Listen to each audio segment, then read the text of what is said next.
John Clark knows the shadows of covert operations all too well, a veteran of the CIA's most perilous missions. He's no stranger to getting his hands dirty. But his latest assignment pushes him into uncharted territory. As the newly appointed leader of Rainbow, an elite global counter-terrorism unit, Clark faces a storm of seemingly unrelated crises erupting across the world. What begins as routine operations soon spirals into something far darker. The real danger isn't just another extremist group. It's a network of fanatics with a vision so twisted, their success could unravel civilization itself. These aren't your average militants. They're architects of chaos, armed with ambition and resources that defy expectations. And Clark? He's the one man standing between them and global catastrophe. Critics have called Rainbow Six Clancy's most pulse-pounding thriller yet, and for good reason. The stakes are higher, the action sharper, and the villains more chillingly plausible than ever. From explosive firefights to razor-edge strategy sessions, the story hurtles forward with relentless momentum. Clark and his team, including his sharp-witted son-in-law Domingo Ding Chavez, aren't just following protocol, they're rewriting the rules to outthink an enemy that plays for keeps. Fans of Clancy's earlier works will recognize the signature blend of technical precision and heart-stopping suspense. But here, the characters dig deeper. Clark isn't just a soldier, he's a man grappling with the weight of command, the cost of sacrifice, and a ticking clock that could doom millions. And when the bullets fly, Clancy proves once again why he's the master of the genre. Every shot, every breathless moment feels terrifyingly real. Meanwhile, the media buzz around the book echoes the frenzy of its plot. Praised for its breakneck pacing and meticulous detail, Rainbow Six doesn't just entertain. It grips you by the collar and refuses to let go. Whether it's the New York Times applauding its meticulously researched chaos or People magazine hailing its bolt-action mayhem, one thing's clear. This isn't just a novel, it's a warning wrapped in a thriller, a story that lingers long after the last page turns. And if you think Clark's past missions were intense, buckle up. This one redefines the game. The thrill of high-stakes espionage leaps off the page in Tom Clancy's electrifying novels, each one a masterclass in tension and geopolitical intrigue. The Cardinal of the Kremlin throws readers into a pulse-pounding Cold War showdown as rival nations scramble to develop an impenetrable missile defense system. Think Cloak and Dagger meets cutting-edge tech. Meanwhile, clear and present danger ignites with the brutal assassination of American diplomats in Colombia, sparking a covert retaliation so explosive, Washington would rather you never knew about it. Then there's the Sum of All Fears, where a missing Israeli nuke sends shockwaves across the globe, proving Clancy's uncanny knack for turning tomorrow's headlines into today's white-knuckle drama.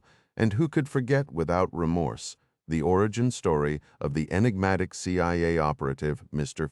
Clark, a man as lethal as he is mysterious, leaving critics and fans alike hungry for more. Clancy's bibliography reads like a checklist of modern thriller essentials. The Hunt for Red October redefined submarine warfare fiction, Patriot Games plunged readers into IRA-fueled chaos, and Rainbow Six delivered a counter-terrorism unit so elite, even their shadows have clearance. His collaborations, like the OPE Center and NetForce series, expanded his universe into cyber warfare and political brinkmanship, while his nonfiction works, Submarine, Fighter Wing, Special Forces, offered unprecedented glimpses into military might. Rainbow Six, like all Clancy's works, is a product of imagination. No real persons or events are depicted.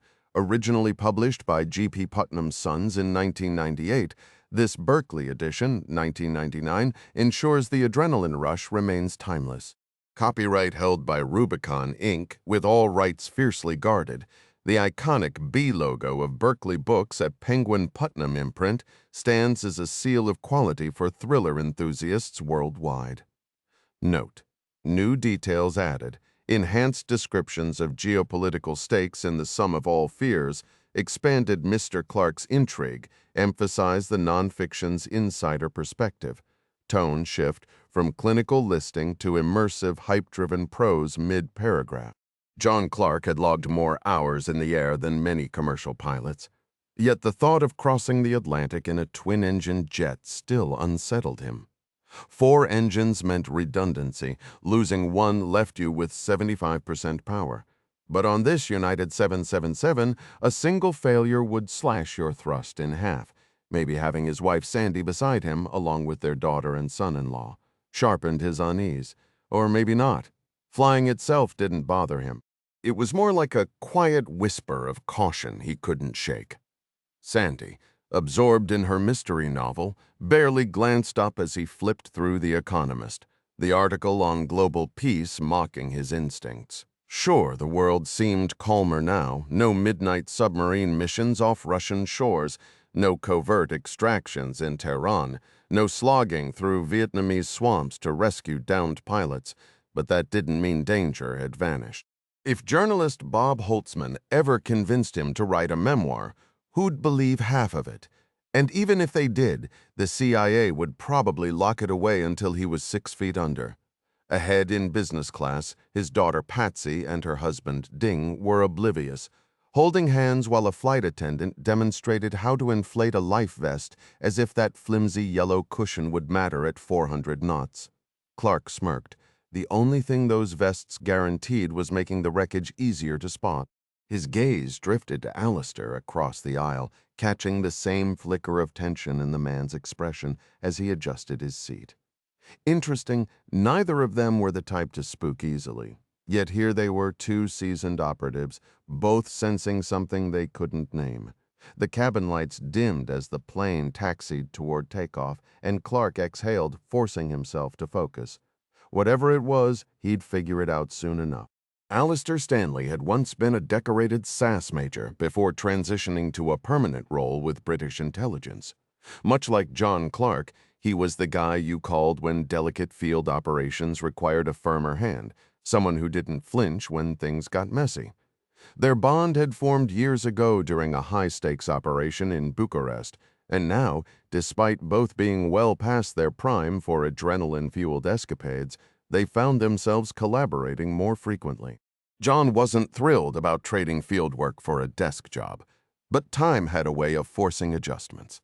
Ding's recent comment about alley chases and wall jumps had hit a little too close to home, though the younger man had at least softened the blow by framing it as concern for his soon-to-be grandfather's well-being. The roar of the engines signaled their departure, pressing John into his seat with the familiar force of acceleration. Sandy, absorbed in her mystery novel, barely glanced up. Clark had never understood the appeal of whodunits. Real-life puzzles were complicated enough without adding fictional ones to the mix. As the plane tilted upward, he adjusted his seat just enough to stay upright. Dinner service was coming, and he wasn't about to miss it. Off to London. Sandy murmured, briefly setting her book aside, "Hope you're ready for rain and tea." "I packed 3 cookbooks," John replied with a grin. "Figure I'll need a hobby if the weather's as bad as they say." "So, who's the killer?" "Probably the wife always is." "Cheaper than a divorce lawyer," he quipped, earning a quiet laugh before she dove back into her story. Flipping through his magazine, John grimaced at the thought of missing the Bears' playoff push. Football had been his one constant, even during deployments. There was a time he'd dreamed of playing professionally good enough in high school to catch Indiana's eye, though the Navy had ultimately won out. SEAL training had a way of rewriting life plans. "Mr. Clark?" The flight attendant handed him a menu with practiced politeness. First-class perks included the illusion of personal recognition. The wine list tempted him, but he opted for water instead. Age had its demands. As the captain announced a detour to ride the jet stream, John rolled up his sleeves, already feeling the cabin's stifling heat. 40 minutes shaved off the flight time meant less waiting, but also fewer pages of Sports Illustrated to distract him from the reality that his days of chasing shadows were long behind him. The flight wasn't going to be entirely smooth, though nobody had mentioned that part. Saving fuel was every airline's priority these days, and shaving 45 minutes off the trip might earn the pilot a pat on the back, or at least keep him out of trouble. The plane banked slightly as it left the New Jersey coastline behind, the Atlantic stretching endlessly below as they began the long haul toward Ireland. John figured they'd touch down in roughly 5.5 hours, assuming nothing went wrong. He needed to catch some sleep, but at least the captain spared them the usual canned speech about altitude and hypothetical disasters. Dinner service started, the flight attendants maneuvering carts down the narrow aisles. Then John noticed him, a man still wearing his jacket when everyone else had shed theirs. That alone was odd, but the Browning pistol in his hand erased any doubt. Military issue, matte black. Clark recognized it instantly, and so did Alistair beside him. 2 more men appeared on the opposite side, moving with purpose. "Oh, hell," John muttered under his breath, just loud enough for Sandy to hear. She turned, confused, but he squeezed her hand before she could react. The woman across the aisle gasped, her companion clamping a hand over her mouth to muffle the sound. The flight attendant froze, disbelief written across her face. This wasn't supposed to happen anymore. Clark cursed himself. His sidearm was stowed in the overhead bin, useless. What genius packs a gun they can't reach? Alistair wore the same grim expression. 2 seasoned professionals, their weapons just out of arm's reach. Perfect. Sandy whispered tension, threading her voice. "Easy," he murmured back, though he knew calm was a tall order. He kept his head still, scanning the cabin. 3 hijackers. The leader forced a flight attendant toward the cockpit, disappearing inside. Good, hopefully, the captain. William Garnett would play it smart. No heroics, just compliance. The best outcome was getting this bird on the ground in one piece. The captain's voice crackled over the intercom, smooth and controlled. "Ladies and gentlemen, we're experiencing some minor turbulence. Please remain seated." John exchanged a glance with Alistair. So far, the hijackers weren't losing it. The passengers in coach probably had no clue anything was wrong. That was good. Panic wouldn't help anyone. 3 of them. Only 3. That seemed too easy. Something didn't add up. Clark's mind raced as he considered the possibility of a hidden backup operative among the passengers, someone who could trigger an explosive if things went south. A bomb was the nightmare scenario. A stray bullet might puncture the fuselage, forcing an emergency descent, but that would only result in a few queasy stomachs and ruined pants. A bomb that meant no survivors. The odds weren't in their favor, and Clark wasn't about to gamble when he didn't have to. Maybe letting the plane reach its hijacked destination was the smarter play. Let negotiations begin once the authorities realized who else was on board. Word would spread fast. The hijackers had likely already radioed their demands, and Pete Fleming, United's director of security, an ex-FBI man Clark knew well, would be mobilizing every agency from Langley to Quantico. The passenger list would raise eyebrows, especially with 3 names circled in red. Delta Force would be on edge, and the CIA would be scrambling to figure out if this was a breach or just bad luck. Probably the latter, Clark figured, just another day of bureaucratic panic in the operations room. He shifted slightly, catching Chavez's eye with a subtle nose tap. Ding, still in his jacket, probably freezing, given his preference for warmer climates, would have his Beretta tucked away, though reaching it in a cramped airline seat wasn't ideal. Still, Chavez was sharp, disciplined. But with his pregnant wife beside him, even the coolest operator had his limits. Clark knew that firsthand. Sandy wasn't supposed to be afraid, not on his watch. One of the hijackers was scanning the passenger manifest. If this was a targeted hit, Clark would know soon enough. But for now, he had to wait. Sometimes the only move was to stay still, and then the lead gunman stopped beside Alistair's row, glaring at the woman in the window seat. "Who are you?" he barked in Spanish. Her quiet, refined response suggested diplomatic ties, maybe an ambassador's wife. Alistair, wide-eyed, was doing his best impression of calm. A sudden scream from the rear cut through the cabin. "Gun! He's got a gun! Perfect! Now the whole plane knew!" The hijacker near the cockpit ducked inside, and moments later, the captain's tense voice crackled over the intercom. "Ladies and gentlemen, this is Captain Garnett. We've been instructed to alter our course. Our new destination is Lajes Air Base in the Azores." The situation had just gone from bad to worse. The hijackers claimed they didn't want to harm anyone, but the weapons in their hands told a different story. First Officer Renford and I had no choice but to comply with their demands. The captain's voice remained steady, almost unnervingly calm, like a seasoned military officer. Clark noted the professionalism, filing it away. Lajes Field in the Azores, a former U.S. Navy base, flashed through his mind. Was it still operational? Probably just a refueling stop for transatlantic flights. The lead hijacker had barked orders in Spanish, and the response came in the same language. Middle Eastern terrorists, unlikely. Basque separatists, maybe? Spain still had its share of unrest. His eyes flicked toward the woman across the aisle, early 50s, impeccably dressed. The Spanish ambassador to Washington was a man. So was this his wife.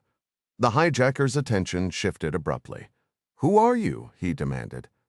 "Alistair Stanley," came the reply. Smooth and unshaken, no point in lying. Their identities were clean, their agencies still under wraps. Clark suppressed a grimace. "Damn." Alistair played the nervous Brit well, stammering about his passport in the overhead bin. A solid move, even if it failed. If the gunman had let him reach up, he might have gotten to his weapon, but luck wasn't on their side. The hijackers had no idea they were dealing with more than helpless passengers. Three wolves, unaware the sheep had guard dogs among them. Willie would already be on the phone. Delta's advance team was always on standby, prepping for rapid deployment. Colonel Byron wasn't the type to sit back. He led from the front. The wheels were turning. All Clark and his team had to do was wait, as long as the hijackers kept their cool. Then came the question in sharp Spanish, "Where is your husband?" The anger in the man's voice was palpable. Makes sense, Clark thought. Ambassadors were prime targets. So were their wives. This woman carried herself like aristocracy, not just some diplomat's spouse, high profile. Pressure on the Spanish government. But the hijacker's frustration was obvious. Wrong target. Bad intel. Clark almost smirked. Happens to the best of us. The two visible gunmen exchanged tense whispers, their body language screaming irritation. 3 or more armed, angry terrorists on a twin-engine plane over the Atlantic at night. Could have been worse, Clark mused. At least they weren't wearing explosive vests. Late 20s, old enough to know how to handle weapons, young enough to be reckless. Little operational experience, too much confidence. That was the danger with fanatics. They didn't grasp the reality of death like soldiers did. Basque separatists usually avoided foreign nationals, especially Americans. Crossing that line meant this was likely a rogue operation, unpredictable, and unpredictability in a hijacking. Bad news. Even terrorism had its rituals, steps that gave the good guys a chance to intervene. But these guys? They were improvising. And that made everything more dangerous. The negotiator needed to build trust with them, starting small, convince them to release the kids and mothers first, right? It wouldn't cost them much, and it'd look terrible on camera if they didn't. Once they gave in on that, push for the elderly. Who wants to be the guy who hurt a bunch of grandparents? Then slip something into the food to keep them calm while the intel team wired the plane with hidden mics and cameras. Clark shook his head. This whole operation was a joke, barely a step above snatching a kid for ransom. Cops were too sharp for that game, and little Willie was already on a military transport out of Pope Air Force Base. If they touched down at Lajes, things would escalate fast. The only question was how many good guys would go down before the bad ones followed. He'd worked with Colonel Byron's team before. If they stormed the plane, at least 3 people weren't walking off alive. The real worry was how many others would join them. Taking over an airliner was like starting a gunfight in an elementary school, just with more screaming. Up front, the hijackers were too busy arguing to pay attention to the rest of the cabin. Bad move. The cockpit mattered, sure, but ignoring the passengers was pure arrogance. Sky marshals might be rare these days, but cops still flew, and some carried heat. Maybe not overseas, but you didn't last long in this line of work by being stupid. These guys, amateurs. A rogue mission, fueled by bad intel and raw anger. One of them clenched his fist, glaring like the whole world had betrayed him. Perfect, John thought. He turned slightly, catching Ding's eye with a subtle headshake. Domingo arched a brow in response, fluent in silent communication. The tension in the air thickened. Number 2 vanished into the cockpit again, leaving John and Alistair to watch the third guy pacing like a caged animal. He switched sides abruptly, his face flickering between rage and helplessness before storming back to the left. Only 3 of them, John realized. If that was true, they were even bigger fools than he'd thought. The gong show would have been funny if they weren't hurtling over the Atlantic at 500 knots. If they'd just stay calm, let the pilots land the damn plane, maybe reason would kick in. But cool heads weren't their style. Instead, 2 and 3 huddled, whispering harshly. When 2 jabbed a finger toward the cockpit, John's stomach dropped. No leader, just 3 loose cannons with guns at 37,000 feet. Fear wasn't new to Clark. He'd faced worse, but always with some control, a way out, a plan. Here, trapped in a metal tube with trigger-happy idiots, he shut his eyes, drew a slow breath, and wished for the first time that running was an option. Number 2 moved down the aisle toward the woman seated beside Alistair, pausing to study them both with cold scrutiny. Alistair met his gaze with quiet restraint, his posture relaxed but alert. "Can I help you?" the British man asked smoothly, his accent polished. "Identify yourself," Number 2 snapped. "Alistair Stanley. As I informed your associate earlier, my passport's in my bag if you require verification." His tone carried just the right note of nervous dignity, the kind a civilian might muster under pressure. "Hand it over," the man ordered. With deliberate calm, Alistair unbuckled, stood, and retrieved his black carry-on from the overhead bin. "May I?" he asked politely, waiting for the curt nod before unzipping the side pocket. He passed over the passport, then settled back into his seat, clutching the bag with feigned unease. Number 2 flipped through the pages carelessly before tossing it back into Alistair's lap. He barked something in Spanish at the woman in 4A, something about her husband, but her composed reply only seemed to irritate him further. With a scowl, he stalked off to confer with his partner near the cockpit. Alistair exhaled slowly, his eyes scanning the cabin before locking onto John's. No words passed between them, but the tension in his expression was unmistakable. He'd gotten a close look at their captors, and whatever he'd seen hadn't inspired confidence. John watched as Alistair subtly brushed a hand through his hair, tapping twice above his ear, a silent signal. Things were worse than they'd hoped. John shielded his hand from view and held up 3 fingers. Alistair gave the faintest nod before turning away, confirming the count. 3 hostiles, amateurs by the look of it. Smart terrorists didn't pull stunts like this anymore. The odds were stacked against them. History had proven that in Entebbe, in Mogadishu. A hijacking only worked while the plane stayed airborne, and once it touched down, the world would come down on them like a hammer. Most people weren't eager to die young, and the ones who were usually opted for explosives, the professionals. They played the long game, calculated, predictable. These 3, though, they were reckless, bad intel, no backup plan, stuck in a doomed operation with nothing to show for it but a life behind bars, assuming they survived the next few hours. And that was the problem. Desperate men with guns eventually realized they had nothing left to lose. John clenched his jaw. Waiting for them to snap wasn't an option. He studied their movements, the way they fidgeted, The glances exchanged between them. Amateurs or not, they were armed. Time to act. John Clark had learned long ago that simple plans worked best, whether dealing with fools or professionals. 5 tense minutes passed before the second hijacker decided to confer with his partner again. Seizing the moment, John subtly turned and caught Ding's eye, dragging a finger across his upper lip like a man adjusting an imaginary mustache. Chavez gave a barely perceptible nod. "You sure about this?" But didn't hesitate. He unbuckled his seatbelt, his left hand slipping behind his back to retrieve his pistol, the movement swift enough to startle his newlywed wife beside him. Domingo brushed her trembling fingers with his own, then draped a napkin over the Beretta in his lap, his face a mask of calm. Up front, the second hijacker barked. "You," Clark kept his gaze fixed ahead, feigning confusion. "Sit still." The man's English was decent, European education, probably. John played the bumbling drunk, slurring his words just enough. "Simon, man, I had a few drinks. Gotta take a leak." "What?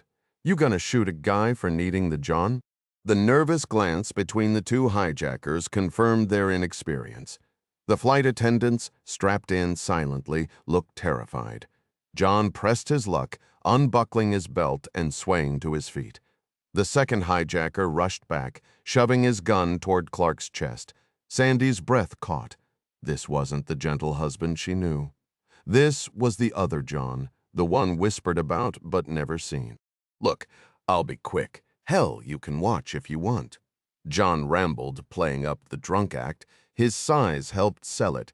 6'2", forearms thick from years of training. The hijacker, smaller and eager to assert dominance, grabbed his arm and shoved him toward the lavatory. John stumbled, hands raised in mock surrender. Inside, he took his time, splashing water on his face and meeting his own gaze in the mirror. "Still got it, Snake." A breath, then he slid the lock open, stepping out with exaggerated relief. "Thanks, man. Hey, let me grab you some coffee." He lurched backward, luring the hijacker closer. Ding's voice cut through the cabin, quiet but lethal. "Buenas noches."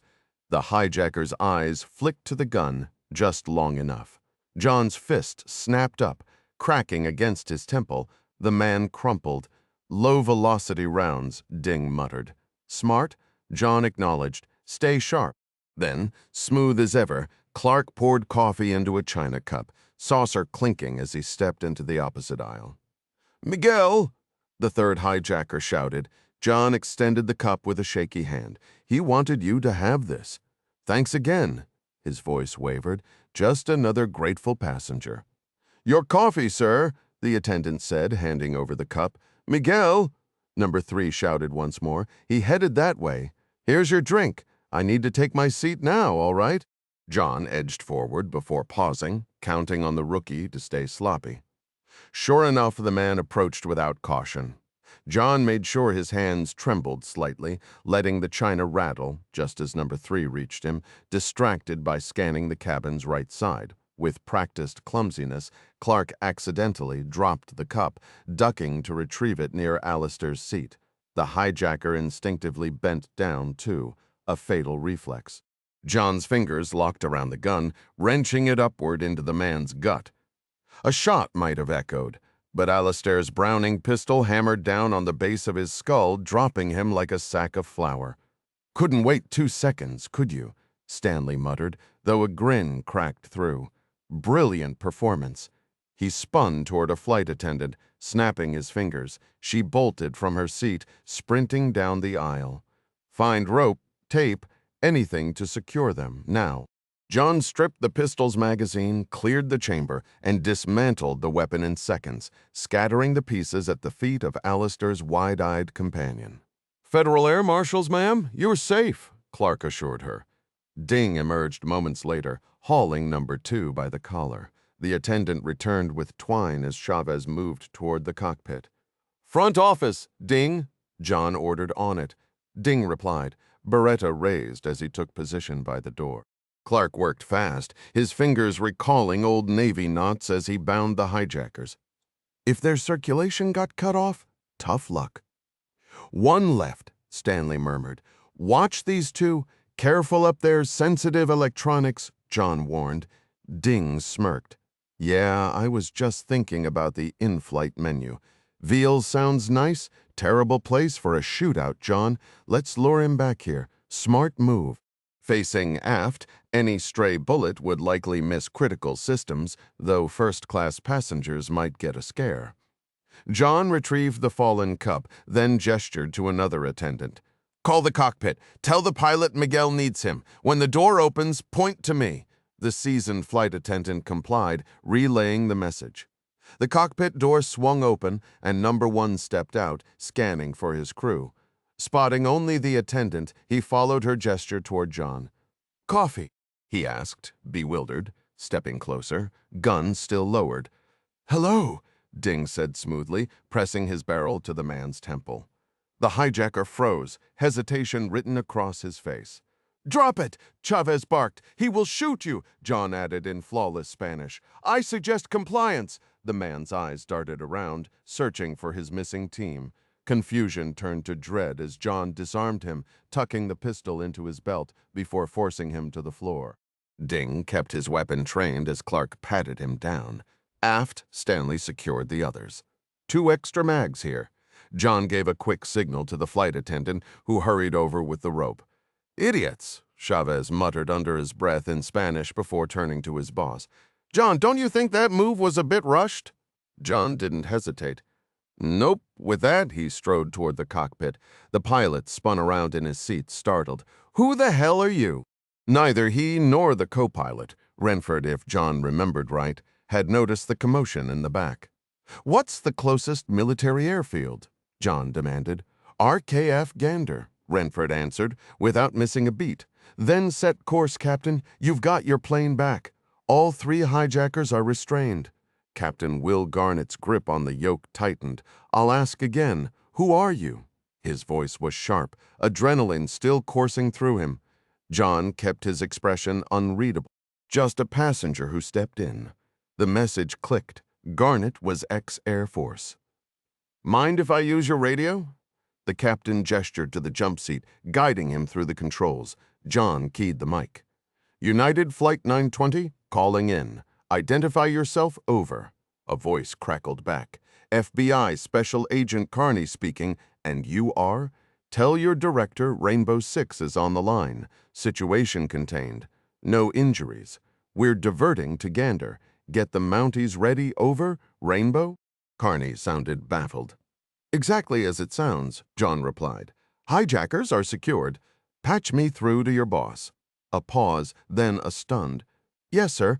John glanced at his hands. They trembled slightly now that the adrenaline was fading. Old habit. The plane banked left as Garnett coordinated with Gander control. The radio crackled again. "Flight 920, this is Carney."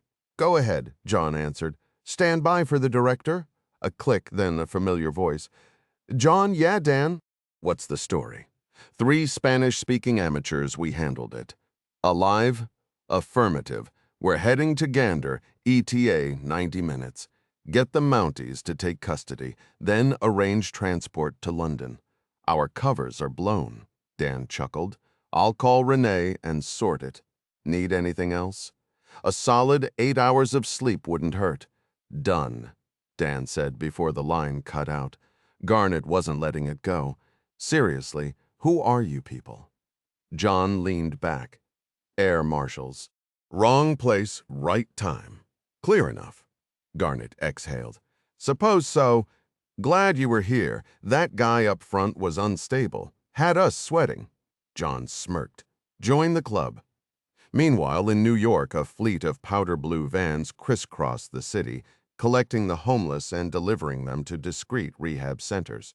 The initiative had earned a brief spotlight on local news a year back, along with a handful of grateful letters, before fading back into obscurity.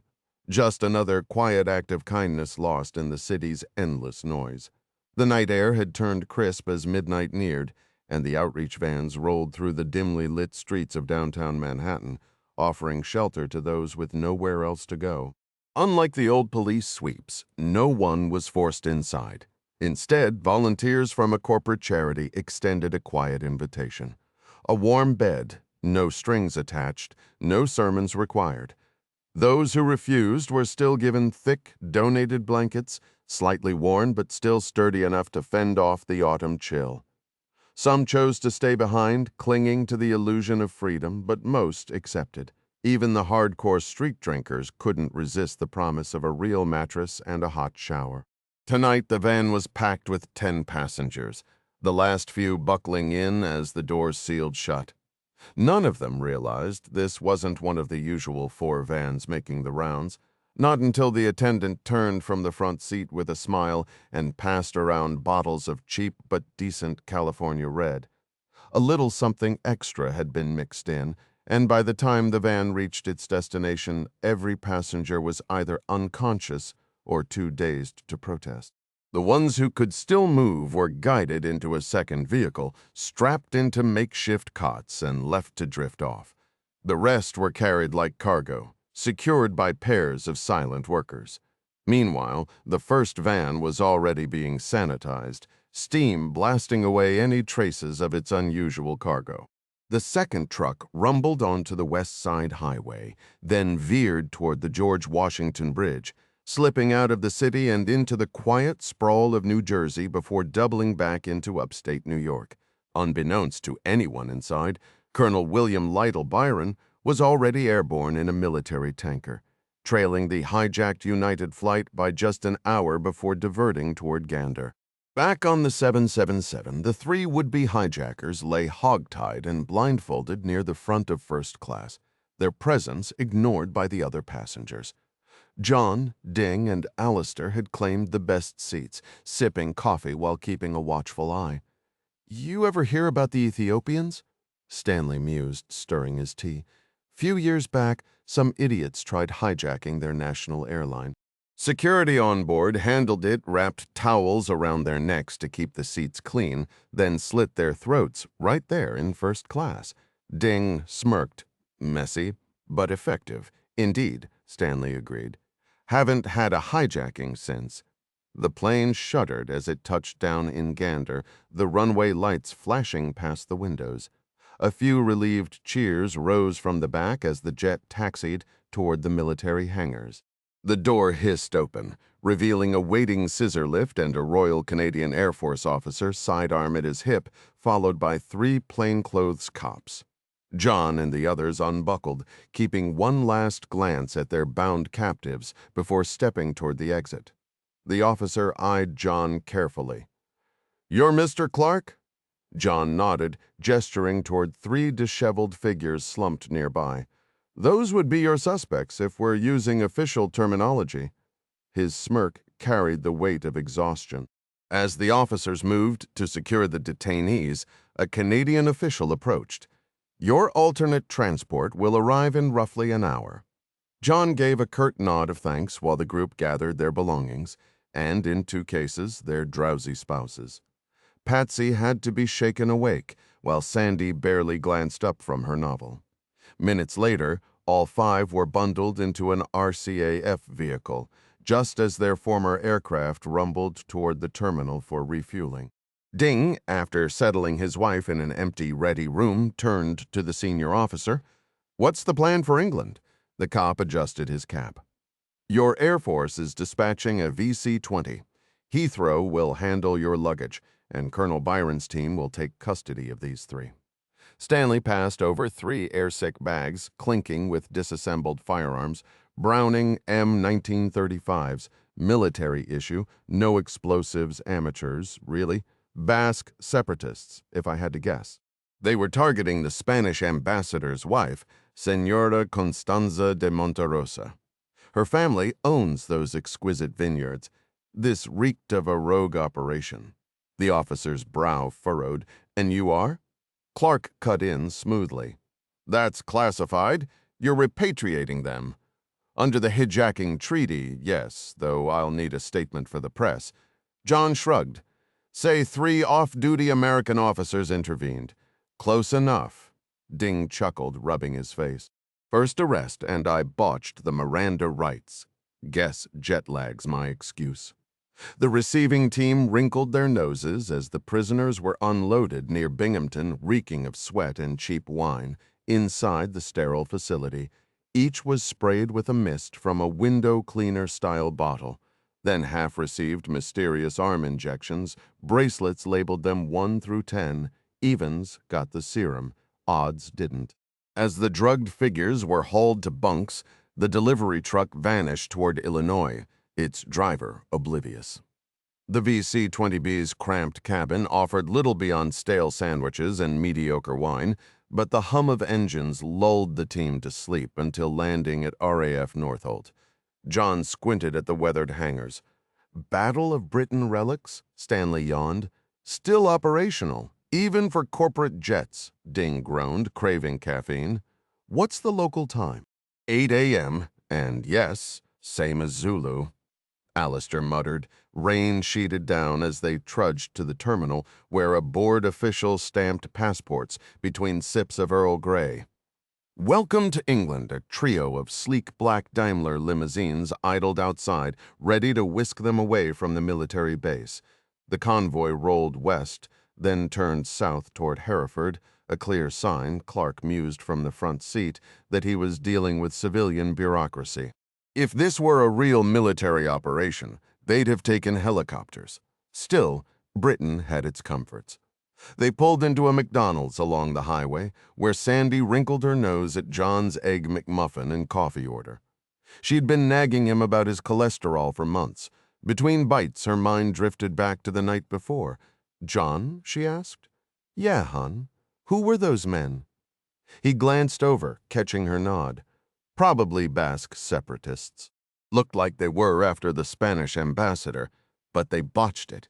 He wasn't even on the plane, just his wife. They tried to hijack it? Yep, amateurs. Isn't that terrifying? John shrugged. Would have been scarier if they knew what they were doing. He bit back a smirk. Talk about picking the wrong flight to mess with.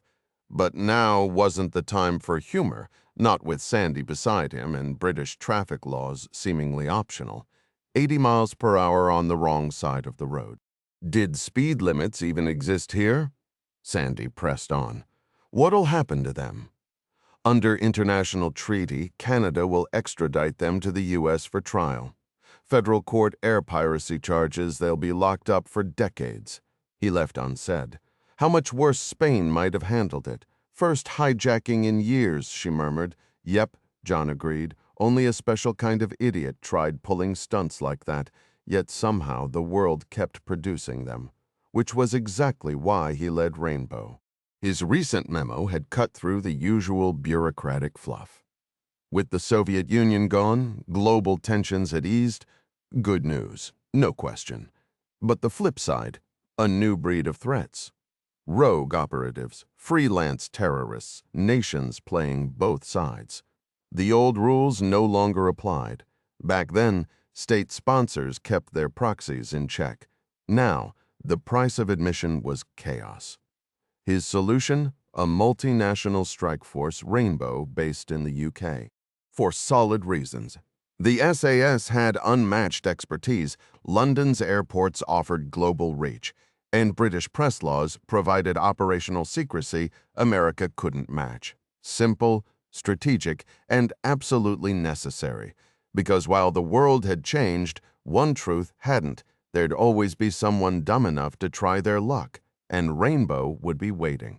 The deep-rooted alliance between American and British intelligence agencies had paved the way for something unprecedented, a covert special operations unit known as Rainbow. John Clark allowed himself a faint grin, knowing he'd pulled off the impossible, with backing from heavyweights like Ed and Mary Pat Foley in the Oval Office, plus General Mickey Moore. The project had gotten the green light. Rainbow was buried so deep in secrecy that even its funding was funneled through obscure channels. First, the Department of the Interior, then the Pentagon's Office of Special Projects, with no fingerprints leading back to intelligence circles. Only a handful in Washington even knew it existed. The unit's structure was, admittedly, a bureaucratic maze. Half the field operatives were British, and nearly as many analysts, but Clark was at the helm, a rare concession from his hosts. Alistair Stanley, a razor-sharp special ops veteran, would serve as his second in command. The only downside, Clark was now stuck behind a desk, trading fieldwork for paperwork. A damn shame, but inevitable. Still, he refused to become just another suit. He'd train alongside his team, proving he hadn't lost his edge. Meanwhile, Domingo Ding Chavez gazed out the car window, soaking in the lush English countryside, far greener than he'd imagined. No more layovers at Heathrow. This time, he was here to stay. As team leader under Clark, he'd practically be a captain again, the sweet spot where respect met action. His wife, Patsy, dozed beside him, exhaustion from her pregnancy hitting in unpredictable waves. One moment she was full of energy, the next completely drained. But carrying their child, that made every struggle worth it. Ding's thoughts drifted back to the flight over. Clark, of all people, had fumbled, leaving his weapon stashed where he couldn't reach it. Unthinkable. Sure, he'd recovered with a slick takedown, but the lapse was telling. Even legends slipped up. Ding squeezed Patsy's hand gently, careful not to wake her. The driver caught his eye in the rearview mirror, met with an unreadable stare. Some things, Ding figured, were better left unspoken. Chavez wasn't sure if the man was just a driver or part of the team, but he'd figure it out soon enough. The security at Hereford, home to the British Army's 22nd SAS Regiment and Rainbow's temporary HQ, was tighter than Ding had anticipated. At first glance, armed guards might all look the same, until you got close enough to notice the sharp focus in their eyes, the way they carried themselves. These weren't hired security, they were professionals. One of them gave Chavez's car a thorough once-over before nodding and waving them through. The base had that unmistakable military precision, manicured lawns, clean-cut buildings, everything orderly in a way civilian neighborhoods never managed. Ding's car pulled up to a modest officer's house, complete with a parking spot for a car he didn't own yet. He caught a glimpse of John's vehicle continuing down the road toward a larger residence. Rank had its privileges, after all.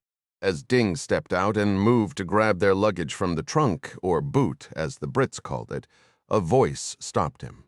"Major Chavez." Ding turned, blinking. "Major? Yeah. Corporal Weldon, sir. I'm your Batman." The man was built like a linebacker, towering over Chavez as he effortlessly hauled the bags out. Ding barely had time to mutter a thanks before Weldon gestured for them to follow. Nearby, John and Sandy were settling into their own quarters, greeted by a sergeant and a blonde, fair-skinned corporal named Anne Fairway. Sandy eyed the compact kitchen with mild horror. British appliances were tiny before realizing she wouldn't be doing much cooking anyway. Fairway had that under control. John inspected his study, noting the well-stocked liquor cabinet, heavy on scotch, light on bourbon. He'd have to fix that, and the secure computer setup. The perimeter guards had already left an impression. No one was getting close without being noticed. After a quick shower, he dressed in a sharp suit and headed out to meet his driver, Sergeant Ivor Rogers, whose sidearm suggested he was more than just a chauffeur.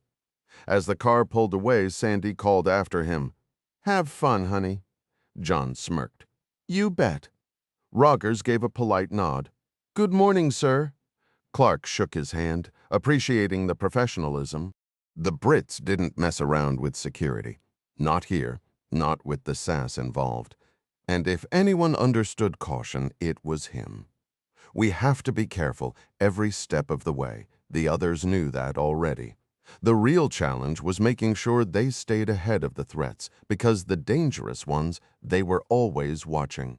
The group consisted mostly of scientists, many accustomed to handling hazardous materials rated level 3 and above, which meant caution was ingrained in their worldview, something he appreciated. They grasped the gravity of their mission, treating it like a sacred duty. Lives were at stake, and while some would never comprehend their purpose, that was inevitable. Sacrifices had to be made, even if it meant others wouldn't understand. The meeting ran late, and as people dispersed, he noticed a few stubbornly pedaling off on bicycles, determined to return after a few hours of sleep. Idealists, he thought with a mix of amusement and admiration, though at least they flew like normal people on long trips. The movement needed all types, after all. He climbed into his Hummer, the civilian version of the military's rugged HMMWV, and turned on the radio. The sweeping notes of Respighi's The Pines of Rome filled the cabin, a reminder of NPR's refined tastes, something he'd miss, but some losses were unavoidable. His office was just 2 miles away, housed in an aging 2-story brick building, swarming with workers. A young soldier stood guard at the entrance, snapping to attention as he approached. "Good morning, sir!" The sudden salute caught him off guard, and he returned it awkwardly, feeling like he'd stepped onto a ship's quarterdeck. Inside, Stanley greeted him with a warm smile, explaining the building's delays, 6 weeks of renovations on a structure untouched for years. He led John down the hall to his new office, already complete, despite the ongoing work elsewhere. The space was impressive, a massive desk, a plush chair, and a secure computer system shielded from electronic eavesdropping. A liquor cabinet in the corner hinted at British influence. Shedding his jacket, he'd never liked the stiffness of a suit. He settled into the chair and gestured for Stanley to sit. "2 teams are ready?" Stanley began. "Chavez leads one, and Peter Covington, freshly promoted, commands the other. 10 men each. Technical support's coming together too, thanks to David Peld, an Israeli electronics whiz." Surprised, they loaned him out. John smirked. "He'll report back to Avi Ben Jacob daily, no doubt." Stanley chuckled. Obviously, neither man fooled themselves about where loyalties ultimately lay. But if these operatives weren't trustworthy, what use were they? Peld had collaborated with the SAS for years, proving his worth.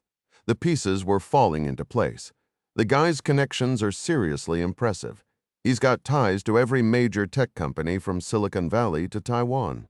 When asked about the operatives, the response was immediate. "Top tier, John. Honestly, some of the best I've ever worked with." That meant something coming from him. "What about Intel?" Flawless. Bill Tawney runs that division, 30 years with MI6, backed by Dr. Paul Bellow, a former Temple University professor who got pulled into this by the FBI. Sharp as a tack, that one. They say he can read minds. He's worked cases everywhere, even helped the Italians during the Moro crisis, though he drew the line at Argentina later. Seems he's got principles. He'll be here tomorrow. Just then, Alice Forgate walked in with a tray, tea for Stanley, coffee for Clark. "Meeting in 10, sir," she told John. "Thanks, Alice." Sir, the title still felt strange to Clark, another reminder he was now part of the brass. He waited for the heavy door to seal shut before asking, "So, Al, what's my actual rank here?" "You're looking at brigadier, maybe even major general." "Me, I'm stuck as a colonel, chief of staff, and all that," Stanley said, taking a sip of tea. "Come on, John, you know how these things work." Clark smirked. "You know my real background, right?" Stanley didn't miss a beat. Ex-Navy, Chief Bosun's Mate Navy Cross, Silver Star with 2 clusters, Bronze Star with Combat V and 3 more clusters, plus 3 Purple Hearts. And that's before the agency handed you 4 intelligence stars, face it. Brigadier's the bare minimum after what you pulled off with Koga and Darrier. And that kid Chavez? He's got serious potential, if the rumors are true. His team? Absolute killers across the compound. Ding Chavez froze at the sound of a familiar voice. "Yo, Ding!" He turned to see Julio Oso Vega grinning at him. "No way, what the hell are you doing here?" They clapped each other on the back like old times.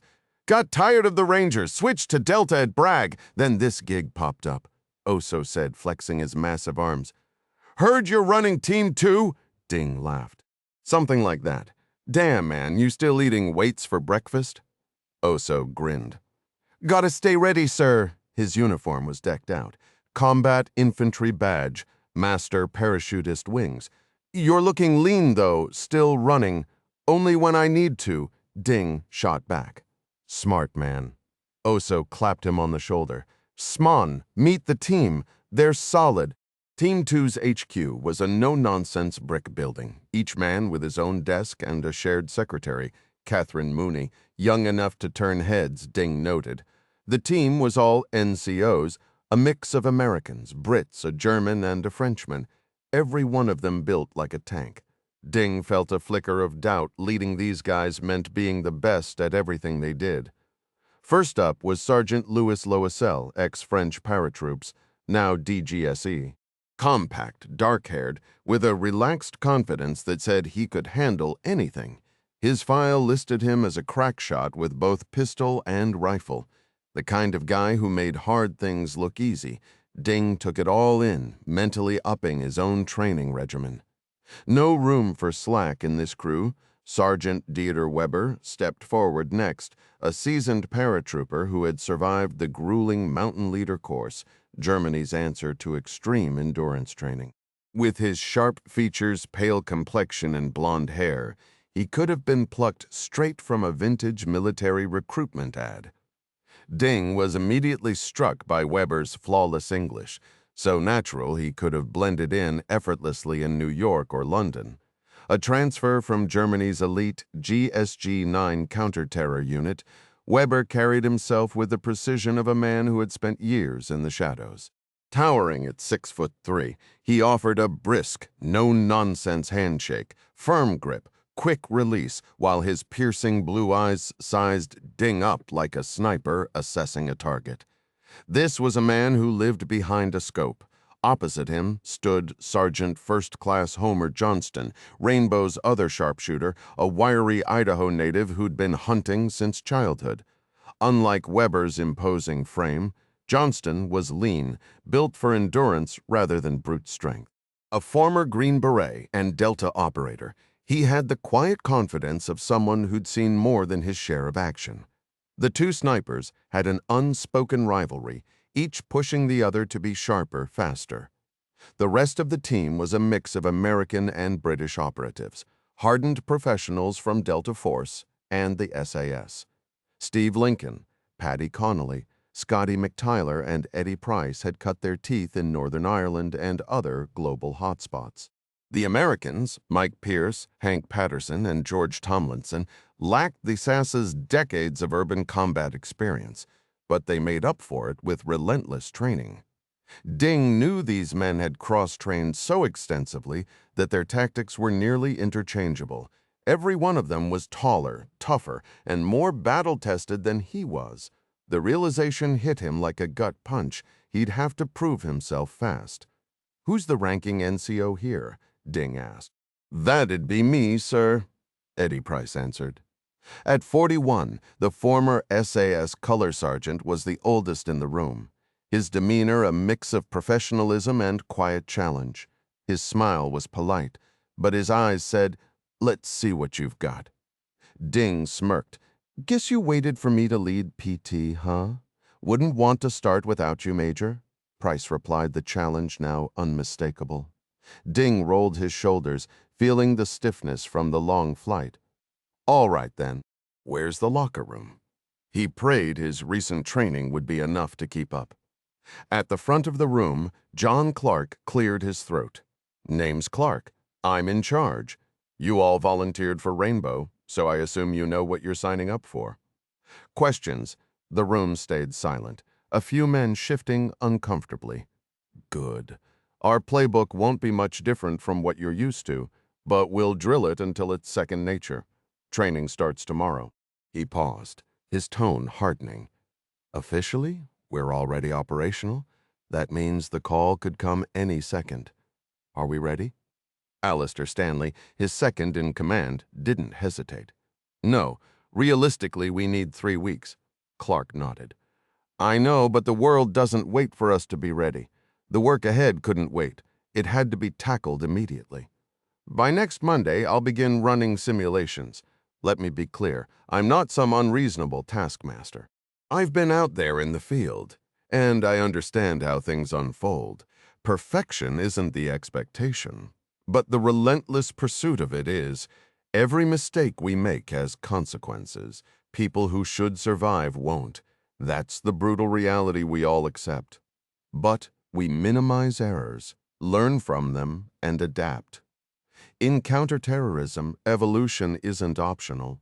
The weak don't last, and the threats we face, they've learned their lessons too. We might have the tactical edge, but staying ahead means pushing harder, and push we will. Shifting gears, he turned to intel, what's ready and what's still in the works. Bill Tawney, a seasoned operative with thinning brown hair and an ever-present unlit pipe, was the man with the answers. A veteran of Britain's Secret Intelligence Service, he'd spent a decade navigating the shadows before transitioning to desk work. Our comms are live, Tawney reported. Liaison teams are embedded with allied agencies, either here or abroad. How reliable are they? Decent, Tawney replied, his tone measured. John couldn't help but wonder if that was British modesty at play. Reading between the lines would be part of his job, especially with cultural nuances in the mix. Tawney's calm demeanor and SAS collaboration record spoke volumes. If he said things were decent, they were probably solid. Next up was David Peld, the Israeli tech lead, whose gaunt frame and intense gaze made him look like he'd stepped out of an old painting, a longtime asset of Mossad. He was here to serve Rainbow while keeping his own agency in the loop. My team's coming together, David said, setting down his tea, but some equipment needs 3 to 5 weeks. Custom orders, high priority, but no miracles. Make it faster, Clark shot back. David shook his head. Not happening. Off-the-shelf gear is one thing, but specialized tech takes time. From across the table, Stanley chimed in. SAS can fast-track anything critical. For training? Clark asked, irritated he hadn't already known. Possibly. Meanwhile, Chavez wrapped up a 3-mile run in 20 minutes, slightly winded, until he noticed his team barely breaking a sweat, a few smirking at his expense. Tough crowd. The run ended at the range where Chavez had already made his mark. Ditching tradition, he'd outfitted his team with the latest Beretta 45s and HK MP10s, upgrades that packed more punch than the old standards.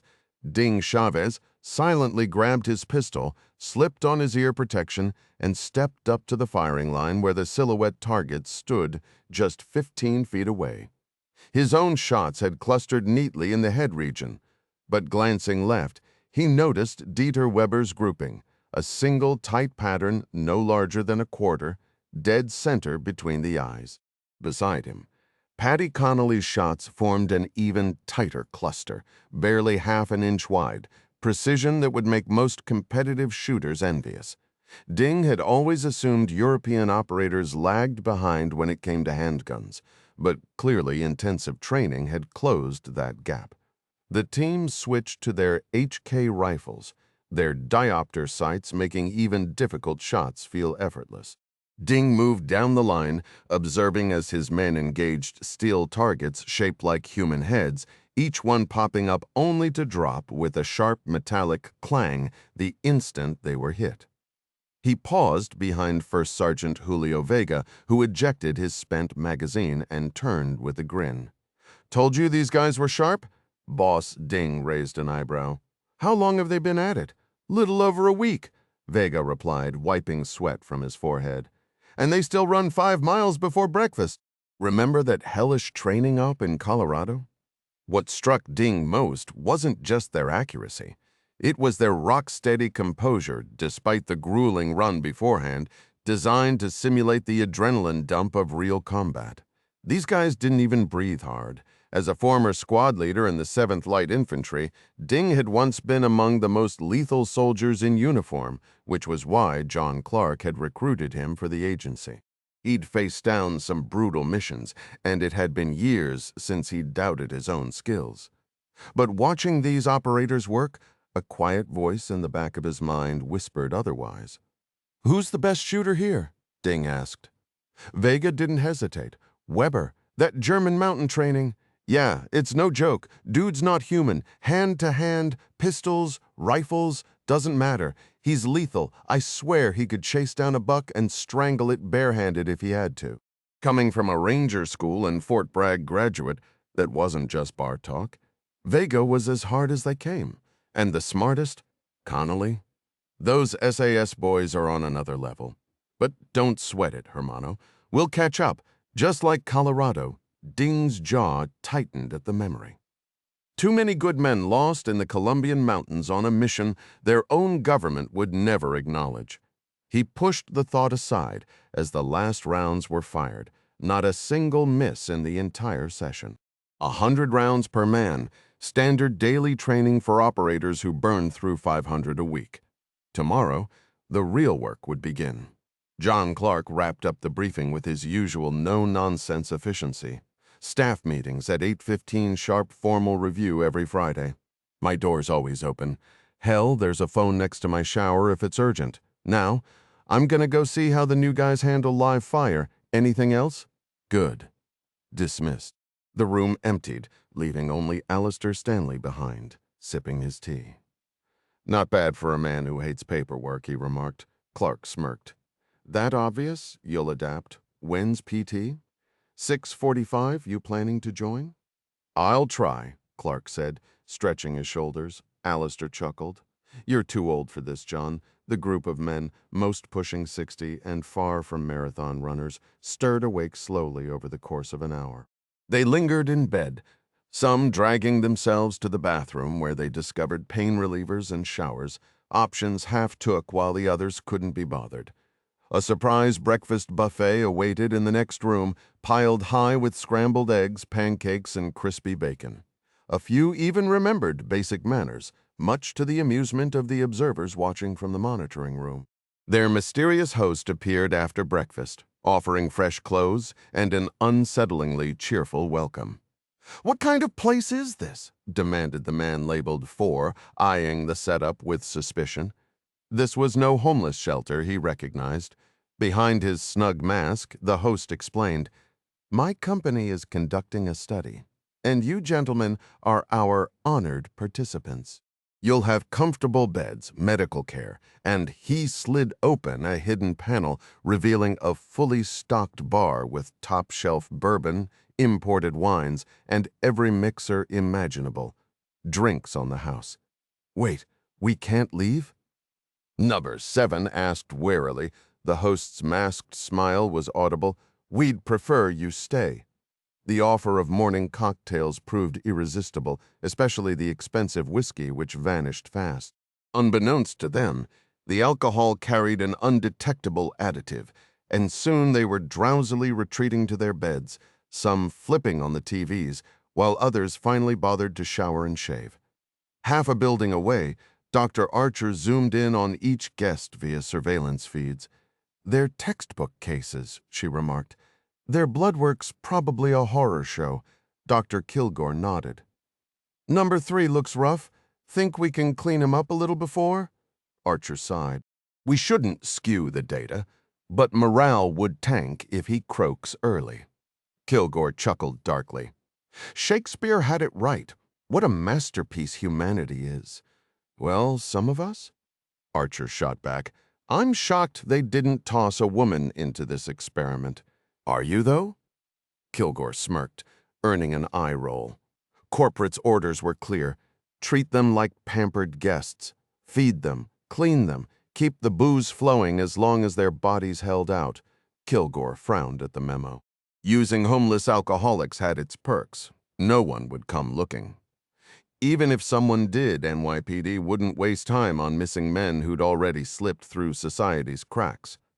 Archer and Kilgore saw their so-called guests as society's cast-offs, discarded with the same cold finality as Hitler's victims, though arguably with better reason. Humanity's self-proclaimed superiority meant nothing here. These specimens were less valuable than the lab animals they replaced, and far less endearing to Archer, who harbored unexpected sympathy for rodents. Kilgore found that hilarious. He didn't share her sentimentality. Individual creatures meant little to him. What mattered was the survival of the species. And these people, they weren't even worth keeping around as examples of humanity's failures. Kilgore knew he was superior. So was Archer, despite her laughable political hang-ups. Satisfied, he turned back to his notes. Tomorrow's physical exams would be entertaining. Meanwhile, Chavez was settling into his new routine. 5-mile runs no longer left him winded, and his push-up count matched his team's. His shooting had improved, though he still trailed Connolly and Hank Patterson. Those two must have been cradling pistols instead of rattles as babies. After burning through hundreds of rounds daily, he considered asking the SAS armorer to tweak his weapon. Pride nagged at him, but pistols were backup tools anyway. With their MP-10s, the team could drop 3 rounds into a target's skull at 50 meters faster than most people could blink. These soldiers were unreal, the finest he'd ever seen. Yet here he was, drowning in paperwork like everyone else. The team waded through stacks of intel reports, mostly garbage about terrorist sightings. They studied aged photos of Carlos the Jackal, now rotting in a French prison, and memorized every grainy image. Because someday, in some shadowy alley, a split-second glance might be all they'd get before deciding to pull the trigger. Bagging a legend like Carlos, that was the dream. Instant fame in every special ops bar from Texas to Tokyo.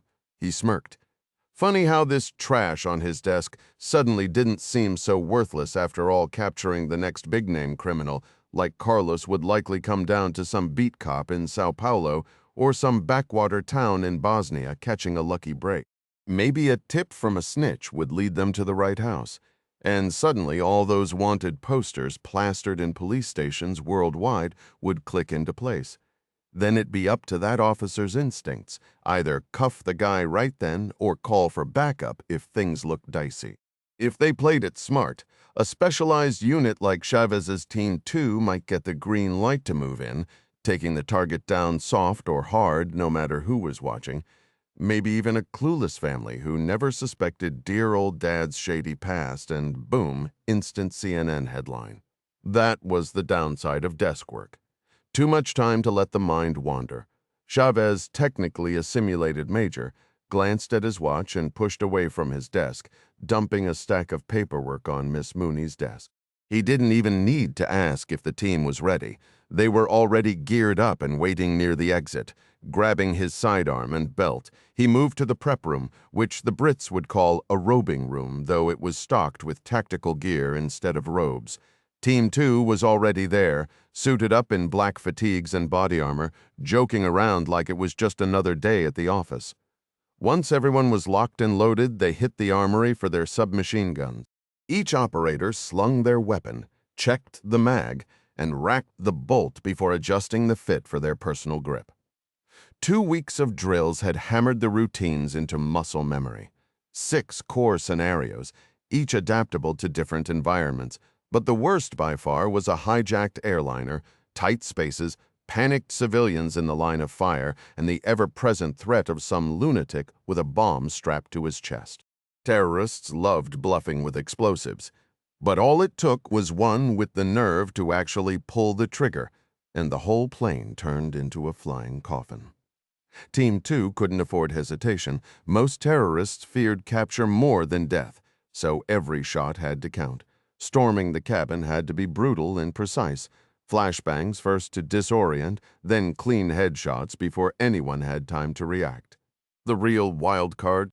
Civilians who didn't have the sense to stay down, turning the narrow fuselage into a shooting gallery. Team 2, we set? Chavez barked. Locked in, sir, came the sharp reply. No time for chatter. They double-timed it to the training house, a half-mile sprint that left no room for slacking. Johnston and Weber were already posted up, scanning the perimeter. Command to Rifle 2-2, Chavez radioed. Anything suspicious? Negative 2-6. All quiet, Weber answered. Rifle 2-1? Just a flicker in the curtains. Johnston said, sensors pick up 4 to 6 voices, English only, no movement. Copy that? Chavez signaled his team, tucked behind cover, running the floor plan through his head one last time. They knew the layout cold, every corner, every blind spot. Now it was just about execution. Armed with their plan, Ding signaled the team forward. Paddy Connolly sprinted ahead, reaching the door in seconds. With practiced ease, He let his HAK hang from its sling and yanked a strip of primacord from the pouch on his tactical vest. Pressing the adhesive explosive against the doorframe, he jammed the detonator into the upper corner before darting 10 feet to the side. Left hand raised the trigger, right hand steadied his SMG muzzle skyward. Ding gave the nod. "Move out," he barked. The team surged past the truck just as Connolly hit the switch. The frame erupted, flinging the door inward like a discarded toy. Sergeant Mike Pierce was already in motion, vanishing into the smoke-choked breach with Chavez on his heels. The room was pitch black except for the jagged light from the ruined doorway. Pierce swept his gaze across the space, clear, then anchored himself at the threshold of the next room. Ding charged through, his team tight behind him, and there they were. 4 hostiles, 4 hostages. Chavez's MP-10 snapped up, 2 suppressed rounds, punching through the leftmost target's skull, precise between the painted blue eyes. A flick to the right confirmed Steve Lincoln had dropped his mark just as cleanly. Then the lights blazed on. 7 seconds flat, 1 shy of their drill time, Ding flicked his safety on and shot John Clark a look. The Rainbow Commander stood grinning beside his target, close enough to count the bullet holes. No armor, just raw confidence. Same went for Stanley at the far end, though the women Forgate and Montgomery had wisely suited up. Chavez caught himself staring. Right, he thought. They're operators, too, gutsy even if reckless. 7 seconds, passable, 5 to be sweeter. Clark mused, though the building's layout had dictated their pace. He inspected each target.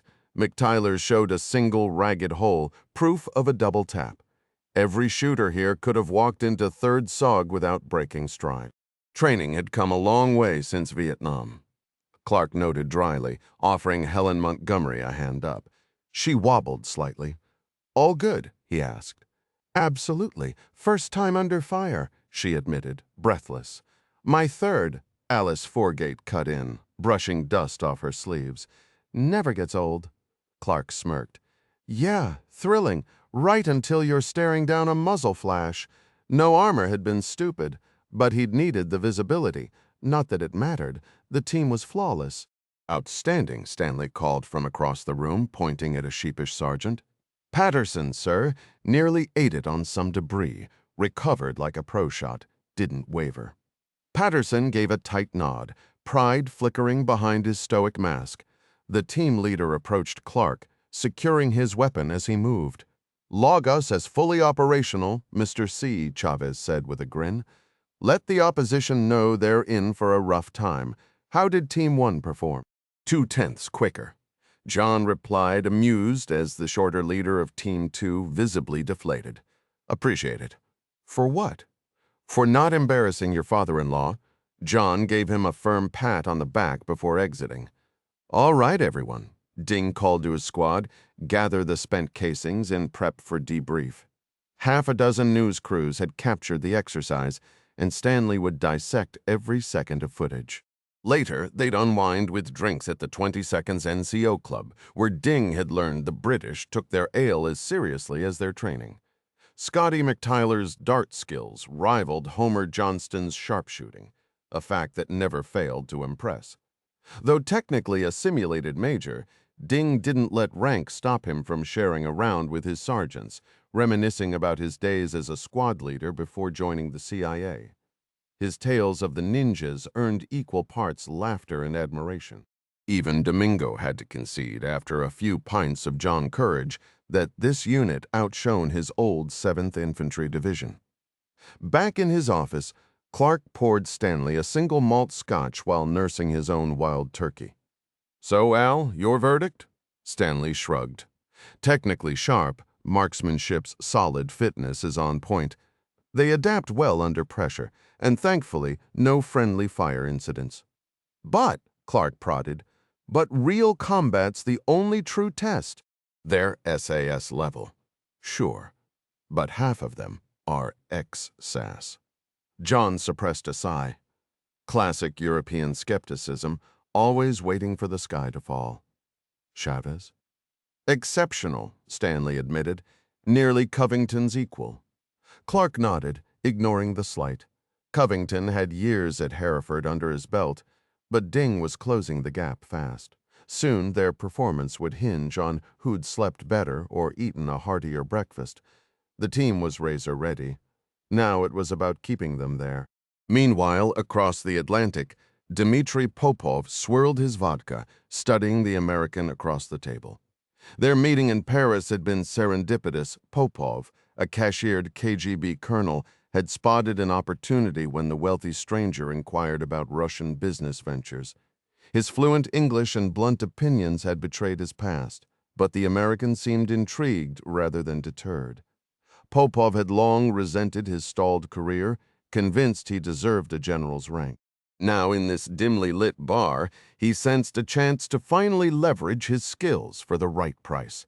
"So, Dmitri," the man repeated, "where do we start?" The chain of events unfolded predictably. Business cards swapped, a first-class ticket on Air France secured, and before he knew it, Dmitry Popov found himself in America as a security consultant. The meetings started professionally enough, discussing urban safety in foreign cities, but the conversation soon veered into unexpected territory. The American, seated in his sleek New York office, leaned forward with curiosity after Popov's third vodka. "How do you know all this?" he asked. The Russian smirked, swirling his glass. "You think I just handed out pamphlets back home? I worked with them, the so-called freedom fighters." The American's eyebrows shot up. "You mean terrorists?" Popov chuckled. "To us, they were comrades, idealists, really. Useful idiots, willing to die for a cause while we pulled the strings." He took a slow sip, savoring the irony. "I was KGB. I knew the game. Unlike them, I saw the West firsthand. Better food, better suits, better everything." His grin widened. "They believed the slogans. I just played the part." The American's expression shifted, thoughtful, then calculating.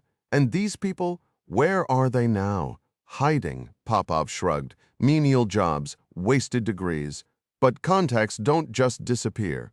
He tapped his temple. A pause.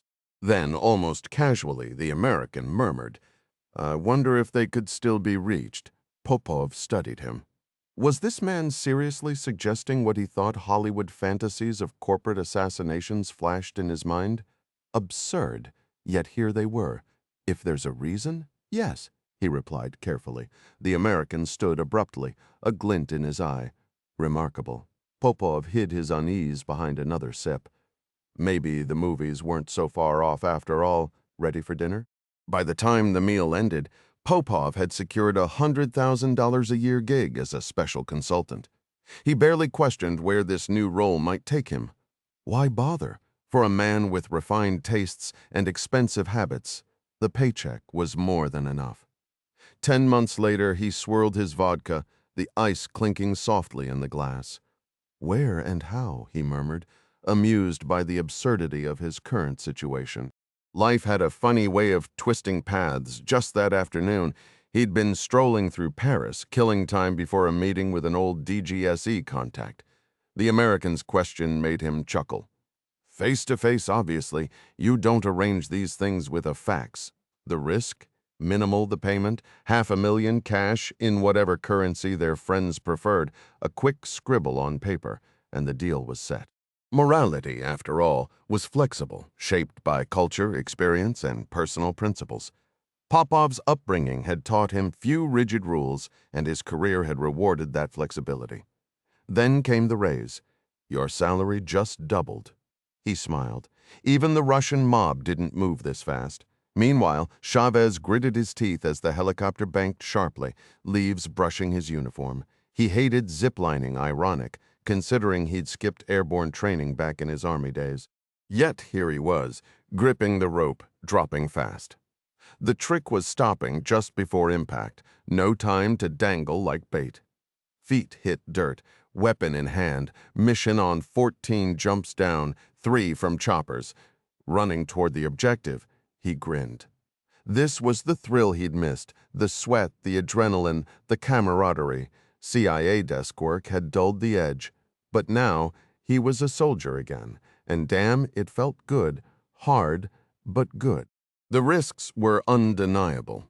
Every operator on the team had picked up some kind of injury over the last few weeks, except Weber, who might as well have been carved from granite.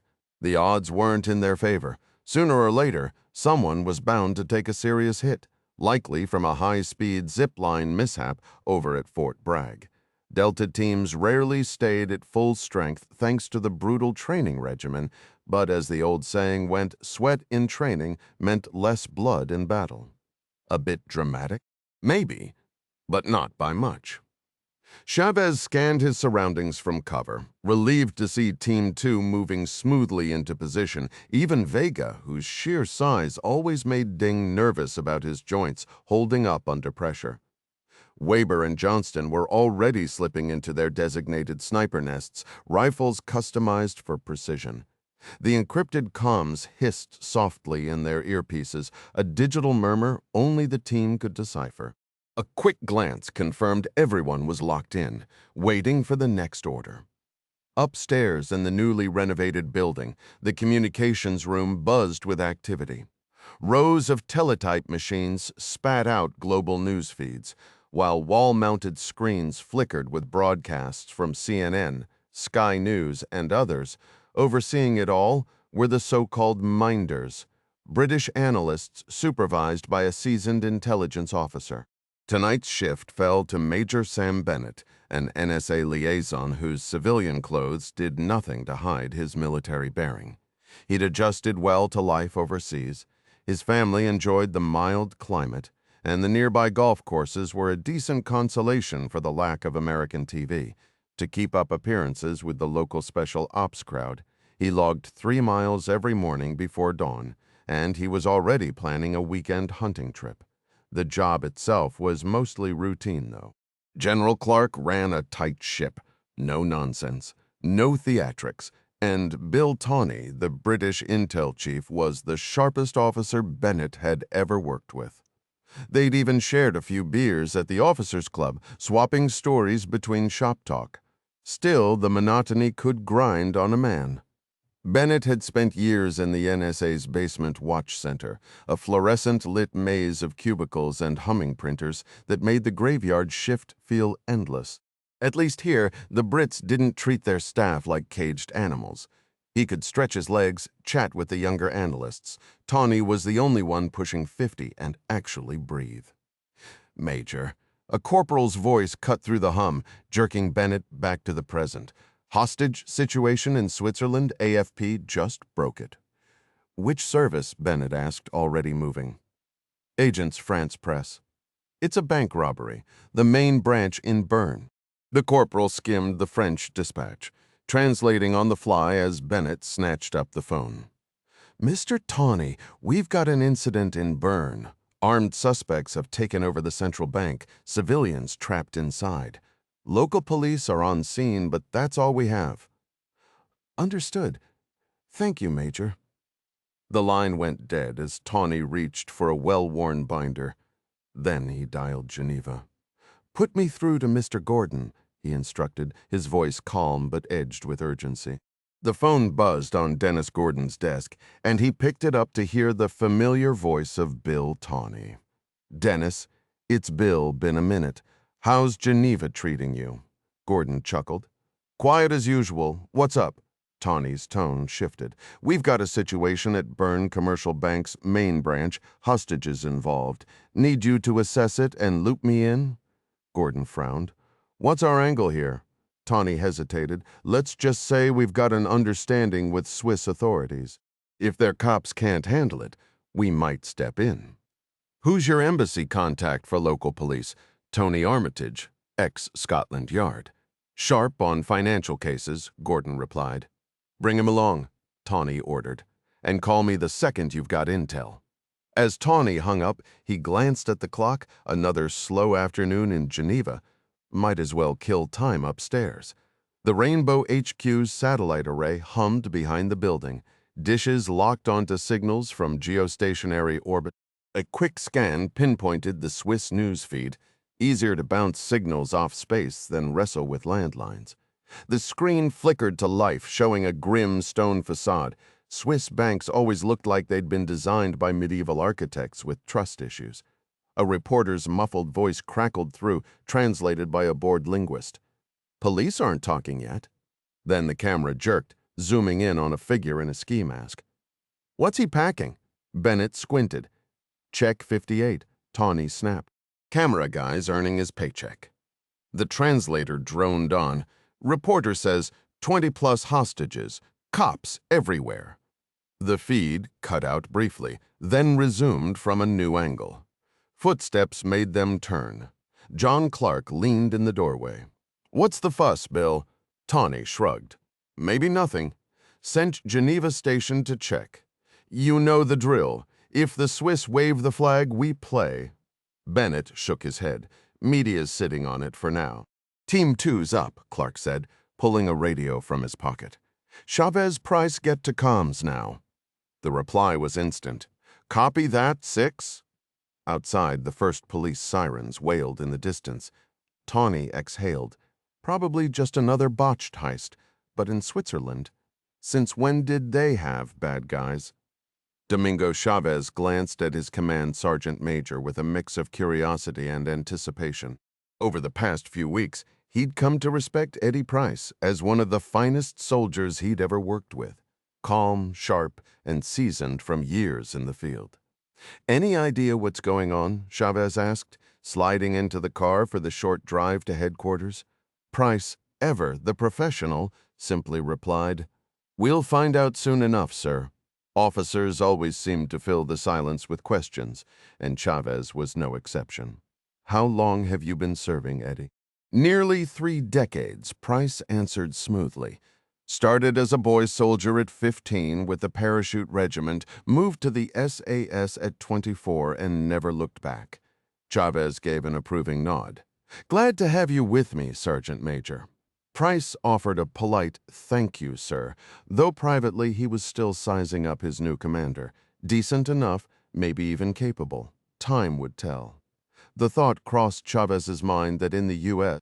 military, a soldier like Price would have been fast-tracked to officer training, complete with the degree courtesy of Uncle Sam. But different armies had different traditions, and right now, Chavez wasn't complaining. Having a rock-solid NCO at his back was a luxury. 10 minutes later, they strode into the communications room where Clark was waiting. "What's the situation, boss?" Chavez asked, grabbing a chair. Clark gestured toward the screens. "Possible job for your team. Bank robbery in Bern, Switzerland. Hostages involved. Details are thin." The room buzzed with quiet efficiency. Downstairs, travel arrangements were already in motion. 4 flights from Gatwick, 2 helicopters, en route to ferry the team. British Airways had been prepped to handle their gear without unnecessary inspections. If things escalated, the men would swap fatigues for suits. Clark smirked at the thought. Turning soldiers into businessmen was always a stretch. On screen, the live feed showed little movement, just a quiet street blocked off by Swiss police. "Not much happening now," Tawny remarked. "Sam, roll back the earlier footage." Major Bennett complied, queuing up the recording. Price immediately recognized the weapon. "Check 58. Odd choice for robbers?" Chavez frowned. "Terrorists." Price nodded. "The Czechs flooded the market with these, compact, fully automatic. Not what you'd expect from Swiss criminals." Clark raised an eyebrow. "Why not use local weapons?" Price shrugged. "Swiss territorials keep top-tier rifles at home. Easier to steal than import foreign hardware." The distant thump of rotors signaled the arrival of their transport. Clark checked his watch, right on schedule. "What's the layout of the area?" Chavez pressed. Tawny shook his head, still piecing it together. "For now, all we've got is the newsfeed." The screen displayed an unremarkable city block, empty except for the occasional cop. Just another day in Bern, until it wasn't. Chavez glanced at Price, whose attention was fixed on the dual video feeds now streaming from Swiss news crews, both signals hijacked from satellite transmissions. The interpreter kept murmuring updates from the reporters on site, though most of their chatter was mundane office banter, barely worth repeating. Occasionally a flicker of movement behind a curtain appeared on screen, but nothing substantial. "Standard procedure," Price muttered, tapping his pipe against his palm. "Local cops are probably trying to negotiate, talk them down, give it 30 minutes. We'll know if this is our mess to clean up." Chavez raised an eyebrow. "How sharp are the Swiss police?" "Top notch," Price admitted, packing tobacco into his pipe. "But hostage situations? Not their usual playground." Tawny cut in. "That's why we've got an arrangement with them." Price struck a match, the flame briefly illuminating his weathered face. "No objections?" Clark waved him off. "Smoke away, but define serious hostage scenario for me. True believers, the kind who put bullets in hostages just to prove a point." Price exhaled a slow plume. The unspoken truth hung heavy. Those were the ones Rainbow hunted down. Clark stifled a sigh, watching the useless footage. The reporters droned on about police silence, which was no surprise. Cops lied to the press for a reason. Any decent terrorist would be glued to a TV dissecting every word. Still, the lack of intel gnawed at him. Tawny, usually a fountain of analysis, sat stone-faced. Protocol was a tangled web. Local cops would escalate to Canton authorities, who'd then decide whether to involve the feds. Only then would Rainbow get the call routed through Whitehall, because bureaucracy loved its detours. Clark hated the red tape, but at least it wasn't worse. An hour in, Chavez slipped out to prep Team 2. The men moved with quiet efficiency, checking gear that barely needed checking. Screens flickered in the dim room as they watched the same stagnant footage. Outside, helicopters sat idle, rotors still. Team 1 stayed on standby because if the birds went down en route to Gatwick, backup was ready. Every contingency had been planned for, except, Clark mused, whatever insanity the terrorists were cooking up. The TV broadcast showed a chaotic scene as officers moved around the bank, some poised for action while others stood idle, uncertain how to respond. Despite their training, the Swiss police were unprepared for this kind of crisis, just like any department in a quiet city, whether it was Bern or Boulder. They had protocols, sure, but theory and practice were two very different things. Clark and his team knew all too well how badly things could go wrong. The German police had been top-tier professionals, yet they'd still botched the Fürstenfeldbruck hostage rescue during the Munich Olympics. Experience mattered, and right now these officers had none. The screen flickered with an empty street for what felt like forever before a high-ranking officer stepped into view, phone pressed to his ear. At first, his posture was calm, but then his shoulders stiffened, his grip tightening on the device, his free hand lifted in a placating gesture, as if trying to reason with someone unseen. "Something's off," muttered Dr. Paul Bellow, stating the obvious. Eddie Price clenched his jaw, pipe smoke curling around his face. Negotiating with hostage-takers was a delicate dance, and this officer clearly didn't know the steps. Price had a sinking feeling. Someone inside that bank wasn't walking out alive. Then came the translator's voice, tense and urgent.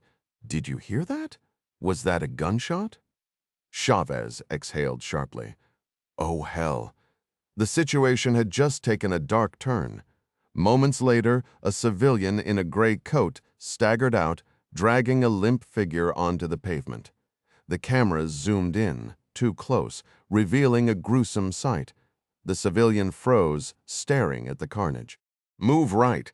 Get out of the line of fire," Chavez willed silently. Miraculously, the man seemed to hear him, hesitating before darting to the side. A muffled shout echoed from inside the bank, whatever was said. It wasn't good.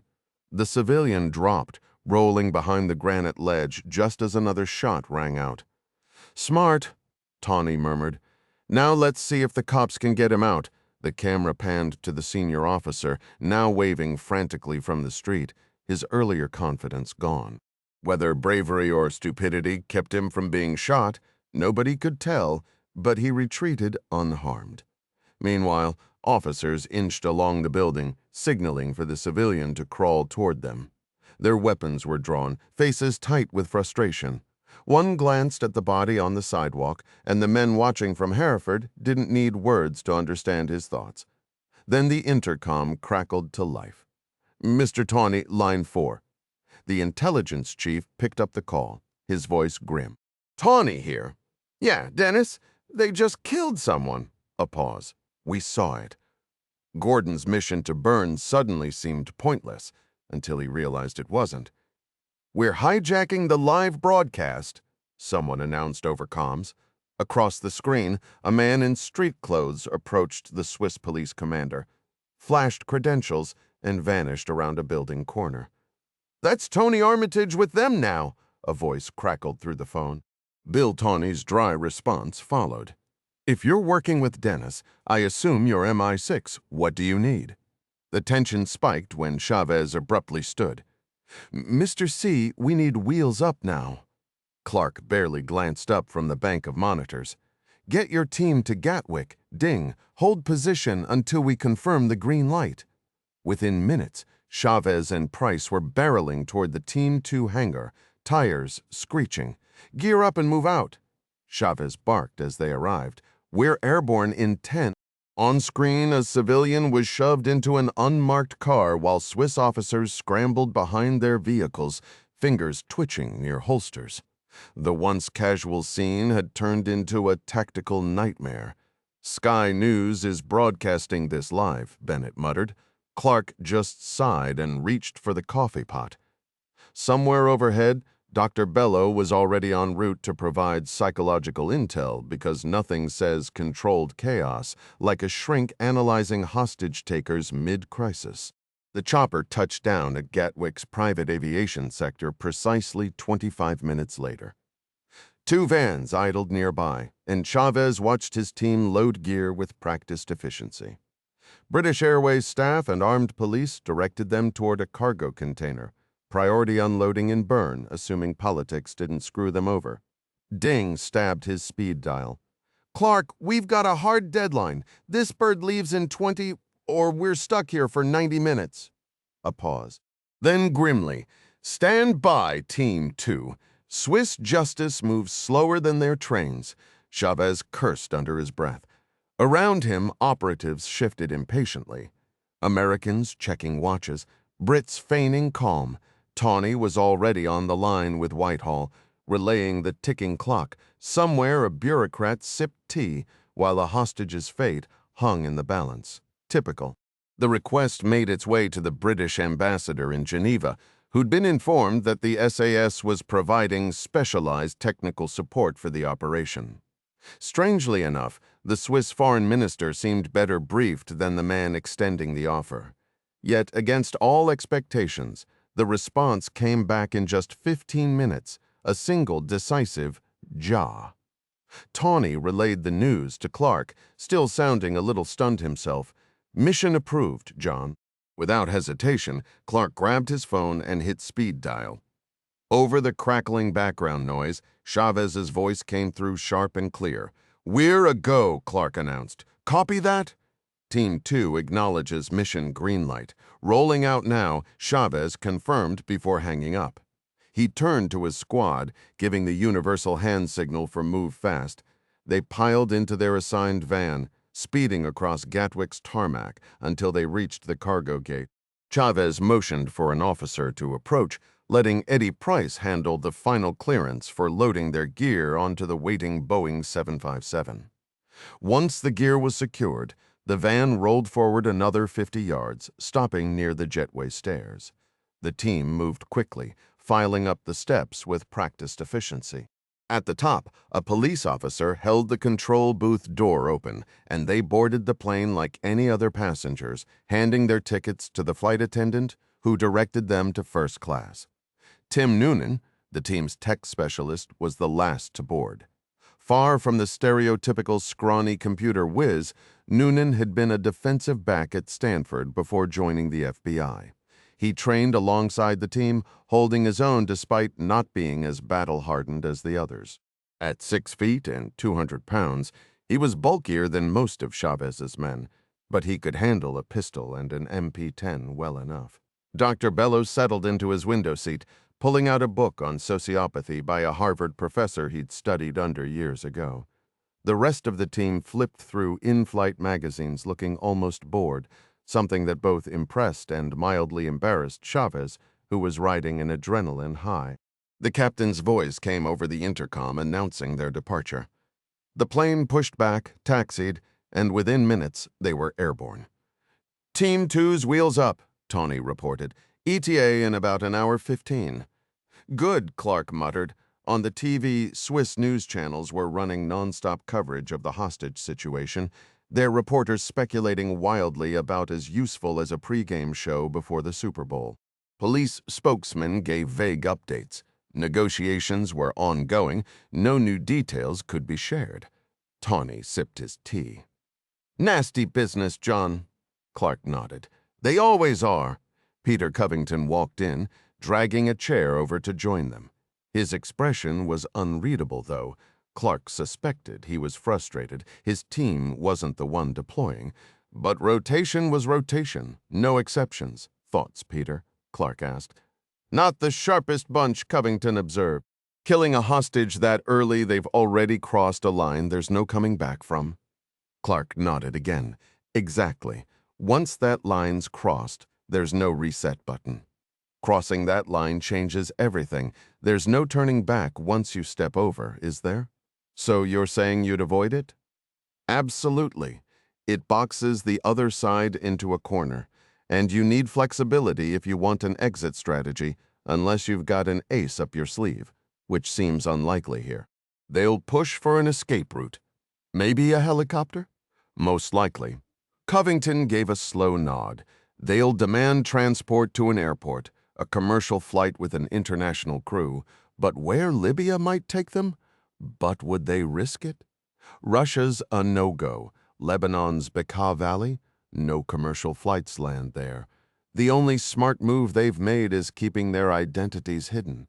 Want to bet the escaped hostage never got a good look at their faces?" Clark disagreed. "These aren't amateurs. Their gear suggests training discipline." Covington conceded the point. "True, but they're not exactly geniuses. Wouldn't shock me if they grabbed some cash along the way, like petty thieves trained. Sure, competent. Hardly. What even makes a good terrorist?" John mused, another grim term to add to the lexicon. The British Airways flight landed 2 minutes ahead of schedule, gliding smoothly to the gate. Chavez had spent the flight picking Dr. Bellows' brain. Psychology was the gap in his skill set, and one he needed to close fast. This wasn't frontline combat, where strategy was a general's chess game. This was close quarters, high-stakes maneuvering with unpredictable variables. Unbuckling before the plane fully stopped, Ding smirked at the irony.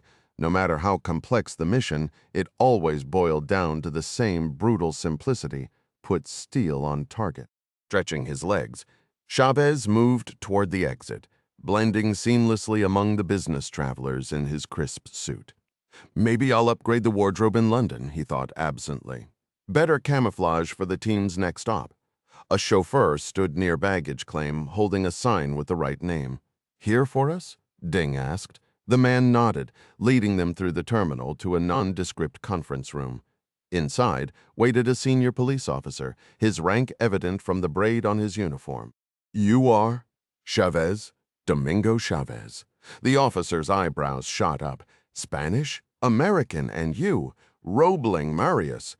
Once the team assembled, he ushered them through a rear door to a waiting minibus. Another vehicle trailed behind, presumably carrying their gear. "Update us," Ding demanded. Roebling's reply was clipped. "No changes since the first casualty. Phone negotiations ongoing. No names. No demands beyond transport out of the country. Destination still unknown." What intel did the escaped hostage provide? 4 assailants, fluent German native speakers, based on dialect and idioms, armed with Czech weapons, and they're not shy about using them. Chavez checked his watch. ETA to the site, and my team's gear. Arranged, Major, Bello cut in. I'd like to speak with the survivor. The tension in the bus tightened like a coiled spring. Chavez knew the Swiss officer's cooperation came with unspoken limits, reasonable ones, he supposed, given the circumstances. It wasn't every day a foreign tactical team rolled into your city to handle a crisis. Still, Rainbow had been called in for a reason, and Ding felt the weight of that responsibility.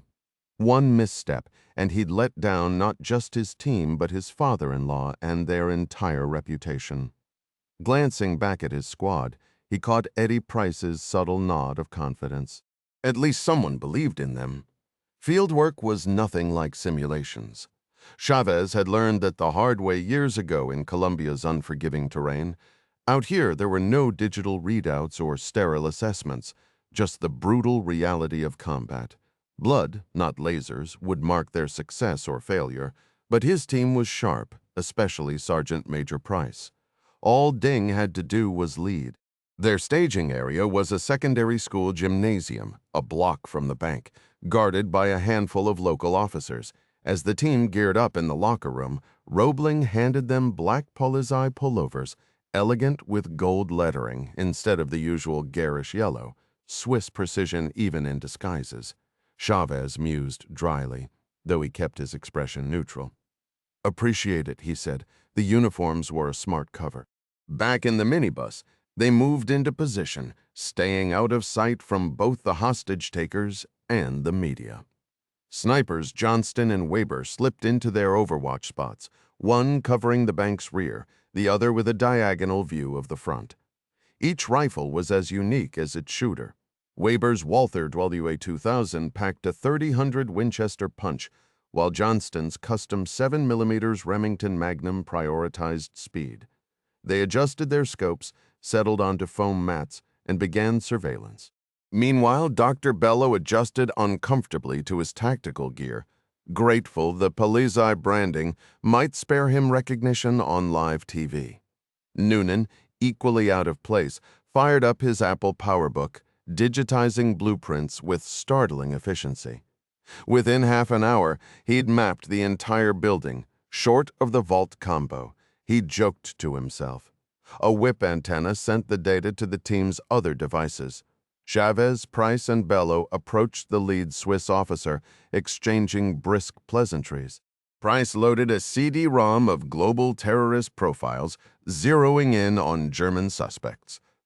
The shaken banker, Hans Richter, confirmed one face, a man from Bonn with ties to Swiss commerce. "That's him," Richter muttered, pointing at the screen. The pieces were falling into place. "He's definitely the ringleader. You're absolutely certain?" "Positive," came the firm reply. Price scanned the file on his tablet. Ernst Model ex Bader-Meinhof vanished off the grid in '89. 4 suspected operations. 3 went sideways spectacularly. Almost got nabbed in Hamburg back in '87, but gunned down 2 cops to slip away, trained by commies last rumored to be holed up in Lebanon, though that intel's flimsy at best. Kidnapping was his bread and butter. His finger kept scrolling. This guy might fit too. Erwin Gutenasch, another Bader-Meinhof relic, last seen in Cologne during a '92 bank heist. Background includes kidnapping and murder. Oh yeah, he's the dirtbag who snatched and executed a BMW exec in '86. Pocketed the $4 million mark ransom. Real charmer, Price muttered. Bello peered over his shoulder, gears turning. What exactly did he say on the call? "We've got audio," the Swiss officer answered. "Perfect, but I'll need a translator," Chavez cut in. "Noonan, can we get eyes on that bank?" "Already on it," the tech replied. Chavez turned to Roebling. "What about the news crews? We got to assume these clowns have a TV inside." The Swiss inspector nodded. "They'll play ball." "All right, people, move out," Chavez barked. Noonan dashed to his gear, while Bello and Richter hustled off to decode the hostage-takers' ramblings. That left Chavez and Price alone. "Eddie, am I missing anything here?" "Not a thing, Major. First off, it's Ding. Second, you've got more field time than I do. If you've got input, spit it out now." This ain't some polished briefing room. I need your instincts. Price cracked a grin. His K.O. was shaping up just fine. So far, so good. Perimeters tight. Next steps, blueprints of the building, intel on the tangos inside. That's Noonan's circus. And we need to get inside their heads, Bellows' specialty. But what if they start shooting like madmen? Simple. Louis hucks 2 flashbangs through the door. We dump 4 more inside, then storm the place like a SWAT team on espresso. Price frowned. Our vests won't stop a 7.62 round. Yeah, no kidding. Nobody promised us a safe day at the office. Ding shot back. Once we've got more intel, we'll fine-tune the assault. Now quit jawing and move. Nearby, Dmitry Popov blended into the gawking crowd, impressed despite himself. The Swiss counter-terror unit moved like clockwork, HK rifles, tactical gear, the works. The commander, Chavez, was already sizing up the bank's facade while his second-in-command rallied the team. Popov's lip curled, Model and his crew. Amateurs.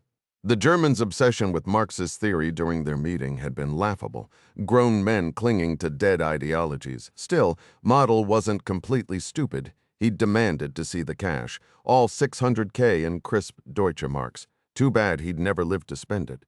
Killing the hostage so soon predictable? A desperate play to prove his resolve, as if anyone in this century gave a damn about his revolutionary cosplay. Popov exhaled a cloud of cigar smoke as he leaned against the cold marble facade of the downtown bank, his fedora tilted low and trench coat collar raised partly against the autumn breeze, partly to shadow his features across the street. Ernst Model and his 3 accomplices moved with reckless confidence, oblivious to the surveillance net tightening around them.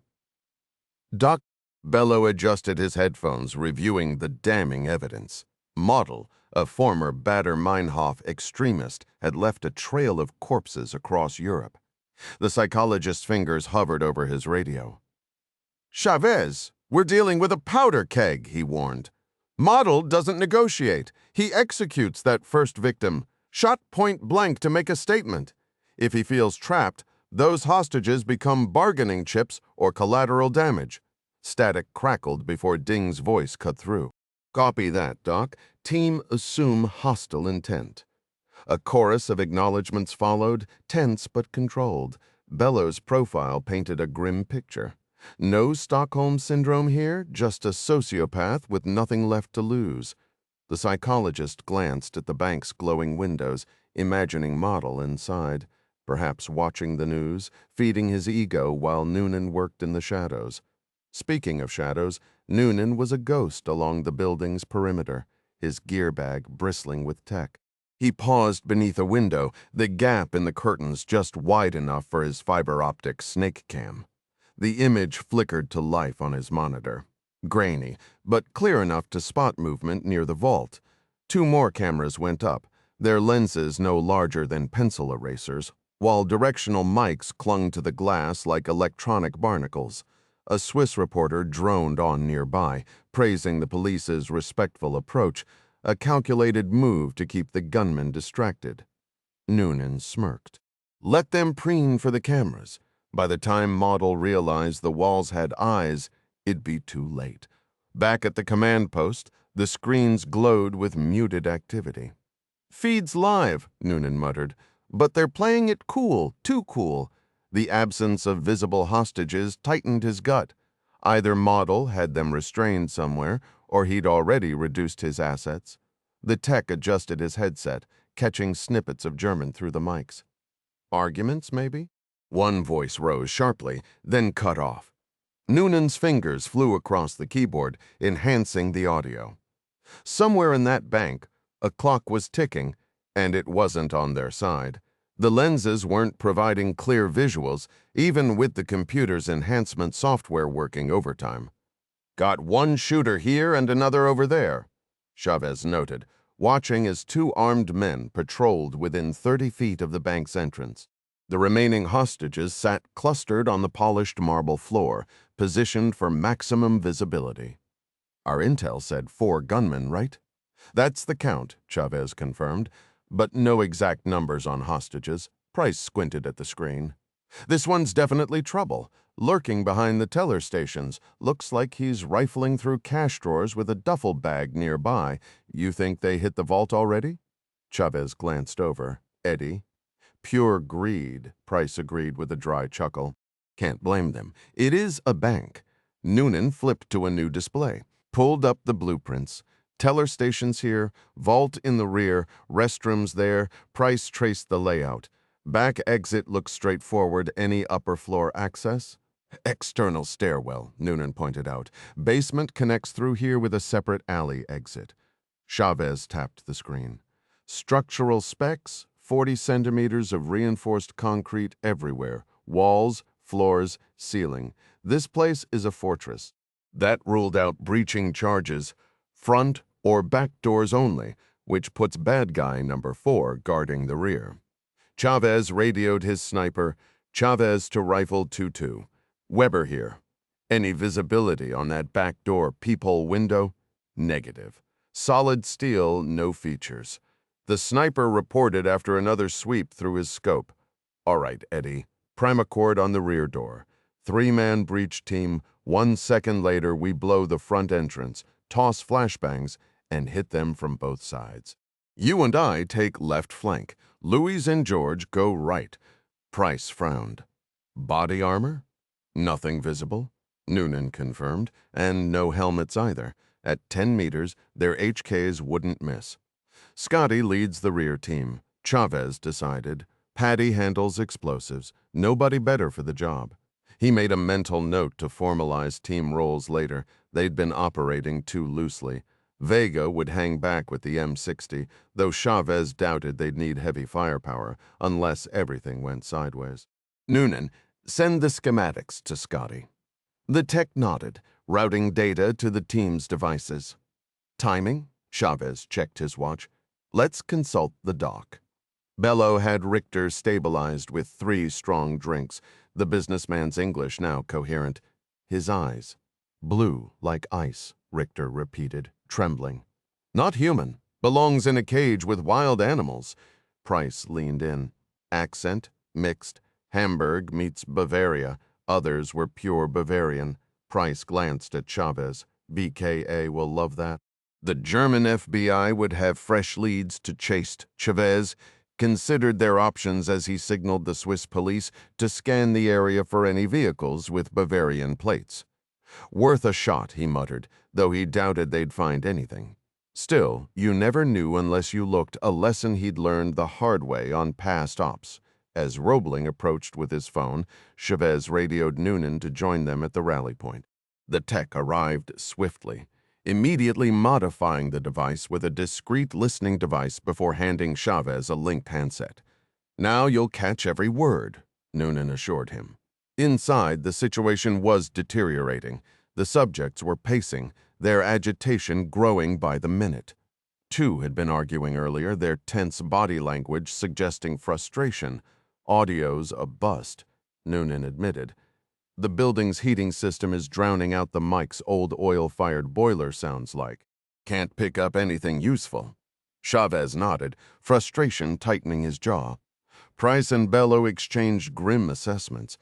If I had to bet, Price said, we'll be breaching before sunrise. Their leader's losing his grip. Bello agreed, adding, he's unraveling fast. No one in there to talk him down. Chavez exhaled sharply. The intel photos flashed in his mind. Hostages packed tight, 3 gunmen with automatic weapons, just waiting for an excuse to open fire. One wrong move and the body count would skyrocket. Command wasn't just about giving orders. It was about carrying the weight of every life on the line. Then Bello delivered the breaking update. Model just escalated.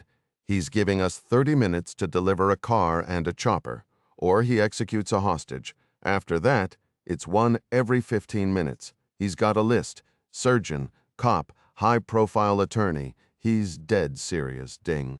Sounds like a toddler throwing a tantrum because Christmas got canceled. Chavez's stomach nodded. And the cops, stalling, but that's what set him off. He's cracking under the pressure. No logic left. Keying his radio, Chavez signaled the team. Stand 2. I repeat, stand 2.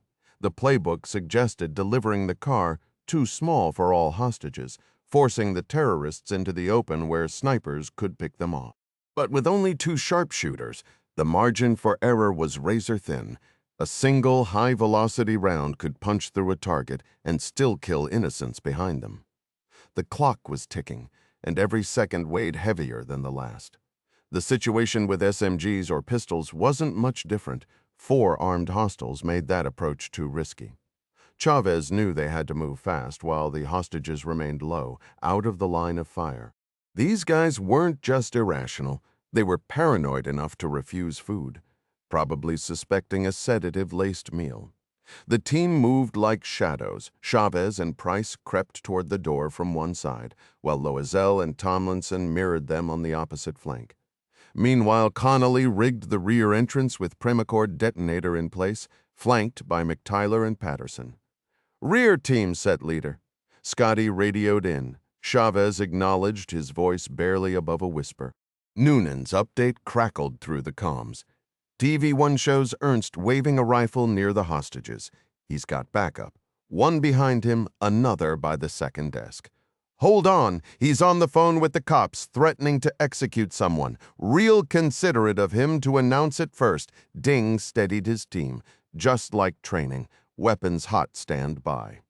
He caught Loisel and Tomlinson exchanging a glance, silently confirming their roles. Louis would breach first, George covering. Same for Chavez, Price leading, him following. Noonan's voice tightened. "Ding, they've grabbed a hostage. Professor Donatello. Camera 2 confirms. It's go time." Connolly's voice cut in. "Ready!" Chavez took a breath. "All teams, execute!" The world erupted. The rear blast shook the building, followed instantly by the flashbangs at the front. Glass shattered, light seared, and sound deafened. Price surged in Chavez on his heels. Ernst had his gun to Donatello's skull, but turned at the chaos just long enough. The professor dropped, and Price fired 3 rounds straight into Ernst's face. Chavez pivoted, spotting another gunman dazed but armed. Rules were rules. 2 quick shots, and the threat dropped. A glance right confirmed the 3rd terrorist was already down. Headshot clean. Clear. Chavez barked, the room falling eerily silent except for the ringing in their ears. The team echoed confirmation as they swept through the building.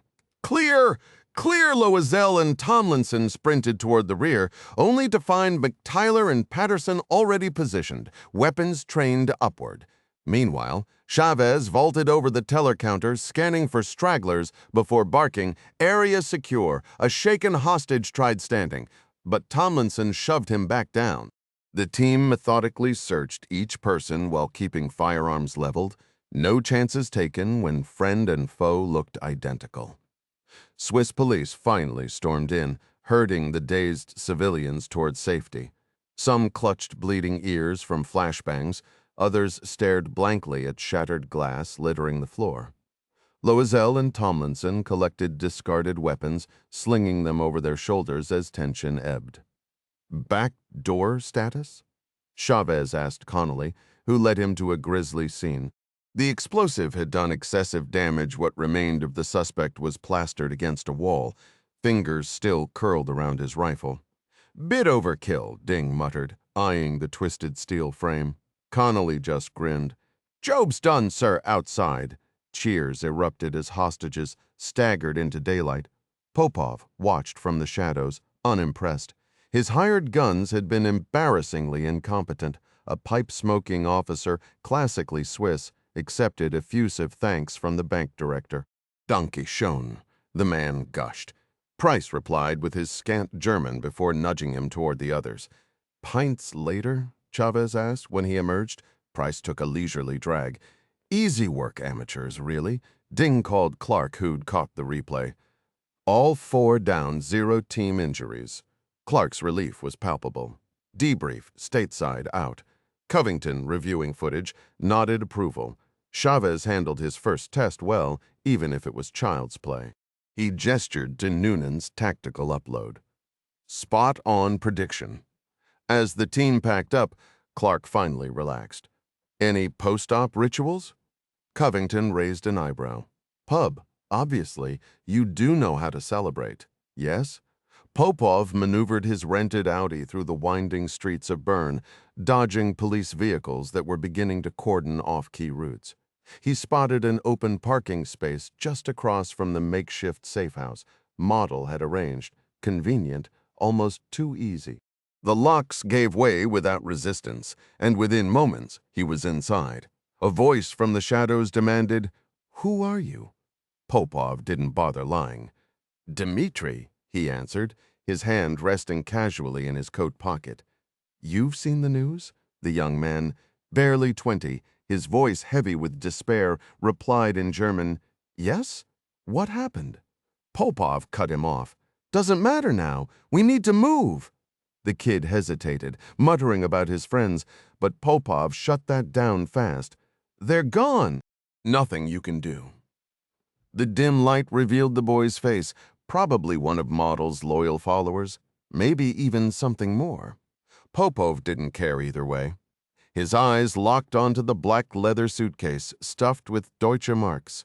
The kid, Fabian was it, turned to grab his parka, oblivious. 2 muffled shots later, Popov double-checked his work, scooped up the cash, and strolled out like he was leaving a business meeting. A quick drive to his hotel, then off to open a discreet bank account before his noon flight to New York. Meanwhile, Chavez and Dr. Bello settled into their seats on the last flight back to England, this time landing at Heathrow. Ding sipped his white wine, his hands steady, no shakes this time. Bello nodded approvingly. Stress relief is normal. Training helps, so does a drink. Chavez smirked. Could we have done anything different? Bello shrugged. Maybe intervened sooner, but hostage situations are unpredictable. What's stranger is their motives, ideological posturing, but they robbed a bank mid-crisis. Doesn't add up. Chavez recalled the canvas bag of cash left behind, roughly 25 pounds of bills, an odd measure, but all they had to go on. So were they just thieves? Bello finished his wine, signaling for a refill. Model was sloppy, more show than substance.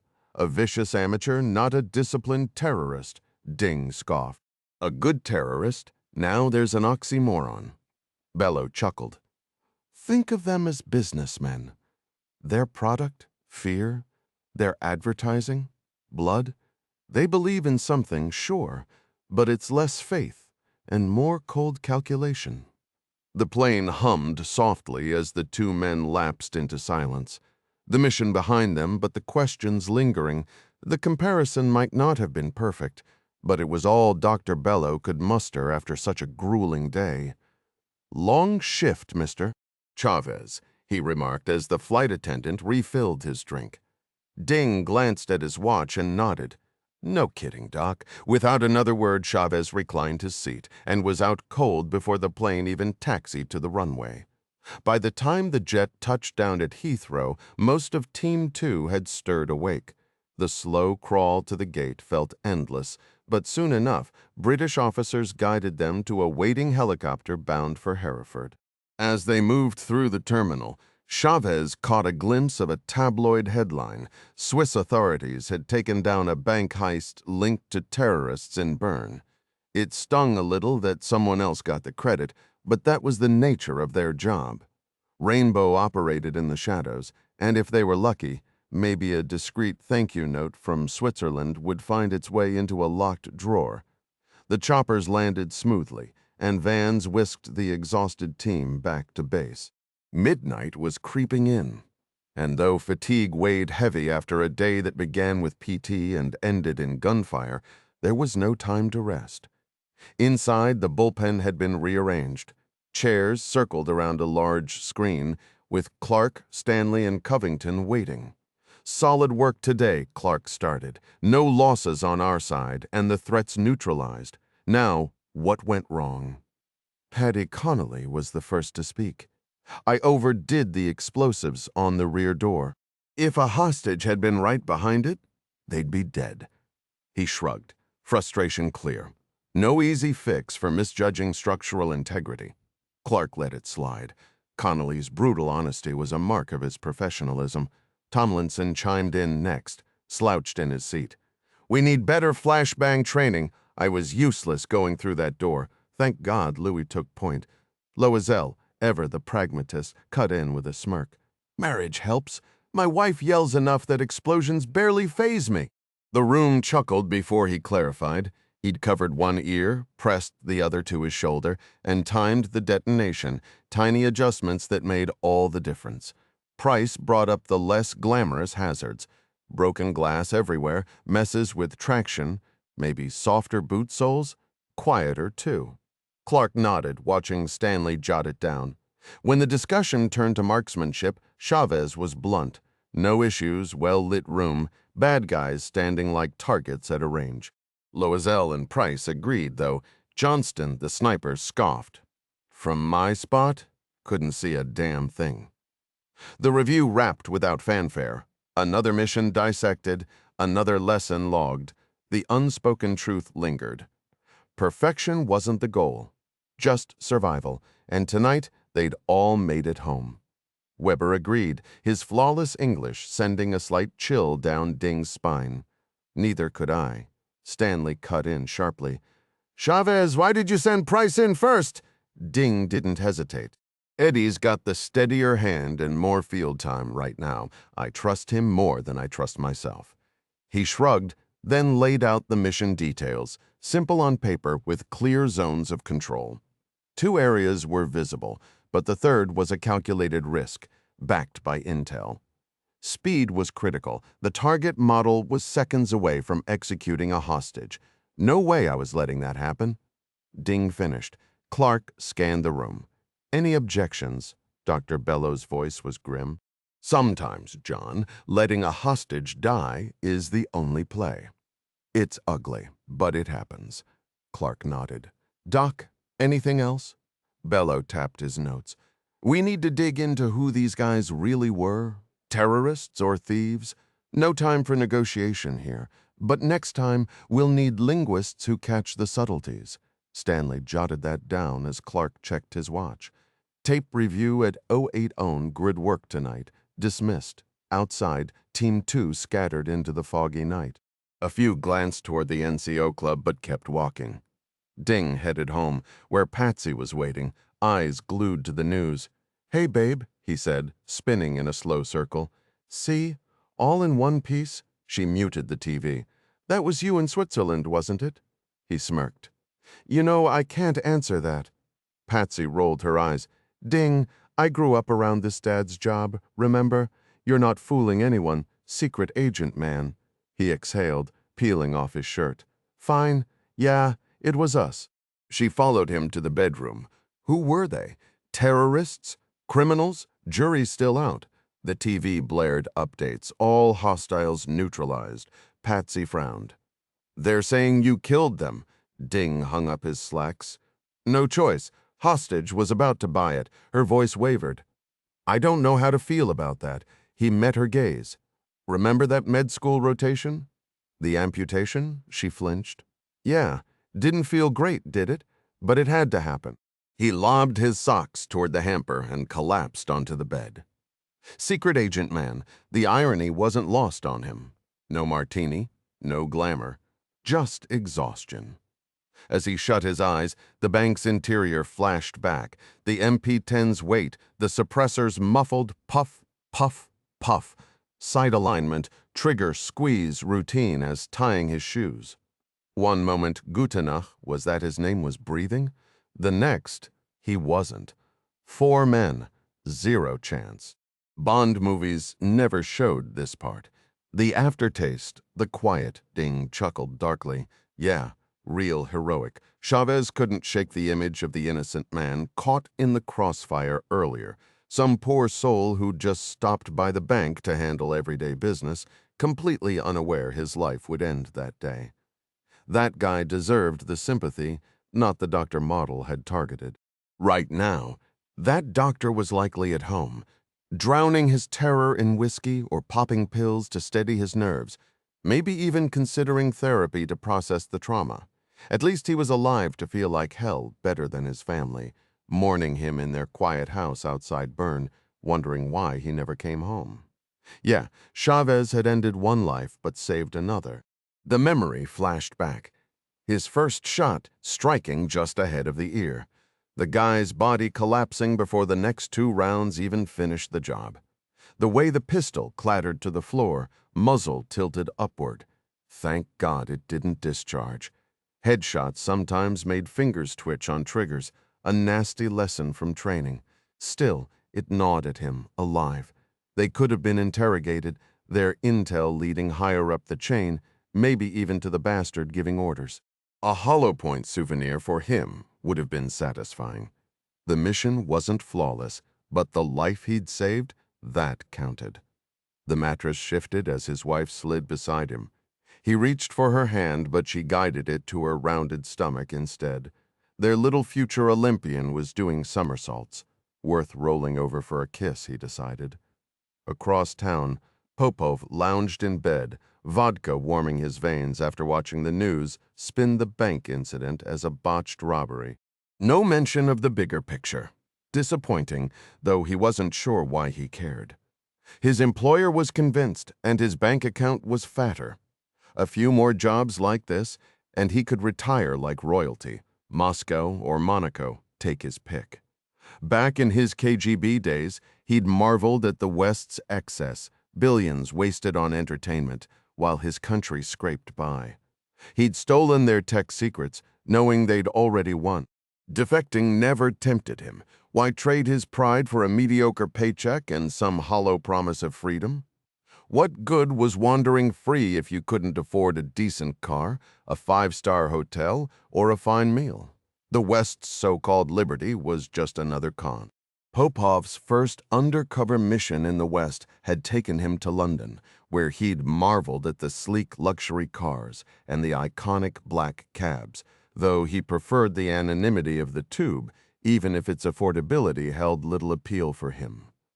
Capitalism, he mused, had a way of lavishing rewards on those born into privilege or lucky enough to strike it rich, offering comforts even the czars couldn't have imagined. And that was exactly what he wanted, a life of indulgence, complete with a Mercedes, a spacious apartment near fine dining, and sun-soaked beaches where women would flock to him. Power without pleasure? Pointless. Now, after setting up jobs like the one in Bern, he was closer than ever to his dream.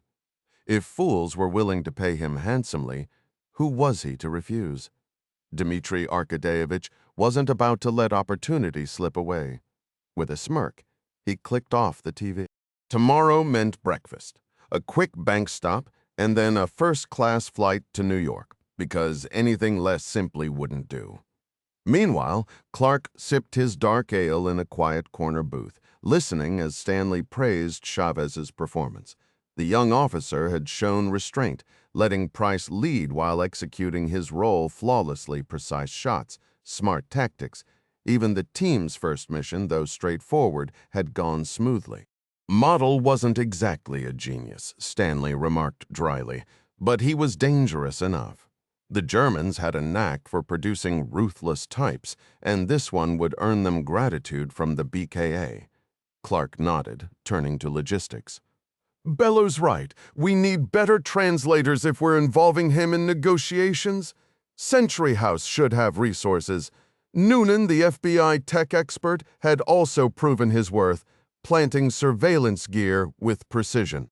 Solid addition, Stanley agreed, raising his glass. Full marks for Team 2. Success, Clark knew, owed much to their British allies. Loisel, the unflappable Frenchman, had shot with deadly accuracy, proving Rainbow's readiness. This mission would go down as a win, validating the team and Clark himself. Across town, Washington's elite mingled at the Society of Cincinnatus's grand Massachusetts Avenue estate, where power brokers traded influence over cocktails. The new president's unpredictability had added a fresh layer of tension to these gatherings. But the game of status never stopped.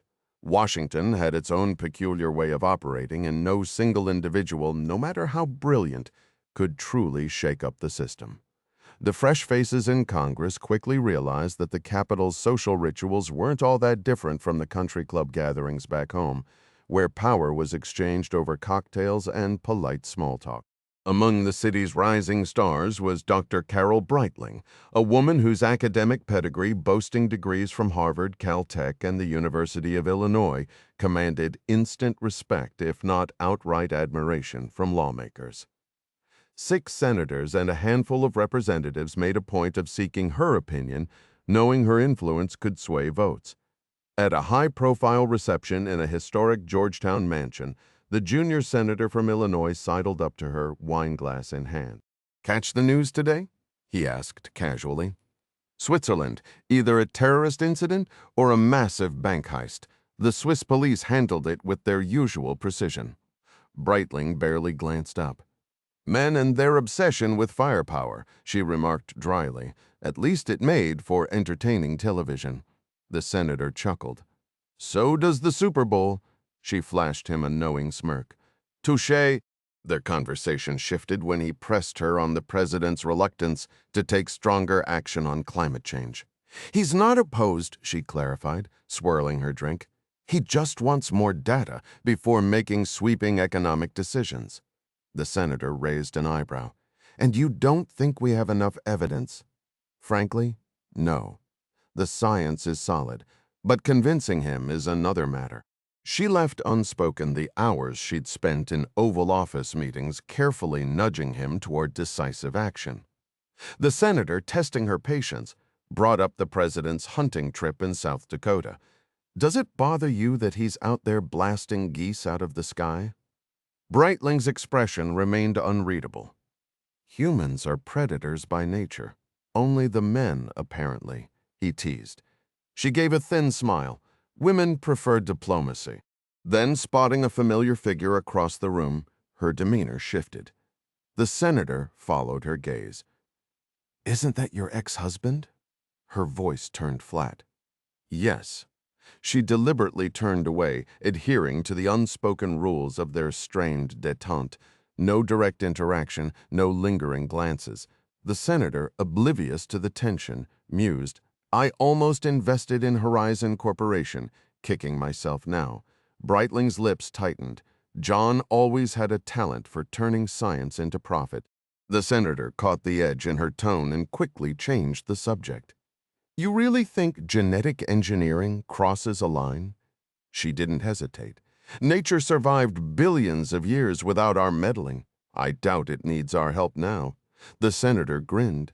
"So, some things are better left unknown." She didn't laugh. John Breitling had built his fortune in construction, reshaping landscapes to suit human needs rather than nature's design. Yet his passion for environmental preservation, Dr. Breitling mused, had grown from his deep attachment to Washington and the intoxicating allure of political influence, what locals jokingly called Potomac fever. Once it took hold, there was no easy cure. "Senator Hawking," he said, leaning forward, "nature operates on a level of complexity we barely understand. Every change we make sends ripples we can't predict, the law of unintended consequences. Congress knows all about that, doesn't it?" The senator gave a reluctant nod as Breitling pressed on. "That's why we have environmental impact laws, because breaking things is simple. Fixing them, not so much genetic engineering.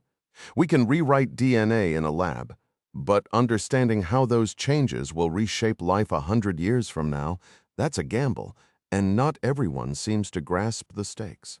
The senator couldn't argue.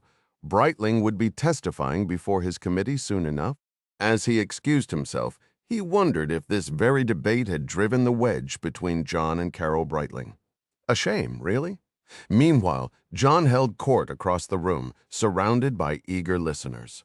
"Progress isn't new," he declared, flashing the confident grin of a man worth billions. "Centuries ago, Ned Ludd feared machines would destroy livelihoods. He wasn't wrong. But what replaced them was better. That's how advancement works." A skeptic in the crowd hesitated. But the risks, Breitling cut in. Cancer kills millions. Aging steals decades. My company is unlocking the genome to stop both. Would you halt that research if it meant no cure for breast cancer, or would you prefer to live forever in a body that never ages? The room fell silent. When a congresswoman murmured about overpopulation, he waved it off. We solved malaria with DDT. We moved past war for population control. Birth control exists. It just takes time to spread. So tell me, he challenged, eyes gleaming, who here wouldn't trade wrinkles for eternal youth? His audience hung on every word with top-tier scientists and lucrative incentives. Breitling's team was chasing immortality, and he made it sound not just possible, but inevitable. The potential financial gains from controlling this breakthrough were staggering, with the U.S. patent locking in exclusive rights for nearly 2 decades. The quest for human immortality, once relegated to cheap sci-fi novels, had suddenly become a legitimate scientific pursuit, electrifying the medical world. "You honestly believe this is possible?" asked a congresswoman from California, one of many women inexplicably drawn to John Breitling's magnetic presence. Wealth, influence, charm, it all conspired to make him impossible to ignore. With a confident grin, Breitling replied, "Check back in 5 years. We've identified the gene. Now we just need to crack the code to deactivate it. There's a mountain of research ahead, but every discovery will be groundbreaking. Think of it like Magellan's voyage, uncharted territory with endless possibilities. No one dared mention Magellan never made it back. And the profit potential?" pressed a freshman senator from Wyoming. "Isn't that how progress works? Reward follows innovation. Wouldn't you call this worthwhile?" The senator, a small-town doctor turned politician, nodded cautiously. Horizon Corporation's ambition was dizzying, but their track record spoke for itself.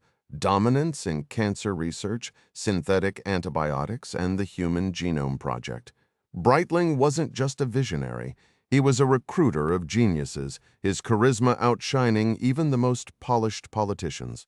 The man had it all: Hollywood looks, razor-sharp intellect, and an uncanny ability to make everyone around him feel like the most fascinating person in the room. He could break down complex science for laymen or spar with the brightest minds in his field, where he stood nearly unchallenged. Sure, there were a handful of rivals: Pat Reilly at Harvard, Aaron Bernstein at Hopkins, Jacques Ellise in Paris, but Breitling operated on another level. The senator mused that such brilliance was wasted on mundane medicine. If only his personal life matched his professional success. His ex-wife, Carol, was sharp but more politician than scientist. Maybe she couldn't stomach living in his shadow. Across the room, a redhead hung on Breitling's every word, while Carol sipped wine alone, destined for an empty apartment. The senator smirked. Some things never changed. Immortality? Hell, he'd settle for a good hunting season back in Cody. As dinner was served, Dr. Kilgore noted the crowd's eerie calm. The cocktails, spiked with a proprietary sedative, worked like a charm. Even the usual troublemakers sat docile, their aggression dulled by top-shelf liquor and pharmaceuticals. Progress, indeed. The top-shelf bourbons were clearly the drink of choice, though Kilgore noticed most of the subjects diluted theirs with ice or soda instead of savoring it straight. Their medical evaluations had come back as expected. A collection of walking contradictions, bodies that appeared robust but harbored everything from advanced cirrhosis to unchecked diabetes. One man's prostate cancer markers were through the roof. Not that it would impact the trial's outcome. Another participant's HIV-positive status remained asymptomatic. His addiction history seemingly replaced by an endless thirst for liquor that somehow kept him stable. Kilgore observed them through the two-way mirror, half listening to a Bach concerto while filling out reports. 3 claimed to be Vietnam vets, men who'd once called their enemies gooks before their lives unraveled into alcoholism and homelessness. Society's current term for them was kinder than what his mother would have muttered under her breath.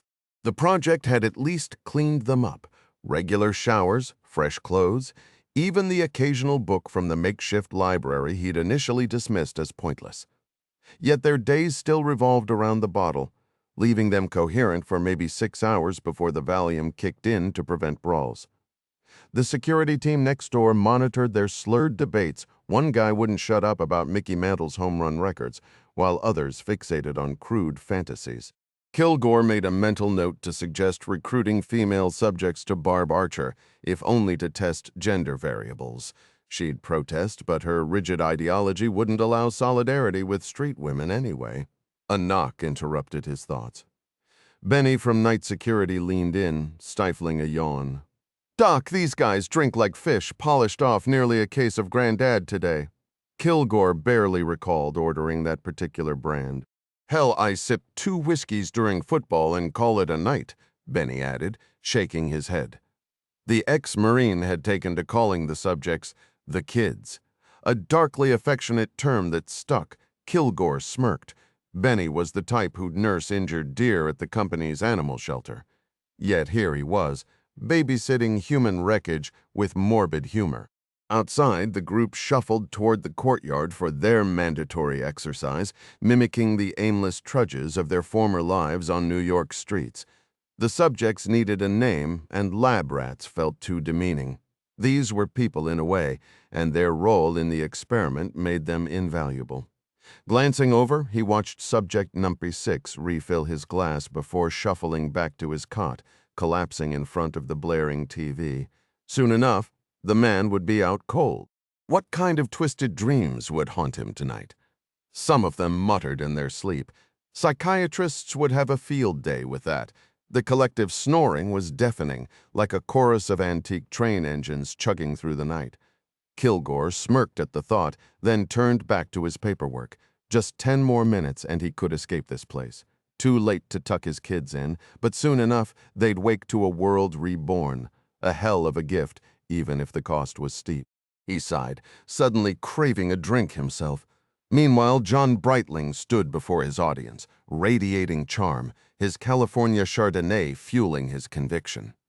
"The future has never looked brighter," he declared. "Bioscience is shattering boundaries we didn't even know existed. A century of research is finally bearing fruit. Pasteur, Salk, Sabin, they laid the groundwork. Now we're the ones standing on their shoulders." He paused, letting the weight of his words sink in. "The summit's in sight, and we will reach it." "Smooth talker," Liz murmured to her husband. "Too smooth." FBI Director Dan Murray muttered back. "Hicks says he's the best in his field. What's his endgame? Playing God, from the sound of it." Liz snorted. "Then he ought to grow a beard." Murray barely stifled a laugh before his phone buzzed. Excusing himself, he stepped into the marble foyer. The encryption took its sweet time sinking, HQ calling. "Murray, Director Sinclair here. Swiss hit a dead end on the other 2 IDs. Prints are en route to the BKA, but if they're not in the system, we're back to square one. Any casualties? Negative. All hostiles down, hostages safe. Oh, and Noonan was there, Rainbow's tech guy. So it worked. This time, yeah. Get me the after-action report? Already on it." Few knew about Rainbow, but Noonan's sudden disappearance wouldn't go unnoticed. "How's the rubber chicken?" Sinclair quipped. "I'd kill for a burger," Murray grumbled. "Anything else? New Orleans OC case is wrapping up. Betts says 3-4 days max. Keep me posted." Sliding his phone away, Murray rejoined the table, his holstered Smith & Wesson thumping against the chair.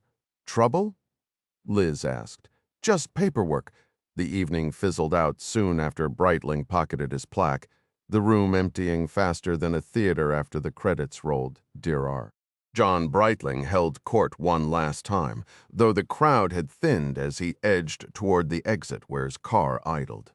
The short drive to the Hay Adams Hotel, just across Lafayette Park from the White House, took barely 5 minutes.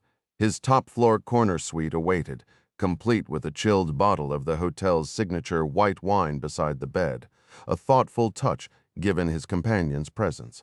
As he uncorked the bottle, a pang of melancholy hit him. He'd missed these small luxuries, the polished ease of his old life.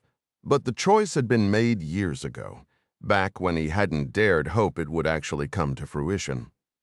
Now, with certainty settling in, the trade-off felt justified. The sacrifices paled against what he stood to gain. And then there was Jessica, her porcelain skin and striking silhouette, a pleasant distraction. Some comforts at least remained. Meanwhile, Dr. Carol Breitling navigated the streets of Georgetown alone, her government position granting no escort, no fanfare. Her apartment off Wisconsin Avenue welcomed only her and Jiggs, the calico cat who twined around her legs the second the door shut, his purrs vibrating against her stockings. He trailed her to the bedroom, observing with feline indifference as she changed, then perked up when she retrieved a treat from the kitchen. She fed him by hand before downing 2 aspirin with a glass of ice water. The weight of her choices pressed harder tonight. She'd clawed her way to the White House, shaping policies that mattered, or so she told herself. But the cost? The isolation? Some days even the victories tasted hollow. Scooping up Jiggs, she cradled him like the child she'd never had, his warmth a poor substitute for human touch. Men had disappointed her. Cats, at least, were dependable. As she slid into bed, the robe discarded, Jiggs curled between her thighs. Sleep would be elusive, her thoughts inevitably drifting to another bed, another woman, just miles away. At 6:30 a.m., PT kicked off with its usual rigor, culminating in a 5-mile run. Today, Chavez's team finished in 38 minutes, 2 ahead of schedule. Maybe the mission's success had lent them extra energy, or maybe, he mused, the adrenaline of killing left a darker residue, not exactly breakfast chatter. The steam of the showers loosened their muscles, though grooming was a trickier affair for this crew. Unlike regular soldiers, they needed scruffier hair, the kind that blended into business-class cabins during deployments. Ding's was still too short, a holdover from his CIA days when he'd kept it neat like his old Army standards. Another month of growth, and he'd looked the part. With a grunt, he tolled off the morning's questions lingering like the fog outside. As the leader of Team 2, Domingo Chavez had his own private quarters, and he took a moment to appreciate his physique, something he'd always prided himself on. Those brutal workouts from the first week had clearly paid off. Even back in Ranger School at Fort Benning, he hadn't been in much better shape, and that was when he was just a 21-year-old E4, one of the smallest guys in his class. It irked him slightly that Patsy, tall and lean like her mother, stood half an inch taller than him. But she always wore flats, keeping things respectable, not that anyone would dare mess with him anyway. Like his boss, Chavez carried himself with the kind of quiet intensity that warned people not to test him. Especially today, he thought, as he dried off with a towel the night before. He'd taken down a target with the same effortless precision as zipping up his jacket. Tough luck for Herr Gutena. Back in the kitchen, Patsy was already dressed in her scrubs, prepping for her OB/GYN rotation. She had a C-section scheduled that morning at the local hospital, where she was finishing what would have been her internship year back in the States. Next up was pediatrics, which both of them agreed was a perfect fit. Breakfast was waiting bacon and eggs, though Chavez couldn't help noticing how much richer the yolks looked here. Maybe British chickens had a better diet. "I wish you'd eat healthier," Patsy said for what felt like the 100th time. Domingo just grinned, grabbing his copy of the Daily Telegraph. "Sweetheart, my cholesterol's 130, my resting heart rate's 56. I'm a finely tuned weapon, Doc. But what about in 10 years? Patricia Chavez, MD, pressed. "I'll have 10 full physicals by then, and I'll adjust accordingly." Domingo shot back, slathering butter on his toast. He'd developed a real appreciation for British bread. Why did people rag on English food so much? Hell, Patsy, look at your dad. That old man's still in fighting shape. He hadn't run that morning, though at his peak, he could barely keep up with Team 2's 5-mile pace. Age had its limits, but his shooting hadn't slipped one bit. John had made sure the team knew that. Chavez was still one of the best pistol shots around and even deadlier with a sniper rifle. At 400 meters, he was on par with Weber and Johnston. Despite the suit he wore to work, Rainbow Six wasn't someone you'd ever want to cross. The Telegraph had a front-page piece on yesterday's events in Bern. Chavez skimmed it, surprised by how accurate most of the details were. The reporter must have had solid police sources, who, thankfully, took credit for the takedown. That was fine. Rainbow operated in the shadows. The Ministry of Defense had issued a vague no comment about SAS involvement, which Chavez found weak. A firm denial would have been smarter, but he supposed politics had its own twisted logic. Media relations weren't his strong suit.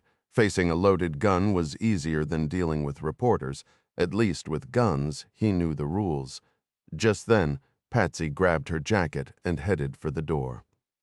Chavez caught up to her for a quick kiss, watching as she walked to their car. He still hadn't gotten used to driving on the left. It required way too much focus. The real mind-bender was the gear shift being on the wrong side while the pedals stayed the same. Left-handed shifting, right-footed pedaling, it felt like his brain was split in two. Navigating the British traffic circles was the most frustrating part. Ding kept instinctively turning right when he should have gone left, nearly causing a wreck more than once. What a ridiculous way to go out, he thought, shaking his head. After changing into his uniform, Chavez headed to the Team 2 building for the after-action review. Meanwhile, Popov slipped his Swiss bank passbook into his coat pocket, still amused by how effortlessly the transaction had gone. The banker hadn't batted an eye at the suitcase stuffed with cash, letting a high-speed counting machine do the work, its mechanical fingers flipping through bills like a dealer shuffling cards. Within 45 minutes, everything was set. His old KGB number now linked to the account, the banker's card tucked inside, and a coded phrase for wire transfers. No mention of Model's botched operation the day before, but Popov knew the details would be in the International Herald Tribune at the airport. His American passport was a nice touch, courtesy of his employer, who'd even secured his green card, ironic, considering he still carried his Russian Federation passport and two others from his old life, hidden in a secret compartment of his briefcase. Only an overly meticulous customs agent would ever find them. With 2 hours before his flight, he returned the rental car, took the shuttle to the terminal, and breezed through check-in before settling in the first-class lounge with coffee and a croissant. Bill Henriksen, a news addict, woke up early and immediately flipped on CNN, then Fox News while pounding away on his treadmill. The New York Times covered the Bern incident, but Fox had the real footage, Swiss TV's feed showing the takedown in crisp detail. Flash bangs at the entrance, operators moving in with suppressed weapons, the whole thing over in seconds. Textbook. The Swiss had a solid SWAT team, no surprise there. Then one guy stepped out, casually lighting a pipe. Probably the team leader, Henriksen noted with approval. The operatives wore standard tactical gear, and soon after, uniformed officers escorted the hostages out. Smooth, efficient. The criminals, whether thieves or terrorists, had clearly been amateurs. Next time, they'd need better players if they wanted to stand a chance. Right on cue, his phone rang just as he stepped into the shower. He grabbed it, recognizing the routine. Yeah? A producer from Fox News New York asked if he could come in for commentary. Henriksen smirked. What time? He already knew the answer. Henriksen glanced at his watch out of habit, 8:02 a.m., though no one was around to notice.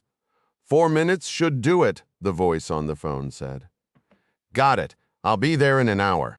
The kid on the other end sounded inexperienced, probably fresh out of college. Didn't he realize Henriksen was a regular on Fox?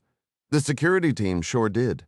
They waved him through without a second glance. He grabbed a quick coffee and a toasted bagel before hopping into his Porsche 911, speeding across the George Washington Bridge toward Manhattan. Meanwhile, Dr. Carol Breitling stretched awake, giving her dog Jiggs an absent-minded pat before heading to the shower. Wrapped in a towel, she snatched the morning papers from her doorstep. The coffee maker had already brewed her usual Folgers, and a container of pre-cut melon waited in the fridge. She flicked on NPR's All Things Considered, settling into her daily news ritual, one that would stretch well into the afternoon. Her White House role mostly involved reading endless reports, but today she'd have to endure another pointless meeting with that Energy Department hack still obsessed with H-bombs. She'd advise against it. The president would ignore her, and the cycle would repeat. Why had she even joined this administration? Politics, plain and simple. The president had tried to dodge the gender optics, but his inner circle was a boys' club, and the media had a field day with it. So here she was, token diversity hire, parked in the old executive office building with her 6-year-old Honda, the only foreign car on the block, not that anyone dared mention it. The irony wasn't lost on her. She knew more about DC power plays than the president ever would, though she grudgingly admitted he learned fast. Too bad, he never listened. The press let him skate by, of course. No loyalty, just sound bites. She fed them carefully worded leaks, but even the environmental reporters couldn't resist giving equal airtime to junk science. Public opinion waffled, the president dodged accountability, and somehow she became his greenwashed shield. Infuriating. Absolutely. But as she buttoned her blazer, Dr. Breitling smirked. However flawed the system, she still had the president's ear, or at least his inbox. Carol had the kind of access most journalists dreamed of, direct lines to the media elite, the freedom to push her own agenda, at least within limits, yet somehow she was always the one left holding the bill. As she scratched Jiggs behind the ears before heading out, she couldn't help but resent the irony. The lazy tabby would spend his day napping in sunbeams on the windowsill, blissfully unaware of the world's chaos, only stirring when hunger reminded him she was his ticket to a frisky feast. For a fleeting moment, she considered swinging by the pet store to grab him a live mouse, nature's brutal little drama playing out in her living room, a stark reminder of how things used to be before humans decided they knew better. Pulling out of her Georgetown driveway, she eyed the cobblestones beneath her tires, quaint relics of another era, just like the streetcar tracks stubbornly embedded in the pavement. The brick buildings lining the street stood where towering oaks once did, a forest erased in the name of progress. Across the Potomac, Roosevelt Island remained a rare pocket of untouched land, though even that sanctuary wasn't spared the roar of jets overhead. Merging onto M Street, then Pennsylvania Avenue, she breezed past the usual rush-hour snarl. Her parking spot near the west entrance was unofficially hers, close enough to skip the security sniff test. Those sharp-nosed Malinois dogs always gave her the side-eye anyway. Inside the OEOB, her cramped office felt more like a glorified closet, though still bigger than her staff's. The early bird sat waiting on her desk, a curated mess of news clippings, alongside her usual stack of Science Weekly and Scientific American. Margot, her ever-efficient secretary, swooped in with the nuclear policy folder before Carol could even take a sip of coffee. Another exercise in futility drafting recommendations the president would dismiss without a second thought. Why not go all in this time? Suggest shuttering Hanford's aging reactor, a ticking Chernobyl twin leaking poison into the earth. Even Red Lowell, usually all for expansion, had his doubts, though his solution was to build a shiny new death trap. Pouring herself a bitter cup of coffee, she smirked at the absurdity. The president wouldn't listen, he never did, but at least she could make her resignation threat a little more interesting this time. The identity of the alleged ringleader, Ernst Model, remains largely shrouded in mystery. Model had ties to the infamous Baader-Meinhof Group, Germany's violent left-wing extremist organization active during the 1970s and 1980s. He vanished from public view roughly a decade ago. Where he's been hiding all this time would certainly make for an intriguing revelation. Did your FBI hostage rescue team maintain a dossier on him during your tenure? The response came with a knowing smirk. Absolutely. I recognize him, but Mr. Model has officially become a closed case now. So, was this an act of terrorism or just a heist? Too early to say, based on media reports, but we shouldn't rule out financial motives.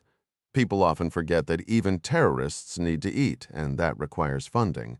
History shows plenty of so-called political radicals turning to crime just to survive, right here in the U.S. Groups like the Covenant, the Sword, and the Arm of the Lord funded themselves through bank robberies. Over in Germany, Bader Meinhof resorted to kidnappings for ransom. You see them as nothing more than criminals? Then a firm nod. Terrorism is a crime, that's FBI doctrine, and those 4 men killed in Switzerland yesterday, criminals. Unfortunately for them, Swiss authorities have clearly built a highly skilled counter-terrorism unit. How would you assess their operation? Impressively executed. The footage shows no mistakes. Hostages rescued, perpetrators neutralized. That's the standard for these situations. Ideally, you'd prefer to capture suspects alive, but hostage safety always comes first. But don't terrorists have rights? In theory, yes. The FBI trains us to uphold due process, arrest, trial, conviction. But when innocent lives hang in the balance, the priority shifts. You give suspects every chance to surrender, but if they force your hand— Henriksen's tone turned pragmatic. The Swiss team acted exactly as we're taught at Quantico. Deadly force is a last resort, but when it's needed, you don't hesitate. And who makes that call? The on-scene commander, drawing from training and instinct. He left unspoken the inevitable second-guessing from armchair critics. Your firm trains SWAT teams globally, correct? Yes, our instructors include former HRT, Delta Force, and other elite veterans. This Swiss operation could serve as a training model. Henriksen's company, Global Security, Inc., thrived on such endorsements. Flattering foreign clients never hurt business. Thank you for your insights, Mr. Henriksen. The camera light blinked off. In the studio, his composed demeanor held just long enough before relaxing. Back at headquarters, the interview was already archived, another clip for GSI's promotional reels, reinforcing their worldwide reputation. The floor director escorted him off the set to the makeup room, where they wiped away the powder before letting him head out to his parked car. Everything had gone smoothly, he reflected, mentally ticking off each step. Whoever had trained those Swiss operatives clearly knew their stuff. He'd need to dig into that. A few discreet calls to his network should uncover whether it was a private firm, which would mean serious competition, or more likely, a Swiss military unit posing as police, possibly with some German GSG-9 expertise thrown in. Popov's flight landed right on schedule at JFK, just as he'd expected. The Swiss never missed a beat. He wouldn't be surprised if last night's operation had been timed down to the minute. His first-class seat near the exit let him breeze off the plane, though the real challenge came next.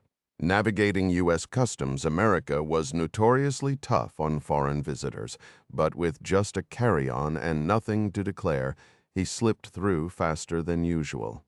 The customs agents barely glanced at him before waving him toward the taxi line, where he haggled with a Pakistani driver over the ridiculous fare into the city. As the cab crawled through the thickening traffic toward Manhattan, Popov smirked to himself. Expense accounts had their perks. No need to sweat the small stuff. His apartment, courtesy of his employer, was another perk, fully tax-deductible for them and free for him.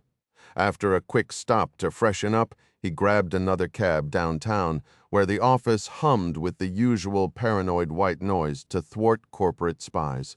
"So how'd it go?" his boss asked, leaning back in his chair. "Exactly as planned," Popov replied. "They were sloppy, even with all that training we gave them years ago. I told them to treat the bank job as a distraction. And the real objective? To die," Dmitri answered without hesitation. "At least that's what I assumed you wanted." The boss's slow grin was unsettling. Popov made a mental note to check the bank's stock price later. Was this whole charade just a financial play? Unlikely, but curiosity nagged at him. Being treated like a hired gun grated on his pride, even if that's exactly what he'd become. Will you need me for more assignments? The boss ignored the question. What about the money? Popov shrugged. The Swiss will put it to good use. His own banker certainly would. You didn't actually think I'd get it back, did you? A dismissive wave. No, and it was pocket change anyway. Pocket change? Popov kept his expression neutral. Some people's idea of small sums was very different from his own. The KGB had never been known for its generosity, even when rewarding agents for critical intelligence. Yet here was Dmitry Popov, staring at an unprecedented payout, more cash in one lump sum than any Soviet operative had ever received. The agency's notorious penny pinching meant every ruble was scrutinized, and any field officer reckless enough to lose track would face hellfire from the accountants back at Dzerzhinsky Square. But this wasn't the KGB. His new employer moved money with an ease that bordered on carefree, leaving Popov to wonder how the cash had been laundered. In the U.S., banks flagged transactions over 10 grand, a headache for criminals, though hardly a roadblock. Did other countries have similar rules? Switzerland, he assumed, didn't bother, but stacks of bills didn't just teleport into vaults. Somehow, his boss had navigated it flawlessly. Ernst Model might have been a bumbling amateur, but this man, a professional. A fact worth remembering. Popov mused, the words burning in his mind like a neon warning. The silence stretched before his employer's voice cut through. I'll need another operation. What kind? Popov asked, receiving an immediate reply. Ah, he nodded. The man even used the right terminology, operation. Odd, Dmitry considered digging deeper. His life was now tied to this shadowy figure, after all. A quick search might reveal something, assuming he had time. With just one night in his apartment before jetting off again, sleep would have to wait. Jet lag's remedy, more travel. Meanwhile, Chavez squinted through his VR goggles at a digital hostage scenario. The hostages were pixel-perfect schoolgirls in red and white outfits, psychops programming at its most obvious. The simulation, SWAT 63.2, had been developed by some California tech firm under a Pentagon contract, its price tag inflated by the sensor-laden suit he wore. Every movement was tracked, fed into a Cray supercomputer, and projected back into his visor. Dr. Bellow's voice crackled in his ear, alternating between villainous taunts and tactical advice. Glancing left, Chavez spotted Price behind him, Patterson and Lincoln across the way, their avatars marked by floating numbers. He signaled for flashbangs with 3 sharp arm pumps, then leaned around the corner again. On his monitor, Clark watched the black line of Chavez's rifle barrel appear, then tapped a key. In the simulation, a gunman swung his weapon toward the huddled children. Steve, now, Chavez barked. Lincoln triggered the flashbang, its simulated blast roaring through their headsets, the goggles flaring white. Even knowing it was fake, the team flinched, the noise alone enough to scramble balance, the light searing through closed eyelids. Just another day in virtual war. The gunfire's echo still hung in the air when Chavez burst through the doorway, his weapon locked onto the lead terrorist before his boots hit the ground. The simulation's flawed mechanics grated on him. European operators favored extending their rifles on slings before firing, while his American-trained instincts kept the stock tight against his shoulder. His first burst ripped out mid-air, but the glitchy system sometimes refused to register those shots. Tell that to Gotanak, he thought bitterly, remembering the man who'd learned the hard way that Chavez didn't miss. Hitting the floor in a controlled roll, he unleashed another volley and pivoted toward his next target. The deafening gunfire in his earpieces mocked reality. Since when did SWAT protocols ban suppressors? To his right, Lincoln and Patterson flooded the room. their precise bursts painting the VR goggles with satisfying crimson splatters until terrorist number 5 swung his muzzle toward the hostages. 3 rainbow operators cut him down in unison. Clear. Chavez barked, yanking off his goggles to reveal the cavernous training facility, empty as a midnight parking lot. The simulation had been brutal, a girls' school seizure designed to twist nerves. "Casualties?" he demanded, wiping sweat from his brow. "6 dead, 3 wounded," Clark's voice announced from above. The veteran operator stepped into the room, arms crossed. "You hesitated at the entry point, gave them a half-second warning." Chavez scoffed. "That's the program's fault. Real ops use mirror rigs or peek without this damn helmet, and where were our flashbangs?" "Still earned you a B-," Clark said dryly. "Bull, this simulator can't tell a headshot from a misfire." Chavez kicked a non-existent chair. "I won't train my team to please a machine." The debrief screen flickered to life, replaying the assault. Stanley tapped the wide doorway Chavez had chosen. "Enemy had the same sightlines you did." Speed and surprise tilt that math, Chavez shot back. Backup team was useless with the building layout. Noonan had eyes everywhere. "I wanted all tangos in one kill zone before they could scatter grenades." He met Stanley's gaze. "You'd rather we play hide and seek while hostages bleed out?" Clark exhaled. "Next time, trust your instincts less and the manual more." Chavez bit his tongue. Some battles weren't worth fighting. Even in VR, Alistair Stanley leaned back, arms crossed. "All right, let's see your take on this." Ding Chavez knew the man had more field experience than almost anyone alive. It wasn't about right or wrong, but how each operator approached the problem. John Clark stood silent, observing like always. When Stanley finished laying out his plan, Tim Noonan shook his head. "Not buying it. Those door alarms, you can grab one at any airport kiosk for pocket change, had a case where some idiot nearly blew an entire FBI op because his hotel gadget went off. Thank God the flashbang outside masked the noise." Stanley raised an eyebrow. "And if your trackers missed someone?" "They didn't," Noonan shot back. "We had eyes on every target. Sure, the simulation had compressed real-time tracking, but that's what these drills were for. The tech's solid for planning, but it's not perfect. We handled it clean." Ding caught the edge in Noonan's voice. The guy wasn't just their tech guy anymore. He'd been putting in hours at the range, matching the team shot for shot. Hell, he'd cut his teeth with HRT under Gus Werner. If anyone had earned a spot, it was him. Then Clark dropped the hammer. "Roll the tape." The screen flickered, and there it was.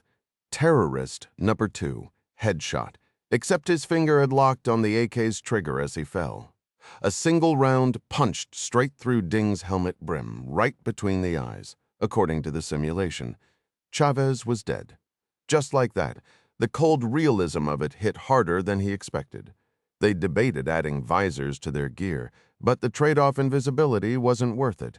Now, maybe they needed to revisit that call?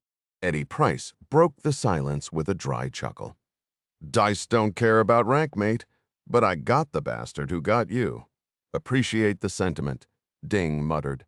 "Next time, maybe pull the trigger before I eat a bullet." "Noted, sir." Stanley clapped him on the shoulder. "Look on the bright side. At least it wasn't a paper cut. The lesson, chaos, didn't discriminate. One stray round, one split-second flinch, and some poor wife gets a knock on the door." The odds were slim, sure, like getting struck by lightning while bird-watching, but the job wasn't about odds. It was about stacking the deck. As Team 2 cycled to standby, Ding mentally rehearsed tomorrow's drills. Faster draws, tighter shots. Because if luck decided to swing by again, he damn well wasn't letting it catch him flat-footed. The challenge lay in the fact that there wasn't much room left for improvement. Pushing further might actually blunt the precision they'd already achieved. Ding compared it to coaching an elite football team where every player was skilled and dedicated, yet still not flawless. But how much of that imperfection could be fixed through training, and how much was simply the reality that their opponents were just as determined to win? The first mission had been almost effortless. Model and his crew had practically handed them the victory, but luck like that wouldn't last. Chapter 6. True Believers. The real issue was environmental resilience. The base organism was deadly enough. It just couldn't survive outside controlled conditions. Exposure to air killed it far too quickly, and no one could pinpoint the exact reason. Temperature, humidity, even oxygen, ironically vital yet destructive at a molecular level, might have been the culprits. The frustration lasted until a breakthrough idea emerged, splicing cancer genes into the organism. They chose colon cancer, one of the hardiest strains, and the results were undeniable. Under the electron microscope, the modified strands thrived even after 10 hours in open air, already replicating aggressively, consuming kidney tissue with terrifying efficiency. The technician, a Yale-trained physician, recorded the findings before naming her creation. A long ago comparative religion class came to mind. It needed something fitting, something powerful. Shiva, she decided, the Hindu god of destruction and renewal, wielder of poison. Consort to Kali, the goddess of death. The name was perfect. One final test remained before execution. A word she found darkly appropriate. Sealing a sample in stainless steel, she carried it down the corridor to another lab. "Hey, Steve," she greeted the lead researcher, handing over the container. "This is the one." "What's the name?" he asked, setting it on the counter. "Shiva." Sounds menacing. "Oh, it is," she assured him. Steve, a Duke-educated virologist, had been pulled from promising AIDS research for this project. The colon cancer genes worked. Survived 10 hours exposed. Still unsure about direct sunlight. 2 hours is all we need, Steve said, though both knew one would suffice. And the dispersal system? Haven't tested yet, but it won't be an issue. They both knew the truth. Shiva would endure the fogging nozzles. An environmental chamber would confirm it, though an outdoor trial would be ideal. But if Maggie was right, taking that risk wasn't worth it. Not yet. Steve gave Maggie a quick nod of thanks before turning his attention to the glove compartment, carefully sliding the container inside to access its contents. The vaccine research was already well underway. The core pathogen had been thoroughly studied, and after last year's outbreak scare, government funding had poured into his lab. Steve had built a reputation as one of the top immunologists in the field, specializing in antibody development and immune response triggers. A flicker of regret passed through him as he thought about abandoning his HIV research. He'd been close to a breakthrough, maybe a 20% improvement in efficacy, plus the potential to unlock an entirely new approach to immunotherapy. Enough to earn a Nobel nod someday? Maybe. But in the grand scheme, did it even matter? He shook off the thought and glanced through the reinforced lab windows at the fading daylight. The sky blazed orange and purple as dusk settled in. Soon, the nocturnal hunters would emerge, bats darting after moths, owls swooping silently on unsuspecting rodents, house cats slinking through backyards on their nightly prowls. He kept a pair of night vision goggles by the window for observing them, fascinated by their precision. But tonight, work called. He pulled up his encrypted workstation. No paper notes allowed in the Shiva project, only digital logs with military-grade security. If it worked for Silicon Valley billionaires, it worked for him. Sometimes progress meant leaving old habits behind. That's why they'd recruited him after all. Finding the right minds for this kind of work wasn't easy, especially with competing government agencies muddying the waters. At least the strict vetting kept the conspiracy theorists at bay. Outside the lab, the world felt different. "Damn, this view never gets old," Mark remarked, swirling the cheap bourbon in his glass. His host, Foster, just grunted. "Used to be real wilderness. Now there's some McMansion peeking over the ridge. On clear days, I can see their chimney smoke." Mark chuckled. Guess Daniel Boone's ghost isn't thrilled either. Foster smirked, rubbing the scarred wooden table. Still 5 miles of nothing between us and them. But you're right. Imagine this place before settlers showed up. Just rivers, game trails, and herds so thick you could eat for weeks without breaking a sweat. He gestured to the cabin's wall, lined with antlers and pelms, a few of questionable legality. Not that it mattered much in Montana's backcountry, where law enforcement was sparse and Foster kept to himself. Land like this? It's in our blood, he muttered.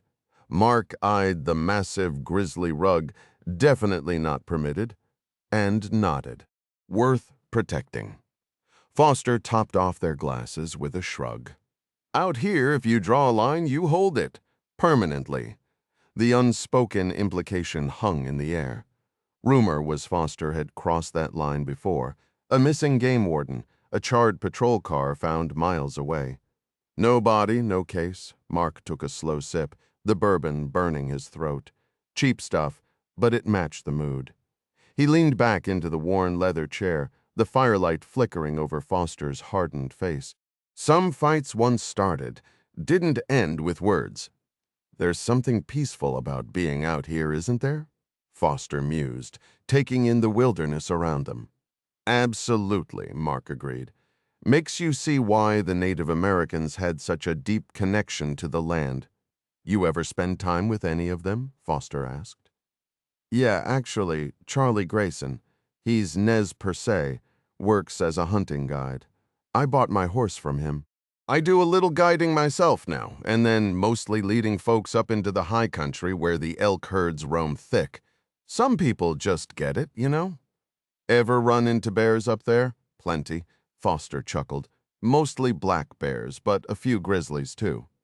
You hunt with a bow? Mark asked. Foster shook his head with a grin. Nah, I respect the tradition, but I'm no purist. Depends on the terrain and the game. Usually I'm carrying a bolt action. 300 Winchester mag, but in tight brush, I'll switch to a semi-auto slug shotgun. Nothing like punching a clean hole when it counts. Hand-load your own rounds? Always. Makes it more personal. Like paying respects to the animal. Gotta keep the mountain spirits happy. There was a quiet sincerity in Foster's words, and Mark caught the flicker of something deeper in his expression. Underneath the modern man, there was still that primal instinct, that unshakable belief in the old ways. So, what's your story, Mark? Foster asked, shifting the conversation. Molecular biochemist, got my PhD in it? Sounds complicated. It is figuring out how life works at the smallest level. Like how a bear's nose is so sharp, Mark said, stretching the truth. But honestly, my real passion is being out here, learning from guys like you who know the land better than any textbook. He raised his glass in a casual toast. What about you? Retired now. Used to be a geologist for an oil company. Where'd that take you? Everywhere. Had a knack for sniffing out oil, and they paid me well for it. But I walked away. Foster's tone darkened slightly. Ever notice that brown haze when you're flying? That's jet exhaust. Hydrocarbons clogging up the sky. One day I was on a 747 over the Atlantic staring out the window, and it hit me. I was part of the problem. Polluting the very air I breathed. That moment changed everything. Foster quit the next week, cashed out his stocks, and bought this land. Now he hunted, fished, wrote a book about oil's damage to the environment, the same book that had caught Mark's eye. Foster wasn't some fanatic living off-grid. His cabin had electricity, a satellite dish, even a diesel backhoe parked next to his Chevy. He believed, but he wasn't unreasonable, just committed enough to do what needed to be done. Mark studied him. Foster had met men like him before, smart, capable, the kind who didn't shy away from getting their hands dirty. A scientist who understood the wild, a thinker who still respected the hunt. And, as Foster's steady gaze reminded him, a man who'd proven exactly how far he'd go. The world was full of unexpected twists, Mark realized as his host casually lifted the lucite block from the coffee table. What's this? He asked, turning the heavy object in his hands. Foster chuckled into his drink. Take a guess. Mark studied the embedded material. Iron pyrite, or maybe. Not iron, Foster cut in with a knowing smirk. I know my minerals. That's the real deal. Gold, where'd you find it?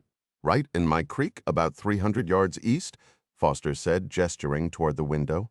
Decent chunk, too, 5.5 ounces.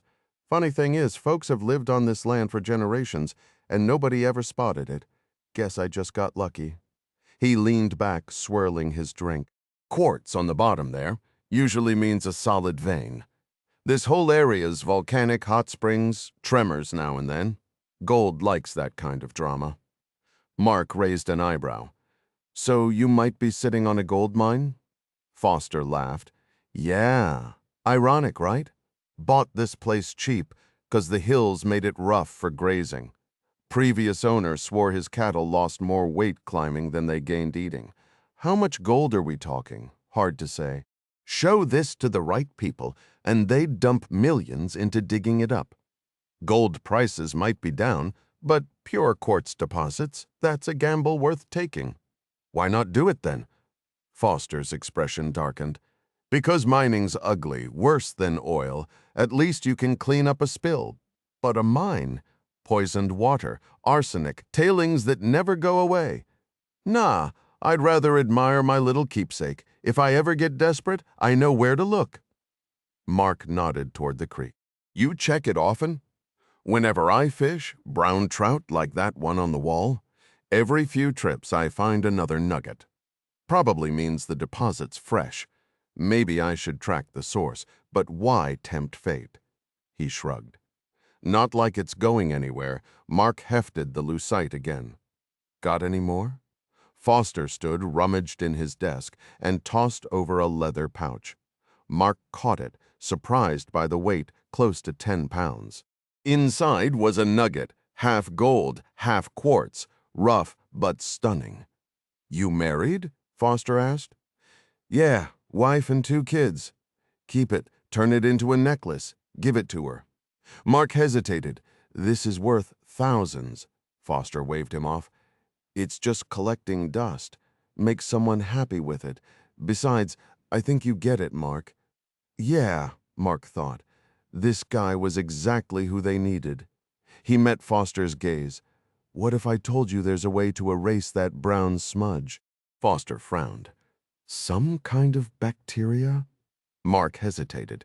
How much could he reveal? This was only their first meeting. Popov's voice cut in smoothly. Getting the plane is your job. We'll handle the route. Somewhere off radar, beyond fighter range land in friendly territory. Deal with the crew, repaint it. After that, dismantle it, sell the engines. Simple. Popov leaned back in his chair, his fingers steepled thoughtfully. These planes can vanish into the black market with just a few swapped identity plates, he explained. It's happened before, though Western intelligence won't admit it publicly. The host frowned. But radar systems are everywhere now. Popov nodded. Civilian radars only track transponder signals, not the planes themselves. Military radars could spot them, but what African nation has a proper air defense network? Add a simple radio jammer, and you're practically invisible. The real challenge isn't escaping, it's getting to an international airport. Once you're over Africa, you decide your next move.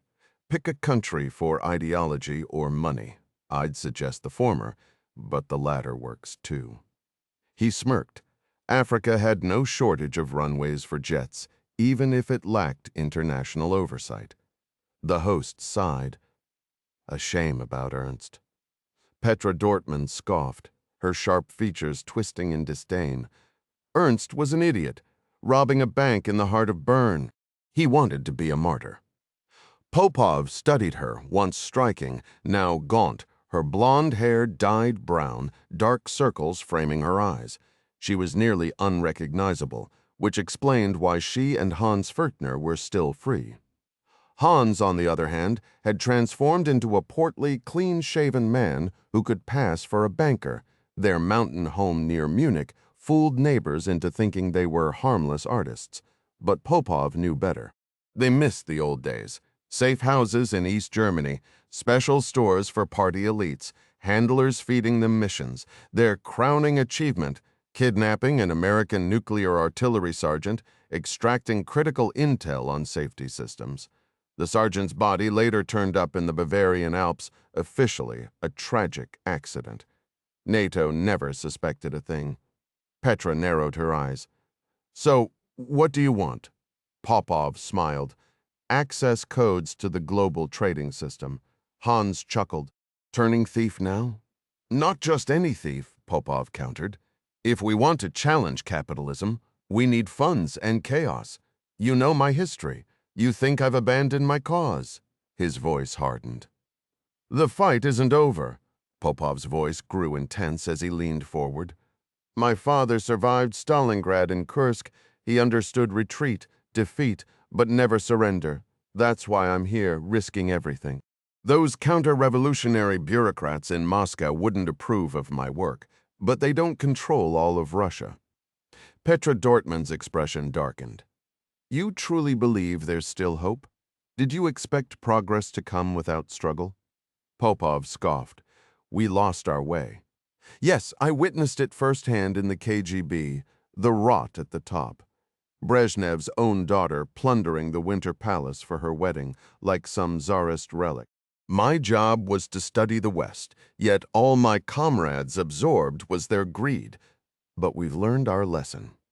His tone shifted, turning almost mocking. You either believe in the cause or you don't. You act, or you're just another hypocrite clutching a party card. Hans Furchtner frowned. You demand a great deal from us. You'll be compensated, Popov assured him. My benefactor. Who is he? Petra interrupted. Popov's smile was thin. You think you're taking risks? Try walking in my shoes. His identity stays hidden. Security comes first. Or have you forgotten basic tradecraft? They accepted the jab without protest. True believers, just like Ernst Model, though far more ruthless, that poor American sergeant had learned that the hard way, staring into Petra's icy blue eyes as she worked on him with a hammer. So, Iosef Andreevich, Hans said, using one of Popov's aliases, when do we move immediately? I'll confirm in a week, assuming you're still committed. We are, Petra cut in. But we need time to prepare. Then expect my call. One complication. The mission hinges on the U.S. carrier's position in the Mediterranean. If it's too far west, their jets could intercept you. Failure isn't an option. The money was settled quickly. Old, ties-bred trust, even among killers. Minutes later, Popov slid into a rented BMW, speeding toward Austria. The Alpine roads were pristine, the landscape breathtaking, but his mind churned. His father's war stories, tank battles, frozen steppes, had been the only truth he'd shared. The Germans, though, they fascinated him. Offer them a leader, and they'd march off a cliff. A useful trait if you needed pawns. He smirked. Let them chase their dead red horse. The real victims would be those bankers unfortunate, but at least they wouldn't suffer like that sergeant. Whether Hans and Petra succeeded well, Austria's defenses were an unknown. But he'd learn soon enough. The game always played out strangely in the end. Tomb 1 had transitioned into the Rapid Response Go team, prepped to deploy from Hereford on short notice, while Chavez's Team 2 remained on standby.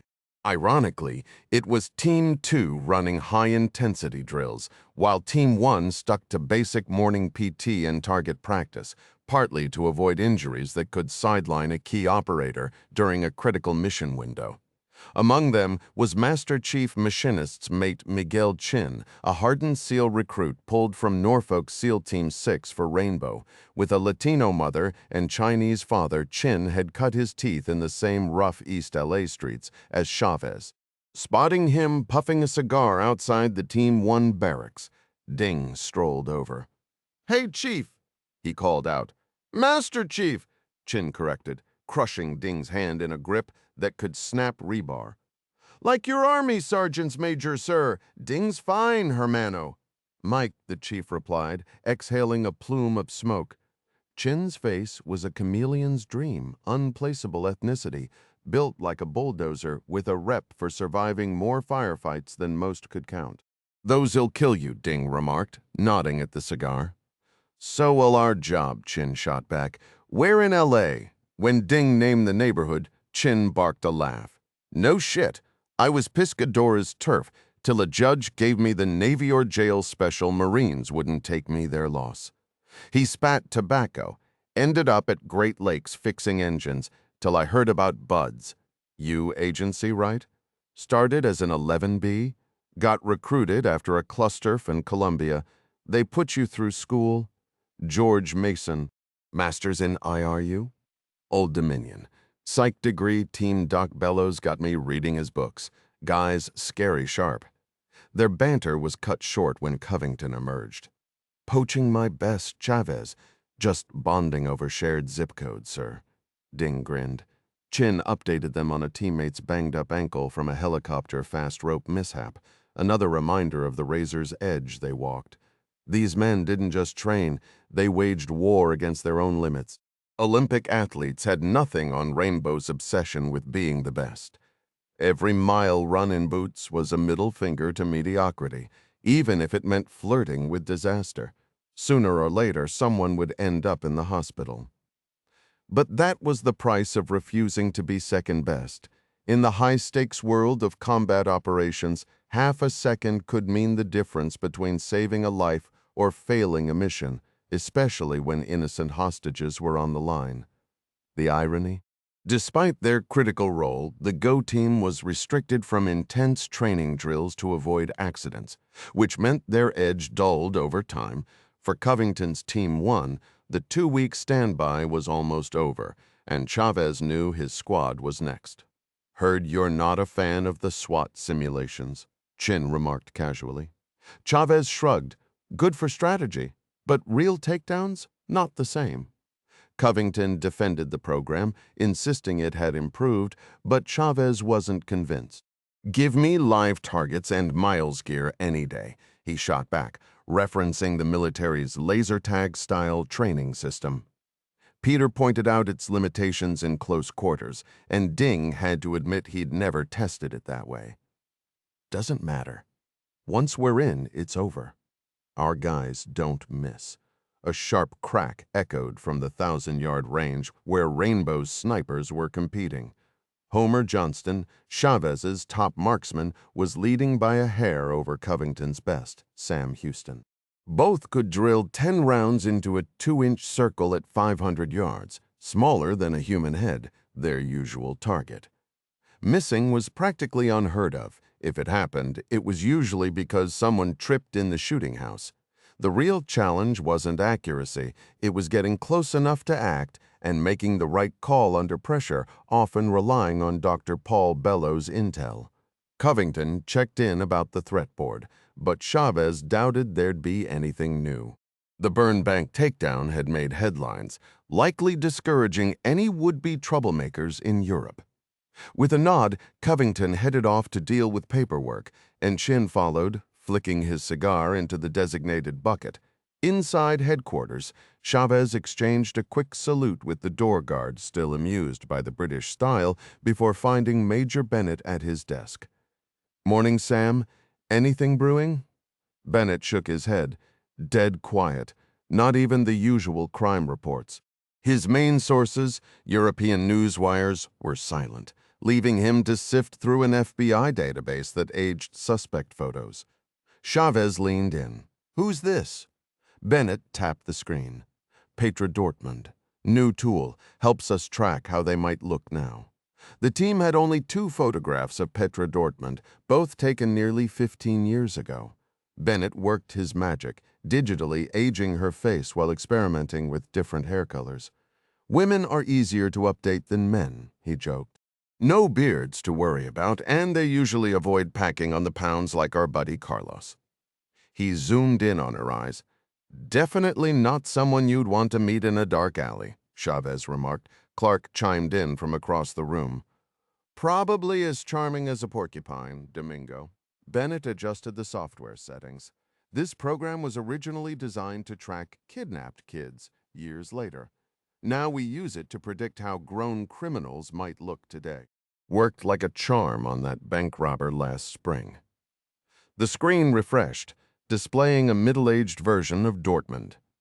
"Who's her partner again?" Clark asked. Bennett pulled up an old yearbook photo of Hans Furchner. "Looks like he enjoyed his beer back in school," he muttered, adding digital weight and facial hair. 4 variations appeared. "These two must be quite the pair," Chavez mused, flipping through their files, assuming they haven't split up.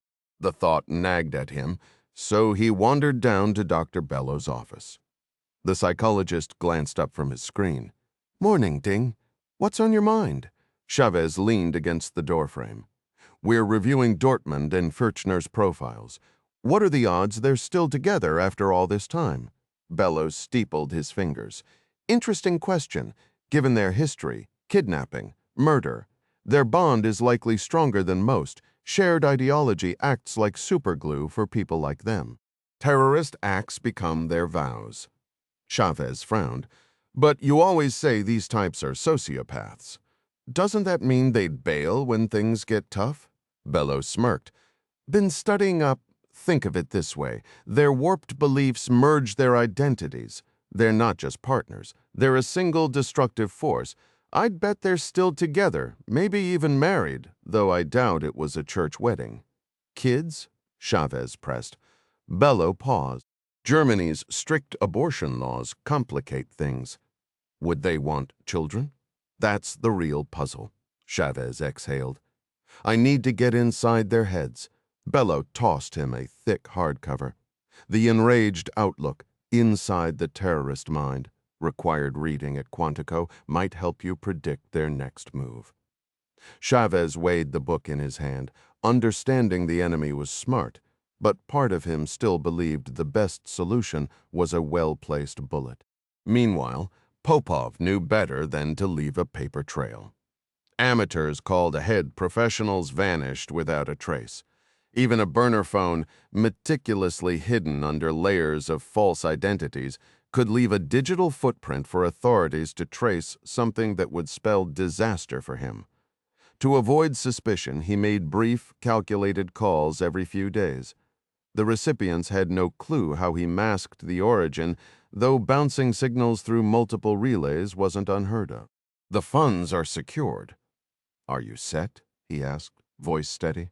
Petra's reply crackled through the line. "Hans is on site, verifying details. We'll be ready in 2 days. What about you?"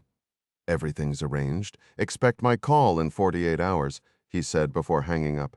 Stepping out of the phone booth at Charles de Gaulle Airport, he adjusted his grip on the leather briefcase stuffed with stacks of Deutsche Marks. The impending shift to the euro couldn't come soon enough. Dealing with a single currency would simplify everything. Chapter 7, The Financier. Most Europeans wouldn't dream of running their empire from home, but Erwin Osterman wasn't most people. His residence, a sprawling estate 30 kilometers outside Vienna, was more palace than house, a relic of old-world grandeur with modern luxuries. 6,000 square feet of polished marble and oak, perched on 1,000 acres of alpine terrain so steep it doubled as his private ski slope. In summer, local farmers paid him in cheese and wool for grazing rights, a quaint nod to feudal traditions, though Osterman preferred to think of it as community engagement. The tax breaks didn't hurt either. His fleet included 2 stretched Mercedes sedans for formal occasions and a Porsche for nights when he craved the thrill of speeding to the village's rustic gasthouse. At 6'1" with silver hair and a posture that commanded respect, he cut an imposing figure, whether mounted on one of his prized Arabians or clad in a Savile Row suit during high-stakes meetings. His office, once a dusty library for generations of aristocrats, now hummed with trading terminals and Bloomberg screens. 3 assistants kept him fueled with espresso, croissants, and real-time market data. The walnut shelves lining the walls held leather-bound tomes he'd never opened. Why bother with fiction when financial reports and private cinema screenings in his converted wine cellar offered far better entertainment? Today's agenda listed 3 bankers seeking loans for his latest venture and 2 traders angling for his market insights. Their flattery was predictable, but Osterman savored it, proof that even in a digital age, old money still opened doors. Popov emerged from the aircraft, blending seamlessly with the crowd of weary business travelers. His black leather attaché case swung lightly in his grip, its combination lock clicking faintly as he moved. Inside, stacks of crisp bills lay hidden, no metal, nothing to trigger the airport scanners. The irony wasn't lost on him. Security had tightened so much that even legitimate travelers were treated like potential threats. If they ever upgraded those machines to detect paper currency, half the underworld would be out of business. Trains were safer, but God, they were dull. Hans was right where he was supposed to be, lounging near a cafe with a copy of Der Spiegel in hand, his brown leather jacket a silent signal. Popov spotted him effortlessly, noting the slight tension in the man's posture. Trust was a fragile thing in their line of work. Everyone knew betrayal usually came from someone you relied on. Still, Popov allowed himself a smirk as he feigned confusion near the parking garage entrance, scanning for tails before proceeding. The blue Volkswagen Golf waited in a shadowed corner, its paint dull under the fluorescent lights. "Guten Tag," Popov said smoothly as he slid into the passenger seat. "Good morning, Herr Popov," Hans replied in flawless American accented English. Probably picked it up from late-night TV. Popov mused. He spun the combination locks, flipped open the case, and dropped it into Hans's lap. "Everything's accounted for!" Hans's eyes flickered with surprise at the sheer bulk of the cash. Suspicion crept in, understandable, given the KGB's usual stinginess. Popov didn't wait for the unspoken question. "Times have changed," he said with a dry chuckle. "Some of us play capitalists now, but the party's interests remain, and frankly, this is cheaper than maintaining safe houses." Hans hefted the case, testing its weight. Heavier than expected. Popov grinned. Could have been gold. A beat of silence. "Too much to carry on your assignment?" Hans exhaled. "Complicates things." "Then leave it with me." Popov offered smoothly. "I'll deliver it when the job's done." The unspoken threat lingered. Trust worked both ways. Hans hesitated, rubbing his fingers along the edge of the attaché case. "I don't know. Carrying this much cash makes me uneasy. What if something happens out west? This isn't just money, it's our future." Firchner chuckled, shaking his head. "Robbed in Austria. Come on, Hans. The streets here are safer than a Swiss bank vault. Besides, I don't need the details of your trip. Not yet, anyway." Hans exhaled, then leaned forward. "We're heading to the Central African Republic. There's a contact there, an old friend from Patrice Lumumba University. He deals in arms for revolutionary groups. He'll help us settle in until Petra and I find our own place." Popov barely suppressed a smirk. That country had once been an empire under a self-proclaimed emperor, Bokassa, a man who'd clawed his way to power with blood and bullets. Sure, it had diamonds, but that didn't make it stable. And yet here these two were, acting like it was just another backpacking trip through Europe. "Your call," Popov said, tapping the case still open in Firchner's lap. The German studied the stacks of bills before finally nodding. "I've seen enough." He picked up a thick bundle of cash, fanning it like a poker hand before setting it back down. With a quick scribble, he tucked a note inside and shut the case. "There's the name. We'll meet him by tomorrow night? Everything set on your end?" Popov nodded. "The American carriers in the Eastern Med. Libya won't interfere with your flight, but don't expect NATO to follow. Their air force will lose you in bad weather. Just remember, less violence, more pressure. The world's watching now." Hans waved it off. "We've got it covered." Popov doubted that. People like them always did until reality hit. They mistook passion for planning, belief for strategy. To them, luck was just another tool, not the gaping hole in their plan that it really was. But hey, at least they trusted him with the money. And Dmitry Arkadeyevich Popov, He knew exactly how to adapt. "You're certain?" he asked one last time. "Yeah, I'm sure." Furchtner handed over the case, and Popov accepted it with the solemnity of a man who knew exactly what it was worth. Dmitri gave a firm nod as he accepted the package. "This will be secured properly," he assured, already mentally mapping his route to the bank in Bern. With a final handshake, the other man offered a quiet warning. "Stay safe out there, we're counting on you." Dmitri simply replied, "Understood, you'll have what you need," stepping out of the vehicle. He adjusted his coat against the chill and headed toward the terminal, his mind racing. Would Hans and Petra act today? They seemed reckless enough, though no doubt they'd call it professionalism. Amateurs always did. Meanwhile, Sergeant Homer Johnston sat in the armory, meticulously disassembling his rifle. The bore showed minimal fouling after 10 rounds, nothing unexpected. Still, he knew the 7mm Remington Magnum's fierce heat would eventually take its toll. Give it another 500 rounds, and he'd be breaking out the fiber optic scope to check for throat erosion. Barrel replacement was inevitable. A tedious process requiring perfect alignment with the receiver and a grueling 50-round test session to confirm zero. But that was a problem for another day. He worked methodically, running solvent-soaked patches through the barrel until they came out spotless. The final pass left a near-invisible protective layer, just enough to ward off rust without affecting precision. Satisfied, he reassembled the bolt, dry-fired to reset the mechanism, and admired the weapon. No name, just respect. Built by the same craftsman who supplied the Secret Service, it was a masterpiece: heart barrel, loopholed scope, and an ugly but dependable Kevlar stock. Wood might have been prettier, but warping wasn't an option in his line of work. Earlier that morning, he'd put 10 rounds into a silhouette at ranges from 400 to 900 meters, all lethal hits. At 1,000 yards, he could group 3 shots inside 4 inches, a feat requiring more than just a good rifle. Wind reading, breath control, and the delicate balance of a 2.5-pound trigger pull made the difference. Some dreamed of laser weapons, but for now, nothing beat this hand-tuned instrument. After securing the rifle in the climate-controlled vault, he returned to his desk, studying the target. Every shot had landed where it counted.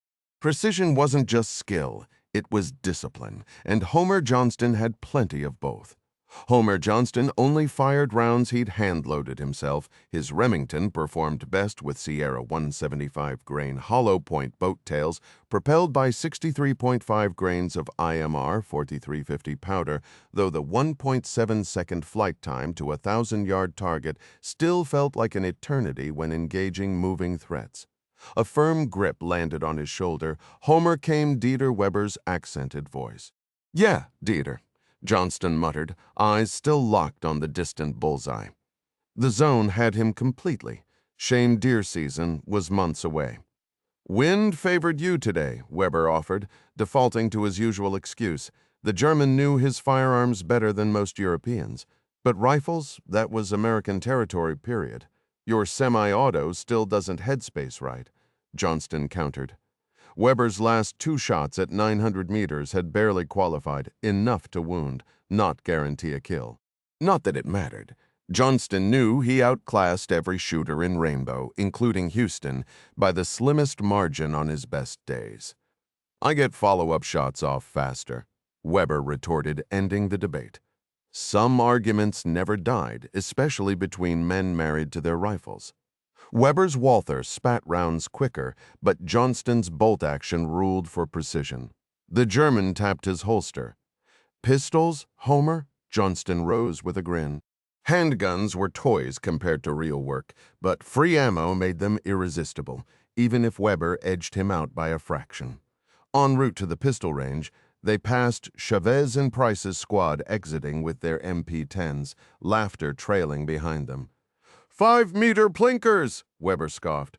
"Morning, Robert Johnston called to Rangemaster Dave Woods, a British MP with a mustache worthy of a Victorian general. Set up some Q targets?" Woods grabbed 3 American-style silhouettes, the Q marking the heart, and added one for himself. Though officially an instructor, Woods burned through 1,000 rounds weekly, sharpening skills that often humbled Rainbow's best. Ear protection on the trio faced sideways targets at 10 meters. Woods and Weber favored the classic one-handed stance. Johnston welded his hands into the Weaver grip. The target spun. 3 pistols rose as one. Meanwhile, Hans Ferkner guided the rented Mercedes up the crushed stone driveway of Erwin Osterman's estate, jaw tightening at the manicured hedges and vacant gardens. No blue-blooded lineage, yet the industrialist lived like a damn baron. Hans eased past the fountain, feigning search for parking while memorizing sightlines. The worker's absence felt like providence. As Hans rounded the back of the estate, he spotted the Sikorsky S-76B helicopter waiting on the familiar asphalt landing pad, its yellow circle gleaming under the afternoon sun. Satisfied, he completed his loop around the mansion and parked near the front entrance, about 50 yards away. "You set, Petra?" he asked, gripping the wheel. "Yeah," she muttered, her voice tight. Despite their meticulous planning, days spent reviewing blueprints and schematics, the weight of the moment felt heavier than expected. Unanswered questions lingered like how many staff members roamed the halls. They stepped out just as a delivery truck pulled up, its doors swinging open to reveal 2 men hauling bulky packages. One gestured for them to head up the stone steps, and Hans pressed the doorbell. A butler answered, his expression polite but guarded. "Good afternoon," Hans said smoothly. "We're here to see Mr. Osterman." The butler hesitated. "Name?" "Bauer, Hans Bauer."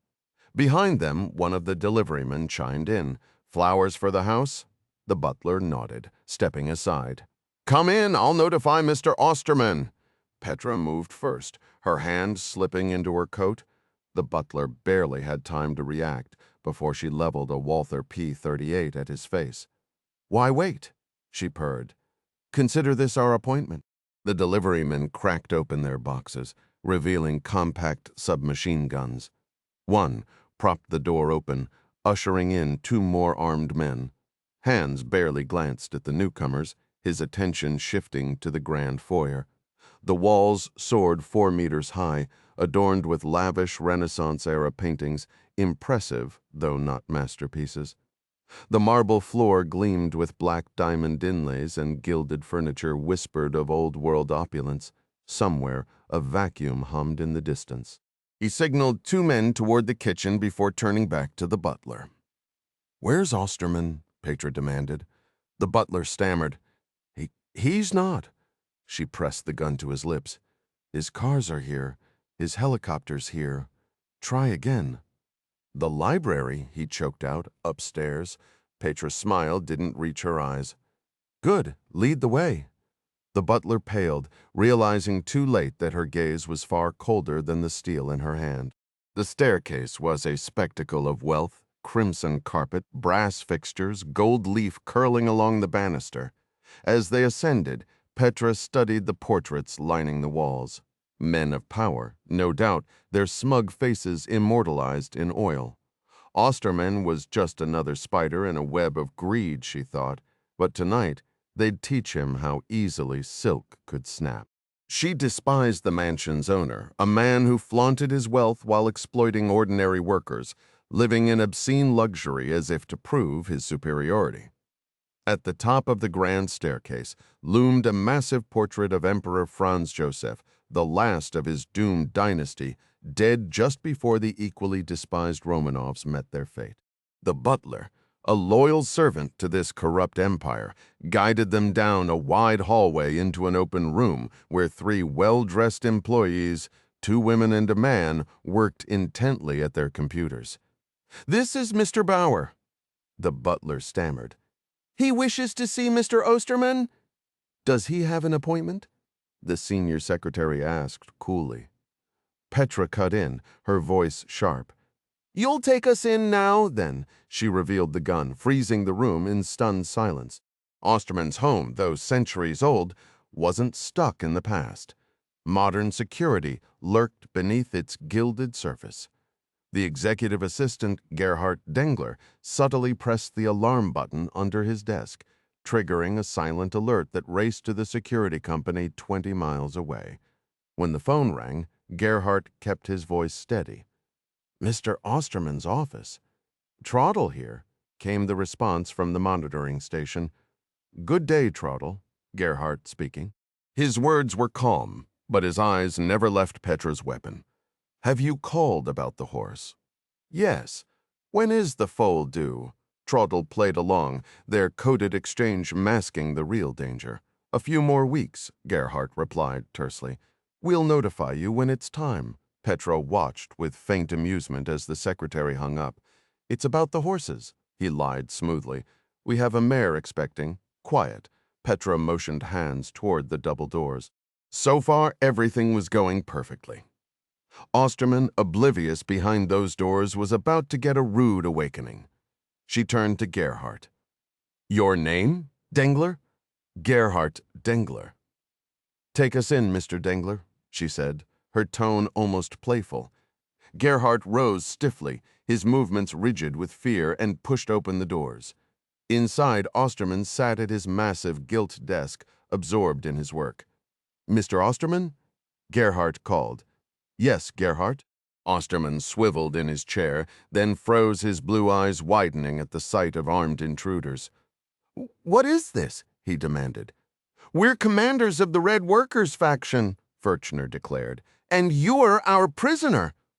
Osterman's shock deepened.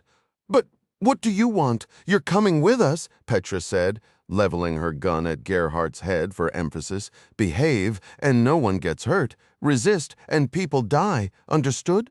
What happened next felt like something straight out of a Hollywood thriller. Osterman's eyes darted wildly around the room, searching in vain for assistance that wouldn't come. When his gaze returned to Hans and Petra, his expression twisted through a rapid series of emotions, first stunned disbelief, then furious rejection of the reality before him, before finally settling into raw terror. Petra watched with quiet satisfaction as this proud man's hands clenched uselessly against his polished mahogany desk before going limp with surrender. She knew the trembling would come soon, the body's final admission of defeat, though she doubted this pampered executive had much fight left in him. Dressed in his impeccable Italian suit and starched white collar, Osterman had all the trappings of power, the custom-tailored clothes, the no-doubt handcrafted shoes beneath the desk, the multiple screens flashing financial data behind him. Just minutes ago, he had been the untouchable master of his domain, moving fortunes across continents with a keystroke. Now, Petra thought with dark amusement, he was nothing more than a frightened man realizing his empire meant nothing in this moment. She had almost forgotten how intoxicating this feeling was, the absolute control, the way his eyes widened with dawning horror as he understood what was coming. Outside, the first responding police cruiser had arrived swiftly, hidden among the trees near the estate. The officer radioed in, his voice low. "Just the vehicles so far, no movement." Captain Willie Altmark, speeding toward the scene in his Audi, remembered Osterman from a charity gala, the financier's carefully cultivated image as a philanthropist, his quiet dignity masking the ambition beneath. A self-made man who had bought his way into high society through donations to the opera and children's hospitals. A widower who had recently been seen with Ursel von Prinze, a woman from old aristocracy. Yet for all his wealth, Osterman lived without extravagance, no wild parties, no flashy displays, just this sprawling estate isolated on acres of manicured lawn. Altmark frowned as he took the final turn. The open grounds made stealth nearly impossible. If there truly were intruders inside, this wouldn't end quietly. Captain Altmark eased his Audi alongside the parked patrol car, stepping out with a set of high-powered binoculars in hand. "Captain," the officer on scene nodded, keeping his voice low. "Any activity?" Altmark scanned the quiet mansion before answering. "Not a damn thing. No movement, no shadows behind the windows." He raised his radio, instructing backup units to approach without sirens, then grimaced when the commissioner's voice crackled through. "We might need the National Guard on this one," Altmark admitted, adjusting his focus across the property. "Two vehicles visible, a sedan and a panel van. No staff, no activity. But we've only got eyes on the east wing, setting perimeter as we speak." The commissioner's reply was predictably redundant. "Keep it discreet." Inside, Osterman remained frozen in his leather chair, eyes shut tight. Thank God Ursel was browsing Harrods right now instead of sitting beside him. Her last-minute London trip, some nonsense about needing new gloves and tea with her Oxford friends, might save her life. He'd almost hired security last month when that ex-SAS consultant warned him about soft targets.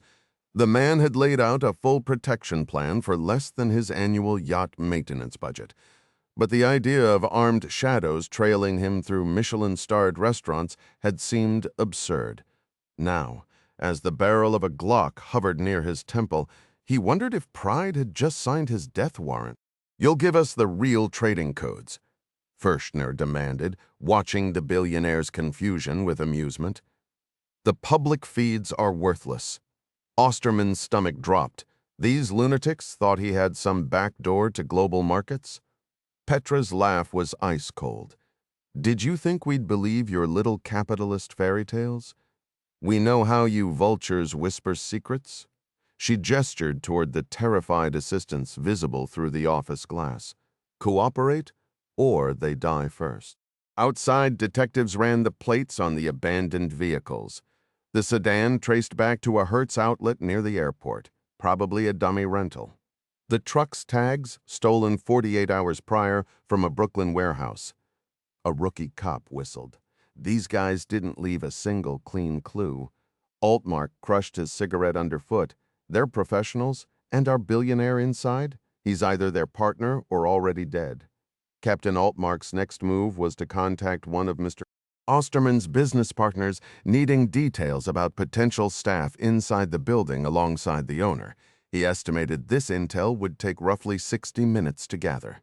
With 3 extra patrol units now at his disposal, he deployed one vehicle to circle the estate, allowing officers to approach on foot from the back. Within 20 minutes of arrival, his team had established a secure perimeter. The discovery of Osterman's American-made Sikorsky S-76B helicopter behind the house shifted the operation's dynamics. The aircraft could hold 2 crew members and up to 13 passengers, giving Altmark a clear picture of potential hostage numbers and escape capabilities. The landing pad sat about 650 feet from the house, a detail that immediately concerned him. If the criminals planned an aerial getaway, they'd need to cross nearly 1,000 feet of open ground to reach the tree line, a sniper's dream.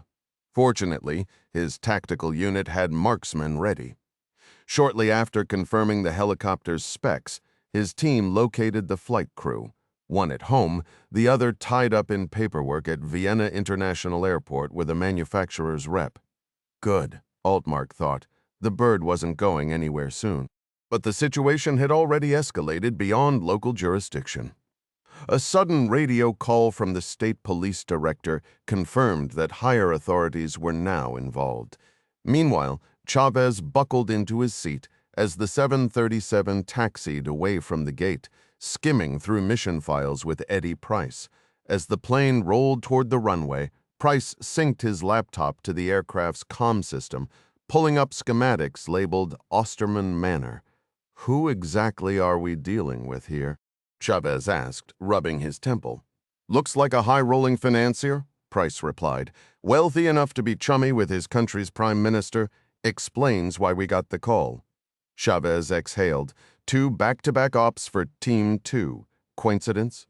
Terrorist strikes weren't supposed to cluster like this. Then again, since when did criminals follow a schedule? He pushed the thought aside, focusing instead on the intel flooding Price's screen. In the rear cabin, the rest of the team sat quietly in economy, flipping through dog-eared paperbacks. No point speculating about the mission when details were still scarce. "Perimeter's massive," Price muttered after a pause. "Any word on hostiles?" "Zip!" Eddie said. No IDs, no head count? Fantastic. Chavez deadpanned, eyes fixed on the laptop. Back at the scene, Altmark had already cut off landline communications. Incoming calls met with busy signals. Outgoing ones routed to a recording system, yet the silence from inside was telling. No calls meant either total control or cell phones in play. While Osterman's known mobile lines were tapped, Altmark had no way to monitor unauthorized devices. The clock was ticking. The state police had deployed 30 officers, establishing a secure perimeter around the property with an armored vehicle concealed among the trees.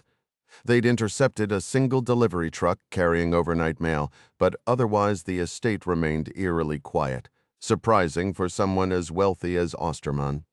The captain had anticipated a steady stream of visitors, yet the phones hadn't rung once. Hans? Petra remarked, her voice edged with suspicion. Not a single call. That's unusual. Osterman, who had already noticed the silence, shrugged. Most of my business is digital. He couldn't shake the unease creeping over him. Had Gerhardt managed to warn others? If so, was that a good thing? Osterman had always joked about the ruthless nature of his industry, where competitors would gladly steal his ideas but never his life. Yet here he was, staring down the barrel of a gun for the first time. His usual skills, reading people, anticipating their motives, felt useless against these two.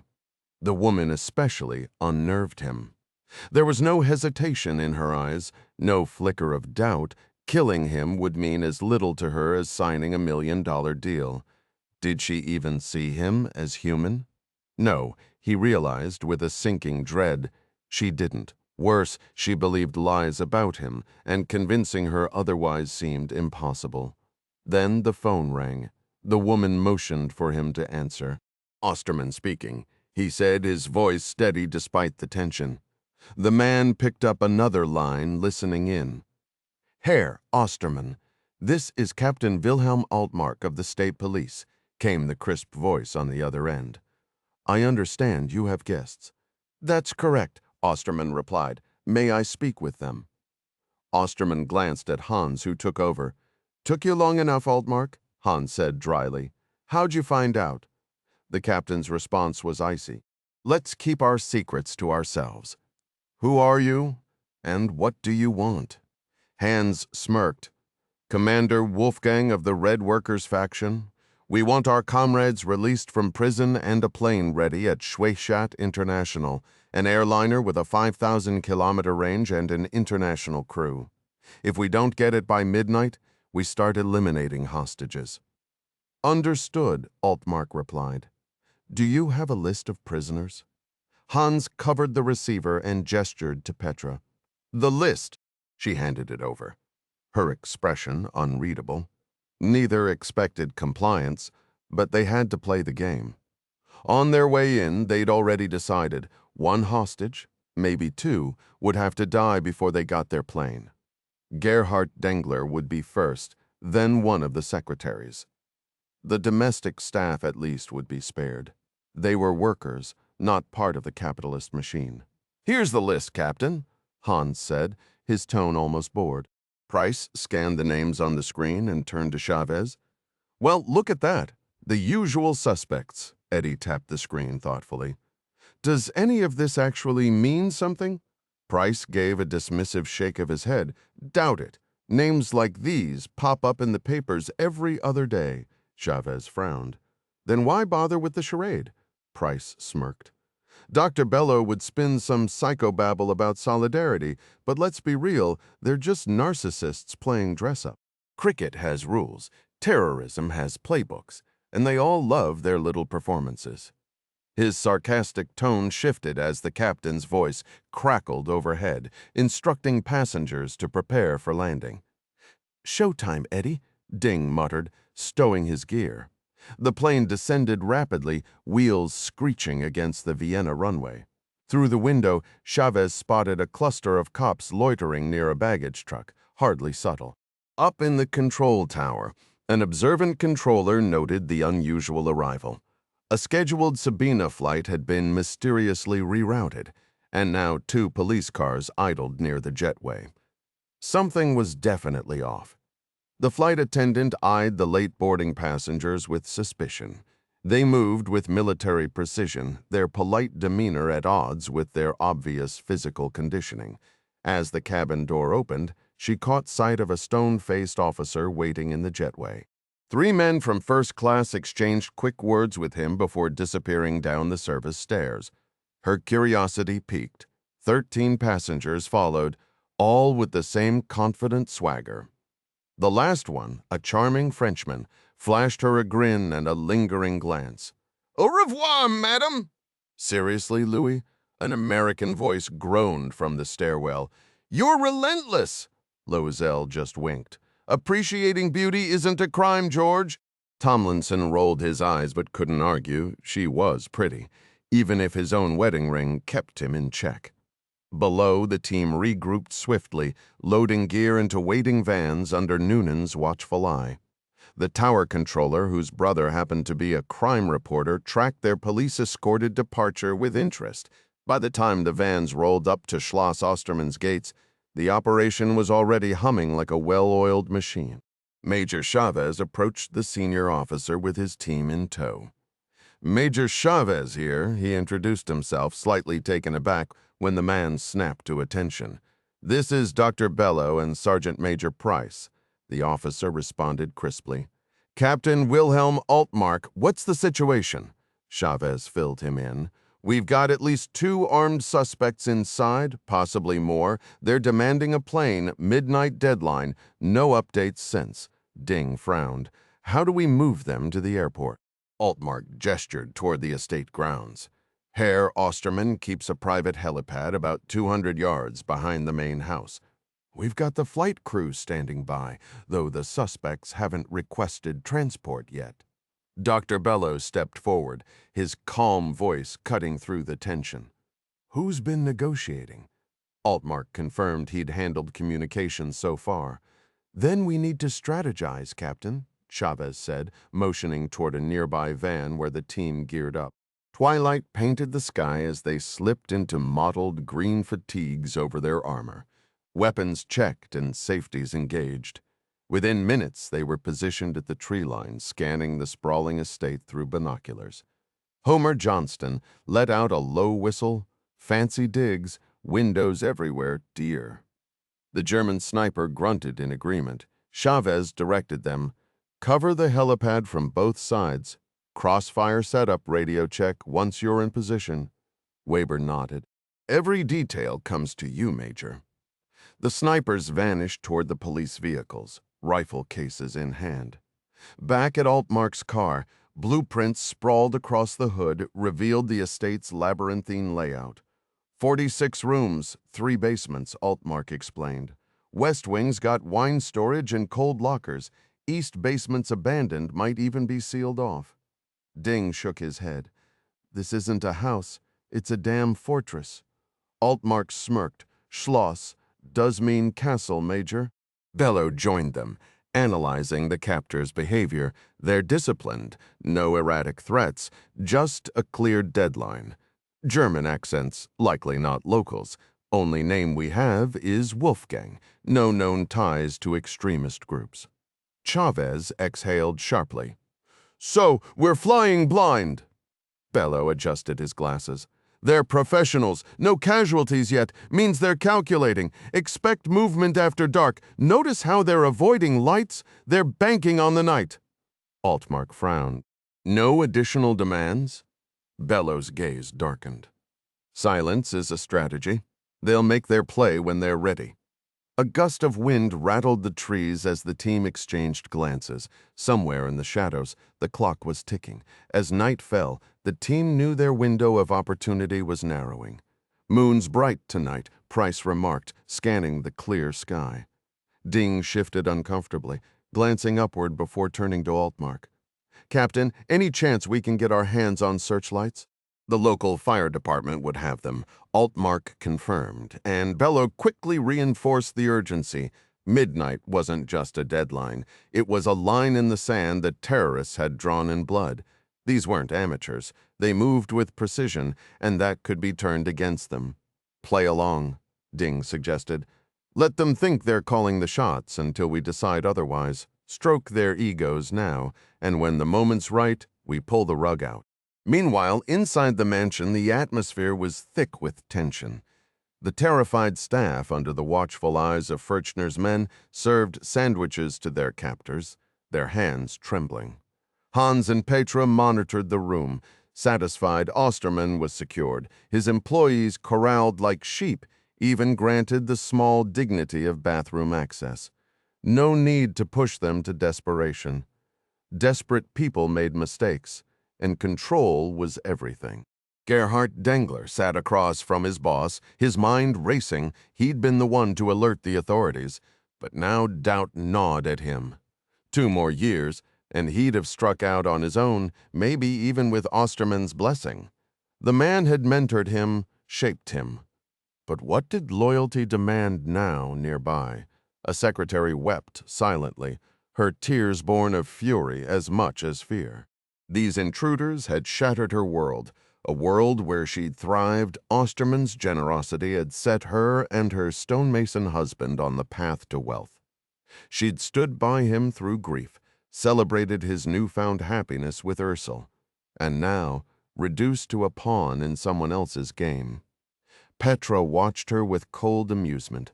Outside, Homer Johnston lay motionless, his ghillie suit blending into the landscape like a forgotten pile of leaves. Patience was his weapon. The night stretched on, heavy with the weight of what was to come. The sniper positioned his rifle on its bipod, flipping open the protective covers on his scope lenses. He'd chosen a strategic spot east of the helipad, giving him a clear line of sight between the aircraft and the sprawling estate. His laser rangefinder pinged the distances: 216 yards to the back door, 147 to the helicopter's left side entrance.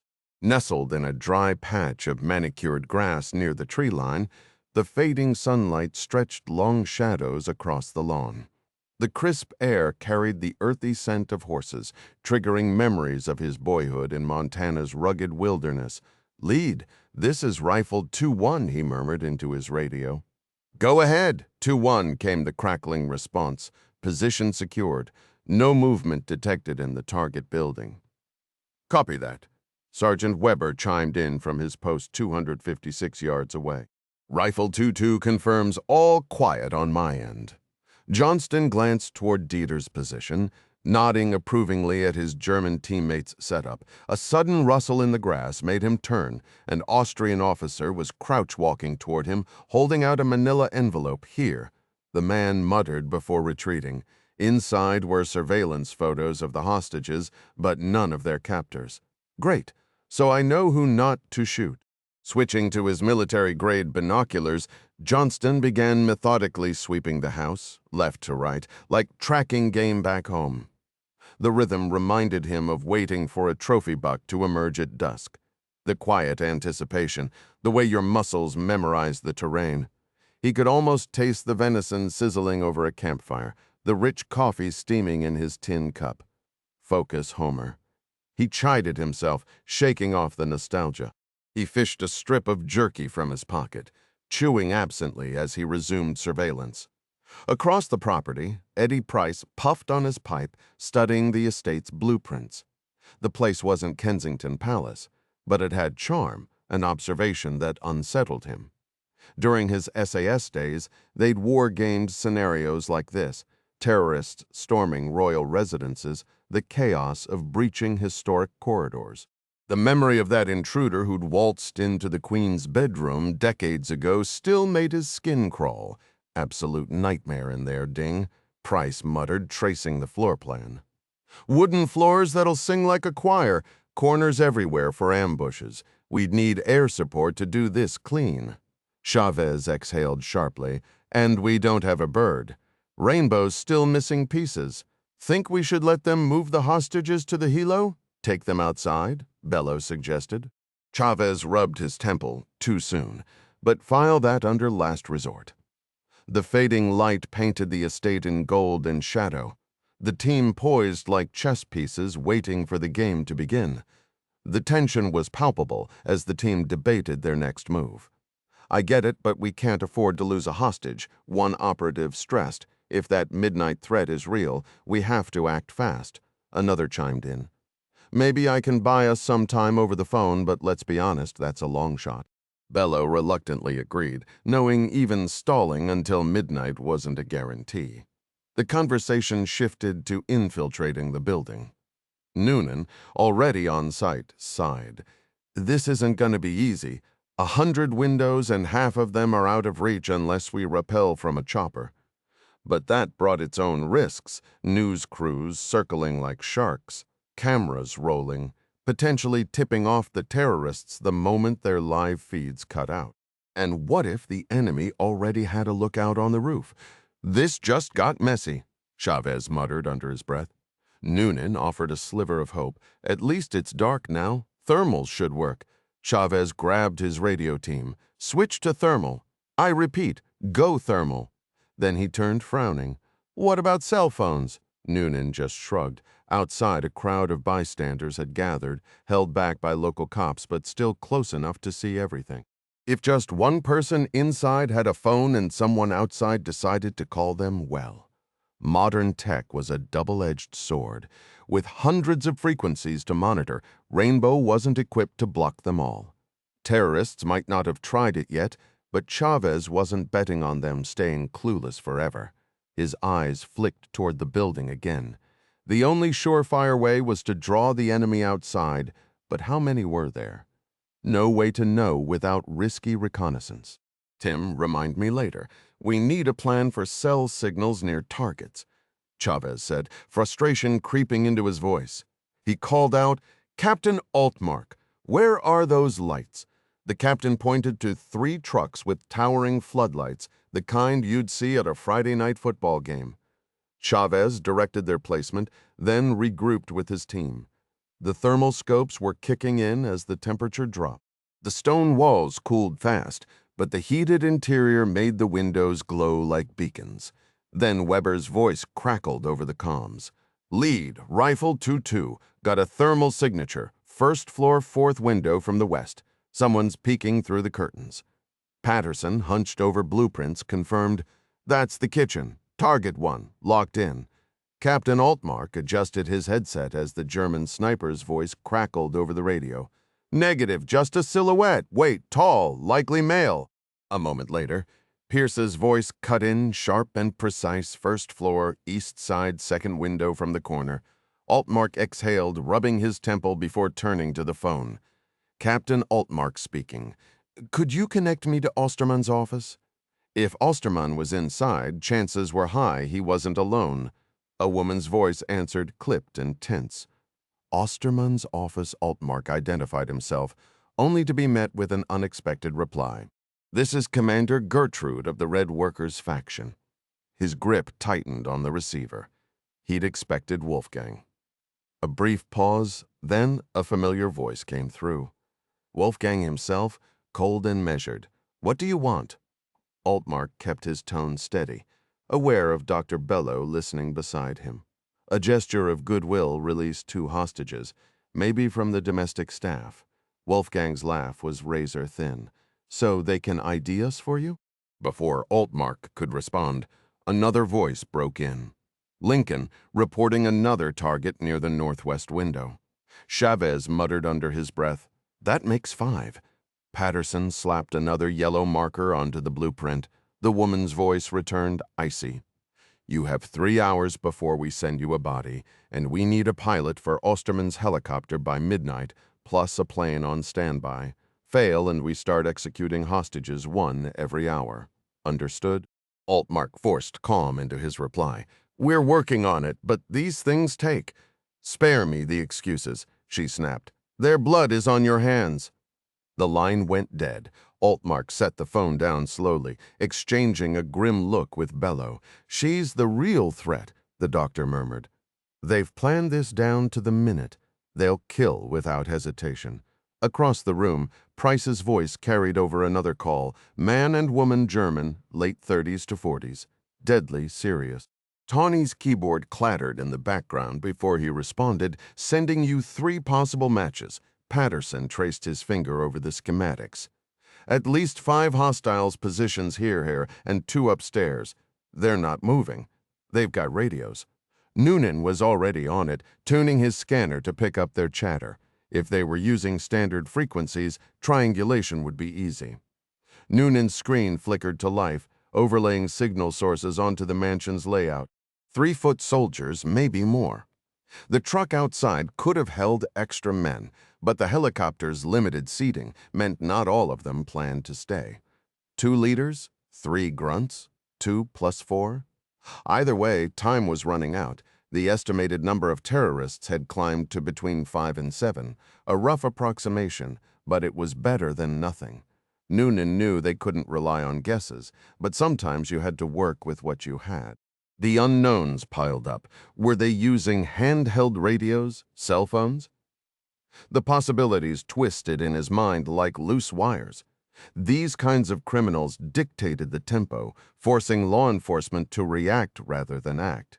No matter how reckless or short-sighted they were, they held the power to escalate at will. Dr. Bello could try to slow things down with negotiation. But at the end of the day, the terrorists were the ones willing to pull the trigger, and that was a terrifying advantage. Inside the mansion, 10 hostages waited. Osterman, his 3 assistants, and 6 household staff, each with families counting on their survival. Teen 2's job was to make sure they got home safely. Noonan clenched his jaw. He hated that the bad guys called the shots. Part of him wished he were on the assault team, boots on the ground, ready to storm in. But his expertise lay in surveillance and tech, and he knew that was where he'd make the biggest difference. Didn't mean he had to enjoy it. Chavez scanned the property again. Frustration tightening his shoulders. "Not looking great, boss," he said. "Open sight lines make stealth impossible. 2 primary targets, likely 3 more in support.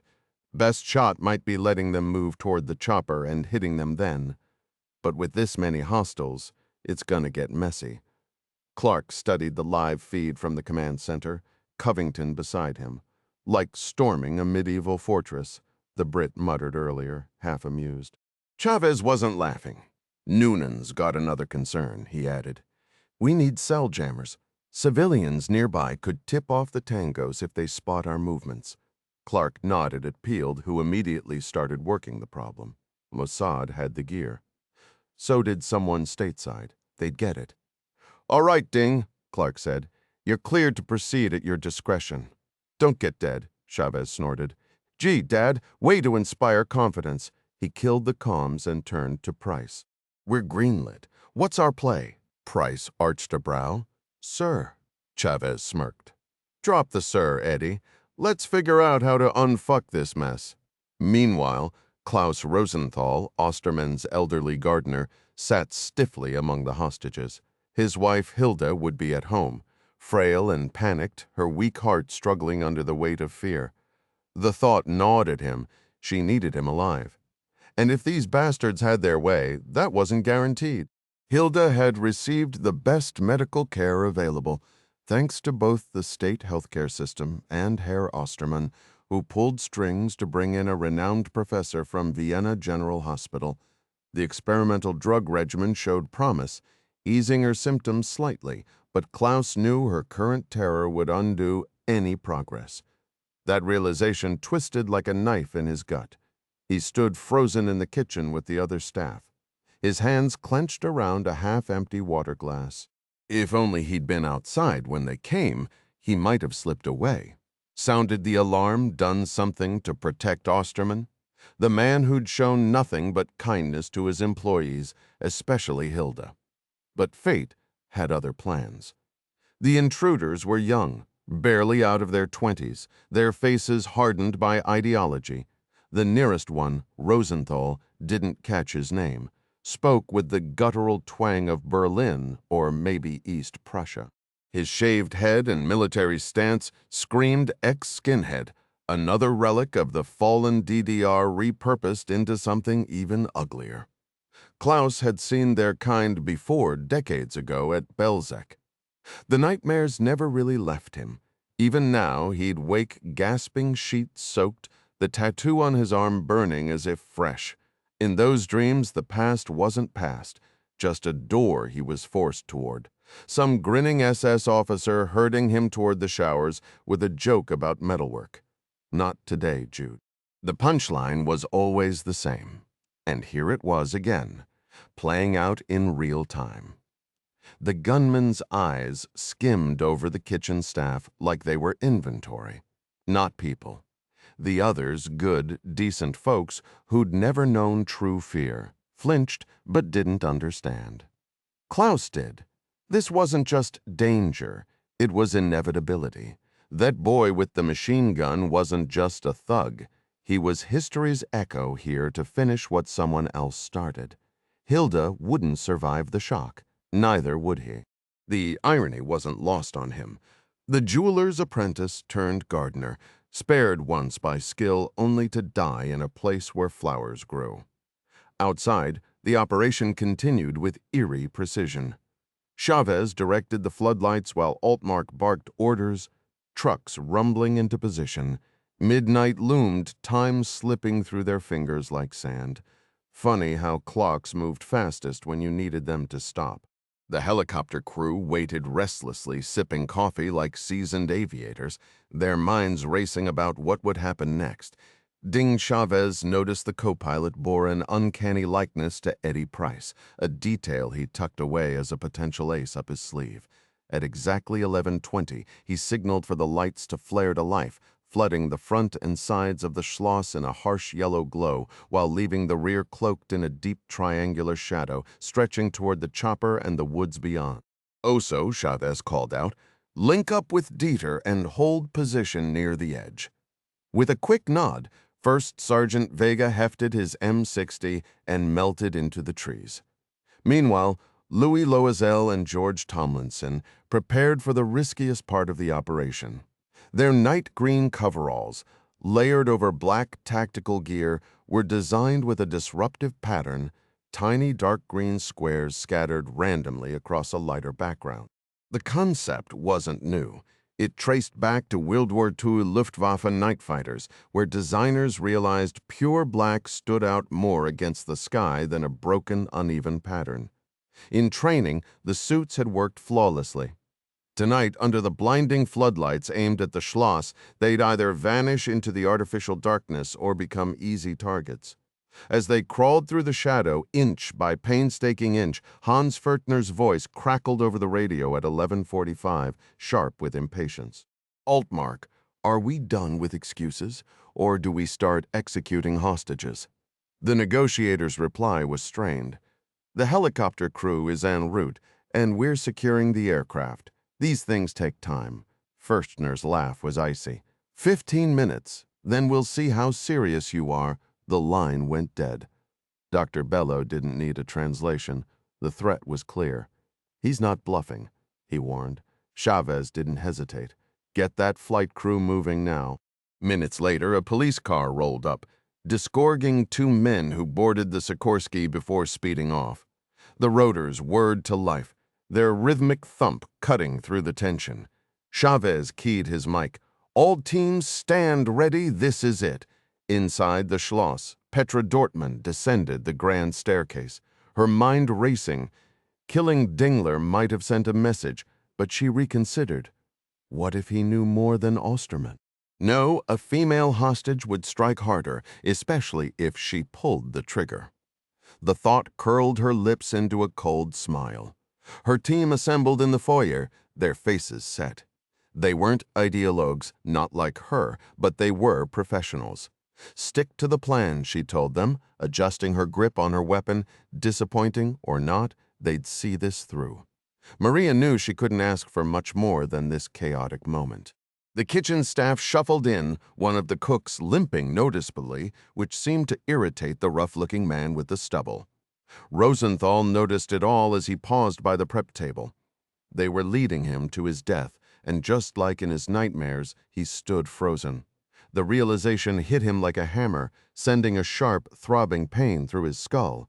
His body jerked to the left, and his eyes locked onto the table, specifically a small paring knife resting there.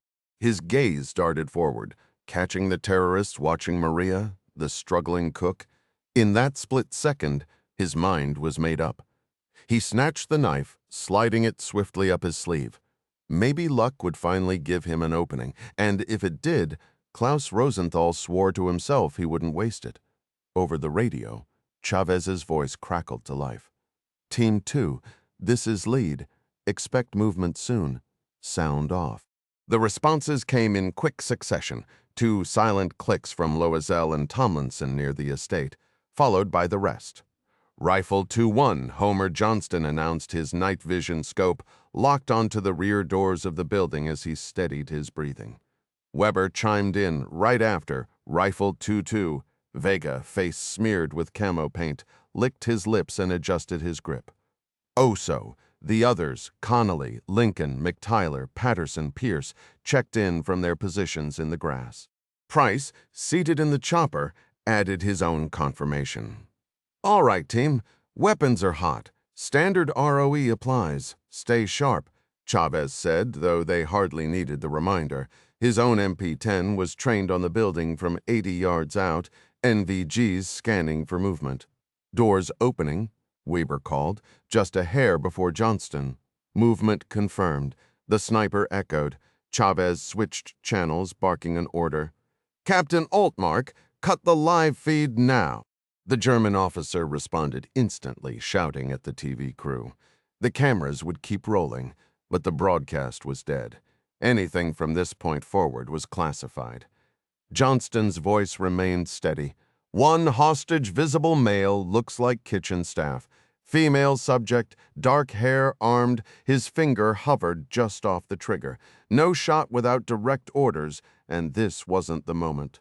Second hostage, it's little man. Dengler. Osterman was big man. The secretaries were Blondie and Brownie.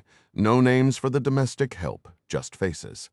The terrorists hesitated at the threshold, probably terrified without even knowing the half of it. Too damn bad, Johnston thought, crosshairs fixed on the woman's face from over 200 yards, a distance that felt like point-blank range to him. Come on out, sweetheart, he muttered. We've got a little surprise for you. Then, switching to the radio, Dieter? On target, Homer, Weber replied. That face, I know it older now, but I've seen her before. Bader Meinhof, Red Army faction, one of those radicals works with a partner. Marxist, seasoned killer. Pretty sure she took out one of ours.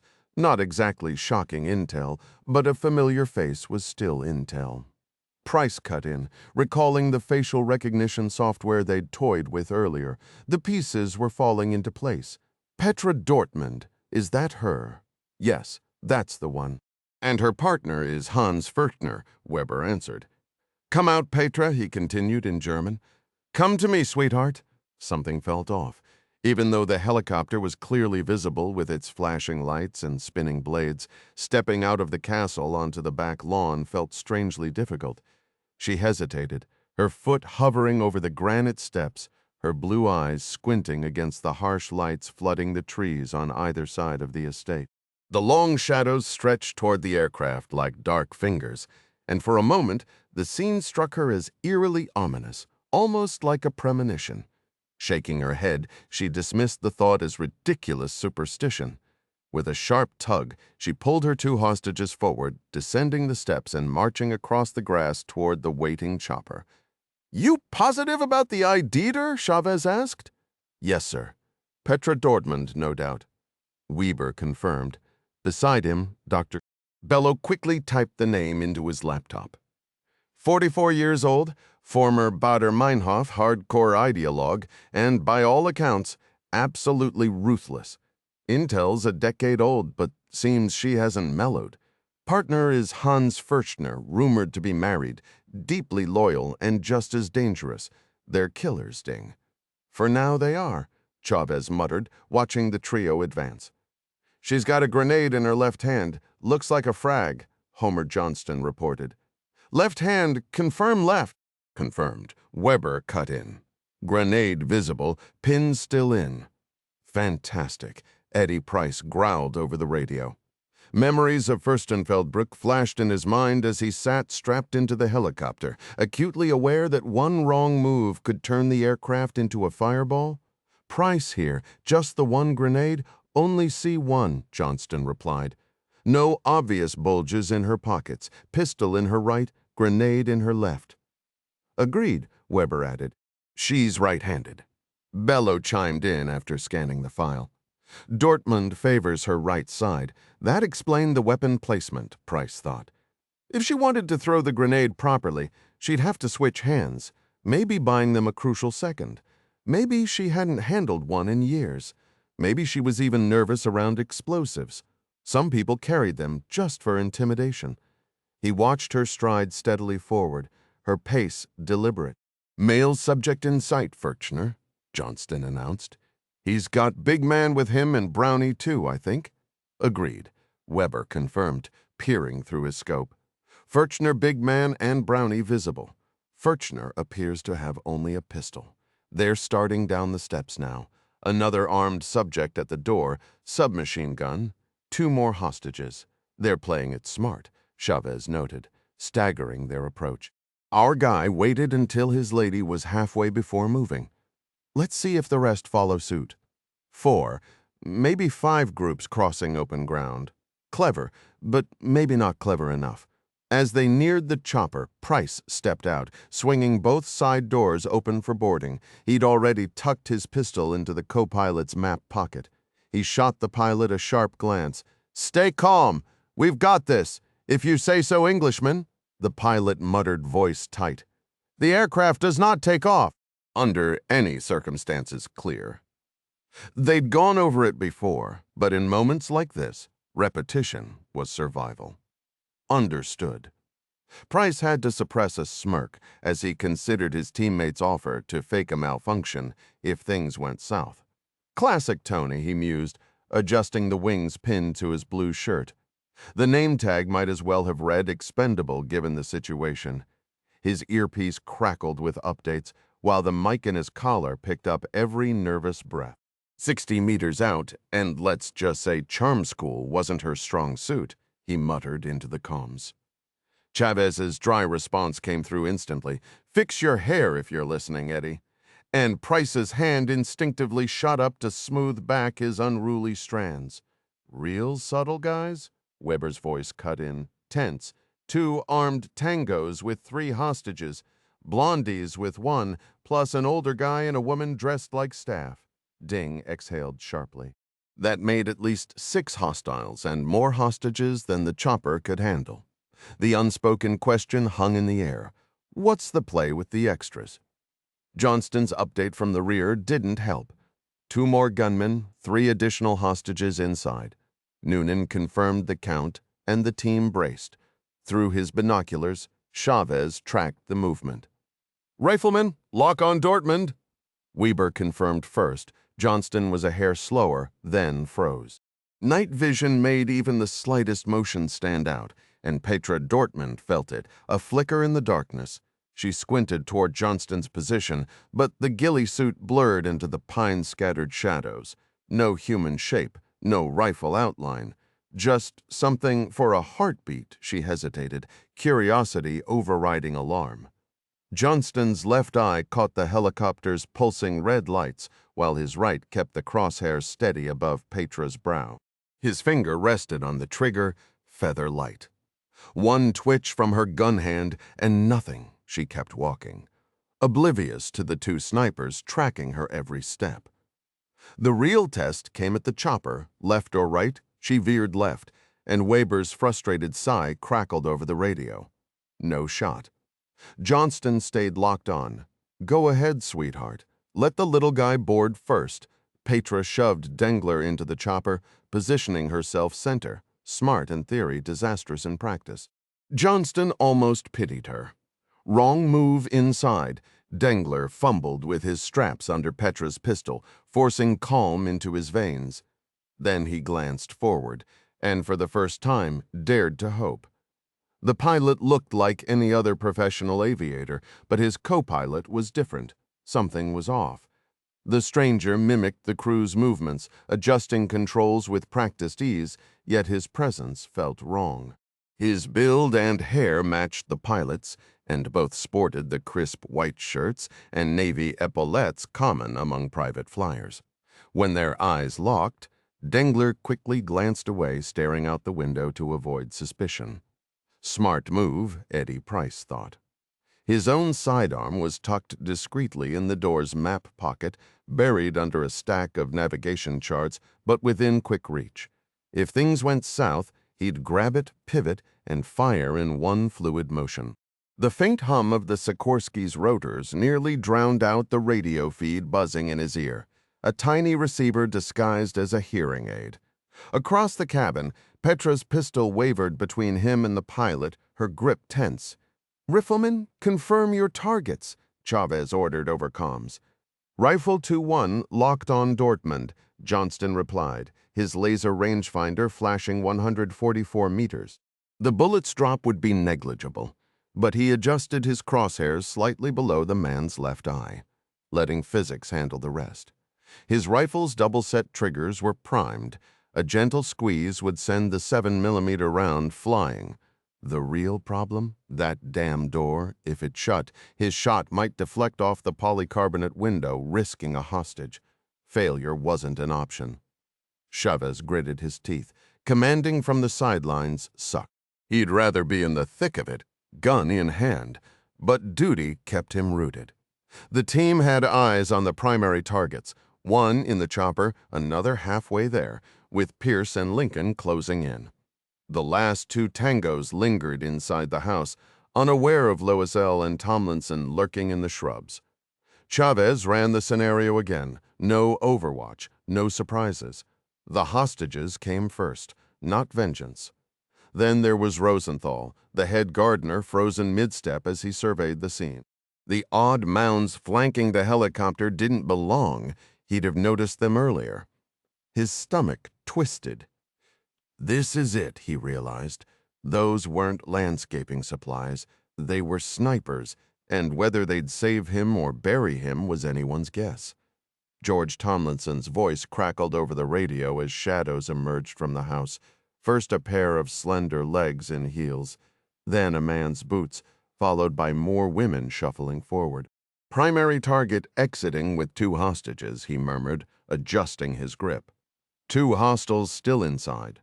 Furchner hesitated mid-stride, his path to Dieter Weber's side of the chopper interrupted by a glimpse of Gerhard Dengler's silhouette in the cabin. Swerving left instead, he shoved Brownie toward the open door. "Rifle?" 2-2 disengaging from primary, Weber barked into his headset, pivoting his scope. "Shifting to next group." "Lock onto Group 3's lead," Chavez commanded, binoculars sweeping the field. Johnston's reply came sharp. "Rifle 2-1 has Dortmund in crosshairs."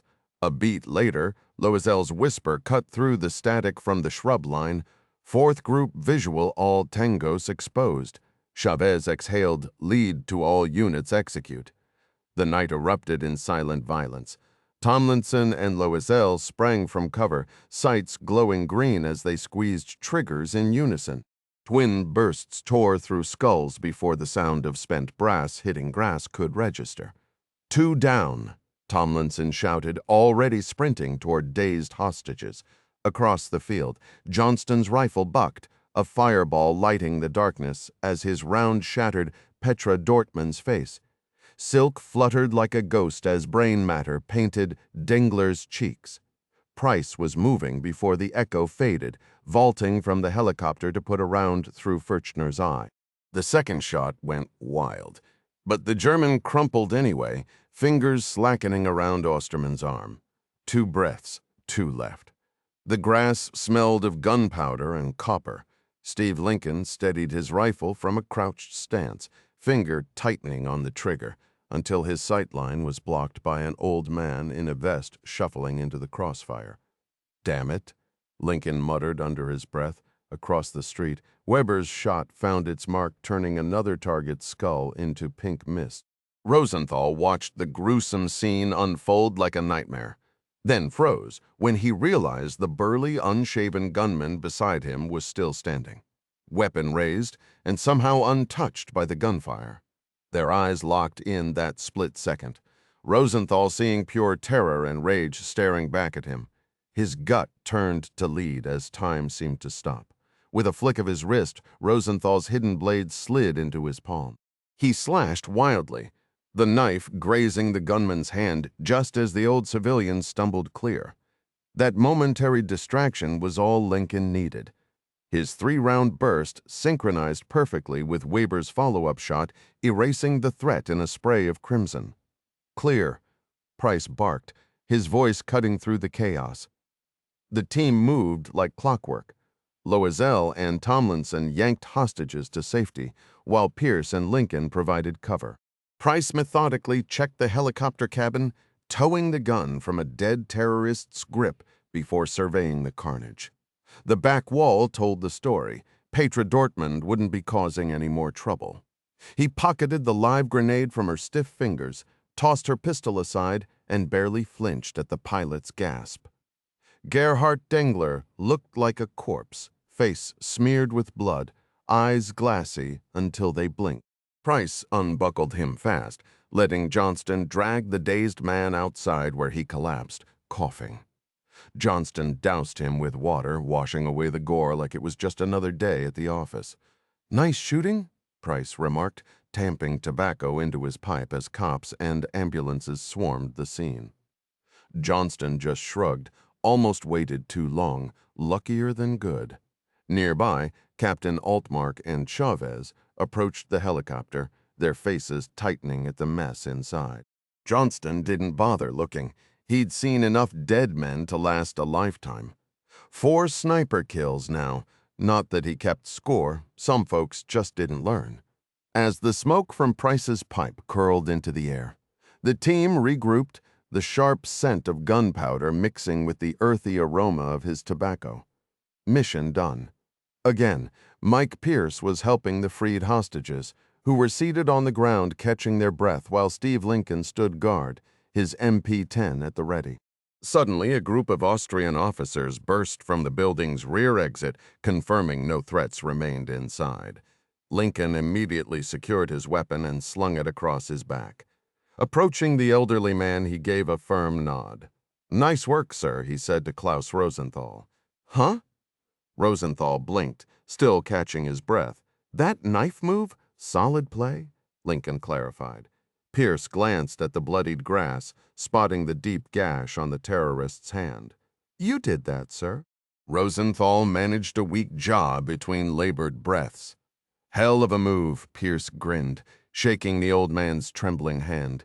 It wasn't a game changer, but seeing a hostage fight back? Rare and gutsy. "American?" Rosenthal wheezed. Pierce pressed a finger to his lips. "Let's keep that between us, yeah?" Just then, Price strolled up, pipe smoke curling around his face. The scene was grim between Weber's sniper shot and Lincoln's burst fire. The target's head was barely recognizable. "Christ," Price muttered. "Steve's kill," Pierce announced. "I was blocked. Clean shot, mate." Lincoln gave a curt nod. "6 total?" Eddie called over his shoulder, already moving toward the mansion. "Hold position." Tomlinson smirked, surrounded by Austrian cops, like shooting fish in a barrel. Loisel agreed, though his fingers twitched for a cigarette he hadn't touched in years. The hostages were being escorted away, leaving the 2 terrorists sprawled on the manicured lawn, their blood. Loisel mused, would probably do wonders for the grass. Shame they couldn't tour the estate. 20 minutes later, Team 2 regrouped at the rally point, swapping tactical gear for civvies as they packed up. Distant camera crews buzzed, but the team was already decompressing. The mission's tension fading. Price took one last drag from his pipe, tapping the ashes onto his boot before climbing into the van. By the time they landed at Heathrow, the news had broken. Thanks to the sprawling Schloss and the Austrian police keeping reporters at bay, the footage was sparse. Just a blurry shot of a man lighting a pipe and Captain Wilhelm Altmark's press briefing. A previously undisclosed federal unit had handled the crisis flawlessly, he declared.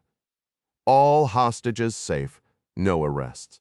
Sky News and every European outlet replayed the same clips, their analysts parroting the same lines. Elite team, swift resolution, another win for the good guys, no names, no details, just enough to fuel speculation.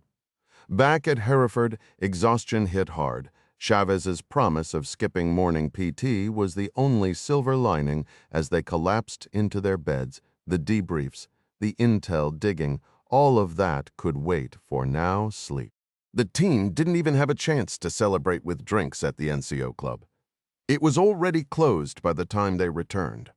During the flight back, Chavez mentioned to Dr. Bello that despite his team's peak physical condition, exhaustion had hit them harder than usual, far worse than their standard nighttime drills.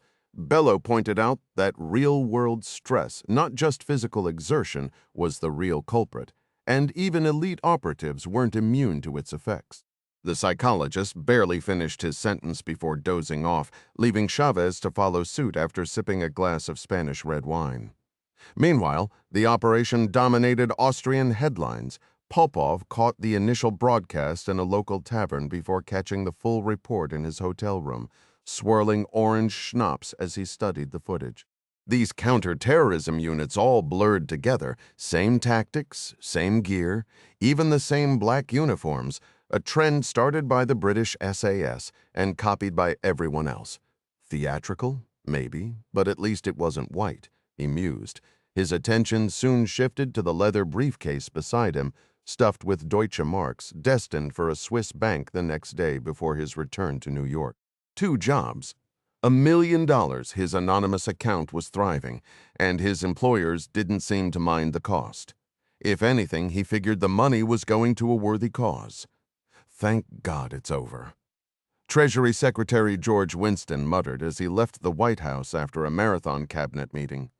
I know Irwin, solid guy. When pressed about the rescue team's identity, he dodged, feigning ignorance. Vienna's SWAT, according to the news. He shrugged, heading to his car. Guess they picked up some skills somewhere. Interior Secretary Jean exchanged a glance with Carol Breitling, who lingered near the wall, excluded from the inner circle. George always acts like he's holding cards under the table, Jean remarked.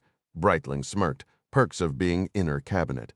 Not that she cared, her role was advisory, and today's agenda had stalled on tax debates, pushing her forestry concerns to next week. The room had been stifling, the president's pacing sluggish, and all she had to show for it were pages of notes and a growing sense of impatience. Carol Breitling didn't have the usual perks of a high-ranking White House official, no security detail, no prime office in the West Wing. Instead, she was tucked away in the old executive office building, a grand but less prestigious space compared to the bustling nerve center of the presidency. Sure, her new office was spacious, with a window and better furniture, but it lacked the symbolic weight of being steps away from the Oval Office.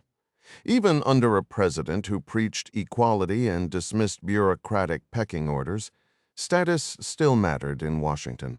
So Carol made a point of insisting on her right to eat in the White House mess, rubbing elbows with the administration's power players, all while quietly fuming over the hoops she had to jump through just to get 5 minutes of the president's time.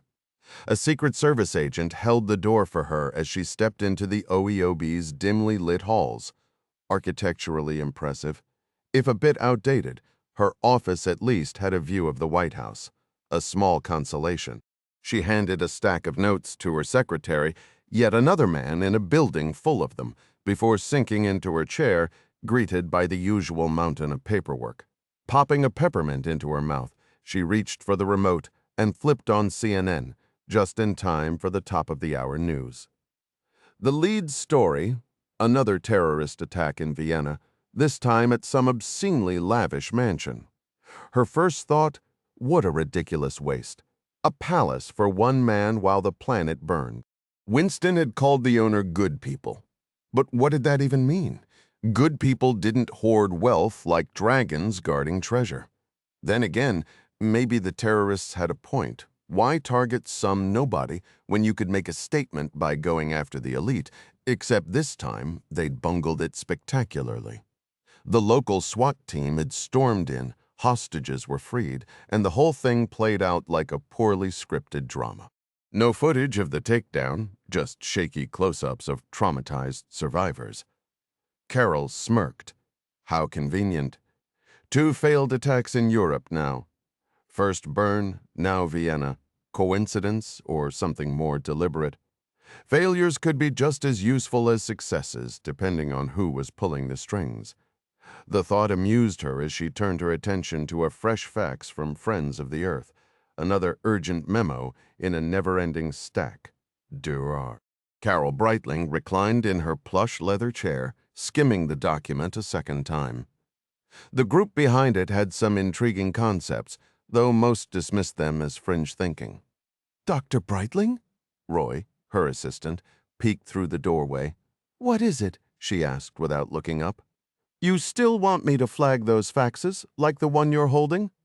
Roy adjusted his glasses, skepticism written across his face. "Absolutely," Carol replied, crumpling the paper into her wastebasket. She'd revisit their proposal later, when the timing suited her. "Suit yourself, Doc," Roy muttered before retreating to his desk.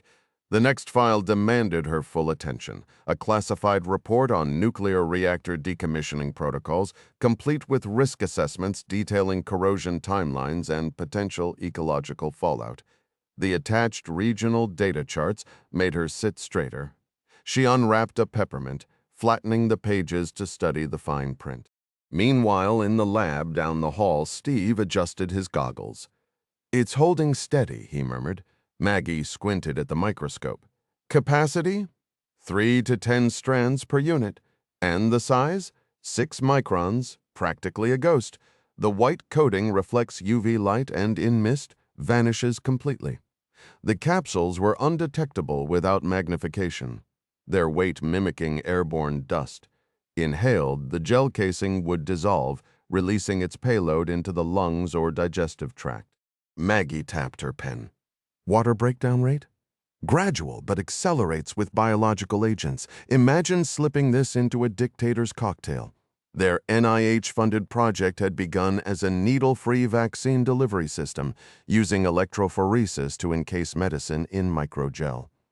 Now, Steve's tweaks could weaponize it. "Field testing?" Maggie asked. "Rhesus monkeys first. We've got plenty. Their similarity to humans made them ideal." Across town, Subject 4, Chester, slouched in his hospital gown. At 53, his liver was shot, his skin jaundiced, yet he still smuggled in vodka.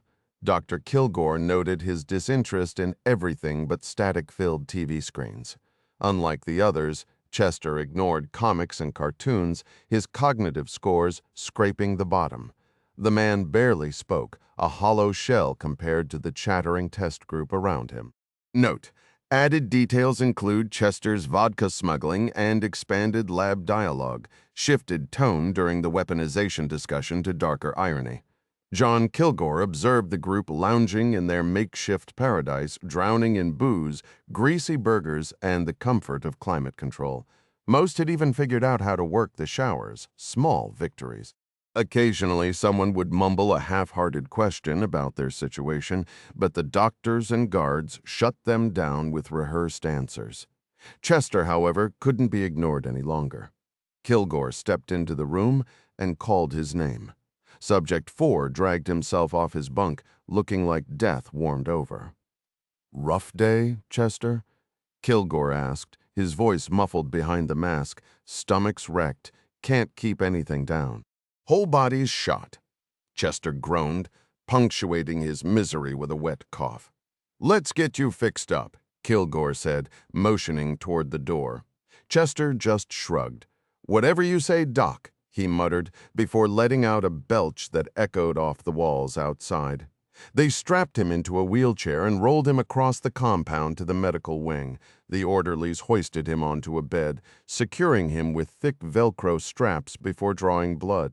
10 minutes later, Kilgore watched the sample turn blue, Shiva antibodies, right on schedule. Chester had maybe a week left. Not that it mattered much. His liver had already been ticking down the clock. Kilgore hooked him up to an IV, then added a morphine drip to smooth the edges. Within minutes, Chester was out cold, a faint smile tugging at his lips. At least he'd go peacefully. Back in his office, Kilgore checked his watch. The hours blurred together these days. Playing doctor again after all these years. Funny how life worked. Not that it mattered. His patients wouldn't know the difference between a seasoned surgeon and a guy who'd skimmed a few medical journals. Tough break for Chester, but the world wasn't handing out mercy prizes. His liver had sped up the virus's timeline, throwing a wrench in the carefully calculated outbreak. Some people would go early, others later. Chaos, but manageable. Vaccine distribution was the real headache. A would flood the market, a desperate scramble for survival. B, that was for the chosen few, the ones who got it or at least knew better than to ask questions. Kilgore rubbed his temples. Too much to do, never enough time. Across the facility, Clark and Stanley huddled with Peter Covington, still sweating from his morning drills. Chavez and his team were probably just rolling out of bed after their European op. That mission was a disaster waiting to happen, Covington said, his crisp British accent cutting through the tension. We need our own pilots. Relying on luck isn't a strategy. Stanley frowned. He could have called in local support. Covington scoffed. You don't gamble with unknown crews on a critical op. We fix this now. Clark nodded.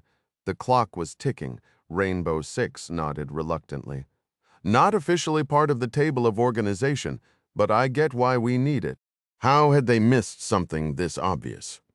He rubbed his temples. All right, first we inventory all potential helicopter models we might encounter, then scout for pilots qualified across multiple types. Stanley leaned forward. Honestly, I'd kill for a Night Stalker, but hauling that around means dedicating a C-5 or C-17 transport permanently. Logistics nightmare. Clark agreed silently. The AH-6 Loach's Night Stalker variant, engineered for the 160th SOAR out of Fort Campbell, was legendary. Those pilots operated like ghosts, collaborating with British and Israeli counterparts on Black Ops. Securing the birds and crews? Easy. The real headache was securing the transport to move them discreetly. A stealth chopper with surveillance tech and whisper-quiet rotors might as well come with a neon sign. Clark almost laughed. Might as well wish for Santa's sleigh while he was at it. Washington would never sign off, no matter who he knew. Fine, he grunted. I'll call D.C. for pilot clearance. Any issues sourcing aircraft for training? Stanley shook his head. Clark checked his watch. 2 p.m. in London, 9 a.m. in D.C. Perfect timing to loop in Ed Foley at the CIA. Foley understood fieldwork, and Rainbow's recent win in Austria would grease the wheels. Success opened doors, failure just got them slammed in your face. Back in his office, Helen Montgomery had stacked his desk with paperwork, including gushing thank you notes from Austrian officials. The justice ministers stood out, florid enough to frame. Clark exhaled. Commanding Rainbow meant drowning in bureaucracy, budget justifications, ammo logs, endless approvals. He delegated what he could to Stanley and Helen, but the weight still crushed him. At least the range offered relief. Every 45 round he fired into a target felt like a middle finger to the pencil pushers who'd rather drown ops in red tape than trust the people on the ground. If a mission mattered, why nickel and dime the bullets? But that was the game. Signatures, stamps, and triplicate forms mattered more than results. Some days he missed the simplicity of just pulling a trigger. John Clark, a seasoned CIA operative with 3 decades of field experience, found himself trapped behind the polished mahogany of his desk, drowning in paperwork that would make even the most diligent accountant groan. The irony wasn't lost on him. Here he was, a man who'd orchestrated covert operations across continents, now bogged down by bureaucratic drudgery. At least the occasional high-stakes decisions broke the monotony, though they only reminded him of the adrenaline he was missing. His budget, hardly a headache, with fewer than 50 operatives and a payroll barely scraping 3 million military wages. After all, it was pocket change compared to the Black Ops figures he'd once juggled. Rainbow's multinational funding covered housing, too, sparing his team the indignity of cramped apartments. Not that Hereford's quarters were luxurious, but they were solid, dependable, just like the men who lived in them. Morale? Sky high, as expected. These were elite soldiers, after all. the kind who thrived on training as much as they did on missions. Of course, there was the usual rivalry. Chavez's Team 2, fresh from back-to-back operations, strutted around like they owned the place, much to the irritation of Covington's Team 1, who clung to their lead in PT scores and marksmanship by a razor-thin margin. The difference was negligible, but to men like these, even a fraction of a second or a single missed shot was worth obsessing over. Breakfast choices, sleep quality, it all factored in healthy competition, Clark mused. Unless you were on the receiving end of their skills. Across the room, Bill Tawney sifted through the aftermath of last night's operation. The Austrians had wasted no time, looping in Germany's BKA before the smoke had even cleared. Fingerprints confirmed the identities of Hans Furchner and Petra Dortmund, lifelong communists, true believers in a cause that had long since crumbled. The other four? Harder to pin down, East German backgrounds, most likely products of a system that had spat out everything from disillusioned Marxists to neo-Nazi thugs. But this was political. Furchner and Dortmund had targeted Erwin Osterman, a financier demanding his so-called inside codes to the global markets. Tawney snorted, as if trading algorithms were kept in a desk drawer. Still best to check. He dialed an old contact, Martin Cooper, now buried in London's financial district. The phone barely rang before Cooper's voice crackled through. "Cooper, Martin," Tawney replied, leaning back. "It's Bill. Tell me how much of Wall Street's secrets are actually written down?" The steady drum of rain against the window filled the brief silence as Bill adjusted the phone against his ear. "You holding up all right in this weather?" he asked. "Can't complain?" Martin replied with a familiar ease. "Still stuck in government work, though. They've got me on something classified now. Eyes only. You know how it is." Bill chuckled. "Always the man of mystery. Listen, I need to pick your brain. Ever come across any hidden pipelines in global trade? Backdoor deals, encrypted handshakes, that sort of thing." Martin snorted. "If only would have saved me a mountain of paperwork back in Mexico City." "You're talking about some shadowy cabal running the show." "Something like that," Bill admitted.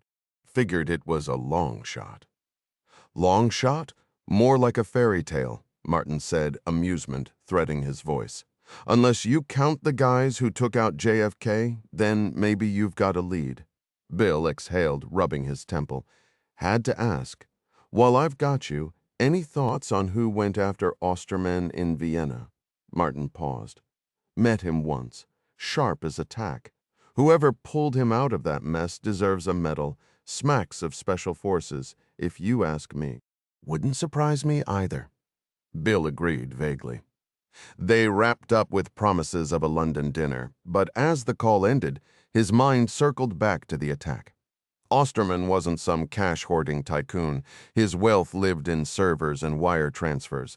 No, what made him a target was knowledge, the kind that moved markets, toppled governments. But the two dead assailants, hardly the types to exploit financial intel, ideological purists, the kind who'd sooner burn a bank than hack one, which meant someone had pointed them at Osterman like a weapon. Someone from their old circles, someone they'd trust. A ghost from the Cold War, maybe. Bill leaned back, staring at the ceiling. The real question wasn't who, it was why, and that answer might just lead him straight to the puppet master. Tawney rubbed his temples, mentally sifting through fragments of information he didn't fully possess. Whoever was behind this shared the same radical ideology, someone with enough influence to command or at least incite dangerous actions. He needed more intel, and fast. His connections in SIS and local law enforcement would help him scrape every detail from the ongoing Austrian-German investigation, first step. Calling Whitehall to secure complete translations of every hostage interrogation. Years in intelligence had sharpened his instincts, and right now they were screaming that something was off. Across the room, Clark's voice cut through the tension. "Ding, your takedown plan had holes."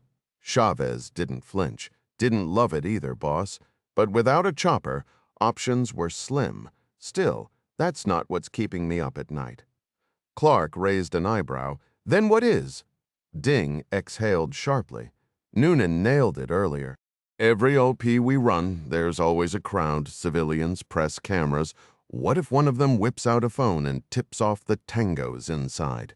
Game over. We're screwed, and so are the hostages. Noonan leaned forward, tapping the table. We can counter that. Cell signals ping towers constantly, broadcasting their location with the right gear. We can intercept, block, maybe even clone their phones, trap any outside calls, and flip the callers. But I need the software yesterday. Clark turned to Peld, their resident tech wizard. Possible, Peld nodded. NSA probably has it. Israel, too. Noonan smirked.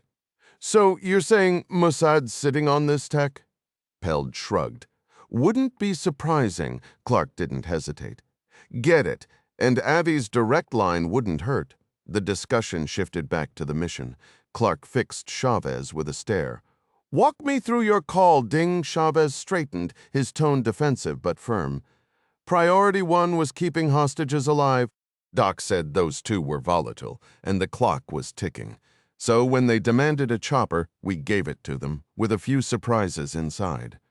Dieter and Homer executed flawlessly. Eddie's team textbook. The real risk was getting Losell and Tomlinson into position without being spotted. Their camo worked, but if the tangos had night vision, different story. The ambient light from police floodlights would have blinded NVGs, but yeah, it was a gamble. Still better than watching a hostage die while we twiddled our thumbs. He didn't say it had worked, he didn't need to. Stanley chimed in, nodding at Loisel and Tomlinson. Solid work getting close, but we can't wing it like this again. Chavez shot back. Then why the hell didn't we have choppers on standby? Clark held up a hand. My oversight. I'll fix it. Ding relaxed slightly. Just make sure it's fixed. My team pulled it off, but next time we might not be so lucky. The operation was messy, but they pulled it off. Next time, let's hope things run smoother, he admitted.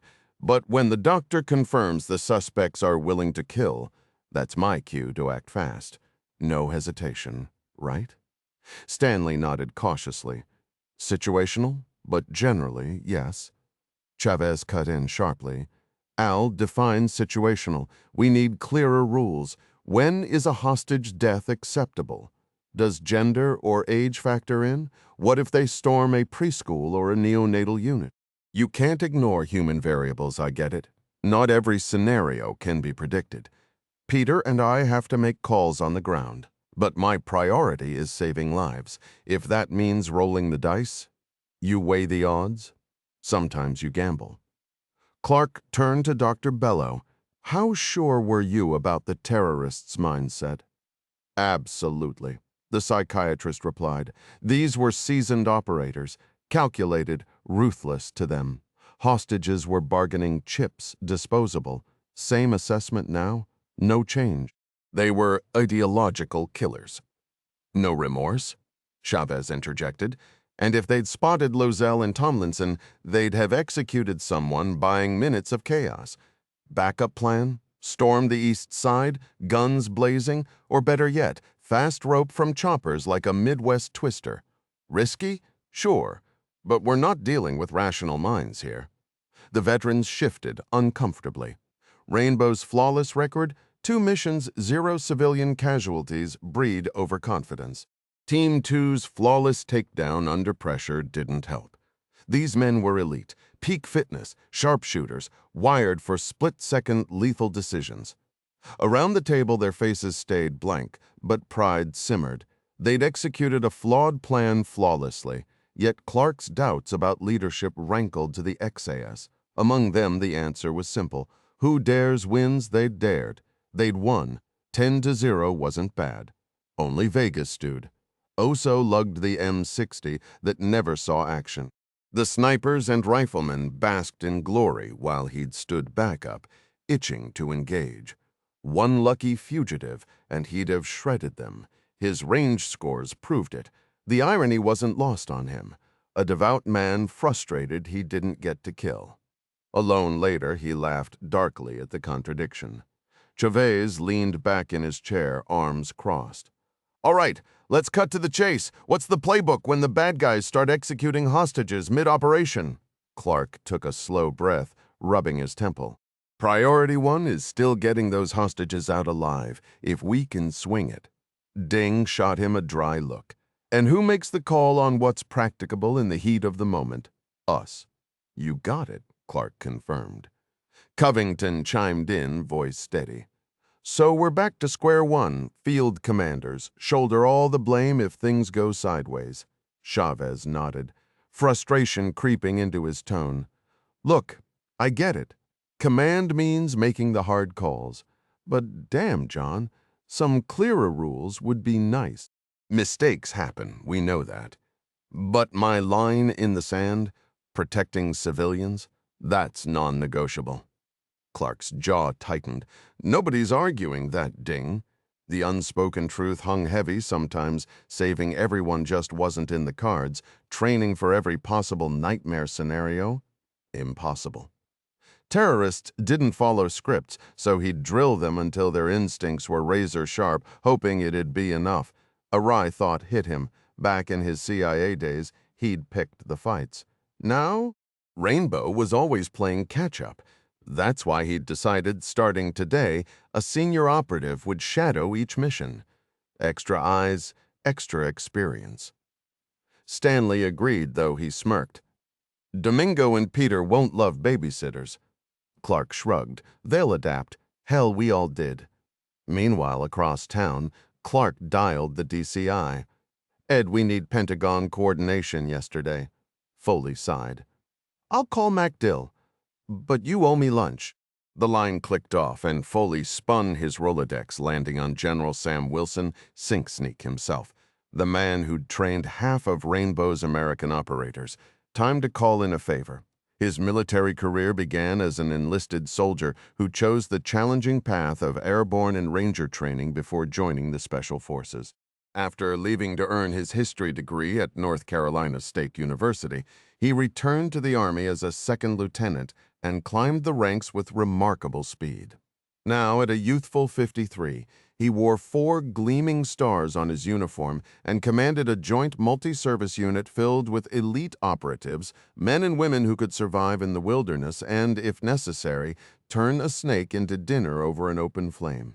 When his secure phone buzzed, he answered with a gruff, Hey, Ed, what's Langley got for me this time? The CIA and Special Ops had a tight relationship, often sharing intel or providing the firepower for high-risk missions. Rainbow's making another request, the Director of Central Intelligence said. Wilson sighed. Again? They've already picked my teams clean and put them to good use, like that takedown in Austria yesterday. Wilson chuckled. Yeah, made for great TV. Any chance I'll get the full story? He wanted details on the targets, the kind that never made the news. You'll get the whole package when it's ready, Foley assured him. Fine. What's Clark need now?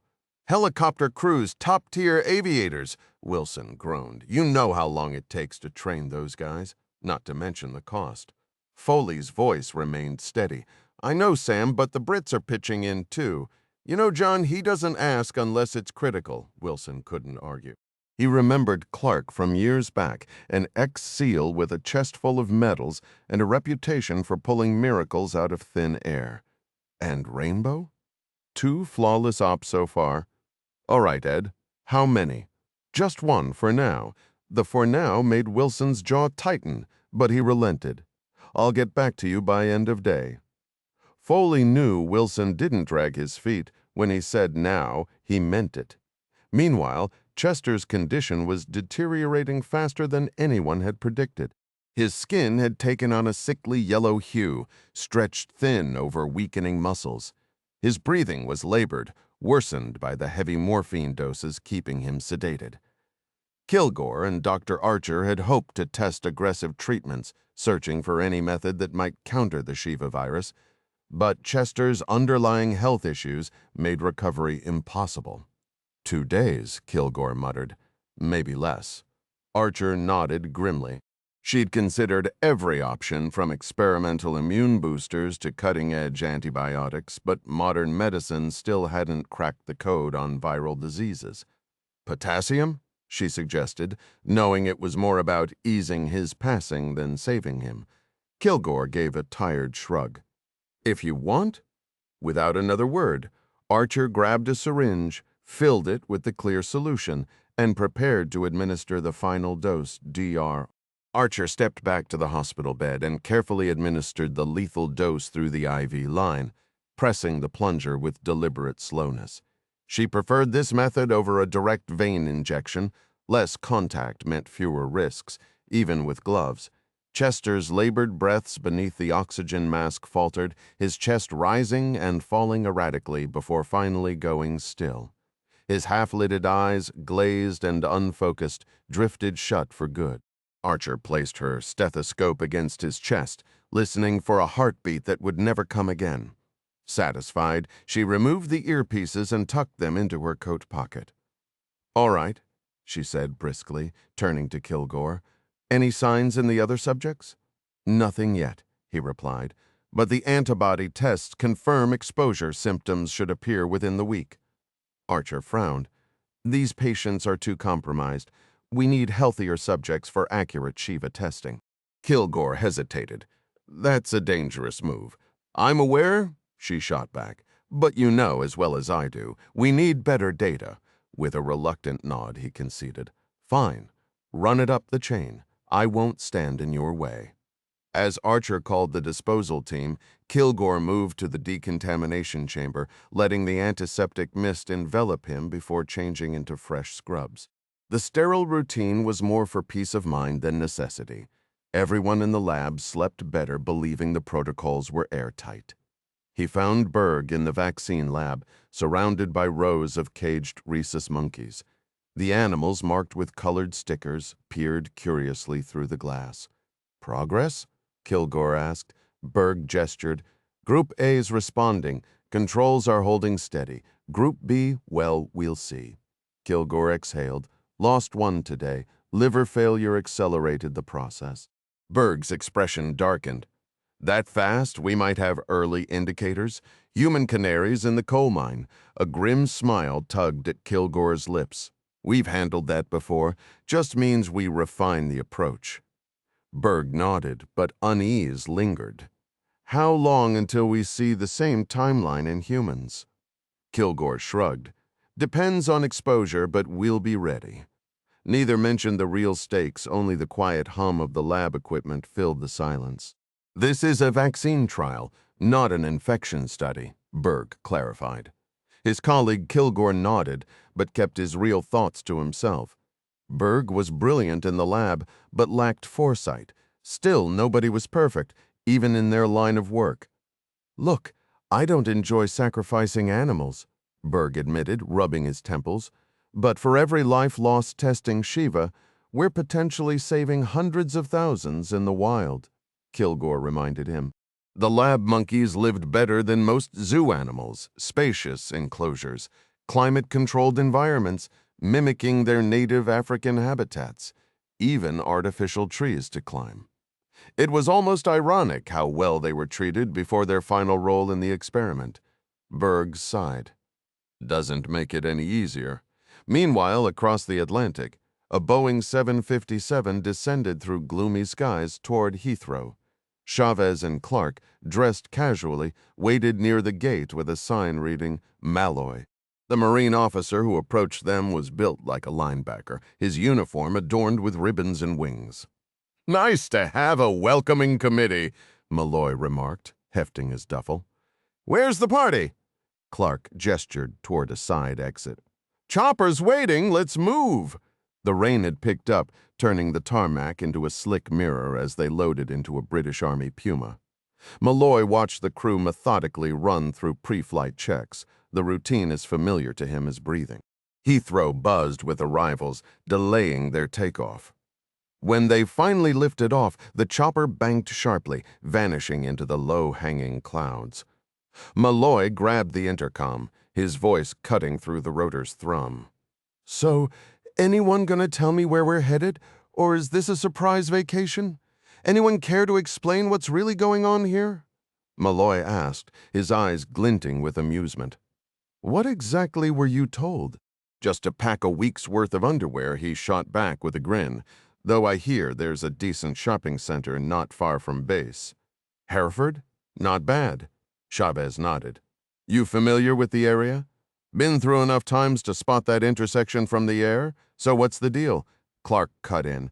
You'll likely be joining our little group, and who exactly is us? Malloy pressed. We go by Rainbow. Officially, we don't exist. Vienna? Malloy's voice crackled through the headset, and the startled looks exchanged told him everything. Right. That was too polished for regular law enforcement. What's your team composition? Mostly NATO Americans and Brits with some international flavor, including an Israeli, John explained. Malloy raised an eyebrow. You put this together without any helicopter specialists? All right, damn it, my bad, Clark admitted with a chuckle. Still getting the hang of this command thing. Malloy's gaze dropped to Clark's arm. What's that insignia? And while we're at it, what's your rank? John rolled up his sleeve, revealing a distinctive tattoo. Simulated 2-star general. Ding, here's a simulated major. The Marine studied the ink briefly. Heard about these, never seen one. 3rd Special Ops Group, right? Knew a guy who ran with them. Who? Dutch Vort, retired as a colonel 5 or 6 years back. Dutch Vort!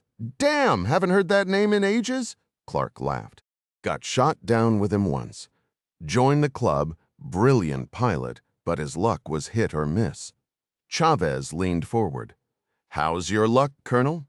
Top-notch, kid, Malloy grinned. Call me Bear. The nickname suited him. He stood as tall as Clark at 6'1", with the build of someone who enjoyed weightlifting and cold beers afterward. Chavez was reminded of his buddy Julio, another gym enthusiast. Clark scanned Malloy's decorations, a distinguished flying cross with 2 clusters, a silver star similarly adorned. The pistol badge marked him as an expert shooter, typical Marine, always proving their rifleman first. Malloy's Distinguished Rifleman badge was the highest honor in that category. Notably absent were Vietnam ribbons, too young for that war, which made Clark suddenly aware of his own age. The medals suggested Malloy should have made colonel sooner. Special ops careers often derailed promotion timelines, especially for officers. Started in search and rescue, Malloy continued, then moved to recon in and out, smooth as silk. Guess I've got the touch. What were you qualified to fly now? H-60s, Hueys obviously H-53s. Bet you don't have those? Malloy teased. Afraid not. Chavez sighed. 24th Special Ops Squadron at RAF Mildenhall flies MH-60Ks and MH-53s. I'm current on both if you ever need to borrow them, part of 1st Special Ops Wing, stationed here and in Germany. Seriously, Clark asked. Dead serious, simulated general. Know the wing commander too? Stan Dubrovnik? Stan the man. Hell of a pilot if you need backup fast. Good to know. What else can you handle? Night stalkers, but good luck finding any stationed here. As the Puma banked toward the Hereford landing pad, Malloy watched the pilot's steady hands approvingly. At least the guy could handle basic maneuvers. The chopper flared smoothly, settling down with practiced ease. Malloy leaned back with a confident grin. Officially, I'm only rated on 3 aircraft types, so technically I'm not current on the MH-47 Chinook or Hueys for that matter, but let's just say I could fly a Huey in my sleep, General. Clark chuckled, extending a hand. Call me John. And this here's Ding. We go way back. He used to be Army before the agency snatched him up. Chavez gave a mock salute. Blame this guy for my career change. Malloy smirked. Figured you couldn't share the juicy details. Surprised we haven't crossed paths. I've dropped off my share of spooks in interesting places. As the helicopter touched down, the crew chief slid the doors open, and Malloy grabbed his duffel, stepping into the drizzle. A British corporal tossed his bag into the back of a waiting rover. Some things never change, Malloy thought, returning the salute before climbing in. The rain thickened as they drove, typical English weather. Perfect for staying unseen, if nothing else. Instead of heading to guest quarters, they pulled up to what looked like a command center. "Fancy digs, John," Malloy remarked, eyeing the setup. "Guess that simulated two-star rank isn't just for show." Clark poured coffee without missing a beat. "Boss is as boss does. How many flight hours?" "Last count, 6,700 and change, 3,100 in special ops, 500 in combat, Grenada, Lebanon, Somalia, the Gulf. Pulled 4 fighter jocks out of the fire during Desert Storm. One was lively, but we had backup." He shrugged. "Job's boring if you do it right." Clark grinned. "I owe you a beer. Always had a soft spot for SAR guys. Never say no to free drinks." Malloy glanced around. "Your Brits, ex-SAS? Mostly you've worked with them?" "Joint exercises at Bragg. Solid troops on par with Force Recon." Clark hid a smile. The Brits might bristle at the comparison. "So," Malloy said, leaning forward, "you need a delivery guy, right?" "Something like that." "Ding, walk him through the last op." Chavez unrolled a photo of Schloss Osterman, pointing out key details as Stanley and Covington joined. Malloy studied the image, then tapped the roof. "Long rope insertion here, 3-4 guys. Flat surface makes it easy." "Safer than a zip line," Chavez agreed.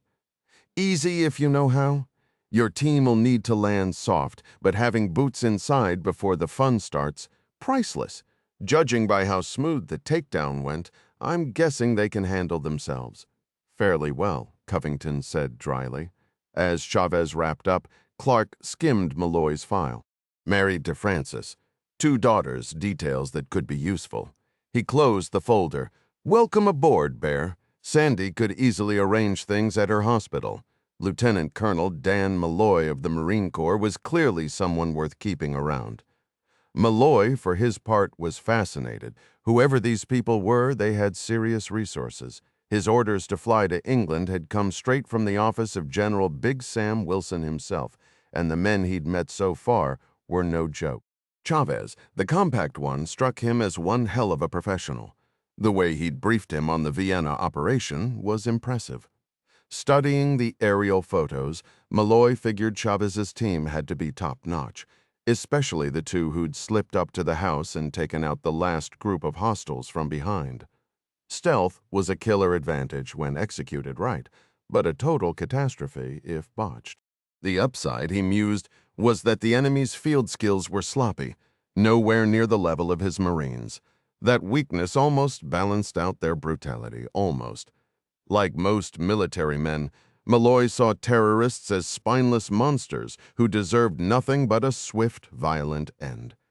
Chavez led him to his team's quarters, where Malloy met the rest of the squad, exchanged handshakes, and sized them up.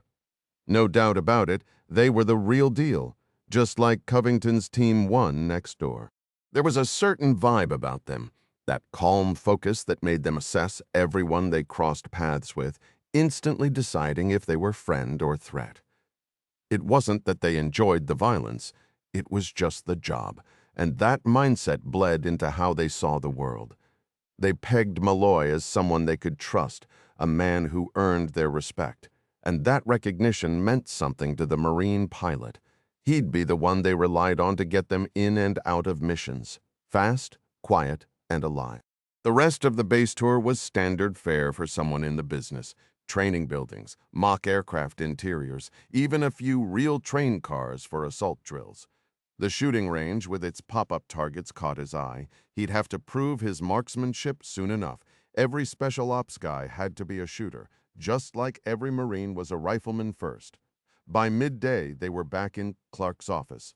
"So, Mr. Bear, what's your take?" Rainbow Six asked. Malloy grinned as he dropped into a chair. "I'm wrecked from jet lag, but your team? Solid. You want me on board?" Clark nodded. "We do. Starting tomorrow? What'll you be flying?" called that Air Force unit you mentioned. "They're lending us an MH-60 for you to test drive." "How generous," Malloy deadpanned. That meant he'd have to show off his pilot skills, no problem. "What about my family? Temporary assignment or permanent?" Permanent. They'll join you on the usual government relocation. Fair enough. Will we actually see action? 2 ops so far, Bern and Vienna. No telling how often we'll deploy, but the training schedule's packed. Works for me, John.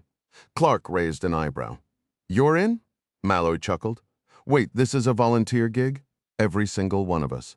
Well, hell, sign me up. Meanwhile, in New York, Popov leaned forward. Mind if I ask something? His employer barely glanced up. Go ahead. What's the endgame here? Not your concern right now, came the predictable reply. Popov nodded, playing along. Fair enough, sir. But you're spending a fortune with no visible return. He'd tossed out the money question deliberately, testing for a reaction. His boss just shrugged. The money doesn't matter. The answer didn't shock him, but it still left Popov uneasy. Throughout his career in the Soviet KGB, Dmitry Arkadeyevich had handed out meager payments to men who risked everything. Their lives, their freedom, often receiving intelligence far more valuable than the pittance they were given. Yet here was a man who'd spent more in a single operation than Popov had dispersed in 15 years of fieldwork, all for 2 spectacular failures. And yet his employer showed no hint of frustration. What kind of game was this? What went wrong? The man asked, his tone casual as if discussing the weather. Popov shrugged. They underestimated the police. The response was sharper than I anticipated, but not entirely surprising. Specialized counter-terror units exist everywhere. The Austrians handled it, according to the news. I didn't dig deeper, should I have? A dismissive wave. No, just curiosity. So, success or failure didn't matter. Then why fund these operations at all? The lack of logic should have unsettled Popov, but instead, he felt only the weight of the cash in his pocket. He was getting rich off these disasters. He knew where the money came from, had proof, hard, undeniable stacks of it. That meant his employer couldn't turn on him. If anything, the power dynamic had shifted. Popov had connections in the shadows, men who could be turned against the man writing the checks. But did this man even fear that? He had wealth, influence, things men like him clung to more fiercely than life itself. Was he using Popov to lure out terrorists, letting the world's elite units clean them up? A twisted sort of extermination? The thought almost amused him. What kind of people were they? The boss asked. Dortmund and Furchner? Fools, Popov replied, still clinging to Marxism like a child to a broken toy, smart in their own way but blind to reality. They couldn't adapt, so they died. A pitiful epitaph. They'd grown up on Marx and Engels just as Popov had, but unlike them, he'd seen through the dogma early. His first flight on an American jet, chatting with strangers who didn't fit the propaganda's caricatures, had shattered any lingering illusions. Yet Hans and Petra, they'd tasted capitalism's comforts and still spat it out, convinced something was missing. Maybe they'd been like him once, restless, searching, but where he sought personal gain, they'd wanted to drag the world into their delusion, willing to drown it in blood for a utopia that never existed. Fools, all of them. Popov noticed his employer seemed satisfied with the condensed account of their recent ordeal and quickly shifted focus. Stick around the city for a few days. I'll reach out when necessary. Understood, sir.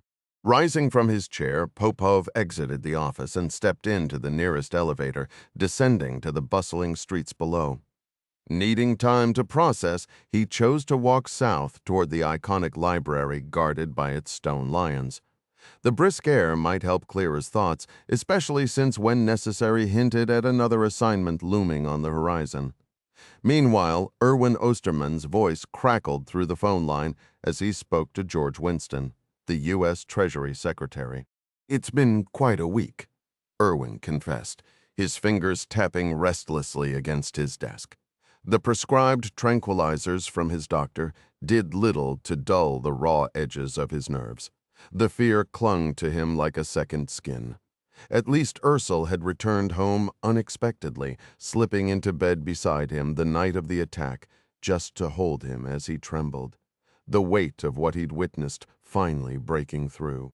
The memory of Furchner's body collapsing mere feet away still haunted him. His clothes had been spattered, ruined. Dengler, poor Dengler, had taken it worse. The doctors insisted he wouldn't be back at work for days. George's voice softened. "I can't tell you how relieved I am you made it through, Irwin." "Thank you," Irwin replied, then added wryly, "Feeling more appreciative of your security team these days?" "You bet. I suspect business in that sector's about to boom." Irwin let out a dry chuckle. "An investment opportunity, then?" George nearly laughed. "Not what I meant, but humor helped, didn't it?" Then Irwin's tone shifted, earnest now. "George, those men, they weren't Austrians like the news claimed. They were Americans, British. They asked me not to say, but you should know." A pause. "I'm aware, Irwin, but that's all I can share. How do I repay them? They saved my life, my employees' lives. There must be something—" George sighed, scribbling a note.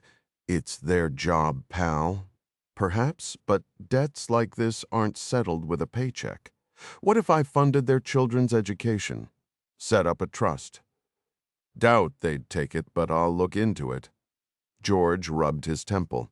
This would ruffle feathers at Langley, but maybe a discreet workaround existed. After hanging up, George immediately dialed his assistant. "Mary, get Ed Foley at the CIA on the line." Chapter 10. Shadows and Secrets. Popov hadn't dug through archives like this in years, but the routine came back easily. His employer's public profile was extensive, more so than most politicians, and rightfully so given the man's global influence. Yet the articles focused mostly on mergers and market maneuvers, offering little beyond proof of his wealth and power. The rare personal details revealed a divorce, nothing more. "A shame," Popov mused. From the photos, the ex-wife appeared striking and sharp-witted. Maybe brilliance was a curse in pairs. If so, the woman had lost more than she'd gained. Many American men might not feel comfortable sharing their home with someone who could match them intellectually.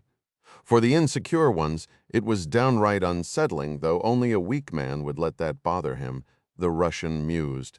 Still, there was no evidence linking this businessman to any terrorist activity. According to the New York Times, he'd never even been a victim of a petty crime, let alone anything more serious. Of course, not every incident made headlines. Maybe something had happened in the shadows, something never reported. But if it had been significant enough to alter the trajectory of his life, surely word would have gotten out. Almost certainly.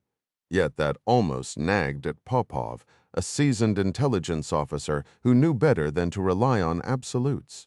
The man was a titan in both science and corporate leadership, his ambitions clearly tied to his empire. Photos showed him with a rotating cast of elegant women at charity galas, each one polished, poised, and disposable, like trophies collected and shelved until the next conquest. So who, exactly, was Popov working for? He couldn't say, and that uncertainty gnawed at him. His life was now staked on a man whose motives were a mystery, leaving him blind to the risks of the operation. If authorities uncovered the truth, Popov would be facing serious charges. But he wasn't unprepared. A packed bag, 2 fake identities, and a stash of cash meant he could vanish at the first hint of trouble, just hop a flight to Europe and disappear. With the right financial advisor, he could stretch those funds for years. Disappearing wasn't hard for someone with his training. The real challenge, ensuring he got that critical 15-minute head start. Meanwhile, German authorities had wasted no time. Within 2 days, all 6 terrorists had been identified. Interviews with neighbors and associates painted a picture of 2 quiet, middle-class lives, Hans Furchner and Petra Dortmund, living under the aliases Siegfried and Hannah Kolb. Their home held little of interest. Political books from East Germany, a modest car, a decent stereo. One of them dabbled in painting, selling under a pseudonym. Their computer contained rambling political rants, untranslated but likely of interest to Dr. Bellow. Yet beneath that unremarkable facade, they'd been coiled like springs. What had set them off? The German police had no answers. A neighbor mentioned seeing a car pull up to their house a few weeks earlier, though no one could say who was inside or why they'd come. The license plate and model went unnoticed, but according to the interview notes, it was a German vehicle, likely white or some other light shade. Tawny couldn't pin down whether this detail mattered. It might have been an art collector, an insurance adjuster, or the shadowy figure who dragged Furchner and Dortmund out of hiding and back into their old lives as far-left extremists. For a seasoned intelligence officer like Tawny, admitting he had no real leads wasn't unusual. He instructed his secretary to send Furchner's writings to a translator for later review by himself and Dr. Bellow. But beyond that, he was stuck. Something had shaken those two German militants awake. But what? The German police might stumble onto an answer, though Tawny wasn't holding his breath. Furchner and Dortmund had mastered the art of blending in, even in a country with sharp-eyed law enforcement. Whoever reached them had to be someone they trusted, someone who knew exactly where to find them. That meant a terror cell was still active, lurking in the shadows. The Germans had flagged it in their preliminary report, suggesting informants might help, though Tawny knew that was a long shot. Years ago, he'd spent time infiltrating Irish militant groups, scraping together minor victories that felt bigger than they were. But terrorism had evolved. The reckless ones got caught. The cunning ones adapted. After 3 decades of outsmarting sharper and sharper cops, the ones still standing were pros, some even trained by the KGB at Moscow Center. Now, there was a thought. Would the Russians cooperate? They'd played nice on a few things, but terrorism? Not so much. Maybe they were embarrassed by their old ties, or maybe, as they always claimed, the records were lost, Tawny snorted. The Soviets had built the world's most meticulous bureaucracy. Paperwork didn't just vanish. Still, asking Moscow for help was above his pay grade. He could draft a request, watch it climb a level or two before some Foreign Office suit buried it. But why not try? At least it'd remind the higher-ups at Century House that he wasn't just pushing paper. Tawny stacked the files back into their folder, then turned to his doomed request. The only certainty? A network still existed, and someone held the keys to its dark little kingdom. Maybe the Germans would dig up more. Maybe intel would land on his desk. And if it did, could John Clark and Alistair Stanley pull off a strike? Doubtful. More likely it would fall to local cops, and that'd have to be enough. You didn't need brilliance to catch a terrorist. The French had shown that with Carlos Ilich Ramirez Sanchez wasn't exactly living his best life in La Sante prison, after all. Once the world's most notorious terrorist, he had ended lives with the same indifference as buttoning his shirt. At the height of his power, intelligence agencies across the globe had hunted him, yet he'd mocked their efforts from the safety of his Eastern European hideouts.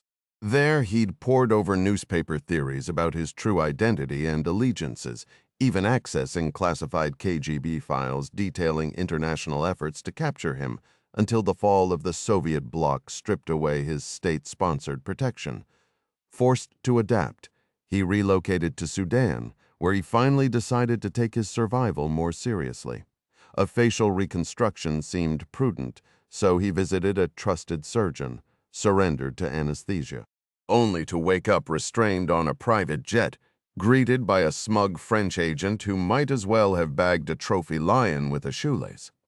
Standing trial for the 1975 killings of a traitorous informant and 2 French spies, he played the role of the defiant revolutionary with theatrical flair. Not that it swayed the court, though it certainly fed his own grand self-image. He lectured France about political struggle, oblivious to the irony of preaching revolution to the birthplace of liberty. But the true insult? Being reduced to a common murderer, as if his actions hadn't reshaped geopolitics. The prosecutor's clinical dismantling of his legacy stung more than any outburst of anger could have. Sanchez maintained his composure like a statue, though inside he burned with the helpless rage of a caged predator. The verdict was inevitable. His new home was a crumbling fortress older than his grandfather, with a cell so cramped he couldn't even glimpse the sky through its narrow window. Guards monitored him around the clock like some exotic zoo exhibit. Isolation was absolute. No fellow prisoners, just a daily hour in a concrete yard under leaden skies. The world had moved on, and that was the cruelest cut. The once feared jackal was now a footnote, left to rot in obscurity. Forgotten, he'd once made continents tremble. With gritted teeth, he resolved to call his lawyer. There were still strings to pull if anyone remembered how to find them. Meanwhile, rotors thrummed to life as Malloy fired up the Nighthawk's engines. "Lousy weather for flying," remarked Lieutenant Harrison over the headset. "First time in England?" Malloy quipped. "Now you know why the RAF ruled the skies. Nobody else was crazy enough to try.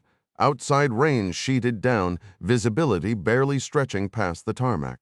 The colonel ran a final systems check. Everything glowed green. "Ready when you are, sir. How many hours you logged in this bird?"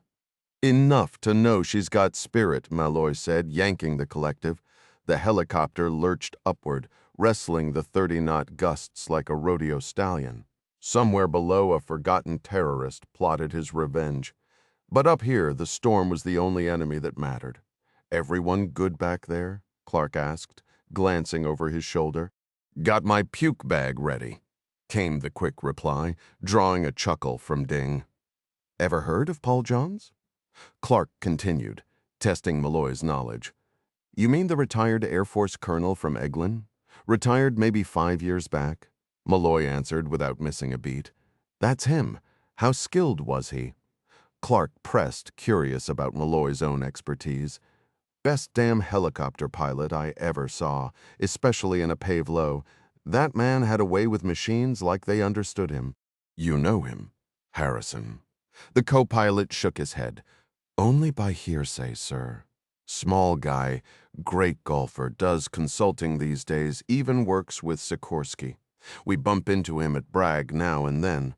Malloy grinned and yanked the chopper into a sharp left turn, the G-forces pressing them into their seats.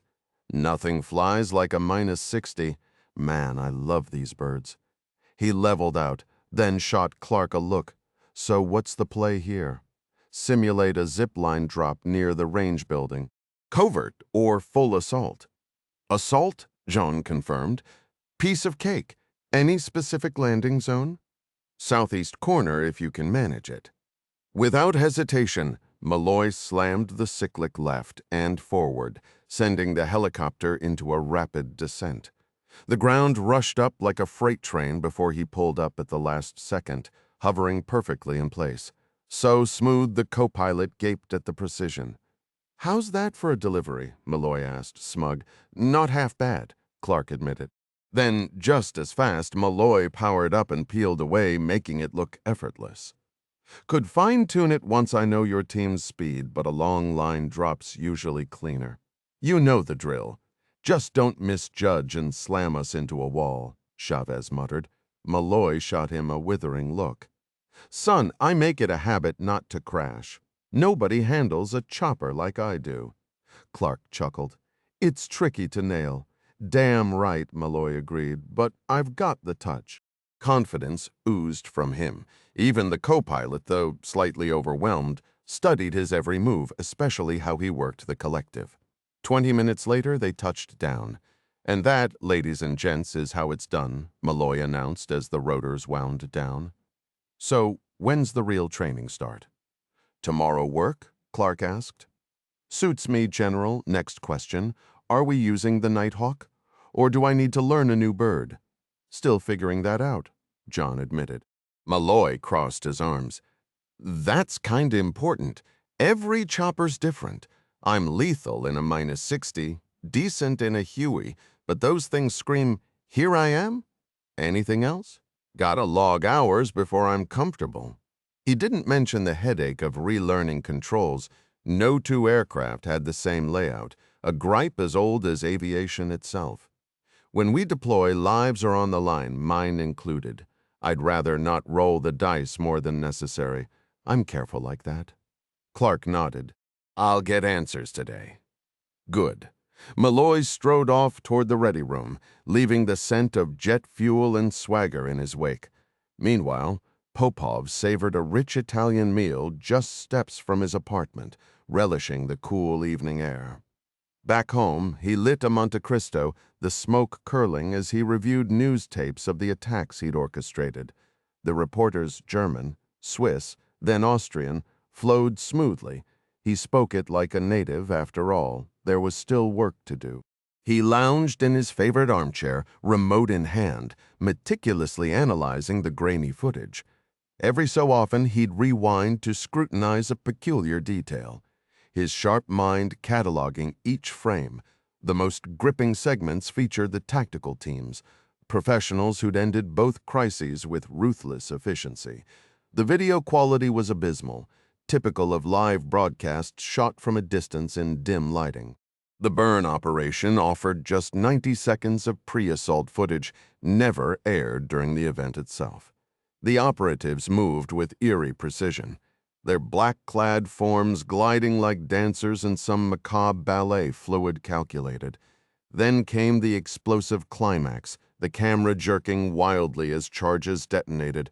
No gunfire echoed, suppressed weapons, standard procedure to deny targets auditory cues. Not that it mattered here. The terrorists were beyond learning anything. The whole operation ran like clockwork, a lethal choreography where mistakes meant death. As the team withdrew, Burns' regular police swarmed in to handle the aftermath. The operatives showed no celebration, no backslapping, just cold discipline. One did pause to light a pipe, a small human touch amid the clinical efficiency. Then came the inane news commentary, praising the unit's heroics while missing the point entirely. Popov rolled his eyes and swapped tapes. Vienna's coverage was worse, constrained by the opulent estate's layout. The press hovered uselessly outside, recycling the same drivel while the real drama unfolded unseen.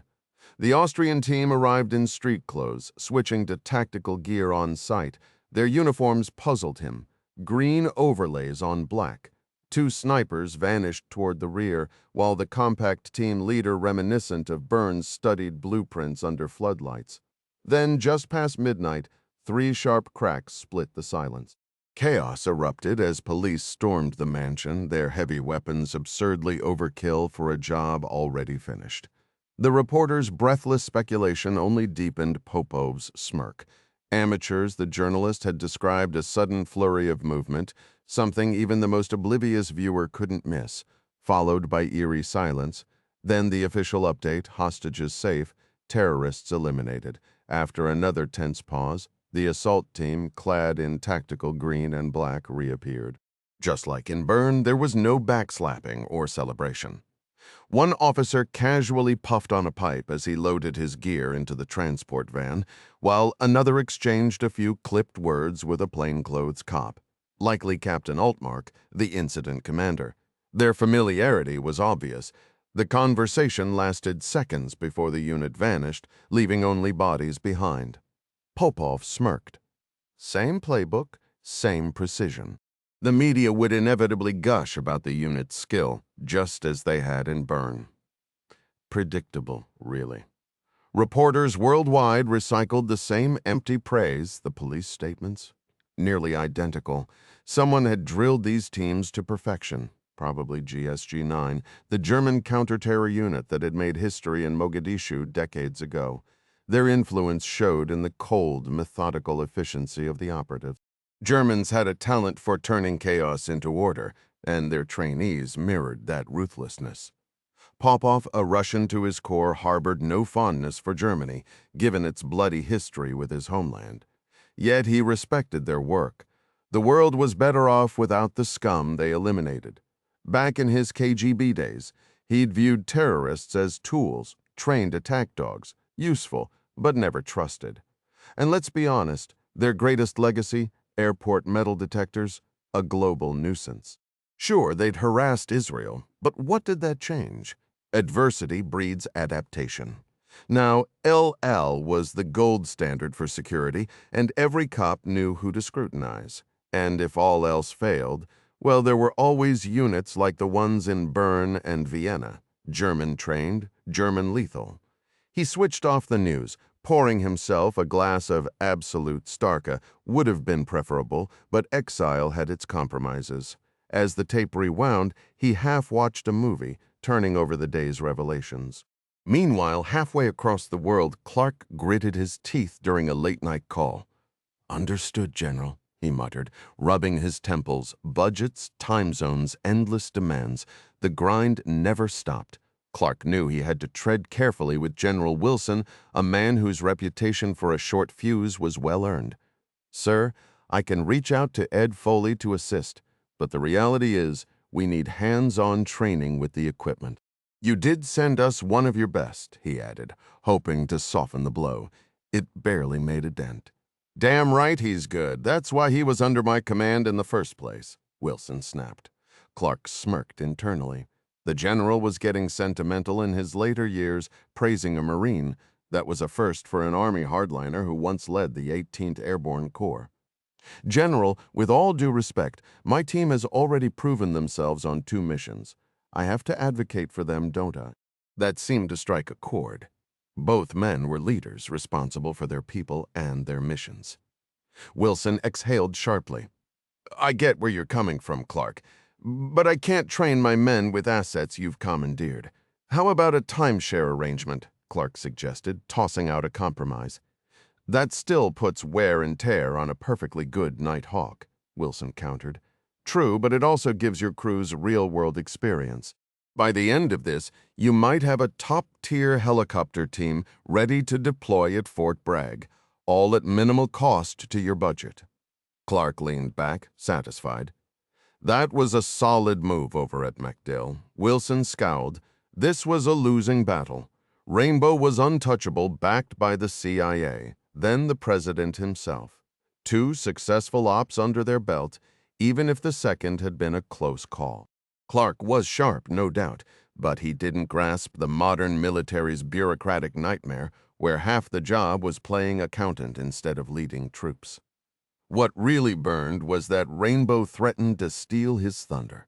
Special Operations Command had global commitments, but Rainbow's international neutrality made them the go-to for delicate jobs. Clark could make him obsolete, and Wilson hated that. Still, he had no real choice. "Fine, Clark. You get the aircraft, as long as it doesn't interfere with my unit's readiness." "Understood. Crystal clear, sir," Clark replied. "I'll be paying your little circus a visit," Wilson grumbled before hanging up. Clark let out a low whistle. "Tough bastard." "Understandably so," Stanley said dryly. "We are encroaching on his territory." "It's our territory now, Al. True, but don't expect him to like it. And let's be honest, he's younger, fitter, and I wouldn't want to cross him." Stanley smirked. "Seems the war's over, John. You won." Clark chuckled. "Easier to shoot bad guys than deal with this bureaucratic hell." "Agreed. What's Peter's team up to?" "Long line drills." "Let's go watch," Clark said, eager to escape the office. He turned to his lawyer. "I need out of this place." The lawyer nodded sympathetically, glancing around. "I don't blame you. In both France and the United States, attorney-client conversations were legally protected, supposedly confidential, and inadmissible in court. Yet neither man truly believed the French authorities would honor that privilege, particularly since the DGSE, France's intelligence agency, had played such a key role in capturing Ilich Ramirez Sanchez. The DGSE had a notorious reputation for bending, or outright breaking, international norms, a lesson learned the hard way by everyone from terrorists to environmental activists. The meeting room was filled with other voices, and there were no visible recording devices, but that meant little. Every inch of the space could be wired.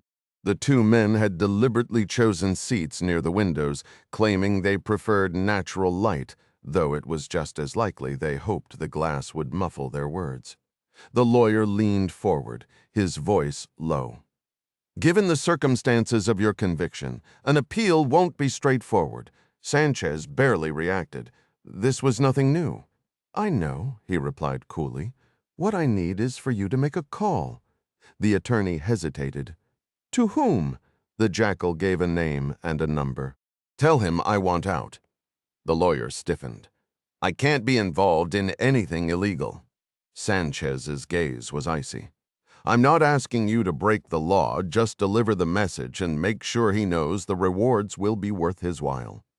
Rumors had swirled for years about Sanchez's hidden fortune, amassed during his years as a fugitive. Much of it traced back to the OPEC siege in Vienna decades earlier, an operation that had been meticulously planned, not for maximum bloodshed, but for maximum profit. He'd left the right people alive, ensuring his legend grew while his bank accounts swelled. Business, after all, was business. The lawyer exhaled, weighing his options. He'd built a career defending controversial figures, earning both notoriety and a steady stream of high-paying clients. But danger came with the territory. His last 3 drug cases had ended in convictions, and his clients hadn't taken their lengthy sentences well. Threats had been made subtle, but unmistakable. Would they act on them? It wasn't impossible. Now here he was sitting across from one of the most infamous criminals of the century, listening to a demand that skirted the edge of legality. Still, passing along a message wasn't a crime. It was vague enough. Maybe Sanchez wanted help with a new appeal. Maybe he had fresh evidence. And if nothing else, the conversation itself was privileged. I'll deliver your message, the lawyer finally said. Sanchez gave a curt nod. Mercy outside. The night was still, the prison walls looming like shadows. The lawyer walked away, wondering if he'd just crossed a line, or if he'd ever really had a choice. The MH-60K Nighthawk sliced through the night sky at a steady 30 miles per hour, cruising 200 feet above the ground as it approached the training facility from the south. The flight was smooth, almost leisurely, nothing like the aggressive maneuvers of a combat insertion. But beneath the helicopter's shadow, a nearly invisible 150-foot nylon rope dangled, swaying slightly in the wind. At the end of it hung Peter Covington, Mike Chin, and another Team 1 operative, clad in black tactical gear, suspended like shadows beneath the Sikorsky's belly. The chopper glided forward with eerie precision, its nose barely clearing the building's edge before flaring up to bleed off speed. In that split second, the men below swung forward like a pendulum, then snapped back as the helicopter's momentum canceled out. The timing was flawless. Their boots touched the rooftop with barely a whisper, the impact so minimal it could have been mistaken for a breeze. Instantly, they unclipped and dropped into position, vanishing into the darkness before the Nighthawk even finished its deceleration. To anyone watching from below, it would have looked like nothing more than a routine flyover. Damn near perfect, Al Stanley muttered, impressed, not a single sound. Told you he was that good, Clark replied, just as Malloy banked the helicopter in a wide arc, flashing a cocky thumbs up through the cockpit window before settling into a holding pattern. In a real op, that orbit wasn't just about readiness. It was about blending in, making the chopper's presence as unremarkable as the hum of crickets. Funny how the human mind worked. A tank could roll into a parking lot, and after a while, people would barely glance at it. Same principle applied here. Covington's team moved like ghosts across the roof before slipping inside and emerging moments later from the front entrance. Bear, this is 6, exercise complete, RTB over. Copy that. 6 heading home, Malloy responded, and the Nighthawk peeled away, disappearing into the night. Back at the officers' club, Malloy lounged in his Nomex flight suit, a bright yellow scarf knotted around his neck, an odd touch for a man who spent his life in the shadows. Clark raised an eyebrow. What's with the fashion statement? Malloy grinned. Lucky charm. Got it from an A-10 pilot I pulled out of Kuwait. Figured if it worked for him, it'd work for me. Covington leaned in. That transition maneuver, how do you time it so perfectly? Malloy took a sip of his beer, eyes twinkling. Believe it or not, piano practice. Something about keeping the fingers loose, the mind sharp, play a little Mozart before a mission, and suddenly, flying feels like second nature. He shrugged. Or maybe I'm just weird, Clark chuckled. Weird Works, the helicopter they provided, was perfectly tuned, control cables at just the right tension, throttles adjusted with precision. Malloy had to hand it to the Air Force ground crew. They knew their stuff. He made a mental note to track them down and buy them around. They'd earned it. First Lieutenant Harrison, part of the 1st Special Operations Wing, nodded in agreement. Technically, the chopper was his responsibility. But he wasn't complaining about learning from someone like Malloy. Getting a bird dialed in like this is half the battle, Malloy mused, patting the side of the helicopter. This one, she practically reads your mind. Chin chuckled. Sounds like a well-oiled rifle. Damn right, Master Chief, Malloy said, raising his beer in a mock salute. So, how'd your first 2 ops go? Stanley smirked. Christians 10, Lions 1. Malloy's grin faded. Who'd you lose? Hostage and burn. Gone before we even got boots on the ground. Overeager amateurs? Something like that, Clark cut in. They weren't exactly criminal masterminds, thought they were just after cash, but turns out they had terrorist ties. Dr. Bello never quite pinned down their motives. Malloy snorted. Hoods, murderers, call 'em what you want. Spent some time at Quantico training FBI pilots, picked up a thing or two about the psychology of these guys. This Dr. Bello, Paul Bello, the author. The very same, Stanley confirmed, signaling the bartender for another round. Smart guy, Malloy mused. Then, slipping back into Marine mode, he added, but at the end of the day, there's only one thing you need to know about them. Chin didn't miss a beat. How to put 'em down. Meanwhile, at the Turtle Inn bar on Columbus Avenue, the dim lighting and steady hum of conversation set the scene. The place was a local favorite, overpriced drinks, but the vibe made up for it. A man sipped his rum and coke, eyeing the woman across from him. New in town? Just moved in, she said, swirling her drink. Job hunting? Let me guess, legal secretary? She laughed. Bingo, heard there's no shortage of lawyers here, more than taxis, that's for sure. Where you from? Des Moines? Ever been? Nah, born and raised here? He lied smoothly. Accountant at Pete Marwick, another lie. But this was a singles bar, truth was optional. She was young, a little soft around the edges, but not unattractive. The 3 drinks she'd downed to prove she belonged in the city had left her pleasantly loose. First time in New York? He pressed. Yeah? You? Few months now? Good spot to meet people. Another effortless lie. She wrinkled her nose. Music's a bit loud. Could be worse. You live nearby? 3 blocks north? Tiny studio subleased. Still waiting on my stuff. So, not fully settled yet? Not even close? Well, welcome to New York? Anne Pretlow. Kirk McLean. He held her hand a beat too long, letting his fingers linger, a calculated move. Soon they were lost in the crowd, swaying awkwardly to the music, bumping into strangers in the dark. Kirk turned up the charm, watching Annie smile up at his towering frame. In another life, maybe this would have led somewhere, but not tonight. The bar had shut down well past midnight, and now she swayed slightly on the sidewalk. The 7 cocktails she'd downed hitting hard, despite the handful of pretzels she'd nibbled. Kirk, on the other hand, had paced himself with just 3 drinks and a mountain of peanuts. Let me drive you, he insisted as she protested it was only 3 blocks. Annie, it's New York at 2 a.m. Trust me on this. He tugged her hand, guiding her around the corner to where his BMW sat parked. She slid into the passenger seat with a tipsy giggle, running a hand over the leather interior. Someone's doing well for themselves, she slurred. Kirk chuckled, shrugging.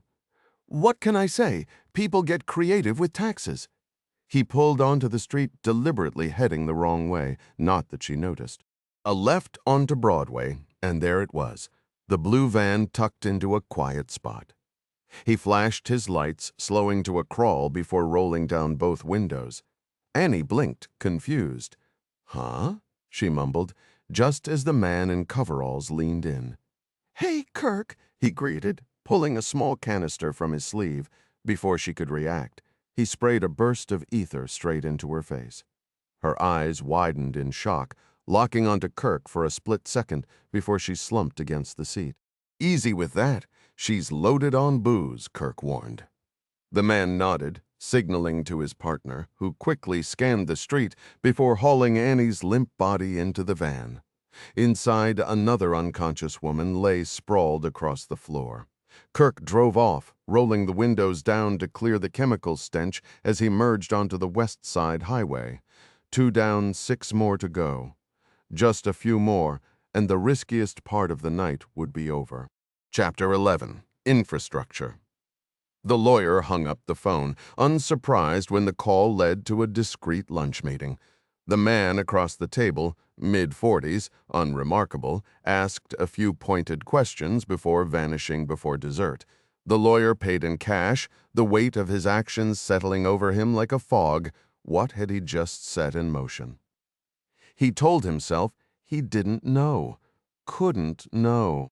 It was the mental equivalent of scrubbing off a long day's grime, though the relief was fleeting. Meanwhile, his contact slipped into the subway, switching trains 3 times before boarding the one near his apartment. The neighborhood was infamous for its nightlife, the sidewalks lined with women in skimpy outfits, their smiles as hollow as their transactions. He smirked, thinking how capitalism had turned even desire into a commodity. The oldest profession, dressed up in cheap lace and desperation. The women stood like statues, their laughter as sharp as knives, waiting for the next car to slow down. He walked off toward his apartment, hoping his friends would already be there. As it turned out, luck was on his side. Not only were they waiting, but someone had even brewed a fresh pot of coffee. Carol Breitling set her mug down with a sigh. "This has to end," she muttered, though she knew it wouldn't be that simple. Her guest took a slow sip before responding. "Yeah, Doc, but good luck convincing him." Spread across her coffee table was a detailed map of the Alaskan wilderness, just east of Prudhoe Bay, a vast stretch of untouched tundra spanning over 1,000 square miles. Reports from BP and Atlantic Richfield, the very companies responsible for drilling the North Slope and constructing the pipeline linked to the Exxon Valdez disaster, had just confirmed a massive new oil field. Dubbed ARM, it was estimated to be twice the size of the existing North Slope reserves.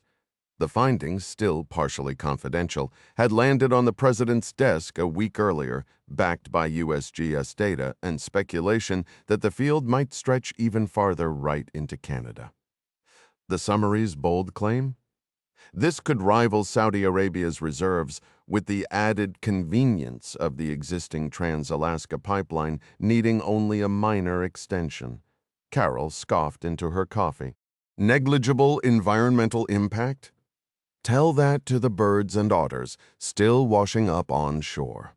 The spill had been devastating, poisoning miles of coastline and wiping out entire ecosystems. Kevin Mayflower, president of the Sierra Club, leaned forward, his voice sharp. "If Congress lets this happen, it'll be a disaster. Polar bears, caribou, grizzlies, this land is fragile, Carol. We can't let them bulldoze through it." She nodded. "I know, Kevin. But the president sees this as an economic win, less reliance on foreign oil, and he buys the industry's line about minimal damage." Kevin's face twisted in disgust. "That's bull. That pipeline is a gash across Alaska's face, all so people can keep guzzling gas instead of walking or biking." He didn't mention his own cross-country flight or the rental car idling outside. To him, big oil was a wrecking ball. Everywhere they went, they left ruin in their wake. The earth bore the scars of their greed, gouged and punctured in countless places, as they extracted what they called valuable resources, oil, coal, anything they could pump or dig up. Spills and leaks were just collateral damage to them. Their carelessness, a blatant disregard for the planet's fragile balance. This wasn't just land. It was a shared inheritance, one that demanded guardianship, not exploitation. Groups like the Sierra Club fought to remind people of that duty, but even their warnings often fell on deaf ears. At least the president's science advisor, Carol Breitling, understood the stakes, stationed in the White House. She had the president's ear, or at least she could get into the Oval Office when needed. "Walk over there and make him listen," Kevin Mayflower snapped, frustration sharpening his words. "It's not that simple," Carol countered. "He's not an idiot, but he's got his own agenda, and the oil companies are playing this smart." She tapped the thick report on the table between them. "They're offering full indemnity, $1 billion safety net, even a seat for the Sierra Club on their oversight council." Kevin scoffed. "Oh, sure. So we can be outvoted by their yes men. No way in hell I'm letting them co-opt us like that." His voice was a growl. "I won't have my name attached to this environmental rape." Carol sighed, rubbing her tired eyes. She'd spent last night poring over the report, and the truth was unsettling. The oil industry had learned from past disasters. After the Exxon Valdez catastrophe, they'd overhauled everything: tanker escorts, backup response teams, state-of-the-art navigation systems. They even ran slick commercials on highbrow channels, showcasing caribou wandering beneath pipelines like some idyllic nature documentary. It was all a masterclass in PR. But what they didn't advertise was the inevitable. Once that oil was burned, it would choke the skies, spewing from tailpipes and smokestacks. Kevin's outrage over permafrost damage almost seemed quaint in comparison. The real joke wasn't the drilling, it was the illusion of control, and yet here they were, still fighting over how much of the planet was worth sacrificing. A mere 10 or 20 acres, that's all the oil companies would bother cleaning up, plastering their self-congratulatory commercials across TV screens, as if the real problem wasn't the pollution spewing from millions of tailpipes every second. But hey, why would Joe Sixpack care, slumped on his couch with a beer in hand, eyes glued to the game? The real issue wasn't some tiny spill, it was the hundreds of millions of cars choking the planet, pumping poison into the air while everyone pretended not to notice. There had to be a way to stop it, didn't there? Carol Breitling clenched her fists, then forced herself to relax. "Kevin, I'll do what I can," she said, her voice steady. "I'll advise the president to reject this bill." SS 1768, the brainchild of Alaska's senators, both deep in the pockets of big oil, would hand over drilling rights in the AAMP region to the highest bidder. The payday? Massive. The feds would cash in, Alaska would rake it in, and even the local tribes would turn a blind eye. Sure, they'd trade their ancestral hunting grounds for snowmobiles and motorboats, swapping tradition for the roar of engines and the stench of gasoline. Funny how even the so-called guardians of the land could be bought with enough cash. The senators would parade tribal elders before Congress, their testimony a hollow performance, because who better to vouch for harmony with nature than people who now hunted caribou with Winchesters and chased whales with outboard motors? Mayflower's jaw tightened. "Think he'll listen?" Carol exhaled. "Honestly, probably not." A bitter laugh escaped Kevin. "Sometimes I get why John Wilkes Booth did what he did." "Don't." Carol's voice was sharp. "Not here. Not ever."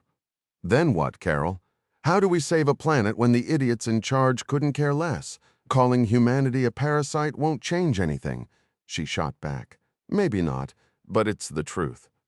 For a moment, neither spoke. Some truths were too heavy to voice aloud, especially the ones Carol kept locked away.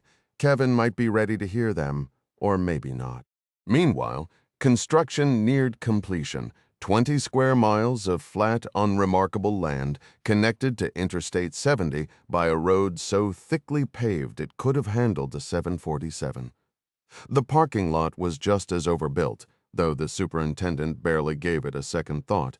The buildings, unassuming, except for their climate systems, cutting-edge tech even the Navy would envy. The chairman had bragged about it during his last visit, proud of their innovative edge. If only innovation didn't always come at the Earth's expense. This crew had always prided themselves on staying 3 steps ahead. Their work demanded an obsessive eye for detail, especially when dealing with sensitive projects like vaccine development. But what struck the superintendent as downright strange was how even the employee housing and offices mirrored the same high-security setup. Every structure on site had a basement, a practical choice in tornado-prone Kansas, though most locals skipped the hassle of digging through the infamous hardpan soil just to plant wheat. Yet here they not only built deep, but kept farming most of the land. Winter wheat already blanketed the fields, and a state-of-the-art farming hub sat 2 miles down an absurdly wide road, packed with equipment that would make any wheat farmer drool. The scale was staggering. $300 million poured into a complex that could easily house thousands.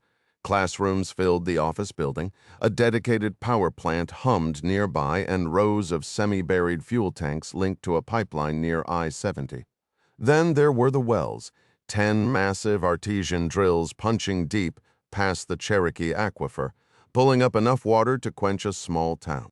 Not that money was an issue. The company covered everything, and the superintendent stood to pocket a hefty bonus for finishing early.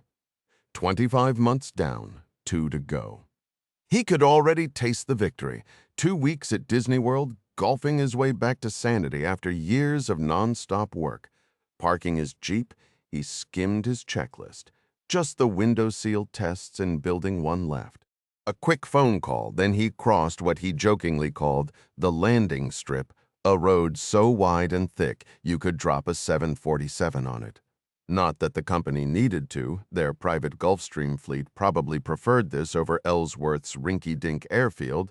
Chuckling at the thought of a jumbo jet touching down here, he reached Building 1, its heavy revolving door locking behind him with a satisfying thud.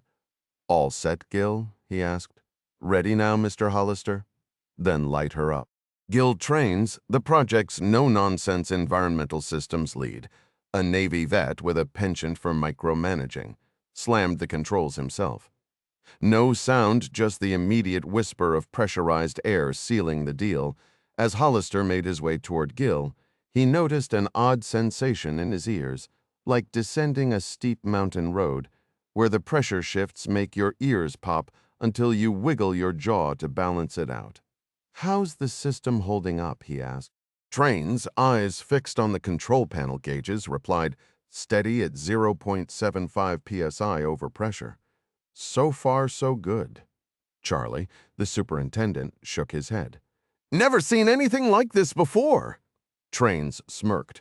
"Feels like testing a submarine's watertight seals. Same principle. Overpressurize and watch for leaks." Hollister chuckled. "Funny, it reminds me of my time at European air bases. We pressurized pilot quarters to keep chemical agents out." Gil raised an eyebrow. "Guess pressure works both ways, huh?" Hollister nodded, though his mind wandered to the meticulous effort they'd put into sealing every window with vinyl gaskets. It struck him as odd. Why block out such a scenic view? The official line was tornado protection and HVAC efficiency, but he suspected there was more to it. A building this airtight could trap germs just as easily as it kept them out. Given the company's work on vaccines, maybe that was the point, keeping dangerous pathogens contained. 10 minutes later, the readings confirmed the system worked flawlessly on the first try. The contractors had earned their hefty bonuses. "Looks solid," Hollister said. "Gil, I need to check the uplink center." Trains gestured toward the airlock. "Use that exit." "See you later, Charlie." Meanwhile, in another part of the facility, 11 unwilling participants, 8 women and 3 men, were being held under strict control. Their clothes had been replaced with plain, prison-like uniforms, no undergarments allowed. The slippers on their feet and the Valium-laced food kept them subdued, but not incapacitated. Too much sedation would skew the test results. One woman, subject F4, a legal secretary, glared at Dr. Archer. "What is this? I never agreed to any of this." Barbara Archer didn't look up from her clipboard. "You signed the consent forms last week. We're compensating you, and when this is over, you'll go home." The woman shook her head. "I don't remember signing anything." Archer's tone was smooth. "It's all documented, and you're being well cared for, aren't you?" The woman slumped slightly, the drugs dulling her defiance. Archer hid her unease. 3 of the female subjects were legal secretaries. If their employers dug too deep, forged resignation letters might not hold up. But the abductions had been clean, and no one here would talk. At least, that was the plan. Subject F4 sat naked in a plush fabric chair, her body exposed under the clinical lighting. Archer studied her with detached professionalism. She was decent-looking, though a few pounds heavier than ideal. The earlier medical checkup had turned up nothing out of the ordinary. Her vitals were stable. Her blood work showed only a minor cholesterol spike, and overall she seemed like any other healthy woman in her mid-20s. The routine background interview had been equally mundane.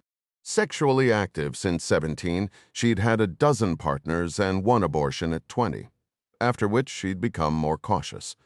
Currently, she was seeing someone, though she doubted his loyalty while he was away on a business trip. "All right, Mary, we're just about done," Archer said, rising from his seat with a polite nod. "You've been very helpful. Can I put my clothes back on now?" she asked, shifting slightly in the chair. "Almost. First, we need you to step through that green door. There's a misting system inside. It's refreshing, like a cool breeze. Your outfit will be waiting for you on the other side." Mary hesitated but complied, walking into the sealed chamber. At first, she noticed only the stifling heat, well over 90 degrees, before a fine mist suddenly sprayed from hidden nozzles, wrapping around her like a chilly embrace. The sensation lasted mere seconds before the fog dissipated, and the opposite door clicked open. True to Archer's word, her clothes were neatly folded in the adjoining dressing area.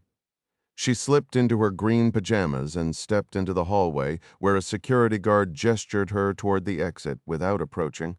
Back in the dormitory, lunch was already laid out.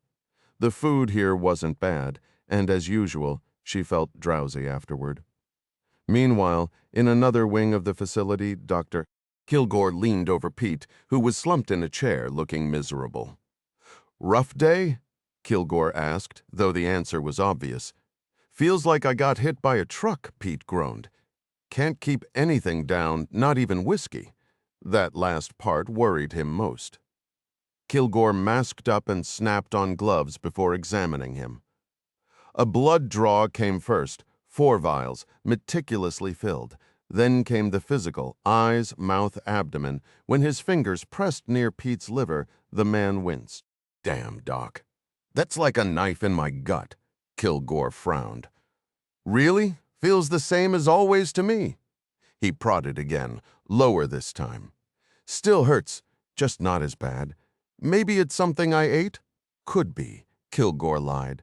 Pete was showing symptoms earlier than anticipated, but deviations were part of the process. Alcoholics weren't exactly models of resilience.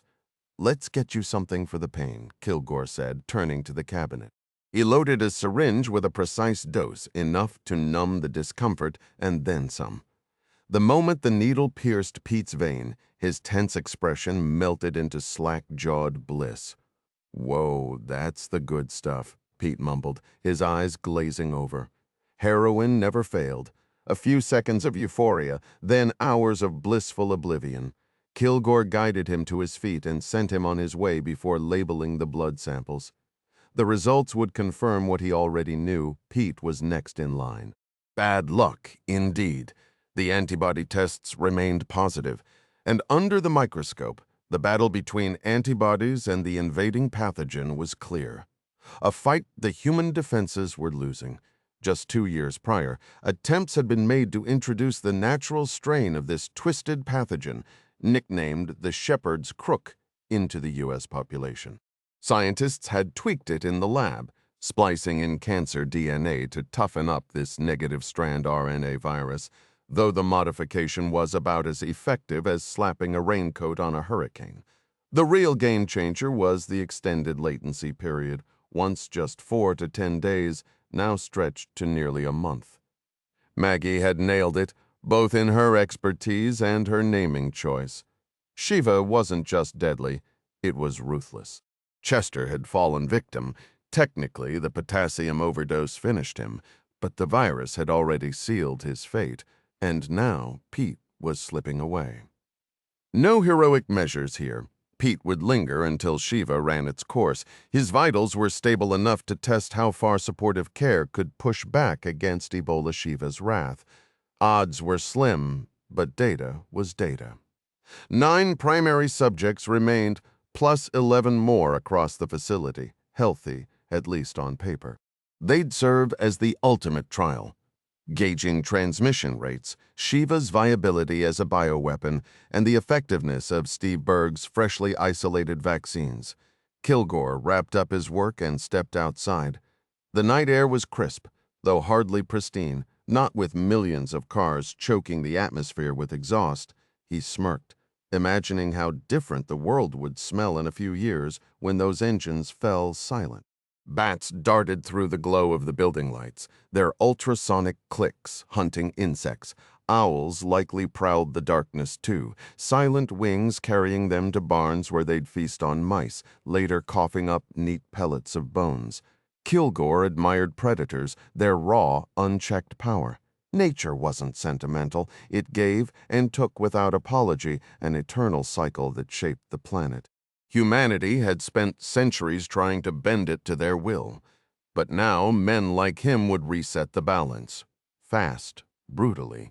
He wouldn't live to see every scar heal, but he'd witness the pivotal shifts. Pollution fading, animals reclaiming land, the sky clearing, a world reborn, wild and untamed. The cost high, the reward priceless. Earth belonged to those who truly grasped its essence, and he was claiming it, armed with nature's own tools, plus a little human ingenuity. If science could break the world, science could fix it. Chester and Pete never got it. Then again, they'd never grasped much. Juan's voice cut in, sharp with purpose. Thousands of Frenchmen will be there, half of them children. If we want our people back, we hit hard. No half measures. This should hold up just fine. Rene leaned forward, his fingers drumming the table. But what's the next move after this? The Bekaa Valley is still open for us? Esteban replied smoothly. From there, we can go anywhere. I've still got solid connections in Syria, and options are never in short supply. Andre cut in. It's a 4-hour flight, and you know the U.S. keeps a carrier in the Mediterranean. Esteban smirked. They won't risk shooting down a plane full of kids. Hell, they might even roll out the red carpet for us. The airport's only 12 kilometers away, Andre reminded them. Straight shot on a 6-lane highway. Juan rubbed his chin. Then we planned this down to the minute, Esteban. Andre, you'll both need jobs there. We pick our spots, then lock in the timing. We'll need backup, Rene said. At least 10 more guys. Where do we find 10 we can trust? Juan muttered. Esteban shrugged. Hire sicarios. Money talks loud enough. Rene's jaw tightened. They'd better be loyal. The Basque gave a knowing grin. They'll be loyal enough, I know where to look. With their scruffy beards and casual clothes, they could have passed for a group of artists debating some pretentious philosophy. The waiter, lingering near the bar, figured they were either hashing out a business deal or some radical political stance. He didn't realize he was right on both counts. When they finally left, scattering in different directions, tossing cash on the table with a laughably small tip, he rolled his eyes. Artists always cheap. Meanwhile, across town, Carol Breitling slammed her hands on the desk. This is an ecological nightmare in the making. The chief of staff sighed. Carol, it's about the bottom line. $50 billion in savings. America needs that. Atlantic Richfield swears it'll be clean. They've got the tech, the PR spin, everything. Have you ever even been there? Carol shot back. Nope. Flew over Alaska once. That's it. Her voice dropped. Then you don't get it. If you'd seen it. Oh, come on. They strip mine coal in Ohio and turn it into golf courses. The PGA's playing on one in 2 years. They clean up their mess now. It's good business. Carol's eyes flashed. I need to talk to the president. Not happening, he said flatly. You'll just burn your own credibility. I made a promise. To who? The Sierra Club? He scoffed. They're not running the country ever since that Mayflower guy took over. They've turned into purists. Do nothing isn't a policy. Kevin's brilliant, Carol snapped. Brilliant? He's a damn Luddite. Jesus, Arnie, not everyone who disagrees with you is a radical, he smirked. That one is, the Sierra Club is headed for disaster if they keep that guy in charge. Anyway, the chief of staff muttered, glancing at his calendar. I've got real work to do, Dr. Breitling. Your job is to back the administration, period. That means you publicly endorse the AAMP drilling bill. In this building, there's only one opinion that matters, and it's the president's. That's the deal when you advise the most powerful man in the country, Carol. You shape policy. But once it's set, you stand by it, whether you agree or not. You'll go on record saying this oil project is a win for America and the environment, clear. Not a chance, Arnie, Carol shot back. You don't have a choice, he replied coolly. And you'll sell it convincingly, enough to sway the fence-sitting environmental groups, assuming, of course, you still want your office in this building. Is that a threat? Call it a reality check. These are the rules, Carol. You follow them, just like I do, just like everyone else. Loyalty isn't optional here. You signed up knowing that. He leaned forward, his voice dropping. So what's it gonna be? Are you in or out? Her cheeks burned beneath her foundation. She hadn't mastered the art of masking fury, and that was a liability at this level. Getting worked up over trivial battles? Pointless? And this was trivial, just another oil play wrapped in corporate promises. As long as Americans kept filling their gas tanks, nothing would change. Well, Arnie pressed. She exhaled sharply. Fine, I'll play by the rules. Good. Draft a statement by end of day. Highlight the science, the safety protocols, the usual spin. Thanks for stopping by. His dismissal was crisp.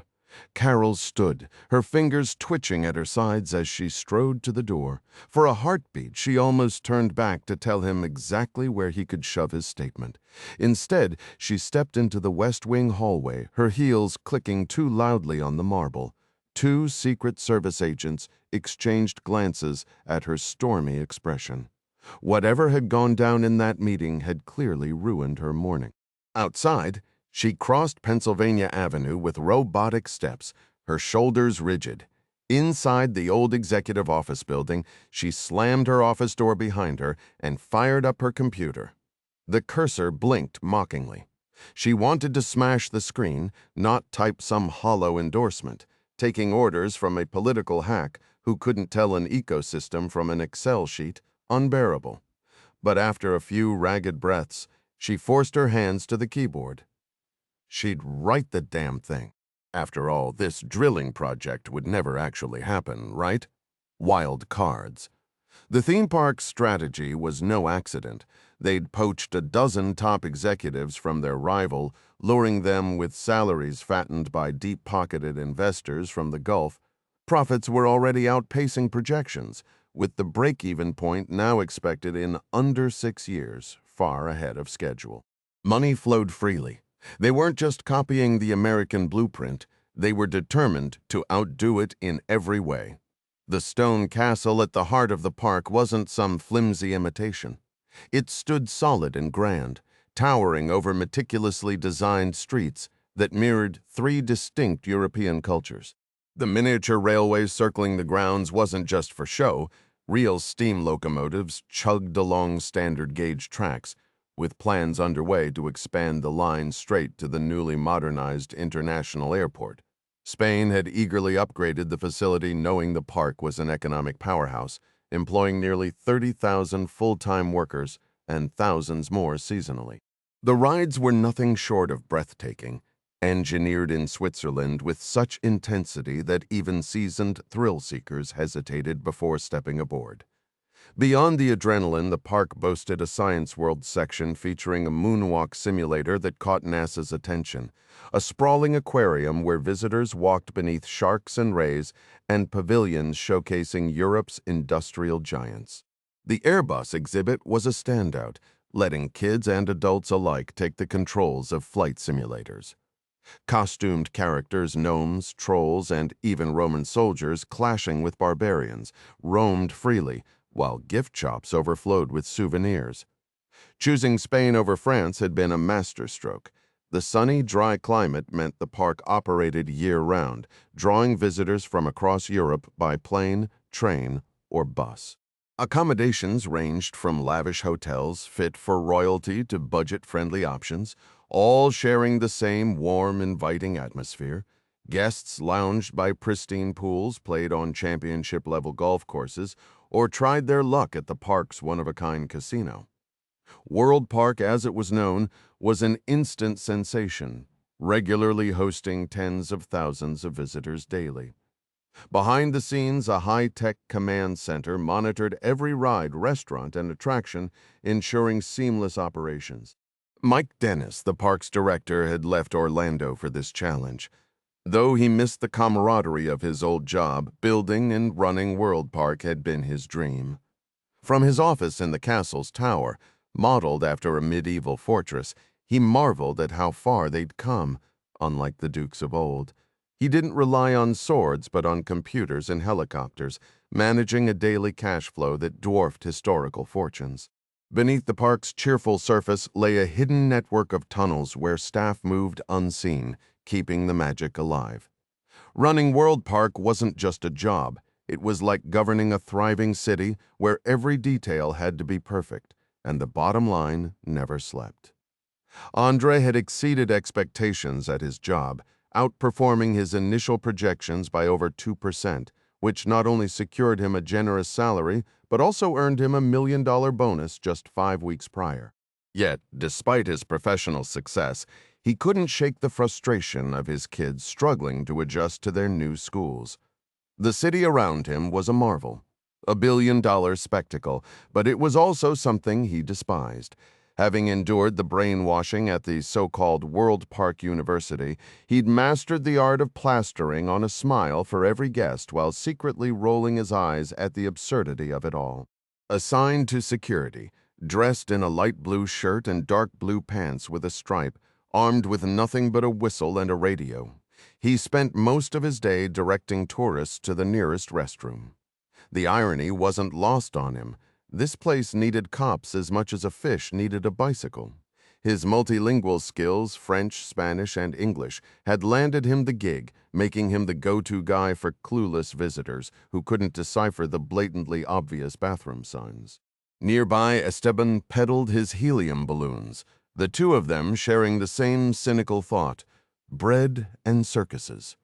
What was the point of this gaudy monument? To distract working-class families with a few fleeting hours of joy before they trudged back to their mundane lives? To trick them into emptying their wallets for fleeting thrills? No, the real purpose was to line the pockets of the wealthy investors who'd poured their oil fortunes into this fantasy land. Breathtaking? Sure, but also a joke, a glittering lie sold to people too worn down to see through it. Meanwhile, across town, Noonan strode into a morning meeting, waving a floppy disk like a trophy. "This is it," he announced. 100 lines of code, give or take. Slip this into any cell tower system, and unless you dial 777 first, every call gets a busy signal. Clark raised an eyebrow. "How many backups?" 30, Noonan replied, grinning. "Local cops can handle the install. I've got instructions in 6 languages. Not bad for a week's work, thanks to a little help from his NSA contact." Clark jotted down notes before turning to the team updates. "Sam Houston's out with a bum knee," Covington reported. "Zip-lining mishap. He's mobile but won't be sprinting anytime soon." Chavez chimed in. "Team 2's good to go, though. Tomlinson's dragging a bit with that Achilles thing." Clark nodded, scribbling another reminder. The pieces were falling into place, both for Andre's quiet rebellion and the operative's looming mission. The training regimen here was brutal, and injuries were just part of the job. John often recalled the old saying, practice was meant to be combat without blood, while combat was practice with blood. It spoke volumes about his team's dedication that they pushed themselves just as hard in drills as they did in real operations. Take Sam Houston, for instance. Despite being a long-range marksman, he stayed sharp, maintaining nearly full mission readiness. And George Tomlinson, even with a strained tendon, he still pounded the pavement every morning, refusing to let pain slow him down. John turned to Bill Tawney for an intel update. "Nothing major," the SIS officer replied. "We know there are still terrorists out there, but local law enforcement hasn't turned up anything concrete yet." The reality was, breakthroughs in cases like these often came down to luck. Some rookie cop might pull over the next Carlos for a busted tail light and recognize him. But counting on chance wasn't a strategy. Most of these guys had learned to stay hidden, blending into everyday life like Ernst Model and Hans Furchner. The dumb ones were already behind bars or in the ground. "How's coordination with local police?" Alistair Stanley asked. "Solid," Tawney said. "Our work in Bern and Vienna earned us goodwill. If something pops up, they'll call us fast." Next, John checked on mobility. Lieutenant Colonel Malloy leaned forward.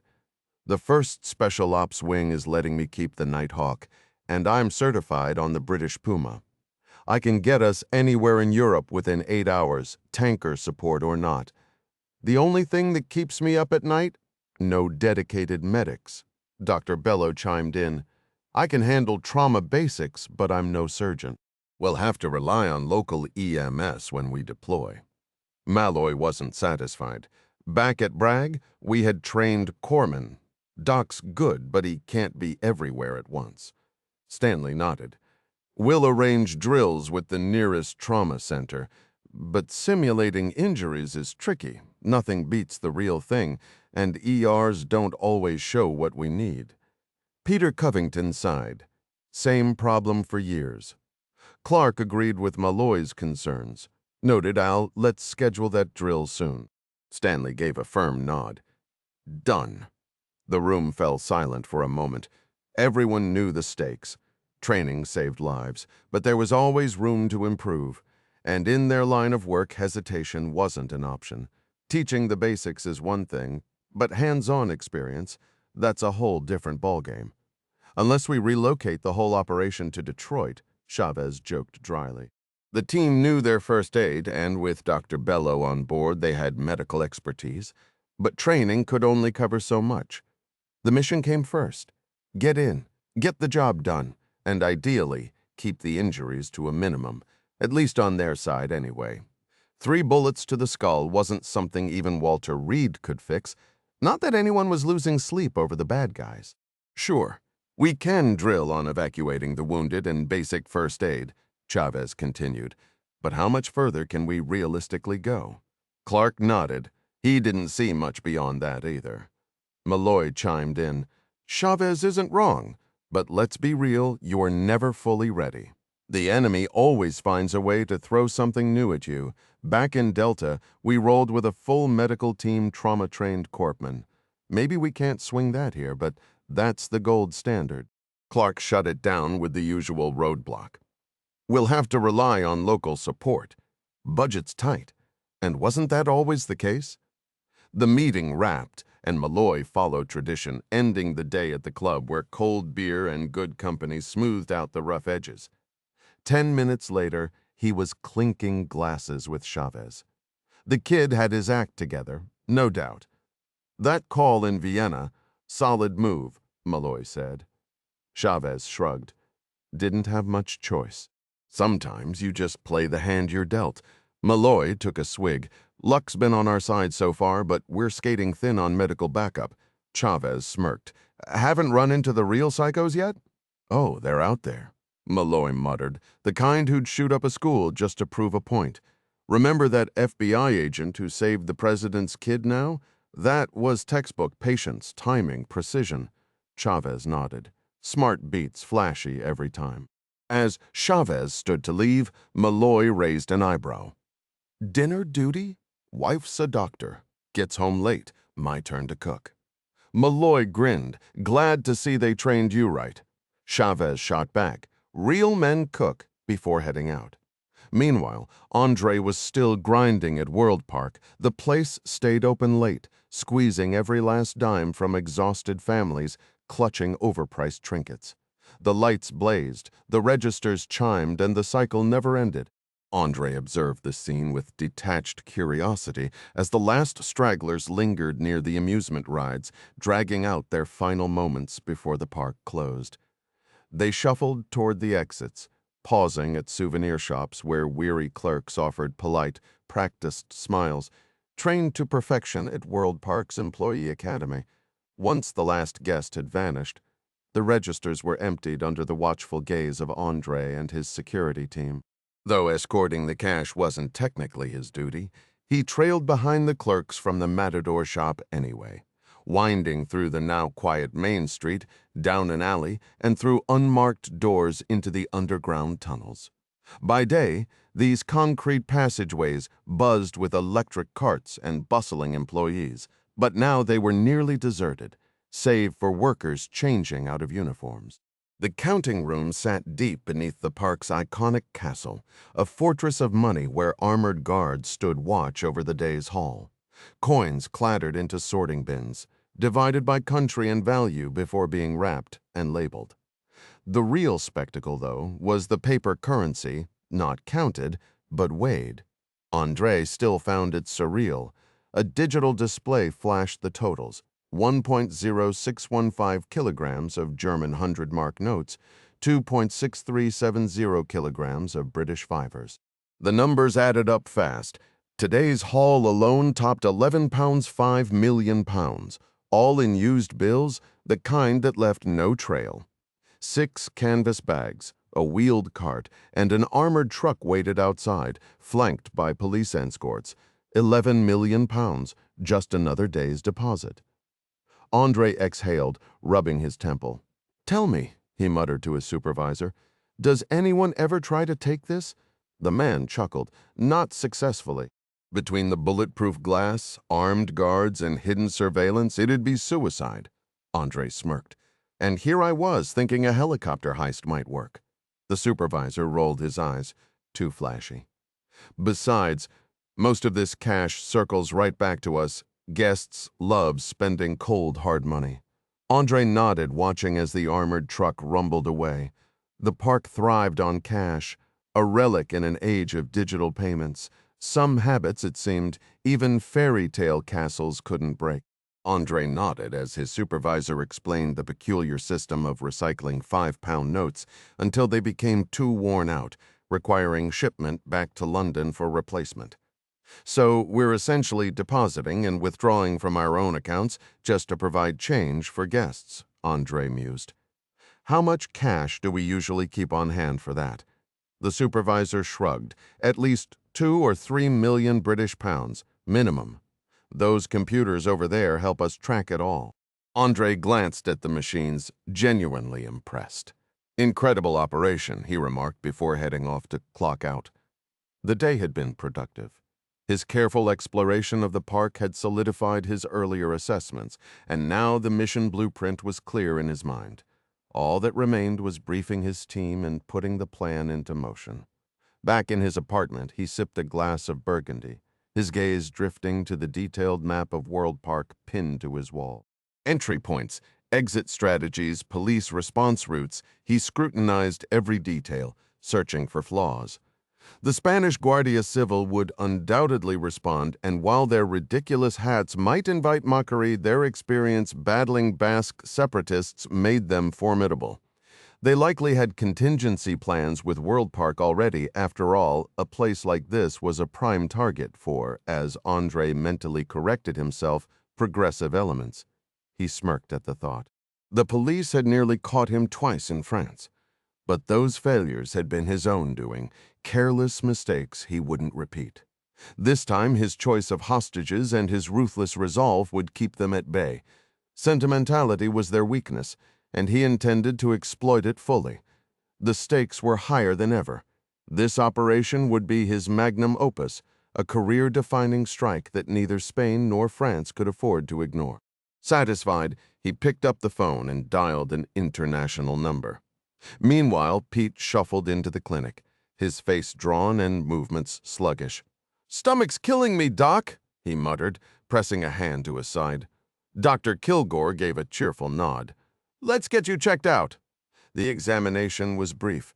Kilgore already knew the outcome. Like Chester before him, Pete was dying, though the heroin masked the worst of it. "Hang tight," Kilgore said, filling another syringe. This should help. Pete barely flinched as the needle slid in, relief washing over him almost instantly. The doctor pocketed the fresh blood sample. His expression unreadable behind the mask, Pete's brown eyes widened briefly as the initial wave hit, then dulled into a heavy-lidded stare as the pain faded into a deep, drug-induced haze.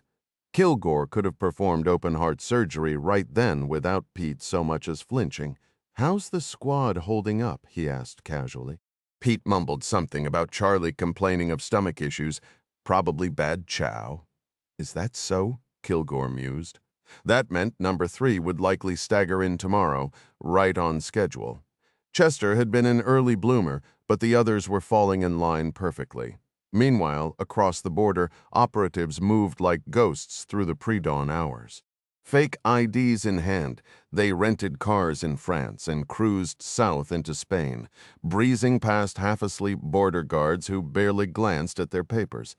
Travel agents had already booked them into mid-tier hotels connected to the park by sleek monorails, stations conveniently nestled inside bustling lobbies so no one got lost.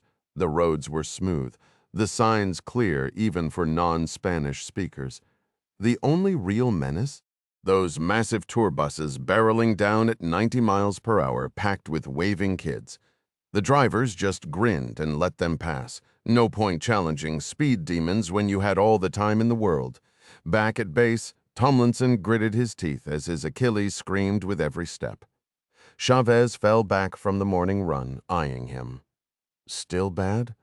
"Like a fire ant colony set up shop in my tendon," Tomlinson growled. Chavez shook his head. "Then quit being an idiot. That's not the kind of injury you tough out." Tomlinson slowed to a hobble, his breathing ragged.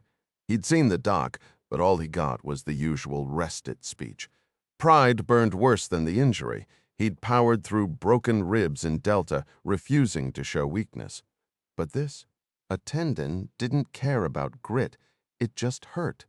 As Team 1 jogged past, even Houston, with his bum knee, outpaced him, throwing a mocking salute. Tomlinson clenched his jaw. 6 years in Special Ops ex-Green Beret, halfway to a psych degree, because apparently every operator wanted to analyze their own PTSD later, and here he was, limping like a rookie. He forced himself into a stiff march, counting steps, 120 per minute, damn it, but the humiliation lingered. Since Little League shortstop days, he'd never settled for second best. Today, though, his body had other plans. In Delta Force, the team would frequently gather to analyze the terrorists they were tasked with eliminating. Understanding their motives was key to anticipating their moves and exploiting their vulnerabilities. It was all about making the job of neutralizing them more efficient. Oddly enough, Sergeant Tomlinson had never executed a real takedown before this assignment, and what struck him as even weirder was how closely it mirrored their training drills. Just like the old saying drilled into them since basic at Fort Knox over a decade ago, you perform how you practice. His calf still throbbed from that stupid misstep on a curb. What a rookie move. The doc had warned him it'd take at least a week, maybe 2, before he was back at full capacity. Meanwhile, Houston had a legit excuse for his busted knee, ziplining gone wrong, landing square on a jagged rock. Ouch. But Tomlinson wasn't one to back down. Limping toward the shooting range, he clenched his jaw as Chavez briefed Team 2. Live fire drill, he announced. Scenario, 5 hostiles, 8 hostages, 2 of them little girls, ages 7 and 9. The rest, mothers caught in a daycare center hit. Noonan's intel puts the tangos at 70% accuracy, shifting positions. But the hostages are pinned in this corner. Chavez tapped the blackboard. The plan was straightforward. Patty handled breaching. Louise and Tomlinson took the left flank.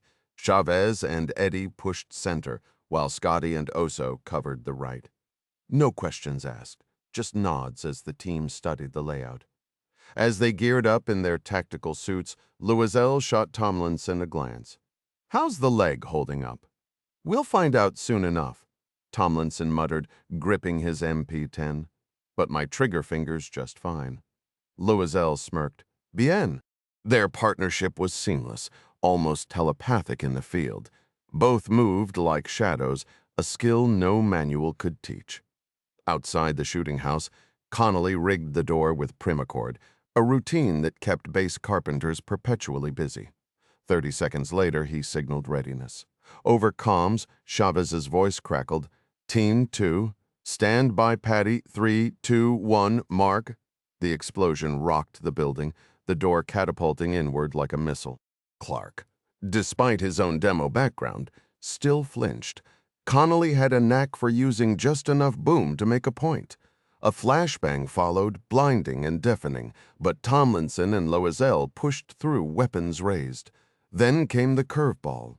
The left side was empty. No hostiles, no hostages. The real test had just begun. Chavez and Price moved in first, sweeping their designated sector with trained eyes, but finding nothing out of place. Vega and McTyler mirrored the experience on the opposite side of the room. Another unexpected twist in a mission that refused to follow the script. Spotting no hostiles or hostages in sight, Chavez noted only a single open doorway leading deeper into the building. "Patty, toss the flashbangs now," he barked into his radio nearby. Clark observed from the sidelines, clad in his unmistakable white observer gear and tactical vest. Connolly, trailing Vega and McTyler, already had 2 stun grenades ready. With practiced precision, he hurled them through the doorway one after another, the deafening blasts rattling the walls. This time, Chavez and Price took point, pushing forward while Alistair Stanley, also in his white "don't shoot me" attire, moved into position. Clark remained in the front room, listening as suppressed gunfire crackled, followed by the sharp calls of "clear" echoing through the space. When John entered the room, he found the targets, cardboard stand-ins for real threats riddled with precise headshots.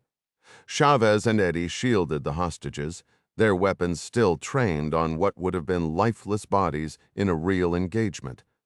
"Outstanding," Stanley remarked, quick thinking under pressure. "Tomlinson, you hesitated, but your aim was flawless. Vega, same goes for you."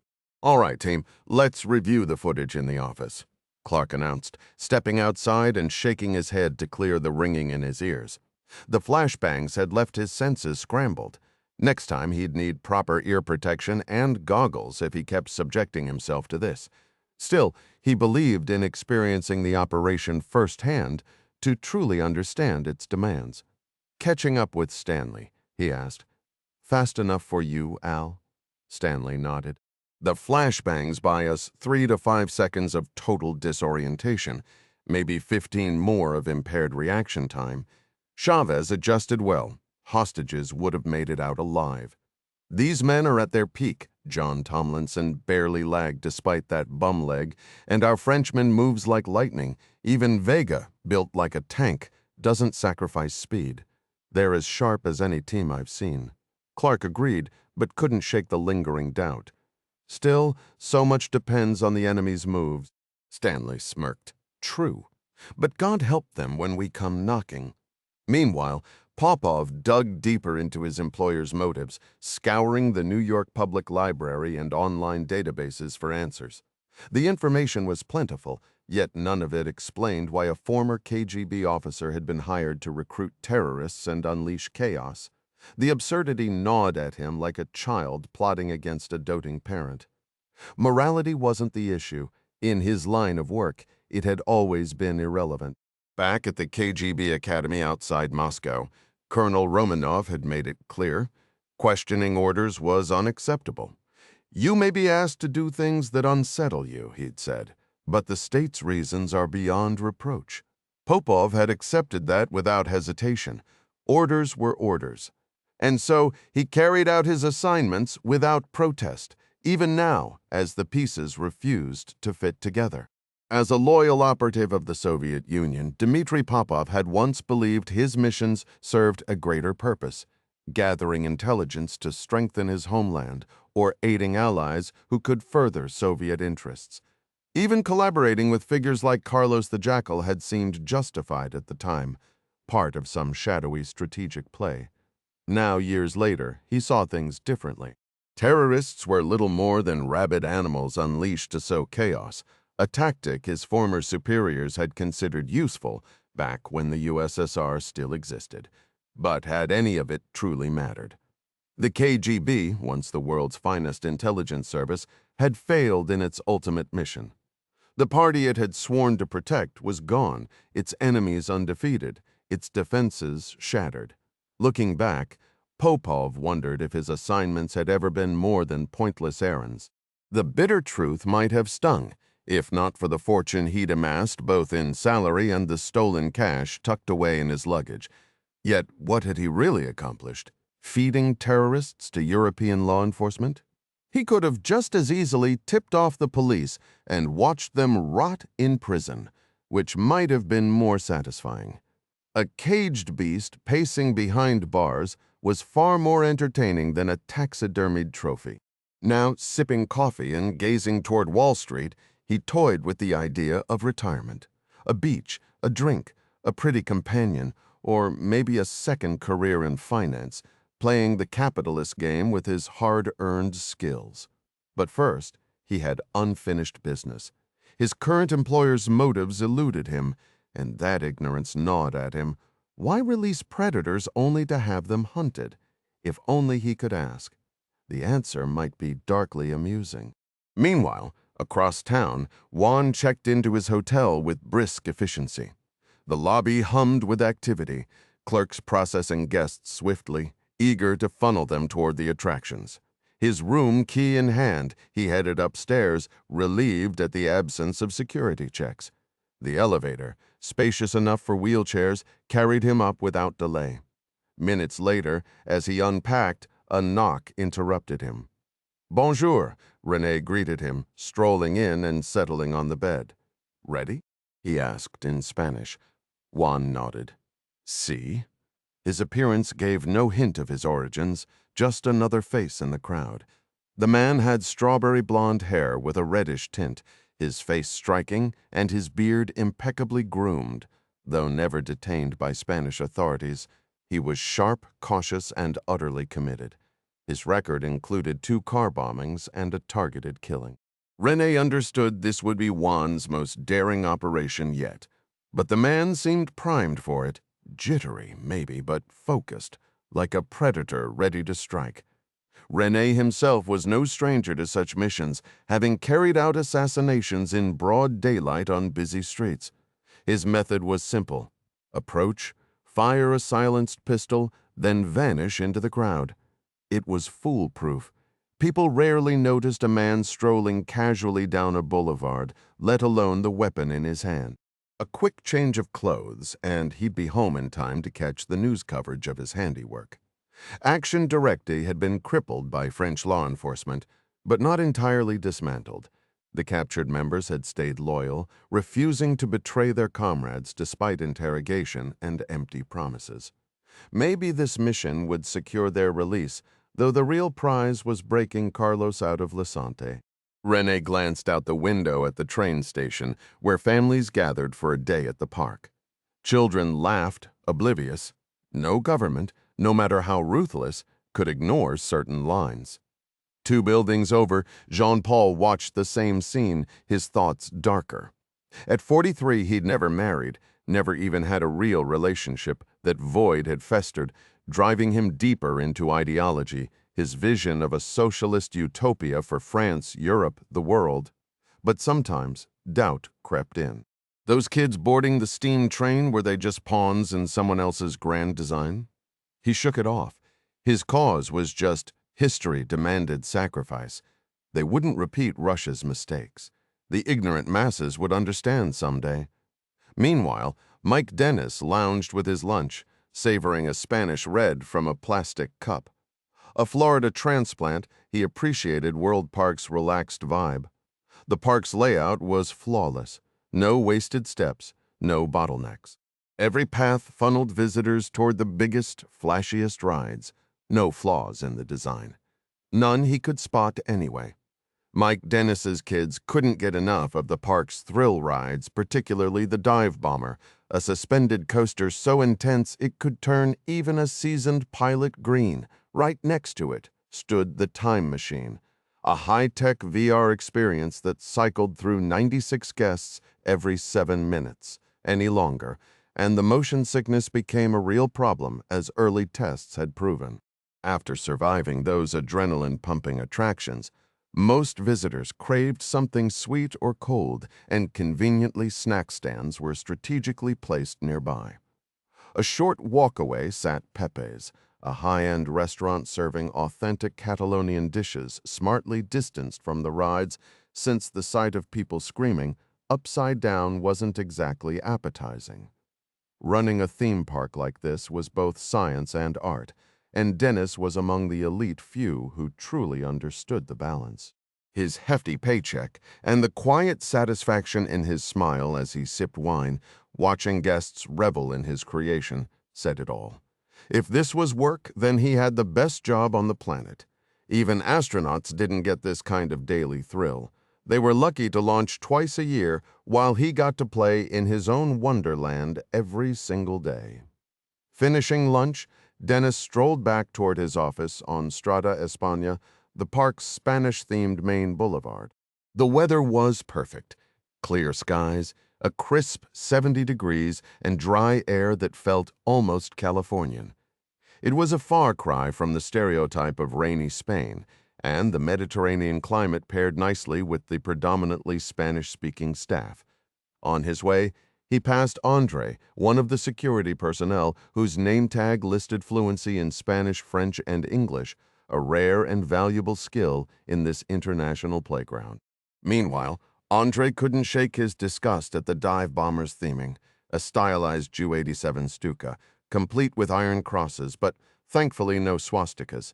Did no one remember Guernica, the brutal Nazi bombing that slaughtered thousands? Apparently not.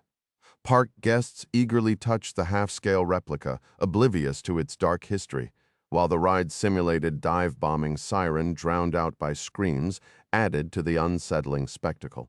Some stumbled off, queasy or worse, while others sprinted straight back in line. A janitor stood ready with a mop for the inevitable mess. Definitely not the glamorous side of park operations. Near the time machine, Jean-Paul, René, and Juan sipped sodas, their matching entrance kiosk hats marking them as part of the group. Andre gave a subtle nod, rubbing his nose as planned. René approached, asking in English, "Where's the restroom?" Andre gestured vaguely. "Follow the signs. My shift ends at 6. Is everything set for dinner tonight?" "Absolutely. All preparations complete? Everything's ready, my friend. Then I'll see you there." Andre gave a quick nod before resuming his security patrol, leaving his coworkers to enjoy the park attractions. Tomorrow would bring even larger crowds. He'd heard at the morning briefing that over 9,000 more guests would arrive for the long holiday weekend leading up to Good Friday. The park was built to handle massive crowds, and his fellow guards had shared plenty of bizarre stories from past events. Just 4 months ago, a woman gave birth to twins in the medical tent shortly after riding the dive bomber, shocking her husband and amusing Dr. Weiler. The newborns were instantly granted lifetime passes to World Park, a PR stunt that made the local news. Andre smirked at the thought. Maybe they named the kid Troll, just like the oversized, headed, stubby-legged costumes worn by petite staff members. The ridiculous outfits even had built-in water systems to make the drooling effect more realistic. Nearby, a mock battle between a Roman soldier and a Germanic warrior drew laughter from spectators as they chased each other in exaggerated combat. As Andre strolled toward Germanstrasse, the blaring oom-pa music of a marching band grated on his nerves. Why not go all the way and play some old propaganda tunes? He thought bitterly. or dress the musicians in sinister black uniforms, complete with fake showers for guests. But no, history was just another theme here, sanitized for mass consumption. The crowds didn't care. They wandered mindlessly, stuffing their faces with overpriced snacks, oblivious to the twisted nostalgia around them. Perfect. If there was ever a place to shake people out of their stupor, this was it. His gaze landed on a cluster of children, their small hands tugging at parents, faces lit up with excitement. Among them was a frail girl in a wheelchair, her special wish badge granting her front-of-line privileges, probably another terminally ill kid, shipped here by some charity for a final dose of manufactured happiness. The staff fawned over her with sickening sweetness, playing their part in the grand illusion. Andre clenched his jaw. Sentimentality was just another product here, another way to keep people distracted. But soon, very soon, they'd all get a wake-up call. Ding set down his empty beer glass, deciding one more would be enough. The unwritten rule among the teams was simple. No more than 2 drinks while on call, which was pretty much all the time. Not that anyone needed to enforce it. 2 pints of British ale were more than enough to knock most guys sideways. But tonight, Team 2 was scattered across town, sitting down to family dinners instead of nursing beers. Rainbow was different like that. Every operator had a wife, kids, and shockingly stable marriages. John found it both baffling and endearing how these elite soldiers, absolute predators in the field, turned into doting dads and devoted husbands the second they walked through their front doors. Sandy brought out the roast beef, perfectly browned and resting in a pool of rich gravy. John grabbed the carving knife, ready to play host while Patsy eyed the massive cut of meat with a fleeting thought about mad cow disease. Then again, her mom's cooking was legendary. No way she'd serve anything underdone. The gravy alone was worth the risk. "How's work?" Sandy asked, passing the mashed potatoes. "OB's been quiet," Patsy shrugged. "Almost too quiet. Part of me wants a real challenge, placenta previa, maybe even an abrupta, just to see if we've got our protocols locked down." Sandy's fork clinked against her plate. "Don't go wishing for disasters, sweetheart. I've seen those cases in the ER, pure chaos. One wrong move and it's over in seconds." Patsy frowned. "You ever lose anyone?" "Almost twice in Williamsburg. Thank God Dr. O'Connor was there the second time." The resident froze, but Jimmy, cool as ice, saved them both. John slid a slice of beef onto Domingo's plate. Experience trumps luck every time. Domingo grinned, rubbing Patsy's arm. "Speaking of luck, how's our little ninja doing?" She guided his hand to her belly just as the baby kicked. His tough guy facade melted instantly, eyes softening like he'd just witnessed a miracle. "Damn," he murmured. "Yeah," Patsy laughed. "Just promise me you won't faint in the delivery room." "Me? Faint?" Domingo scoffed, but John cut in. "Happens to the best of 'em, kid." Sandy smirked. "You boys are like firefighters, bored until the world catches fire." "And if it never does," Patsy pressed. "Even better," Domingo said. "Serious now, we've been lucky. No casualties, no close calls." John's expression darkened. "Luck runs out." "Not on my watch," Domingo shot back. Patsy hesitated, then blurted. "Have you ever, The way Domingo's jaw tightened answered her before he did. "Not dinner talk, babe." John leaned in. "We don't keep score, Pats. Bad for morale." Changing the subject, Domingo mentioned Noonan's latest gadget. Says it can track a heartbeat from 500 meters. John's eyebrows shot up. "Classified?" "Nope. Off-the-shelf tech. Delta's already testing it." "How the hell does that work?" Patsy gaped. Domingo just shrugged. "Beats me. But if it finds bad guys faster, worth every penny." The conversation around the dinner table was lively as John spread butter on his warm roll. "This bread is fantastic, Sandy," he remarked between bites. "That little shop on Millstone Road really knows what they're doing. People back home have no idea what they're missing when they criticize British food." Patsy frowned, pushing her plate slightly away. All this red meat can't be good for us. Ding flashed her a grin. Relax, my cholesterol's under 170. Better than yours. Must be all that running around we do. John groaned, patting his stomach. Just wait till you hit my age. No matter how much I work out, the numbers keep creeping up. Speak for yourself. Ding laughed before turning to Sandy. You really are one hell of a cook, though. Even if we're slowly turning into English cows. His playful jab earned a chuckle from the group. The mood shifted slightly as training injuries came up. George and Sam are still sore after that last drill, Ding admitted. Maybe we should switch out the gloves. John shook his head. Same ones the SAS uses. I checked. Yeah, but Eddie mentioned Delta loses a guy a year in training accidents, Ding countered. And Noonan said the FBI had a fatality once, just slipped right off the rope. Patsy's eyes widened. That's horrible. Only way to prevent it is more training, John said grimly. The trick is keeping the team sharp without breaking them. Ding nodded, finishing his meal. We're at our peak right now. With Malloy flying for us, I don't see how we get any better. Patsy hesitated before asking quietly, Ready to kill people? Ding's expression softened. No, honey. Ready to save them? That's the job. Meanwhile, in another room, a different discussion unfolded. Esteban swirled his wine, skepticism in his voice. Are we sure they'll actually back down? Jean-Paul refilled the glasses with a confident smirk. What choice do they have? We'll expose their weakness to the world. Andre leaned in. They're soft, sentimental, no real strength. Esteban wasn't convinced. Others have underestimated them before? René cut in sharply. The Guardia Civil are just police. They're not prepared for us. And Paris won't risk 100 children's lives over this. A tense silence followed. Each man masked his doubts, clinging to the belief that their cause justified the cost. They wouldn't dare refuse.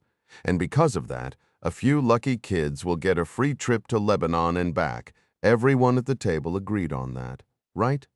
René scanned the room, watching each of the 9 men nod in unison.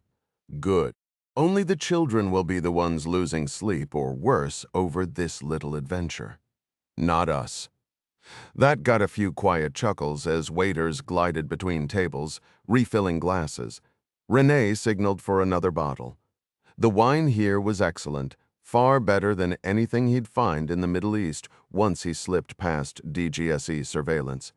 If he played his cards right, unlike poor Carlos, whose biggest mistake had been craving the spotlight. No anonymity was the real weapon. He scratched at his beard, the itch a small price to pay for staying off the radar. So, Andre, what's the play for tomorrow? Thompson CSF is bringing 600 employees and their families some big corporate retreat. Couldn't ask for a better setup, the security man replied. Thompson was a heavyweight in French arms manufacturing, meaning some of those kids would have politically connected parents. French, influential, it was almost too perfect. They'll be touring as a group. Lunch at the castle, then a show. That's our window. Andre kept the rest to himself, a little surprise he'd arranged earlier. Those types were always lurking around the performances anyway. We clear? René asked. And the nods came faster this time, eyes sharp with focus. Doubts were gone. The mission was set. As fresh carafes of wine arrived, the 10 men drank deeply, savoring what might be their last taste of luxury for years. The alcohol burned away hesitation. Meanwhile, across town, Chavez snorted at the TV. Only in Hollywood, they wave guns around like they're swatting flies, then nail a target the size of a peanut from 20 yards. Wish real life worked like that. Practice, Domingo, John said, grinning as the on-screen villain flew backward like he'd been hit by a tank shell instead of a measly 9mm. Wonder where they buy those magic bullets. Not in our budget, genius, John shot back, nearly spilling his beer. The movie wrapped up predictably. Hero gets the girl, bad guys die, and the protagonist storms off into the sunset, jobless but smug. Classic Hollywood nonsense, Clark thought as the group called it a night. Back at the park, Andre strolled through the empty grounds an hour before opening, watching the crowds already gathering at the gates, so American despite the European facade. Walt Disney's fantasy empire had turned escapism into a religion, mice in little outfits, fairy tales bleeding people dry. The irony wasn't lost on him. Parents dragged here by shrieking kids, begging to meet cartoon trolls or ride that absurd Nazi-themed roller coaster. Even Russians, fresh from their economic collapse, lined up for it. Andre shook his head. The kids might not know better, but the adults? No excuse. Yet here they were, wallets open, brains off, Andre. The park security officer turned to see Mike Dennis, the CEO of World Park, approaching with a confident stride. "Yes, Mr. Dennis.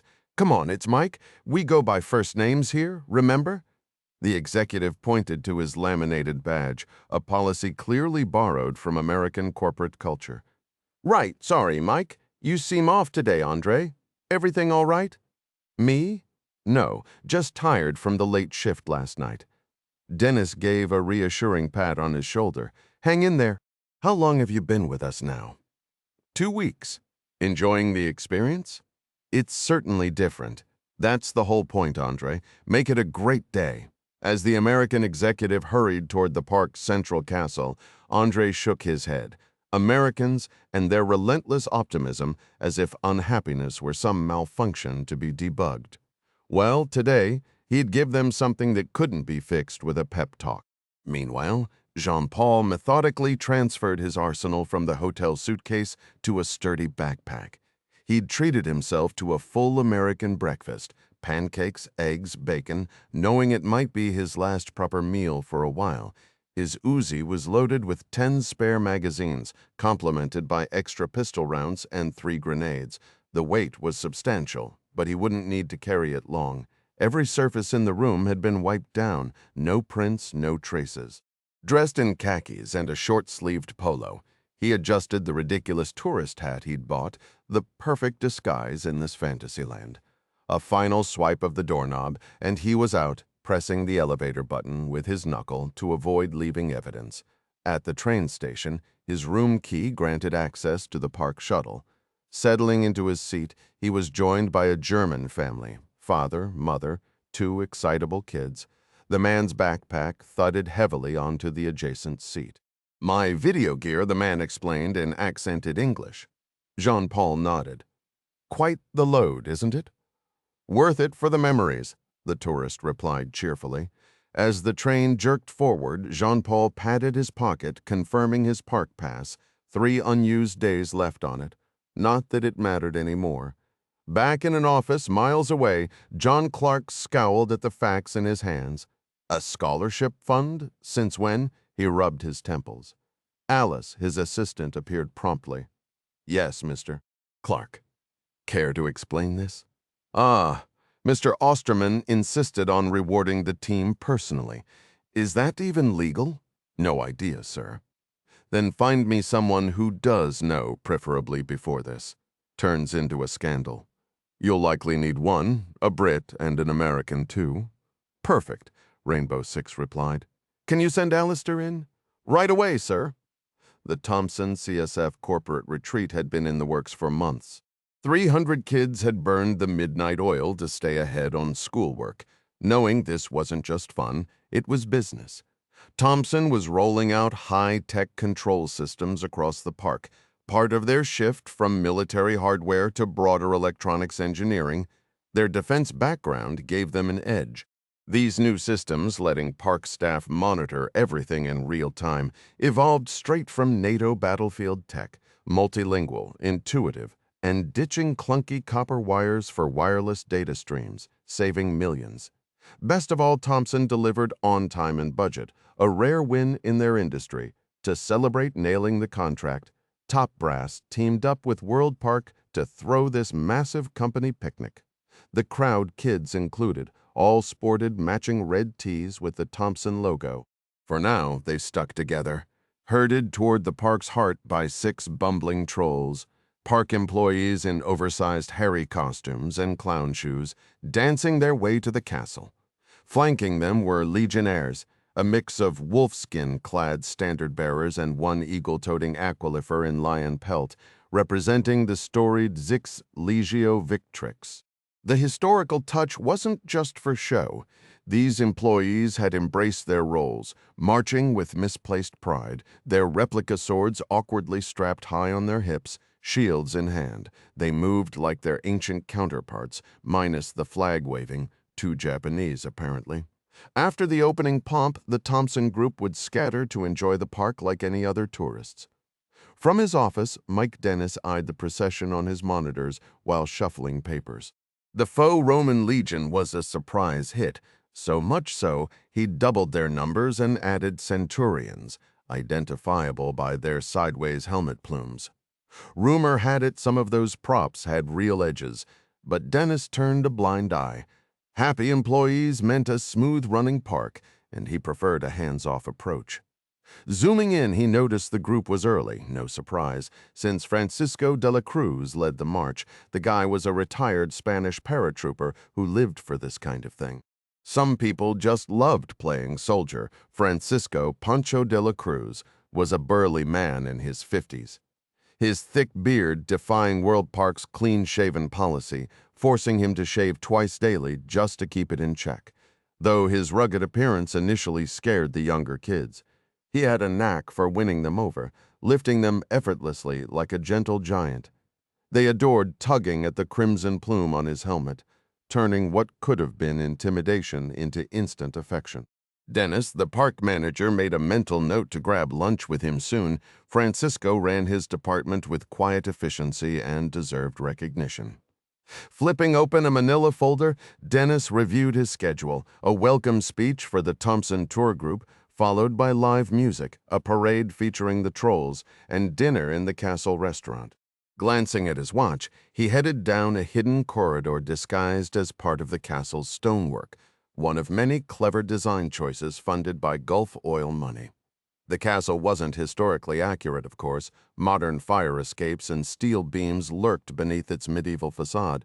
Just as he reached the courtyard, Pete's voice cut through the air. "Mike, the chairman's on the line." With a sigh, Dennis pivoted back to his office, speech still in hand.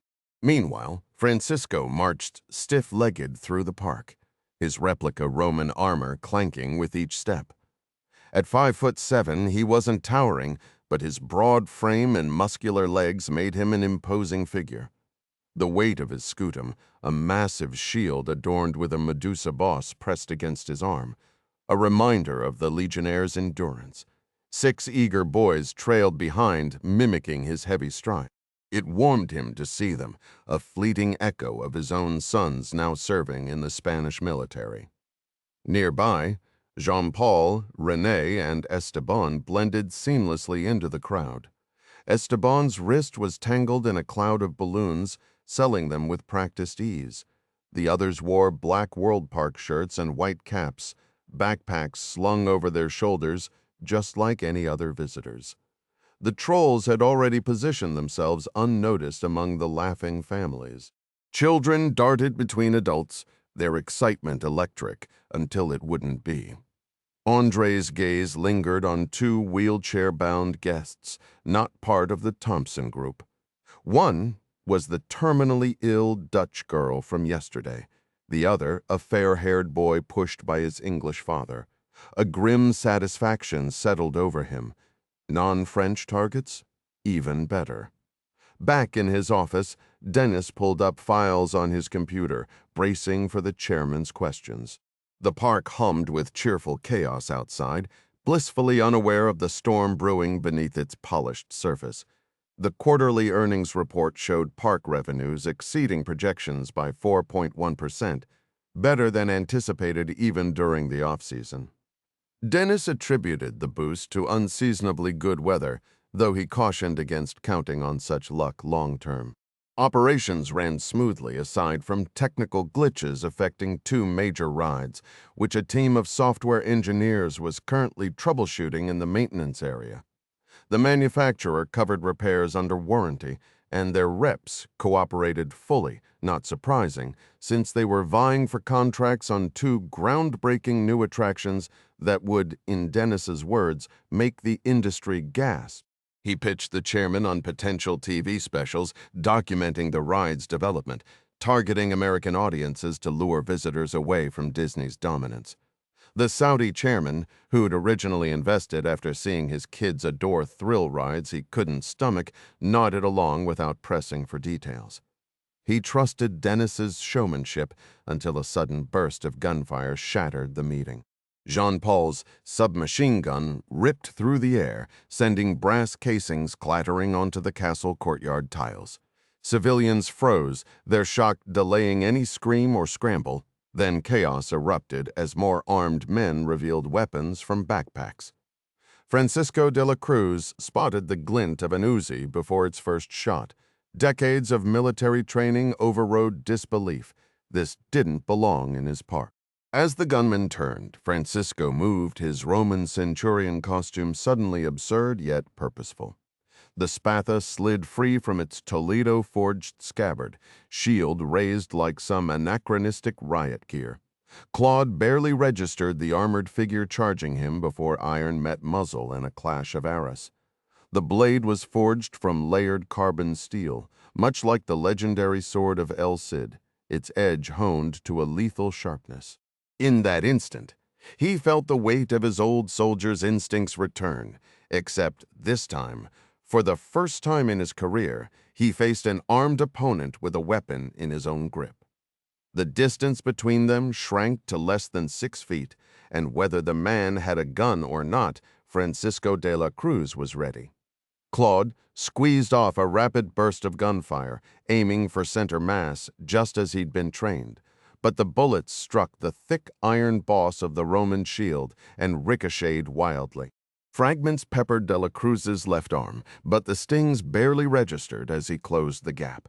His sword arm slashed left, then right, a brutal, unrefined motion. The spatha wasn't meant for, but the razor edge near the tip did its work, slicing open the bastard's upper arm just below his sleeve. For the first time, Centurion Francisco de la Cruz had drawn blood in fury. Claude staggered from the pain, his finger jerking the trigger in reflex. Another burst erupted, this time striking low on the shield, 3 rounds punching through the metal greaves on de la Cruz's left leg. One shattered his tibia, sending him crashing down with a scream, his follow-up slash missing Claude's throat by inches. His brain screamed at his legs to move, but only one obeyed, sending him sprawling forward. Mike Dennis abandoned the TV monitors and sprinted to the window. Others could watch the feeds. His own eyes had to confirm the impossible scene unfolding below. A sea of red shirts was being corralled by armed figures, herded like sheep toward the castle courtyard. "Security lockdown now!" He barked at the control operator with a click. Every door in the castle sealed shut. "Call the police!" The order triggered a pre-programmed alert to the nearest station, though the robbery signal would have to suffice for now. Dennis snatched the desk phone, dialing the emergency number from memory. Their worst-case scenario had always been a cash room heist, but this rides ground to a halt. Attractions shuttered, and soon guests would be ordered back to their hotels or cars. The gunfire's echo would leave no doubt this was no drill. Andre smirked as he plucked a spare white hat from a comrade and hefted the weapon Jean-Paul had smuggled in. Nearby, Esteban released his balloons, letting them drift skyward before grabbing his own gun. The children, at first wide-eyed with curiosity, soon mirrored their parents' terror. The deafening cracks of gunfire had startled them, but it was the panic in the adults' faces that made them cling to legs and hands, bewildered, as armed figures moved swiftly around the crowd, wielding objects that looked far too real to be part of the show. The boys instantly recognized the weapons, not toys like theirs, but real guns. Rene took charge, stepping toward the castle entrance while his 9 comrades controlled the panicked crowd. Beyond them, bystanders crouched behind whatever cover they could find, some snapping photos, others aiming TV cameras that would inevitably zoom in on his face. There was no stopping that now. 2, Rene barked. "Pick our guests." Jean-Paul, known as Two, shoved through the crowd and seized a terrified 4-year-old French girl by the arm. Her mother shrieked, "No," but froze when Jean-Paul leveled his weapon at her. "Fine," he sneered, shifting his aim. "I'll shoot her instead." In a flash, the barrel of his Uzi pressed against the child's soft brown hair. The mother's screams turned frantic as she recoiled, releasing her daughter. "Move!" Jean-Paul ordered, shoving the girl toward another militant. She stumbled forward, glancing back with wide eyes at her mother's shattered expression. Across the crowd, Andre targeted a frail Dutch girl, Anna, her name tag dangling from her wheelchair. Without hesitation, he shoved her father aside and wheeled her toward the castle. "She's sick," the man protested in English. Obviously, Andre shot back, already scanning for another vulnerable child. These two would be perfect hostages. When one mother cursed him as a bloody swine, he cracked her across the face with his rifle stock, sending her sprawling, blood gushing from her broken nose. "Mummy," her son wailed as Andre hauled him up the ramp. The boy twisted in his chair, watching his mother collapse. A park worker rushed to help, but her only response was a raw scream, "Tommy!" Soon the air filled with the cries of dozens of parents, all clad in Thompson Company's red shirts, as the militants herded their captives into the castle. The remaining crowd stood paralyzed before scattering in disarray down Espagne Street. Mike Dennis, still on the phone with the local Guardia Civil captain, paled. "They're heading here." The captain's reply was sharp. "Get out now. We need you alive to coordinate. Move." Dennis clenched his jaw. "These people are my responsibility." "Then act like it by surviving," the captain snapped. Hanging up, Dennis turned to his stunned staff. "Everyone, follow me. Backup command center now." The castle, though medieval in appearance, had modern touches, elevators and fire exits. Assuming the elevators were compromised, Dennis led his team to a stairwell, ushering them down 4 spiraling flights to the underground tunnels. Below, a chaotic mix of employees and guests, huddled, escorted to safety by park security, none armed beyond radios. The last staffer tossed Dennis the keys. He locked the door behind them and sprinted down, heart pounding. The underground was a sea of frightened faces, but at least they were out of the line of fire. For now. The security office had firearms locked away, but only a handful of World Park staff were cleared to handle them. And Dennis wasn't about to start a shootout in the middle of the park. He had bigger priorities. The backup command center was located just beyond the park's perimeter, near the underground tunnel exit leading to the employee parking lot. Sprinting alongside his team, Dennis reached it in under 5 minutes. Inside, the alternate post was fully staffed, his own station empty but already patched through to the Guardia Civil. "Are you secure?" the captain asked. For the moment, Dennis replied, pulling up the castle office feed on his monitor. Meanwhile, Andre motioned his group forward, only to find the door locked. He stepped back, fired at the knob, just like in the movies, except the door didn't magically swing open. The bullet only dented the metal. With a frustrated growl, René unloaded his Uzi into the frame, splintering the wood enough to yank it open. Andre stormed upstairs, kicking in the command center door. Empty. "Damn it!" he snarled, scanning the vacant room. Back at the alternate post, Dennis's screen flickered as a gunman stepped into view, aiming his weapon directly at the camera. The feed cut to static. "I see them," Dennis shouted into the phone. 6 armed men, no more, and they've got kids with them." The captain's voice tightened. "How many shooters?" "At least 6, maybe 10. They've taken hostages. Children. You hearing this?" "Understood, Mr. Dennis. I need to coordinate our response. Stay on the line." Dennis switched camera feeds, his shock hardening into fury. "Son of a bitch," he muttered before dialing the chairman, dreading the inevitable question, "How the hell does a theme park become a terrorist target?" Across town, Captain Dario Gassman was already en route, lights flashing as his car tore down the highway. 16 officers were converging on World Park. But if the intruders were as heavily armed as reported, It wouldn't be enough, not even to secure the perimeter. His mind raced. Why strike midday? Robberies usually happened at closing when cash was bundled for transport. But these men weren't here for money. They'd taken children, hostages. Gassman's grip tightened on the wheel. Basque separatists, terrorists. The uncertainty gnawed at him. Meanwhile, the corporate chain reaction had already begun. Executives scrambling, calls escalating to the highest levels. Somewhere in Madrid, a CEO's leisurely lunch was cut short by the news. The park's cheerful facade had cracked, revealing something far darker beneath. The defense minister received a direct call from the corporate executive, and within minutes, the gears of government began turning at full speed. The initial report from the Thompson manager on site was blunt and left no room for doubt.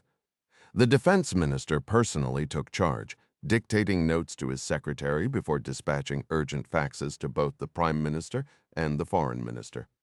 The latter wasted no time contacting his Spanish counterpart, demanding immediate confirmation. Politics had already taken center stage, and back at the defense ministry, another call connected. John Clark, known as Rainbow Six, answered briskly. Yes, sir. Where exactly is that location? Understood. How many are involved? He listened intently before responding. We'll need any further intel you receive, but, Minister, you know the rules. We can't mobilize without an official request from the host government. Hanging up, he hit another line. Al, get in here. We've got another situation brewing. Within moments, he summoned Bill Tawney, Dr. Bello, Chavez, and Covington to the briefing room. Meanwhile, the Thompson executive, still inside World Park, corralled his shaken employees near a snack kiosk, struggling to impose order. A former French tank officer, he moved with military precision, separating those whose children were safe from those whose kids were missing. The tally was grim, 33 children unaccounted for plus 1 or 2 in wheelchairs. Parents were hysterical, but he kept them in check, then updated his chairman with a more detailed report. Fighting his own rising dread, thankful his own kids were grown, he scribbled names and ages on scrap paper before leading his group away from the castle. A park employee guided them through a hidden service entrance, down into the underground tunnels, and straight to the backup command post. There they found Mike Dennis clutching his unused welcome speech, looking shell-shocked. Just then, Gassman arrived in time to see the fax machine spitting out a hostage list bound for Paris. The French defense minister called almost instantly.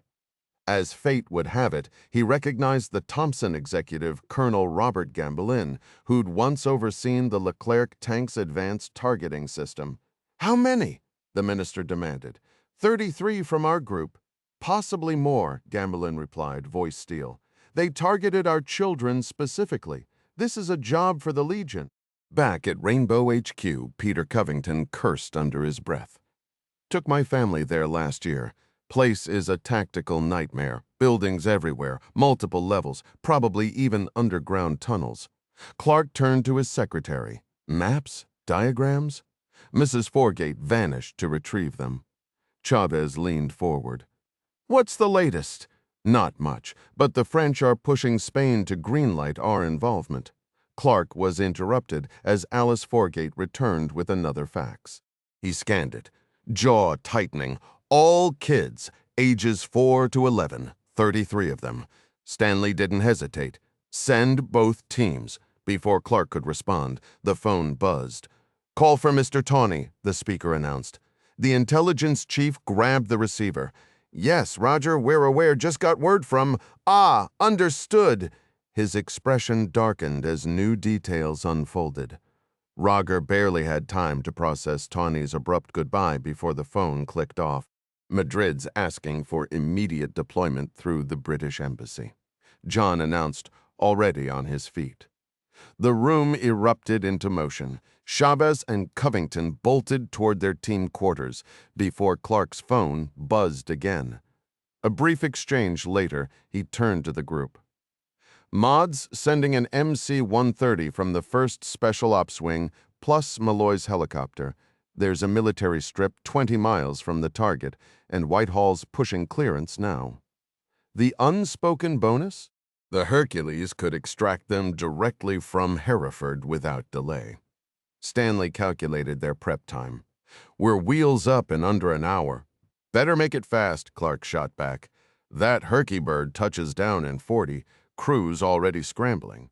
Half a mile away, Chavez burst into the team bay barking orders. "Gear up, we're rolling now." Patterson frowned, wiping sweat from his brow. "Thought Team 1 had this one? Not today. Everybody's invited to this party." Ding replied, tossing him a vest. The lockers flew open. Pre-packed mil-spec crates hit the pavement before the transport truck even arrived.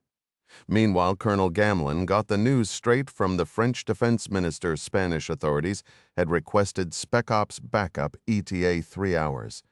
The update trickled down to Captain Gassman, whose face twisted in frustration. His Spanish counterpart fared no better, learning of the operation mid-call with Madrid. Police reinforcements swarmed the perimeter, weapons holstered, under strict orders, no engagement, just contain. Back in the park's command center, Renee marveled at the surveillance setup, 20 monitors, each cycling through grainy black and white feeds. Every angle of the grounds lay at his fingertips. Zoom, pan, perfect. Through the door, Andre kept the children huddled silently, their wide eyes tracking his every move. The submachine gun dangling from his shoulder might as well have been a prop. "Stay put," he warned in French before stepping back. "One, we're set. Time to dial the pressure up." "Make the call," one replied. A new detail flickered on Renee's screen. A flicker of movement near the castle's east gate. He leaned in, adjusting the feed. "Not police? Not yet." His finger hovered over the zoom. Something or someone was testing the edges of his control. Mike Dennis sank into his chair and grabbed the phone, his fingers hovering over the keypad before landing on the button he hoped was right. "Hello," he answered cautiously. A cold voice responded. "This is One. I now control World Park." Dennis swallowed hard, keeping his tone steady. "Understood, Mr. One. What's your demand?" Without hesitation, the caller snapped. "I don't make demands. I give orders. Get me the police commander." Dennis motioned to Captain Dario Gassman of the Guardia Civil, who stepped forward, his training kicking in despite the knot in his stomach. Gassman took the phone, his voice measured. "Captain Gassman speaking." The man on the other end, One, didn't waste time. "You know I have over 30 hostages, all French. This isn't Spain's problem. It's France's patch me through to their embassy in Madrid. Now," Gassman clenched his jaw, "with all due respect, those children are on Spanish soil. Their safety is my responsibility." One's reply was ice. "Do as I say and hurry." The line went dead, leaving Gassman exhaling sharply. Meanwhile, the roar of the MC-130's engines drowned out conversation as the plane tore down the runway, lurching into the sky. In the communications compartment, John Clark strained to hear updates through his headphones, but the intel was patchy at best. A fax from Paris arrived, another hostage list, and Clark scanned the names, his mind involuntarily picturing terrified kids trapped in a theme park fortress. 6 gunmen, 10, no one knew yet. Back in the cabin, the team suited up in black Nomex, the usual pre-mission banter replaced by tense silence. Chavez and Covington returned from briefing with the pilots, their grim expressions saying everything. The squad absorbed the scant details. Over 30 children, unknown hostiles, 0 solid intel. Just another day in the job, except it wasn't. Kids changed everything. Buckling back in, the men stared at the floor, each lost in thought. No jokes this time, just the weight of what waited in Spain. Most passengers pretended to sleep, shutting their eyes against the relentless drone of the turboprop engines, though true rest eluded them. The French ambassador stiffened when the caller switched from English to rapid-fire demands in his native tongue. "I need your fax number immediately." The voice insisted. After a tense pause, the ambassador recited the digits, his fingers drumming the mahogany desk. What came next was no surprise. A list of political prisoners to be freed, with the ultimatum delivered like a hammer strike. Air France brings them here by dawn, or we start executing hostages. The ambassador's reply was clipped, professional. I'll relay this to Paris, but his knuckles had gone white around the receiver. The moment the line went dead, the room erupted into motion. The deputy chief of mission exchanged glances with the military attaché, while the DGSE station chief snatched the freshly printed fax like it might bite him. "This changes everything," he muttered, scanning names that should never have surfaced. Across the room, the ambassador, a political appointee better suited to boardrooms than crises, rubbed his temples. The jackal, someone ventured. The intelligence officer's laugh was razor-thin. "Tell me, when has never stopped men like this?" Meanwhile, in the belly of the plane, René checked his watch. Time was a weapon, and he knew the bureaucrats would wield it like a blunt instrument. "They'll stall," he told Esteban, watching Claude wince as blood seeped through his makeshift bandage. The gash from that overzealous Roman reenactor was deeper than they'd thought. Stupid luck in an otherwise flawless operation. Nearby, Dr. Weiler worked quietly, his hands steady despite the chaos. The park physician had patched up everything from roller coaster scrapes to a tourist who'd gone into labor mid-ride, but a gunshot wound was new. Francisco groaned as the doctor stabilized his shattered tibia. Higher break means faster healing. Weiler reassured him, though the old man's face said otherwise. From the corner, the centurion slurred through his anesthetic haze. Should have aimed for his heart. The irony wasn't lost on René. They were all playing roles, but the bullets were real. "I could have taken him out clean, but my swing was off." Weiler glanced at the blood-stained sword resting on the shield in the treatment room's corner. "First strike landed, though," he noted dryly. Captain Gassman leaned forward. "Describe him."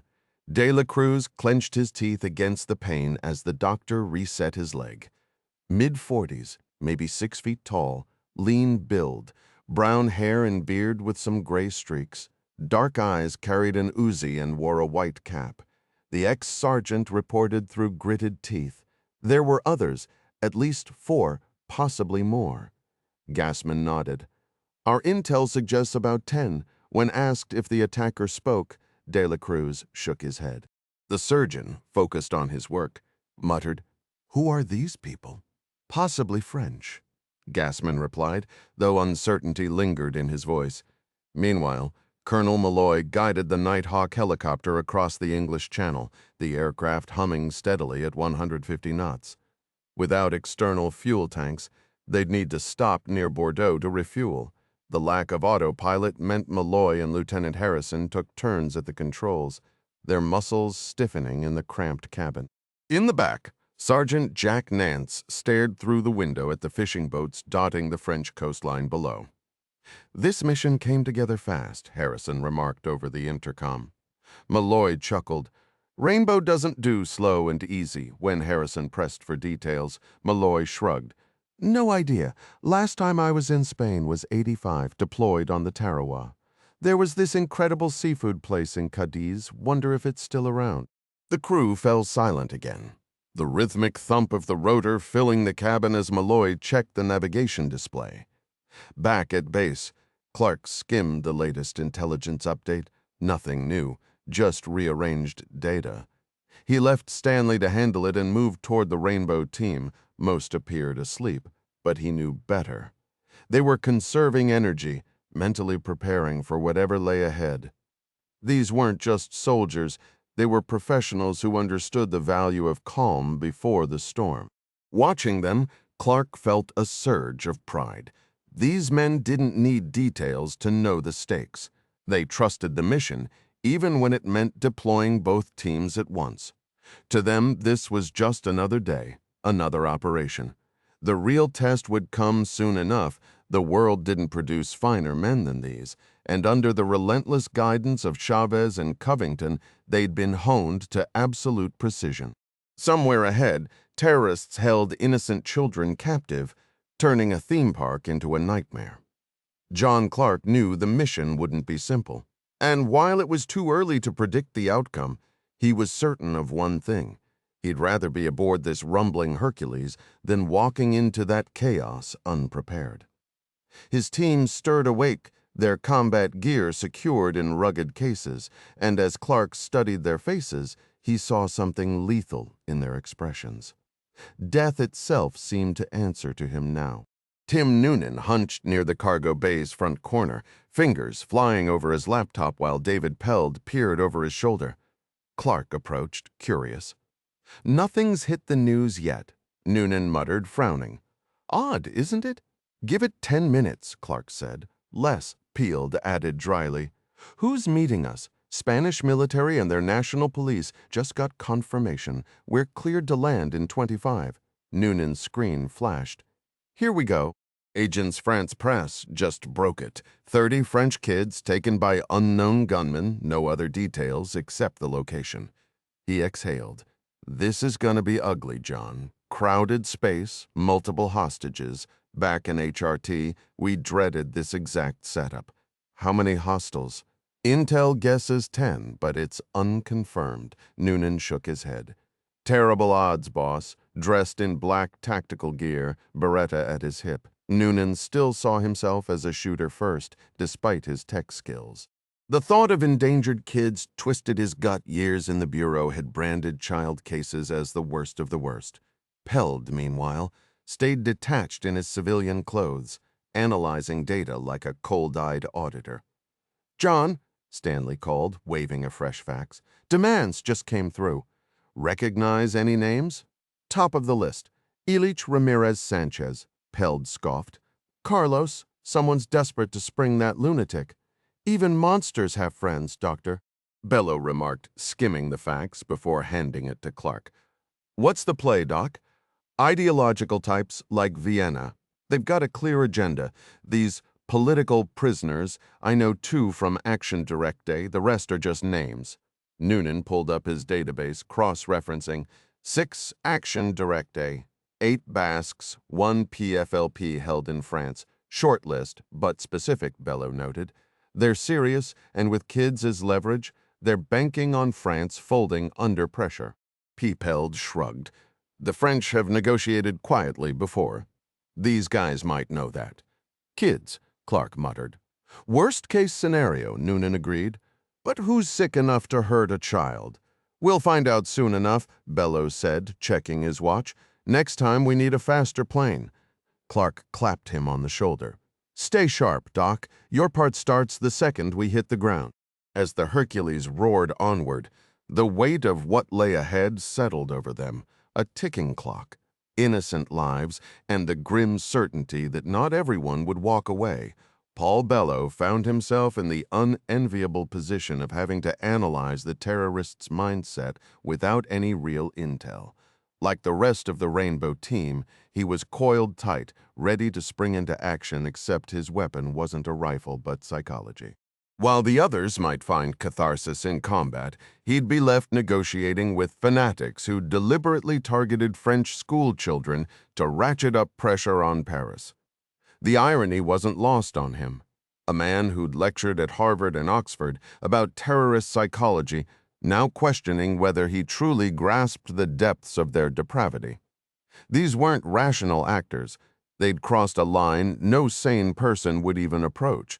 The MC-130's engines roared around him, vibrations rattling his bones as he shoved earplugs deeper, trying to carve out a moment of mental stillness. Across the cabin, Clark watched him with the weary understanding of a man who carried the weight of every life in that hostage manifest. Kids' faces flickered behind his eyelids. Some would make it, others wouldn't, and the math of that responsibility settled like lead in his gut. Meanwhile, Captain Gassman clenched the phone receiver, frustration simmering. All his training emphasized building rapport, but one treated dialogue like a nuisance. The terrorists' smug detachment said it all. He held all the cards, and the lives of children were just bargaining chips. A fresh call cut through the tension. The assault team had landed 30 minutes out. Colonel Nuncio relayed the update as their convoy lurched forward. Spanish army trucks trailing behind with gear and grim-faced operators, 35 hostages. The clock was ticking, and every second stretched thinner than the hope of a clean resolution. Somewhere ahead, a man who thought himself untouchable was about to learn what happened when Rainbow ran out of patience. The group consisted mostly of French children, 33 to be exact. When asked about the remaining two, Colonel Nuncio frowned slightly before explaining, "They're part of a special program. Make-A-Wish, I believe it's called, a girl from the Netherlands and a boy from the UK, both in wheelchairs and seriously ill. Not like the others who were all children of Thompson Defense Company employees." The company alerted their headquarters, which escalated things quickly with the French government.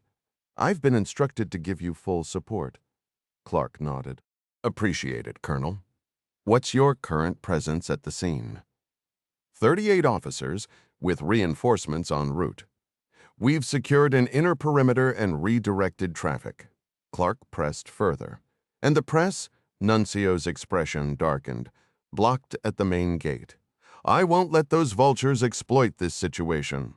The colonel lived up to Clark's expectations, old-school uniform, but sharp, focused eyes that missed nothing as they sped down the highway. A sign flashed by. World Park, 15 kilometers. In the back of a 5-ton truck, Julio Vega secured the last equipment crate as his team settled in. Ding Chavez took the front passenger seat, scanning the surroundings out of habit, even though the landscape had nothing to do with their mission. Even seasoned operatives could get distracted by unfamiliar terrain. Clark turned back to Nuncio. "What about surveillance inside the park? Any cameras we need to avoid?" The colonel hesitated. "I'll check." Meanwhile, Mike Dennis leaned over his technician's shoulder. "Any blind spots?" The tech nodded. "The service entrance is clear until the employee lot. I can disable that camera remotely." Dennis relayed the route via radio, glancing at his watch. 3.5 hours since the first shots. It felt like an eternity. He reached for coffee only to find the pot empty, muttering under his breath. Nuncio took an alternate exit, slowing onto a narrow road where a waiting officer waved them through. Moments later, they stopped outside a dim tunnel entrance, its steel door ajar. Clark followed the colonel inside, his Spanish flawless but his accent unplaceable. "Indianapolis," he offered dryly, knowing the mood wouldn't last. "How are the hostiles communicating?" "English so far." That was a relief. Dr. Bellow's language skills were limited, and he'd be taking points soon. The makeshift command center lay just ahead, guarded by another officer who saluted Nuncio before introducing Captain Gassman. Handshakes were brisk. "John Clark," he said. "My team's minutes out. What's the latest?" Gassman gestured to a table surrounded by monitors and equipment, their purpose not immediately clear. The walls hummed with quiet urgency, a detailed layout of the amusement park sprawled across the table. "The suspects are holed up right here," Gassman announced, jabbing a finger at the central castle on the map. "We estimate 10 armed individuals holding 35 child hostages. I've made contact," some guy calling himself One, likely French, but negotiations stalled. Their demands? A dozen high-profile terrorists released, mostly from French prisons, a few from Spain. Clark absorbed the intel, though most wasn't new. What caught his eye were the sightlines, angles of visibility from the castle. "Got blueprints of their position?" A park engineer slid over schematics. "Windows marked here, stairs and elevators labeled. Roof access puts them 40 meters up, clear views down every street." Clark frowned. "Best vantage point to monitor them?" "The dive bomber's first peak," the engineer replied. "Nearly 150 meters up, almost 500 feet, world's tallest coaster. Riders get a hell of a view, and so would you. It's sunken about 10 meters at the base, but the rest? A sniper's dream. Can we reach it without being spotted?" "Underground tunnels have cameras everywhere," the engineer admitted, tracing routes on the map. "Surface movements possible but risky. We could disable the feeds remotely or cut the wires manually." Too obvious, Clark countered. We tip our hand, they panic. For now, keep them guessing. He caught the relieved glances from Nuncio and Gassman. Seasoned cops grateful to offload the burden. The door swung open. Chavez and Covington strode in, gear bristling, radiating lethal focus. Introductions were brisk. Ding's rough Spanish, Covington's crisp British tones. Chavez zeroed in on the coaster. Sniper nest? Working on access? Clark said. Noonan barged in next, tech gear slung over his shoulder. Cell towers need killing, he declared. Nuncio blinked. Why? Any outside ally could tip them off. Clark cut in. Noonan tossed a stack of disks. Get these to the node techs. Instructions are included. Nuncio snapped his fingers. Philippe, move, added Detail. The tension in the room spiked as Chavez absent-mindedly spun a coaster token on the table, a souvenir snatched earlier, now a nervous tick. The metallic clink punctuated the silence. Within moments, his assistant secured the data disks and mission documents before exiting the room. What's our depth below ground level? Noonan pressed, scanning the reinforced ceiling. The park engineer confirmed they were only about 16 feet down, with concrete reinforcement above. Good. Our handheld comms will hold up. Noonan nodded as teams Alpha and Bravo filed into the command post, gathering around the tactical map. John briefed them quickly. Hostage situation. 35 miners, 2 wheelchair-bound non-French nationals, among them Dr. Bello immediately pulled Captain Gassman aside for a hushed debrief near the corner. Meanwhile, Chavez assessed their options. We need Homer positioned atop that roller coaster undetected. How? Johnston gestured to the surveillance feeds flickering with movement. Park staff, Dennis explained. Standard shutdown protocol, just verifying all guests are clear. Perfect cover, Johnston mused. If I pose as maintenance with a toolbox, my rifle stays hidden. Are the rides operational? Dennis shook his head. Everything's powered down. Johnston smirked. More motion means more distractions for them to track. Chavez exchanged a glance with Clark, who nodded. Fire them up selectively. We'll need manual activation. Homer prepped his gear, calculating sightlines. 140 meters elevation? Manageable.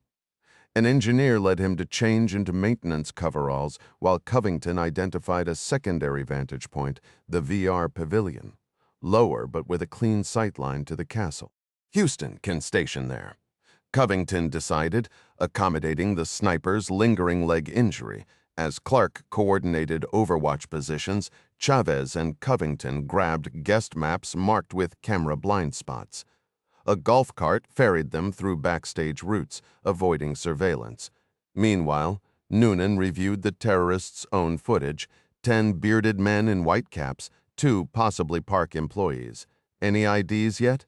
Dennis promised they were cross-referencing records. The tension sharpened as Malloy's ETA was confirmed, an hour out, plus refueling.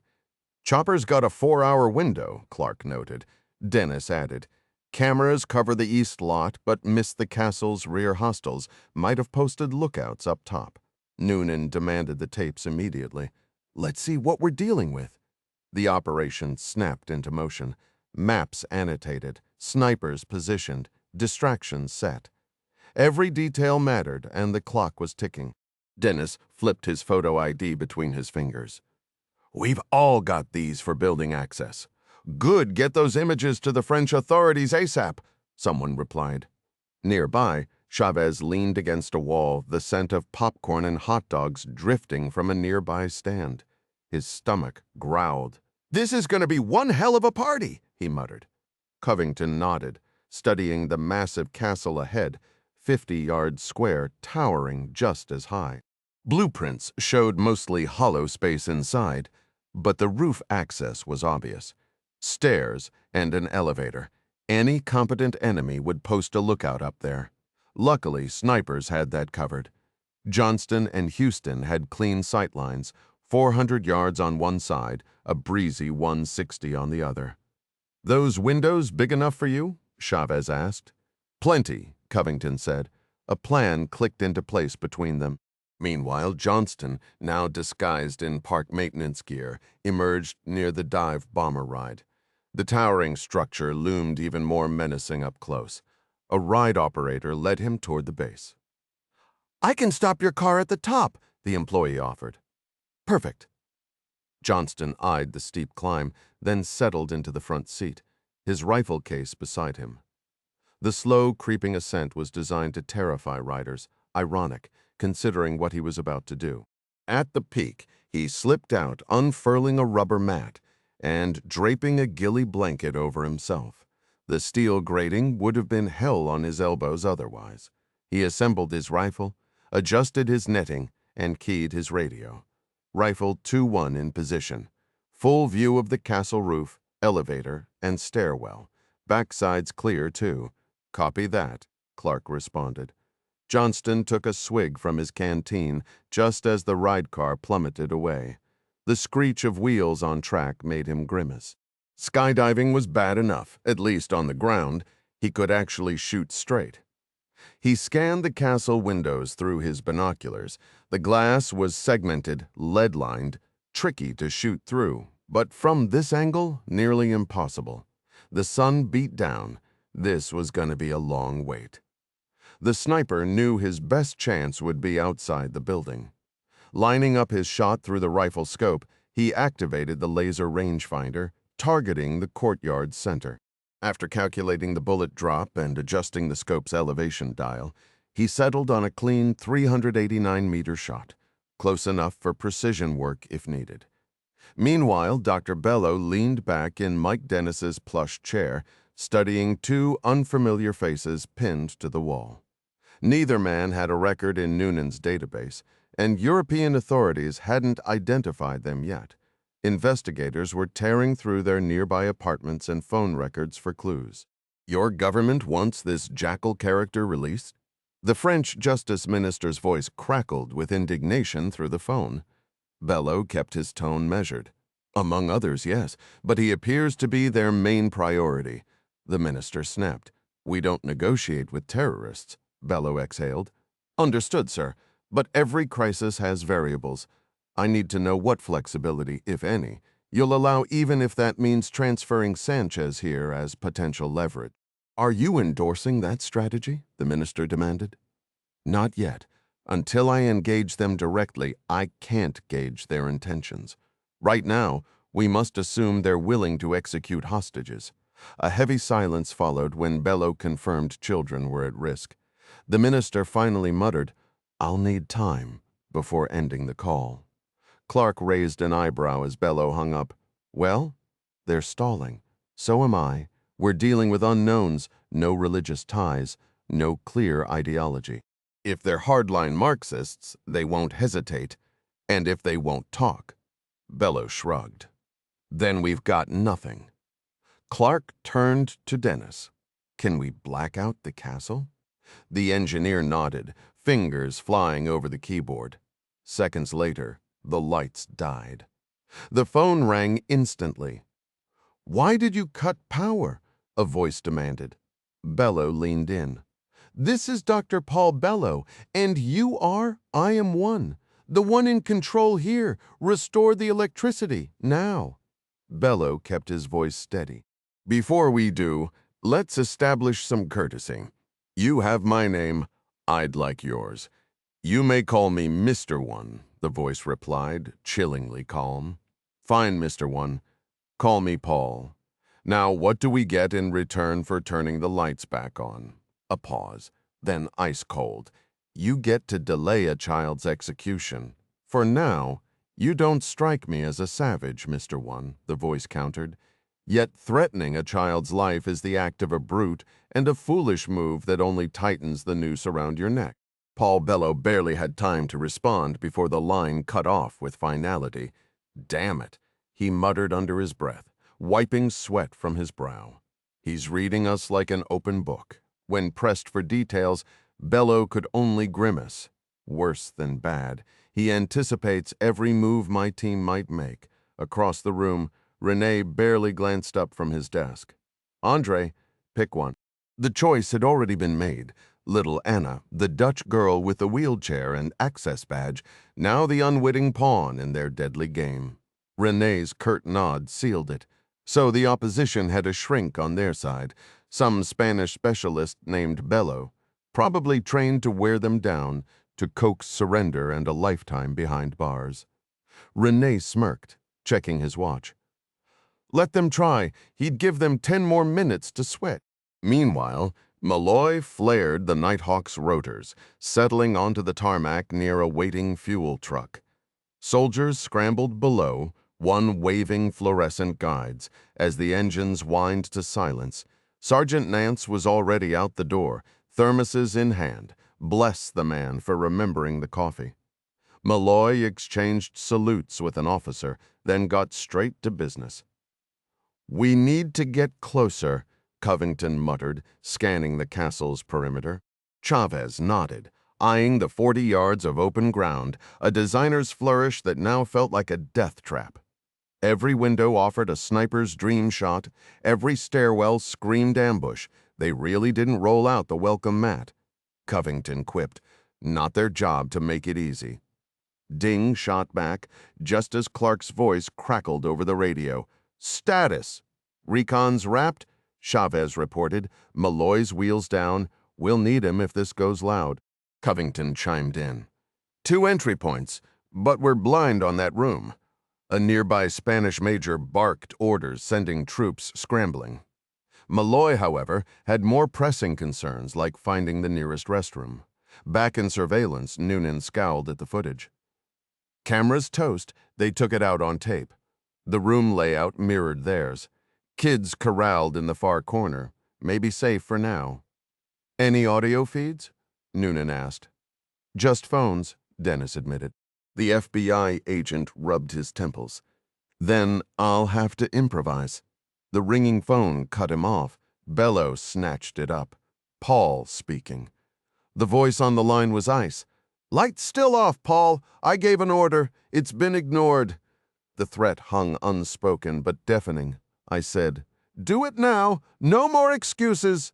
Paul wiped sweat from his brow, his hands trembling slightly as he gripped the phone. Sir, we're handling it, but local authorities are moving slower than expected. The voice on the other end turned icy. Don't play games with me. If the park staff won't cooperate, fix it yourself. Last warning. Paul swallowed hard, the weight of failure pressing down on him. Across the room, Andre hesitated before approaching the frail girl in the wheelchair. Anna? He murmured, forcing a smile that didn't reach his eyes. Let's get you back to your mom, yeah? Her wide, innocent gaze locked onto his, confusion flickering behind those pale lashes. Without another word, he gripped the chair's handles and guided her toward the exit. The emergency elevator hummed to life despite the blackout, its battery backup whirring as they descended. Outside, the castle's grand corridor stretched before them, its arched walls adorned with intricate mosaics. A cool breeze swept through, carrying the faint scent of popcorn from abandoned vendor stalls. Andre steered Anna into the open air, the wheelchair's wheels clicking over cobblestones. Command, we've got movement. Adult male with a child west side exit. Noonan's voice crackled over the radio. Johnston's finger hovered near the trigger, crosshairs fixed on the man's skull. Target acquired, he confirmed, pulse steady. Then came the order, hold fire, repeat, weapons tight. Johnston exhaled sharply but obeyed, his gut twisting as the scene unfolded. Covington and Chavez watched from their vantage point, close enough to see the girl's frail frame slump sideways in the chair. Her whisper, "Where's Mama?" hung in the air before the man's chilling reply. Soon, he wheeled her toward the courtyard, the silence broken only by the screech of distant roller coasters. Then, in one fluid motion, he drew a pistol. Gun! He's armed. Johnston's warning came too late. The shot rang out, the impact jerking Anna forward as crimson bloomed across her chest. The chair careened down the path, its momentum carrying it until it collided with a wall and spun to a stop. Covington's Beretta was halfway raised when Clark's voice roared in their earpieces. Stand down. Do not engage. Chavez's curse was raw with fury, his knuckles white around his weapon. The courtyard, once vibrant with laughter, now held only the echo of a single, unforgivable act. The Englishman nodded curtly, sliding his pistol back into its holster as their target retreated into the ancient castle's shadow. Over the radio, Johnston's voice crackled with tension. All units confirm visual weapons hold. Clark's furious curse echoed through the command center as he pounded the table, the sudden ring of the satellite phone cutting through the chaos. Bello answered tersely, listening as the terrorist leader issued his ultimatum: restore power or the next hostage dies. In the aftermath, Bello turned to Clark with weary resignation. We were boxed in from the start. The monitors showed frantic movement, 2 Spanish Civil Guard officers and Dr. Weiler sprinting toward the fallen child.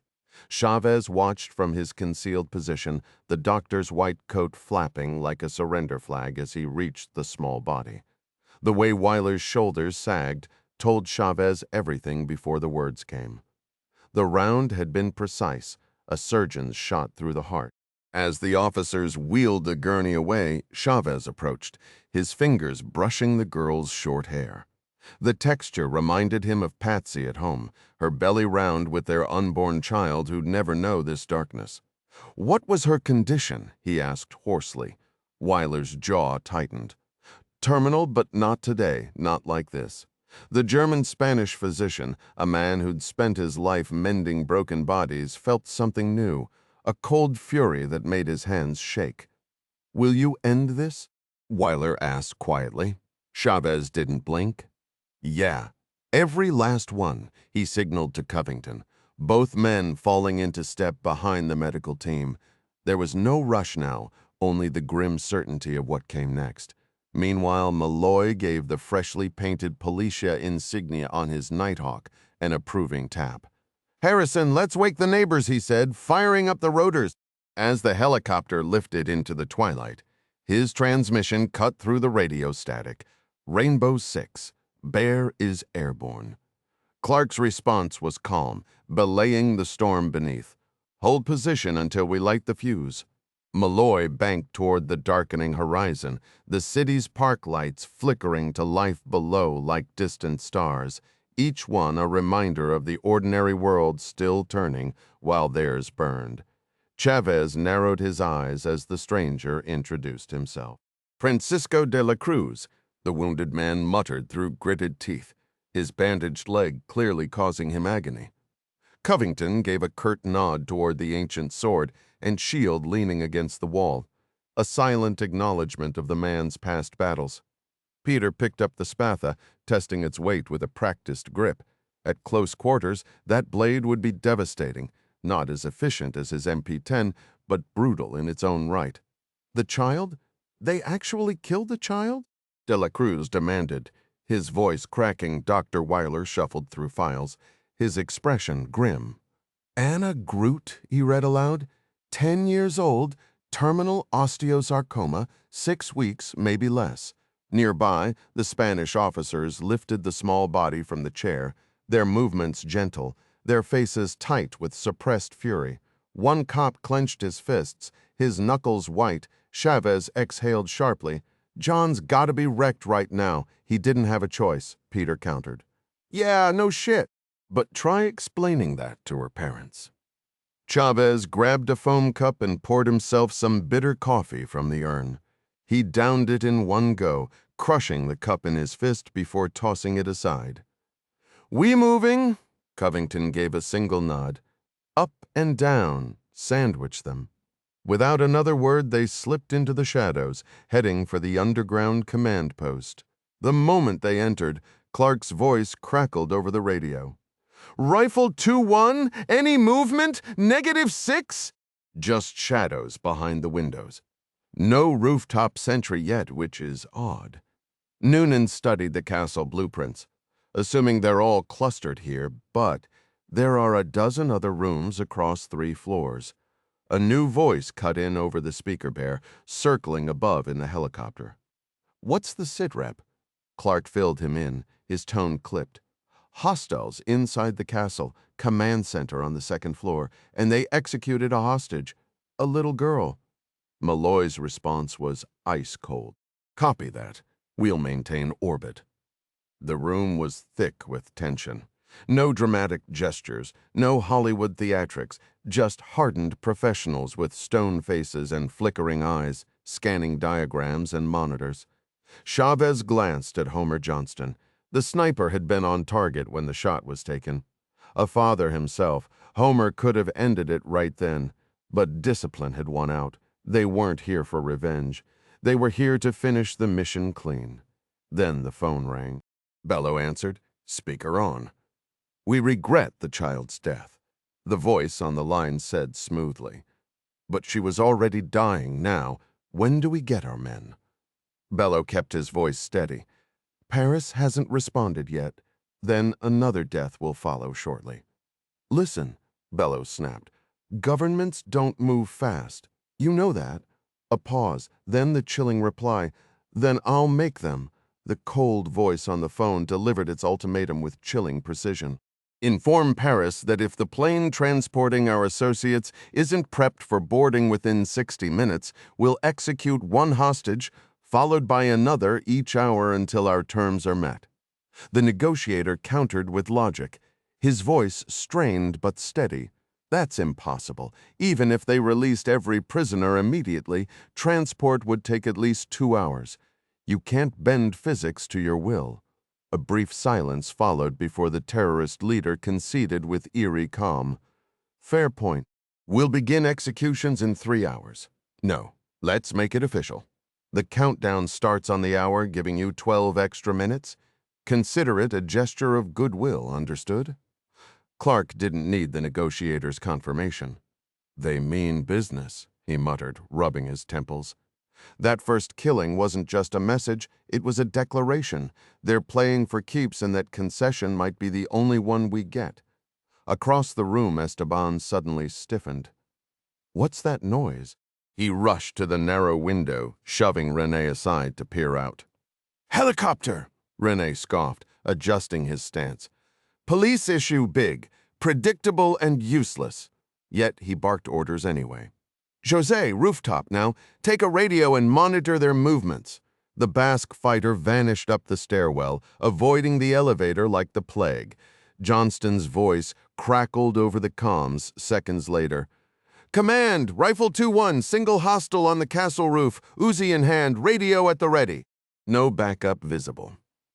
Covington cut in, urgency sharpening his tone. John, they're getting suspicious. If we don't show them a visible response, they'll assume we're hiding something. Clark agreed. Flood the perimeter with uniforms, make it look routine. Nuncio traced positions on the map. 2 men here, here, and here. Let's sell the illusion. Meanwhile, Andre jabbed a finger at the grainy TV feed. Renee, look! 2 Guardia officers crept along Strada España, their attempts at stealth almost comical. Renee grabbed his radio. 3, eyes on the cops. Don't let them get cozy. Noonan's scanner beeped. They're using off-the-shelf walkie-talkies. Channel 16, no names, just numbers. Textbook secrecy. Bello sighed. Predictable. They're hiding identities, but so is every amateur with a manual. The French intel reports had yielded nothing. No names, no histories. Chavez exhaled sharply. Will Paris fold? The silence that followed was answer enough. When I informed the minister about the Dutch girl, he barely reacted, just a dismissive grunt before insisting Carlos wasn't going anywhere. His message was clear.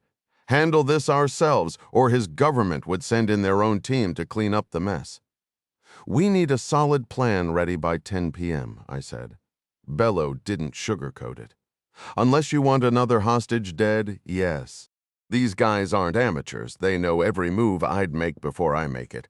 No room for negotiation. Clark frowned. No way to influence them. Bello shook his head. Ideological types like this? They don't operate on logic or guilt. No moral compass to work with. Just pure, stubborn conviction.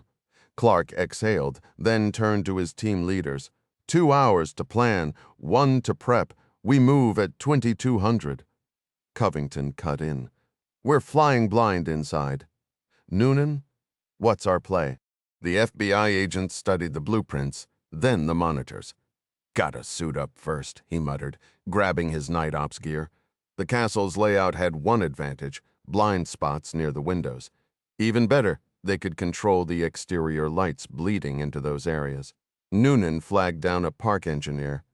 Can you kill these lights on my signal? The man nodded. Just say when. Meanwhile, the hostages were getting restless. The kids, oblivious to the danger, kept complaining, hungry, needing the bathroom. Renee's men let them go. The restrooms were secure, and dealing with accidents wasn't worth the hassle. At least they're not screaming, Renee thought wryly, checking the clock. His radio crackled. 8 cops outside, just watching, his lookout reported. Good. Keep logging it. Noonan adjusted his shoulder holster, the suppressed Beretta snug against his body armor. Vega, the team's muscle, cracked his knuckles. Finally some action. Noonan smirked. Ladders in a tool shop nearby. Let's move. They slipped through shadows, avoiding cameras, and reached the unmarked building. Noonan jimmied the door open. No locks, surprisingly. Inside, the air smelled of paint and grease. Vega hefted a ladder. Guess we're not breaking any speed records, he joked, but his grip was steady. The clock was ticking. Vega grabbed the hefty extension ladder from its wall mount, testing its weight. This should work. Noonan gave a quick nod before they slipped outside, where every movement required extra caution. Noonan to command, he radioed. 6 here. Clark responded from the control room where the park technicians stood ready. The setup was risky but manageable. The castle's surveillance system had just 8 monitors linked to dozens of cameras, cycling automatically unless manually overridden. A single click disabled one feed, and if the enemy relied on the rotation, they might not spot the gap. As Noonan's gloved hand entered the frame of camera 23, the engineer cut the feed. 23 is dark, Clark confirmed. Moving now, Noonan replied. They covered the first stretch fast, ducking behind a snack stand. At the popcorn hut, Noonan muttered. The tech reactivated 23 and killed 21. 21's down, Clark relayed. Johnston's voice crackled over the radio. Roof sentry's west side, smoking, not paying attention. Noonan and Vega bolted across the courtyard, their soft-soled boots silent on the stone. Nestled against the castle wall was a narrow dirt path flanked by thick shrubs. Carefully, they angled the ladder upward, hiding it behind the foliage. Vega yanked the rope to extend it just shy of the window, then braced himself against the rough stone to steady it. Don't get sloppy, Tim, Vega murmured. Never do. Noonan shot back before climbing fast at first, then slowing to a careful creep. Patience, he reminded himself. Plenty of time. A lie, but a necessary one. Clark's voice cut in. Ladders in play. Roof guys still distracted. Complacent as hell. Then an idea struck. Bear, this is 6. Stir things up on the west side. Keep eyes on you. Malloy, circling in the Nighthawk, grinned. Copy that he banked toward the castle, hovering just close enough to draw the sentry's gaze. Through his night vision, the cigarette glowed like a beacon. Say hello, sweetheart, Malloy muttered. Wish I had a stalker could turn you into confetti. His co-pilot chuckled. You ever flown one? Like a dream. If it could cook, I'd propose. Noonan, now at the window, peeled off his helmet and peered through the antique glass, uneven panes held by lead seams. He unspooled the fiber-optic probe, identical to the one he'd used in Bern. Command you seeing this? Pelled's voice answered, loud and clear. The image was warped, but readable. One more step closer to breaching the castle's defenses. The surveillance feed revealed 4 adults, but the real focus was the group of kids huddled near the restroom doors, marked clearly enough for Peel to recognize. Solid work, Timothy. Really solid. Noonan secured the miniature device and climbed down, his pulse hammering harder than during his toughest morning run. Below, he and Vega pressed against the wall as the rooftop sentry flicked away a cigarette, his attention drifting from the circling helicopter. "He's shifting east along the castle roof," Johnston warned. "Heading your way, Noonan?" Malloy debated drawing the guard's focus back with a risky maneuver, but settled for tightening his orbit, eyes locked on the castle. Drawing his sidearm crossed his mind, but at this range, hitting the structure would be a miracle, and assassination wasn't in his job description. Pity, he mused darkly. Some days the idea had its charm. The helicopter irritates me. The voice on the phone snapped. Dr. Bello feigned sympathy. "Police procedure. I'm afraid. Any updates from Paris?" "Nothing yet," Bello admitted, layering his tone with strained hope. "But there's still time." "Time and tide wait for no man," one replied before cutting the call. John frowned. "What's that supposed to mean?" "It means he's following his own rules," Bello said, sipping coffee. "He's confident, thinks he's untouchable. And if more children die, collateral damage." Clark exhaled sharply. "I should have seen this coming. Taboos don't apply to ideologues," Bello observed. "They're rational within their own warped logic. That little girl, just a target to them." Meanwhile, the park engineer marveled at the covert camera feed. The lens, barely 2 millimeters wide, blended into the window like a smudge. The grainy image revealed 6 adults inside, plus the sentry on the roof, 3 still unaccounted for. The kids were harder to track, their matching shirts rendering them a blur of gray. The wheelchair-bound child stood out, but the others melted into the static. "He's circling back west." Johnston updated. Noonan tapped Vega's shoulder. "Ladder stays, move." They darted to the concession stand, Noonan gasping, "Command, cycle the cameras." "21's down," the engineer confirmed. "Go." 30 meters later, Noonan signaled again. "Kill 23. Done. Cleared to proceed." Breathless against a wall, Noonan grinned at Vega. "Thanks, man." Vega clapped his back. "Anytime. Let's hope this camera setup actually works," someone muttered. The FBI agent gave a confident nod. "It will." With that assurance, they retreated to the underground command center. Inside, Chavez was already deep in discussion. "Can we blow the windows, Patty?" he asked. Connolly fought the urge for a cigarette. He'd quit years ago, when morning runs became more important than nicotine, but moments like this made his fingers twitch for that old habit. 6 windows, 3 or 4 minutes each? Connolly shook his head. "Not likely. Maybe 2 if we're lucky." Clark cut in. "How tough are these windows?" Dennis, the park manager, shrugged. "Metal frames set in stone." The engineer flipped through the castle blueprints, scanning the fine print. "According to the specs, they're just grouted in. A solid kick should do it." Ding wasn't thrilled with the uncertainty, but how much resistance could a window frame really put up against a 200-pound operative launching himself at it? "What about flashbangs?" he pressed. Connolly smirked. "Oh, we can do that. Won't do the frames any favors, though?"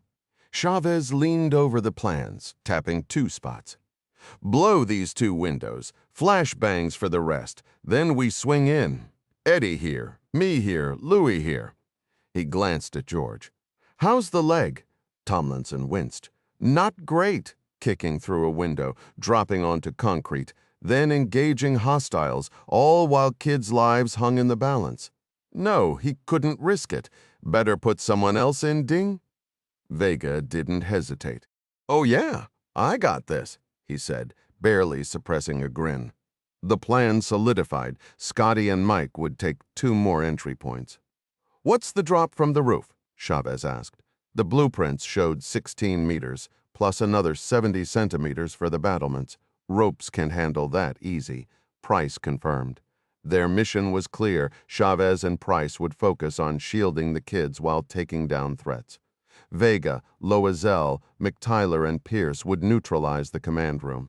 Covington's team would storm the stairs as backup. Price and Chavez double-checked distances and timing. It was tight but doable. Noonan studied the fiber optic feed. Most of them are at the control panels. 2 watching the kids, but they're not on high alert. Just kids, right? But all it takes is one of these guys turning around. Ding exhaled. We shoot fast any way to split them up, Bello considered. If we tell them the plane's coming, risky. If they think we're lying, they might snap. But if they believe it, they'll send guys downstairs to prep for exit. Clark nodded. Hit them hard, kill the lights, disorient them. Dennis added, there's emergency lighting in the stairwells. The pieces were falling into place, now they just had to move. The emergency lights flickered on as the power cut out. Damn, there are 2 more in the command center, someone muttered. Chavez quickly asked for their location. Northeast and southwest corners, standard battery-operated units, bright as car headlights. Ding nodded. Forget night vision goggles then, but we'll still cut the main lights right before moving in to throw them off. Anything else, Peter? Major Covington gave a firm nod. Plan sounds solid. Clark stood back, watching his team strategize without needing his input. He clenched his jaw, itching to grab an MP-10 and join the assault, but command kept him sidelined. Leading from the front had always been his style, but now he had to settle for barking orders. Medics were already on standby outside the park, but Dr. Weiler's trauma training made him a valuable asset. Get him ready when things kick off, John told Colonel Nuncio. Meanwhile, Bello relayed the news to Mr. 1. France had folded, releasing Sanchez and 6 others from Lasante prison. The remaining 3 were still an issue, but an Air France Airbus would bring them to de Gaulle International by 10:40 p.m.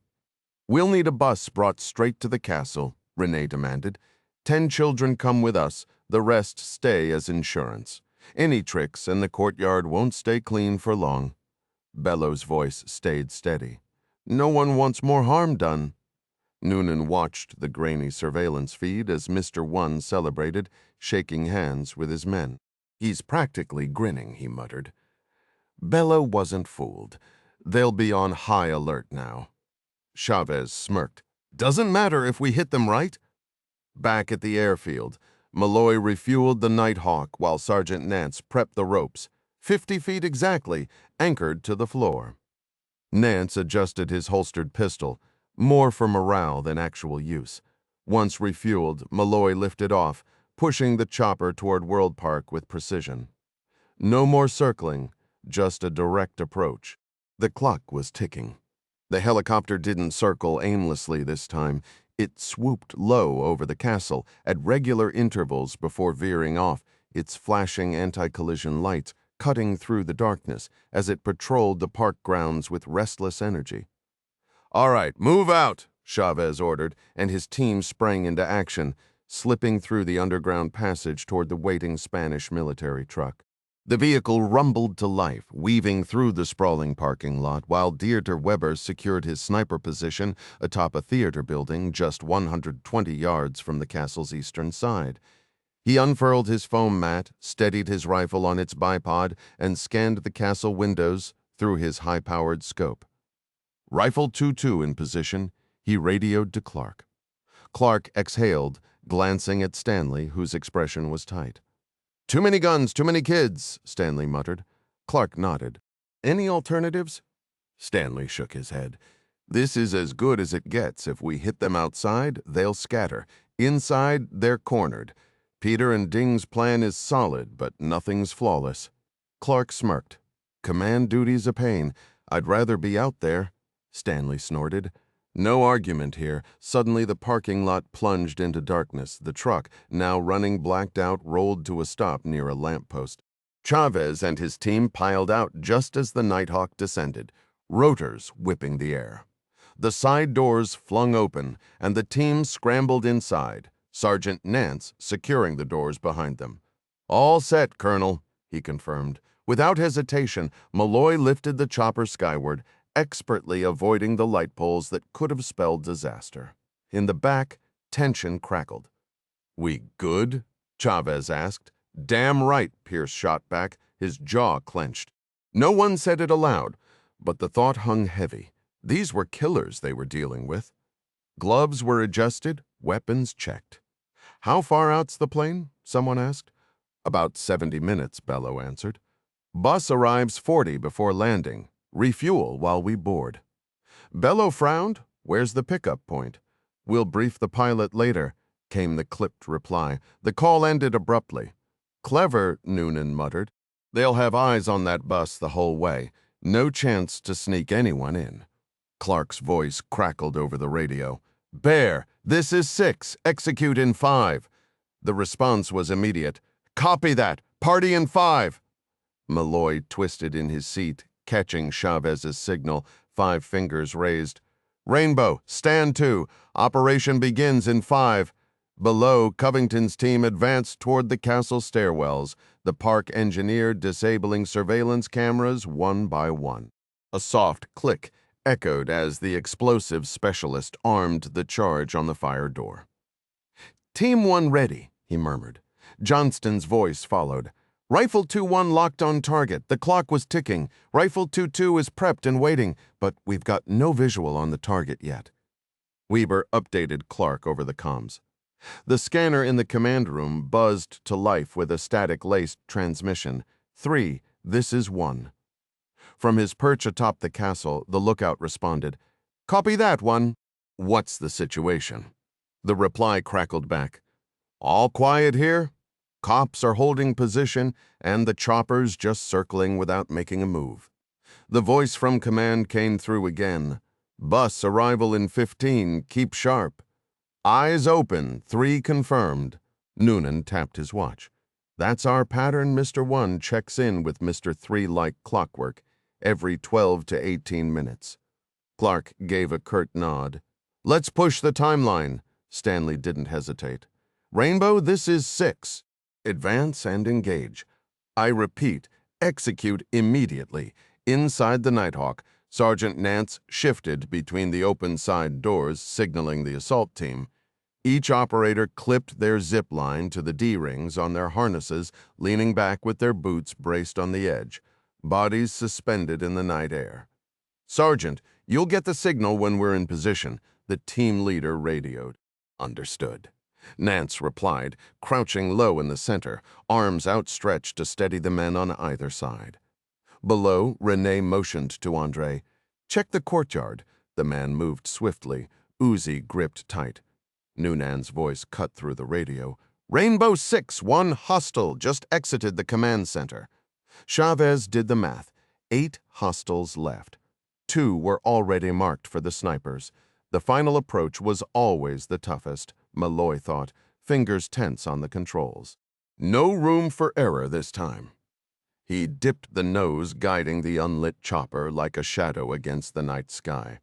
The rotor's sound was deliberately deceptive, close enough to hear, impossible to pinpoint. "Rifle 2-1 standby," came the order. Johnston exhaled slowly, settling into his stance. His elbows rested lightly on the mat, minimizing any tremor. The crosshairs lined up just ahead of the sentry's ear. "On target," he confirmed. The command was crisp. "Fire." In his mind, Johnston heard the old vaudeville line, "Say goodnight, Gracie," as his finger eased back. The rifle kicked, muzzle flash obscuring his view for a split second before clearing just in time to see the bullet strike. A faint mist erupted from the far side of the head, and the sentry crumpled without a sound. "Target down, clean headshot," Johnston reported over the intercom. Lieutenant Harrison muttered, "Confirmed kill." For him, the sight was surreal, like a scene from a film, not real life. The target had been just another blip on the mission until that moment. Malloy adjusted the cyclic, calling Sergeant Nance, "Go." Nance shoved outward as the chopper flared, rocking into position. Chavez launched from the edge, riding the zip line down in a controlled drop. His boots hit the rooftop with barely a sound. He unhooked fast, scanning as the rest of the team descended behind him, silent and precise. A gust of wind swept across the castle walls, carrying the faint scent of damp earth, an unscripted detail that sharpened the moment. Chavez tightened his grip on his weapon. No turning back now, Eddie Price sprinted toward the fallen guard. nudging the lifeless head with his boot before flashing a quick thumbs up to his commander. 6, Team 2 lead reporting in, roof secure, sentry neutralized, he radioed, voice steady. Without hesitation, Chavez signaled his squad toward the edges of the rooftop, where the Nighthawk helicopter had already vanished into the inky sky, leaving only the faintest trace of its presence. The medieval castle's battlements loomed around them, those familiar stone barriers once meant for archers to take cover. Each operative silently counted off their assigned position, looping rappelling ropes around their harnesses before stepping into the gaps between the weathered stones. With a synchronized nod, the team raised their hands. Chavez mirrored the gesture before launching himself backward off the roof. He descended swiftly, boots skimming the rough stone until he anchored himself just beside a darkened window. Across from him, Paddy Connolly worked with practiced precision, wrapping primacord around the window frame before securing a radio detonator. The others prepped flashbangs, fingers tight around the safety pins. 2 lead to 6. Kill the lights, Chavez ordered. Inside the castle, the power flickered out, replaced moments later by dim emergency lighting that barely illuminated the room. René muttered a curse as the monitors died, his hand darting for the phone. He barely registered the shadow outside before Chavez's voice crackled over the comms. 5 seconds, 4, at 3. The flashbang pins were pulled, the grenades placed. Fire! The detonation shattered 2 windows inward, followed by a deafening roar as 3 more imploded in a storm of glass and debris. The hostages' children huddled in the corner, screamed, hands clamped over their ears. Chavez swung inside, landing awkwardly before Price's boot clipped his arm, sending him sprawling. He rolled up just in time to see Price drop a terrorist with a controlled burst to the face. Across the room, Oso Vega crashed through another window, his sheer momentum flattening an unsuspecting gunman before a brutal punch split the man's face open. René barely had time to reach for his pistol before a single shot from Pierce ended the threat. Breathing hard, Chavez and Price slid to a halt, shielding the hostages as the room fell into stunned silence. The air smelled of gunpowder and shattered stone. Somewhere in the chaos, a child whimpered. Ding dropped to one knee, weapon raised as his eyes darted across the shadowy room. The muffled pops of suppressed gunfire filled the air around him. Loisel moved like a ghost behind one of the gunmen, pressing his submachine gun barrel against the man's back before pulling the trigger, an execution that painted the walls crimson. Near the corner, another attacker swung his Uzi toward the huddled children, but Chavez, Price, and McTyler cut him down in a hail of gunfire before he could fire a single shot. A third man bolted for the door, catching a stray bullet that splintered the wood as he fled. He sprinted down the hallway, turning blindly only to freeze at the sight of Peter Covington and his team charging up the stairs. Covington didn't hesitate. His shot struck center mass, dropping the man before he could react. Back in the room, chaos reigned.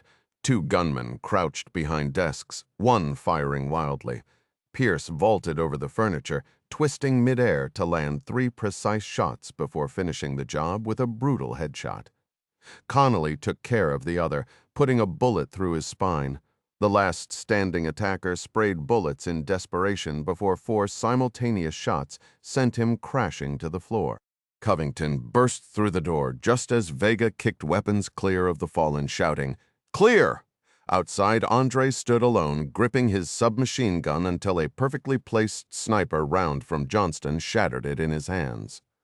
The follow-up shot wasn't as clean. Andre collapsed, howling in agony, his scream echoing across the amusement park. In the command center, Chavez examined his dented body armor with a smirk. "DuPont saves lives," he muttered before radioing. "Mission accomplished. 1 kid with a minor injury, but the rest are safe." "Lights on," Mr. C. Vega scooped up a trembling little girl, murmuring, "Let's find your mom, sweetheart." Pierce pumped his fist. "Rainbow rules today, folks." Price, Ever, the Brit simply lit his pipe with quiet satisfaction. The team secured the scene, stacking weapons and clearing adjacent rooms before Covington led the children to safety, his men guarding every stairwell landing. The job was done, messy, brutal, but undeniably effective. Vega moved first, cradling the frightened 5-year-old against his side while keeping his weapon ready. Within moments, they emerged into the open air. Chavez lingered inside with Eddie Price, examining the bullet-riddled corner where the children had been huddled. 7 rounds had punched through the drywall, all high, too high to hit anyone. "Lucky break," Chavez muttered. Price nodded, adjusting his grip on his rifle. "That shooter wasn't aiming, just spraying rounds. Probably at us, not the kids." Chavez clapped him on the shoulder. "Solid work, Eddie." Outside, they left the scene for local authorities. Stepping into the cool night over the radio, Clark's voice crackled with approval. "Mission complete. No casualties. Good work, Bear." The Marine pilot chuckled as he banked the Nighthawk toward base. "Copy that. Time for a pit stop." Meanwhile, Homer Johnston sprinted down the steps of the dive bomber ride, his rifle bouncing against his back. He nearly wiped out twice before skidding to a stop near the castle courtyard. A doctor in a blood-spattered white coat knelt beside the man Johnston had shot, hands clutching his stomach, dark blood pooling beneath him. "How bad is it?" Johnston asked, though the answer was obvious. The doctor shook his head. "No chance. Even if we were in an OR right now," his voice trailed off as he prepped a morphine syringe. Johnston's jaw tightened. This was the guy who'd aimed at the little girl. Part of him wished he could end it cleanly, like putting down a wounded animal. But rules were rules. Chavez approached, eyeing the fading terrorist. "Took your time with that shot," he remarked. Johnston shrugged. Trigger discipline slipped. Chavez held his gaze, unimpressed. "Sure it did. Grab your gear." The dying man's eyes glazed over as the morphine hit, his fingers still twitching against the wound. Johnston turned away, muttering, "Sweet dreams, pal," before heading back to collect the rest of his equipment. Inside the medical office, Kid sat shell-shocked, some clutching bandages over minor scrapes. Rainbow operatives moved among them, offering quiet reassurance. Centurion de la Cruz, refusing evacuation, watched as the team stripped off their gear, revealing jump wings from 3 different nations. "Who are you people?" he asked in Spanish. Chavez offered a tired smile. "Can't say. But you held your ground out there. Impressive." De la Cruz glanced at the children. "Any hurt?" "Just 1 scratch," Chavez replied. "And the shooters. Won't be a problem anymore?" The Centurion gripped his hand. "Hard fight?" Chavez exhaled. "Always is. But we train for hard." De la Cruz nodded at the weary soldiers. "They look like they've done this before." "More times than we'd like," Chavez admitted. Chavez turned with a grin as the others gathered around. "Check this out. The guy who went after them with nothing but a sword." Mike Pierce clapped him on the shoulder.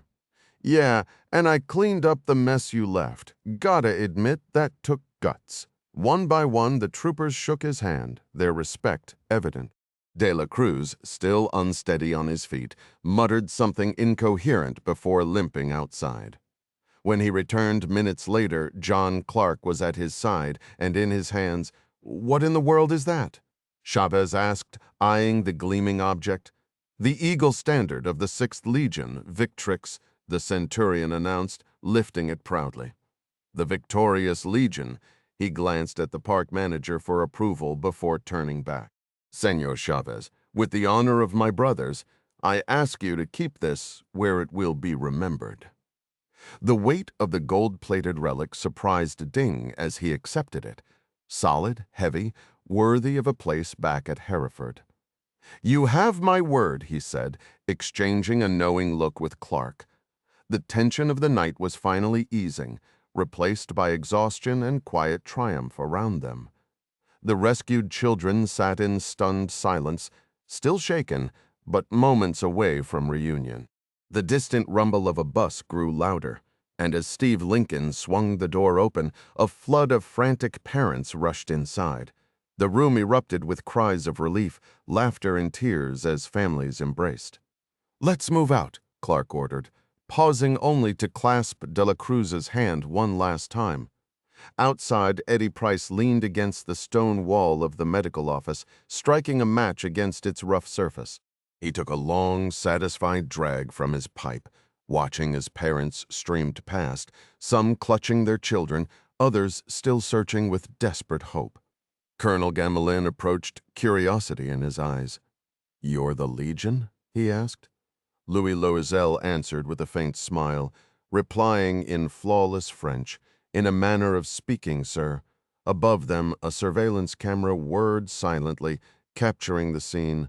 Grateful families, weary soldiers, the quiet victory of a mission done right. With a final salute from the Guardia Civil, Clark led the team away, back toward the castle and the hidden passages below. Chapter 16. Discovery. For Colonel Thomas Nuncio, the aftermath of the World Park operation brought unexpected headaches. The media, assuming he'd orchestrated the entire rescue, bombarded him for details and footage. His own superiors in Madrid were equally in the dark, thanks to his earlier efforts to keep the press at bay. Left with few options, Nuncio settled on releasing the park's own surveillance tapes, carefully edited, of course. The footage showed little of real significance: the team's descent from the helicopter, the methodical placement of explosives on the castle windows. The actual breach lasted mere minutes, with no glimpse of the firefight inside. The terrorists had seen to that by destroying the control room's camera. More gruesome moments, like the sentry's fatal wound or Andre's final stand, were withheld entirely. What remained was a sanitized version of events, enough to satisfy curiosity without revealing the operation's true grit. The grainy footage from the distant security cameras made it impossible to identify the faces of the rescue team, capturing only their confident strides as they emerged with children in their arms. This carefully edited clip, showing nothing that could embarrass the elite British operatives, now proudly sporting a tricorn hat from the Spanish police alongside their World Park Six Legion patch, was handed over to major networks like CNN and Sky News reporters. Clustered outside the theme park's gates spun elaborate but wildly inaccurate tales about the Guardia Civil's supposed heroics, praising their non-existent role in ending the crisis. Halfway across the world in his Manhattan apartment, Dmitry Popov exhaled cigar smoke as he watched the broadcast, his VCR humming quietly to preserve every frame. The assault itself was textbook, controlled, precise, flashes of explosives offering more spectacle than insight. The rescuers moved with the casual swagger of men who'd just pulled off the impossible, kids cradled against their vests, weapons dangling at their sides. Predictable, really. Professionals always had that same bounce in their step after a win. Then came the odd detail. One of them paused mid-conversation, struck a match against the stone wall, and lit a pipe. Popov froze. The camera didn't zoom, but the man's motions were unmistakable: the tilt of the curved pipe, the rhythmic puffing, the way he gestured with it as he talked shop. It was all so ordinary. Just another debrief among comrades, dissecting what went right or wrong. But that pipe. He rewound, ejected, then shoved in another tape burn. Fast-forwarded past the chaos to the aftermath. There it was again, a match scraped, a pipe lit. Vienna, same story, same height, same posture, same damn pipe. 3 countries, 1 man. Leaning back, Popov muttered under his breath. The clothes, the stance, even the way he slung his rifle, identical. Coincidence? Not in this line of work. He rewound the tapes once more, studying each flicker of movement. The pieces locked together with cold clarity. Somewhere out there, a ghost kept stepping into the light. And ghosts, as he well knew, were never just accidents. The man in question wasn't Swiss, Austrian, or Spanish. Popov paused his deductions, scanning the footage for more clues. Other figures appeared in the tapes, one a shorter man who seemed to receive friendly yet respectful attention from the pipe smoker. Another was a burly, muscular type who alternated between hauling a heavy machine gun and, in one clip, cradling a child. So at least two, possibly three men had surfaced in Bern, Vienna, and Spain. Each time, local police took credit for the rescues, but Popov knew better. Who were these operatives moving across borders like shadows, stepping in to finish jobs, some his, some not, with terrifying efficiency? The media claimed they'd demanded the release of the jackal, his old acquaintance. Ridiculous. The French would sooner dump Napoleon's bones into the Seine than hand over that butcher, Ilich Ramirez Sanchez, christened with Lenin's own patronymic by his fanatical father. Popov dismissed the thought. He'd stumbled onto something far more significant. A covert team operating across Europe with seamless precision, outmatching local authorities. Their reputation would only soar after the World Park rescue. Nichevo, he muttered, pouring himself another vodka. Celebration was in order. Now, how to exploit this revelation?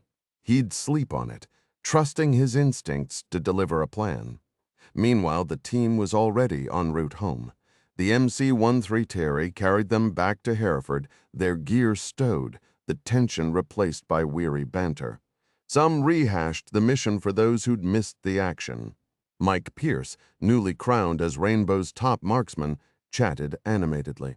Homer Johnston and Weber had struck some private bargain, likely over Weber's risky but flawless shot that disabled the terrorist's Uzi, giving Homer the opening he craved.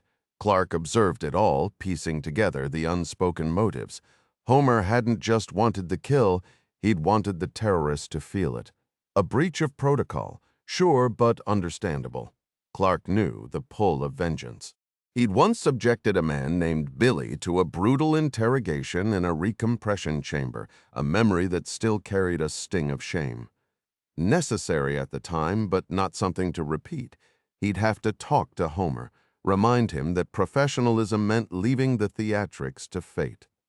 Still, as fatigue clouded his thoughts, Clark wondered, could I have held back, watching a child die with the power to act right there in my hands? The answer for now remained just out of reach. The plane's wheels hit the tarmac at Hereford with a solid thud, the propellers roaring into reverse thrust to bring the aircraft to a stop. John allowed himself a moment of quiet satisfaction. Rainbow was proving itself beyond expectations. 3 missions, 3 successes, 2 hostages had been lost, but neither due to his team's errors.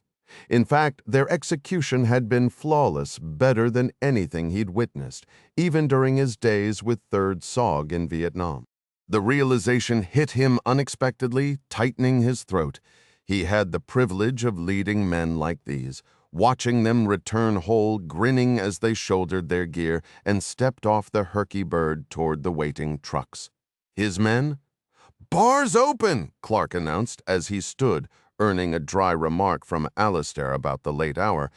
"If it's locked, Paddy can handle it," John shot back with a grin. Stanley chuckled. "Fair enough. The team had earned their drinks." They strode into the club still clad in their tactical gear, drawing applause from the handful of SAS troopers lingering over last rounds.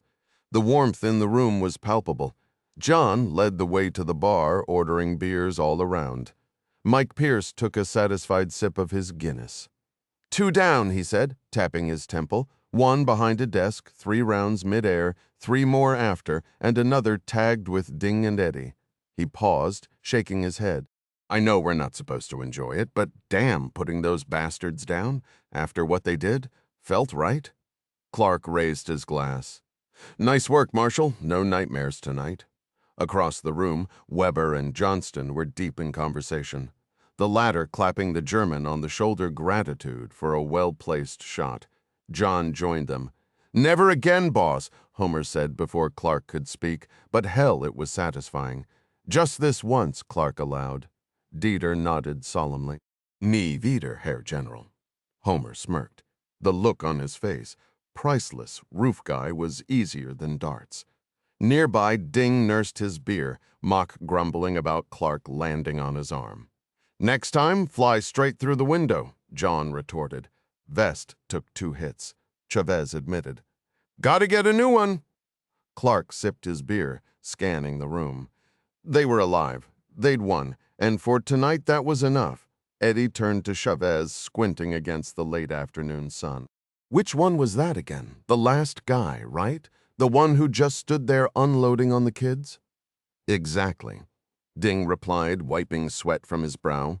"That was the whole point. Stop those rounds before they hit, and we did. You, me, Mike, and Oso made sure he didn't get back up. Whoever had to clean up that mess would need more than gloves. They'd need a mop and a body bag." Julio Vega lumbered over, grinning like a kid on Christmas morning. "Not bad, huh? Finally got my hands dirty." Chavez smirked. "Since when do you knock guys out with your fists instead of bullets?" Vega rubbed his knuckles, sheepish. "Instinct, man. He was right there, could have cuffed him, I guess. But nobody ever trained me to play nice with terrorists. Relax, Oso," Ding said. "Mission wasn't about taking prisoners. Not with a room full of kids." Vega nodded, flexing his shoulders. "Exactly. Muscle memory kicked in just like training. And hey, that kick to the window, smooth as butter. Might have bruised my shoulder, but no big deal. Honestly, you should have put me in front of the kids. More meat means more bullet stops." Chavez didn't mention he doubted Vega's speed, wrongly, as it turned out. The guy moved like a linebacker with ballet training. Sure, at 225 pounds he wasn't fitting into a leotard anytime soon, but the man could dance when it counted. Bill Tawney joined them, looking pleased. "Clean job. Any updates?" "French police think one of them might be Andre Herr. Price cut in. Ex-action directee, maybe. Photos and prints are headed to Paris, but some faces are less than recognizable." Chavez snorted. "Hollow points do a number on a guy's profile. Not much we can do about that." Clark folded his arms. Who greenlit this mess? Tawney shrugged. "French cops' problem now, but 3 incidents since we got here. That's not normal, copycats." Price scoffed, doubted. "We've been making it clear, mess around. Find out. Today should drive that home." Chavez's tone sharpened. "Then let's take it further. If the goal's deterrence, why not send a message? New sheriff in town, and the rules have changed. Scare 'em straight before they even pull the trigger." Clark raised an eyebrow. Going public was never the plan. Ding. "Plans change." Chavez shot back. "Terrorists aren't nations, but fear works the same. Make 'em think twice. Talk to Bello. Psychops might be the real game here." Once again, Clark realized, Chavez had outthought him. The kid had a knack for that.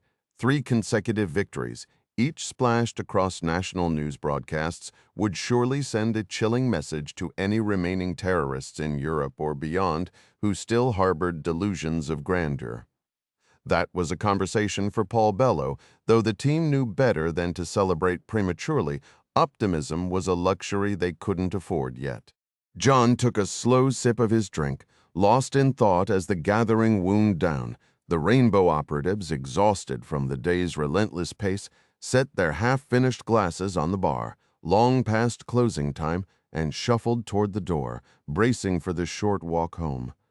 Another mission was behind them, but dawn would come too soon, dragging them back into the grind of pre-dawn runs and another grueling day of drills.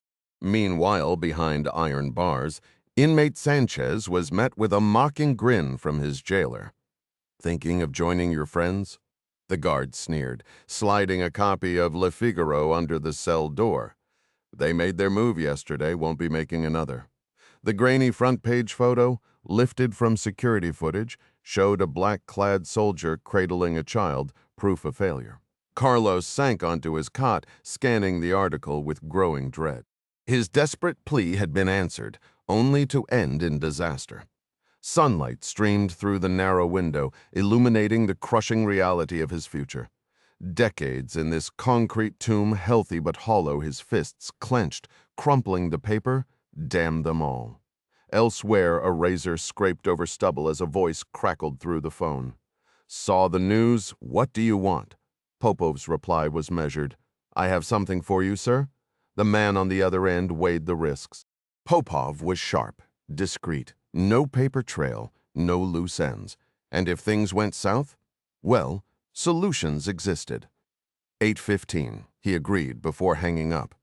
In the sterile confines of the clinical wing, Pete writhed in agony. Kilgore signaled the orderlies, now clad in reinforced hazmat gear, to move him. The gurney rolled past the now silent lounge where the homeless had once guzzled liquor, oblivious to the ticking time bomb inside them. Pete's new bed sat beside a blinking IV tower. Kilgore inserted the needle, then tapped a command into the dispenser. A flood of sedatives hit Pete's bloodstream, his body slackening even as the Shiva virus devoured him. A second IV dripped nutrients and experimental drugs, useless antibiotics, experimental interleukins, antibodies harvested from lab animals. None would save him, but science demanded certainty before the real storm came. The experimental vaccine B was showing promise, currently undergoing trials with a fresh batch of subjects, unsuspecting individuals taken from Manhattan nightlife, alongside the enigmatic vaccine A designed for an entirely separate purpose. Meanwhile, the nanocapsule technology developed in the adjacent lab was proving invaluable. The grim reality of their work became evident as one researcher glanced at Pete's lifeless form on the floor. Subject F4, Mary Bannister, felt a slight wave of nausea but brushed it off. Assuming it was nothing serious, she rummaged through her well-stocked medicine cabinet for antacids, humming to herself as she admired her reflection, a youthful woman in soft pink pajamas, her hair shining under the light. Stepping into the living room, she found Chip flipping lazily through a magazine. She settled beside him with a bright smile. "Hey, Chip," he returned the greeting, his fingers brushing hers.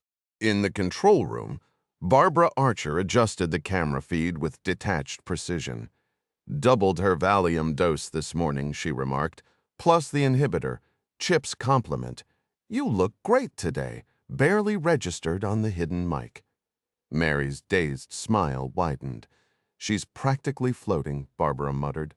"Enough chemicals in her to make a saint reconsider vows." Chip leaned in, their kiss deepening as the experiment took its inevitable turn.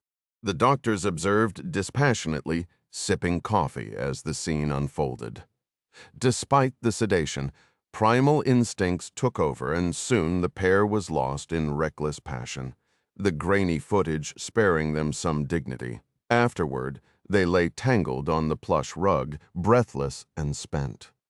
"At least we've got a twisted couples retreat," one doctor joked dryly. Barbara checked the monitors. "His antibodies should show in 3 days. Hers are already spiking." And the control group for Vaccine B. 3 left, M2, M3, F9, decent attitudes. One's even an environmentalist. The other scoffed. "Since when do we screen test subjects for political views?" Barbara smirked. "Since it keeps things tidy." As the tape rolled, neither doctor flinched. Science, after all, had no room for sentiment. Archer leaned back in his chair, tapping his fingers on the desk. "If they're going to survive, they should at least be people we can tolerate," he remarked dryly. The other doctor nodded in agreement. "What's your confidence level with variant B?" he asked. "High," she replied without hesitation. "I'd estimate 97% effectiveness, maybe even a touch higher." Archer smirked. "But not perfect?" "No," she admitted. "Shiva's too unpredictable for that.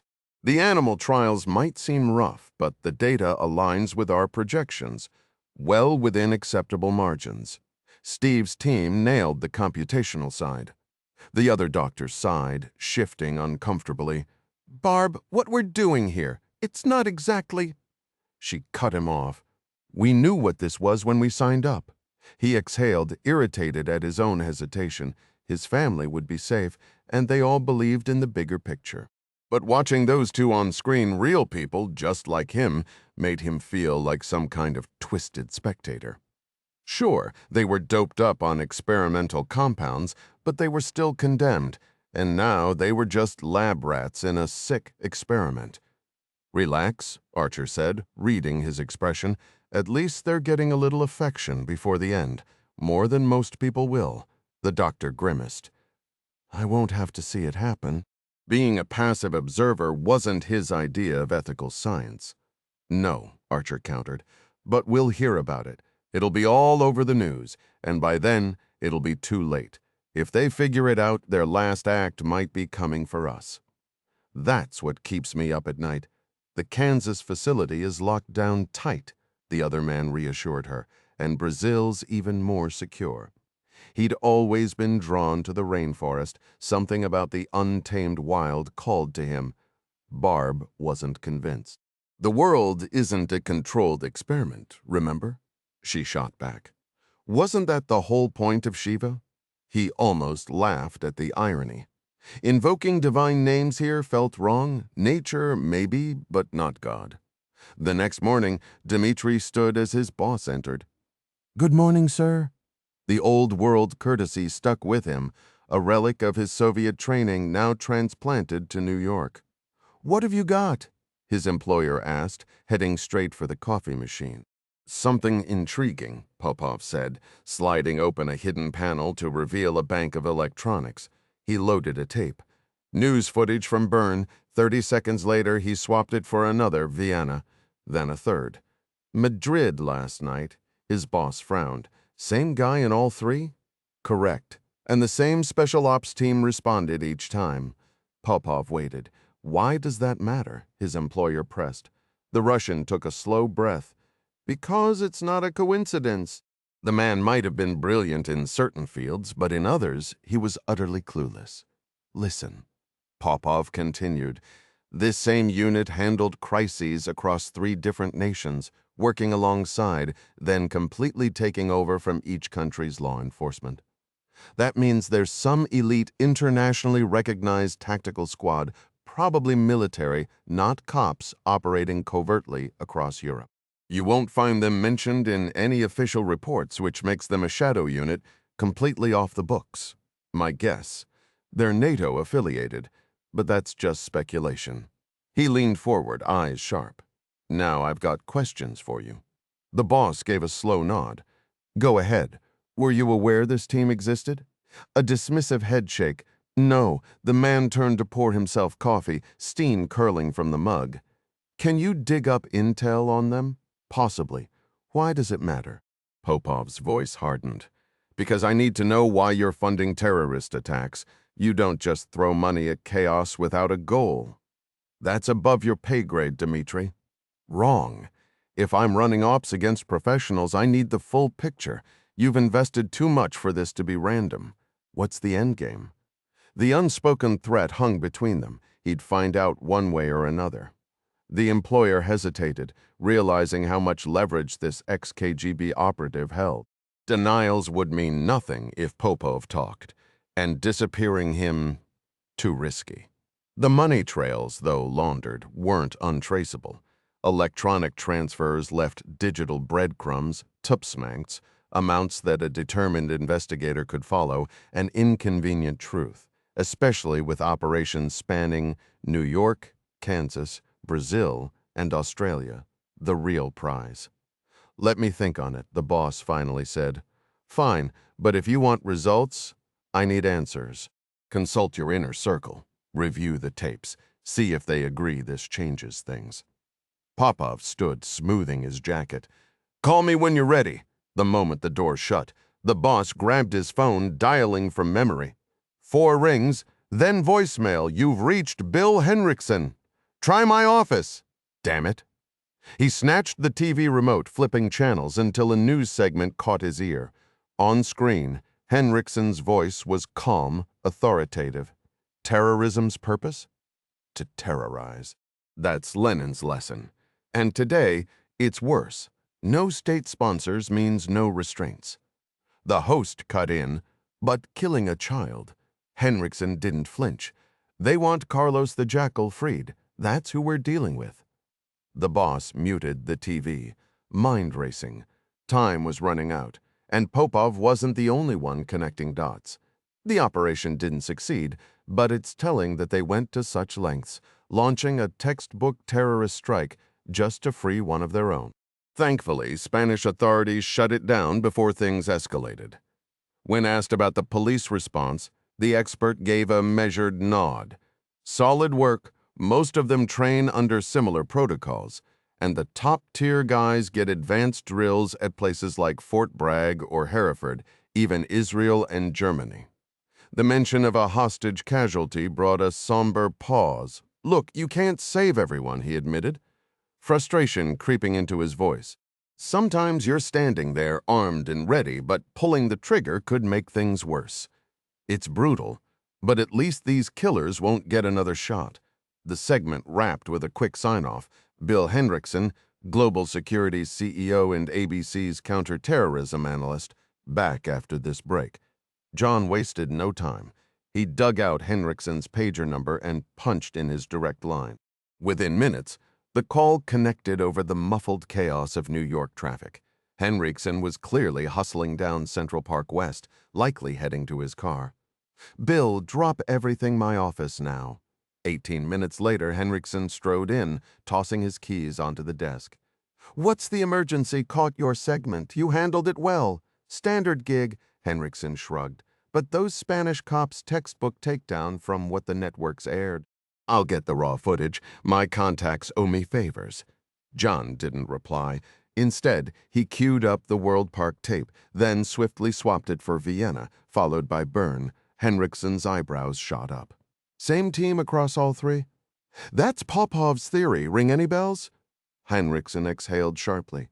"If there's a ghost unit this good operating off-grid, I should have heard whispers. And yeah, Popov's the ex-KGB guy you recruited. He's spooked. Worse, he's asking questions.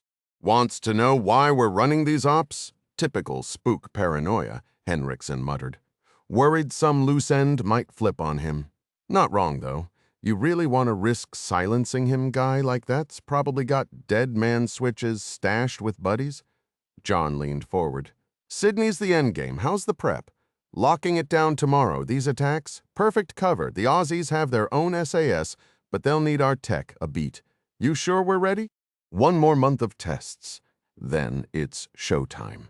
The unspoken tension hung thick until Hendrickson's phone buzzed, pulling them both back to the present. Hendrickson leaned back in his chair, studying the grainy footage once more.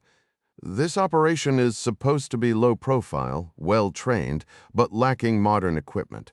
That's our angle. I can supply what they're missing at cost." He motioned for John to replay the tape from the Spanish operation. As the screen flickered back to life, the assault team descended from the helicopter on zip lines. "Damn, I missed that detail earlier," Hendrickson muttered, squinting. "What's the issue?" John asked. "That chopper. It's not police issue. It's a Sikorsky H-60, and those aren't cleared for civilian use. Look at the police marking. That's a cover. This bird's military, probably special ops. And if that's a refueling probe," he added, tapping the screen, "then we're looking at U.S. Air Force involvement, which means these guys are stationed in Europe, England, most likely MH-60K if I had to guess. Built for combat rescues and covert insertions," he exhaled sharply. "Popov wasn't lying. There's a specialized unit handling this, and they've got American backing. Question is, who are they?" John frowned. "Why does it matter?" "Because if the Australians bring them in on our next job, it could blow the whole plan. You dig on your end, I'll handle mine." Meanwhile, in the treatment center, Pete watched as two of the remaining subjects slumped in front of cartoons. Whiskey untouched. Kilgore noted their fading coherence. Shiva's antibodies were saturating their systems. It fascinated him how the virus manifested differently in each person, a quirk of immune responses. Morphine kept them docile, a small mercy. Modern medicine had debunked the myth of painkiller limits. If the agony persisted, you upped the dose until it didn't. The self-administering pumps made his team's job easier, reducing direct contact. Later, they'd receive Vaccine B, touted as 98% effective. Not perfect, but close enough. The staff had no qualms.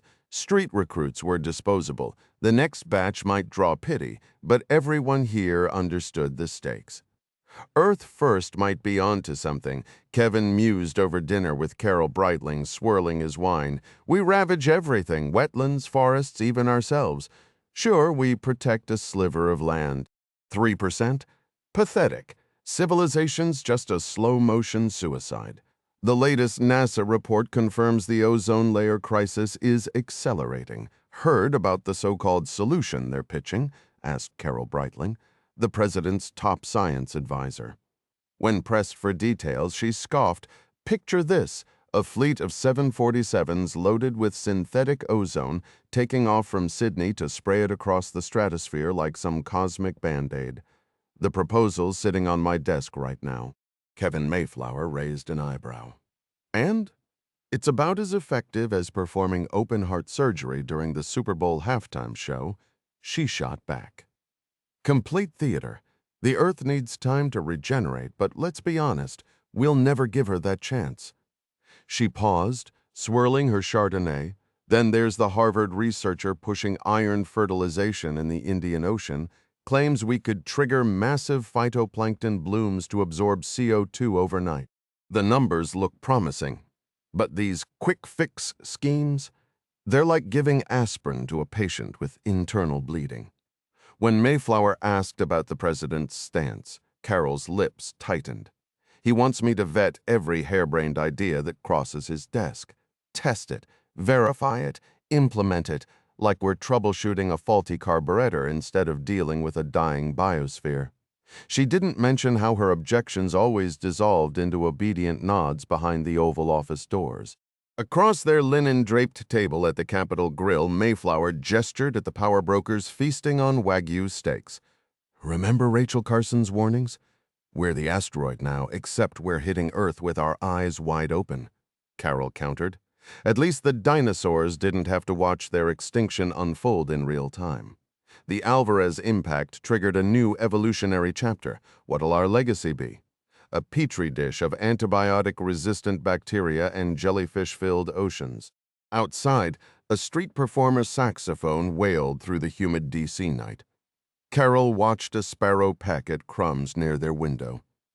"That bird doesn't know its chicks might hatch blind from UV damage, these diners?" She nodded at a senator laughing over creme brulee. "They'll just buy stronger sunscreen when the skies start cooking us alive." Mayflower drained his glass. "Funny how history works. Wars used to regulate human impact. Now, peace lets us breed and consume our way to oblivion. And medicine. Remember when malaria kept DC's population in check? We wiped out the mosquitoes. Then the DDT wiped out the eagles. Our solutions always become tomorrow's disasters. A busboy cleared their plates, oblivious to the conversation that felt less like speculation and more like a eulogy." Mayflower sighed, pushing her salad around the plate. "We always mess things up, every single time." Her voice carried a quiet longing as she added, "But what if? Just what if nature had its own way of balancing things out? The Gaia theory?" He smirked at the idea. The notion that Earth was a self-regulating entity, keeping life in check. Even if that's true, and honestly, I wish it were, we move too fast for the planet to catch up. No, Carol, we've signed our own death warrant, and we're dragging everything down with us. A century from now, when there's barely 1 million of us left, they'll dig through old books and videos staring at the paradise we wasted. They'll hate us for it.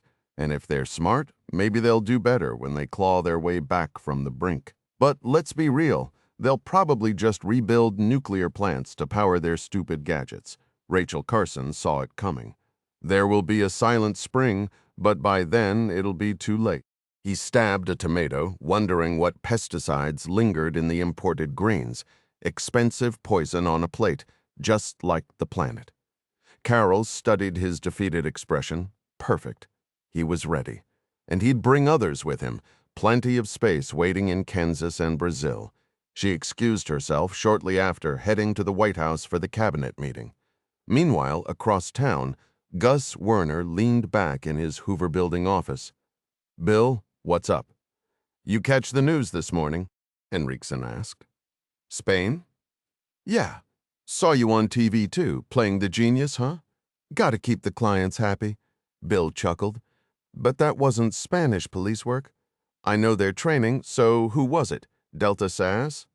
Gus's expression tightened. Former HRT lead, now FBI's counter-terrorism director, he wasn't about to spill classified details to an ex-agent turned consultant. Can't talk about it, Bill. Really? Really. Rules are rules, always by the book, Henriksen mused. Well, whoever they are, glad they're on our side, looked sharp on camera. Sure did, Gus agreed, mentally reviewing the encrypted footage already on his desk. Then tell them this if they're gonna impersonate locals, maybe skip the Air Force chopper next time. Reporters missed it. But come on, Gus. You think I wouldn't notice? Damn. Gus kept his face neutral. Bill wasn't wrong, and it bugged him that the press hadn't caught it either. Oh? Don't play dumb. Bill shot back. The helicopter in question was a Sikorsky Model 60, the same kind they'd messed around with during training exercises at Fort Bragg. Sure, it beat the standard issue Huey's hands down, but since it wasn't cleared for civilian use, even a guy with connections couldn't get his hands on one. I'll make sure that gets noted, Werner assured him. Anyone else pick up on it? Not that I'm aware of, and I sure didn't mention it on national TV this morning, came the dry response. Right? You didn't. Appreciate it. So, anything you can share about these guys? Wish I could, but no. Classified compartment? Hell, half of it's above my pay grade? Werner lied, knowing full well how flimsy it sounded. The silence on the other end practically screamed disbelief. If there was a counter-terror unit operating with U.S. involvement, the FBI's top expert would have been looped in. Henriksen wasn't stupid. But compartmentalization was ironclad, and no outsider, no matter how well connected, was getting a peek into Rainbow. Bill understood the game. He just didn't like playing it. Yeah, Gus, sure. Henriksen shot back, sarcasm dripping. Anyway, they're sharp, but Spanish isn't their strong suit, and they've got access to our birds. Maybe remind them to tighten up. Consider it done, Werner said, scribbling a note. After hanging up, Henriksen leaned back. Black budget ops. Wonder whose pocket that's coming from. Whoever these mystery men were, they had FBI and Pentagon ties. That narrowed things down. Location, though, that was the real puzzle. Timing was key. If he cross-referenced response windows from the incidents, factored in commercial airspeed, England had to be. The Brits had the setup, the secrecy, and Hereford's security was airtight. He'd trained there himself with the SAS back in his FBI days. A few calls to his European contacts would confirm it. He checked his watch. 6-hour time difference? Better move fast. Across town, the cabinet meeting wrapped early, the president's agenda sailing through without a hitch. Carol Breitling, the science advisor, fell into step with the Treasury Secretary. Hey, George, trees giving you hugs yet? He joked. She forced a laugh. Nonstop. Catch the news this morning? Which part? Spain, World Park. Oh, right. What about it? Who were those guys? George sighed. Carol, if you're asking, you're not read in. Relax. I don't need their socials, she said, breezing past him. And my clearance covers everything, remember? He couldn't argue.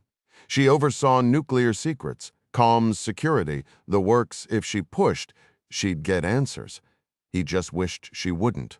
Fine. It's a black project, few months old. Happy? Not even close, she thought. Too many loose ends, too many secrets. The multinational Special Operations Unit, known as Rainbow, operates from a base in England, primarily staffed by Americans and British personnel, though it includes members from other nations as well. The concept originated from a CIA operative the president admires, and so far they've had nothing but success. Saving those children was impressive, someone remarked. They deserve recognition. A dry laugh followed. Don't worry, the president already sent his praise this morning.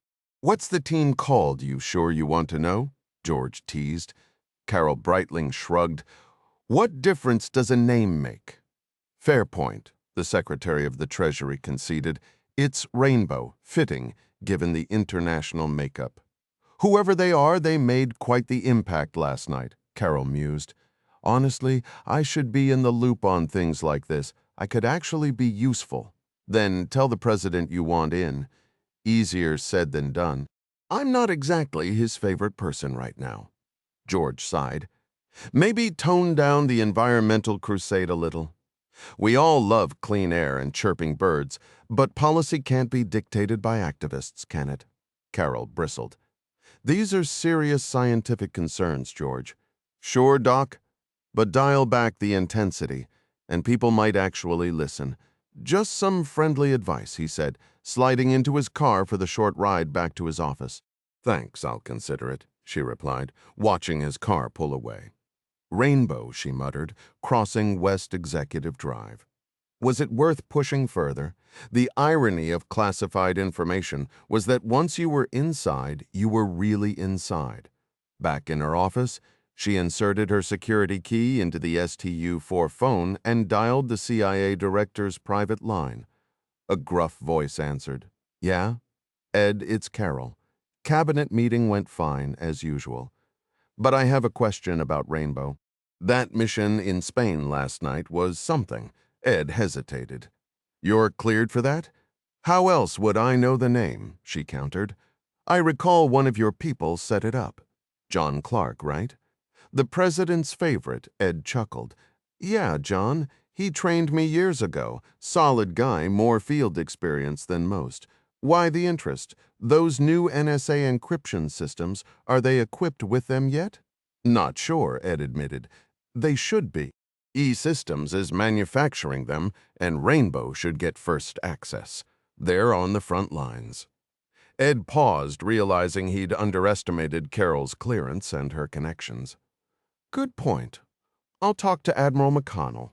Just a suggestion. If Rainbow's as elite as they seem, they deserve the best gear. I'll handle it, thanks, Carol.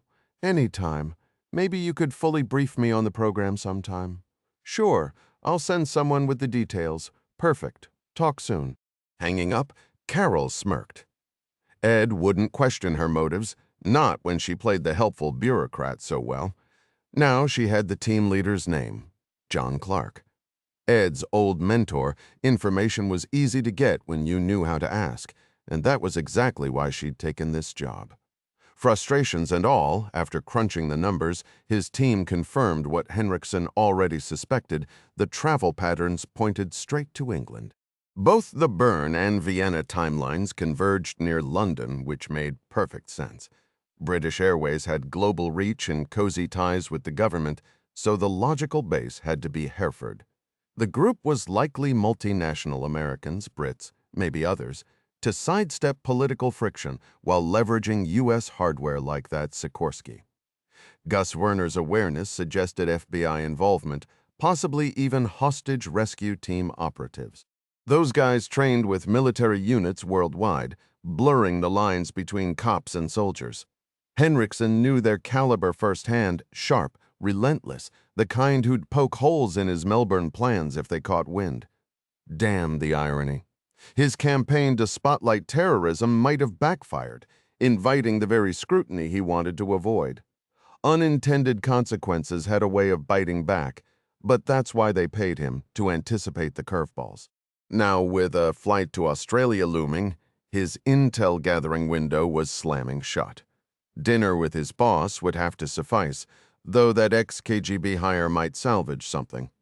The old spy had a knack for details, like that pipe-smoking quirk that cracked a case last year. Meanwhile, in the lab, Kilgore leaned back from the microscope, shaking his head. Interleukins useless. Shiva's replicating like it's at a buffet, and 3A might as well be a placebo. Archer frowned. The subjects? Pete's done. The rest aren't far behind. Hemorrhaging, organ failure, the works, even top-tier hospitals couldn't save them. He rubbed his temples. Maybe 1 in 10,000 fights it off. But this bug? It's worse than pneumonic plague. Archer exhaled. The survivors would be the genetic lottery winners, the unkillable few whose immune systems laughed at death. For everyone else, Shiva was a death sentence. The secret to longevity wasn't about quitting cigarettes, avoiding morning cocktails, or any of the other nonsense the media peddled. It came down to genetics, plain and simple. Some people just had better genes than others. Not exactly something to lose sleep over, right? Barbara mused. But with the global population sitting at 5 to 6 billion, even a tiny fraction surviving means hundreds of thousands scattered worldwide. And let's be honest, most of them won't exactly throw us a parade. Kilgore smirked. Disorganized, desperate, and lacking leadership or scientific know-how. Imagine 800 people left in New York. How do they even find each other? And that's before factoring in the diseases that'll bloom from all those corpses. No immune system, no matter how strong, can fight that. True, Kilgore admitted, then flashed a grin. Though you could say we're doing humanity a favor, refining the gene pool, so to speak. Dr. Archer chuckled. Spoken like a true visionary. So, vaccine B is prepped. Already in my bloodstream, he confirmed. Your turn? And vaccine A? Frozen and ready. Once the world starts begging for it, we'll churn out 1,000 liters a week. Enough to cover the planet, he said. Satisfaction dripping from his words, Steve Berg and I finalized the production plan yesterday. Barbara raised an eyebrow. Could anyone else? Not a chance. Not even Merck could scale up that fast. And even if they tried, they'd need our formula. That was the beauty of it. If Shiva didn't spread as intended, the world would clamor for Vaccine A, conveniently developed by Horizon Corp's Antigen Division, supposedly to combat hemorrhagic fevers plaguing the Third World. A stroke of luck, really.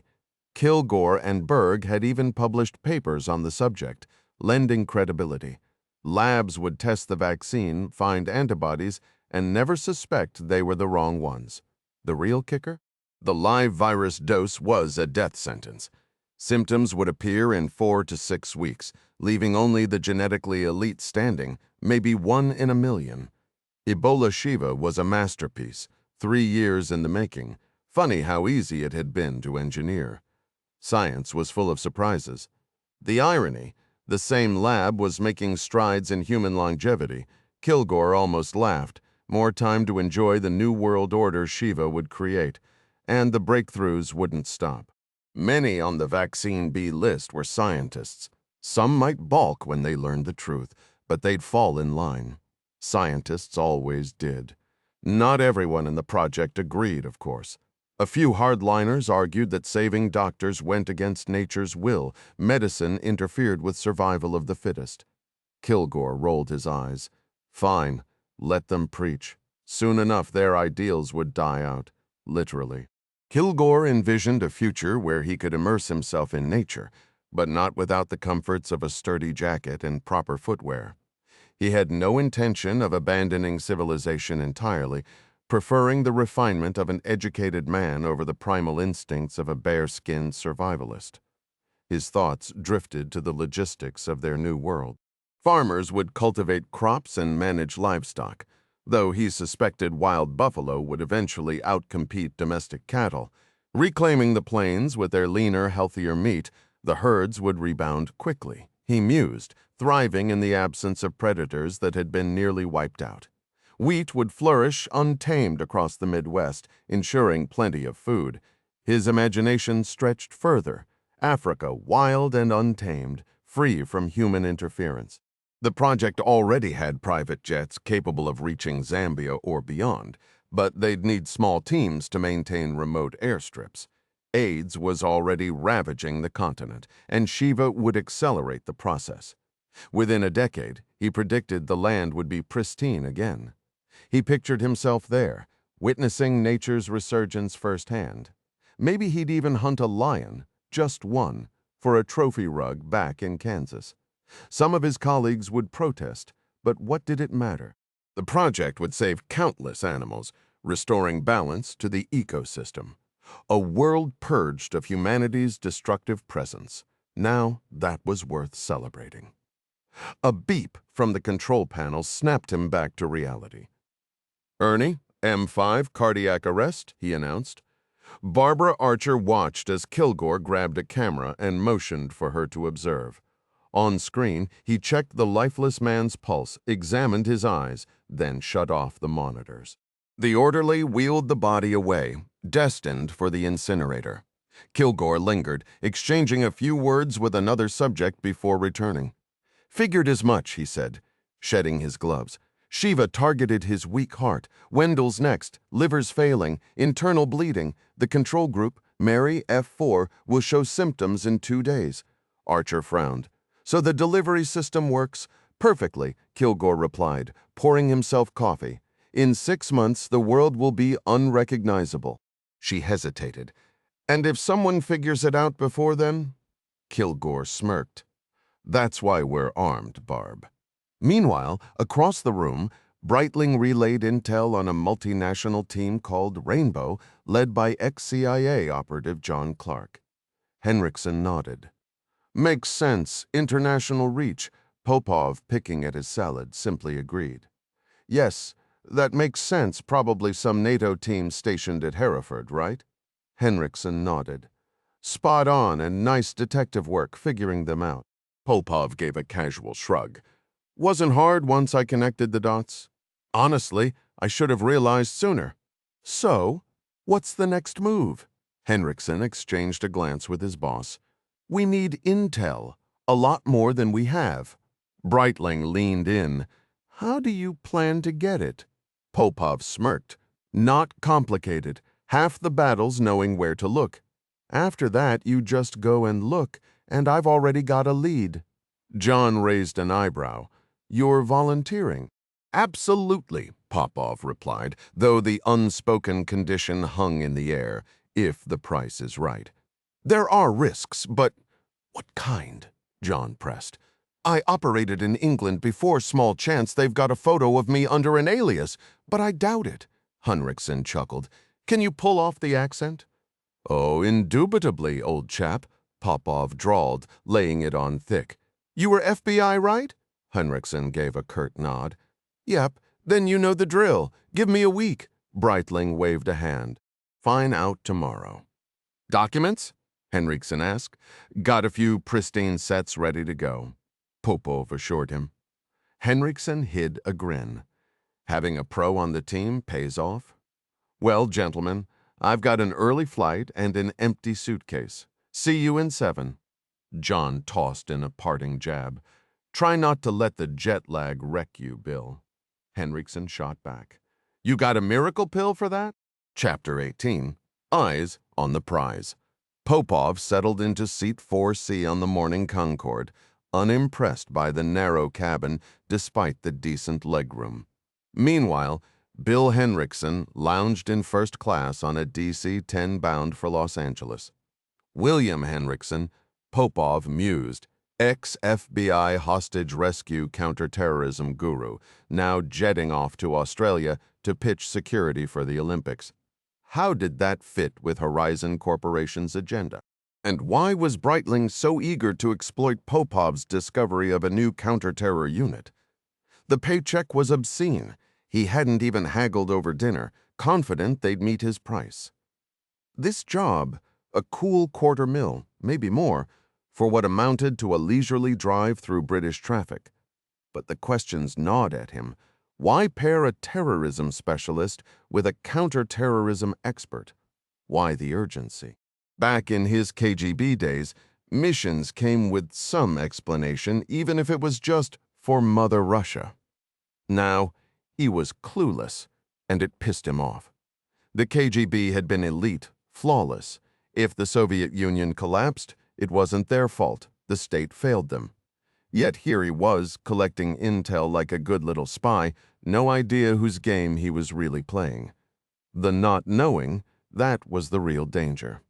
And for the first time, Dmitry Arkadeyevich Popov felt something unfamiliar, unease. The revelations from last night's dinner had only deepened the mystery, leaving him with the unsettling sensation of being trapped in a high-stakes thriller where the final act remained frustratingly out of reach. Sure, he'd take the paycheck and follow through on the job. But for the first time, doubt gnawed at him, an unfamiliar discomfort as the plane roared down the tarmac, lifting into the dawn toward London Heathrow. Any breakthroughs, Bill? Tawny reclined in his chair, fingers tapping the armrest. Not much. The Spanish confirmed 2 of the attackers as Basque separatists, and the French think they've got a lead on another suspect from the park. That's it. We could always ask Carlos, but let's be real, he'd sooner spit in our faces than help. And who's to say he even knew these guys? Clark dropped into a seat with a sigh. Ding's got a point. 1 incident expected? 3 in such a short span? Feels orchestrated. You think someone's pulling strings, Bill? Tawny frowned. Possible, but who and why? Start with the who. Who has the reach? Someone with deep ties to them back in the 70s and 80s, either inside the movement or pulling levers from the shadows. A KGB type, someone they'd trust, maybe even respect enough to follow blindly. All 3 groups were hardcore ideologues. Exactly. So the contact had to be ex-KGB, or maybe still active. A figure with enough clout to make them listen. Tawny took a slow sip of tea. We're talking a seasoned intel officer, someone who worked directly with them during the Cold War, training, logistics, the whole mess, probably Russian. The other Eastern Bloc agencies were just puppets under Moscow's thumb. German, Czech, Russian, Tawny said firmly. The KGB kept everyone else on a tight leash. They trained outside Moscow, stashed them in East German safe houses. When the wall fell, we got a treasure trove of Stasi files. Too bad, none of it was digitized. My team's sifting through the chaos now. Clark smirked. Why not cut the chase and ask the KGB? I've met Golovko. Tawny's eyebrows shot up. You're joking? Think CIA could have gotten Ding and me into Iran that fast? Golovko's set it up. We were in his office before Wheels Up. Then why not tap him now? Langley would need to sign off, and even then would Sergei play ball. 50-50 odds. But I'd need a solid pitch. No fishing expeditions. Tawny exhaled. I'll dig for names of officers linked to them. Problem is, any name we find will be a cover. Clark nodded. We need one of these guys alive. Corpses don't talk. Opportunity hasn't knocked yet. Tawny countered. Clark's mind raced. Even if they bagged one, would he know enough? But they had to start somewhere. And burn just a bank robbery, or so it seemed. The Vienna incident turned out to be a botched kidnapping, and according to Herr Osterman, the perpetrators were chasing a phantom, some mythical set of private access codes to the global trading network. The latest event felt like a throwback to the 1970s. Clark nodded, rubbing his chin. So 2 out of 3 were financially motivated. But here's the thing. Both groups claimed to be ideologically driven. Why the sudden obsession with cash? The first one could have been a simple heist, but the second, that was a mix of slick planning and sheer stupidity. They went after something that wasn't even real, which means someone fed them bad intel. They didn't cook this up on their own. The intelligence officer exhaled sharply.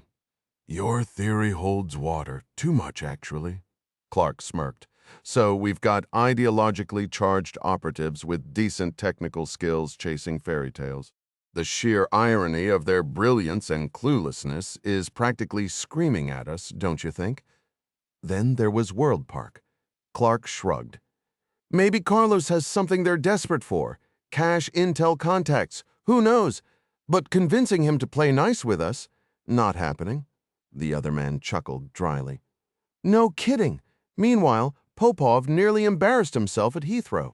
He yanked open the wrong car door before catching his mistake, tossing his bags into the trunk, or boot as the Brits called it, with a muttered curse. Unfolding a freshly bought map, he navigated away from Terminal 4, merging onto the motorway toward Hereford. Back at the facility, Noonan demonstrated the bizarre new gadget, its antenna twitching like a divining rod. This thing locks onto the electromagnetic pulse of a human heartbeat, he explained. watching as it zeroed in on a secretary through a solid wall. Chavez stared, fascinated. It was like something out of an old sci-fi flick, except this could change everything. No more guessing, no more walking blind into hostile territory. Covington whistled. So it's like dowsing for people instead of water. Noonan grinned. Exactly. Rain trees, underground bunkers, doesn't matter. If they're alive, this thing finds them. Chavez's mind flashed back to Colombia, the tense patrols where every rustle could mean death. Now, this little device could have saved them hours of nerve-wracking uncertainty. Noonan added, manufacturer claims it's for search and rescue, firefighters, avalanche teams. But let's be real, the military's drooling over it. Fort Bragg's been testing it for weeks. Chavez smirked. Yeah, rescue, sure, more like the ultimate ambush killer. The Delta team was completely enamored with the new gadget. Though it still had some kinks, like difficulty gauging distance, they were confident a few tweaks to the antenna and some GPS integration would solve that. The device's full potential was still unknown, but current tests showed it could track a target from over 500 meters away. That's insane, Covington muttered, though the contraption looked more like a high-end toy than serious tech. Chavez wasn't convinced. How's it supposed to tell friend from foe? Noonan just grinned. Maybe not, but it'll sure as hell show you where the bad guys aren't. He couldn't resist fiddling with it, marveling at how something so cutting-edge felt like an early Christmas gift. Nearby, the Brown Stallion pub buzzed with activity. Just a short walk from Hereford's main gate, it was the perfect spot for Popov to blend in. He nursed a Guinness while the crowd cheered a Manchester United versus Rangers match on the TV. The game ended in a draw, sparking groans from the regulars. Bloody ties, grumbled the man beside him, a local plumber who worked on the base. Popov listened intently as the conversation shifted to the American soldiers stationed there. Polite bunch, the plumber remarked, chuckling about an American wife who nearly ran him over driving on the wrong side of the road. Casually, Popov dropped Clark's name, testing the waters. The plumber's eyes widened slightly. That's the big boss. Serious bloke, commands a right scary lot. He leaned in. Rumor is they were the ones who handled that mess in Spain last week, saw their transport take off that same day. And by nightfall, they were back, looking mighty pleased with themselves. Popov feigned disgust. Monsters, targeting a sick kid? The plumber nodded fiercely. Wish I'd been there to see 'em work, George, the carpenter says. Watching them train is something else, like bloody lions on the prowl. As the night wore on, Popov savored the slow burn of information, knowing patience always paid off in his line of work. The pub's warmth and chatter masked his sharper calculations, but one thing was clear. The Americans were even more formidable than he'd anticipated. George leaned back in his chair, his eyes twinkling as he took another sip of beer. Man, those stories of yours, straight out of a Hollywood movie, like something magical, he mused. The TV flickered to a cricket match, a sport Popov couldn't make heads or tails of. So, you ever serve? George asked, crunching on a handful of bar nuts. Popov shook his head. Nah, never did. Thought about it once, but it wasn't for me. Not a bad gig for a few years, if you ask me, George replied, wiping salt from his fingers. Popov finished his drink and settled the tab. The night had gone better than expected, and he wasn't about to push his luck. Still, one detail stuck in his mind. John Clark's wife worked as a nurse at the local hospital. That was worth looking into. Meanwhile, across town, Ding Chavez sat at the kitchen table, flipping through the morning paper hours late. The World Park incident still dominated the front page, though it had slipped below the fold. Thankfully, the media hadn't caught wind of Rainbow yet. Everyone still believed it was a Spanish special ops unit. Patsy hesitated before speaking. Ding, you know how I feel about all this? Yeah, I know, he said, his voice heavy. You're a doctor. Saving lives is what you do. Well, so do I. There were over 30 kids in that place, and those animals killed one of them. He paused, the memory sharp as glass. I was right there, Pats. Less than 100 feet away when it happened. Watched that little girl die, worst damn thing I've ever seen, and I couldn't do a damn thing to stop it. She turned to him, eyes wide. Why? Because we weren't ready. There were still others inside with guns on them.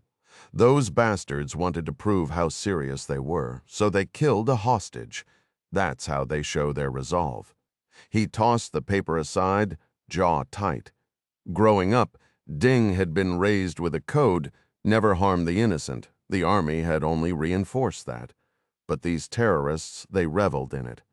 He'd read Paul Bellows' books, tried to understand, but the logic just wouldn't click. Maybe some people didn't need understanding. Just a bullet between the eyes. Patsy studied him. You really don't get it, do you? Not a damn bit, he admitted. Bellows says they abandon their humanity for their cause. But I can't wrap my head around that. Yeah, I've pulled the trigger before, but never for fun, never for some abstract idea. There's always a reason, something society says matters, or because someone broke the law. It's not pretty, but it's necessary. Your dad gets that too. You really admire him, Patsy observed. Ding smirked. He's a good man. Taught me a lot.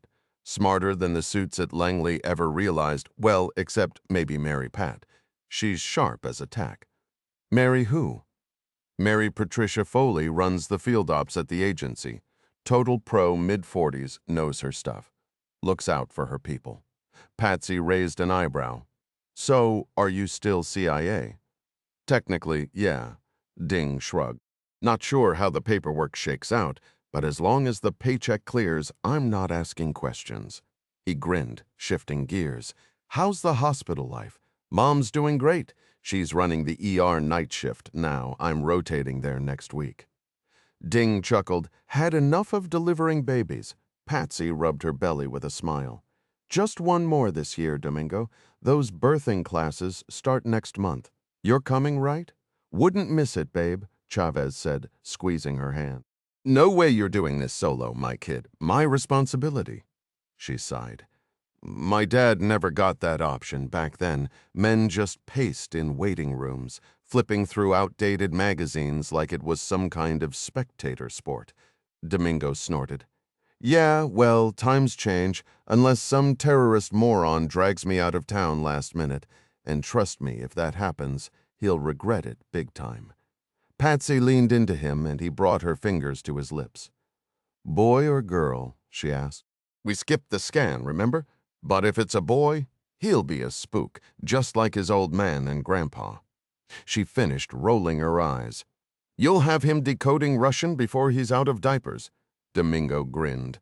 Damn right, it's in the blood, babe. A Chavez follows tradition. He kissed her, though the thought flickered. His own father had driven a truck, not chased shadows. Maybe that was for the best. Patsy smirked. Thought that was an Irish thing, too. Pretty much. He laughed. That's why half the bureaus got last names that start with O. Across town, Augustus Werner leaned back in his chair. Remember Bill Henriksen? Guy from HRT, eco-warrior type? Dan Murray chuckled. Tree hugger with a badge, but sharp. He's the one who flagged Rainbow's chopper issue in Spain. Media hasn't caught it yet, but it's there. Werner's eyebrows shot up. Not great optics. Clark's toying with going semi-public, Murray admitted. Figure, if terrorists know there's a dedicated team hunting them, they might think twice. Or paint targets on your guys' backs, Werner countered. Next thing you know, some reporters dissecting their breakfast choices on CNN. Murray shrugged. England slaps D notices on sensitive stories. Keeps things quiet. Sure, until the Post runs a front-page exposé. Werner scoffed, thinking of Waco's fallout. Because nothing stays secret when cameras are involved. The press had completely botched their coverage of both incidents. Typical, he mused. But that's just how the media operates these days. What's the head count over at Rainbow? Around 100, sizable for a covert unit. Their security's held up so far, but like Bill Henriksen pointed out, Anyone who can tell a Huey from a Blackhawk knows something was off about the World Park operation. Secrets don't stay buried long, do they? No kidding, Gus. Just mull it over, all right? I will. Anything else? Yeah. Clark's got another question. Does 3 terror attacks since Rainbow's formation seem excessive? Could someone be waking up dormant cells and setting them loose? And if so, who's pulling the strings and why? Jesus, Dan, there are eyes and ears in Europe. Who's their intel guy again? Bill Tawney, their top analyst. Ex-My-6, sharp as they come. I worked with him back when I was stationed in London. Even he's in the dark. They're speculating some ex-KGB operative might be touring Europe, rousing sleeper agents like vampires at sunset. Werner barely paused before responding. If that's true, he's not exactly winning awards. These ops have a whiff of professionalism, but not enough to make a dent. Face it, Dan. If these guys stick around too long, we roll in and wipe them out the second they slip up. Trained or not, they're outgunned, outmatched, and eventually they hand us the advance. We just need to find them. After that, it's game over. True, and you've taken down your share, Gus, but we need sharper intel to stop them before they even pop up on our radar. Look, I can't do their homework for them. They're closer to the source, and let's be real, they're probably holding back intel anyway. They have to. You can't fax a mountain of classified data. Okay, 3 attacks is a lot, but without interrogating a live suspect, we're stuck guessing. Coincidence or conspiracy? Clark's team hasn't exactly left anyone breathing, have they? Nope, Murray admitted, not in their job description. Then tell them if they want answers, they'd better start bagging a few with pulses. Easier said than done, though. Werner knew capturing armed extremists alive was like trying to cage a tiger mid-pounce. Even HRT, trained to bring perps in for trial, struggled with it. And Rainbow? They were soldiers, not cops. The Hague Convention's rules were lenient compared to U.S. law, no executing prisoners, but catching them alive wasn't exactly a priority. Does Clark need any more advice from us? Werner quipped. Hey, he's on our team, remember? Oh, he's solid. I met him during Rainbow's setup. Even loaned him Timmy Noonan, one of our best. And credit where it's due, they've nailed 3 ops. But he's not one of us, Dan. He doesn't think like a cop. If he wants better intel, he's got to start playing by our rules. Pass that along, will you? Consider it done, Gus, Murray said before shifting gears. So what's our next move? Stanley cut in. Added detail Werner's frustration over the media's sensationalism and a sarcastic jab at bureaucratic intel sharing. John scoffed, shaking his head. Taking out guns with precision shots? That's Hollywood nonsense, not real life. Alistair crossed his arms. Weber pulled it off once against protocol, I might add. We can't have every operator thinking they're sharpshooters in an action flick. Clark leaned forward, his tone shifting from frustration to something more calculating. Listen, if we want actionable intel, we need prisoners. You know as well as I do that corpses don't talk. Alistair exhaled sharply. In theory, sure, but in the field, that split-second call could get one of ours killed. Clark wasn't backing down. Everything's a trade-off. Right now, we're flying blind. Remember Homer's Takedown? A gut shot was clean, but a kneecap would have given us a live asset. Someone who could have spilled everything. For a moment, the room felt heavier. Alistair finally relented, rubbing his temple. Fine, we'll brief Peter and Domingo, but this isn't some detective gig we're not handing out. Miranda writes. Clark smirked. Didn't realize Rainbow had a rule book. Later, in a dimly lit London pub, Dmitry Popov nursed a drink, his gaze flicking to the door. Ivan Kirilenko slid into the seat opposite him, his smile polished but guarded. 4 years, Popov mused. You've climbed fast. Kirilenko's chuckle was smooth. I don't discuss work over beer. The unspoken truth hung between them. Kirilenko was likely running London Station, feeding Moscow's paranoia about NATO. Popov mirrored his grin. Of course not. But tell me, do they still pay you to worry about imaginary threats? Kirilenko's eyes glinted. Only the ones that keep the paychecks coming. The phrase could have countless interpretations, but within the shadowy circles of their old network, it signaled that Popov remained a figure of influence, though to what extent, Kirilenko couldn't say. Rumor had it Dmitry Arkadyevich had been forcibly retired, a twist that left Kirilenko puzzled. Popov's reputation as a skilled operative in the field was still impeccable. I exist in two worlds now, Vanya. Popov admitted with a casual shrug, officially, I'm with a private firm, but let's just say my skill set keeps me busy elsewhere. A half-truth, he knew, often made deception smoother. Kirilenko wasn't fooled. You didn't stumble in here by chance. Popov nodded. I was hoping to bump into an old friend. The pub, nestled too close to the Russian embassy near Kensington's Palace Green, wasn't ideal for sensitive discussions, but its unassuming vibe made it perfect for low-key encounters. Kirilenko, confident in his anonymity as the resident, figured blending in here only reinforced his cover. After all, no seasoned spy would risk exposure in such a predictable spot. I need a favor, Popov murmured over his pint. Kirilenko raised an eyebrow. What kind? Information on a CIA operative, John Clark. He's running a covert team here in England. I'd like to trade what I know for anything you've got on him. The offer hung in the air, weighted with implication. Kirilenko repeated the name, committing it to memory. I'll see what I can dig up. You have my contact? Popov slid a folded slip across the bar. Kirilenko, in turn, handed over an embossed card. I.P. Kirilenko, 3rd Secretary, Russian Embassy, London, complete with phone and fax numbers. With a final sip of his bitter, Kirilenko stood. Good seeing you, Dmitry. He vanished into the London drizzle. Outside, 2 MI5 operatives lingered, snapping covert photos. Not exactly gallery-worthy, one muttered, but it'll do. Their tiny lenses struggled in the dim light, yet 11 shots, enhanced later, would confirm identities. Kirilenko, smug in his assumed invisibility, didn't realize MI5 had eyes inside his embassy. The game hadn't changed, New World Order or not. They hadn't caught him in the act yet, but patience paid off.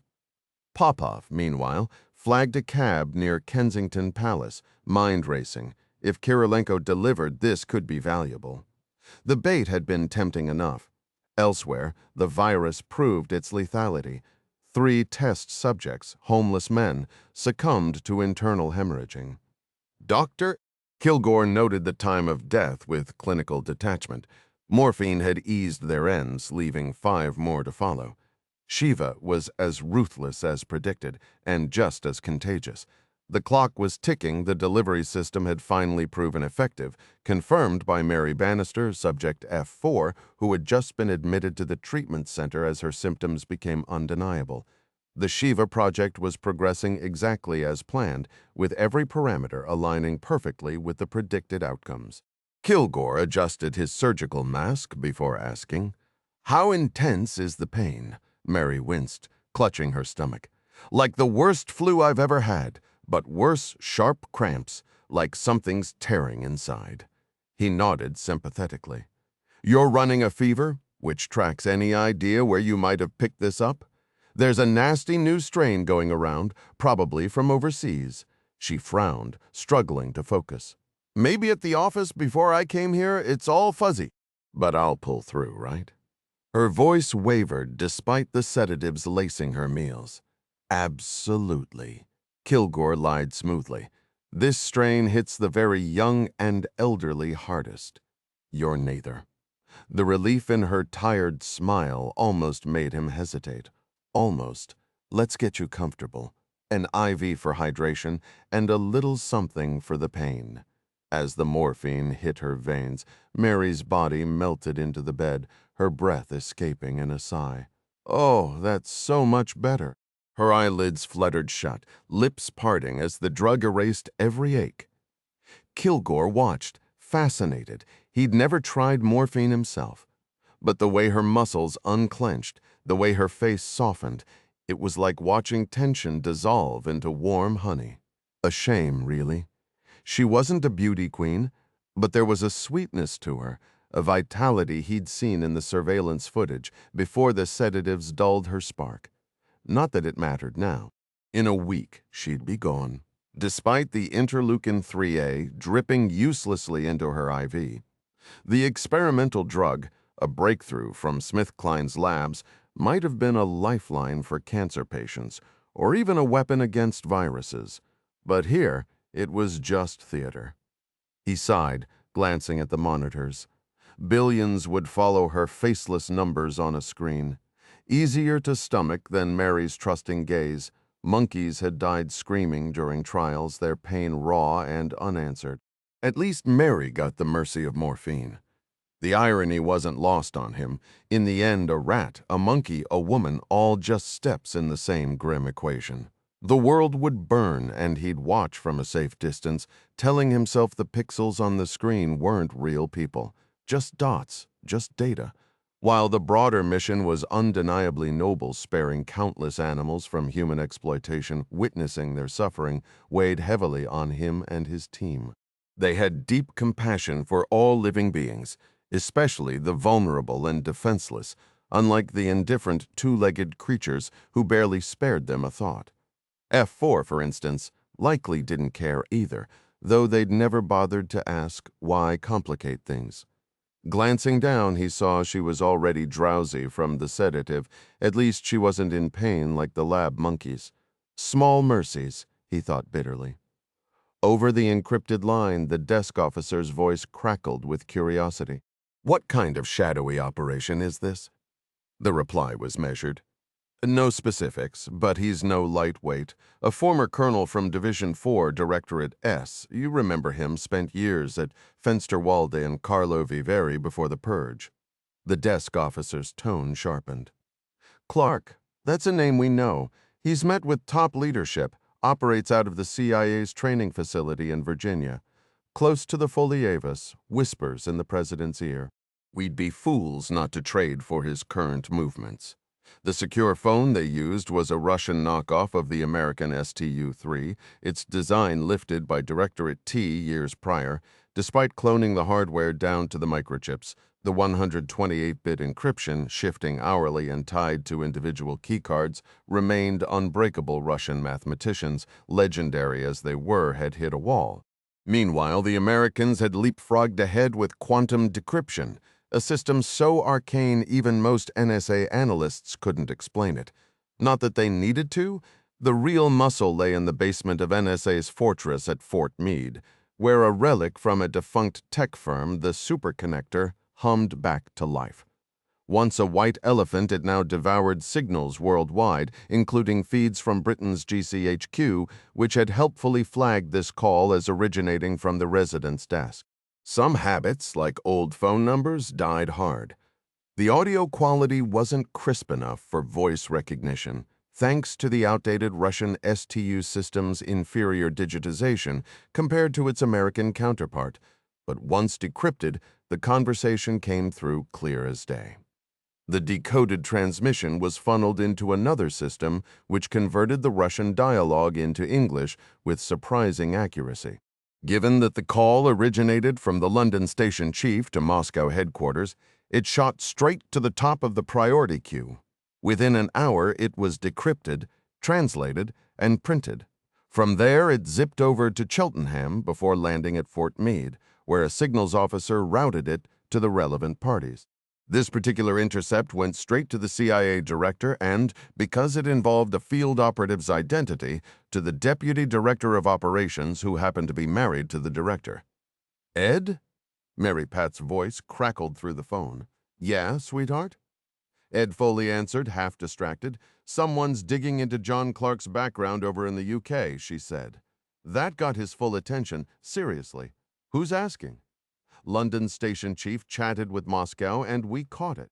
The transcript should be in your inbox. Foley shuffled through the stack on his desk. "Got it, huh? Dmitry Popov, ex-counter-terrorism specialist." Thought those guys were all purged. Exactly, Mary Pat replied. A terrorism guy sniffing around Rainbow Six? That's not a coincidence. No kidding. Send this to John. You bet your favorite tie. She shot back. Anything on Popov in our files? Ran the name. Nothing. Starting a fresh dossier. Maybe MI6 has intel. Should I loop in Basil? Ed asked. Let's see what shakes loose first, but get this to Clark ASAP.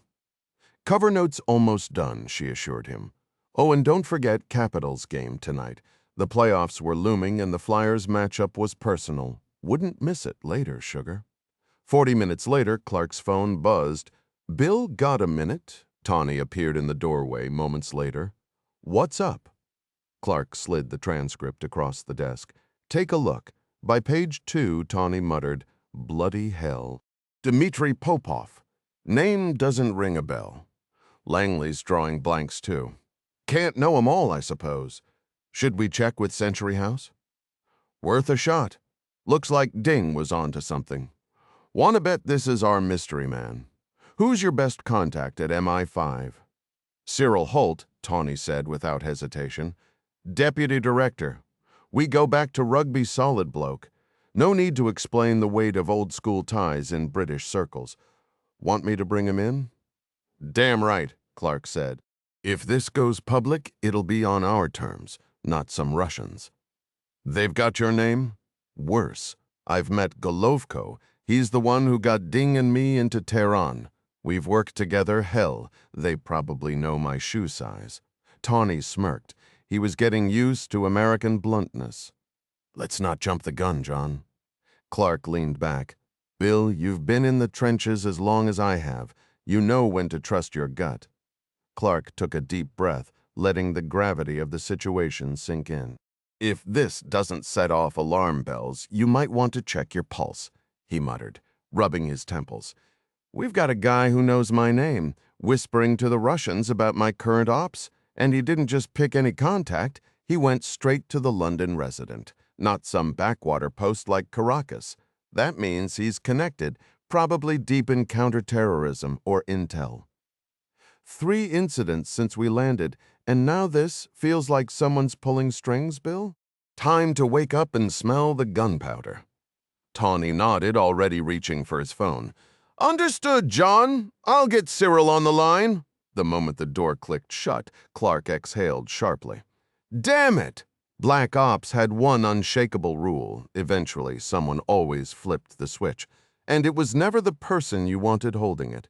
His fingers drummed against the desk, his expression hardening into something that would have made most men step back.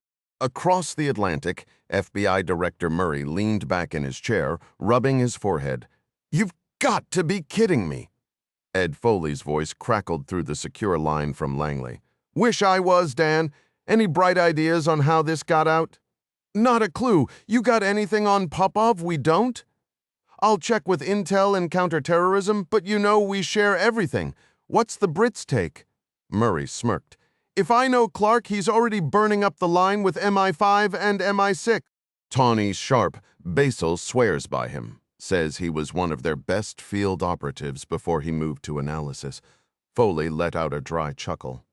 Sounds like we're in good hands then, but how bad is this leak? Too early to tell. The Russians know Clark from Tokyo and Tehran. Golovko even called to praise him after that mess in Iran. But this is business, not a reunion. Got it. So what's the play? Murray sighed. We've got a mole and it's someone with clearance, the irony. The only people who can really screw you are the ones you trust. Meanwhile, across the pond, Cyril Holt's voice was calm but urgent. Bill, our surveillance team just caught Kirilenko sharing a drink with an unknown contact at his usual pub. Could be our guy. Tawny's grip tightened on the receiver. Send me everything. I'll be there in 2 hours. At least they had one advantage. Their comms were locked down tight. The encryption was top tier, and the British phone system's randomized routing made wiretapping nearly impossible. Small comforts, but in their line of work, you took what you could get. The team depended on routine security checks by technicians who inspected communication lines every month. though Tawny couldn't shake the thought that one of them might be compromised.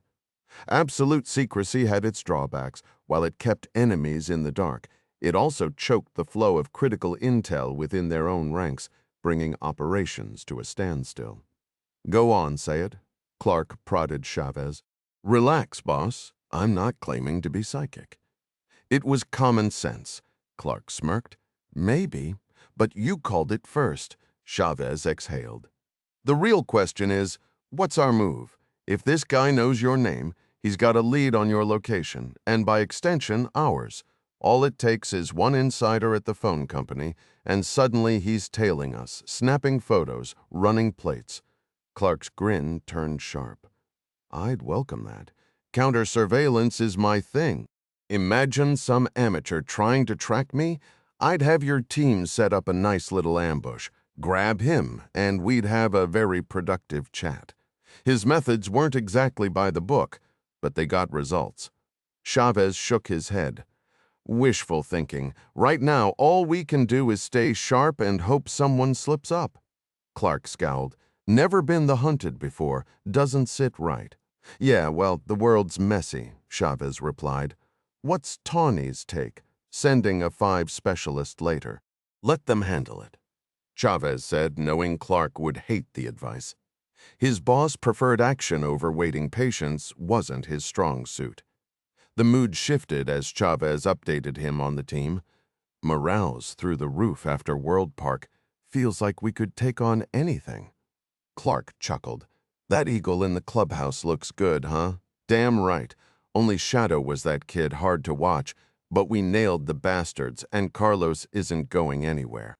As Chavez left, a plumber nearby struck up a conversation with Popov. "So, what's your line of work?" "Wholesale plumbing supplies, wrenches, mostly. Ever used a rigid lifetime guarantee." The plumber raised an eyebrow. "Heard of 'em. Broke a cheap one last year."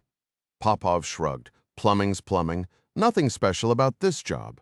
Working with outdated equipment like those ancient water coolers is a constant headache. Tracking down replacement parts is nearly impossible, but convincing the higher-ups to approve new ones? Forget about it. Typical government red tape. They'll drop a fortune on ammunition without blinking, but ask for something practical that everyone actually needs. Not a chance." The guy chuckled and took a swig of his beer. "What's your take on the SAS guys?" Popov asked. "Solid blokes, no fuss. They keep to themselves and never cause issues for us. And the Americans? Honestly, I hadn't dealt with many until recently, but the few I've met, just as decent as our own.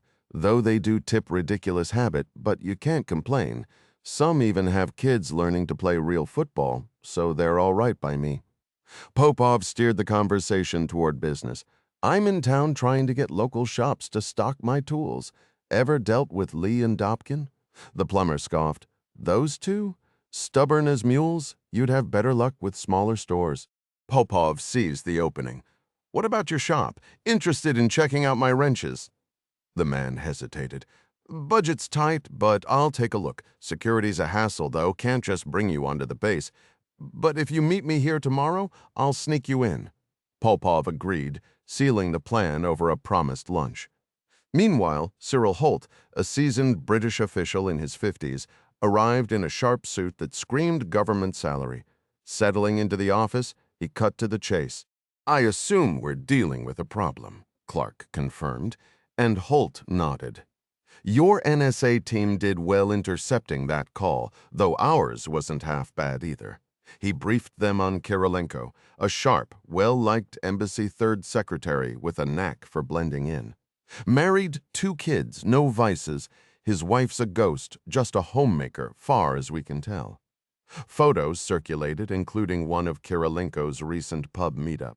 The other man in the shot was painfully average. Brown hair, forgettable face, dressed like any office drone. Nothing stood out, which in their line of work was often the point. His face gave nothing away. It could have been a casual chat about sports, the forecast, or even plotting a hit on a mutual enemy. "Does he stick to one spot?" Tawny inquired.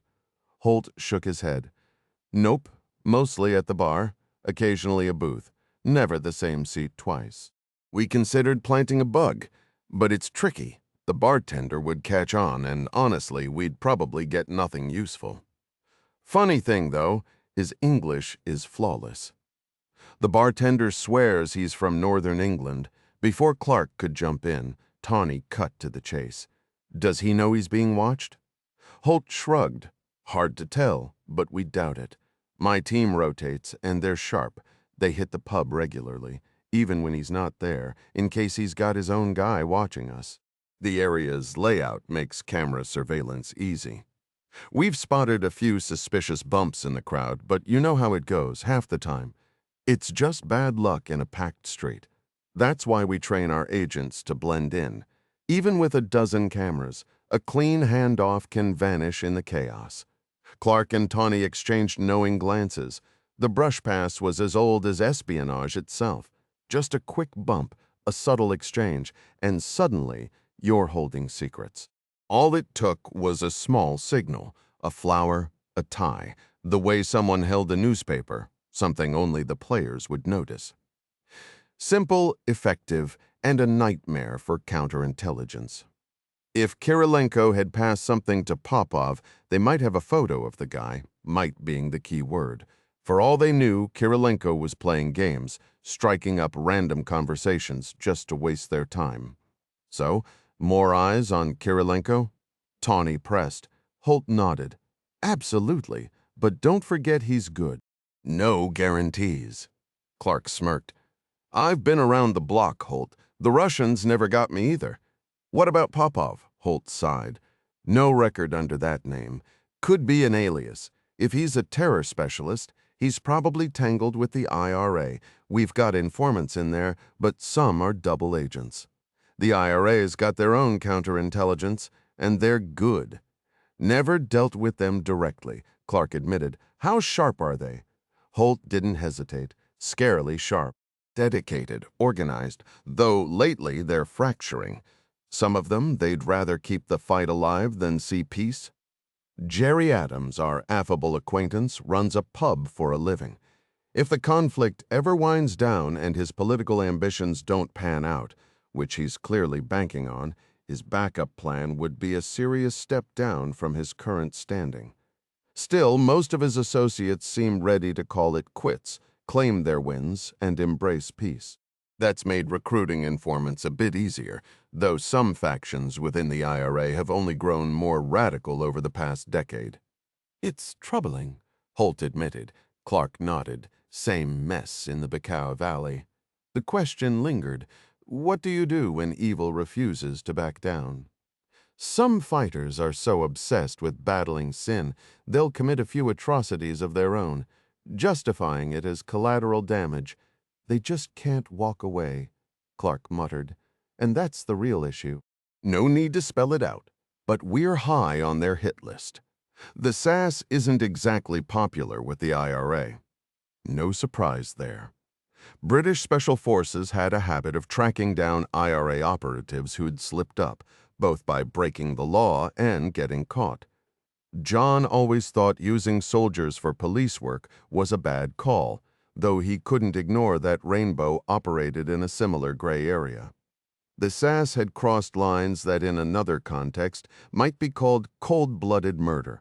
Britain might share plenty with America, but its rules of engagement were a different beast. Security at Hereford was no joke. The threat was real. Some disgruntled gunman could show up any day with AK-47s and a grudge. His team, like the SAS soldiers stationed there, had families. Terrorists weren't known for respecting boundaries, were they? Not even close. Meanwhile, orders had raced out of Moscow with unusual haste. Kirilenko raised an eyebrow at the coded message. A courier was already en route, flying Aeroflot to Heathrow with a diplomatic pouch, untouchable as long as it stayed in his grip. Sure, some nations had tried swiping them before, but couriers knew the drill. That bag didn't leave their sight, not even for a bathroom break. Diplomatic passports smoothed their way past customs, straight to the waiting embassy car. Inside those canvas bags, secrets worth more than some people's honor. The courier's evening flight from Sheremetyevo landed without a hitch. A quick wave through customs, a hop into the car, and 40 minutes later, he was in Kensington, delivering the goods to Kirilenko's office. The manila envelope, sealed with wax, promised untouched contents. The resident thanked him, then got to work, sacrificing his usual pint of bitter at the pub, a small but genuine annoyance. There was no place like his favorite haunt, not in Moscow or anywhere else he'd been posted. Now in his hands was the full dossier on John Clark, CIA veteran. 20 pages of single-spaced intel plus 3 photos. He skimmed it, impressed. According to the file, Clark had once admitted to smuggling the wife and daughter of a former KGB chairman right out of the country, using a submarine, no less. So those wild stories in the Western press were true. It sounded like something straight out of a spy thriller. The operative had a storied career. First navigating the chaos of Romania during Nicolae Ceausescu's regime collapse, then working alongside Station Tokyo to extract the Japanese prime minister from a crisis.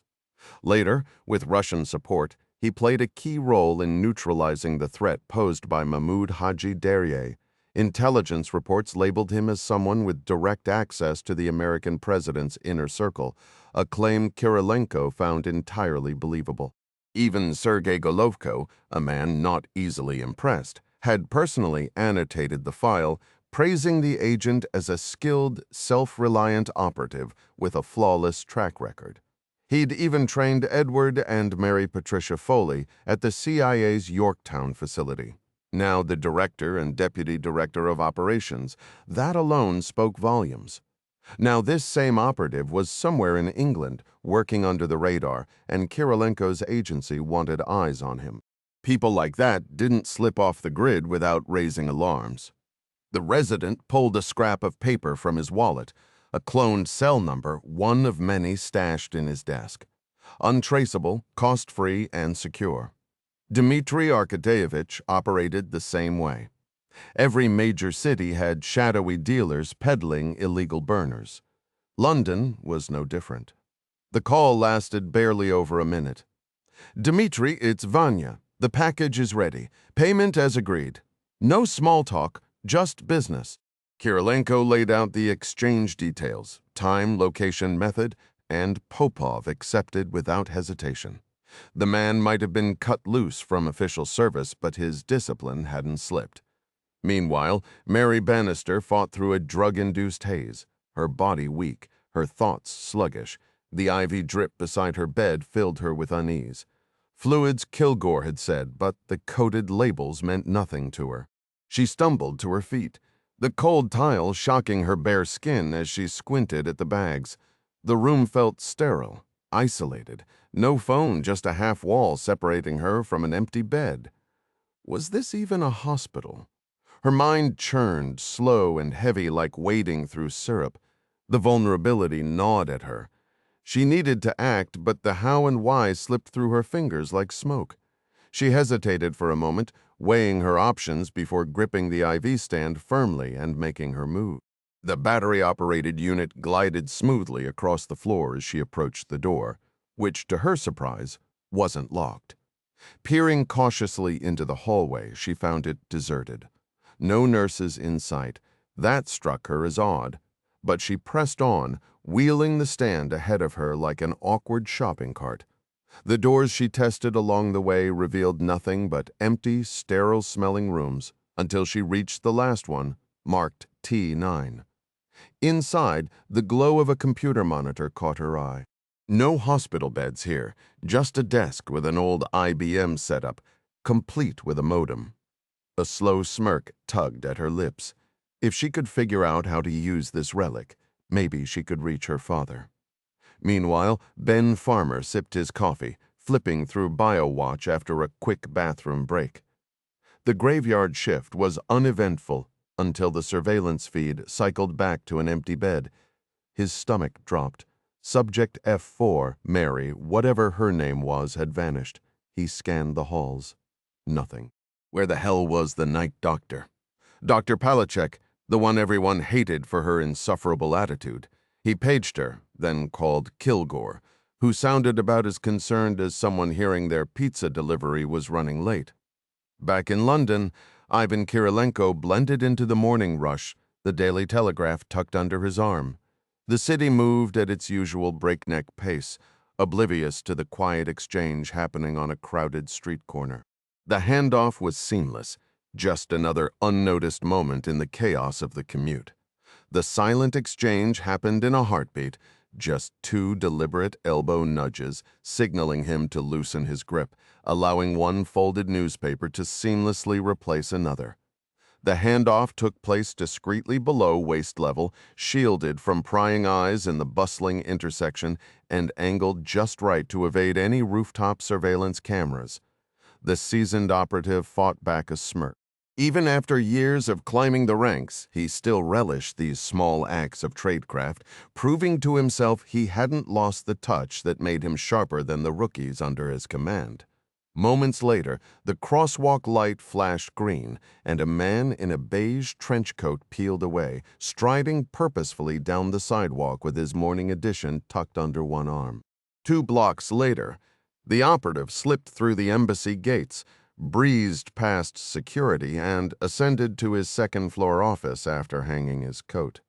He unfolded the newspaper across his desk. True to his word, Dmitry Arkadeyevich had delivered.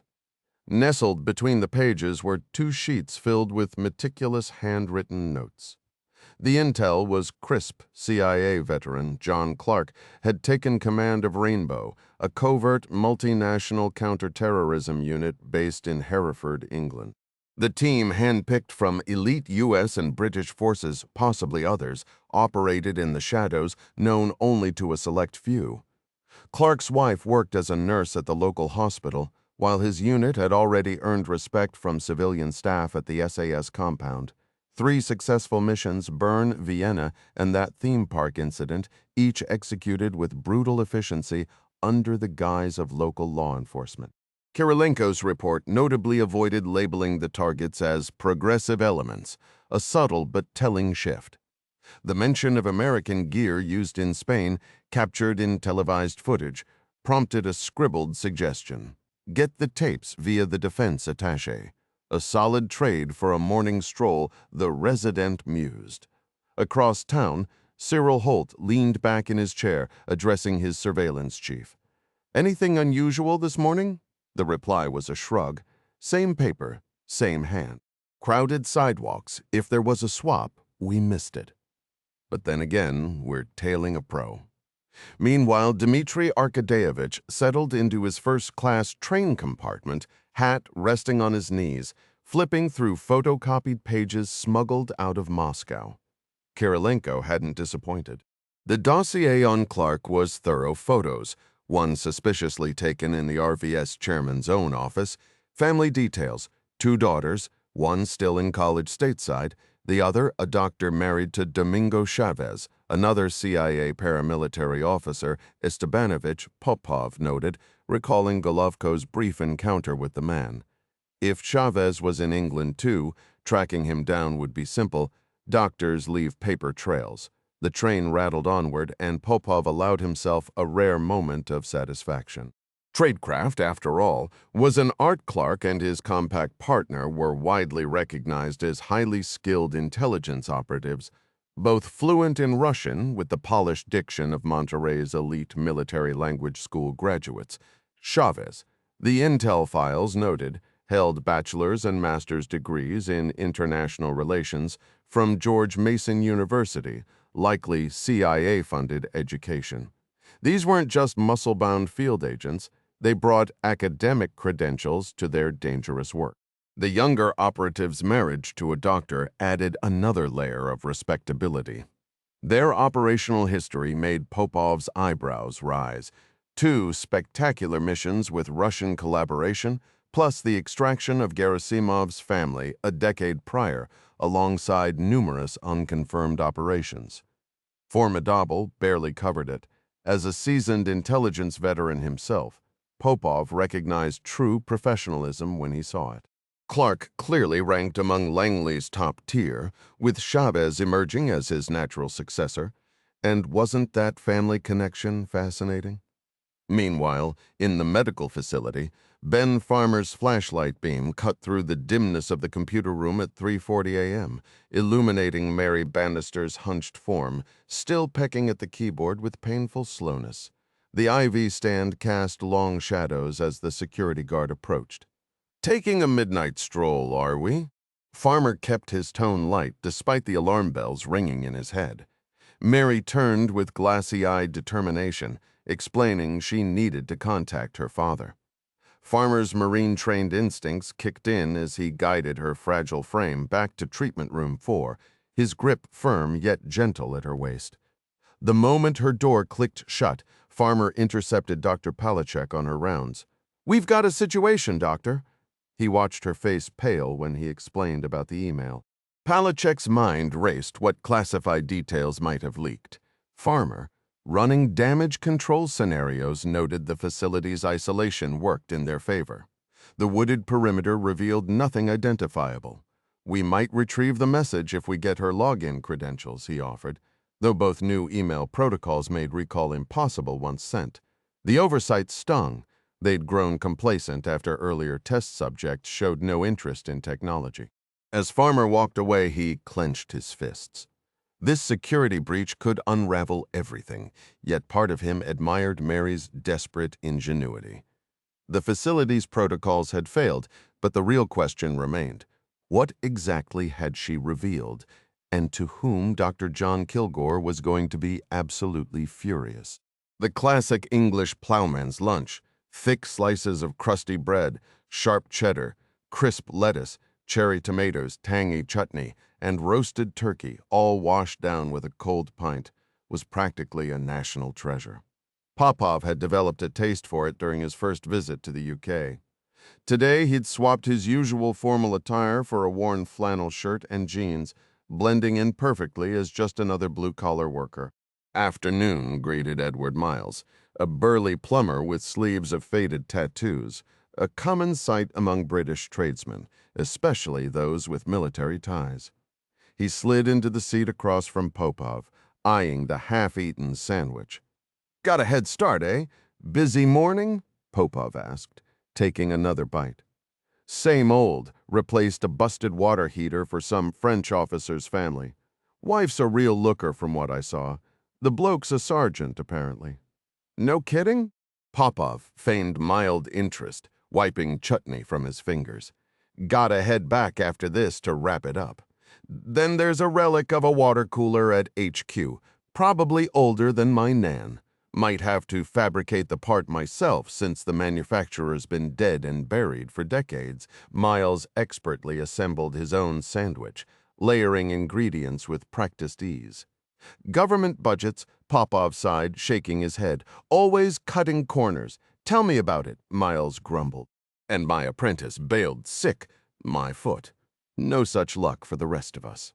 "Maybe I can lend a hand," Popov offered casually. They swapped stories about football until their plates were clean, then headed to Miles's beat-up government van. The Russian tossed his toolkit in the back, and soon they were rolling through the Hereford base gates with little more than a nod from the guard. "See? Just gotta know the right people." Miles chuckled, clearly amused by the lax security. The sign at the entrance read "Black Status, Lowest Alert." Guess the IRA's lost their nerve. Not that they'd stand a chance against this lot. Messing with the SAS is like poking a sleeping bear. "Only know what I've seen on TV," Popov mused, "but they do look like they mean business." "Oh, they're the real deal," Miles confirmed. "Walk around like they own the place, and they do. And this new unit, even sharper from what I hear, took down that mess at World Park like it was nothing." The maintenance building was a carbon copy of every neglected government facility worldwide. Peeling paint, cracked pavement, and a backdoor lock so flimsy a paperclip could pick it. Inside, the decor was equally depressing. A battered desk, a chair hemorrhaging foam, and tools that had seen better days. "They ever let you upgrade this junk?" Popov asked, eyeing a wrench that looked like it had survived World War II.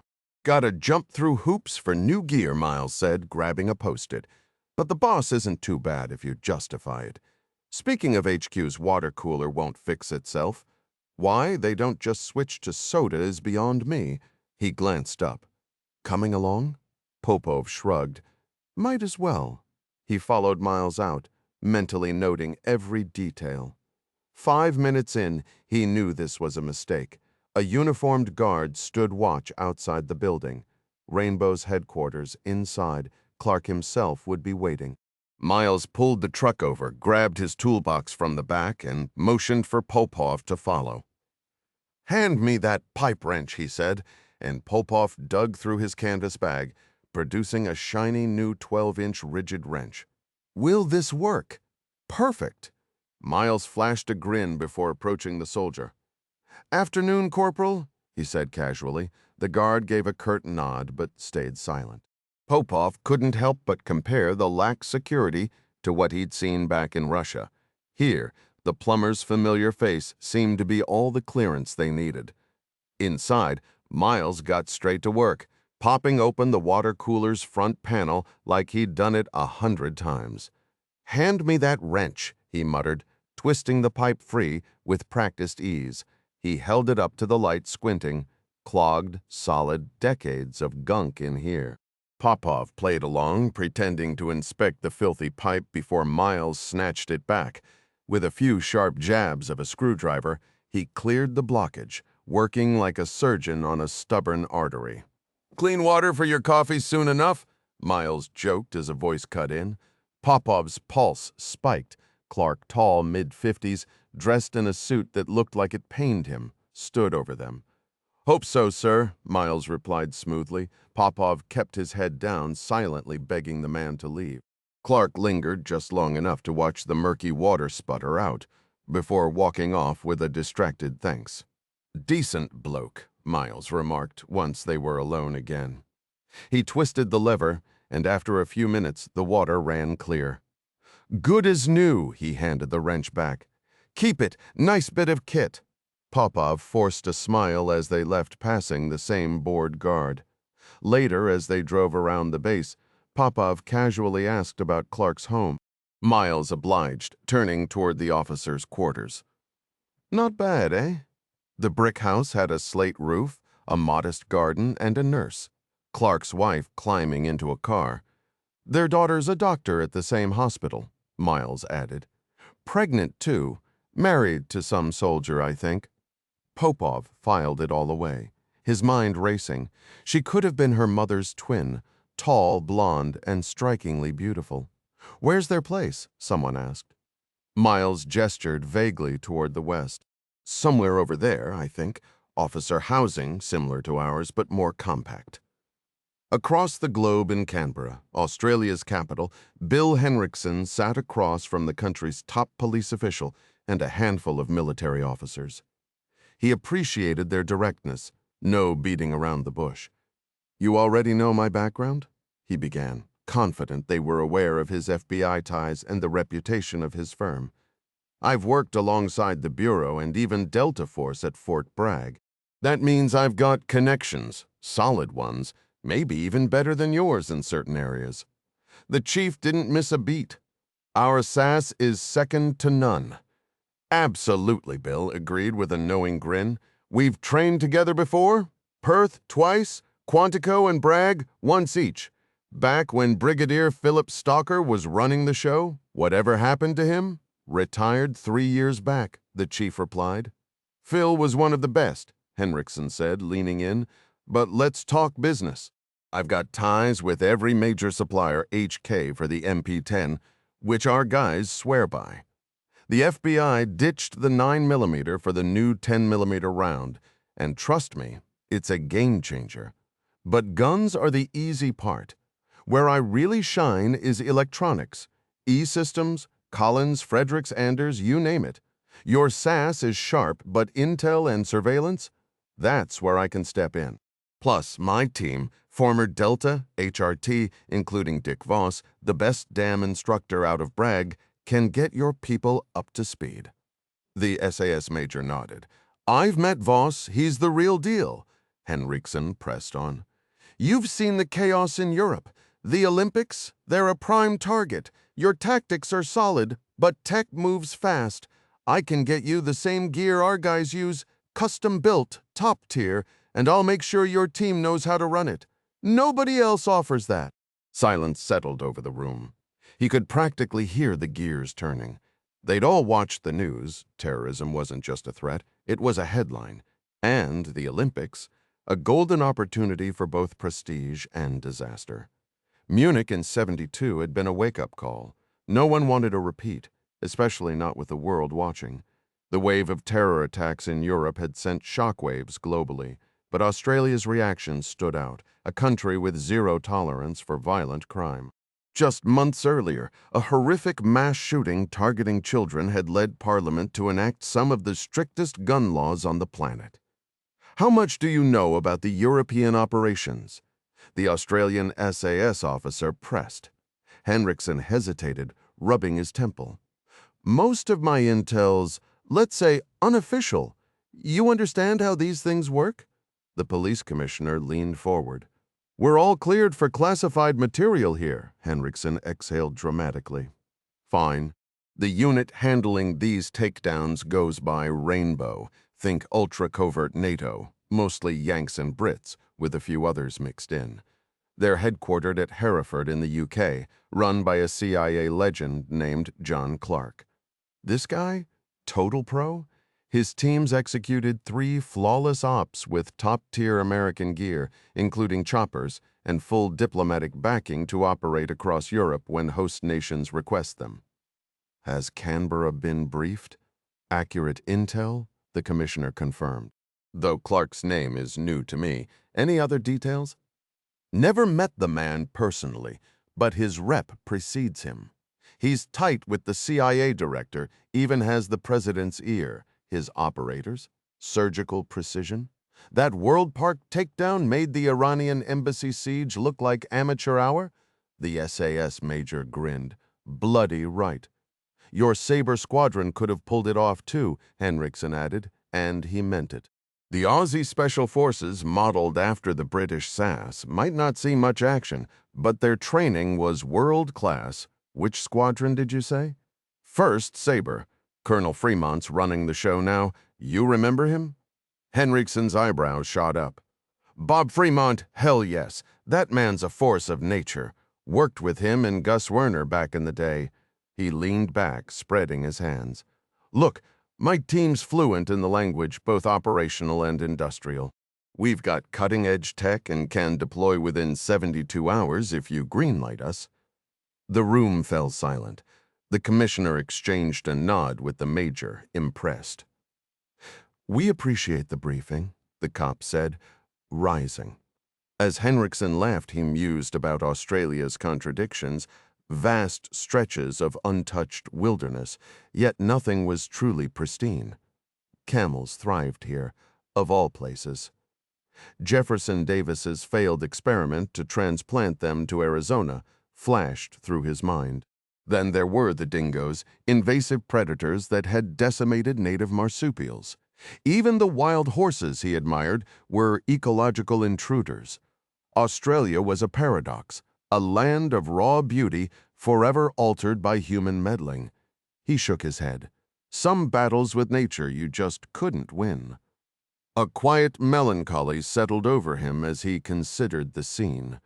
Though the crowd was sparse, their mere presence had already disturbed the delicate balance of nature. It struck him that perhaps humanity could never coexist peacefully with the environment, no matter how few they were or how vast the land. The project was necessary here too, another casualty of human recklessness. He sighed, wishing he had more time. The Great Barrier Reef had always called to him, an underwater paradise he'd longed to explore with his diving gear, but life had kept him away. Maybe someday, he mused, glancing at the faces around the table. Could he even call them equals? Competitors, yes. Claimants to a planet they barely understood. A few might share his reverence for nature, but time wasn't on his side. They'd all be judged the same. A necessary sacrifice, though it left a bitter taste. Meanwhile, Skip Bannister's unease had been gnawing at him for weeks. He'd never liked the idea of Mary moving to New York, too far from Gary, too chaotic, too dangerous, no matter what the crime statistics claimed. To him, she was still the bright-eyed little girl who needed him for everything: dollhouses, bikes, school supplies, until one day she didn't. He'd bitten his tongue when she left, just as he had with the boyfriends he'd disliked, because Mary had always been stubborn, off to chase dreams or find love, until she vanished. 5 days without a call, then 10. The phone rang endlessly in her empty apartment. The police brushed him off with tired cliches about rebellious young women, filing a report they'd probably never follow up on.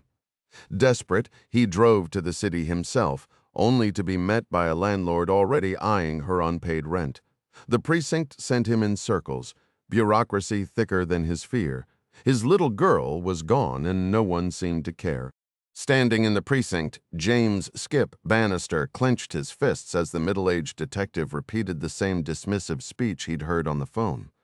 "Listen, it's barely been a month. No Jane Does matching your daughter's description. Chances are she's fine, just needed some space. Most runaways come home when they're ready." But Skip knew his Mary wasn't just another statistic. The officer sighed, unmoved. "Sir, parents always say that. Truth is, 99% of these cases. Kid just needed to rebel. We don't have resources to chase every teenager's bad decision."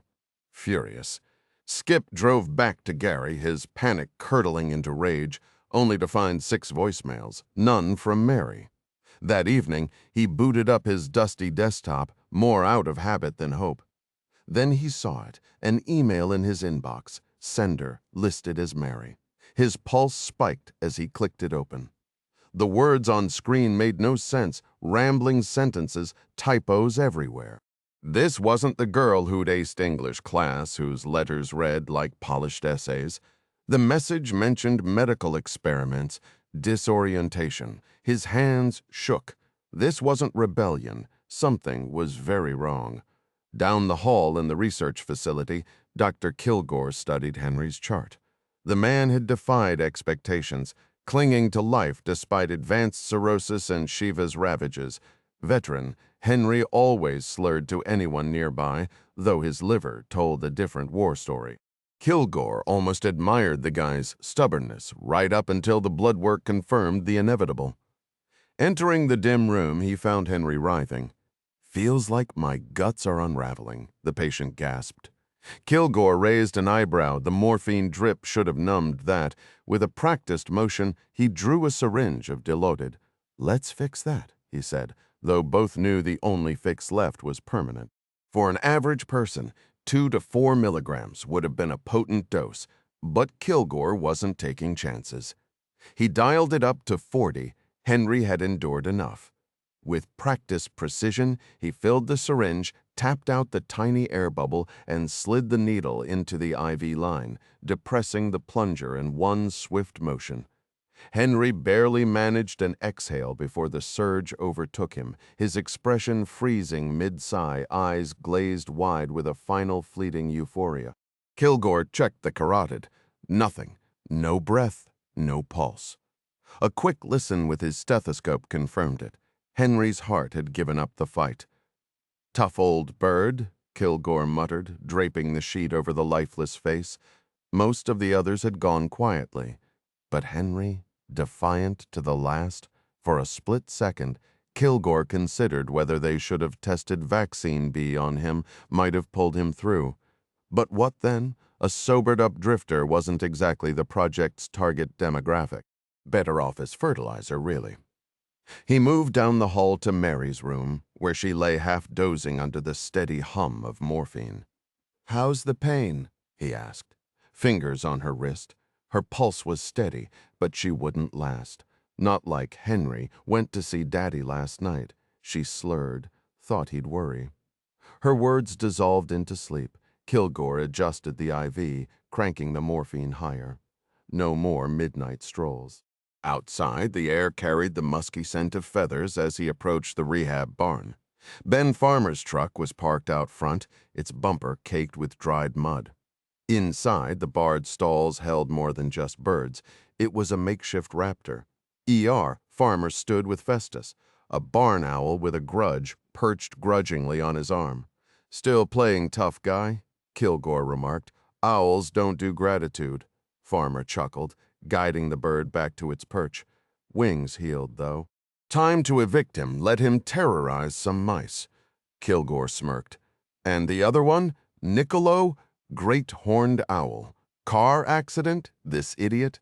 Farmer jerked a thumb at Festus. "Probably zigged when he should have zagged, flew straight into a power line. Birds aren't exactly geniuses." He dusted off his gloves, pride flickering across his face.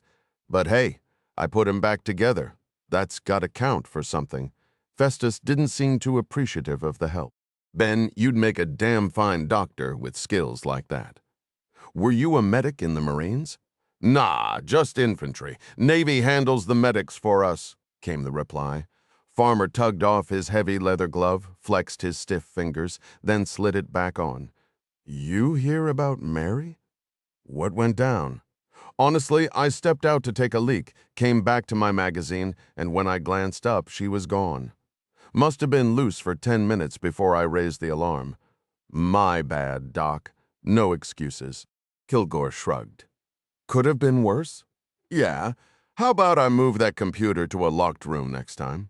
Farmer strode across the space, swinging open another door. "Hey there, Baron," he murmured. The Harris hawk hopped onto his outstretched arm without hesitation. "That's my boy, ready to hunt. Bet you're itching for some plump rabbits?" There was something regal about these birds. Kilgore mused, their piercing eyes, the lethal grace in every movement, nature's perfect predators. Sure, their methods might seem brutal, but that was the circle of life in action. Raptors maintained the balance, culling the weak, the slow, the unlucky, and yet there was a raw majesty in how they ruled the skies, deciding fates with a single dive. Not so different from what he and his team were doing, though humans lacked that unflinching ruthlessness. He smirked as Baron ruffled his feathers. Soon this hawk would ride the Kansas thermals free as the wind. "Think I'll still get to do this out at the project?" Farmer asked, settling Baron back on his perch. "Do what?" "Keep my birds. Some folks say it'll throw things off, but hell, Doc, my hawks live twice as long as wild ones. I trap live mice for 'em, keep 'em strong, they like their meals fresh, you know?" He tossed his glove onto the workbench. "Anyway, that's a wrap for now. Head home, Ben. I'll handle securing the lab. No more escapees." Farmer dug for his keys. "How's Henry?" "Gone." "Figured. So, no more test subjects from Skid Row, huh?" Kilgore's silence answered him. "Shame, tough old bastard. Shame we can't just feed him to the buzzards. They gotta eat too, right? Even if it's a nasty sight." He shouldered the door open. "Catch you tonight, Doc?" Kilgore flicked off the lights. Denying Farmer his birds? Unthinkable. Falconry was a king's sport, a masterclass in nature's precision. The real issue was the project's extremists, the ones who'd scrap medicine altogether, calling it unnatural. As if letting plagues run wild would magically restore balance. Sure, maybe in a couple centuries Kansas would repopulate, but people never stayed put, did they? The team had dispersed across the globe, studying mountain ranges, marshlands, tropical jungles, and the sprawling plains of Africa before regrouping in Kansas to share their findings. Kilgore couldn't wait. Like most in the project, he was obsessed with nature documentaries, absorbing every detail, hungry to grasp the full scope of the natural world. It was an impossible goal, maybe even arrogant, but if he fell short, his children or theirs would carry the torch. Raised with reverence for the wild, they'd become field scientists, documenting Earth's rebirth.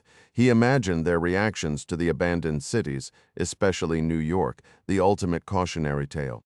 Steel skeletons would crumble over centuries, but within a decade, deer would reclaim Central Park. Vultures would thrive, at least for a while. Then came the grim reality. At first, the dead would be buried properly. But soon, systems would collapse. People would die quietly in their homes, and rats.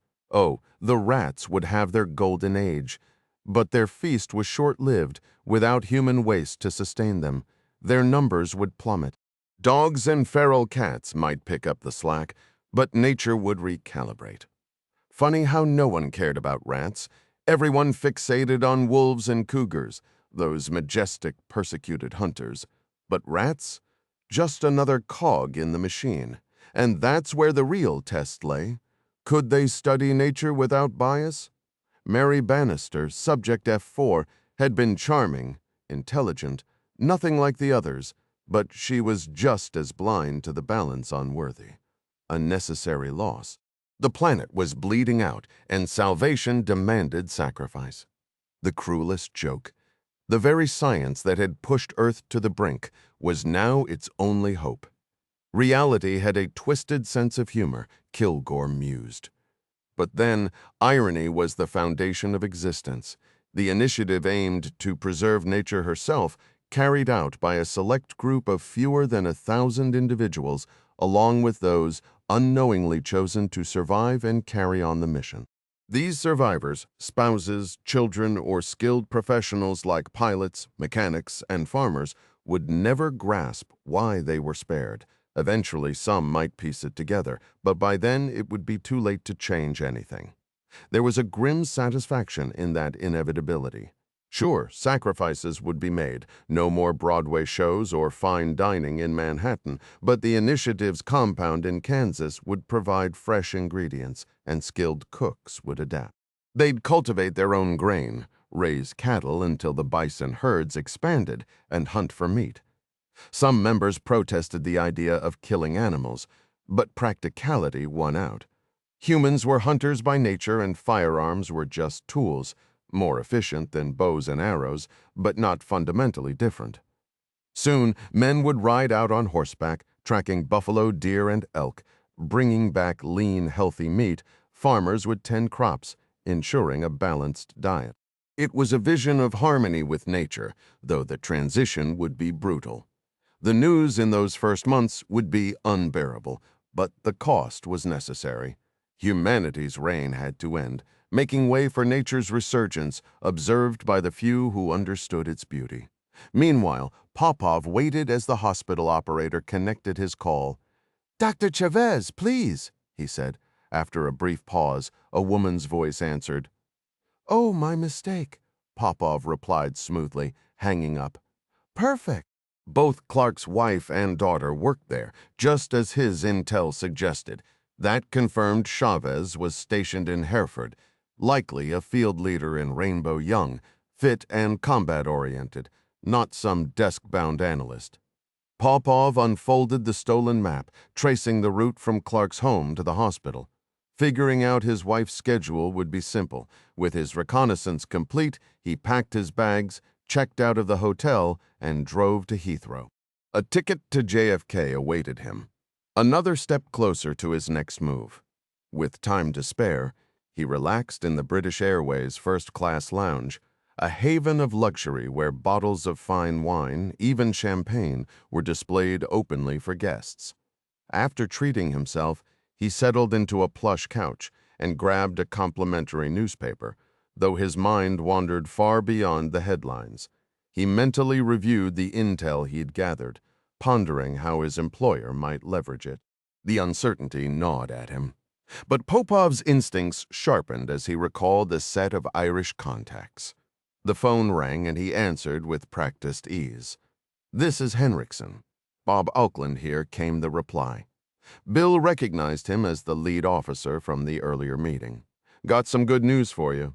"Oh, what's that? Call me Bob?" We spoke with the minister, and he's green-lighting global security for the Olympic consulting contract. "Appreciate that, sir, Bob. Can you swing by tomorrow morning to iron out the details?" "Absolutely. When do I get eyes on the facility?" "I'll fly you down myself tomorrow afternoon." "Perfect. Looking forward to it. What about your SAS team?" "They'll be at the stadium, too. They're eager to test that new comms gear you mentioned." Henriksen smirked. "E-Systems just rolled it out for our Delta unit. 6 ounces per device, 128-bit encryption, X-band frequency with burst transmission. Nearly impossible to intercept, and rock-solid reliability."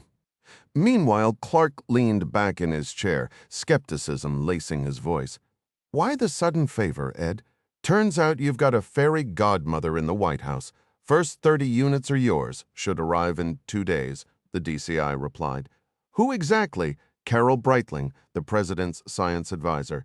She's got a thing for secure comms. After the World Park op, she pushed for you to get these radios. Clark frowned. She's not on our clearance list. Someone must have briefed her. She knew the code word, and her clearance covers everything from nukes to comms. Yeah, she's a hardcore environmentalist, but she's sharp. Even Snake HQ's thrilled, jam-proof, crystal-clear digital featherlight. At $7,000 a pop, they'd better be. Foley mused, wondering if field ops could use them. 2 days, you said? Yep. Shipping out of Dover to RAF Mildenhall. Oh, and tell Noonan his pet project's moving forward. DKL's sending 4 upgraded units, better antenna, GPS integration. How does that heartbeat tracker work anyway? Beats me, but I've seen it lock onto targets through walls. Noonan's obsessed, though. He says it needs tweaks. Well, DKL listened. They want your team's feedback. Clark nodded. I'll loop Tim in. Any updates on the Spain suspects? 6 IDs so far, mostly Basque ties. The French are lagging, only 2 probables. Still no leads on who's pulling their strings. Foley's voice turned grim. Think Russian. I'd bet my last dollar that's a KGB operation, Clark muttered. Ed Foley nodded in reluctant agreement, recalling how their mysterious visitor had surfaced in London, or so they believed, though MI5 hadn't uncovered any further leads. Who's handling things over at 5? Clark asked. Cyril Holt, Foley replied. Ah, Cyril's solid.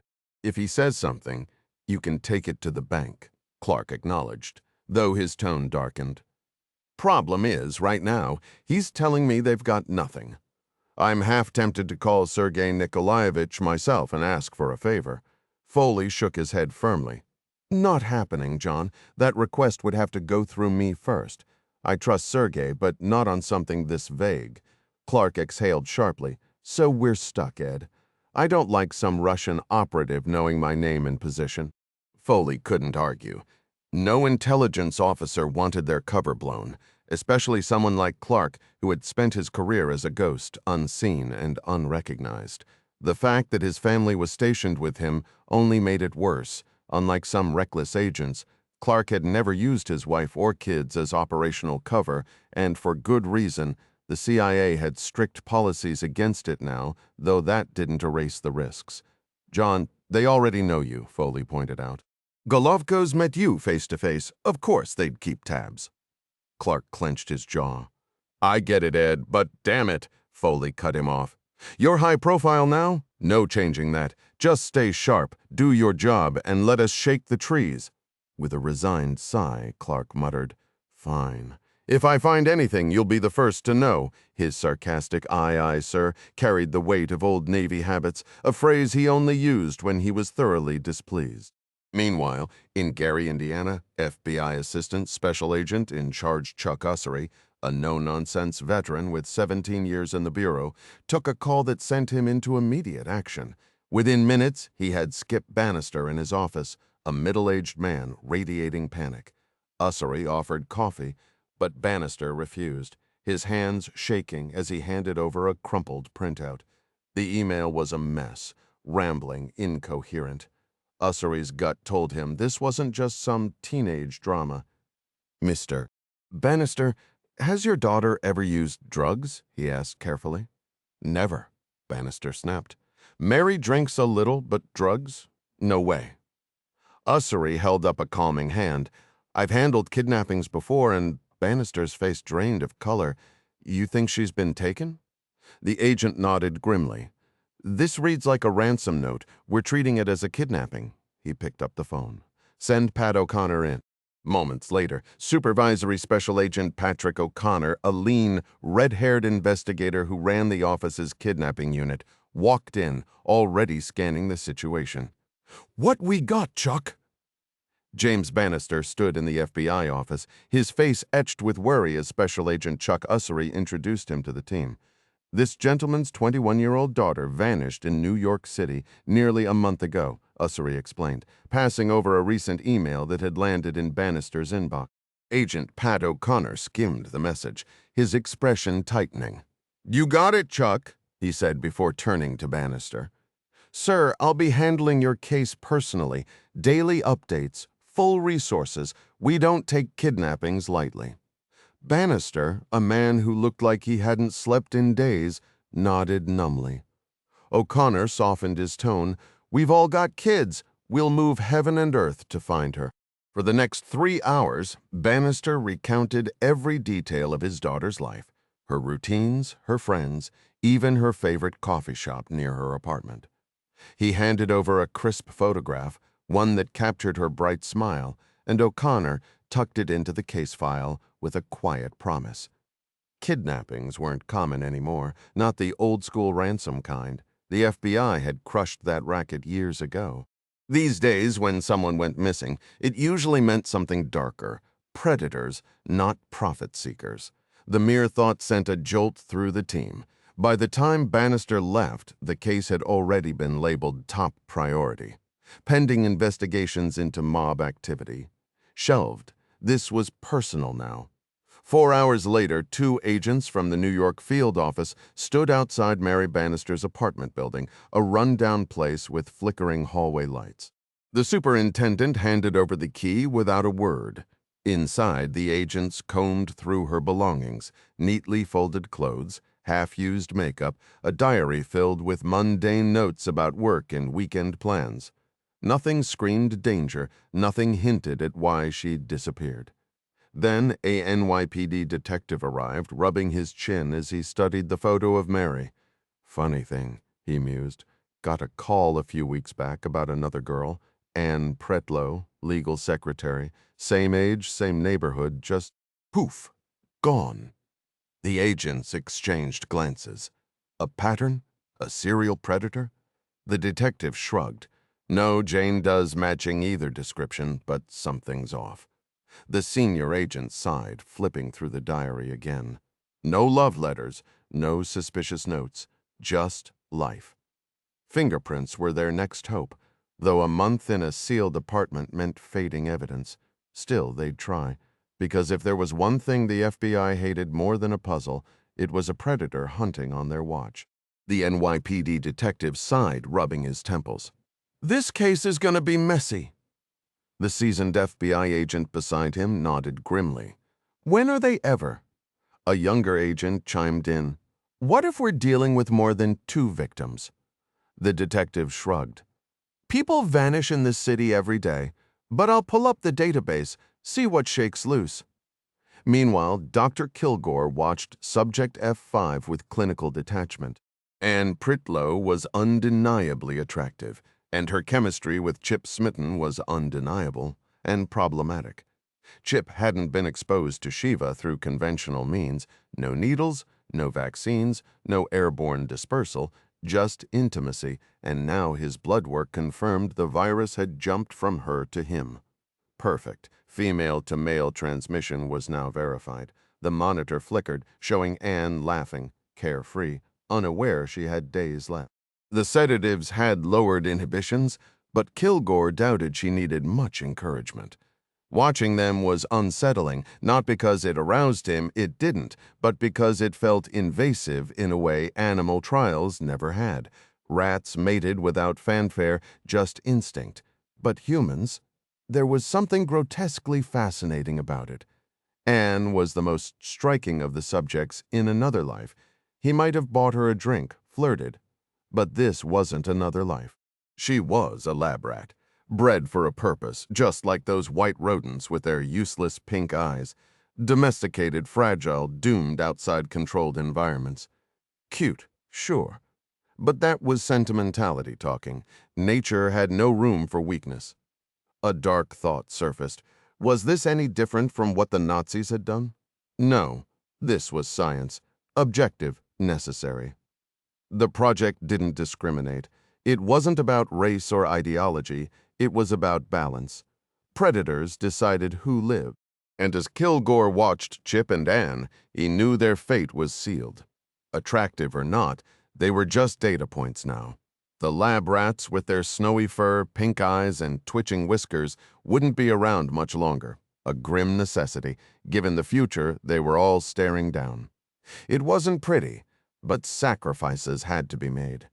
Meanwhile, Bill Tawney leaned back in his chair, frustration simmering beneath his calm exterior. "Still nothing from our Russian contact?" he asked. Cyril Holt shook his head. "Kirilenko's routine is clockwork. Same walk to work, same crowded streets, same pub stop 4 nights a week. But a decent disguise and basic tradecraft could throw us off unless we ramp up surveillance, and that risks tipping him off. Not worth the gamble." Tawney sighed. Other sources? He meant the unnamed assets inside the Russian embassy. Holt's lips thinned. Phone lines, even encrypted ones, weren't safe for that conversation. Loose lips got people killed. "Nothing," Holt admitted. "No calls to Moscow, no secure faxes, just a blurry pub photo that might mean nothing. 3 months back, one of my guys chatted him up about football. Guy knew his stuff, never slipped his accent. Could be a dead end." "So we've got a KGB ghost in London," Tawney muttered, "armed with intel on Clark doing who knows what." Holt nodded. "Not ideal, but that's the game." The conversation shifted to KGB Pira ties. "A few leads," Holt said. "An old Dublin meeting photo, some vague descriptions. Problem is, half the men in Europe fit them. And flashing the photo around risky. Some of our informants might be playing both sides." Tawney rubbed his temples. What if this was just routine surveillance? Spies watched spies, that was the job. But the uncertainty gnawed at him. They weren't just missing answers, they didn't even know the right questions. Elsewhere, an American engineer frowned at a strange device. "Fog cooling system," Auckland explained. "Got the idea from your guys in Arizona. Sprays a fine mist, cuts heat like magic." Henriksen blinked. "Huh, never heard of it." The world was full of mysteries, some deadly, some mundane. And in the shadows, the game went on.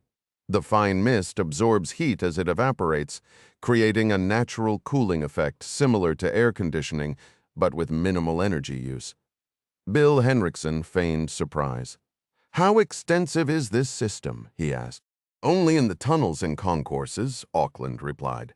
"The architect wanted it throughout the stadium, but there were concerns about visibility, too much like actual fog." Henriksen's expression turned serious. "I should take a closer look at that." "Why?" Auckland frowned.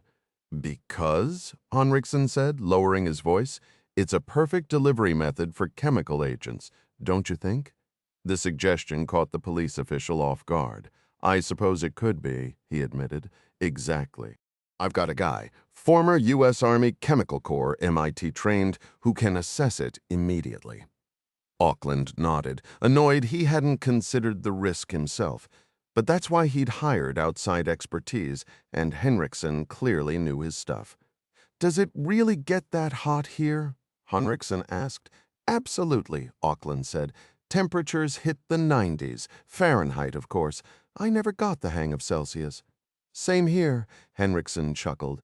The architect pitched it as a cost-effective cooling solution tied into the fire sprinklers. Barely uses any water. Been operational over a year now. We test it regularly. American-made, though, the name escapes me. Cool Spray, Phoenix, Arizona.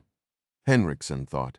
He had the blueprints in his office. This system was key to the project, a stroke of luck from the beginning. The stage was set. Timing was everything. "Any updates from the British?" Auckland shook his head. "Still waiting. It's a tightly guarded operation." Henriksen smirked. Politics always mucks things up, and he hoped it stayed that way. Meanwhile, Detective Lieutenant Mario D'Alessandro pulled up NYPD records, searching for women aged 18 to 30. The initial list had 46 names, but he narrowed it down, excluding Queens and Richmond, focusing on Manhattan. Then he filtered out African-American women, knowing serial killers often fixated on specific victim profiles. Mary Bannister and Anne Pretlow were both white, single, attractive, with dark hair. The refined list left 21 names. He cross-referenced with Jane Doe cases, but none matched, a dead end for now. The absence of bodies was a mixed blessing. They might still be alive, or their remains could be hidden in the Jersey marshes, a notorious dumping ground for decades. He printed the list. The next step, digging through paper files and photos with the FBI agents. Pritlow and Bannister shared an eerie similarity. Both had brown hair cut to about the same length. Maybe that was all it took to catch a killer's attention. But Bannister was still alive, at least according to the cryptic email. Unless, of course, the killer was the type who got off on tormenting victims' families. D'Alessandro had never encountered that particular brand of twisted mind before, but then again, serial killers were unpredictable monsters. If one of those psychos was prowling New York, the FBI wouldn't be the only ones gunning for him. Thank God New York had finally reinstated the death penalty. Some crimes deserved nothing less. Popov leaned forward, his voice steady. "I've seen him," he confirmed. Breitling's eyebrows shot up. "How close?" The Russian gave a dry chuckle. "Close enough to count the scars, sir. Pure coincidence." But there he was, John Clark, built like a linebacker with a presence that could fill a room. His wife's a nurse at the local hospital, and his daughter, Dr. Patricia Chavez, works there too, married to Domingo Chavez, another CIA operative now running with Rainbow. These aren't just paper pushers. Clark's the guy who pulled off the impossible, smuggling the KGB chairman's family out of Soviet territory. You remember the headlines? Then there's Iran, Japan. He's left his mark everywhere. Underestimating him or Chavez would be a fatal mistake. Breitling frowned. So, what's the takeaway? Popov exhaled sharply. Rainbow's exactly what it seems, a multinational counter-terror unit with reach across Europe. Spain's NATO, but Austria and Switzerland, neutral ground. Yet Rainbow operates there anyway. They're a nightmare for any terrorist cell. Their combat skills are public record, but behind the scenes, top-tier intel, cutting-edge tech. You don't get one without the other. The real question hung in the air. Could they know about us? Breitling asked. Popov hesitated. Unlikely, if they did. FBI agents would have kicked down your door by now. I've kept my eyes open. No tails, no surveillance. But I won't lie, if someone really good was on me, I might not spot them. It's a slim chance, but it exists. Breitling paled slightly. Popov almost smirked. Back in his KGB days, admitting imperfection was just part of the job. But billionaires? They weren't used to hearing that their money couldn't buy absolute safety. So what's our exposure? Breitling pressed. Popov leaned in. Your phone's encrypted? Sure. But let me ask you, do you honestly believe the U.S. government lets companies sell encryption it can't crack? Fort Meade's NSA has geniuses and supercomputers working 24/7. If you ever doubt their dedication, just count the cars in their parking lot at midnight. Breitling blinked. Huh.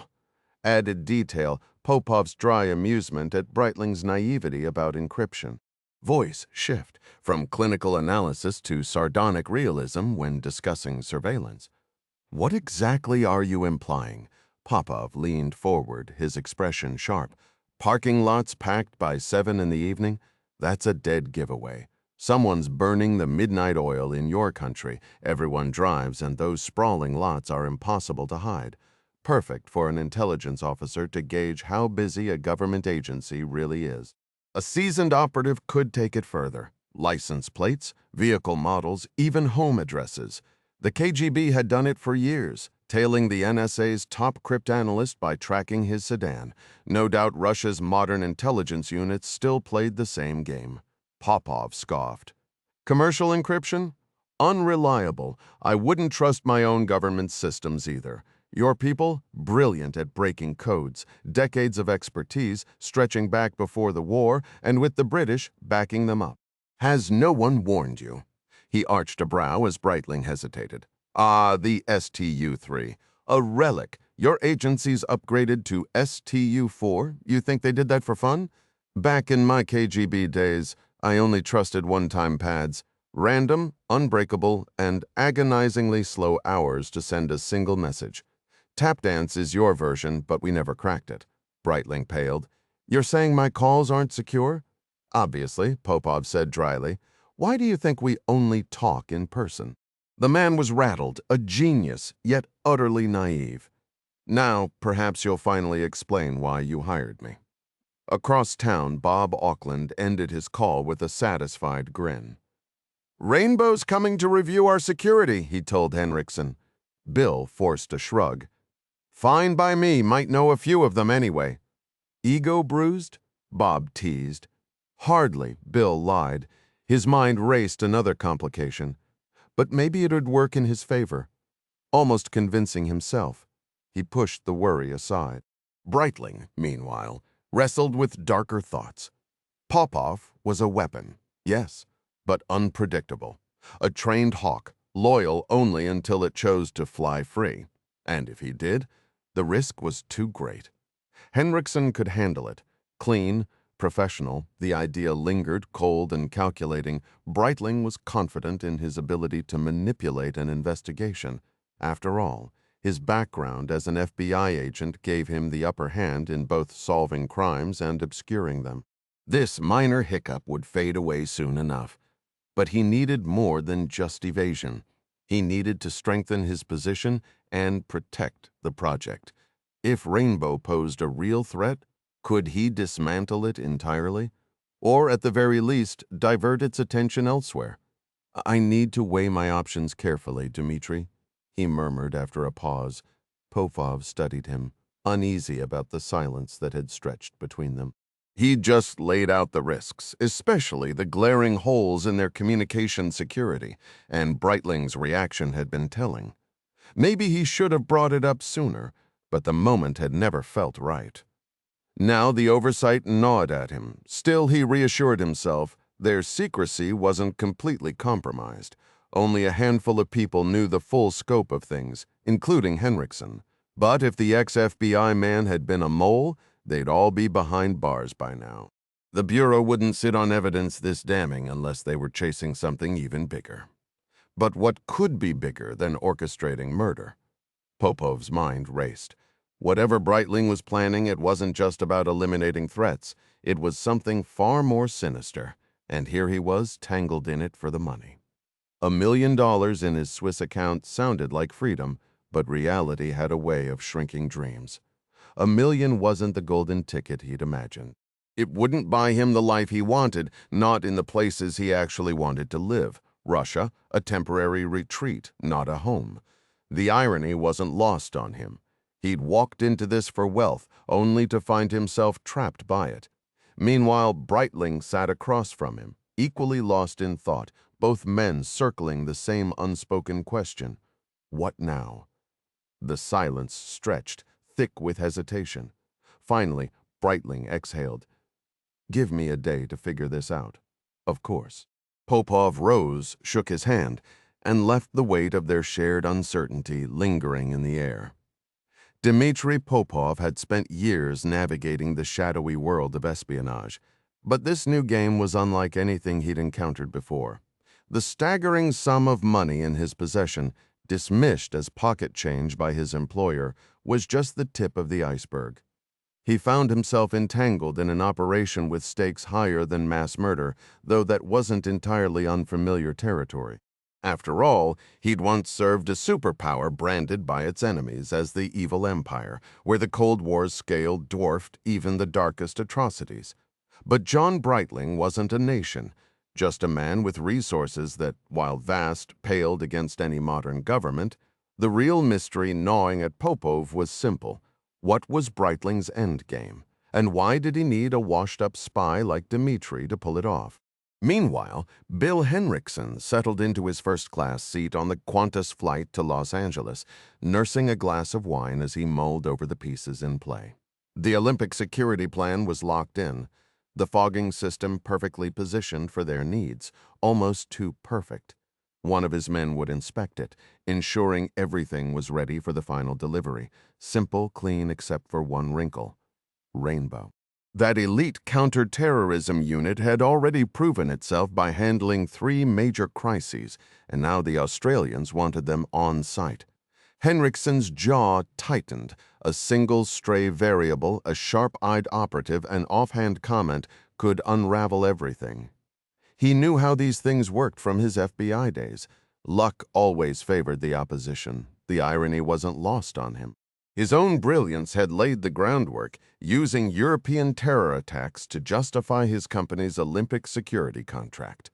But then Rainbow had to go and be competent. If they started poking around, asking the wrong questions about chemical threats. His fingers drummed against the armrest. Too many ifs. Still, maybe he could steer them off course. His team had expertise Rainbow lacked: chemical weapons know-how, for starters. A well-placed misdirection, and his man could execute the plan right under their noses. That was the beauty of strategy. The stewardess offered another drink. He accepted, forcing a smile. Relax, he told himself, but the old instincts wouldn't quiet. Random chance was a sniper's bullet, unpredictable, deadly. If his man got flagged, even by accident, the whole operation would collapse, and failure wasn't an option. Not when the alternative was a prison cell for the rest of his life. His dedication to the project ran deeper than a single motive. Saving the world was his primary mission, but he also intended to stick around and savor the world he helped preserve. That meant no risks, big or small, could be tolerated. Every threat had to be neutralized, and the linchpin in his strategy was the Russian operative Popov. What had the spy uncovered during his trip to England? With the right intel, he could craft a plan to dismantle that Rainbow team once and for all. Now that would be something worth seeing. Leaning back in his seat, he queued up a movie as cover, half-watching, while his mind worked. 10 minutes later, the pieces clicked. With the right resources and personnel, it was absolutely feasible.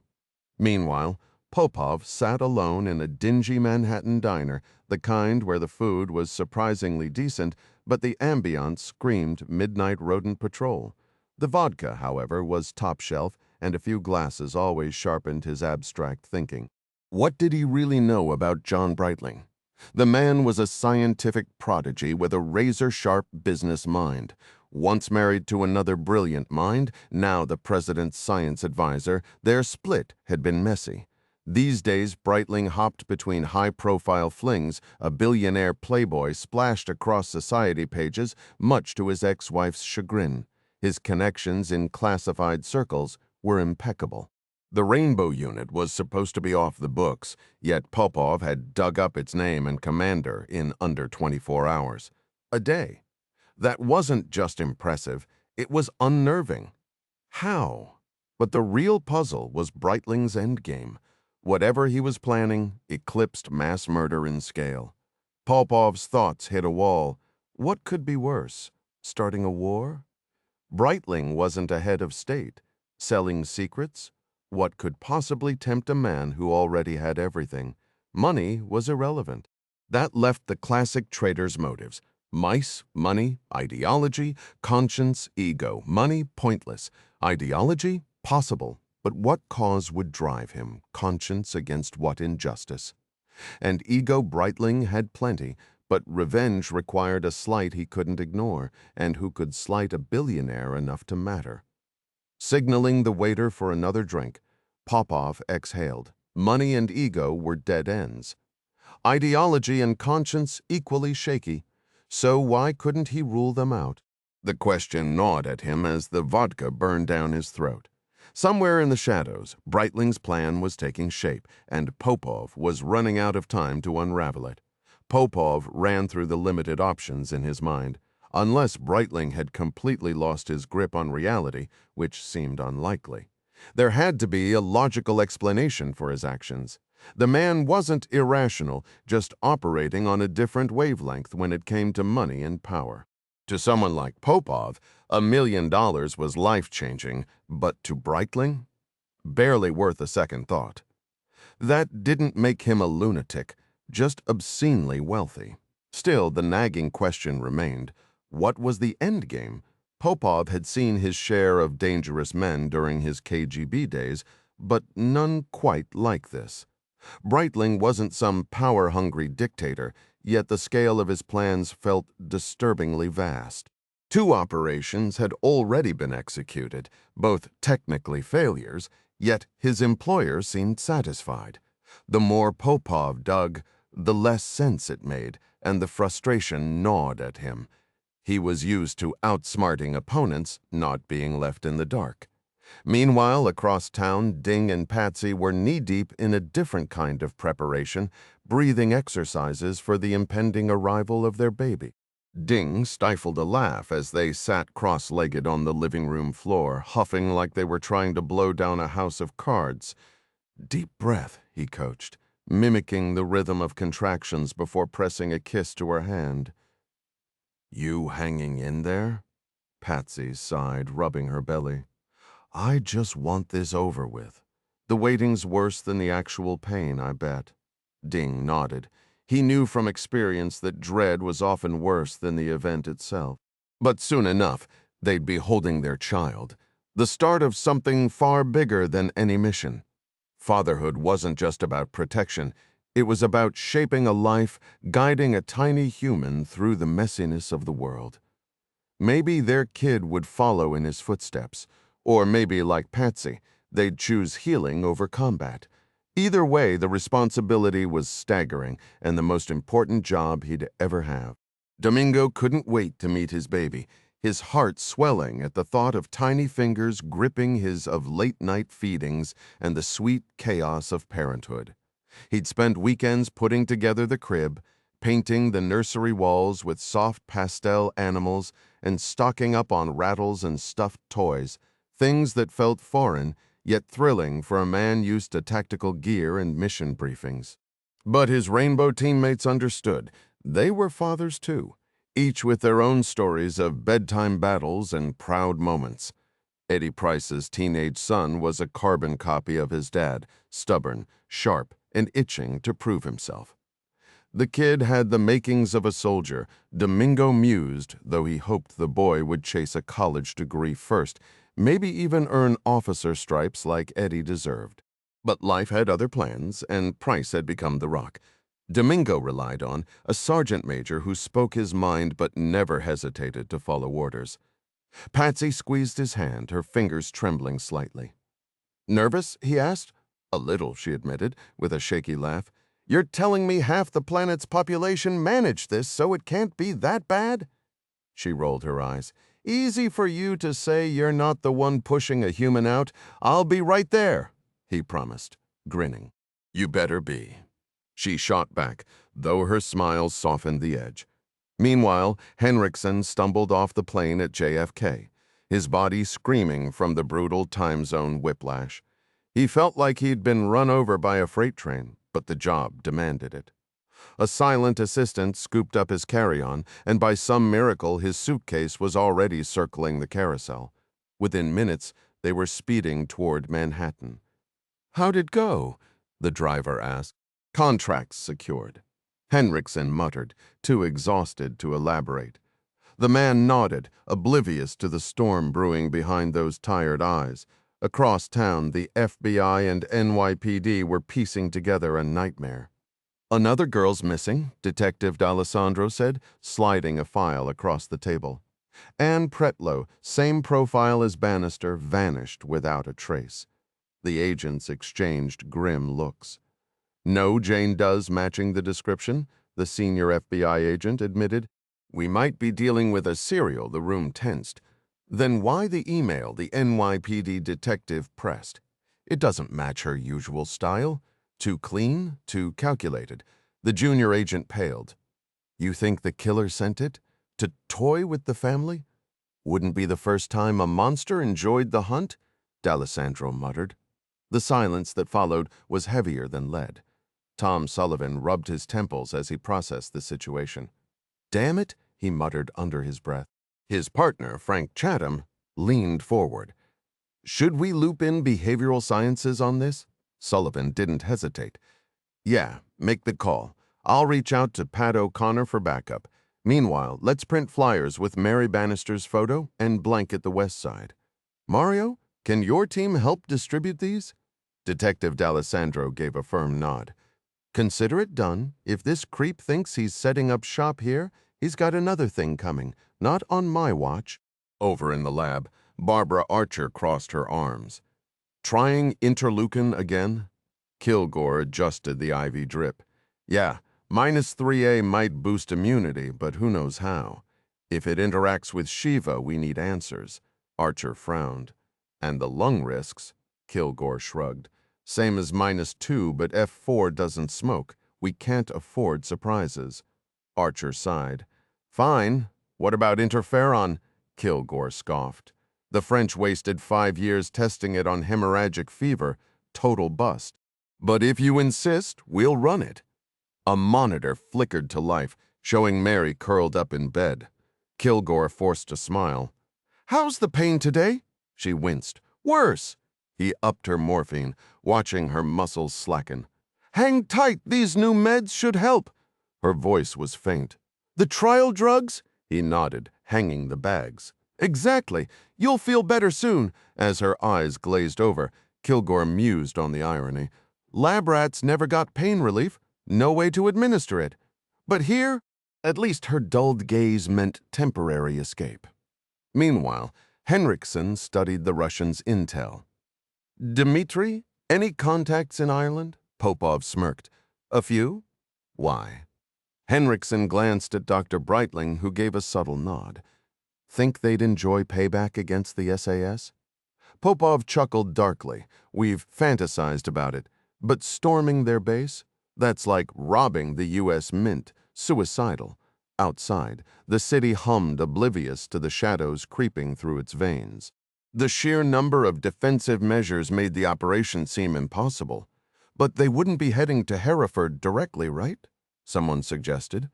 What if we lured them into the open and then turned the tables with our own ambush? Henriksen continued outlining his plan, which struck Popov as intriguing, yet undeniably risky. Even so, the mission remains perilous, Popov cautioned. Breitling leaned forward. What's the state of the IRA these days? Popov settled back in his chair, considering the fractured state of the organization. They're deeply divided, multiple factions, some pushing for peace, others clinging to chaos. The split isn't just ideological, it's personal. On paper, they're committed Marxists, more Maoist, really, dreaming of toppling British rule in Northern Ireland and the Republic's government in Dublin to install some utopian socialist regime. Ambitious? Absolutely unrealistic, without a doubt. But they believe it, and that's what keeps them going.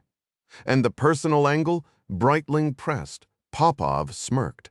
Revolutionaries aren't just driven by ideals, they thrive on the image.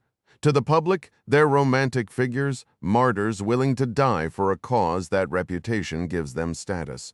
Strip that away, and what's left? A washed-up ex-rebel driving a truck or stacking shelves. It's a bitter pill, Henriksen chuckled. Sounds familiar, like when the KGB cut you loose? Popov gave a dry nod. Exactly. Losing my role in state security wasn't about the paycheck. It was the prestige. These Irish radicals, same story, they need the fight to stay relevant, both for their cause and their egos. Henriksen's eyes narrowed. You know any of them personally? I've crossed paths with a few, Popov admitted, back in Lebanon's Bekaa Valley, training with other so-called freedom fighters. I've even delivered cash and messages to Ireland myself.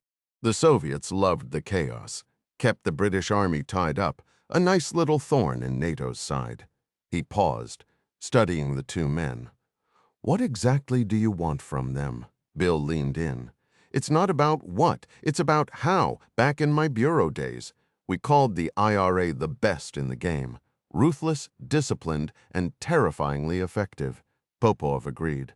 They were unmatched, highly organized, ideologically rigid, willing to do whatever it took for impact. So how would they see this mission? Bill asked, laying out his vision. Popov listened carefully before responding. They'd be interested, but the risks are enormous. To get their cooperation, you'd need money, weapons, explosives, anything to keep their operations running. The infighting's likely crippled their supply lines, cut off their resources, and the peace faction gains control. Offer them the means to strike, though, and they'll listen. Henriksen smirked. Money talks? Popov nodded. Always has the groups we're targeting, have likely lost access to their usual revenue streams, Henriksen explained. Breitling raised an eyebrow. You mean the shady bars and those neighborhood security fees they extort? Exactly, Henriksen nodded. Those cash flows are now tightly monitored by the moderate factions. Breitling leaned forward. Give me a ballpark figure, Dmitri. Popov stroked his chin thoughtfully. At minimum, several million, maybe more. Bill interjected with a warning. You'll need expert help laundering that kind of money. I know some people, after a tense silence. Breitling pressed, let's say 5 million. Popov exhaled slowly. That should suffice, plus the symbolic victory of striking near their headquarters. But these radicals answer to no one. Their motives are their own. Breitling's pen tapped impatiently. How soon can you set up the rendezvous? Within 72 hours of landing in Dublin, Popov assured him. Book your flight, Breitling ordered, sliding a folder across the table. Meanwhile, Tawney briefed the team on new intel. One of the operatives, Renee, spilled details to his lover before the Spain operation. She got cold feet after seeing news coverage of that Dutch kid's death and walked into a Paris precinct. Clark's eyes narrowed. And the mission was to spring Carlos, but Renee didn't mention any handlers. The French are chasing down another name from her statement. Some guy who might have backed out last minute, Covington whistled. That's more than we had yesterday. Chavez cracked his knuckles. But who's pulling their strings? These cockroaches don't just crawl out on their own. The Berlin lead had gone ice cold. The BKA turned over every rock, Tawney admitted. Art buyers came and went from the suspect's studio, but no usable descriptions. Hans and Petra took their secrets to the grave. Same with Model's crew. Clark's fist clenched. He knew the drill. Intel arrived on its own damn schedule, no matter how badly you needed it. One solid tip could unleash Rainbow and Europe's less restrained police forces on these bastards. The irony wasn't lost on him. Sometimes you needed dirty hands to clean up the mess. John knew the FBI had their methods. Soft gloves, sure, but they usually got what they wanted. Even hardened terrorists cracked under pressure, though the Irish were a different breed. Those stubborn bastards wouldn't give you the time of day, let alone their names. But there were ways around that. A little private conversation, away from prying eyes, could loosen even the tightest lips. Fear had a way of making people cooperative, and in Clark's experience, it never failed. The real challenge was finding someone to talk to in the first place. As a CIA field officer, he'd spent too many nights in godforsaken corners of the world, missions scrapped because some crucial piece of intel slipped through the cracks. He'd watched good people die for it. 3 men, 1 woman, all lost behind the Iron Curtain. Their sacrifices had helped bring down tyranny, but they never got to see it. Their faces still haunted him, fueling a quiet rage against the ones who'd held the answers but stayed silent. Now Ding was right. Someone was pulling strings, unleashing chaos across Europe. If they could find that puppet master, they'd unravel the whole network. Names, addresses, phone numbers, enough for every law enforcement agency on the continent to clean house. That was the real victory, better than sending armed teams into the field blind. Meanwhile, Popov zipped his suitcase shut, a practiced hand at packing. Now his shirts stayed crisp, a far cry from his KGB days when wrinkles didn't matter. The suitcases, though, still bore the hallmarks of his old life, hidden compartments for alternate passports, escape routes tucked into the lining. If everything went south, he'd vanish without a trace. Switzerland held his safety net, but $5 million dangled in front of him, tempting. Was greed muddying his judgment? The thought nagged at him. Back in Moscow, every expense had been scrutinized by stone-faced accountants in that grim building on Dzerzhinsky Square. Now, he answered, to no one but freedom came with its own risks.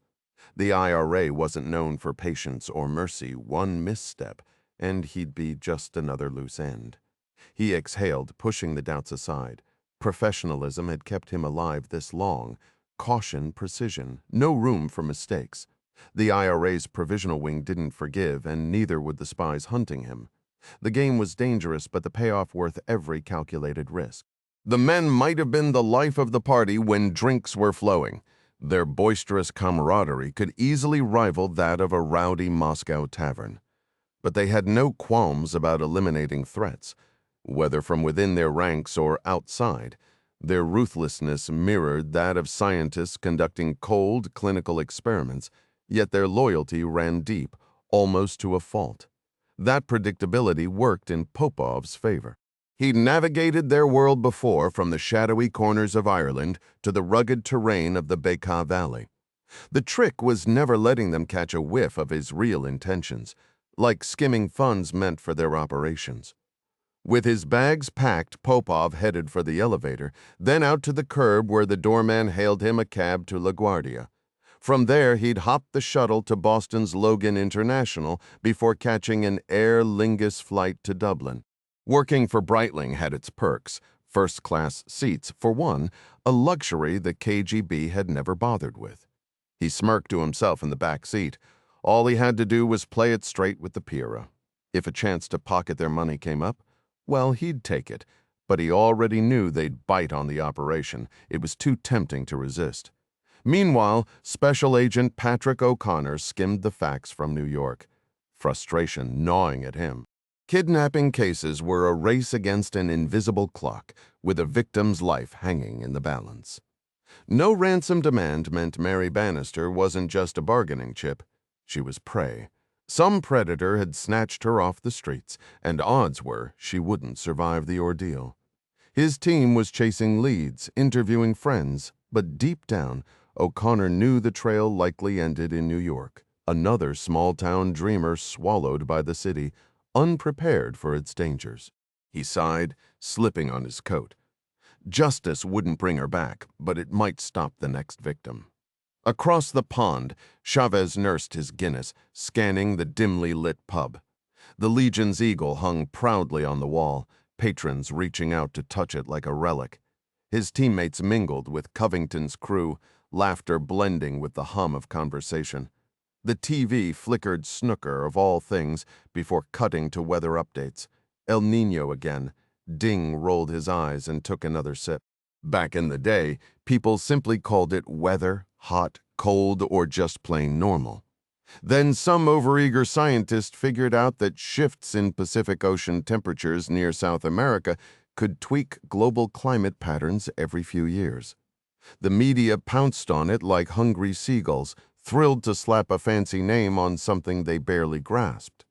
Suddenly, every heat wave in Australia got branded as the latest El Niño effect.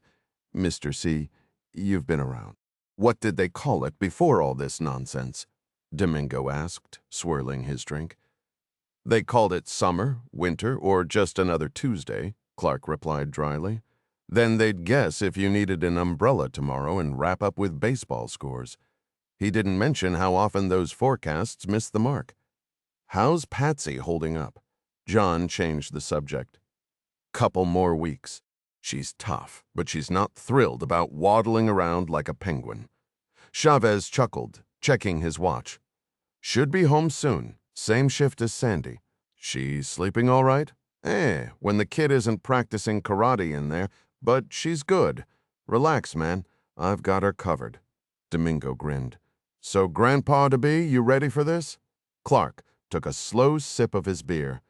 Just another step closer to the grave, he deadpanned before cracking a smile. Hell yeah, I'm ready. Spoiling rights, then handing the kid back when he starts screaming. Perfect gig. You think you're cut out for fatherhood? John prodded. Please, if you managed it, how hard can it be? Chavez shot back. Clark let the jab slide. Speaking of challenges, we're sending a team to Australia soon, Olympics security. The Aussies want our input, apparently. Our track records got them interested. Their SAS any good? Supposedly.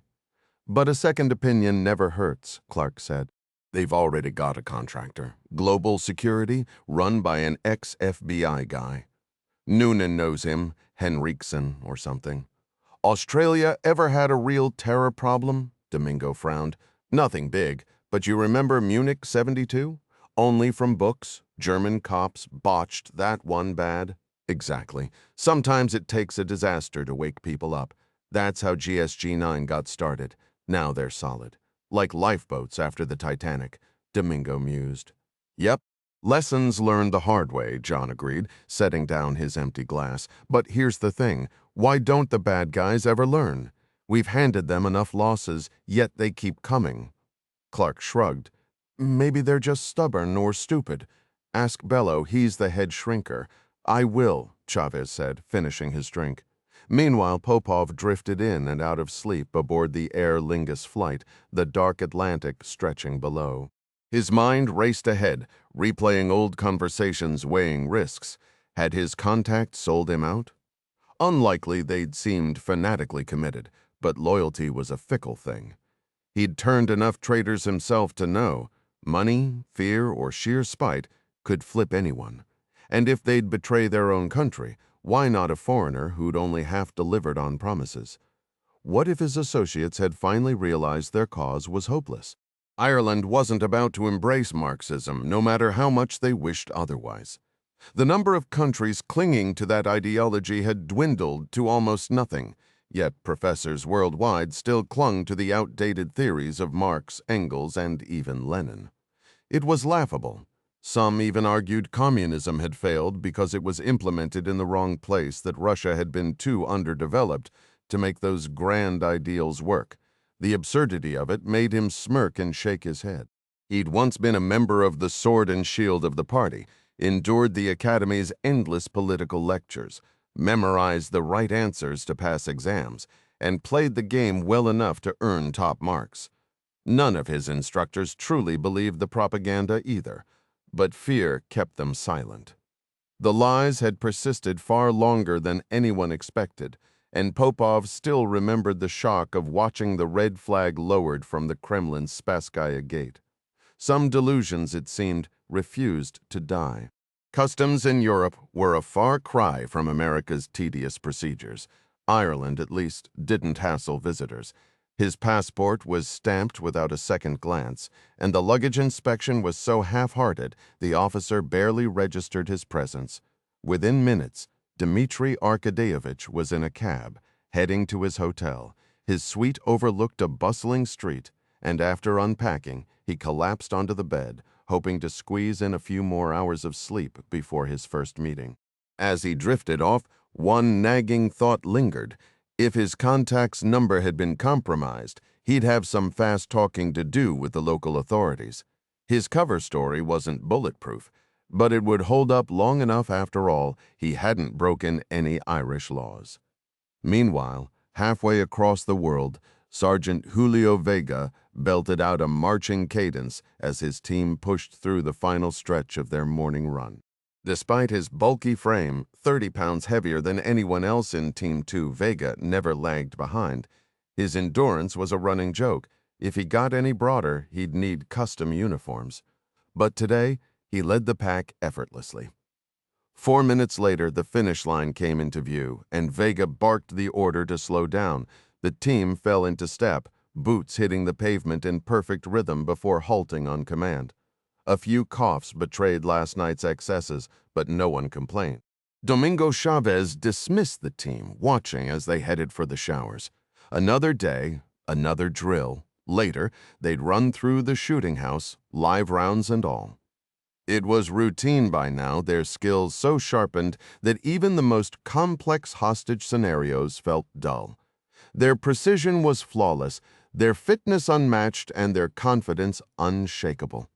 They were the best, and they knew it. Boredom was the only enemy left.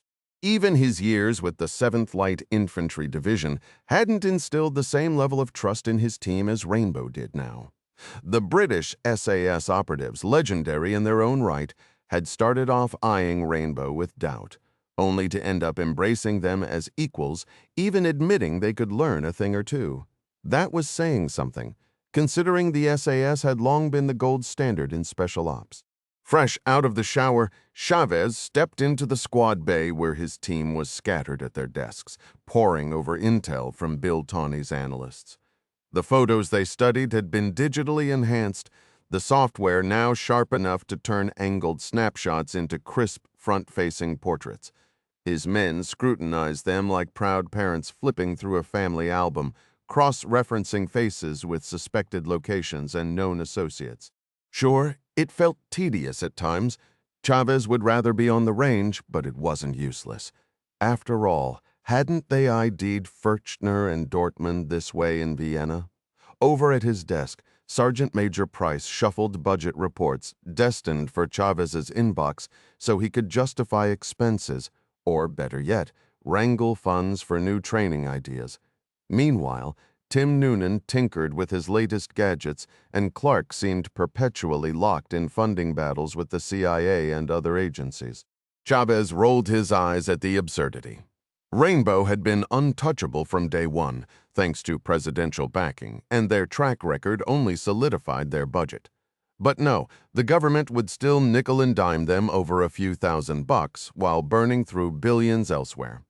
In a couple of hours, they'd hit the range for their daily drill, 100 rounds through pistols and SMGs, followed by live-fire exercises. Routine, sure, but Chavez preferred routine over the soul-crushing boredom of his CIA days, where missions meant endless waiting and paperwork for bureaucrats who either clung to outdated field experience or had none at all. Colonel Malloy, now officially a Rainbow Division commander, had his own office in the HQ, complete with the thrilling task of administrative duties. A seasoned Marine, he took it in stride, though he'd considered installing a dartboard for entertainment. His real joy was flying, but his chopper was grounded for maintenance, thanks to some contractor's improved widget. Still, life wasn't bad. His family loved it here, and his role was more about skill than danger. At least he wasn't stuck filling out forms. Flying a helicopter for a special ops team like Rainbow wasn't exactly a high-risk job, unless you counted power lines as the enemy. In urban operations, those silent wires had taken down more choppers in the last 2 decades than every anti-aircraft gun on the planet. Malloy's MH-60K lacked cable cutters, a fact that had prompted him to fire off a blistering memo to his squadron commander. The response? A stack of photocopied memos the commander had already sent up the chain, along with a sheepish note about some Pentagon consultant evaluating the issue. Malloy could practically see the gears turning. Some Beltway contractor charging $500,000 to write a 400-page report that would gather dust in an archive, all to approve a $3,000 fix any Air Force sergeant could handle between shifts. Not that it mattered. Rules were rules, even the dumb ones. Maybe in a year, his Nighthawks would finally get the upgrade. Until then, he'd just grit his teeth and wish for his old dartboard. Intelligence briefings? Useless. He'd never get close enough to spot a terrorist's face. That was the shooter's job. His role was basically aerial Uber, though. At least he got to wear his flight suit at his desk like a real pilot. 4 flying days a week wasn't bad. And rumor had it his next assignment might be VMH-1, ferrying the president. Boring, sure, but a career boost. His buddy Hank Goodman had made the star list, proving even rotorheads could climb the ranks in a jet-dominated Navy. To kill time before lunch, Malloy cracked open his MH-60K manual, memorizing engine specs like some overeager mechanic. Across the ocean, Popov flipped through a Dublin phone book, dialing a number under the alias Joseph Andrews. The coded exchange was clunky. 10 seconds of silence before the voice on the other end remembered the old passphrase. By afternoon, Popov was in a raincoat and fedora, perched on a park bench with an Irish Times in hand. The news was as dull as CNN's loop of post-Cold War monotony. He smirked, wondering how journalists filled columns now that the world had run out of real drama. The violence in Rwanda and Burundi continued with horrifying intensity, while in Ireland there was talk of sending their own troops abroad as peacekeepers. Popov found the irony almost laughable. How could a nation that couldn't maintain peace within its own borders possibly stabilize another just then? A cheerful voice called his name. He turned to see a man in his 40s grinning broadly. "Patrick," Popov replied, rising to shake hands with the stranger as if they were old friends. The two strolled toward O'Connell Street, where a nondescript car idled at the curb. Inside, the driver navigated Dublin streets with deliberate caution, taking random turns and scanning for surveillance. Popov noted his companion glancing skyward for helicopters. These IRA operatives had clearly learned the hard way that carelessness was fatal. Leaning back, Popov feigned relaxation, though his mind remained sharp. Dublin's landmarks blurred past, but he barely recognized them. Intelligence officers were supposed to have flawless recall, but memory had its limits. After 40 minutes of winding through the city, they pulled into an alley behind a commercial building. A door in a plain brick wall led them inside, where a shadowed figure greeted him in Russian. Sean Popov responded smoothly, stepping forward to clasp hands with the man he hadn't seen in over a decade. Grady's face was unreadable, his voice flat, but his grip was firm.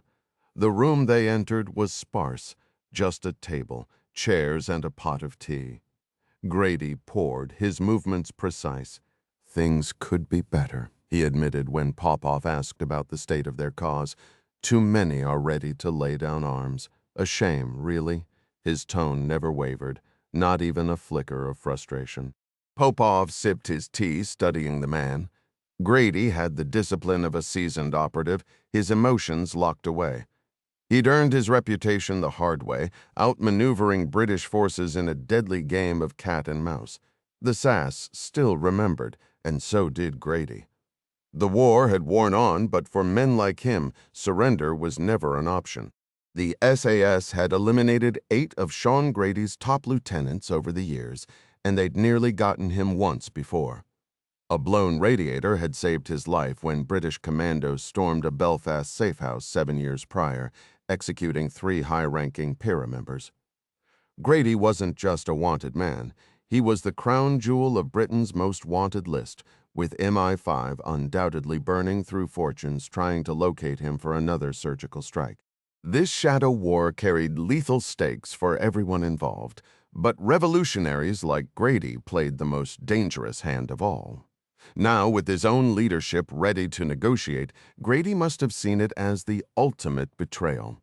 Compromise wasn't in his DNA. His fanatical worldview mirrored Stalin's unyielding ruthlessness, that same terrifying fixation where ideology trumped all reason. Dmitri dropped the bombshell casually. "There's a new counter-terror unit operating on British soil. Rainbow?" Grady's eyebrow twitched. This was news. Joint British-American operation, Popov continued, sliding a dossier across the table. "They handled World Park, Vienna, Bern. It's only a matter of time before they're deployed against you." Grady scanned the documents, pausing at the mention of Hereford. "We've scouted their base, fortified like a medieval castle." Popov leaned in. "True, but every fortress has its weak points. Their commander's family, wife, and daughter work at the local hospital. Easy targets for bait." 2 of Grady's men exchanged uneasy glances, but their leader remained stone-faced. Finally, Grady spoke with icy precision. "You're asking us to walk into the lion's den, Colonel." Popov shrugged. High risk, higher rewards. He didn't need to spell out the implications. Success would shatter the peace talks and cement Grady's legend. The unspoken hook? Ego. Revolutionaries always craved validation, and what better trophy than humiliating elite forces on their home turf? When Grady feigned hesitation, "We lack the resources," Popov played his ace. $5 million Swiss account untraceable. For the first time, Grady's mask slipped, a blink, a parted lip, before he countered. 6. Popov barely hid his smirk. 6. Then, how soon can you move? Grady's reply was razor-sharp. How soon can you transfer? A week. Popov lied smoothly. The game was on. Grady paused, calculating the timeline in his head. 2 weeks should do it. He'd spent years studying the terrain around Hereford, turning every back road and alley into mental blueprints. Failed attempts in the past hadn't stopped him from obsessively gathering intel, though cracking the SAS's tight-lipped culture proved tougher than expected. A handful of blurry surveillance photos hadn't translated to tactical advantage. What they'd always lacked wasn't vision, but 2 critical ingredients: men reckless enough to stare down certain death, and the cash to arm them properly. There's one more thing, Grady added, watching Popov's face for tells. How deep do your narcotics connections run? The Russian barely blinked, but internally the question detonated. Since when did the provost dabble in cocaine? Their old playbook involved executing dealers to curry favor with Belfast neighborhoods. Times had clearly changed. I might know a few middlemen, Popov hedged. What's the play? Pure product. Bulk shipment. Grady's tone brooked no debate. Money funds, revolutions, IOSF, we're building a war chest. Popov's fingers twitched toward the burner number. Grady scribbled on the notepad. The digits smelled faintly of gun oil. I'll make calls. No guarantees. As the car pulled away, Popov exhaled. The meeting had gone smoother than a Moscow winter vodka. Back at the warehouse, Roddy Sands wasn't buying it. You're sending us to the slaughter. Grady's grin was all teeth. Only if we move like amateurs with the right team, 15 sharp lads, we turn this into a masterclass. The unspoken hung heavy. Success would cement his faction as Ireland's true voice. Across the globe, Henriksen handpicked his mercenaries. 10 hardened pros led by a disgraced chemical corps officer named Wilson Gearing. The man could weaponize a soda can. Their cover? Security consultants here to school Aussie forces on radios so advanced they might as well be alien tech. The real prize? VIP access to Olympic venues, a front-row seat to history, plus the chance to watch Gearing's chemical symphony unfold. Some of his men probably even cared about the shot put. He handpicked his top team and had the company's travel coordinator arrange flights and lodging, with the Australian police securing a block of hotel suites near the stadium for their own Olympic operations. Henriksen briefly considered whether this would draw media attention to his firm. Normally, he'd have pushed for the publicity, but not now. What was the point in promoting a company that was already winding down? With that chapter closed, Hollister surveyed the sprawling complex he'd overseen in the Kansas prairie, the buildings, roads, parking lots, and the mock airstrip that had consumed months of his life. The final stretch had been a whirlwind of last-minute fixes, but the subcontractors had stepped up, motivated by both his relentless oversight and their performance bonuses. Just as Hollister leaned against his truck, a company sedan pulled up. To his surprise, out stepped John Breitling himself, the corporate chairman. Hollister had never met the man, though he recognized him from a few news clips. Breitling must have flown in that morning on one of the company jets, and Hollister couldn't help but feel a flicker of disappointment that the Gulfstream hadn't taxied down the newly paved runway. "Mr. Hollister, I assume?" Breitling extended a hand. "Yes, sir. We wrapped everything up today ahead of schedule." 2.5 weeks early, Breitling noted with a grin. "Can't take all the credit. The weather cooperated," Hollister admitted. Breitling chuckled. "I would have. The real challenge had been the environmental systems, unlike anything Hollister had ever tackled. Level 4 containment? That's serious lab-grade isolation. Why the whole building? Hollister had never worked on a structure designed to be hermetically sealed. The pressure tests alone had driven the window installers to the brink, though their paychecks had softened the blow. "We like things done a certain way," Breitling replied vaguely. Hollister shrugged. Your money, Doc. That one demand had tacked on $5 million in labor costs, mostly for painstaking sealant work. Even Boeing's nearby Wichita plant hadn't required such precision. The setting, at least, was picturesque, endless fields of young wheat rippling in the breeze, dotted with tractors tending the crop. Not as manicured as a country club, but far more productive. The complex even had its own industrial bakery, and Hollister suddenly wondered if the wheat harvested from the surrounding fields ended up in its ovens. The property included feedlots and vegetable plots, making the entire operation nearly self-sufficient. Maybe they just wanted to blend into Kansas's agricultural landscape. The sleek glass and steel buildings didn't exactly resemble barns, but the sea of grain around them made the whole thing feel less out of place. Then again, Hollister mused, maybe self-sufficiency wasn't just about blending in, maybe they were preparing for something bigger. The thought sent an unexpected chill down his spine. The complex was nearly invisible from the northern interstate, with only a handful of nearby roads offering any glimpse of it. The security gatehouses were built like miniature fortresses, officially designed to withstand tornadoes, though in reality they could probably survive a direct hit from a crazed farmer with a heavy-caliber weapon. Consider your bonus secured. The funds will hit your account by tomorrow evening, Dr. John Breitling assured him. Hollister gave a casual nod, then reached into his pocket and produced the master key, the one that unlocked every door in the facility. It was a small ritual he always performed at the end of a job. With a satisfied grin, he handed it over. All yours now, sir. Breitling examined the electronic key, his smile widening. This was the final piece of the puzzle, the place where most of his chosen would live. A smaller version in Brazil had been completed months earlier, but it was barely big enough for 100. This one, though? 3,000 could stay here, tight but manageable, for months if needed. After the initial chaos, he'd continue his medical research with his top team, many of whom had no idea about the project, but were still deemed worthy of survival. The breakthroughs they were making were staggering, so much so that Breitling caught himself wondering just how long he might live. 50 years? 100? Maybe even 1,000. The possibilities were dizzying.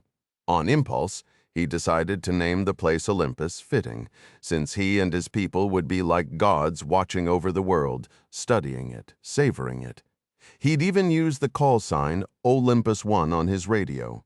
From here, he could fly anywhere with a select few, observing how nature was meant to function. For a while, they'd rely on satellites, though. Who knew how long those would last before they'd be stuck with clunky long-range radios? Annoying, but building new satellites wasn't practical. Too much effort, too much pollution. He imagined his people scattering eventually, some racing across America, carving out their own territories, checking in via satellite. Others would head to Africa, likely the top choice, while a few would return to Brazil's rainforests. Maybe some isolated tribes there would survive Shiva, giving his team a chance to study them, living relics of a simpler time, harmless to the environment. Africa's tribes, probably not so lucky. Cities would be death traps once Vaccine A was unleashed. Thousands of leaders shipped worldwide under the guise of saving lives, when in reality, well, slow extinction had its own kind of poetry. Back at headquarters, the fake data was already polished. 1,000 imaginary monkeys tested, only 2 showing symptoms, 1 death over a fabricated 19-month trial. The paperwork was flawless, the plan moving right on schedule. Horizon Corporation hadn't sought FDA approval for human trials yet. They didn't need to. Once Shiva began spreading worldwide, they'd reveal their secret work on hemorrhagic fever vaccines developed since Iran's attack on America. With a documented treatment and a global crisis, the FDA would have no choice but to fast-track approval, unknowingly endorsing the project's true purpose, not just reducing humanity, but carefully thinning the planet's most destructive species. John Breitling envisioned it as a necessary reset, nature reclaiming balance, with a small enlightened population left to steward her recovery. In a millennium, maybe 1,000,000 humans would remain, living in harmony rather than exploitation. This wasn't destruction. It was rebirth. The world wouldn't end. It would evolve, shaped by nature's design, and history would remember him, John Breitling, Earth's savior. He turned the key in his hand before slipping back into his car, irritated to find the building's front door already unlocked, people still milling about, oblivious. His private elevator ascended to the office apartment, where the lock clicked open with satisfying precision. From his glass-walled perch, Kansas stretched below, golden wheat rippling like a living ocean. A lump rose in his throat. Nature's beauty was ruthless, indifferent to individual suffering, a lesson humanity had ignored for too long. Soon, they'd learn, the hard way. Meanwhile, Pat O'Connor slumped into Chuck Ussery's office, tossing a thick folder onto the desk. Bannister case update? Dead ends? He sighed. Gary interviews yielded nothing. Mary's friends knew she'd gone to New York, but had no details. No leads from her apartment either. Even forensics came up empty. NYPD Detective D'Alessandro was spooked, linking Mary's disappearance to another missing woman, same age, same neighborhood. Behavioral sciences flagged the odd email style, hinting it might not be Mary's writing. Anonymous remailers buried the trail, leaving them chasing ghosts. Morales in Baltimore's digging, Pat added, rubbing his temples. But right now, we've got nothing but questions. The tech expert for the FBI's Innocent Images Task Force, a nationwide operation targeting online child exploitation, had a hacker working on bypassing encryption to unmask offenders, but legal hurdles were slowing progress. Damn, muttered Ussery, knowing how fiercely the Bureau pursued these cases. O'Connor agreed, adding, Bert said the same thing. Right now, we're stuck. We've got 5 more interviews lined up with Mary's connections tomorrow, but my gut says New York holds the answers. She left Gary behind, no ties left there. Ussery clenched his jaw. 12 agents were on the Bannister case, but leads moved at their own frustrating pace. If James Bannister called again, he'd just have to repeat the usual, still working, any forgotten names? At the airport, Popov flashed his passport, offering a polished American accent. Just a quick trip, he lied. The immigration officer stamped it with a smile. Come back soon, settling into first class. Popov smirked. Grady would take the bait. The money was too tempting. The mission too bold. 6 million dwarfed even Gaddafi's old donations to the IRA. Funding terrorists had always been messy. The Soviets handed out training camps and intel, not cash. Their foreign reserves were too tight, and those elderly courier spies' jokes on us, he thought. The FBI had played them for years, gathering intel without blowing their cover. Brilliant. Still, uncertainty gnawed at him. What was Breitling's endgame? Why target Rainbow? Meanwhile, Chavez swapped his MP-10 for the Beretta. The submachine gun was practically cheating. Its sights made every shot a bullseye. But pistols, that required real skill. Time to grind, with practiced ease, he slid the pistol from its dark green tactical holster, bringing it up in one fluid motion. His left hand met his right on the textured grip as he shifted into the Weaver stance. Muscle memory from his training days at the farm along Virginia's coastal plains. His gaze flicked down, then snapped up as the sights aligned. The first trigger pull was just slightly off, enough to tear through the target's jaw and artery, but leave him standing. The follow-up shot half a second later, however, would have dropped him cold. Ding exhaled sharply, frustrated.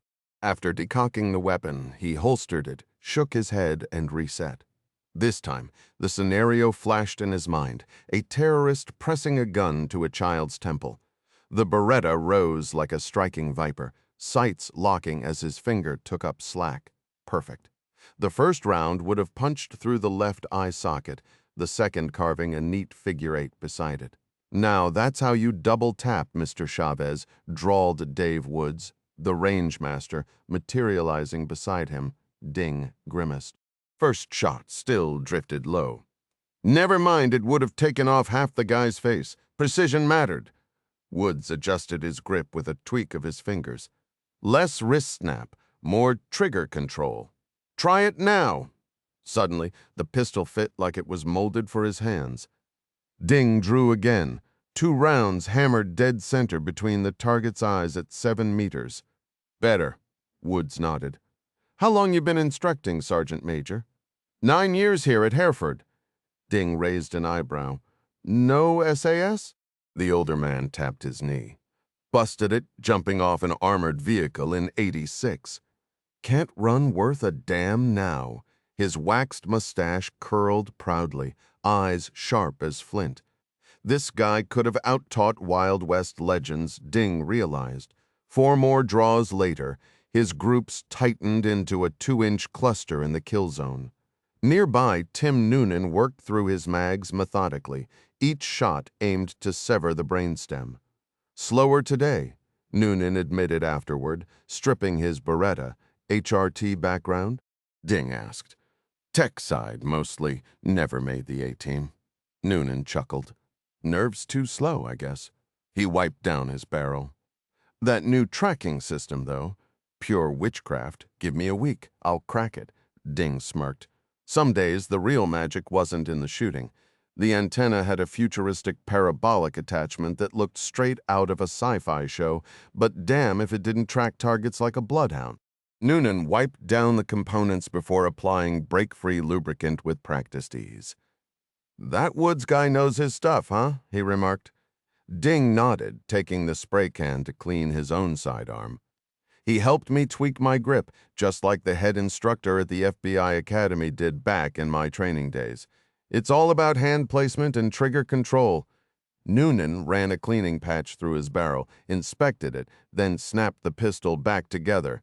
Best part about working here? We're practically the only ones packing heat. Ding raised an eyebrow. Civilians can't even own handguns here, right? Noonan scoffed.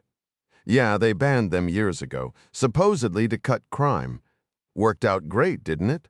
They've been pushing gun control since the 1920s to deal with the IRA. Real effective. He smirked. Thank God we've got a constitution that actually means something. You always armed? Ding asked. Noonan didn't hesitate. Hell yeah! Even when I was stuck behind a desk at HQ with a cushy parking spot, I never stepped foot in D.C. without my piece. Feels wrong otherwise. Ding chuckled. Ever had to use it? Noonan shook his head. Nah, most agents don't, but it's like carrying an umbrella. You'd rather have it and not need it. He loaded a fresh magazine, racked the slide, and holstered the weapon with 2 extra mags on his belt. Part of the job, man. Ding nodded. The Brits had granted Rainbow operatives full carry privileges, arguing they were always on call. He hadn't taken full advantage before, but Noonan's logic was sound. Meanwhile, at the Turtle Inn bar on Columbus Avenue in New York, the bartender, Bob, had a knack for faces, a skill that kept regulars coming back. When Officer Jeff walked in just after noon, Bob already had his Starbucks brew ready. The usual, he asked, sliding the coffee across the bar. Jeff took a sip, savoring the rich blend, unexpectedly good for a dive like this. Looking for a missing girl, he said, handing over a flyer. Bob squinted. Annie, right? Always ordered Kendall Jackson Chardonnay. Haven't seen her lately. Jeff's pulse quickened as he passed a second photo. Mary Bannister, Bob said after a beat. Name stuck, 'cause it sounds like a staircase railing. She's been MIA too. Jeff nearly choked on his coffee. You're kidding. The FBI's all over the Bannister case. Bob's eyes widened. No kidding? Damn. Wish I could help more. The cop scribbled notes, mind racing sometimes.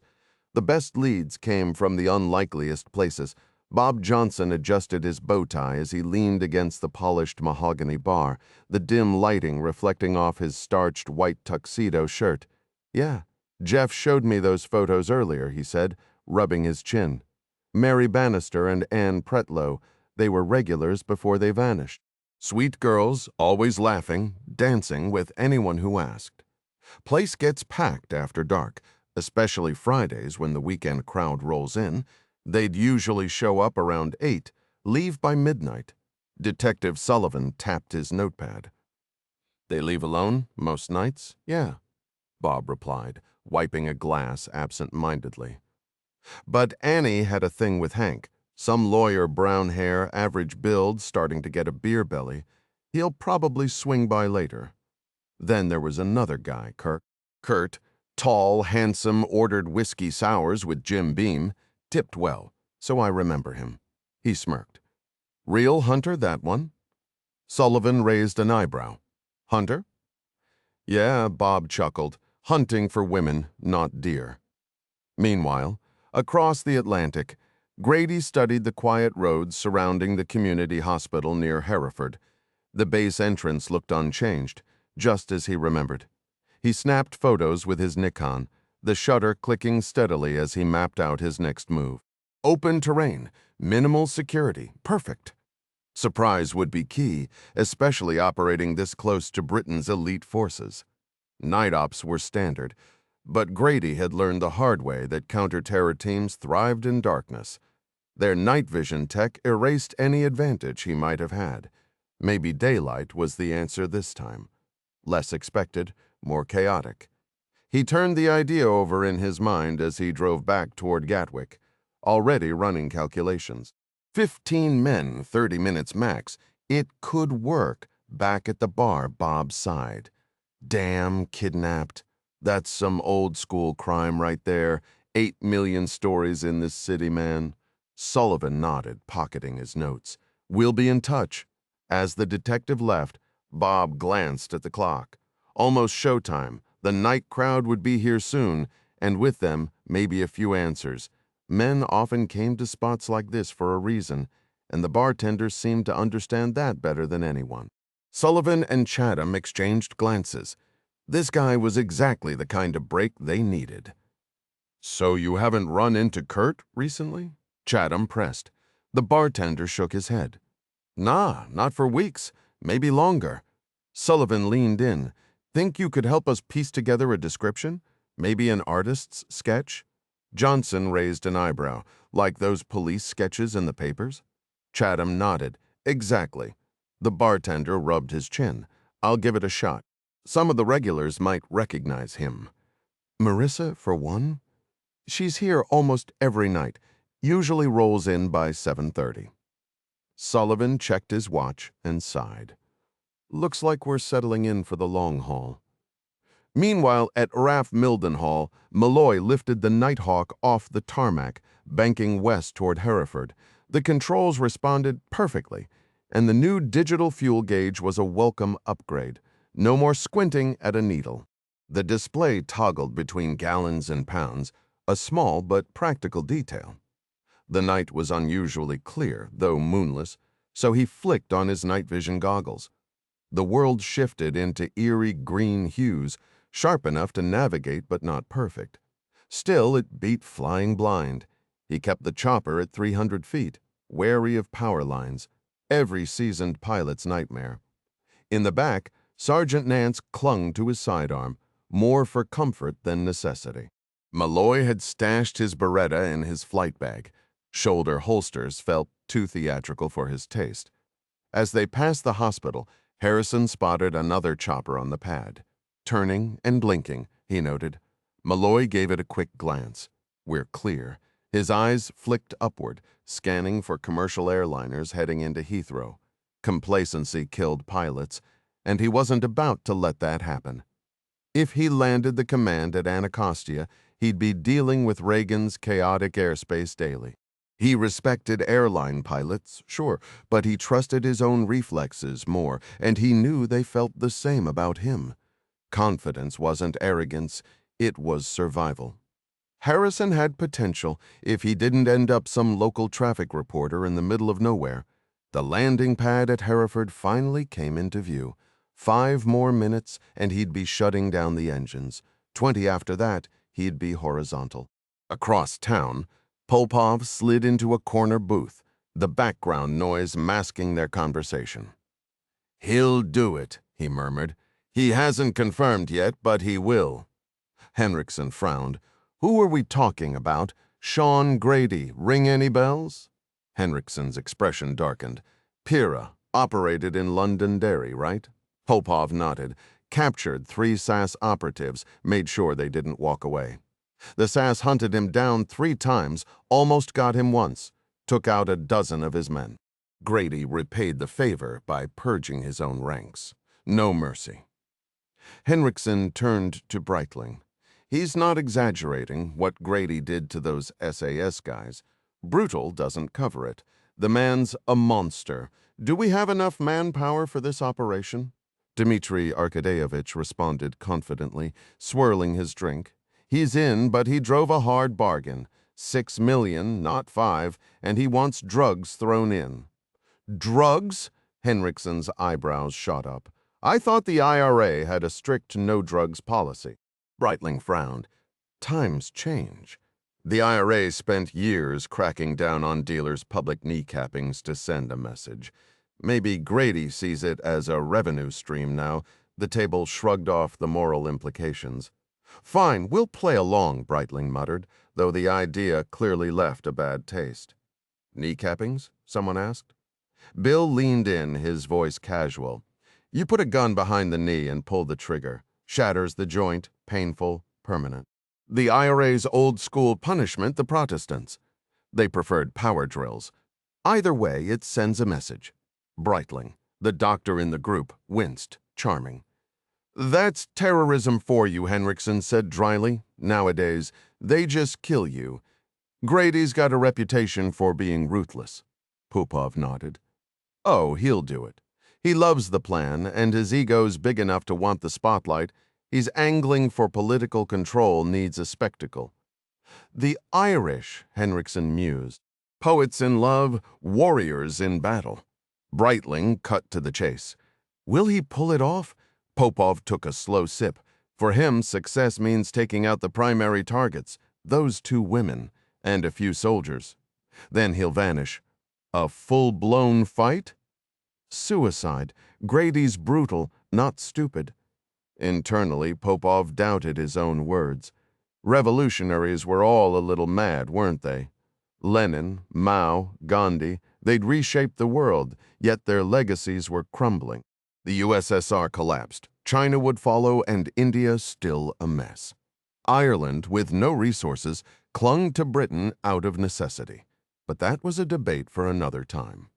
So, a quick strike and escape, Bill summarized. Exactly, Popov agreed. He wants to live long enough to spend our money, assuming you're okay with the extra million. Henriksen smirked. What's $1 million between friends? Popov hid his unease. These men tossed around fortunes like pocket change while plotting something unthinkable. But what? Payment method? Breitling asked. Swiss account? Popov said. I'll handle it. Bill waved a hand. I've got clean funds ready we can transfer tomorrow. Popov sighed. Guess I'm flying to Switzerland again.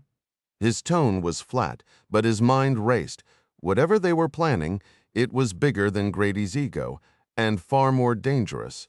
Had enough of all this traveling? Dr. Breitling asked with a knowing grin. Dmitry Popov rubbed his tired eyes, the exhaustion from constant flights finally catching up with him. I've seen my fair share of airports, John, he admitted, using his boss's first name for the first time. There was an unexpected warmth in Breitling's expression that took Popov by surprise. Henriksen chuckled. Tell me about it. That last trip to Australia nearly did me in. Breitling leaned forward, curious. What was childhood like back in Russia? Popov exhaled, remembering. Tougher than here. Schoolyard fights were common, boys testing each other, proving dominance. The teachers usually turned a blind eye. Moscow, born and raised, Popov continued. My father worked for state security. I studied languages and economics at Moscow State. The languages had served him well. The economics, not so much. Marxist theory hadn't exactly aged gracefully. Breitling's eyes lit up. Ever get out of the city? Camping, hiking, anything like that. Popov smirked, wondering where this was leading. I was in the Young Pioneers, spent a summer on a state farm, working the harvest, sleeping under the stars. His mind drifted to Yelena, his first love at 14. The memory of stolen moments in the dark still brought a faint smile. Breitling misinterpreted it as nostalgia for the countryside. You enjoyed that life? Breitling pressed. The fresh air, the hard work. Popov nodded. My father and I used to hunt for mushrooms in the woods. A simple pleasure, but a good one. He left out the part about the government car. No need to complicate things.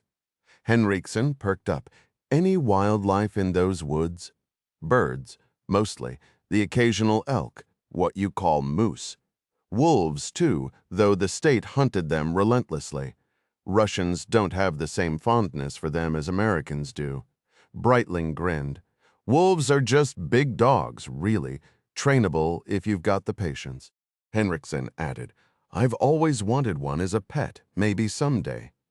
Popov kept his thoughts to himself. Bears had terrified him as a child, though he'd never admit it. I only ever saw them in zoos, he said lightly. Henriksen signaled for more wine. John and I have always loved the outdoors, scouts, camping. Sounds like you're young pioneers, Popov nodded. The Soviet Union wasn't kind to nature, far worse than anything here. He took a sip, still wondering where this conversation was really headed. A team of American environmental experts had traveled to Russia to assess ecological damage and propose solutions, particularly around the Caspian Sea, where pollution had devastated the sturgeon population, and with it, the lucrative caviar trade that once bolstered the Soviet economy. A true tragedy, Breitling remarked gravely. But this isn't just Russia's problem. Humanity has forgotten its duty to protect the natural world. He launched into what sounded like a rehearsed speech, which Dmitri endured with polite nods. Environmental activism is quite the force in your country, no? Popov asked. Not as influential as some hope, Bill admitted, but it matters to those of us who care. Russia could use such a movement, Dmitri mused. So much waste, so little foresight. He bit back the rest. How Soviet incompetence had squandered resources while American cities gleamed, their outskirts dotted with thriving farms. But why had their talk about terrorism veered into ecology? Breitling had steered it there deliberately. A test, perhaps. Dmitri swirled his wine, studying his companions. I've always wanted to explore your national parks. The one with the geysers?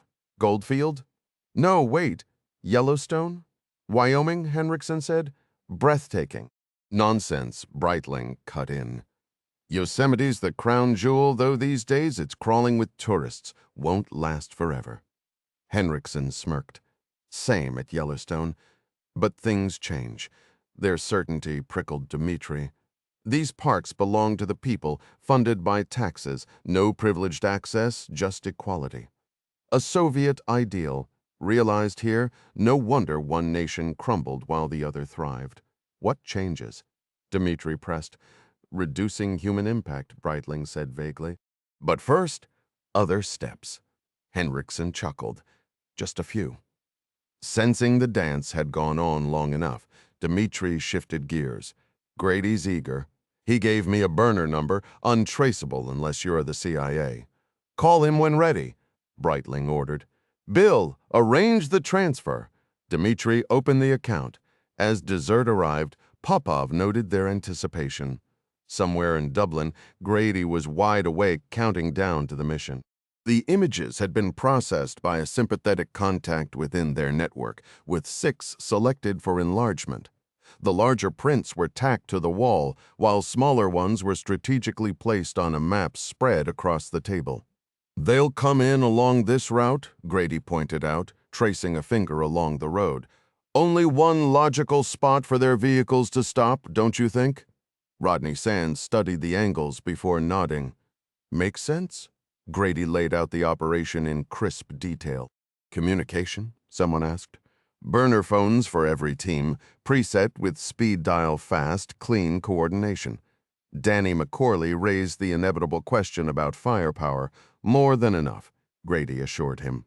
They'll send 5, maybe 10 men max. We've watched their patterns. Even in Spain, they never exceed a dozen. 15 of us against their 10, with the advantage of surprise on our side. The Barry brothers, Peter and Sam, exchanged doubtful glances initially, but the tight timeline and precision of the plan gradually won them over. Then Timothy O'Neill voiced his hesitation. The women, what about them? Grady's response was ice-cold. Primary targets. Timmy hesitated. Sean, one of them's pregnant. The optics. Grady cut him off. They're Americans, married to our enemies. They're leverage. We won't kill them outright. If things go smooth, they might even survive to grieve. It was a calculated concession, meant to placate Timmy's lingering softness. The younger man swallowed hard but nodded. Crossing Grady wasn't an option.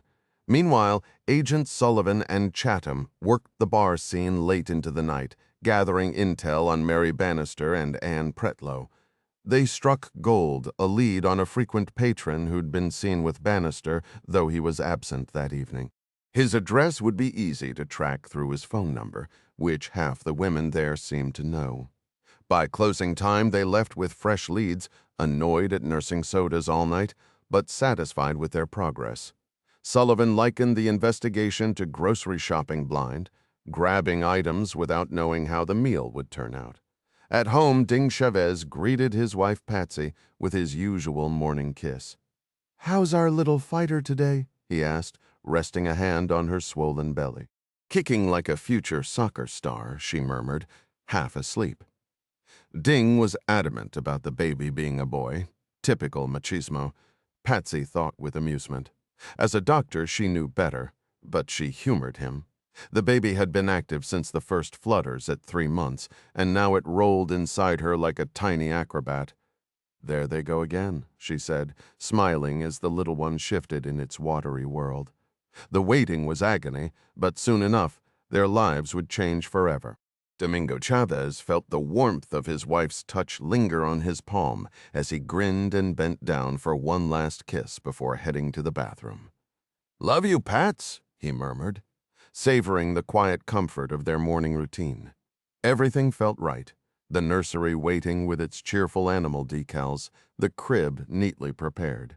Any day now, he reminded himself, though the doctor had warned that first babies rarely arrive on schedule. 15 minutes later, dressed in his workout gear and fueled by black coffee, he was out the door. Breakfast could wait. He never liked eating before a run. The short drive to the Team 2 building was uneventful, the familiar hum of routine settling in as he pulled up alongside his teammates. "Morning, Eddie." He called to Price, who responded with a crisp, "Good morning, Major." Soon, they were all on the field, stretching under Sergeant Mike Pierce's watchful eye. The man was still their top marksman, and he led the warm-up with precision before launching into the morning run. "Airborne Rangers jump from planes," Pierce barked, and the team roared back. "They ain't got no goddamn brains," Chavez chuckled. He'd heard the chant 1,000 times, but it never got old. Having gone through Ranger School at Fort Benning, he understood the joke, though he'd skipped jump school entirely. Why plummet from the sky like a sitting duck when a helicopter could drop you right where you needed to be? Still, being the only one on the team without a parachute badge made him the odd man out, a fucking leg, as they called it. Oddly, no one ever gave him grief about it. Maybe they respected him too much, or maybe they just knew better. As he hit the first mile marker, his thoughts drifted to Patsy, probably getting ready for her shift in the ER. She hadn't settled on a specialty yet, though her nimble fingers and sharp mind made her a natural for surgery. Lately, she'd been practicing card tricks, dealing seconds so smoothly even he couldn't spot the sleight of hand. It drove him crazy in the best way. Her hands moved like magic. By the 3rd mile, his legs were protesting, but he kept pace, refusing to show weakness. Some of the guys, like Loisel and Weber, seemed immune to fatigue, especially Weber, the hulking German who'd survived mountain warfare training. The man was a machine. Loisel, on the other hand, darted along like a rabbit, effortless and relentless. Chavez gritted his teeth, his expression blank as his feet pounded the track. Team 1 was running in the opposite direction, but thankfully, no one was stupid enough to turn it into a race. 10 more minutes, and he'd be done. Just 10 more. The Rainbow team logged their run times, but avoiding head-to-head competition kept them from pushing into injury territory, though even standard training brought its share of aches and strains. Right now, Team 2 was fully operational, every scratch and bruise long healed. "Squad, quick march," Pierce called as they wrapped up their morning jog. 50 yards later, they halted. "Morning, folks," Pierce said, wiping sweat from his grinning face. "Hope you're all thrilled to be up bright and early, saving the world from the usual suspects." He nodded to Chavez before falling back into formation. "Solid work today, gentlemen. Thanks for leading the run, Sergeant Pierce. Hit the showers, grab breakfast, then fall out." The 2 lines of 5 dissolved as the men headed toward the barracks, some rolling their shoulders or stretching out stiff legs. The endorphin rush, that fleeting runner's high, was already fading into a steady, satisfied buzz that would carry them through the morning. Breakfast was a mix of American and British staples: eggs, bacon, toast, and plenty of coffee or tea for the traditionalists. Some loaded their plates, others kept it light, depending on how their bodies burned fuel. By now, everyone was in uniform, prepped for the day. Noonan had a lecture lined up on comms security, not that the new E-Systems radios needed much explanation, but he insisted they understand every feature, down to the encryption protocols. These sleek upgrades came with headsets and barely there mics, making chatter crystal clear while leaving eavesdroppers with nothing but white noise. Tawny would follow with intel updates on their 3 active ops. Then, before lunch, it was off to the range, though today was all about precision drills, no live fire. Instead, they'd practice fast roping from Malloy's chopper. Routine? Sure. But Chavez knew better than to call it boring. Clark kept things fresh, and fundamentals were the backbone of survival, the instincts that kicked in when everything went sideways, and there was no time to second guess. By now, Team 2 moved like a single organism, each man anticipating the others without a word. It was eerie, almost telepathic. Covington's Team 1 operated the same way. The mind-numbing repetition paid off when reactions became automatic, like Pierce vaulting that desk in World Park without missing a beat. Chavez marveled at it sometimes, but in the field, it just felt right. Like breathing the training hadn't covered this exact scenario, but he executed it flawlessly. His initial burst missed the target's head, instead raking down the man's spine, wounds that would have been lethal in seconds before a second burst obliterated the bastard's skull. A brutal symphony of gunfire, impact, and aftermath. His team trusted Pierce implicitly, relying on him to secure his sector and then pivot to assist the others. Chavez likened them to the fingers of a hand, united as a deadly fist, yet capable of independent precision because each man had a mind of his own. And they were his men. That was the real victory. Acquiring the weapons had been laughably simple. To outsiders, Irishmen with guns were like squirrels hoarding acorns, always hiding them, sometimes forgetting where.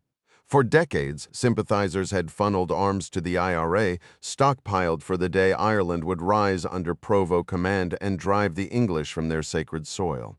Or so the dream went.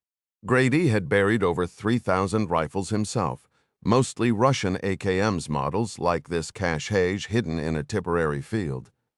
40 yards west of an old oak, just over the hill from a farmhouse, they lay 6 feet deep, safe from plows, but shallow enough to dig up in an hour. The shipment, delivered in '84 by a contact from Lebanon, included 100 rifles and preloaded plastic mags, 20 per gun. Each weapon was wrapped in greased paper, the Russians' method for keeping moisture out.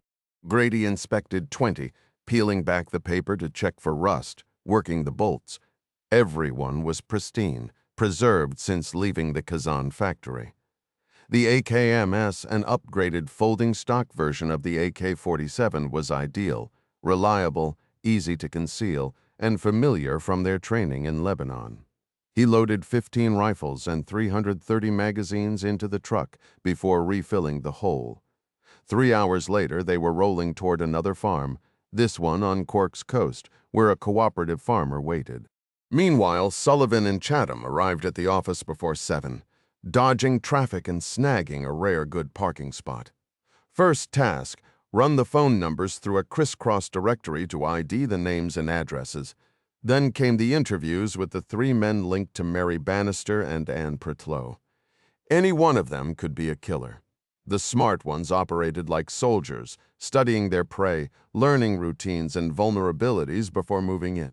For them, victims were toys until the thrill faded, and the only exit was murder. The FBI's jurisdiction didn't technically cover the murder patterns of serial killers.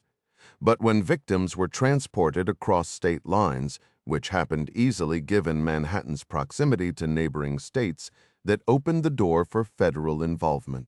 Agents had to tread carefully, knowing these predators often hid behind polished facades, charming, unassuming, even attractive until their victims were trapped beyond escape. These were the most lethal criminals, masters of deception. Meanwhile, Subject F4, Mary Bannister, was deteriorating at an alarming rate. Neither interferon nor interleukin-3A had slowed the Shiva virus ravaging her liver and pancreas, the latter now hemorrhaging uncontrollably. Dr. Kilgore noted the irony. Shiva had been slow to activate, but once it did, it consumed her like wildfire. He estimated she had less than a week. Chip Smitten, designated M7, wasn't faring much better. His immune system fought valiantly, but Shiva's relentless progression outpaced his defenses. Anne Pritlow, F5, had stronger genetic resilience, but Kilgore's records revealed a grim family history of cancer. Her mother and grandmother both lost to breast cancer. Was there a link between cancer susceptibility and infectious disease? The question nagged at him, ripe for a New England Journal article, but time was a luxury he didn't have. Soon, there'd be few left to read it anyway. Kansas, though, that was different there. The Immortality Project would continue, sparing select researchers who'd eventually grasp the necessity of Horizon's work. They'd receive the B vaccine, a lifeline disguised as mercy. Kilgore pushed aside the ethical weight, focusing instead on his rounds. Mary Bannister lay pale and fragile. Her face dotted with petechiae, her pain dulled by a morphine dose that would floor an addict. "How's the pain today?" he asked, feigning cheer. "Mostly my stomach," she whispered. They'd hidden the mirrors, no need for her to see death creeping in. Comfort mattered now. A small grace denied to earlier test subjects. Practicality over fairness, he mused. Animals didn't complain after all. Maybe in Kansas. He'd finally study pain management for them, too. Kilgore adjusted the morphine drip once more, just enough to push F4 into a drowsy haze. He couldn't help but think how much better it would be if his skills were used for something nobler, like sparing lab animals the suffering of experimentation. But practicality always got in the way. Shipping monkeys to Kansas labs without air freight? Impossible. And half the team would revolt at the idea, not that he blamed them. Still, science demanded sacrifice. Shiva hadn't been perfected without thousands of test subjects, and nobody had batted an eye then. The irony wasn't lost on him as he stepped into M7's room. "How's it going, Chip?" he asked, forcing cheer into his voice. Meanwhile, Sean Grady lounged in the foggy dew, a cozy Irish pub named after an old rebel tune. His men, freshly sharpened from target practice with their AKM's rifles, now laughed over pints, eyes glued to a football match on the screen. Grady pretended to watch, but his mind was elsewhere, plotting, always plotting. The British hadn't found him yet, thanks to a few well-placed disappearances. He smirked, remembering the informers' faces as they hit the water, weights dragging them down. "Innocent, please?" The SAS had stopped sniffing around after that. His phone buzzed right on schedule. "Stepping outside," he answered. "Joe, how's New York treating you?" Better than expected, came the reply. The money's sorted, and the other package, I'll hand-deliver it, flying into Shannon in 2 days. Grady pocketed the phone, exhaling luck and caution had kept him alive this long. Now, with fresh resources and a solid plan, the next move was his. Grady glanced at his watch. Joe says he'll be in around 6:30 tomorrow morning. He slipped the phone back into his jacket, scanning the empty fields, stretching in every direction. Not a soul in sight, no curious eavesdroppers, no suspicious vehicles lurking nearby. If there had been, they wouldn't have heard anything beyond a clipped professional exchange, just another routine call between associates. Inside the dimly lit pub, Roddy Sands raised an eyebrow as Grady returned to their table. "Who was that?" he asked, swirling the amber liquid in his glass. "Joe," Grady replied, taking his seat. "Mission accomplished. Looks like we're moving forward." Roddy grinned and lifted his pint in a silent toast. For decades, MI5, Britain's domestic intelligence service, had juggled 2 critical missions. First, rooting out Soviet spies embedded in the government, a task made frustratingly necessary by the KGB's relentless infiltration attempts. At one point, they'd nearly installed their own man, Kim Philby, at the helm of MI5 itself, a blunder that still haunted the agency. Their second priority? Penetrating the IRA and other militant Irish factions. Sometimes arrests were made, other times quieter methods were employed. The British government's waffling between treating the conflict as criminal activity or a national security threat had only prolonged the violence, much to the frustration of their American counterparts at the FBI. But MI5 didn't make policy. They gathered intelligence, maintained files, and cultivated informants, plenty of them. Betrayal, after all, was as Irish as whiskey. Some did it for money, others out of guilt, especially among those who still carried the weight of Catholic conscience, despite their violent cause. Grady's file was particularly thick. MI5 had once had a prized mole in his ranks, until the man vanished without a trace. They knew Grady had long since abandoned mere punishment shootings. When he suspected a leak, he made sure no one ever found the body. Currently, 23 informants fed MI5 secrets from inside the IRA. 4 were women with flexible morals by Irish standards. The rest were men, some willing, others unaware. They were even talking to British intelligence. The game continued, as it always had. The security service worked tirelessly to safeguard their informants, and many had been relocated to England once their intel ran dry, then typically sent on to Canada for a fresh start far from danger. But the truth was, MI5 viewed most of them as expendable resources, people who'd either pulled the trigger themselves or helped others do it, making them both criminals and turncoats. Their late-blooming guilt did little to earn sympathy from the officers handling their cases. As for Grady, the latest reports suggested he'd vanished without a trace. Some speculated a rival might have taken him out, but that seemed unlikely. News like that would have spread through the Provisional IRA's ranks like wildfire. Even his enemies within the movement respected him as a ruthless true believer, a man responsible for the deaths of multiple officers and soldiers in Derry. And MI5 hadn't forgotten the 3 SAS operatives he'd captured, tortured, and executed.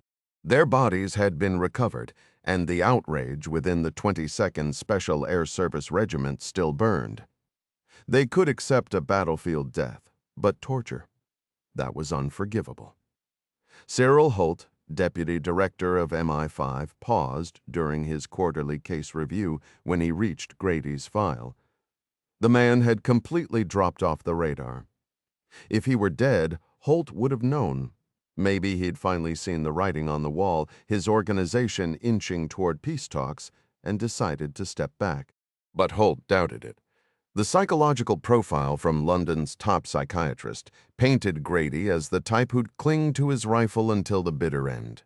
More likely, he was still out there hiding in Ulster, or more probably the Republic, where MI5's network of informants was thinner. Holt flipped through the grainy, digitally enhanced photos of Grady and his small band of Pira fighters. None of the images were clear, but the message was he was still active, still dangerous, operating under some new alias while plotting his next move. Holt scribbled a note, closed the file, and moved on. By morning, his updates would be digitized, though he preferred the weight of paper in his hands. Meanwhile, across town, Dmitry Popov frowned as he listened to Breitling's instructions. "That quickly?" he asked. "Why not?" Breitling replied with a smirk. Popov hesitated before bringing up the cocaine, his distaste evident. "And the shipment? Already packed. 10 pounds of medical-grade product from our own supply. It'll be waiting on the plane." Popov wasn't thrilled about playing drug mule, not out of moral outrage, but practicality. Customs and sniffer dogs were no joke. Breitling chuckled at his unease. "Relax. If anyone asks, you're transporting it to our Dublin subsidiary. The paperwork's airtight.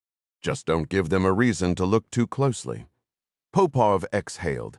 At least he'd be flying private this time, a Gulfstream V, far safer than braving a commercial airport with contraband in tow. European nations often treated visiting Americans with a relaxed attitude, since their primary goal was to spend money rather than stir up trouble. But now, every country had tightened security with sniffer dogs, all thanks to the global paranoia over drug trafficking. "Tonight?" Breitling confirmed with a nod, glancing at his watch.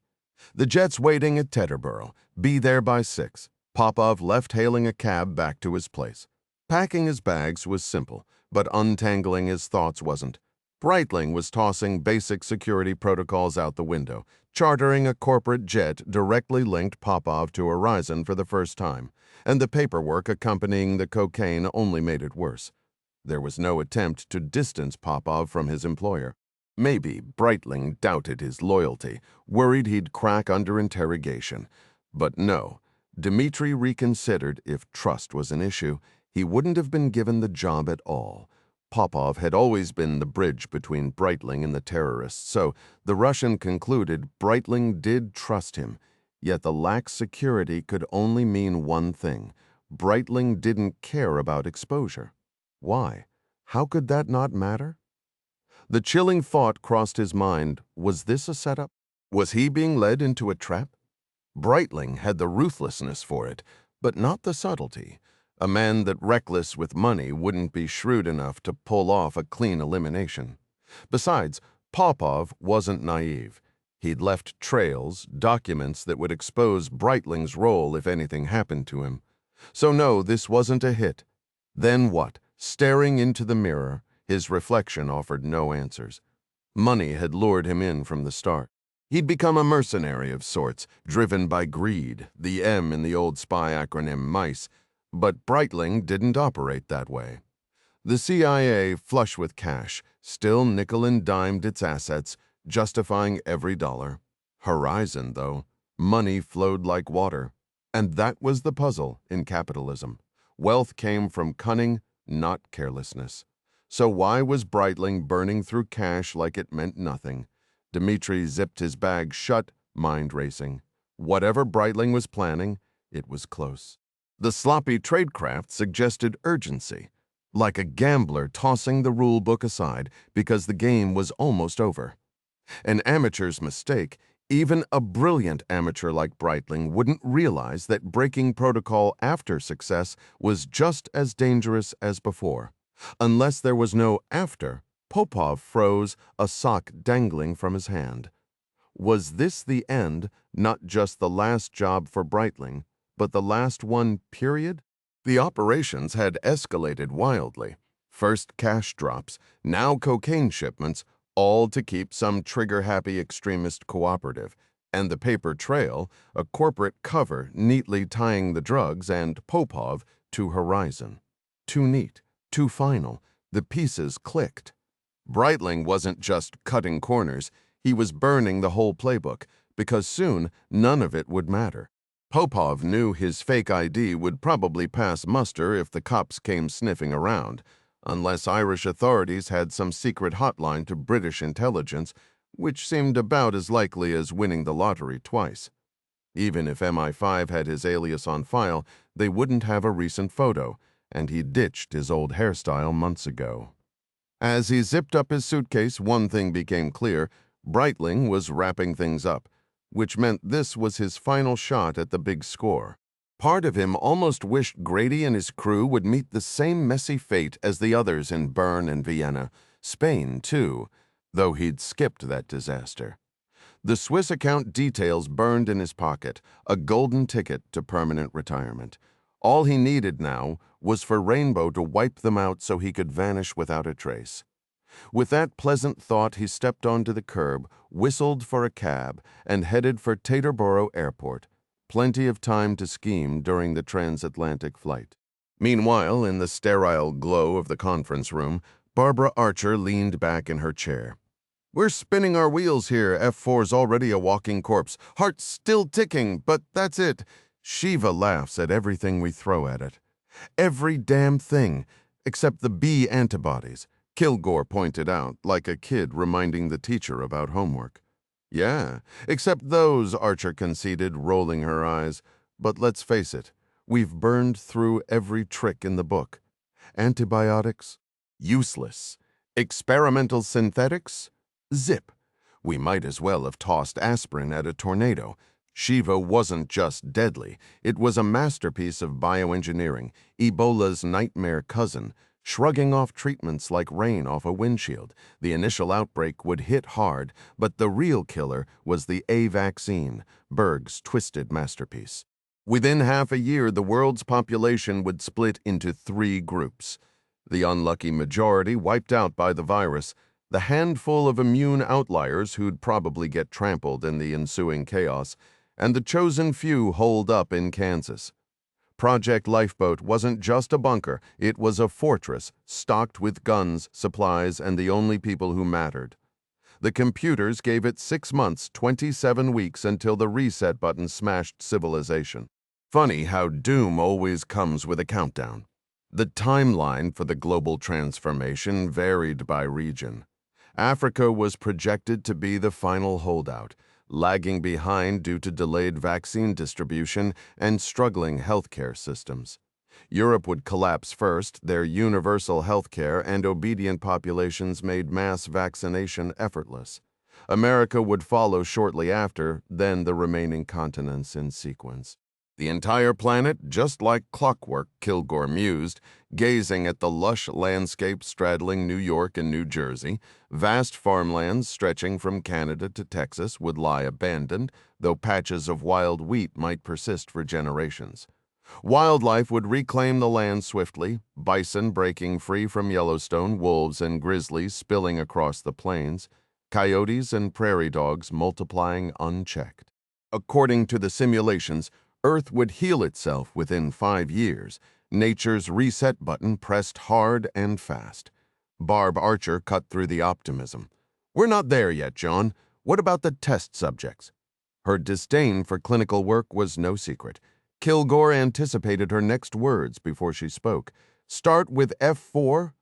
Archer's voice was flat. "Keeping her alive is pointless. They're suffering, and we've confirmed Shiva's lethality 100 times over. We're relocating west soon. Why drag this out?" A murmur of agreement circled the table. One doctor sighed. "I'm done playing nursemaid to corpses. Let's end it." The vote was swift, the dissent minimal. Kilgore nodded. "Barbara and I will handle it." Today, Archer didn't hesitate. No sense delaying. Meanwhile, across town, FBI agents Sullivan and Chatham stood at Kirk McLean's apartment door. The man peered out warily until Sullivan flashed his badge. "Mind if we come in?" Inside, a cable movie blared, explosions and martial arts. Sullivan cut to the chase. "We're investigating 2 missing women. Anne Pretlow and Mary Bannister ring any bells?" McLean's posture stiffened. "From the Turtle Inn, maybe?" Chatham slid photos across the coffee table. Recognition flickered in McLean's eyes. "Annie, yeah, I remember her. Never caught her last name. Legal secretary, right?"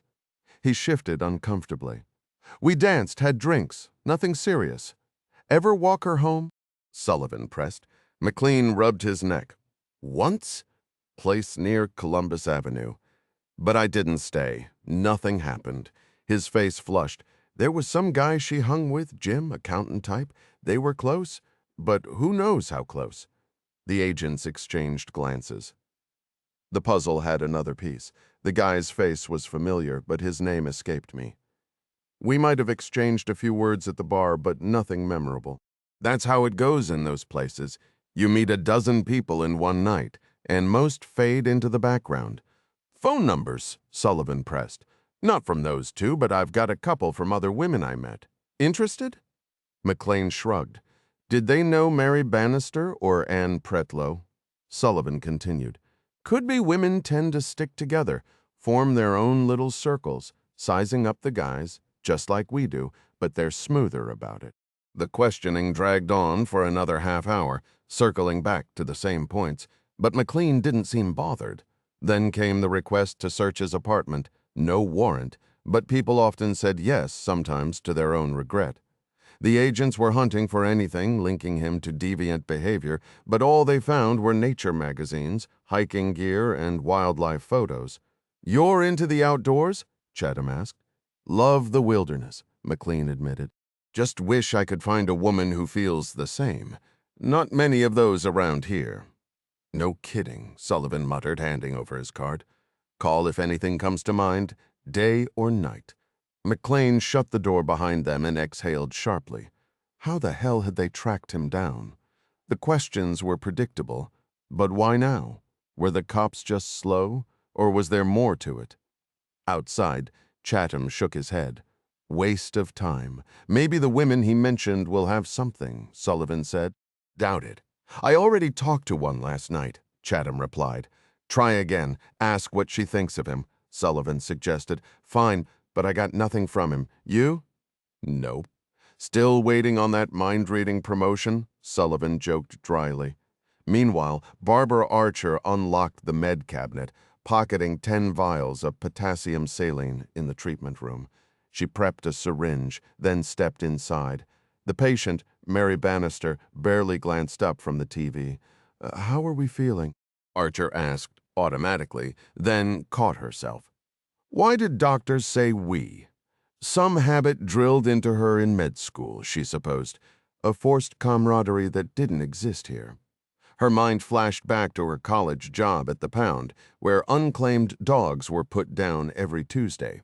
She'd hated it, especially the ones with trusting eyes. They'd lie still on the steel tables as she murmured empty comforts, the needle slipping in. She'd skip meals afterward, sick with guilt. Now, standing over Mary, she bit her lip, feeling like an executioner. Pretty rotten, Mary finally answered, her voice hollow. Archer's grip tightened on the syringe. Archer gave a reassuring nod as she removed the syringe from its packaging, flicking off the protective cap with her thumb. Moving swiftly to the bedside, she grasped F4's arm, steadying it before inserting the needle into the crook of her elbow. Their eyes locked as Archer depressed the plunger, sending the potassium solution surging through Mary's veins. A sharp gasp escaped her lips as the burning sensation raced up her arm, her fingers instinctively clutching at her chest as the chemical reached her heart. The EKG monitor, which had been tracing a steady rhythm, suddenly spiked before flatlining, the shrill alarm piercing the sterile silence. Mary's gaze remained fixed, wide, unblinking as if frozen in disbelief. The oxygen in her brain kept her conscious for those final seconds, long enough for Archer to recognize the silent accusation in her stare. It reminded her of the shelter dog she'd once euthanized, though this was different. The dog had simply accepted its fate. Mary's eyes held something sharper, betrayal. Archer met it with cold detachment, her expression unreadable. Then, just like that, the light faded. Mary's eyelids fluttered shut. 1 down, 9 left. As she disposed of the syringe, Archer's thoughts drifted to her evening plans. She hoped her VCR hadn't failed again. The Wolves of Yellowstone special was recording tonight, and she'd be furious if she missed it.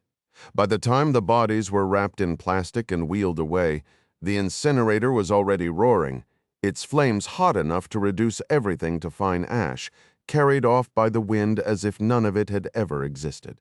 The cleanup crew would scrub every surface, erasing any trace of the Shiva virus. Finally, the facility would be free of its relentless hunger. Driving home, Archer allowed herself a rare moment of satisfaction. The project would be pleased.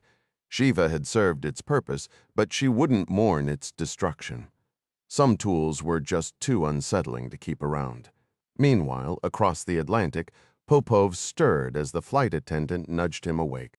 The plane descended toward Shannon Airport, its runway cutting through Ireland's emerald landscape. Dawn painted the wetlands in gold as they taxied past the old Pan Am terminal, where Irish coffee had once been invented to jolt groggy travelers. A customs officer in a worn uniform climbed aboard, flipping through Popov's passport with practiced disinterest. "Business or pleasure?" the man asked, barely glancing up. "Pharmaceuticals?" Popov replied smoothly. The officer stamped the passport without another word. "Enjoy your stay." Popov pocketed the document, watching as the man retreated to his dingy sedan. Another step closer. The game was moving forward. Popov exhaled sharply, more annoyed than relieved, all that stress for nothing. Who in their right mind would drop $100 grand on a private jet just to move drugs? Capitalism had its quirks, Dmitri mused. If you had the cash to fly like royalty, you probably weren't some back-alley criminal. Ridiculous. Shrugging into his coat, he stepped off the plane to find a sleek black Jaguar idling on the tarmac, his luggage already stowed in the trunk. "Mr. Serov?" the driver asked, holding the door. The roar of nearby engines made eavesdropping impossible. "That's me, taking me to Sean." "Yes, sir." Popov slid into the back seat, and soon they were winding through countryside roads, narrow, winding, and infuriatingly British, right down to driving on the left. Typical. If the Irish hated the English so much, why copy their worst habits? The car rolled up to a secluded farmhouse 30 minutes later, where 2 sedans and a van sat parked. A familiar face stood guard, Roddy Sands, the group's resident worrier. No handshake. Dmitri grabbed the suitcase of drugs from the trunk and strode inside. "Morning, Joe," Grady greeted him. "Flight treat you all right?" "Like a featherbed." Popov tossed the bag onto the table. "Your request, Sean." The subtext was clear. Grady met his gaze, a flicker of shame crossing his face. "Not my favorite side hustle, but revolutions don't fund themselves." The 10 pounds of pharma-grade cocaine had cost Horizon Corp a pittance, $25K, cut and sold on the streets, $500,000 easy. Another capitalist masterpiece. With a tight smile, Popov handed over a slip of paper. Swiss account details, $6 million USD, withdrawals only on Mondays and Wednesdays, security measure. Grady's grin was uncharacteristic. "Always a pleasure, Joe." Dmitri almost laughed. These so-called revolutionaries had never seen real money before. "When's the move?" "Soon. Plans flawless. We'll hit them hard." Popov's jaw tightened. "I need the exact timing. Coordination on my end." The room went still. Operational secrecy was sacred. But after a tense silence, Grady caved. The drugs and the money spoke louder than paranoia. "Day after tomorrow, 1 p.m. sharp. All ready?" Popov arched a brow. Grady relished the surprise. "No point waiting. We're ready.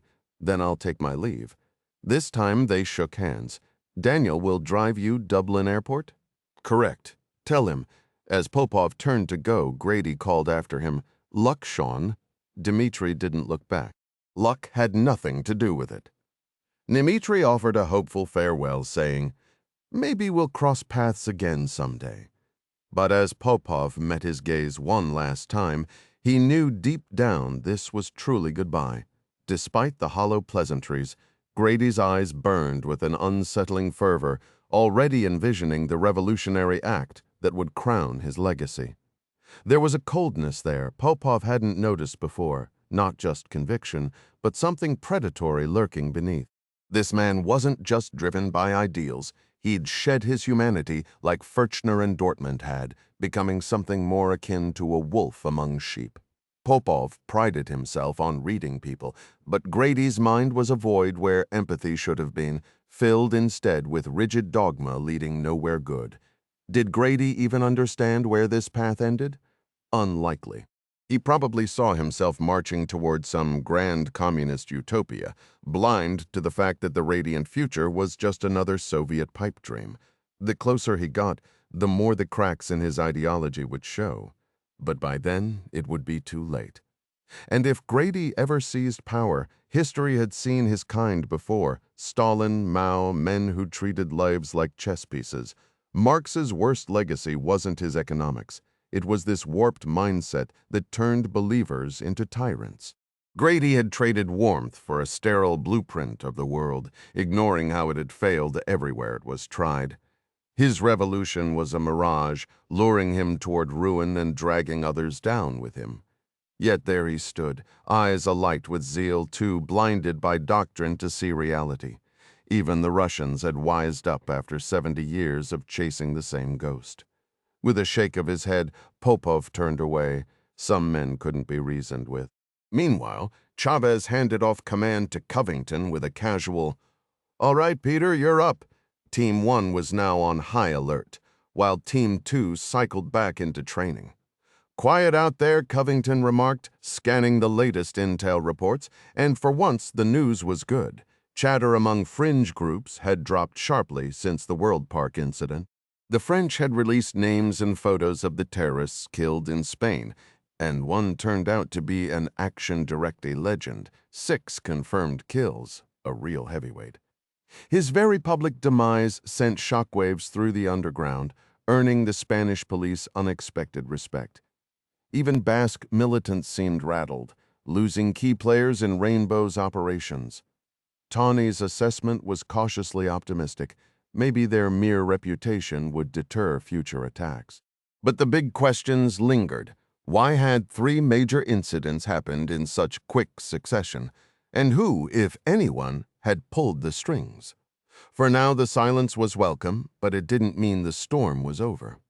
The analysts at Britain's Secret Intelligence Service dismissed the pattern as coincidental, noting that Switzerland, Germany, and Spain had entirely separate underground networks. It was improbable for any single individual to have reliable contacts across all 3. Maybe 2, but definitely not the full trio. Their report recommended reaching out to ex-intelligence operatives from the old Eastern Bloc, offering to pay for any useful leads on retired personnel. Sure, the price for such information had skyrocketed now that these former spies had to scrape by in the real world, but it was still cheaper than dealing with the fallout of a violent incident.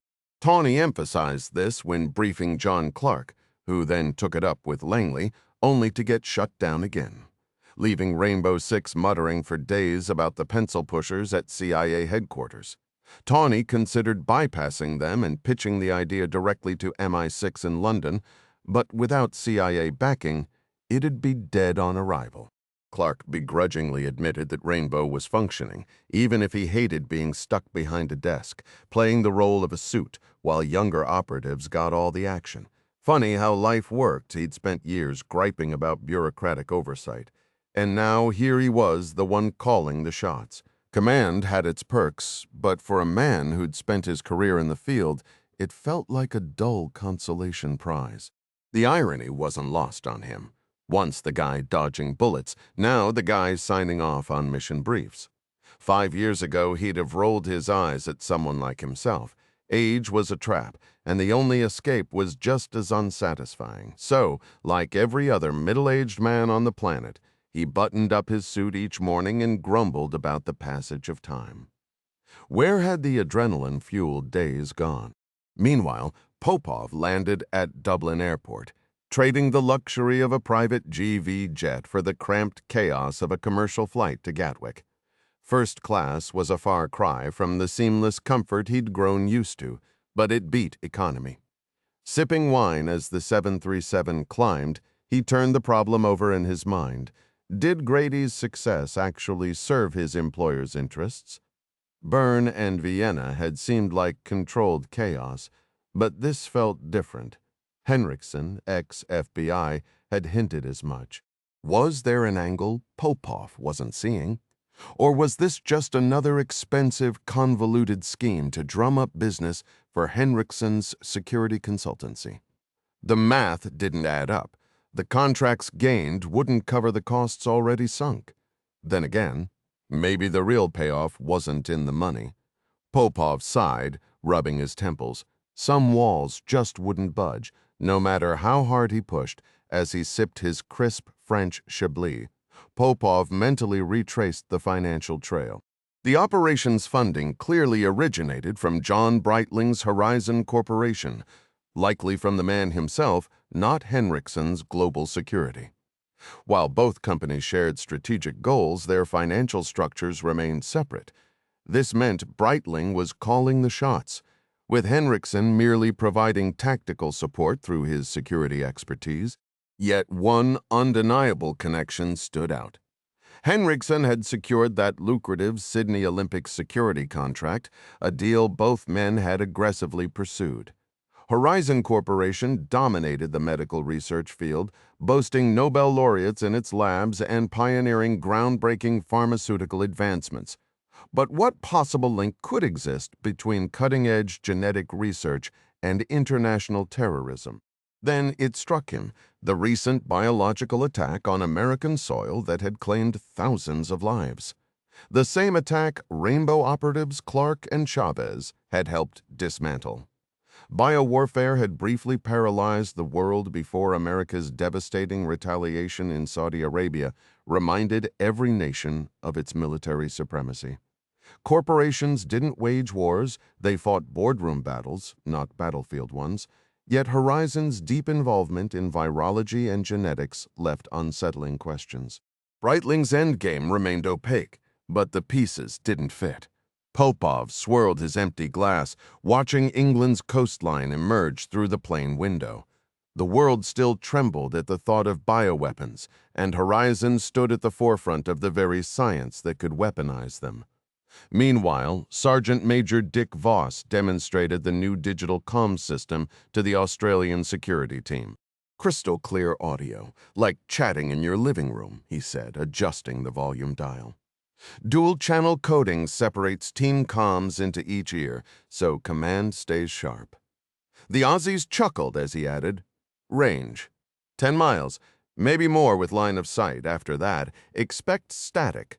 The rechargeable batteries included with each set come with 2 extras, holding their charge for roughly half a year in the provided spare holders. Still, we suggest topping them off weekly. No hassle, since the universal charger is part of the package.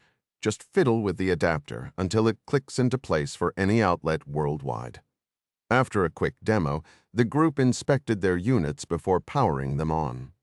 15 clicks, huh? Malloy asked, impressed. Noonan nodded. Now you can eavesdrop on ground chatter instead of waiting for updates. It slots into your headset without messing with cockpit comms. The toggle runs down your sleeve for quick access. Plus, there's a listen-only mode. See this third setting? Sweet, Sergeant Nance remarked. Real-time intel beats waiting for calls. Damn straight, Malloy agreed. If you grunts need extraction, I'll already be rolling in before you hit the radio. Solid upgrade, Tim. Still in testing, Noonan cautioned. E-Systems says there might be glitches, but none spotted yet. Encryption's top-tier 128-bit sync to the master unit with failover if one drops. Fort Meade could crack it if they had half a day to spare. Lieutenant Harrison frowned. Any interference with avionics? Not in trials with Nighthawks and Stalkers at Bragg, Noonan assured him. Malloy, ever skeptical, grinned. Let's find out. Nance prepped the bird. As the sergeant bolted for the door, Malloy added, Tim, stay put. We'll test range and signal integrity airborne. 30 minutes later, the Nighthawk carved circles over Hereford, reading me, Noonan.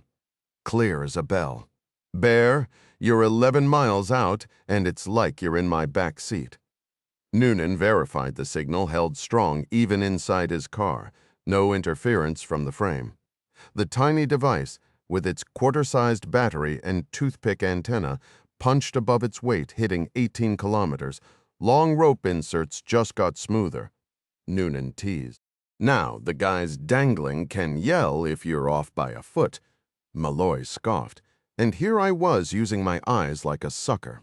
Laughter crackled over the line before Noonan signed off. Chapter 28, Broad Daylight. Cash streamlined everything. No more hijacking trucks, now they bought them outright using cashier's checks from a ghost account opened under a fake ID. The Volvo rigs, Swedish workhorses with nondescript canvas covers, sailed into Liverpool on freight ferries, their cargo manifests listing refrigerator boxes. Customs waved them through, and the convoy cruised south at a leisurely pace, rolling into Hereford's outskirts as the sun dipped below the horizon. The team pulled into their designated meeting spot, parking their vehicles near a roadside diner that doubled as a truck stop. One by one, they stepped out and made their way to a nearby pub, blending in with the regular crowd. Sean Grady and Roddy Sands had arrived earlier that day, breezing through Gatwick Airport's customs with forged documents that had never failed them before. Once again, they smirked at how easily British border control overlooked their deception. After renting cars with fake credit cards, they drove west to Hereford, sticking to their carefully mapped routes. By the time the trucks rolled in, Grady and Sands were already inside, nursing their drinks. Grady glanced at the Barry twins as they walked in. "Any issues?" he asked. Sam shook his head, and Peter gave a silent nod. The team played it cool, though beneath the surface, the usual pre-mission nerves simmered. Soon, the whole crew had gathered 2 groups of 7 and 8, tucked into booths, sipping Guinness and keeping their conversations low. Nobody in the pub paid them any mind. Across the room, Malloy leaned toward Noonan, swirling his pint. "E-Systems gear works like a charm," he remarked. Noonan nodded. "Solid equipment. We relied on it back in HRT." Malloy smirked. "Yeah, but I'll take old-school wired setups any day." Noonan chuckled. "Good luck rigging a chopper with 2 tin cans and a string, Colonel." Malloy rolled his eyes. "I'm not that outdated, Tim. Besides, I've never needed help dropping a long wire." Noonan took a sip of his beer. "How long you been flying?" 20 years, 21 come October," Malloy replied. "Only real flying left these days, those new jets. The damn computers decide if they like your moves before they let you do anything. I'll stick to my birds, thanks." Noonan smirked. It was all bluster, of course. Sooner or later, even choppers would be run by machines, and pilots would grumble before accepting it, just like always. Malloy sighed, waiting on word from my detailer. "Might get tapped to lead VMH-1. Noonan raised an eyebrow. "Presidential transport? Not bad." Malloy feigned indifference. "Boring as hell, though. No fun maneuvers, just straight and level." But the pride in his voice gave him away. Commanding that unit was a high honor, a nod to his skill. "Should know in a couple weeks. Be nice to catch some Redskins games while I'm at it." Noonan shifted the topic. "What's the plan for tomorrow?" "Low-level insertion drills before lunch, then paperwork." Malloy groaned. "Air Force owns the birds, so I've got forms stacked to the ceiling. Bet commercial pilots don't deal with this crap." He scoffed at the thought. Those guys had it easy, flying on autopilot while he wrestled with bureaucracy. Meanwhile, Chavez sat at home, flipping through channels. British sitcoms still didn't click for him, so he settled on the History Channel, much to Patsy's dismay. "Just one beer, Ding," she reminded him, eyeing his nearly empty glass. With her due date approaching, she wanted him sharp. "Yes, honey," he muttered, resigning himself to the rule. Women had a way of keeping men in line, he thought, though another drink sure sounded good. Relaxing at home with a cold beer while going over work files was one of Domingo's favorite ways to unwind, though these days he kept himself within arm's reach of his pregnant wife, only stepping away when absolutely necessary. She had his pager number just in case. The baby had dropped, whatever that meant medically. He understood it, signaled the final stretch before delivery, but the specifics eluded him. The upside? He was limiting himself to 1 beer a night, though truth be told, he could probably handle 3 or 4 without feeling a thing. They lounged in matching recliners, Ding multitasking between a baseball game and a stack of classified reports, a skill that never failed to baffle his wife Sandy, who was flipping through a medical journal, scribbling notes in the margins. Over at the Clark's place, the scene was similar, except a movie played quietly in the background. "Anything interesting at work?" Sandy asked casually. John smirked.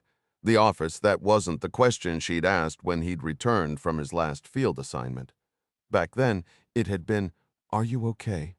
Always with that quiet worry in her voice. She might not know the gritty details of his missions, but she understood enough to know his job wasn't exactly a desk gig. Now her phrasing just confirmed his new reality. He was officially a rear echelon guy. "Thanks for the reminder, babe.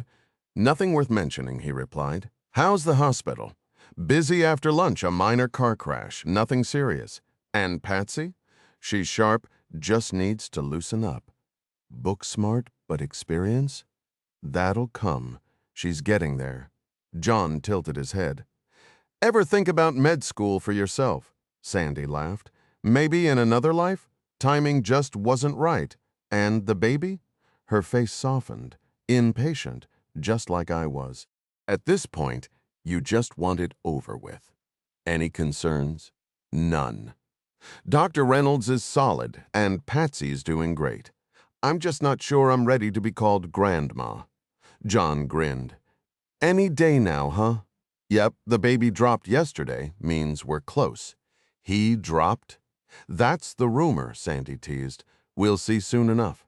Domingo had been adamant it had to be a boy, handsome and bilingual, just like his old man. John couldn't complain. Ding had come a long way from his Army grunt days. Now a sharp CIA officer with a master's from George Mason. Lately, he'd even joked about chasing a PhD. Maybe at Oxford.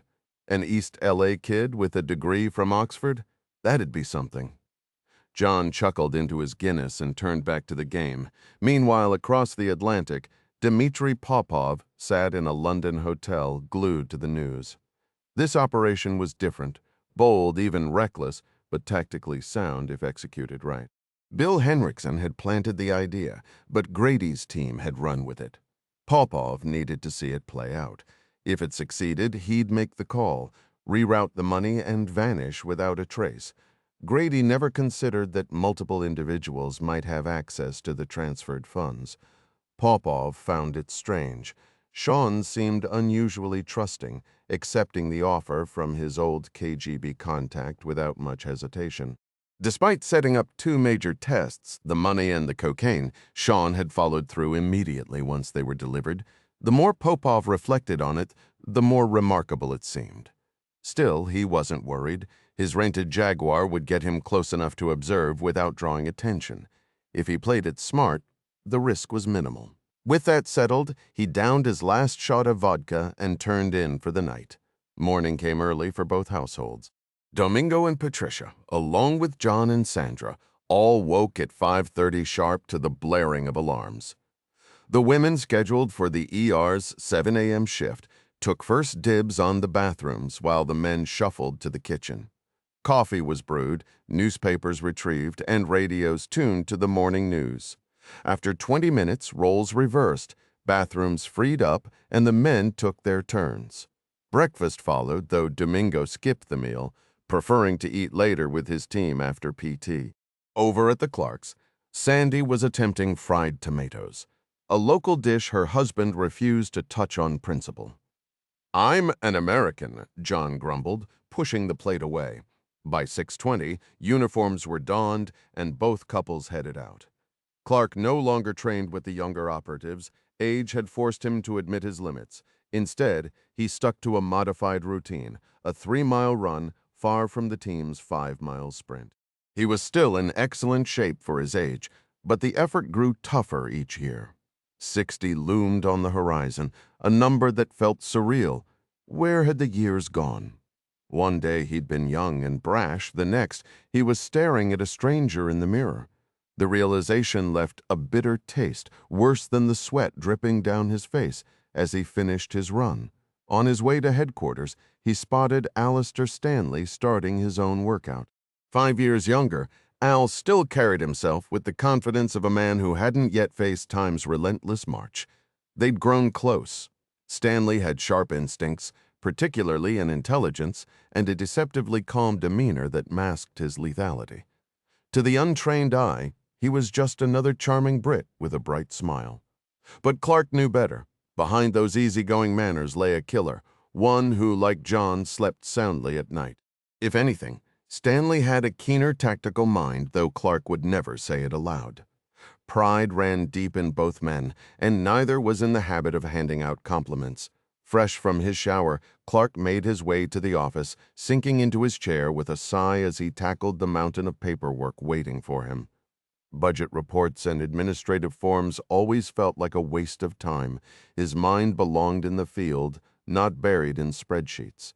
The weight of his Beretta, 45 in the desk drawer, was a silent reminder that he was more than just another bureaucrat, though today's schedule wouldn't allow him the luxury of hitting the range to keep his skills sharp. The irony wasn't lost on him. Commanding Rainbow meant less time proving he still had what it took. Mrs. Forgate arrived promptly at 8, peering into his office with the same knowing look she always wore when he was drowning in paperwork. Unlike intelligence briefings, which at least held his attention, these tasks left him scowling. She fired up his coffee machine, earning a gruff nod of acknowledgement before retreating to her desk to check the secure facts. Nothing urgent, just another routine morning at Hereford. Meanwhile, Grady and his crew were already up, digging into a hearty breakfast of eggs, bacon, and toast, nearly identical to what their English counterparts would eat. The similarities between the two nations ran deep. Same sports, same TV shows, even the same beers in pubs that could have been swapped between countries without anyone noticing. But beneath the surface, the differences simmered. Different churches, different accents, subtle to outsiders, glaring to those who cared. Grady's men saw these commonalities as nothing more than convenient cover, a way to blend in while they prepared for their mission. To them, the English weren't neighbors. They were targets, faceless obstacles in their path. Over at the range, Chavez opted for the challenge of his .45 instead of the more forgiving MP10. He swapped out his ammo for Federal Hydra shocks, the hollow points so wide they looked like they could hold a shot of whiskey. Just as Team 2 started their drills, Lieutenant Colonel Malloy strolled in with his crew, the morning's training session kicking into full swing. The team carried standard-issue Beretta M9 pistols, loaded with 9mm full-metal jacket rounds in compliance with the Hague Convention, though the U.S. never officially signed the treaty. They followed its guidelines anyway. Rainbow's Special Ops Unit, however, used more specialized ammunition, operating under the logic that they weren't fighting uniformed soldiers, but criminals who didn't deserve the same battlefield courtesies. It was a twisted bit of reasoning. But then again, the world rarely played by neat rules.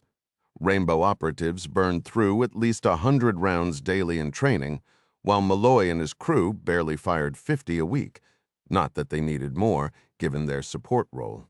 Still, Malloy had a sharpshooter's instincts, favoring the old-school one-handed grip from his military days, while Harrison and Nance preferred the modern Weaver stance. Malloy secretly missed the stopping power of the .45 caliber from his youth, but NATO's standardization had pushed the military toward the smaller 9mm, leaving him with rounds that punched tinier, less satisfying holes in targets. Meanwhile, in a quiet English hospital, 5-year-old Fiona wailed after tumbling off a swing at daycare, her left forearm scraped and possibly fractured.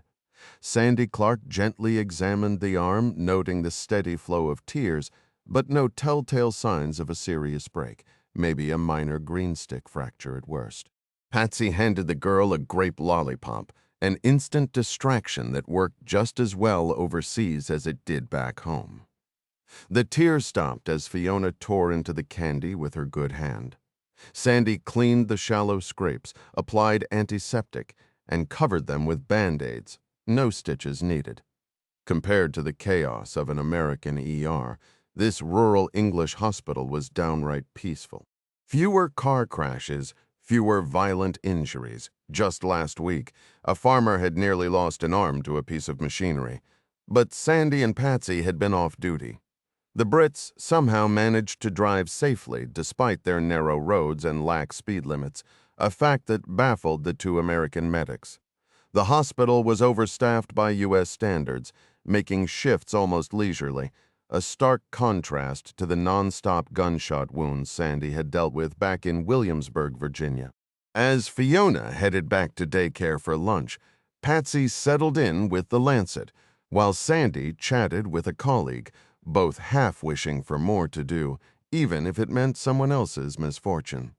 Hereford was no ghost town, but it wasn't exactly a hive of activity either, just a quiet corner of the world where gunshot wounds were rare and ER shifts didn't leave you exhausted.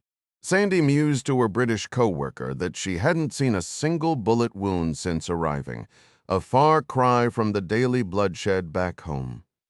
Some things, it seemed, really were different across the pond. Grady cruised along in his rented sedan, tailing the convoy of trucks toward their destination at a deliberately slow pace. He'd chosen the far left lane expecting heavier traffic and a longer drive time. Though he could have sped ahead to launch the operation sooner, Grady was meticulous. Once a plan was set, he stuck to it rigidly. This ensured everyone knew their roles and timing, minimizing confusion. For emergencies, each team member carried a cell phone pre-programmed with direct lines to the others. Sean figured these were nearly as effective as military-grade radios. The hospital came into view at the base of a gentle incline, its parking lot surprisingly empty.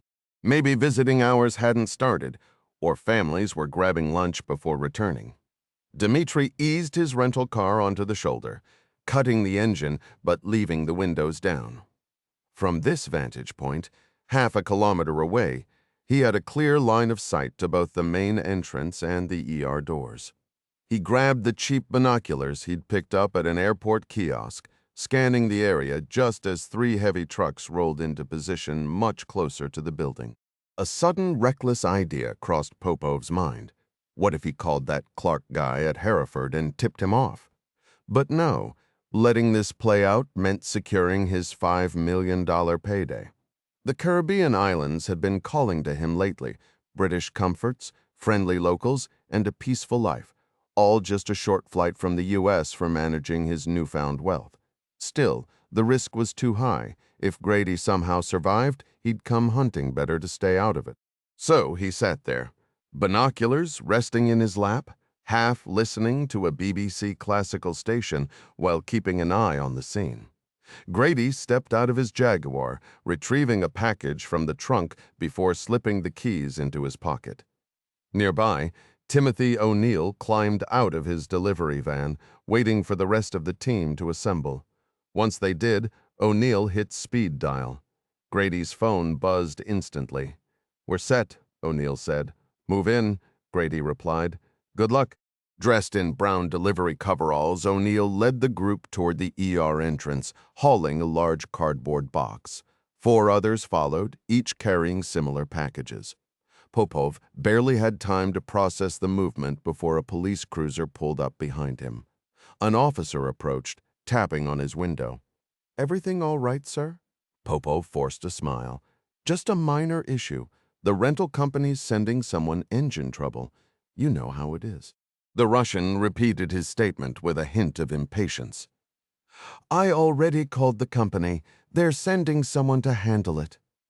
The police officer stretched lazily, as if he'd stopped more for a break than to help.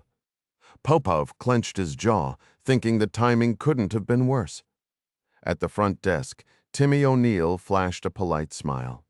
"I've got a delivery for Dr. Chavez and Nurse Clark. Are they in today?" The clerk nodded and disappeared into the back. O'Neill's fingers brushed the edge of the box lid, ready to flip it open. He gave a subtle nod to the 4 men behind him, who stood casually in line. One of them, Jimmy Carr, slipped outside. A police Range Rover sat parked nearby, its white paint and orange stripe gleaming under the sun. Inside, the officer munched on a sandwich, killing time like cops often did. His eyes flicked up as Carr stepped out, holding what looked like a flower box. People brought flowers to hospitals all the time, but something about the way Carr stared at the patrol car set off alarms in the cop's head. Inside, Dr. Patsy Chavez approached her lab coat, barely concealing her pregnancy.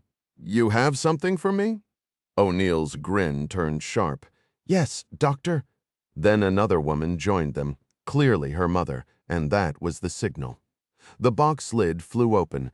In one fluid motion, O'Neill yanked out the AKMs, loaded it, and racked the bolt. The women barely had time to register shock before the muzzle was leveled at them. Behind him, 3 more men raised identical rifles, turning the ER into a war zone. Outside, Carr wasted no time. He flipped open his own box, took aim, and unleashed a burst of gunfire into the cop car's windshield. The Rover jerked backward before slamming into the hospital wall. Carr strolled over, peered inside, and smirked. One less cop in the world, no great loss. The helpful officer by the roadside froze mid-stretch. What the hell was that? Popov didn't answer. The unmistakable rattle of automatic gunfire needed no explanation. The cop spun around just in time to see his colleague's car lurch backward, then stop. A man in a delivery uniform walked up, looked inside, and walked away like it was just another errand. Dmitry Arkadeyevich Popov froze in his seat, eyes locked on the cop who'd rushed to his aid, help he hadn't asked for. The officer sprinted back to his patrol car, yanked open the door, and grabbed the radio. Popov couldn't make out the words, but he didn't need to. "We've got them, Sean." O'Neill's voice crackled through the line. Grady barely acknowledged it, ending the call before dialing Peter Barry's number. "Timothy's got them under control," he said tersely. The line went dead, and Grady immediately punched in another number. A cold, measured voice answered. "This is Patrick Casey. We've taken control of Hereford Community Hospital. Dr. Chavez, Nurse Clark, and several others are our hostages. Release all political prisoners from Albany and Parkhurst prisons on the Isle of Wight. Broadcast their freedom live on television, or we start executing hostages. Do you understand?" The desk sergeant on the other end swallowed hard. "Understood," he lied, already reaching for the recording to pass it up the chain. Meanwhile, Carr slipped through the casualty entrance while the Barry twins stormed the main lobby. Chaos erupted as people caught sight of their weapons. Some screamed, others bolted for the exits. The hospital's aging security guard, dressed in a faded uniform that barely passed for authority, barely got out a confused, "What's all this?" before a rifle barrel jerked toward his face. Sam Barry shoved him backward into the crowd, where panic spread like wildfire. Outside, the constable's frantic radio call had set off alarms. Reports of an officer down, possibly dead, sent every available unit racing toward the hospital. Most were armed with nothing more than revolvers, hardly a match for automatic weapons. The local superintendent flipped open the terrorism response binder, fingers trembling slightly as he dialed the home office. Across town, in a building just a stone's throw from Buckingham Palace, a red phone rang. Alice Forgate answered with practiced calm. 4233, a pause. "Mr. Clark, you're needed." John Clark, Rainbow Six, picked up the receiver without hesitation. The game had just begun. Note added tension in the hospital scene, expanded the police response details, and sharpened dialogue for urgency. Frederick Calloway's voice crackled through the phone line with urgency. "This is the Home Office. We've got a developing crisis, Hereford Hospital." The caller identified himself as Patrick Casey, a known PIRA operational alias. John's grip tightened on the receiver, his fingers turning icy. "Hereford," he repeated, his mind already racing. Without hesitation, he signaled for backup. "Alice, get Alistair on the line now." Alistair Stanley's steady voice took over as Calloway relayed the chilling details. 2 hostages, Nurse Clark and Dr. Chavez, named explicitly. John's stomach dropped. This wasn't random, it was personal. A calculated strike against his team, using their families as leverage. The realization hit him like a sledgehammer. His wife and daughter were in the crosshairs, and he was powerless to act directly.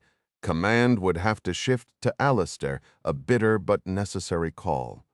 Across the base, Major Peter Covington wasted no time. "Listen up, we've got a live one," he barked into the squad bay. The team moved with practiced precision, though the tension in the air was palpable. Master Chief Mike Chin, already geared up, shot his boss a questioning look. "Pira's got Clark's and Ding's wives at the hospital," Covington said flatly. Chin's face darkened.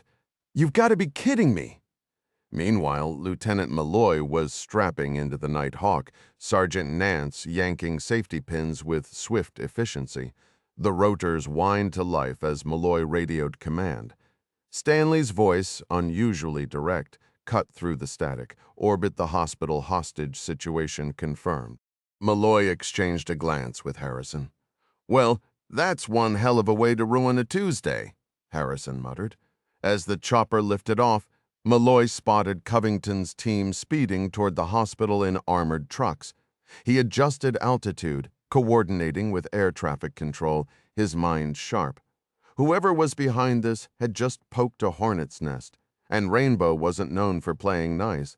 Popov adjusted his binoculars, watching the scene unfold.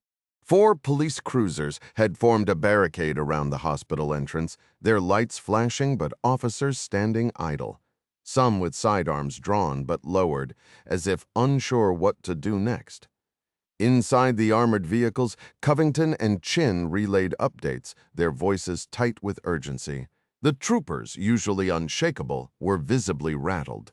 These men had always believed their families were untouchable, shielded by reputation alone. You didn't poke a lion, and you certainly didn't threaten its cubs. Yet here they were, staring down an unthinkable reality. The pregnant wife of their commander, Chavez, had been targeted. She wasn't just a name. She was one of their own, someone they trained with, shared drinks with. 2 lives on the line, and the insult burned deeper than any battlefield wound. Radios crackled to life as they checked weapons, minds racing but disciplined enough to stay focused. Back at headquarters, John clenched his jaw, turning to Al. "You're taking point on this." Dr. Bellow and Bill Tawney stood nearby, tension thick in the air. "Understood," Al replied. "Peter's team won't let us down." A heavy silence followed. There wasn't more to say. Stanley shifted, locking eyes with Tawney. "Bill, the codename Patrick Casey, it's legit. Press doesn't know it. They're making sure we take this seriously." Bellow cut in, voice sharp. "Naming your family? That's a declaration. They know Rainbow. They know you, John. This is arrogance, but it's calculated." He exhaled, tapping his fingers. "If they're Pira, they're Catholic. Let me get out there and talk before this spirals." Meanwhile, Tim Noonan was already speeding toward the nearest cell tower, tactical gear rattling in his trunk. The setup was standard, a fenced-off tower, a trailer humming with equipment. He didn't bother with pleasantries, shoving open the door to face a bewildered technician. "This grid's going dark now," the man blinked. "Says who?" Noonan tilted his hip, flashing his sidearm. "Call your supervisor, he'll confirm." Without waiting, he killed the power, then plugged in a disk from his pocket. 40 seconds later, the system rebooted. Only emergency prefixes would get through. The tech wisely kept his mouth shut. "Who's manning the other tower?" Noonan demanded. "Just me, if there's an issue." "Keys." Noonan held out his hand. When the man hesitated, he thrust the landline at him. "Make the call." Outside, Covington leapt from the truck, boots hitting pavement as he moved toward the parked semis, scanning for any sign of movement. The air smelled of diesel and tension. Somewhere in the chaos, a crow cawed, an absurdly normal sound in the middle of a nightmare. The police had set up a barricade to hold back the growing crowd of onlookers. Sean Grady moved briskly toward the officer in charge, phone pressed to his ear. "They're here already," he muttered to Timmy O'Neill, fast response, just like we expected. "Looks like they mean business." His tone was calm, almost amused. "What's the situation inside?" "Too crowded to manage properly," Timmy replied. "The twins are holding the lobby. Jimmy's with me, and Daniel's upstairs keeping watch. And the hostages? The women? They're sitting tight. One of them's heavily pregnant, could go into labor any minute." "Keep that from happening if you can," Grady said with a smirk. Everything was falling into place. The military had parked their vehicles absurdly close, almost too perfect. Meanwhile, Sergeant Sam Houston, though his real name was Mortimer, scanned the area for a sniper's vantage point. His rifle, identical to his friend Homer Johnston's, was snug in its case, protected from jostling. He knew his aim was sharper than most, and he wasn't shy about saying so. Nearby, Fred Franklin, a former marksmanship instructor at Fort Benning, adjusted the strap of his heavy .50 caliber rifle. "Spot looks good to me," Sam said. "Why don't you take that hill past the helipad?" Fred nodded and shouldered his gear. "See you in a bit." Back in the Volvo truck, Roddy Sands sounded uneasy over the phone. "These guys make me nervous, Sean." "One of them's in your sights right now," Grady replied smoothly. "Take the shot when you're ready," Roddy exhaled. "I'll handle it." Noonan, gripping the wheel of his unmarked car, cursed as traffic snarled ahead. He had a badge and a gun, but no siren, an oversight that now infuriated him. Swerving onto the shoulder, he hit the flashers and leaned on the horn, weaving past stalled cars. Chavez, usually quick to react, just stood still, his small frame seeming to fold inward. "All right," he finally said, voice rough. "What's the plan?" Clark hesitated, uncharacteristic for him. Part of him knew he should stay put, let Stanley run the operation without interference. But sitting idle, waiting for updates, was unbearable. He reached into his desk drawer, pulled out his Beretta, and clipped it to his belt. Chavez, already armed, gave a tight nod. "Let's move," Clark said. "Hold on." Chavez grabbed the phone. "Eddie, it's Ding. John and I are heading over." "You're leading Team 2 now," the commander said. "Understood, sir. Major Covington's unit is just as sharp as ours, and my team's geared up and waiting for orders," came the crisp reply. "Copy that. I've got my comms ready." "Good hunting, sir," appreciated Eddie. Chavez ended the call and turned to Clark. "Time to move, John." Though Clark had a designated driver this time, the gridlock was just as bad as what Noonan faced earlier. With flashing lights and blaring horns, they tore down the shoulder, turning what should have been a quick trip into a 20-minute crawl.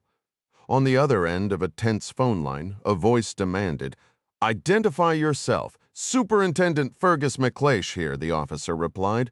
"And you are. Patrick Casey will suffice for now," Grady shot back, oozing arrogance.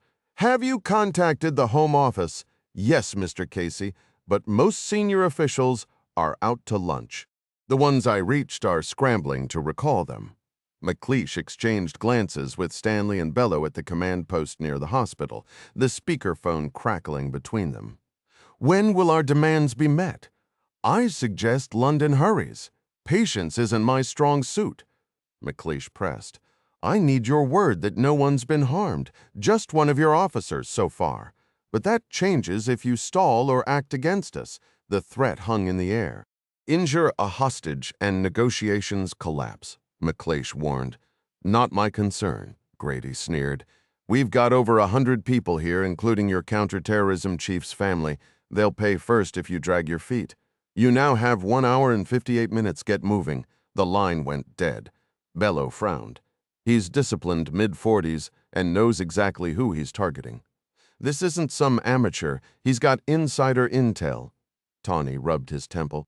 "We've had whispers of leaks, but this is next-level unsettling." "Next call, I'm taking it," Bello decided. "Maybe I can dial him back." Stanley's radio crackled. Covington here. Status? Snipers are in position for recon, but we're holding the rest close. Still waiting on blueprints. No solid head count yet. A pause. Sir, we might need Team 2. 8 men can't cover this whole building if things go hot. Stanley nodded. Approved. I'll make it happen. Overhead, Malloy checked his fuel gauge. How's our gas? Plenty left, Colonel. 3.5 hours. Harrison confirmed. Malloy glanced back at Nance, who'd rigged the zipline ropes and now sat poised, pistol-holstered ears, glued to the radio traffic. Looks like we're settling in for the long haul, the Marine muttered, cracking his knuckles. The chopper's rotors thrummed, a steady reminder of the clock ticking down. Sir, what's your take on? Frankly, Lieutenant, I hate everything about this mess. But overthinking won't help us now. That response was pure nonsense, and every soul aboard the Nighthawk knew it. Asking men in their position not to think was like demanding the Earth quit spinning. Below, Malloy studied the hospital layout, mentally mapping potential zipline routes. The aerial view gave him an edge. He could spot every detail. Cars cluttered the parking lot, while police vehicles with flashing lights choked nearby streets. Traffic had snarled to a standstill, except for the roads leading away, which were eerily empty. Typical then. Like clockwork, a TV crew materialized on a distant hilltop, their satellite dish unfolding like some mechanical vulture. Popoff barely glanced at them as their van screeched to a halt near his rented Jaguar. Reporters scrambled out, cameras rolling, already hungry for drama. Meanwhile, Noonan pulled over at the second cell site, fingers flying as he uploaded his spoofing software. He smirked, adjusting his radio headset. Noonan to Stanley, cell service is officially down. Let's see those bastards try calling for backup now. Popov's binoculars swept the chaos, police cars, military trucks, but no familiar faces. Then a flicker of movement, a sniper, barely visible in his ghillie suit, blending into the landscape like a ghost. Clever. Rifle 1-2 to command, crackled over the radio. Nothing on the ground floor, just some curious faces upstairs, Covington acknowledged just as blueprints finally arrived via a breathless cop. The whole scene reeked of desperation, half prepared, half improvised, and in the middle of it all the media circled waiting to feast. Some things never changed. Peter's brief moment of relief vanished as soon as he scanned the first few pages. The building layout revealed dozens of rooms on the upper floors, each a potential sniper's nest where armed men could ambush them. What made it worse was knowing those rooms likely held actual patients, vulnerable people who might panic and get hurt if they used flash grenades. This intel only served to highlight how impossible their mission had become. Sean Grady turned at Roddy's voice. Yeah, they're here, Sands muttered, nodding toward the black-clad soldiers clustered behind their military trucks, barely a stone's throw from the Irish team's own vehicles. Only 6 of them, Grady noted, frowning. We were counting on at least 10, Roddy scoffed. Not the time to get ambitious, Sean. Grady checked his watch. They had planned for 45 minutes, maybe an hour. Any longer and the enemy would rally. They were already cutting it close. So far, everything had gone smoothly. Roads blocked, their own trucks and cars positioned perfectly. But now came the hard part. Roddy was right. It was time to move. Grady pulled out his phone and hit speed dial for Timothy O'Neill. Nothing. Just that infuriating, fast, boozy tone. He tried again. Same result. Roddy, give me yours, he snapped, grabbing Sands' identical phone. Same failure. A cold knot twisted in his gut. Without communication, how would he coordinate the teams? He even tried calling the operator. Still, nothing. The damn phones are dead. Meanwhile, Bello frowned at the silence from their end. Still no word from him, he muttered. Tawny handed over a scribbled list of hospital numbers. Bello dialed the ER, waiting through agonizing rings before someone answered. I need Casey, he said, putting it on speaker. Not here, came the reply. Wrong voice, wrong tone. The line went silent again, stretching the tension. Noonan finally neared the hospital after arguing his way past 2 police barricades. A quick radio call confirmed nothing had changed. Nearby, Clark and Chavez stepped out of their vehicle, scanning the area. Chavez flipped through a stack of photos, faces of known Pira operatives, while the distant hum of another approaching truck signaled Team 2's arrival, escorted by police through the stalled traffic. The air was thick with the unspoken dread that something had already gone terribly wrong. Dane clenched his jaw, fighting to steady his grip on the photos in his hands. The tremor running through his fingers could have been fury or terror, he wasn't sure which, but either way, years of discipline were the only thing keeping him focused on the mission, instead of spiraling into panic over his wife, her mother, and the child. They hadn't even met yet. Staring at the images helped, grounding him in the task. Identify the targets, eliminate the threat. The peaceful stretch of grass outside the hospital meant nothing. Just an illusion of safety masking the real danger lurking there. Men were supposed to swallow their fear, to act like they had everything under control, but Chavez was realizing something brutal. Courage meant nothing when the people you loved were the ones in the crosshairs. You could be trained, armed, ready for anything, and still be utterly powerless. All he could do was stand there, useless, while Covington's team handled the operation. Logically, he knew they were just as skilled as his own unit. If anyone could pull this off, it was them. But logic didn't stop the gnawing dread that today would end one of 2 ways: his wife safe in his arms, or gone forever. His fingers dug into the photos, crumpling the edges, while the weight of his sidearm offered cold, hollow comfort. A familiar tool, but useless here. On the other end of the line, Bello kept his voice calm, almost conversational. "So, what do I call you, Timothy?" came the reply. "All right, Timothy, I'm Paul." "You're American," O'Neill noted, suspicion threading his words. "That's right, and so are the women you're holding, Dr. Chavez and Mrs. Clark." So, I thought your fight was with the British." "Not us, those 2, mother and daughter, both Catholic, just like you." A pause. "I didn't know that, Mrs. Clark's maiden name is O'Toole. Irish Catholic, born and raised, her husband? Same background. Neither of them has ever lifted a finger against you or your people. So why threaten their lives?" Timothy's voice tightened. "Her husband runs Rainbow. They kill for the British. Actually, no. Rainbow's NATO last mission. We saved 30 kids, one of them. Anna, a little Dutch girl, was murdered by the men holding her. She was sick, dying, and they shot her in the back. You saw it on the news, didn't you? Hardly something a man of faith would do. And Dr. Chavez, she's carrying a child. Harm her, and that's not just murder. It's an abortion. You know what the church says about that? Ireland, too? These aren't just names, Timothy. They're people. That baby, a person. Think about what you're doing." Bello exhaled, shifting gears. "Anyway, I need to speak with Mr. Casey. Any luck finding him?" No. He's unavailable right now." The voice on the phone stammered. "I need to go. If I call back, will you still be there?" "Yes, good. I'll reach out when I have updates." Bello ended the call, a smirk playing on his lips. "Interesting. Younger guy, nervous, definitely Catholic. Or at least believes he is. That gives me leverage. Morals, guilt, rules, I can work with that." His tone was calm, but carried an edge of certainty. "But where's the other one?" Stanley pressed. "Unless—" "What?" Tawney cut in. "Unless he's not even in the building," Stanley muttered. "He reached out before, but hasn't spoken to us since. Shouldn't he be checking in?" Bello nodded slowly. "You'd think so, yeah." Stanley activated his radio. "Command to all units, keep eyes peeled for anyone using a cell. We might be dealing with 2 separate groups. Confirm." Covington copies, crackled the response.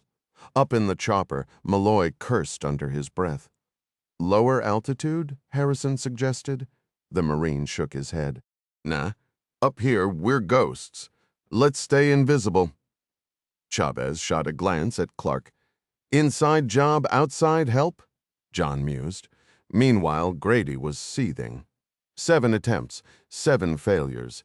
His cell was useless. The perfect setup was slipping through his fingers. Rainbow's team stood clustered near the Volvos, oblivious, but time was running out. Police would lock the area down soon. Crowds had swelled to nearly 200, scattered in small groups around the hospital. The moment was now. Targets in sight. Coordination. Impossible. Noonan's car rolled over the hill, his mind racing. Bugging the building meant getting close, a suicide run in broad daylight. At least he'd jammed their comms, assuming they'd even tried. As he slowed, he spotted Covington briefing his team in the distance. Chavez and Clark stood near a sedan, tense, perimeters a mess. Ding muttered. The scene was chaos, bystanders, a news van with its dish raised, some reporter yapping into a camera. Great. His family's safety had turned into prime-time entertainment. Grady's patience snapped. Decision time. His weapon sat by the rental car. Leaving it with Sands, he moved to the first Volvo. Sean, a voice hissed from inside. Phones are dead. I know. We move in 5. Watch for the signal, then execute. Metal clicked as weapons were readied. 3 trucks, 3 men each, their canvas covers slit like medieval arrow loops. Eyes tracked the soldiers barely a football field away. Grady returned to his Jaguar, checked his watch. The clock was ticking. Roddy Sands caught his glance and gave a subtle nod in return. Down the slope, Team 2's armored vehicle rumbled toward the hospital, with Noonan's sedan pulling ahead to block the path. Through his binoculars, Popov scanned the perimeter, noting a 3rd military transport rolling into position, likely backup for the troops already stationed outside. His gaze lingered on the assembled soldiers before narrowing in on a lone figure standing apart from the rest. John Clark? He mused. If Clark's wife was among the hostages, it made tactical sense for him to hang back while his second-in-command ran the operation. The man looked rigid in his suit, tension etched into his posture. Mind if we get a word? A reporter shoved a microphone in his face, cameraman in tow. Popov stifled a groan. Jack Smith. He lied smoothly, affecting a polished British accent. Just out birdwatching. Lovely day for it. The reporter pressed for details about the chaos unfolding below, but Popov kept his binoculars raised, avoiding eye contact. Damn nuisance. Then he saw them, Sean, Grady, and Sands, poised like coiled springs. Grady knelt, unzipped a duffel, and in one fluid motion assembled an AKMS, slamming the magazine home before shouldering the weapon. No shout, no provocation, just a sudden eruption of gunfire. Bullets tore into the clustered soldiers before they could react. 4 dropped instantly. Others scrambled for cover, disoriented. Noonan's voice crackled over the radio. Team 1 under fire from the rear as he stomped the gas, steering straight toward the ambush while drawing his sidearm. Nearby, Master Chief Chin writhed on the ground, clutching his bleeding thighs. Chin's hit! He rasped into his comms, spotting another teammate sprawled motionless, a dark pool spreading beneath his skull. Sergeant Houston whipped his rifle toward the muzzle flash flaring from the truck bed. But Sands was faster. A burst of rounds punched through Houston's armor, shattering bone. The sniper's last shot went wide as agony locked his muscles. Courage meant nothing when your body betrayed you. The force of the impact sent Houston crashing to the ground. His right arm instantly useless. Gritting his teeth, he rolled to his left side, fumbling with his left hand for his sidearm while gasping into the radio that he'd been hit. Meanwhile, Fred Franklin had it easier. Tucked beneath his camouflage blanket, he was both out of range and well hidden.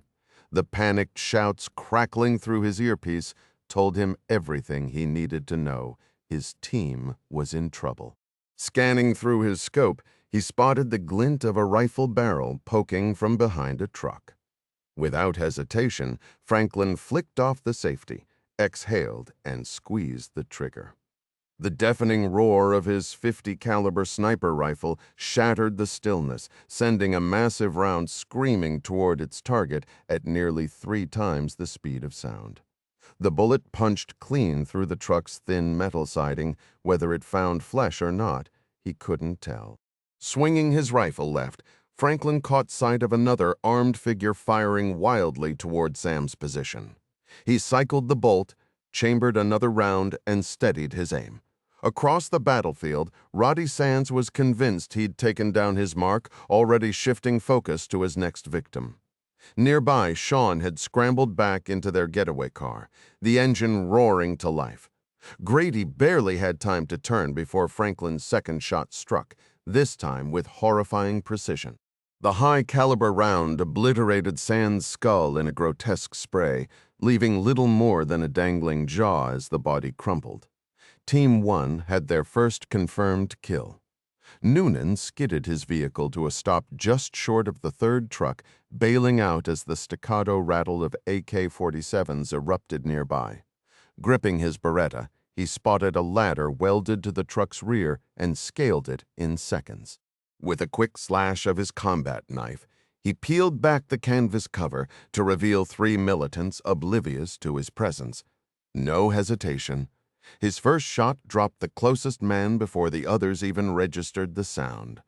The second took a bullet to the temple mid-turn.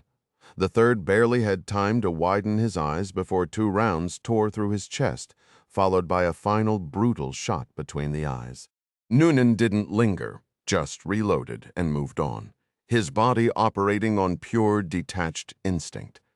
Somewhere in the back of his mind, a detached voice noted how effortlessly the violence came to him now. Grady slammed his foot on the accelerator, blaring the horn in one sharp burst, the prearranged signal for his team to scatter. Inside the hospital, the men he couldn't reach by phone were caught off guard when gunfire erupted. "Holy hell!" O'Neill barked, his voice sharp with frustration. "Why didn't he—" No time for that now. Sam Berry cut in, already motioning to his brother as they bolted for the exit. Jimmy Carr was waiting, and the last member of their crew sprinted out from the stairwell seconds later. "Move it," O'Neill ordered, sparing a glance at the hostages. The pregnant woman would only slow them down, and with 30 yards to the van, speed was everything. The plan had unraveled, and he had no idea why, but hesitation wasn't an option. Meanwhile, the third military truck screeched to a halt just behind Noonan's sedan. Eddie Price was the first out, his MP-10 raised as he scanned for threats. The chaos was unfolding too fast for protocol. 20 years ago, as a grunt, he'd been trained for this. Now, as special ops, he was supposed to be 3 steps ahead, but right now, he was winging it. Mike Pierce dropped beside him. "What's the play, Eddie?" Before Price could answer, Noonan vaulted from the Volvo's cab, ejecting a spent magazine from his pistol. Spotting them, he waved them forward. "Guess we're following him?" Price muttered. Louis Loisel and Paddy Connolly fell in, the latter already fishing a flashbang from his pack. O'Neill's crew made it to the van undetected, piling in as he cranked the engine. But before the doors even shut, Franklin's voice crackled over the radio. "Targets in a brown van, 4 hostiles, moving fast." He lined up his shot, aiming just behind the front tire. The bullet tore through the fender like tissue paper, lodging in the engine block with a metallic crunch. The van lurched violently, engine dead, fishtailing before slamming back onto all 4 wheels. O'Neill cursed, twisting the key uselessly. The starter whined, but the crankshaft was locked. Franklin cycled another round, this time aiming for the driver's head. But as he squeezed the trigger, O'Neill ducked the shot, grazing the windshield and showering him with glass. The near miss sent O'Neill sprawling into the back, dazed and bleeding. For the first time, panic flickered in his eyes. No plan, no escape. Homer and Dieter, rifles still cased, moved with pistols drawn as Eddie's team breached the second Volvo. Connolly's flashbang detonated, shredding the canvas cover. Pierce and Loisel surged forward, finding 3 men inside, knocked senseless by the blast. Pierce vaulted in, disarming them with brisk efficiency before checking their pulses. Outside, the van sat crippled, its occupants trapped, and the clock was ticking. Inside each of the 3 armored Volvo trucks, one of the gunmen doubled as the driver. Paul Murphy, positioned in the lead vehicle, had been alternating between firing his weapon and keeping an eye on Sean Grady's sleek Jaguar. When he noticed the car rolling forward, he quickly abandoned his rifle, slid into the driver's seat, and fired up the diesel engine. His gaze flickered upward just in time to catch a glimpse of what looked like Roddy Sand's body. Only it was missing its head. Before he could process the horror, Sean's arm shot out of the Jaguar's window, gesturing in wide, urgent circles for the truck to follow. Murphy shifted gears and lurched forward, swerving left just enough to spot Tim O'Neill's abandoned brown van sitting motionless in the hospital parking lot.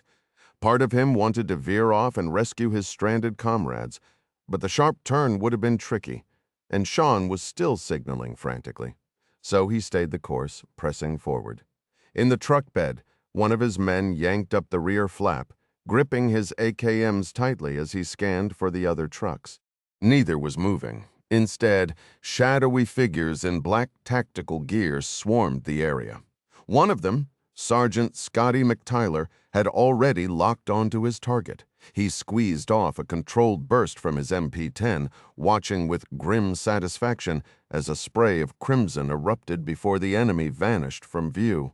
"Command, McTyler? Got a truck hauling subjects out of here?" He barked into his radio, firing another futile volley before shifting focus. For Dmitry Popov, this was his first taste of real combat, and it was nothing like he'd imagined. The scene was pure chaos, men darting in every direction, gunfire erupting without clear purpose. The black-clad operatives had already dropped 3 hostiles near the truck, while others sprinted after the fleeing Jaguar and the Volvo, now peeling out of the lot. Barely 3 yards away, a TV reporter babbled into his mic, his cameraman capturing every second of the carnage. Popov smirked. This would make for thrilling evening news, but amusement turned to urgency. Time to go, he slid back into his car, kicked up gravel in his haste, and sped off, leaving the bewildered reporter coughing in his dust. Meanwhile, overhead, Marine pilot Mike Malloy adjusted his collective, dropping his chopper to 1,000 feet. His sharp eyes tracked the 2 speeding vehicles below. "Somebody want to tell me who's running this circus?" he muttered over the comms. "Mr. C," Ding Chavez called out. "Bear, this is 6.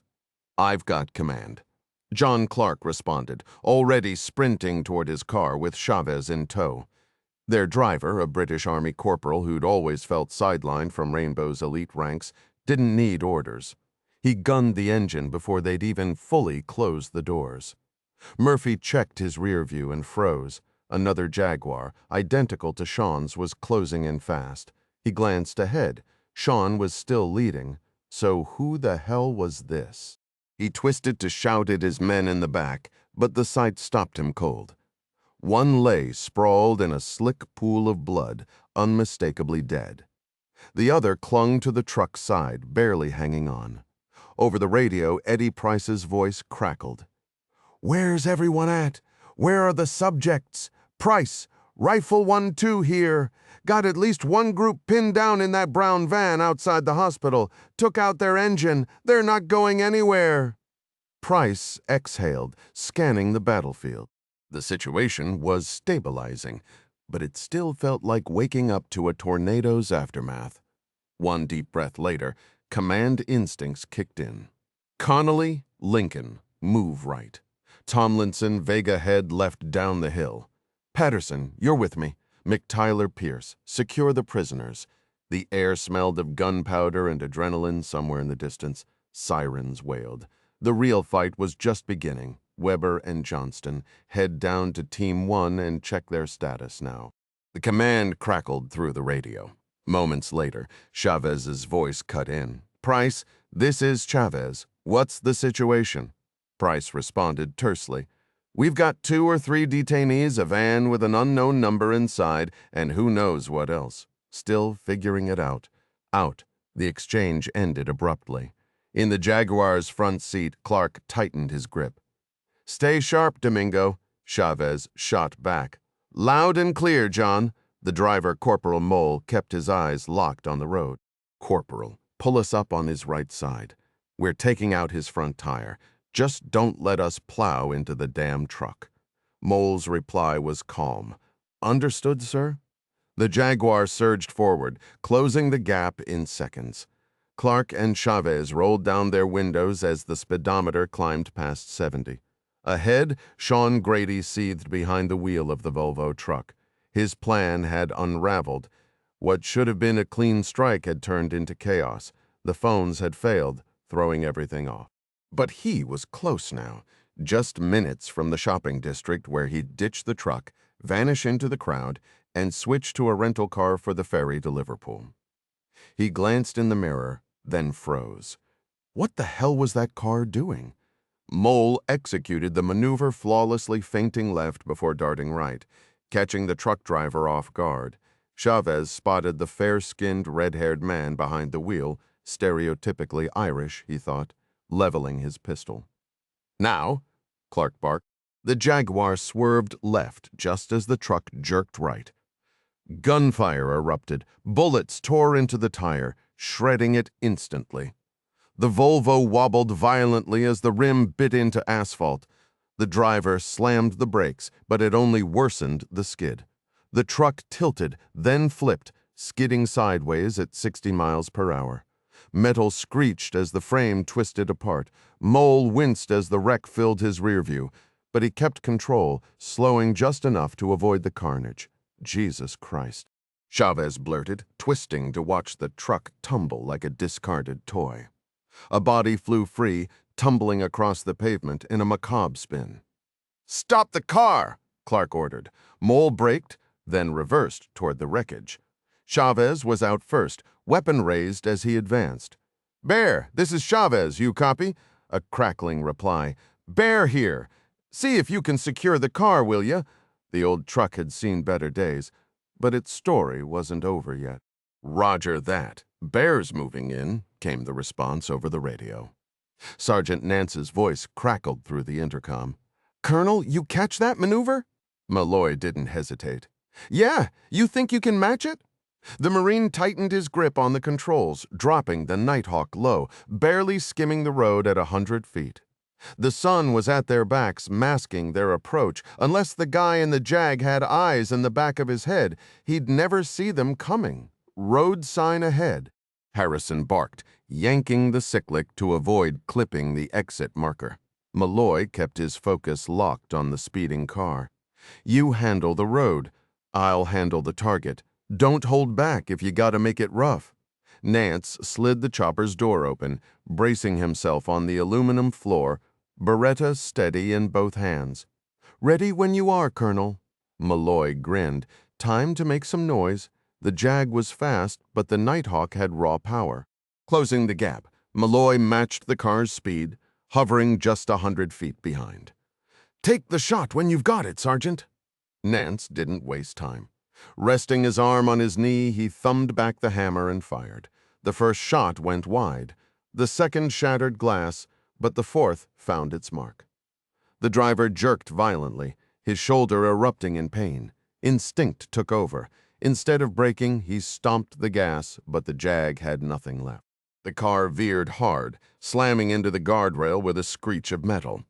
Malloy pulled up sharply, watching as the wrecked Jag skidded to a stop, smoke curling from the hood. "We going down?" Harrison asked. "Damn right we are," Malloy replied, grabbing his own Beretta from his flight bag. The Nighthawk touched down 50 feet from the wreck. Nance was out first, sprinting toward the car, while Malloy covered the left side. The driver was slumped against the airbag, barely conscious. The shattered windows told the story. Nance reached in, yanking the door open. No seatbelt. The man tumbled out like a rag doll. Malloy exhaled, holstering his weapon. "Guess he won't be outrunning us again." Malloy spotted a Russian rifle lying on the back seat as he approached the vehicle. The Marine quickly secured the weapon, shaking his head as he moved around the car. "Holy hell," Nance muttered, staring at the scene. "This guy's still breathing." How had the sergeant missed his target from such close range? Meanwhile, Timothy O'Neill sat frozen in his van near the hospital, trying to process the chaos. A gaping hole in the driver's side window told part of the story. Somehow, the bullet had whizzed past his skull without hitting him. His eyes darted around the parking lot, noticing Sean Grady's Jaguar and one of the Volvo trucks were gone. Had Sean just left them behind? The ambush had been sudden, brutal, and without warning. No call. No heads up. Just betrayal. But questions about loyalty didn't matter now. He was trapped in a van, surrounded by enemies, and survival was the only thing on his mind. Nearby, Weber cursed under his breath as he assessed the damage. One of the Team 1 operatives was gone, a bullet having torn through his skull. 4 others were down, 3 with chest wounds. Alistair Stanley was among the worst, his breathing ragged, his uniform soaked in blood. Weber grabbed his radio, voice tight. "This is Weber. We need medics on site immediately. Rainbow 5 is hit. Beside him, Homer Johnston didn't bother with formalities. Command, Rifle 2-1, get us some damn help now." Price crouched low, 30 yards from the van, with Sergeant Hank Patterson at his side. Vega and Tomlinson were already moving toward the hospital entrance, scanning for threats. "Team 2, listen up," Price radioed. "Subjects in the van? Unknown if hostiles are inside the building." "Vega, Tomlinson, clear it carefully." Vega acknowledged, slipping through the front doors with his weapon raised. A few terrified civilians screamed at the sight of him, but he kept his voice steady. "Easy, folks. We're the good guys. Anyone know where the shooters went?" A couple of shaken bystanders pointed toward the emergency wing.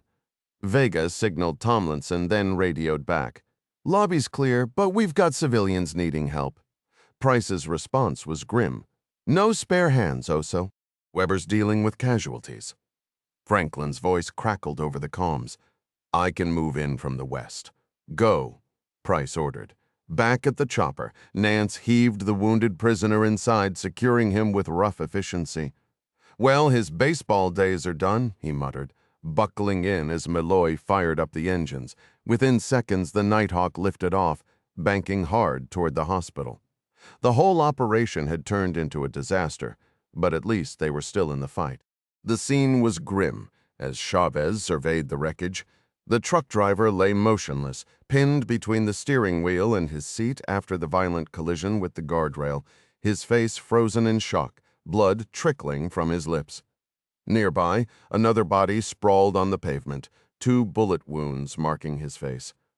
Only one survivor remained, a man with shattered legs and deep gashes across his face, mercifully unconscious from the pain. Clark's voice crackled over the radio.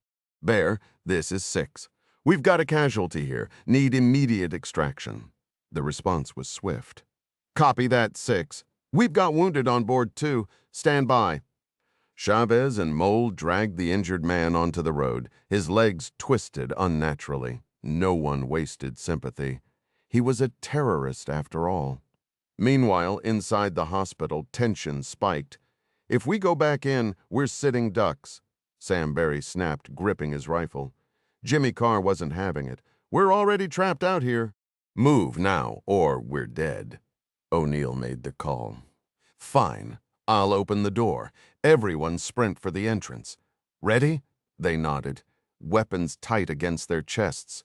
"Go!" he barked, yanking the door open. From a distance, Price's voice cut through the radio.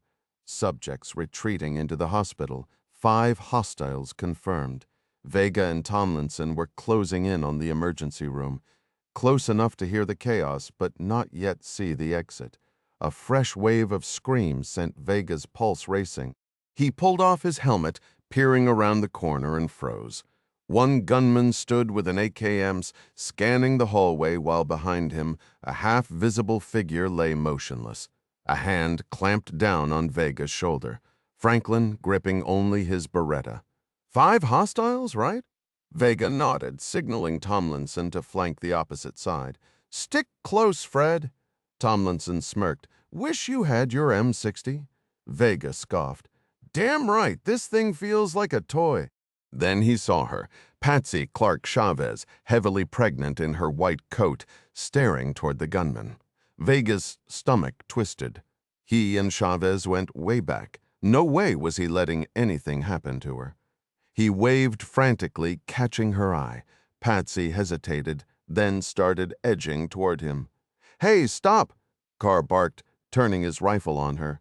Tomlinson's muzzle slid around the corner. Vega's gestures turned desperate. Patsy kept moving. Carr took a step. Tomlinson fired. The suppressor muffled the shots into a whisper, but the effect was brutal. Carr's head jerked violently, his skull erupting in a mist of red before he crumpled, his rifle clattering to the floor. "Run!" Vega shouted. Patsy didn't hesitate. She ducked and sprinted toward him, her breath ragged with fear. Oso seized her arm with brutal force, spinning her like a rag doll before slamming her onto the tiled floor. Sergeant Franklin didn't hesitate. He snatched her up and bolted down the hallway, her weight nothing in his arms. The moment they reached the lobby, he shoved her toward a stunned security guard before sprinting back into the chaos. Franklin to command, "Chavez is secure in the lobby. Send backup now. We need these civilians out yesterday." Static crackled before Price's voice cut through. "Team status update. Where are the targets?" Vega responded, breathless, down to 4 hostiles. George took one out. They're cornered in the ER with Clark still inside. Civilians trapped too. Escape routes sealed, just me, Tomlinson, and Franklin holding the line. Fred's only packing a sidearm. Hostage count unknown, but we're dealing with 4 armed men left. Dr. Bellow's hands trembled as he wiped blood from his sleeve. The gunfire had been too close. The aftermath worse. Stanley bleeding out from a chest wound, another Rainbow operative dead. 3 more injured, one barely clinging to life. "I need to get down there," he muttered. Price jerked his chin toward the hospital's entrance, just as Jeff Bates, an SAS marksman, materialized rifle, ready despite not firing a single shot that day. Together they moved fast, stepping over Carr's body, a grotesque splash of crimson staining the tiles. O'Neill's breath came in ragged bursts, 4 guns in his hands, but no way out. The SAS had him pinned hostages, his only leverage, a gamble with odds worse than Russian roulette, no escape. The mantra clashed with the fire in his veins. This was it, the moment he'd romanticized in pubs toasting fallen comrades with cheap beer. Now death wasn't abstract. It stank of antiseptic and gunpowder. Part of him ached for the green hills of home, but the fanatic in him snarled, "Make it count." Sandy Clark studied him from the shadows. Handsome, yes, even in desperation. John's voice echoed in her mind. Bravery's just shame in a fancy coat. Men charged into hell not for glory, but to avoid looking weak in front of their brothers. Was that all this was? A last stand fueled by pride? Her fingers brushed the locket around her neck. Patsy and the baby were safe. The bastard who'd chased them lay in a heap nearby, his threats silenced. A shaky breath escaped her as she mouthed a silent "thank you." "Doc, over here," Vega waved Bellow forward. "They're holed up around that corner. 4 left, maybe less if we're lucky." The air smelled of sweat and copper, the fluorescence flickering like a bad omen. Somewhere a monitor beeped insistently, the sound absurdly mundane amid the carnage. George slumped to the ground, unconscious. "Have you spoken to them yet?" Oso gave a quick shake of his head. "Not yet." Bellow exhaled slowly, steadying himself before raising his voice.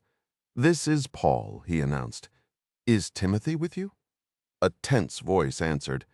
"Yeah, I'm here." The psychiatrist kept his tone measured. "Are you hurt? Any injuries we should know about?" O'Neill swiped at a trickle of blood on his cheek. Shards from the shattered van windows had left shallow cuts. "We're all in one piece. Who the hell are you? Dr. Paul Bellow and you?" "Timothy works for now." "Fair enough. Listen, Timothy, You need to take a hard look at where this is heading. O'Neill's reply was sharp. I know exactly where this is going. Outside, the chaos was settling into order. Ambulances lined the street, joined by British Army medics rushing to tend to the wounded. The most serious cases were already en route to the military hospital in Hereford, where surgical teams stood ready. Reinforcements arrived, 30 SAS operatives moving in to support Rainbow. Overhead, Colonel Malloy's chopper touched down on the landing pad, its rotors whipping up dust as the two captured insurgents were whisked away for medical care. Bello kept his voice calm, almost conversational. You know there's no way out of this, Tim? O'Neill's retort was icy. I've got hostages. You let us walk or they die. Sure, you could do that, Bello conceded. But then we storm in and either way you're not leaving. What's the point? What do you gain by killing innocent people? Freedom for my country. That's already happening, isn't it? Bello countered. Peace talks are underway, and tell me, what nation was ever built on slaughtering civilians? How will your people remember you if you cross that line? O'Neill bristled. We're freedom fighters. Call yourselves soldiers if you want, Bello said, shrugging, but real soldiers don't execute unarmed civilians. Earlier, you exchanged fire with armed opponents. That's war. This is murder. You know it. Look at the people with you. Are they armed, wearing uniforms? They're enemies of my cause. What makes them enemies? Their birthplace. Did they ever lift a finger against you? Bello pressed. Ask them yourself. O'Neill glanced at his men. Their eyes darted away. No one wanted to hold his gaze. The fight was slipping from them, not because they lacked weapons, but because doubt had crept in. They were cornered, and every one of them knew it. Get us a bus, O'Neill suddenly shouted. Where to? Bello asked, unfazed. Just bring the damn bus. I'll see what I can do, Bello replied evenly, but they'll need a destination. Roads have to be cleared. The standoff was winding down. Bello studied the man, Timothy, if that was really his name, noting the absence of ultimatums, of bodies, of genuine bloodlust. This wasn't a killer. This was a soldier who'd convinced himself he was fighting for something noble. Fear of failure gnawed at him, worse than fear of death. The idea of being remembered as a butcher of the innocent, that terrified him. Terrorists were all the same in the end, the ones who cared about their legacy, who flinched at their own reflection. They could be broken. It just took time, and time was something Timothy no longer had. Tim O'Neill hesitated when the request came through. Hey, Tim, the voice called again. Yeah, he answered cautiously. Mind doing me a favor? What kind? I just need to check on the hostages. Gotta keep my boss off my back. Can I come over and take a look? O'Neill glanced at the others, weighing the risk. Come on, Tim, the voice pressed, smooth and reassuring. You've got your job, I've got mine. I'm just a doctor, no weapons, no tricks, nothing to worry about. The tactic was classic. Tell someone they're being paranoid, and suddenly they question their own instincts. The pause that followed told him everything. Fear meant logic, and logic meant they could be reasoned with. Peter Barry wasn't having it. Don't do it, Tim. Don't give them an inch. But O'Neill scanned the room, catching nods from Sam Barry and Dan McCorley. Fine, he finally called out. Come on back. Appreciate it, Dr. Bello replied. Vega, the hardened sergeant nearby, shot him a skeptical look. Watch your back, Doc, he muttered, walking unarmed into a den of armed men. Not exactly textbook survival. Bello just flashed a tight smile. Always do. Taking a breath, he stepped forward 10 feet, a turn, and suddenly the world shifted. Safety to danger in a single pivot, almost laughable if it weren't so deadly, but Bello wasn't afraid. If anything, he was intrigued. These weren't just criminals. They were cornered, armed, and desperate, and that made them predictable. Tim's face told part of the story, fresh scratches, hastily dismissed. You should get that looked at, Bello offered. It's nothing, Tim snapped. Suit yourself. Bello shrugged, scanning the room. 4 gunmen, all with AKMS rifles, then the hostages. 8 of them, Sandy Clark, among them, their fear palpable. "So, what's the play here?" Bello cut to the chase. "We want a bus." "Now," Tim demanded. "I can arrange that," Bello said smoothly. "But it'll take time, and I'll need something from you first." "Like what?" "A gesture of goodwill. Release a couple hostages, women and kids. Ideally makes negotiations smoother." His eyes flicked to Sandy. Tim bristled. "And then what?"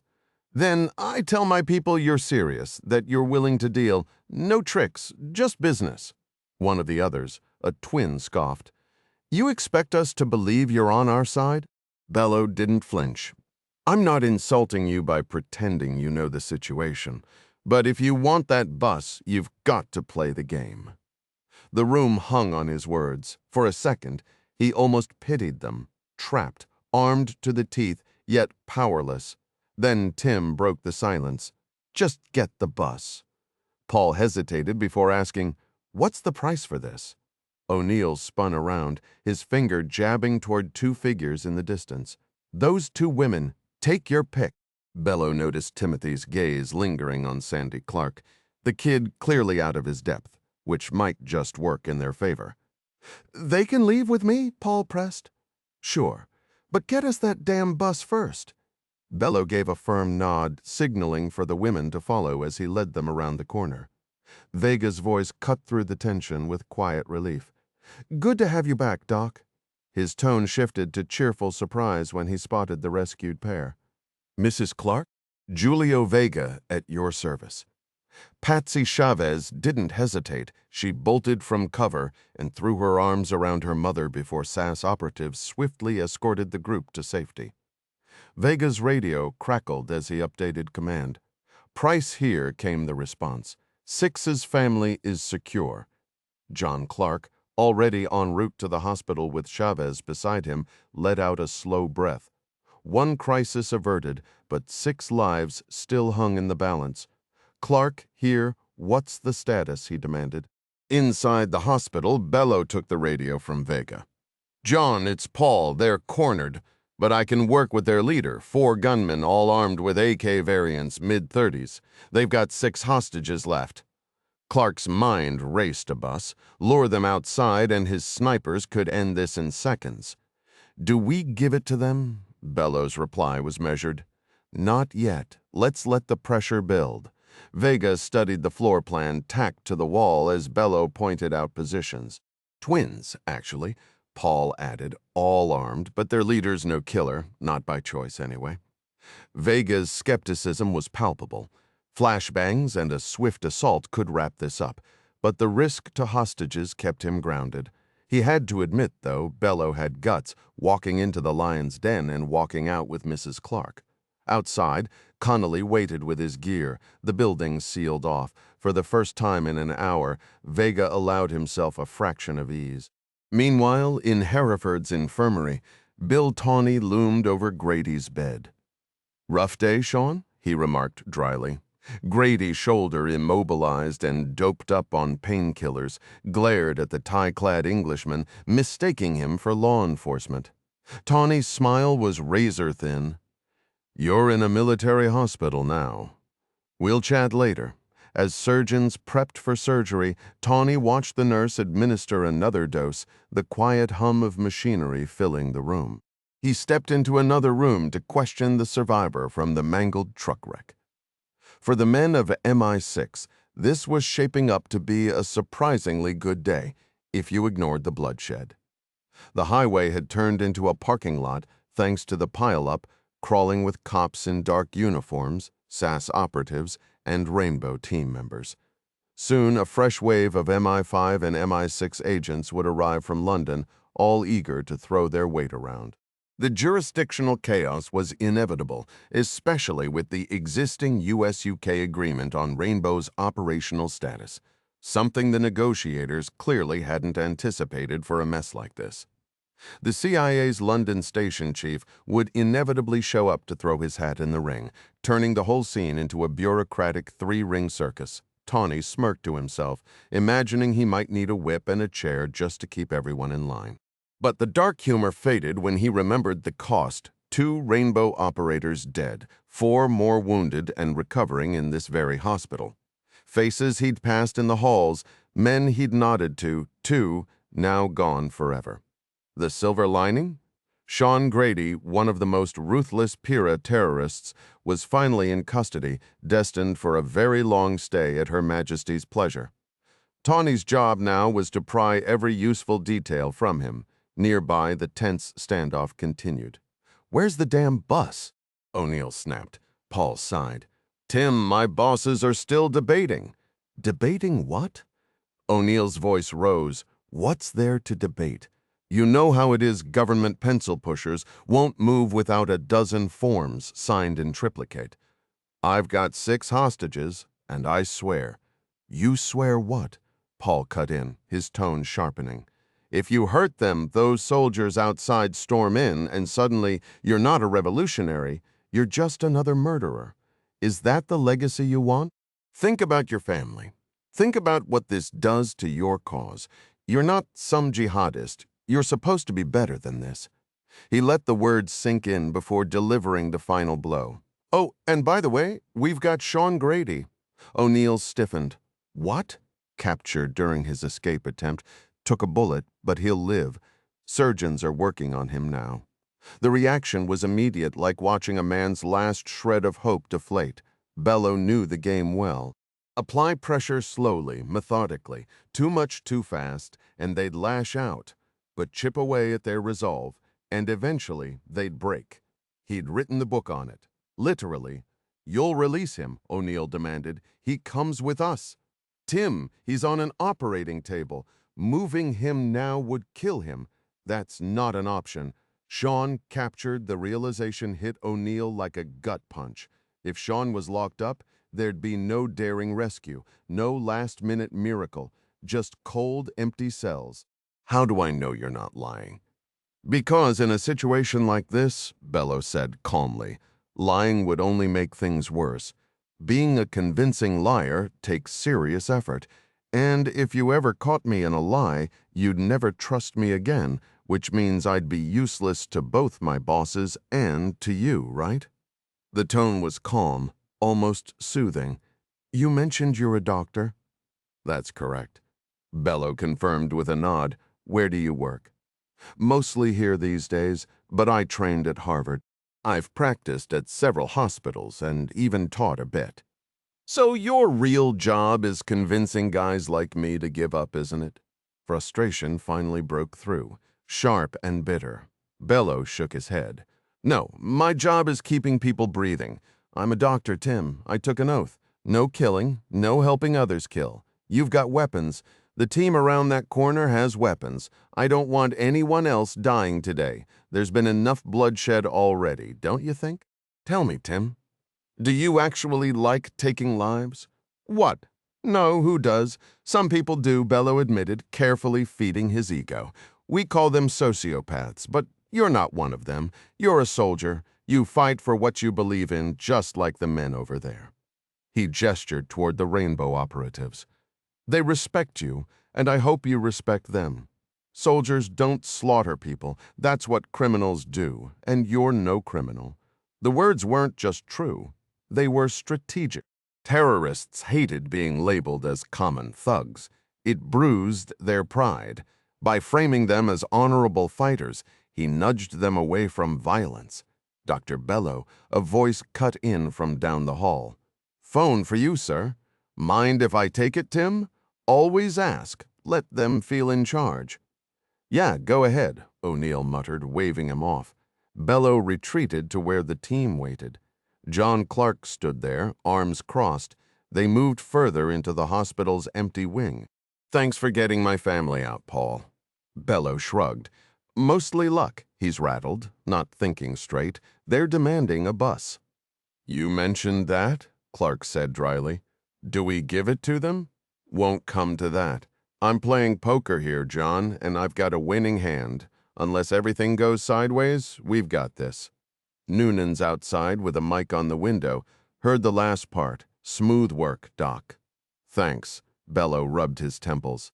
The stress was real. But he could only show it here with Timothy. He had to stay unshakable, like a professor guiding a student. What's the update on the other hostages? No change. Grady's in surgery, could take hours. The other one's still out. No ID yet. Grady's the leader. Intel says so. Then he's got intel we need. I should be there when he wakes up. Finish here first, Clark said. Bello nodded and turned back. Well, Timothy demanded. No decision on the bus yet. Sorry, Bello sighed, feigning disappointment. Thought I had them convinced, but they're dragging their feet. Tell them if they don't. No, Tim, you won't. We all know that. Then why send the bus? O'Neill snapped, frustration boiling over. Because I made them take your threat seriously. If they doubt you'll act, they still have to consider the risk, and if you do, they'll look incompetent. Timothy frowned, more confused than angry. Now trust me, Bello said, holding his gaze. The game wasn't over yet. I've been through this drill before. Soldiers like you're easier to deal with than those pencil-pushing bureaucrats. At least you can make a call. Those guys, they'd rather dodge responsibility than risk a bad headline. Casualties don't keep them up at night, but a scandal? That'll ruin their lunch. Just then, Tim's hand dipped into his pocket, fishing out a cigarette. The telltale shake in his fingers gave him away. Clark smirked, eyeing the live feed Noonan had set up. Bad habit, kid. Then again, so's this line of work. The assault team was locked and loaded. Connolly had rigged the windows with explosives, blow them open, create chaos. Vega, Tomlinson, and Bates were primed to storm in. Flashbang's first precise shots after the wild card. A cornered gunman might panic and spray bullets at the hostages. Bello's steady voice crackled through the comms, working his magic. If these guys had half a brain, they'd fold now. But then again, staring down a life sentence wasn't exactly a picnic. John glanced at the SAS operatives, now under his command, elite razor sharp, though their CO lurked in the hospital lobby, probably second-guessing every move. Rough day, Tim, Bello mused, voice calm as a Sunday sermon. Could have gone smoother, O'Neill muttered, dragging on his cigarette. The shrink dangled the bait. You know how this ends, right? A beat. Then Tim exhaled, his defiance flickering. Yeah, Doc, I do. Didn't even fire my rifle today. Jimmy did. He jerked his chin toward the body on the floor. Bingo. Paul seized the opening. That matters, Tim. The war's almost over. Amnesty's coming. Walk out now, and you've got a future. He swept his gaze over the others. Shoulders slumped, eyes avoiding his. Even the notorious Barry twins looked defeated. The math was simple. Surrender or die. No bus, no escape, just a bloodbath with nothing to show for it. Tim's jaw tightened. Prison? He spat. Bello didn't blink. Prison's temporary death? That's final. I'm a doctor. I don't like stitching up corpses. For a long moment, the room held its breath. Then Tim turned to his men. No words, just tired nods. The rifles hit the floor with a clatter. Bello almost smiled. Thank you, Sister Mary Margaret. But Tim O'Neill? He wasn't celebrating. Some choices weigh more than others. The thought of being locked up in a prison cell alongside ordinary criminals, forced to endure humiliating visits from his family as if he were some caged exhibit, sent a cold shiver down his spine. He had always imagined a different end, one filled with valor, gripping a smoking rifle as he faced down his nation's foes in a final defiant stand. But the American doctor's words had struck home.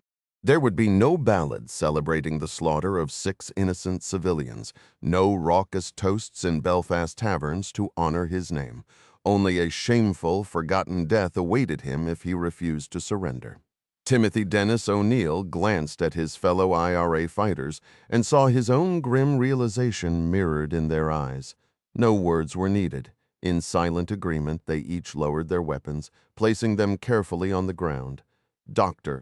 Bello stepped forward, extending his hand in an unexpected gesture of respect. On the monitors, Clark watched the scene unfold in grainy black and white. Vega, move in now, he barked. Oso Vega rounded the corner, his MP-10 raised, but the fight was already over. Tomlinson and Bates secured the men against the wall, patting them down with practiced efficiency. Moments later, uniformed officers arrived, reciting Miranda rights as they snapped on handcuffs. Just like that. The battle was done. No fanfare, no last stand, just the quiet click of steel restraints. For Dr. Bello, the day was far from finished. Without even pausing for a sip of water, he climbed into a British Army transport headed back to Hereford. Meanwhile, Chavez finally found his wife outside the hospital, encircled by a protective ring of SAS troopers. Patsy rushed to him, her swollen belly making the embrace awkward but no less fierce. "You all right?" he murmured, feeling her nod against his shoulder, her tears dampening his shirt. "It got a little hairy back there," he admitted, forcing a grin. "But we're good now." His mind flashed to the IRA gunman who had threatened her and the swift, brutal justice that followed. He owed Tomlinson more than a beer for that shot. But right now, none of that mattered. Holding Patsy close, he pushed aside the anger, the grief for fallen teammates, the nagging suspicion that someone had betrayed them. There'd be time for vengeance later. "Little guy doing okay?" he asked, resting a hand on her stomach. She managed a shaky smile. "We're fine, Ding, really." He kissed her forehead before turning to an SAS sergeant. "Get her home." Nearby, Sandy and John Clark stood wrapped in their own quiet reunion. With a police escort trailing behind, the women were soon whisked away, leaving the men to their next grim task. "Where to, boss?" Chavez asked. Clark's expression hardened. "Hospital. Grady's in surgery, and Paul wants us there when he wakes up." Chavez nodded. The fight might be over, but the hunt for answers was just beginning. Time to make a move. Popov muttered to himself as he sped down the highway toward London, one hand on the wheel while the other adjusted the radio dial. The news reports were alarmingly detailed. Some insider was clearly spilling secrets. Then came the gut punch. The IRA leader had been captured. Dimitri's fingers tightened around the steering wheel. If Grady was in custody, they had the one man who could expose everything, his alias, the money trail, every dangerous detail. Panic wouldn't help, but decisive action would. Glancing at his watch, he calculated the time left before banks closed. His phone was already in his hand as he dialed the Swiss branch in Bern. Within moments, a dispassionate banker confirmed the account details, and Popov rattled off the authorization code. $5 million vanished from one account and reappeared in another, all without so much as a raised eyebrow from the banker. Money was the least of his problems. Now his face and name were about to become hot commodities. He swerved onto the Heathrow exit, dumped his rental car, and sprinted through Terminal 4. Luck was on his side. One first-class seat remained on the next British Airways flight to Chicago. A stewardess with a practiced smile guided him to his seat just as the 747's engines roared to life. Meanwhile, in a sleek office, John Breitling muted the TV with a sigh. "That was a disaster," he said, rubbing his temples. "The raid in Hereford would dominate headlines worldwide." Bill Henriksen shrugged. "Bad luck. But those commandos don't miss opportunities. Still, they lost men. No small feat against a unit like that." Breitling studied him, sensing the conflict beneath his words. Henriksen had helped orchestrate this, yet part of him clearly sympathized with the fallen. "What's the fallout?" Breitling pressed. "If Grady talks?" "He won't," Henriksen cut in. "IRA types don't crack. The only link to us is Popov, and he's already gone, probably mid-air by now with a pocketful of fake IDs. The KGB didn't train fools." Breitling's voice dropped. "But if they catch him, would he talk?" Henriksen hesitated. "Yeah, he might. If he makes it back, I'll drill into him how risky loose lips are." A darker thought flickered across Breitling's face. "Should we remove him?" Henriksen's reply was measured. "Technically, yes. But pros like him have insurance, dead man switches, letters with lawyers, timed releases. Killing him could backfire spectacularly." He leaned forward. No, we keep him alive and under our thumb. Breitling exhaled, sinking into his chair. Close, too close to the end game for mistakes. Maybe controlling Popov would save the Russians' life, or maybe it'd just save theirs. Either way, Rainbow was bleeding, and that at least was something. Popov had successfully completed 2 critical assignments, raising global awareness about terrorism, which secured global security's contract for the Sydney Olympics, and then undermining the new counter-terrorism unit, potentially neutralizing them. Everything was set in motion, waiting only for the perfect moment to strike. Breitling felt the tension creeping in, that inevitable nervousness when the finish line was in sight. Distance made confidence easy, but up close, doubts had a way of creeping in. Still, none of that mattered. The plan was flawless. Execution was all that remained. Meanwhile, Sean Grady emerged from surgery just past 8 in the evening, after a grueling 3.5-hour procedure. The orthopedic surgeon had done impeccable work, securing his shattered humerus with a permanent cobalt steel pin, large enough to set off airport metal detectors for the rest of his life. Not that he'd be traveling much. Miraculously, the bullets had spared his brachial plexus, meaning he'd regain full use of his arm. The chest wounds were minor, and the British Army surgeon confirmed he'd make a full recovery just in time for the lifetime behind bars that awaited him. Dr. Bello monitored Grady's vitals in the recovery room, surrounded by police officers, some uniformed, some undercover, along with Clark and Chavez, whose stony expressions barely masked their simmering anger. Chavez's dark eyes burned with quiet fury, though his face remained eerily calm. Bello knew these men well, seasoned professionals who had operated in the shadows, enforcing order even when it meant bending the rules. They weren't vigilantes. Their restraint proved that no matter how much they despised Grady, they'd let the justice system handle him. Grady's body twitched as consciousness slowly returned, subtle muscle flexes, a groggy turn of the head. His eyelids fluttered before finally opening. Bello glanced at the ID list provided by British intelligence and leaned in. "Sean," he asked gently, "you with us now?" A hoarse whisper escaped Grady's lips. "Where am I?" "University Hospital, Dublin," Bello replied, adopting a reassuring tone. "Dr. McCaskey just fixed you up. You're in recovery, Sean. You're going to be okay." The lie came easily, because while his body might heal, his future was anything but fine. Getting Sean here had been a nightmare, like wrestling with fate itself. "How's the shoulder holding up?" Jimmy asked, leaning in. "It's fine," Sean muttered, his voice rough. "How many made it out?" 10 of us scattered to safe houses now." Sean's eyelids fluttered open, but the world was a hazy mess.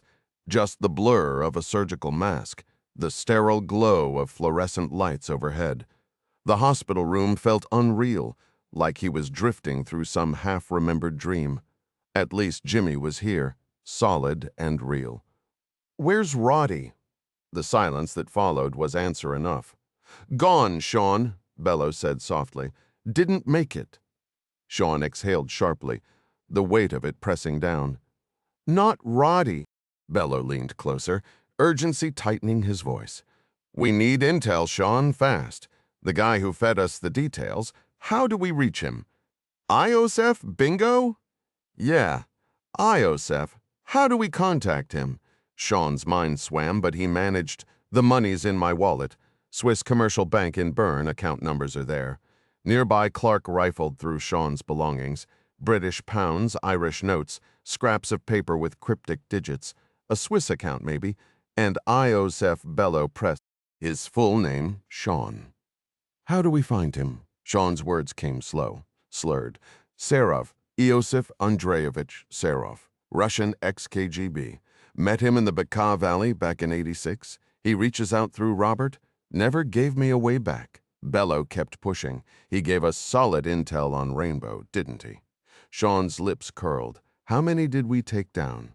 10. Bello lied smoothly. "You got hit during the escape, but we made them bleed." Sean's whisper was venomous. "Good.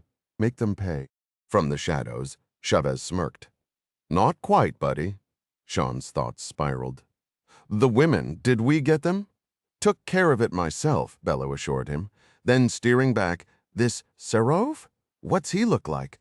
Tall, brown hair, round face, speaks like an American. Now, funny, for a Russian. Clark turned to Tawny, voice low. How's this playing out? Won't hold up in court, but screw courts, Clark snapped. Is it useful? Tawny checked his watch. Name's new to me. We'll trace the numbers, but it'll take till morning. Clark gave a tight nod. Time wasn't on their side. Grady blinked groggily, his vision swimming as he took in the unfamiliar faces surrounding his hospital bed. Who the hell are you people? He slurred, his words thick with confusion. The man closest to him leaned in with a chilling smile. Name's Clark. John Clark. Ring any bells, Sean?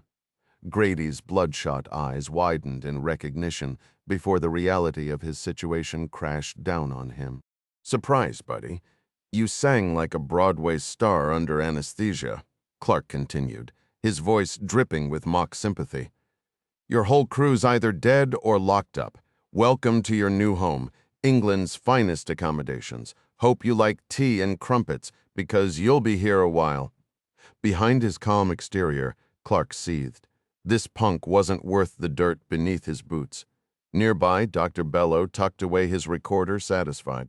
The post-anesthesia haze always made subjects suggestible, useful for intel, even if it wouldn't hold up in court. Not that Rainbow played by those rules. As they left the hospital, Clark turned to Chavez. Malloy bagged him? Nah. Nance took the shot, Chavez replied.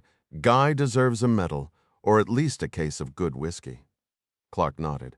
We got a name now, Serov, Russian. Probably fake, Chavez muttered, but it's something sounds like an old KGB reject. Outside, the crisp evening air did little to cool their simmering anger.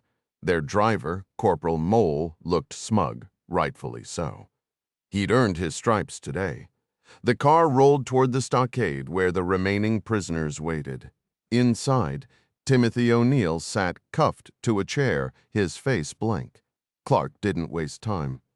You came to kill our wives? Failed spectacularly? 15 of you, now 6? And let me guess, you didn't even know about the coke deal? O'Neill's jaw tightened. Chavez leaned in, his voice low and dangerous. Grady spilled everything, Swiss accounts. Your Russian buddy Serov. Hell, even his favorite color. You're not just a failure, Timmy. You're a disgrace.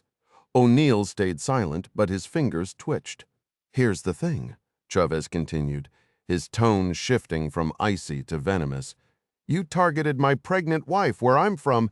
That earns you a one-way ticket to hell. And trust me, pal, we've got the express route booked. Clark smirked. Sleep tight, Timmy. You're gonna need the rest. As they walked out, Chavez shook his head. Waste of oxygen, Clark lit a cigarette. World's full of 'em. John shook his head as Ding pulled the blackened K-bar from its sheath, the razor edge catching the light.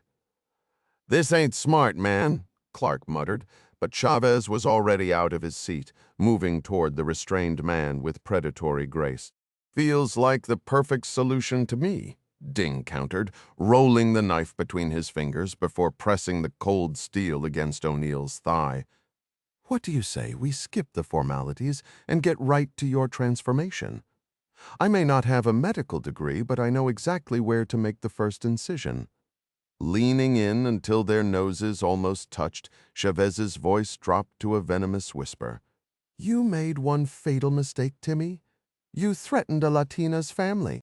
That's a line you don't cross. O'Neill's breath hitched as he stared into those burning dark eyes, realizing too late that this wasn't just another interrogation. This was personal.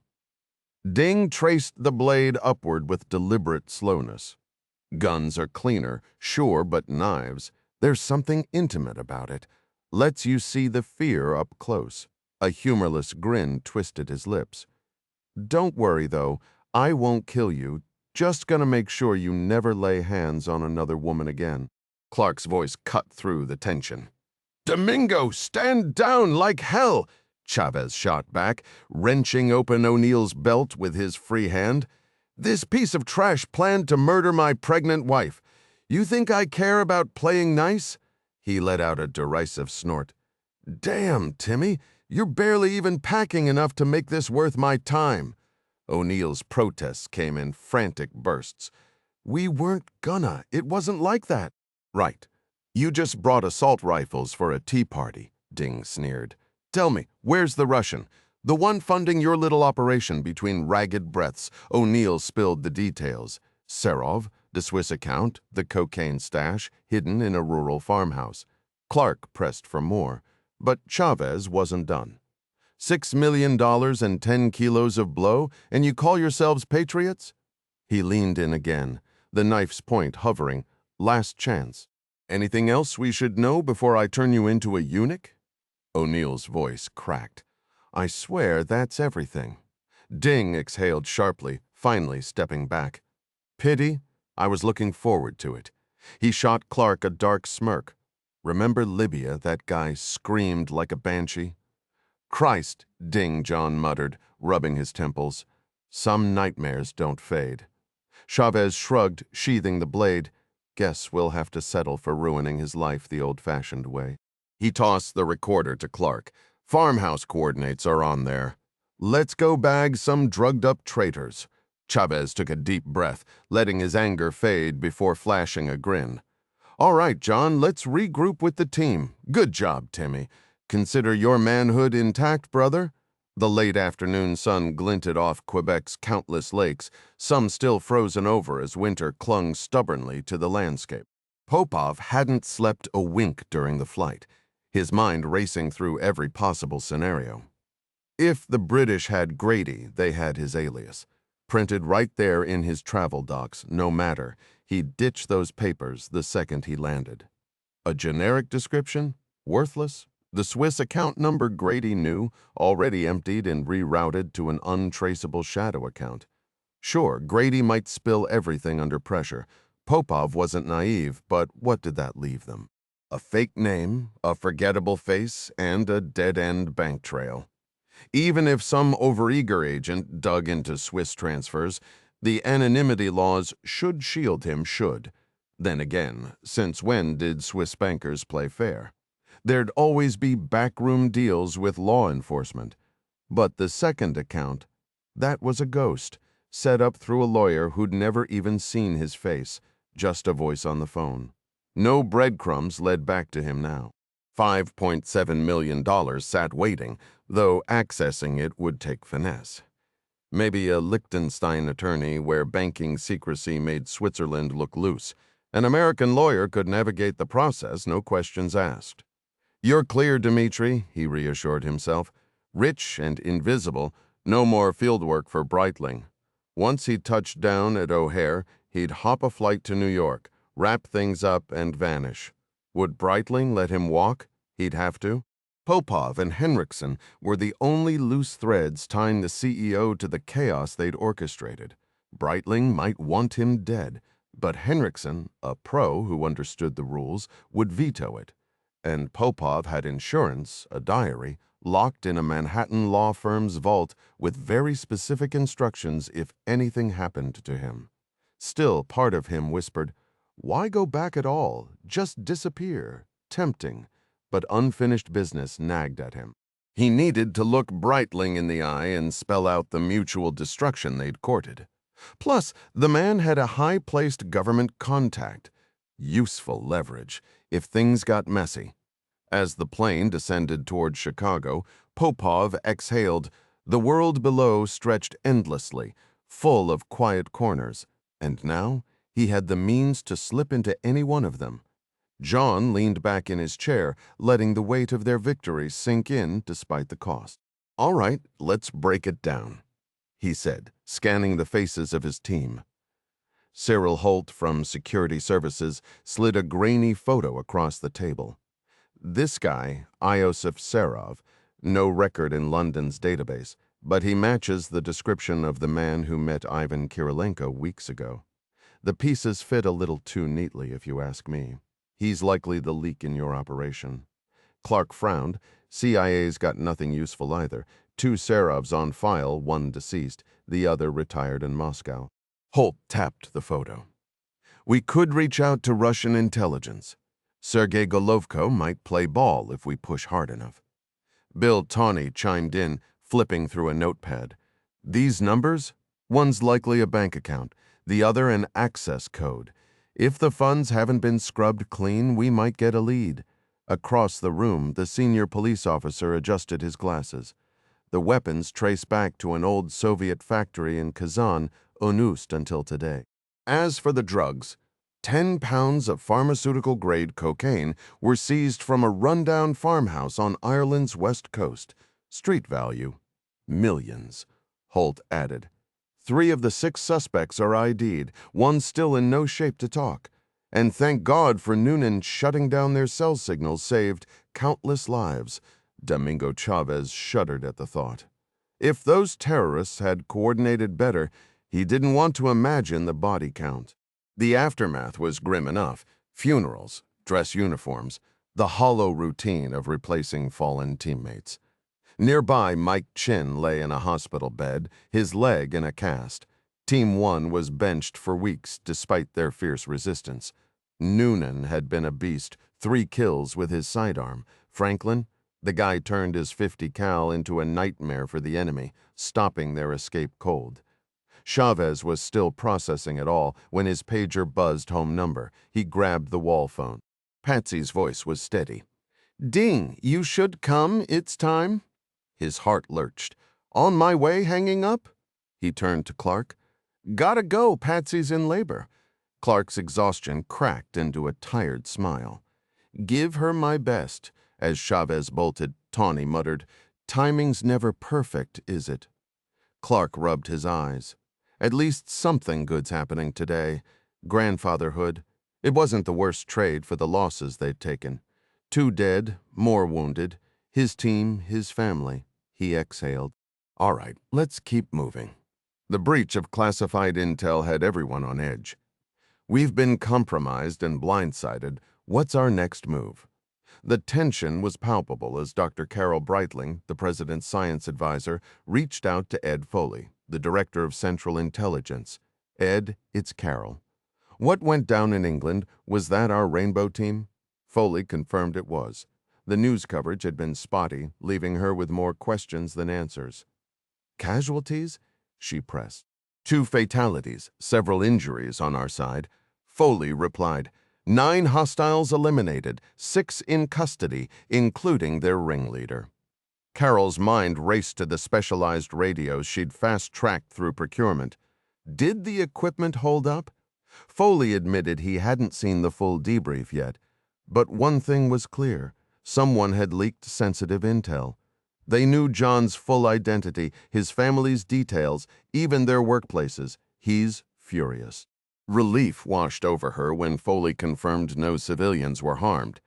Sandy and Patricia are safe, but this won't blow over quietly, he added. Carol offered her support, and Foley promised to keep her in the loop. Those radios better have made a difference, she muttered before hanging up. Meanwhile, in a hospital room miles away, Domingo Ding Chavez cradled his newborn son for the first time. The moment was overwhelming, a mix of awe and responsibility settling over him as he studied the tiny, squirming bundle. After what felt like an eternity, he passed the baby to his exhausted but radiant wife, Patsy. Despite the grueling labor, her face glowed with triumph as she held their son.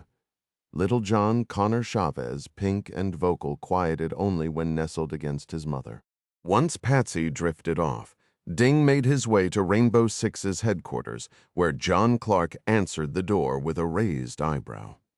Without a word, Ding handed him a cigar wrapped in a blue band. John Connor Chavez, 7 pounds 11 ounces. Patsy's fine.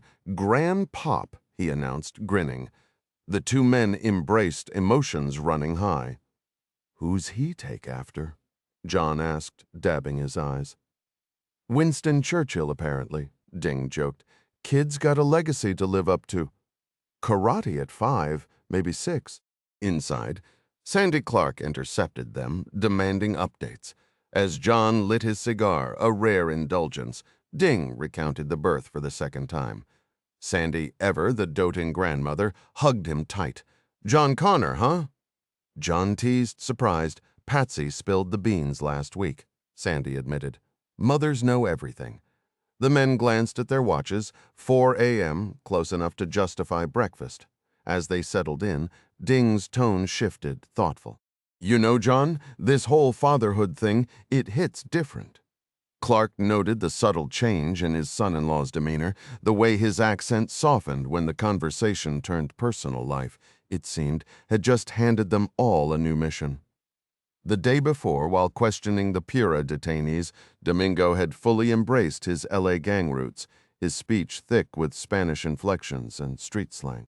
Yet, in quieter moments, he slipped effortlessly back into the polished tone of a man with a master's degree, his accent vanishing entirely. "I'm a father now," he said, a slow, proud smile spreading across his face.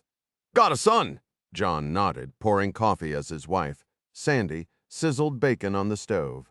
"The greatest adventure, Domingo," he agreed. "Building a whole person, mess that up, and what's the point of anything?" Domingo smirked.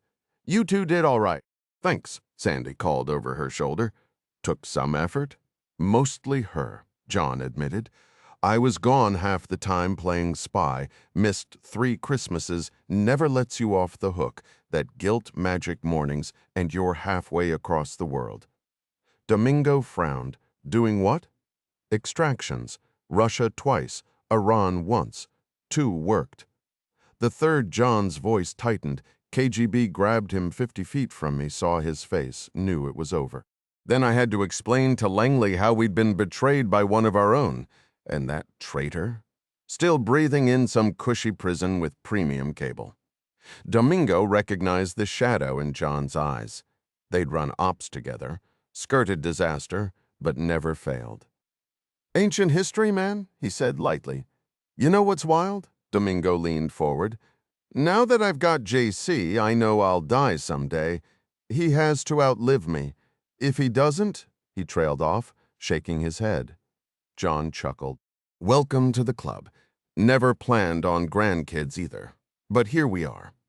Sandy cracked eggs into the pan. Best part? We spoil him rotten, then send him home. John's mind drifted. His parents never saw him grow old, never met their great-grandson. His dad died a hero in a 1960s Indianapolis fire, his mom to cancer. What would little JC become? Doctor, soldier, artist? Not his call. Domingo and Patsy would steer that ship. He studied Domingo, the same fierce loyalty he'd seen years ago in the Colorado mountains. A younger reflection of himself, tempered by time. If anyone could raise a good man, it was him. John took another slow sip of coffee, the bitter warmth mixing with the smoky tang of his cigar as he contemplated life's relentless march. Sure, every milestone might inch him closer to the end, but so what? He'd lived fully, made an impact, just like Domingo had, just like they all hoped young John Connor would. And hell, Clark mused with a dry chuckle, he wasn't done yet. Getting to New York had been a hassle. Every flight was packed, but Popov had squeezed into the last available seat, a cramped spot in the rear of an aging United 727. The discomfort was temporary, though. The flight was brief. At LaGuardia, he flagged a cab, patting his coat pocket out of habit. The forged documents that had carried him across the Atlantic were still there, but they'd outlived their usefulness. Stepping into the cool evening air, he casually tossed them into a nearby trash bin before heading to the taxi line. Exhaustion weighed on him. His day had begun in the dead of night, East Coast time, and the transatlantic flight had offered little rest. His body was running on fumes, American slang that felt painfully accurate. Maybe that explained the slip in protocol. Half an hour later, as Popov neared his downtown apartment, a sanitation crew rolled through the United terminal, swapping out garbage bags.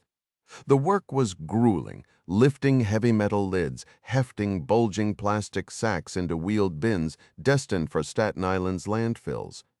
Most of the crew, Predominantly Puerto Rican laborers wore headphones to drown out the monotony. One can, just 50 yards from the cab stand, wasn't seated right. When a worker yanked the bag, it snagged on a jagged edge and split, littering the sidewalk with debris. Cursing under his breath, he knelt to gather the mess with gloved hands until a flash of crimson caught his eye. A British passport? Who throws that away? Flipping it open, he found 2 credit cards tucked inside, both bearing the same name, Serov. Weird. Shrugging, he stuffed the lot into his coveralls pocket. Lost and found. Could deal with it. Last month, he'd fished out a loaded 9mm. Nothing surprised him anymore. Meanwhile, Popov stumbled into his apartment, too drained to unpack. He barely managed to shed his clothes before face-planting onto the bed, too spent even for his usual nightcap.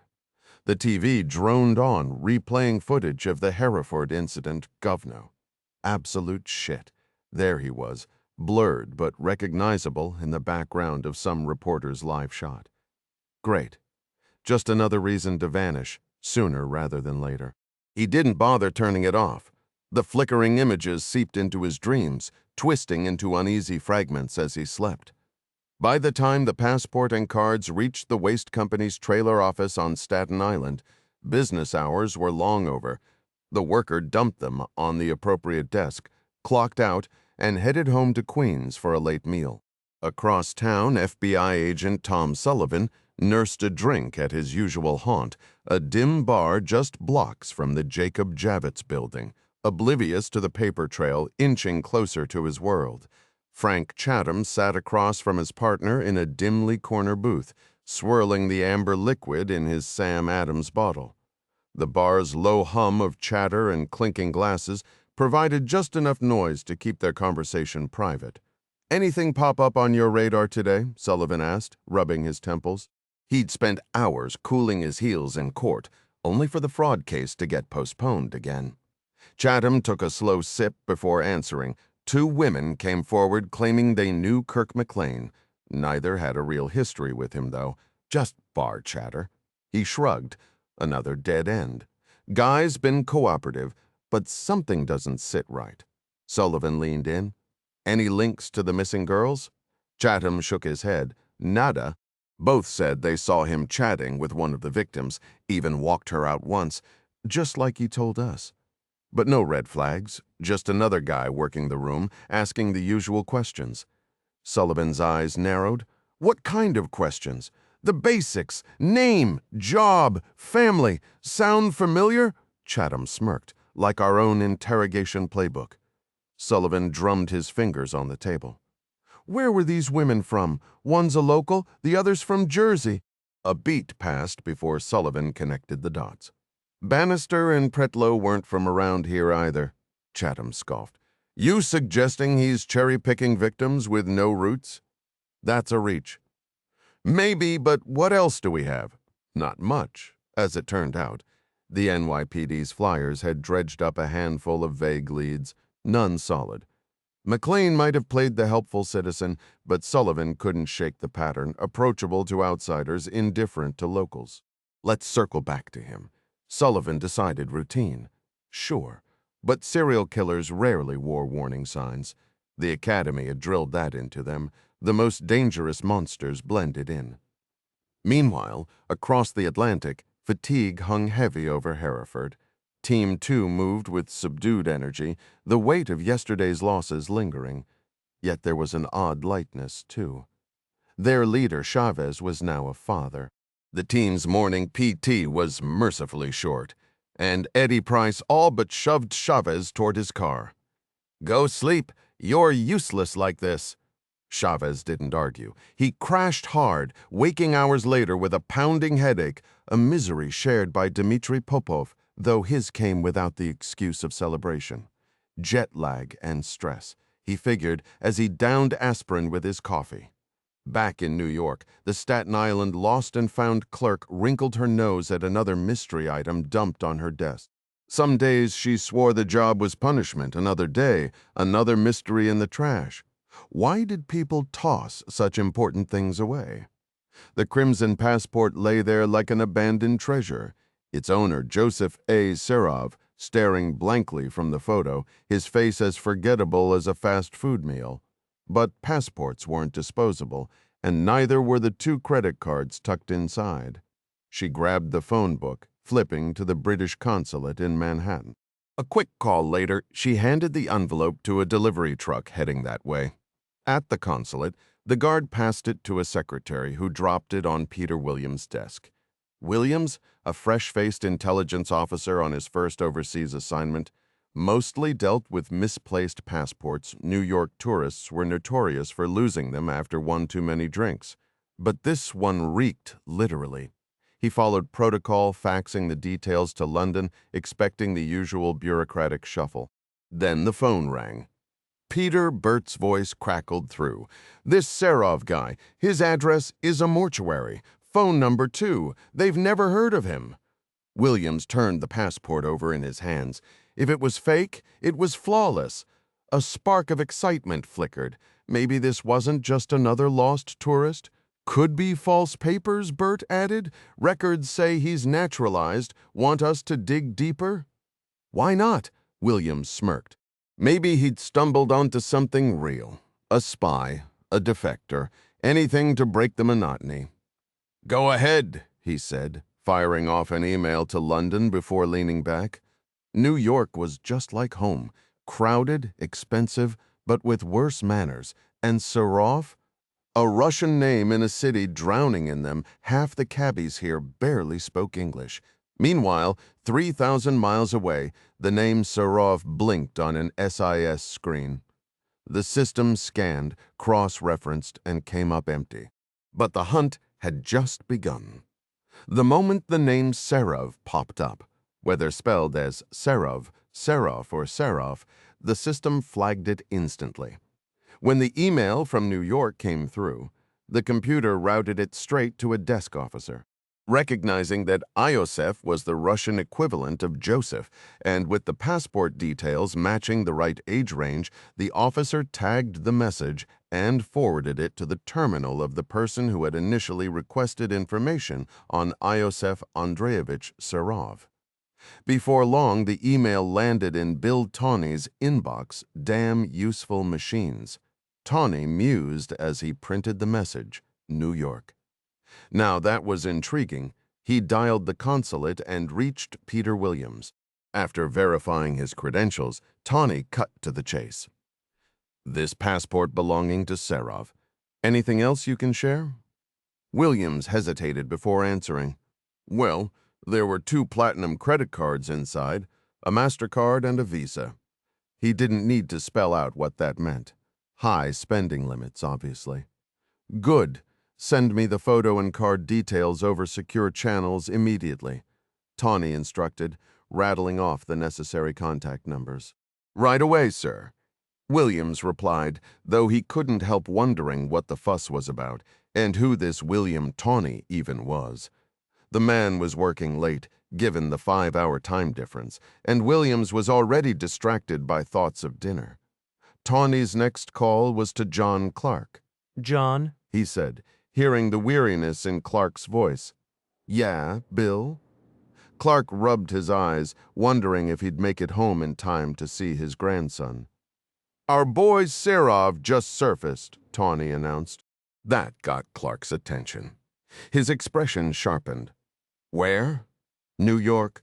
A British passport turned up in a trash can at LaGuardia, along with 2 credit cards, issued to Joseph A. Serov." Clark exhaled sharply. "Run the cards." "Already on it," Tawney interrupted. "I've got your embassy's legal attaché checking the accounts. We should have something within the hour." "Could be our break, John." Clark leaned forward. "Who's handling it stateside?" "Gus Werner, assistant director of the terrorism division. Know him?" Clark shook his head. "Only by reputation." "Solid guy," Tawney confirmed. The FBI had connections everywhere, and credit card companies were no exception. An agent in the Hoover building dialed the security chiefs at both Visa and MasterCard, both ex-FBI, part of the Bureau's sprawling alumni network. Within minutes, they pulled the account details, name, address, spending history, and most crucially, recent transactions. The British Airways flight from Heathrow to O'Hare jumped out from the faxed report. Gus Werner barely glanced up when his agent walked in. "What we got?" The younger man handed over the records. He flew into Chicago late yesterday, then caught a standby to New York, must have ditched the ID right after landing. Werner skimmed the pages. "Well, I'll be damned," he muttered. "This smells like a hit, Johnny." The agent nodded. "But there's a gap. How'd he get to Europe?" "We've got Dublin to London, but nothing from here to Ireland." Werner didn't hesitate.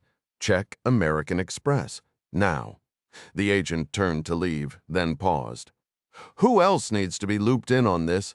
Werner's grin was razor thin. "Start making calls. Right here, sir." Washington indicated, tapping the number on the cover sheet. "Perfect. I know him. Appreciate it, Jimmy." Werner grabbed his phone and punched in the international digits. "Put me through to Mr. Tawney," he instructed the operator. "This is Gus Werner calling from FBI headquarters in D.C. "Gus, you work fast," Tawney remarked, shrugging into his coat, eager to wrap up for the day. "Gotta love modern tech, Bill. We might have a lead on Serov. He flew out of Heathrow to Chicago yesterday, just 3 hours after the mess at Hereford. We've got his rental car, hotel stay, and a connecting flight to New York. Any physical address? Not yet. Just a P.O. Box in Lower Manhattan." Werner replied. "How serious is this?" "Dead serious. Sean Grady dropped the name and another prisoner backed it up. This Serov character delivered a hefty cash payment and 10 pounds of cocaine right before the attack. Swiss authorities are tracing the money as we speak, and now it looks like he's operating out of the States. Interesting, huh?" "No kidding. We'll have to track this guy down," Werner muttered, already mentally mapping out the investigation. Anti-terrorism laws had global reach and the penalties were brutal. Same went for narcotics offenses. "You'll handle it?" Tawney pressed. "Damn right I will, Bill," Werner confirmed. "I'm opening the case file personally.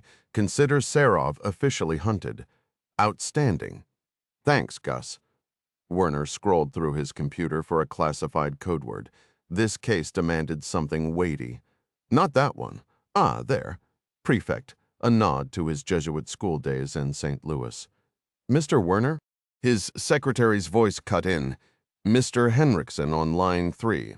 "Hey, Bill," Werner answered, switching lines. Meanwhile, Chavez grinned down at the tiny figure in the plastic bassinet.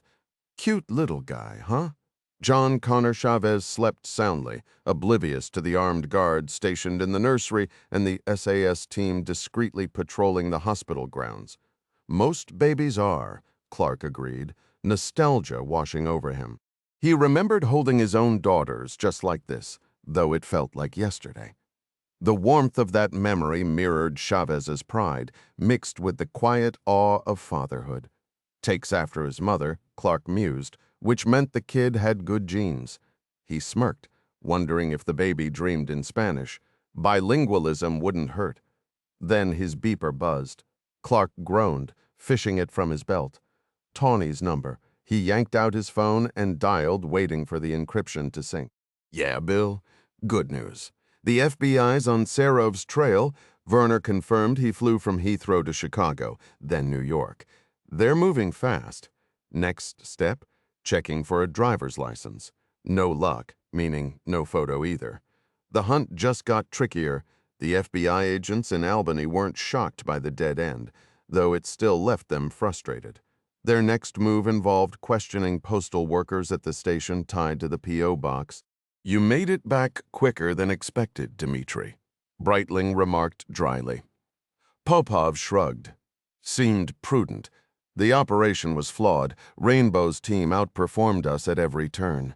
Sean's men executed well, but their opponents were simply better. Their precision is impressive. Breitling gave a half-hearted smile. "At least we rattled their cage." Popov barely nodded before Henriksen barged in, his expression grim. "We've got a problem. Dmitri, you slipped up." The Russian arched an eyebrow. Enlighten me. Henriksen leaned against the desk. The FBI's digging into a Russian connection to the Rainbow attack.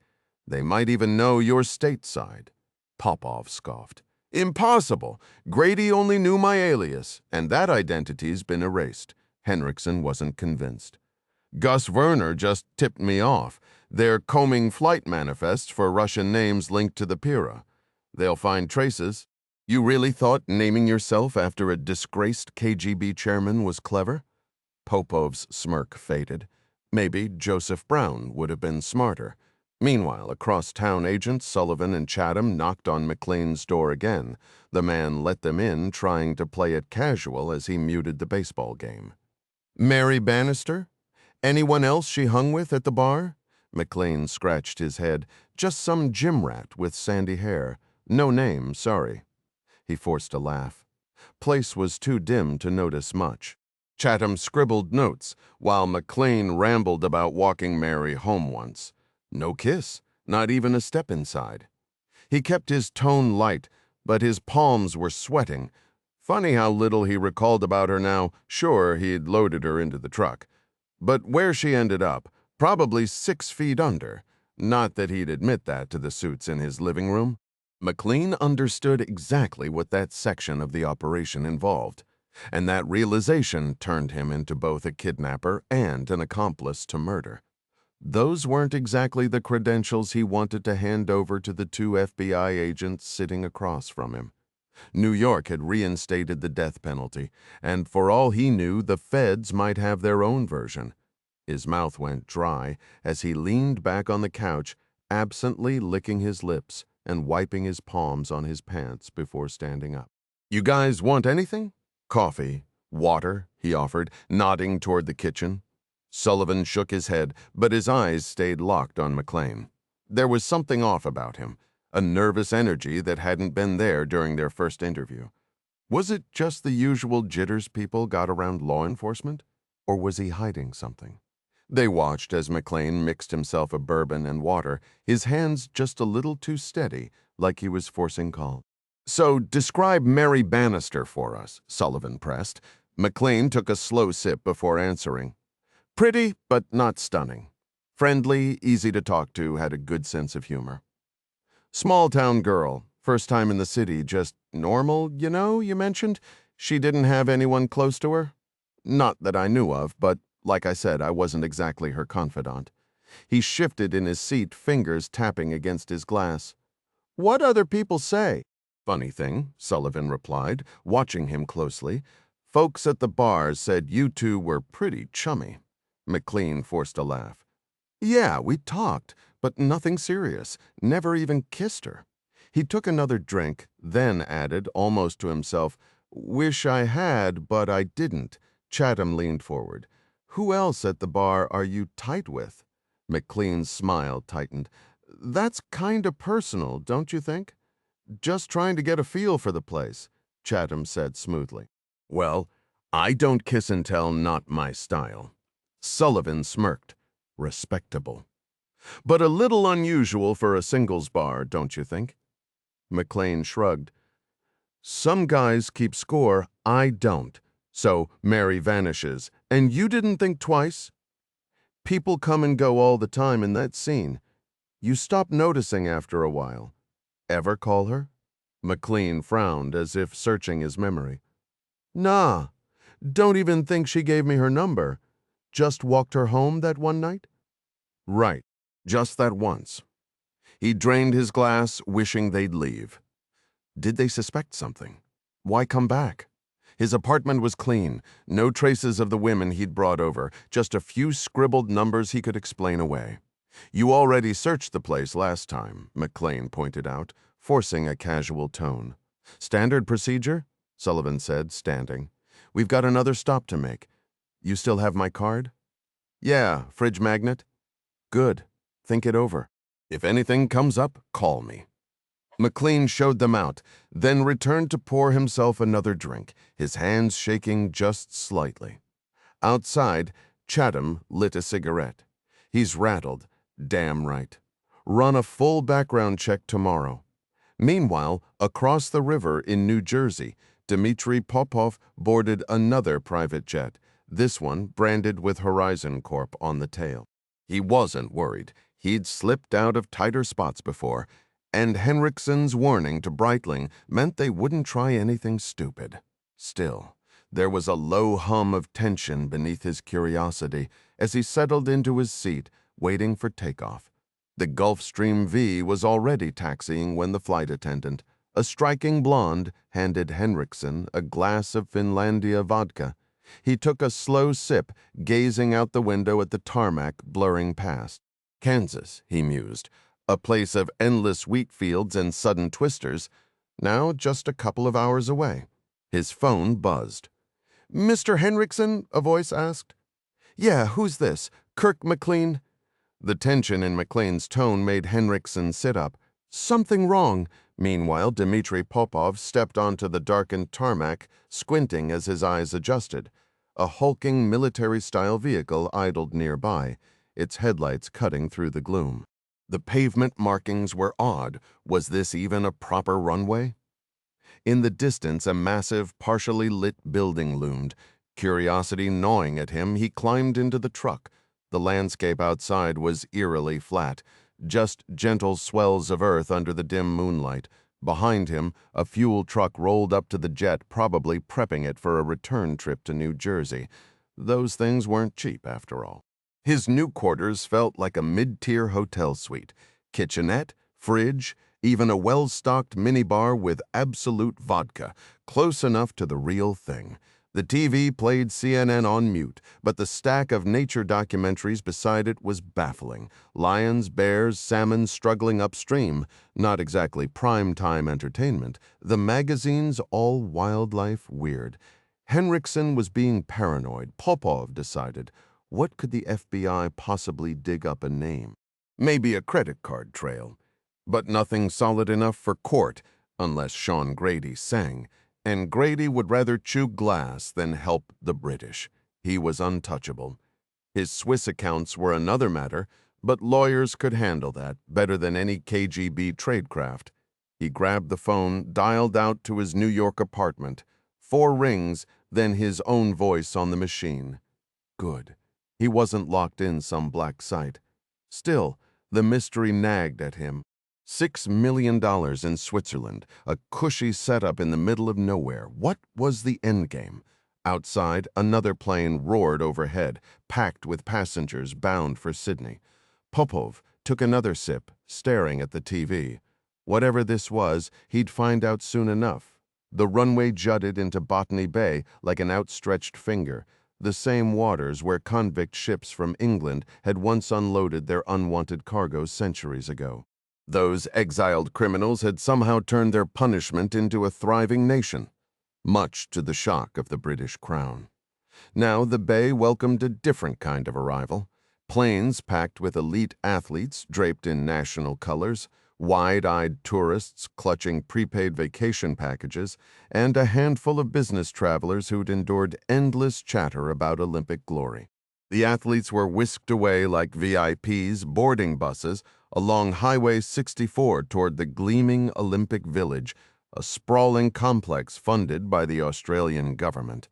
As they passed the colossal stadium, some couldn't help but wonder if their names would soon echo through its towering arches. "Colonel, what's your take?" someone asked. Retired U.S. Army Chemical Corps officer Wilson Gearing squinted against the sun. Impressive setup, no doubt, but man, this heat's no joke. "Blame El Nino," the local cop replied. "Pacific currents shifted again, so expect mid-30s or 90s in your terms. The whole damn games." Gearing wiped his brow. "Better hope that misting system holds up, or you'll have athletes dropping like flies." "Relax, it's been tested," the cop assured him. "Mind if I check it out? My boss wants to assess security risks, whether terrorists could repurpose it for chemical attacks." The cop led him to a locked utility room where chlorinated water fed into the stadium's cooling nozzles. Gearing studied the setup, noting the plastic chlorine tank. A perfect replica sat in his hotel room, though its contents weren't chlorine at all. Hidden inside were nanocapsules carrying something far deadlier, Shiva. His expression stayed neutral, but his mind raced. Decades at Edgewood Arsenal and Dugway Proving Ground had trained him for chemical warfare, not this. Biowarfare was a different beast. "Anyone guarding this door?" he asked casually. Alarmed and monitored, the cop said, "Takes time to tamper with it. Command post has 20 SAS operatives, 20 cops, plus a backup unit with armored vehicles a click away." Gearing nodded, filing the details away. The pieces were falling into place about 20 miles out. An infantry battalion stood ready with helicopter support and backup units. "Looks solid to me," Colonel Gearing remarked. "What's the security code for this facility?" They didn't hesitate. He was a decorated officer, after all, and a key advisor for Olympic security. The lead officer rattled off the numbers, 113366. Gearing jotted it down, then keyed the digits into the panel, arming and disarming the system in one smooth motion. The chlorine canister swap would be quick. This setup was built for speed, just like the prototype they'd tested back in Kansas. His team had drilled relentlessly, cutting the replacement time to a razor-thin 14 seconds. Anything under 20 meant the fog system wouldn't falter, the residual pressure masking the brief interruption. Standing there, staring at the exact spot where it would happen, a cold ripple ran through him. Planning was abstract. This was real right here. In this unassuming facility, he'd unleash a pandemic that would rewrite history. The death toll would be beyond calculation, leaving only the chosen few. The planet would heal brutally, yes, but he'd made peace with that years ago. His mind flashed back to Dugway Proving Ground, where as a young lieutenant, he'd witnessed the aftermath of the GB nerve agent leak. The headlines focused on the sheep, but no one mentioned the jackrabbits convulsing in the brush or the birds dropping mid-flight. Even insects curled and died. That was the day he realized the Army's mistakes had claws. Later, he'd learned worse how the safe binary agents he'd helped develop traced back to 1920s German pesticide labs. The irony was grotesque. Chemicals meant to kill beetles became tools for slaughtering men. Intel work had shown him the ugly truth. Governments obsessed over dispersal methods, not collateral damage. Civilians? Wildlife? Genetic scars spanning generations? Just noise. Now, instead of poison gas, he'd release something far quieter. A virus, hidden in the stadium's cooling mist. Spectators would inhale it, their bodies unwittingly breaking open the nanoshells. By the time the Olympics ended, Shiva would already be hitching rides across the globe. 4 to 6 weeks later, the world would burn. And Gearing, he'd be the ghost in the ashes. Horizon Corporation planned to unveil an experimental A vaccine claiming it had proven successful in animal trials, including primates, and was now deemed safe for human use. Once mass-produced and distributed globally, recipients would begin showing Shiva symptoms within 4 to 6 weeks, drastically reducing the world's population to a mere fraction of its current size. Chaos would erupt, wiping out even those with robust immune systems, and within half a year, only a select few would remain, strategically positioned in secure locations like Kansas and Brazil.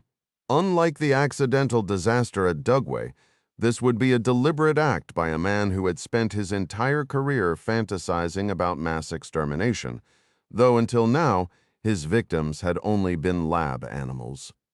Gearing glanced at his hosts, his tone shifting to something almost casual.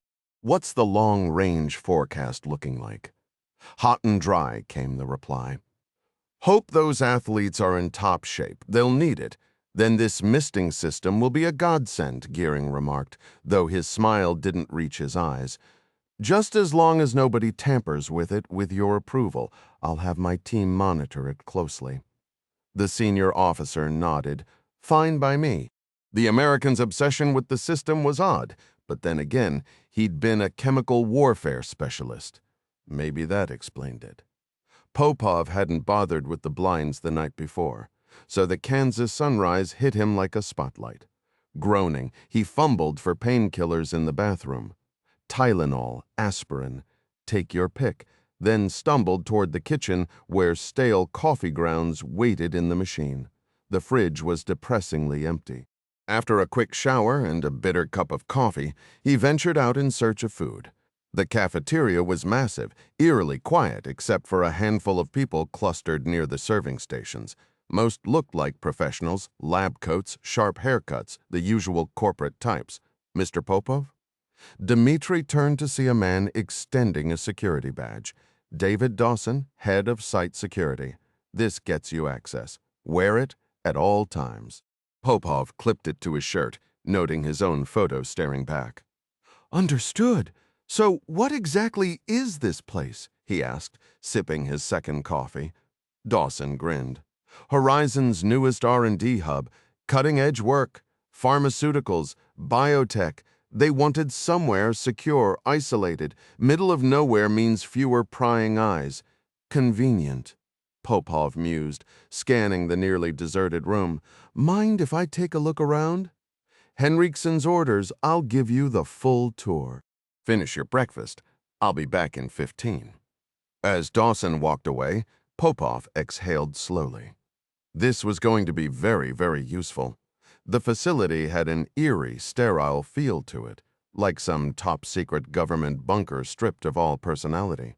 Popov couldn't shake the comparison to Soviet-era installations, though even those would have at least slapped a propaganda poster on these vast blank walls. Through the tinted windows, endless wheat fields stretched to the horizon, broken only by a lone road. It felt more like being stranded on some industrial ship than standing in a building, an unsettling sensation the ex-KGB officer had never encountered before. Picking at his breakfast, every nerve remained on edge as he mentally cataloged details, desperate for any scrap of intel. Meanwhile, John Clark slid a ticket envelope across the table. Domingo, you're up. Aussies requested our eyes on the ground, specifically yours after your last field performance. Chavez groaned, running a hand through his hair. Come on, John. I've got a newborn at home. Clark shrugged. Covington's out, chin sidelined. Take 4 guys, wrap it quick. Think anyone's dumb enough to test us right after we smoked those IRA clowns? When Chavez muttered about Serov, Clark cut him off. FBI's got a task force crawling through New York. They'll flush him out. Across town, FBI agent Tom Sullivan sifted through junk mail in P.O. Box 1453, Serov's alias. 9 days of uncollected bills, a fake bakery address, and a dead-end phone number. Classic spook behavior. Sullivan muttered to his partner. Chatham nodded. Wriggles like a greased eel, but with no concrete crime. Surveillance got axed. Back at the compound, Popov studied the landscape from a Humvee. Horizon Corporation had swallowed up miles of farmland to erect this fortress, leaving just enough wheat fields to maintain the illusion. Grain silos elevators, Dawson called them, loomed in the distance like concrete monoliths. The sheer scale of America still stunned Popov.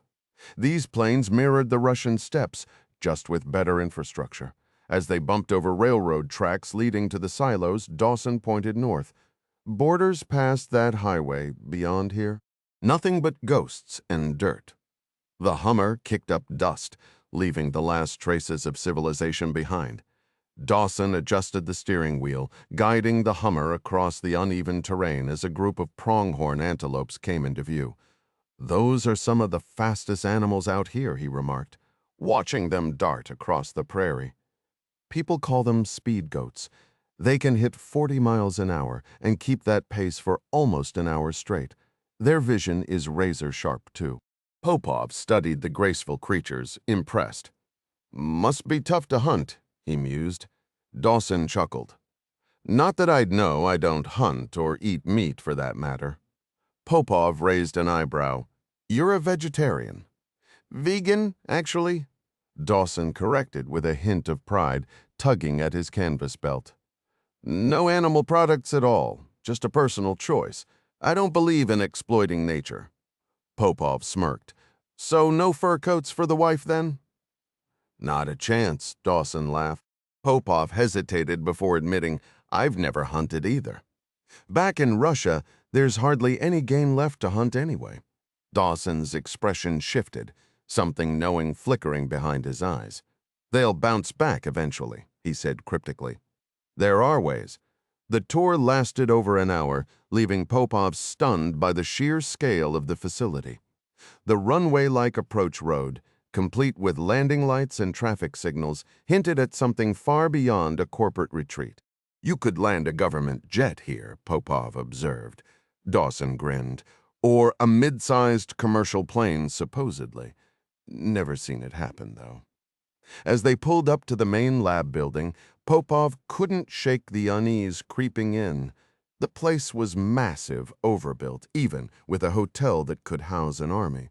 Why here, in the middle of nowhere? Security, obviously. But security from what? Inside, they bypassed the front desk and rode the elevator to the 4th floor, where a man in a white coat stood waiting. "Dr. Kilgore," Dawson introduced. "This is Dmitri. Breitling sent him." Kilgore shook Popov's hand briskly. "Come with me." As the doctor led him into the examination room, Popov caught Dawson's lingering glance, like there was more to this place than met the eye, and whatever it was, they weren't sharing yet. Kilgore instructed Popov to strip down to his underwear before conducting a thorough medical exam. He checked Popov's blood pressure, examined his eyes and ears, tested his reflexes, and pressed on his abdomen to confirm his liver wasn't enlarged. After drawing 4 vials of blood for lab work, Kilgore reached into the medicine cabinet, pulling out a small vial and filling a syringe. "What's that for?" Popov asked, eyeing the unmarked label that only read B2160112160. Kilgore dismissed it as a routine booster shot before jabbing the needle into Popov's arm, making him flinch. He'd always hated needles. "All done," Kilgore said, tossing the syringe away. "I'll go over your results tomorrow." As Popov dressed, the doctor couldn't help but think how ironic it was that the man had no idea he'd just been given a second chance at life. Meanwhile, Special Agent Sullivan briefed his supervisor on a stalled investigation. "The P.O. box hasn't been touched in over a week," he said. "We could rig it with surveillance like the counter-intel guys do, but it'll take manpower and budget approval." His boss didn't hesitate. "Do it. Gus Werner's personally tracking this one." Sullivan nodded, hiding his surprise. Werner didn't usually micromanage field ops. The conversation shifted to the Bannister case, another dead end. Kirk McLean, a biochemist with Horizon Corporation, had been interviewed twice, but gave off nothing more than nervous energy. His alibi was thin. He'd shared drinks with the missing woman, but claimed no further connection. Background checks revealed a quiet, solitary man with no criminal record, just an affinity for hiking and environmental activism. "He's clean on paper," Sullivan admitted, "but something feels off." His boss sighed. "Lieutenant D'Alessandro thinks we've got a serial predator." Sullivan agreed, mentioning another vanished woman, Ann Pretlow. But without leads, they were stuck waiting for a mistake. "These guys always slip up eventually," he said, though the words rang hollow. The ASAC's grim response cut deeper. "Tell that to the families of the Green River victims. Sometimes the trail just goes cold." The weight of unsolved cases hung heavy in the room, a reminder that justice wasn't guaranteed, just hoped for. Maybe he got busted for breaking into homes or holding up a corner store, and now he's cooling his heels in a Washington state prison cell, biding his time until parole so he can go right back to targeting vulnerable women. We've pieced together a solid psychological profile, but without a face to match it to, we're stuck, spinning our wheels. These cases are the kind that keep detectives up at night. Kirk McLean sat in a bustling New York deli, pushing egg salad around his plate while sipping on a cream soda. "And," Henriksen prodded, "they grilled me again. Same damn questions, like they think I'll crack and spill some new version." Kirk muttered. "Did you?" the ex-FBI man asked dryly. "Hell no. I'm sticking to the script we rehearsed. How'd you know they'd circle back to me?" Kirk shot back. Henriksen smirked. "Because I used to be one of them. The Bureau's predictable. They lull you into thinking they've moved on, then bam, you're back in their crosshairs. And they don't quit until they dig up dirt. His tone carried a silent warning. Kirk swallowed hard. So where are they now? The girls, I mean. Henriksen's eyes narrowed. That's not your concern, remember that. Kirk nodded, though unease flickered across his face. What's next? He asked. They'll be back. By now, they've combed through your life. Neighbors, job history, credit reports, even parking tickets, hunting for anything that paints you as their guy. Kirk scoffed. There's nothing to find. I know, Henriksen said. He'd run his own checks. The project couldn't afford loose ends. Kirk's only red flag? His subscription to Earth First's newsletter, a group the Bureau labeled as fringe extremists. The project had toyed with recruiting some of them, but most were too busy sabotaging logging equipment to grasp real change, amateurs. Henriksen had seen it for years. Activists with big dreams and zero strategy. Passion wasn't enough. You needed brains, resources, and the guts to play the long game. Kirk wasn't cut from that cloth, but he was useful. Now, though, the FBI's scrutiny had him rattled, and shaky hands were a liability. Pack your bags. You're relocating to the project tonight? Henriksen ordered. No point delaying. Things were about to kick off anyway. Kirk nodded, shoveling down the last of his sandwich across the table. Henriksen tore into a pastrami on rye. Not exactly a man of principles, Kirk noted. Maybe one day? Nearby workers were finally hanging artwork in the sterile halls of the facility, nature scenes, forests, wildlife, the usual generic fare. Popov eyed them with amusement. After all the money poured into this place, they'd settled for motel-quality decor. Then again, Breitling was a numbers guy, not a patron of the arts. Some things even billions couldn't buy. Dmitri couldn't help but chuckle at the irony. This man would have fit right in among the ancient druids, with his reverence for nature and that ridiculous vegan diet. The security director probably hugged trees in his spare time. Horizon Corporation was a paradox, a cutting-edge tech giant staffed by people who seemed half scientist, half shaman. Only in America could you find this bizarre cocktail of genius and lunacy sharing the same water cooler. Breitling himself was undeniably brilliant, yet here Dmitri sat, chewing on an absurdly expensive steak in a facility that felt more like a spaceship than an office. Every detail screamed precision, airlock-style doors, flawless infrastructure. Even the damn napkins were top tier. But why? What was the end game? The money Breitling had tossed at terrorists was pocket change compared to what he'd sunk into this place. And then there was that bizarre medical exam, a booster shot? For what? Dmitri swirled his tea, eyeing the sterile perfection around him. The food was gourmet, the tech unmatched. Only the bland corporate art betrayed any hint of normalcy. Nothing here was accidental. Breitling didn't do accidents. His mind drifted back to his days in England, wandering through Stonehenge like some wide-eyed tourist. The Druids had been just as contradictory. Wise men who preached harmony while spilling blood on altars. Power always dressed itself in righteousness, whether it wore priestly robes or a lab coat. But these weren't superstitious peasants. These were scientists, the best in their fields. So why did Horizon feel like a temple built for some unseen god? Dmitri smirked. Maybe the Druids had just traded their oak groves for a boardroom. The methods changed. The hunger for control didn't. Popov scowled as he stacked his dishes onto the tray, carrying them over to the designated drop-off area.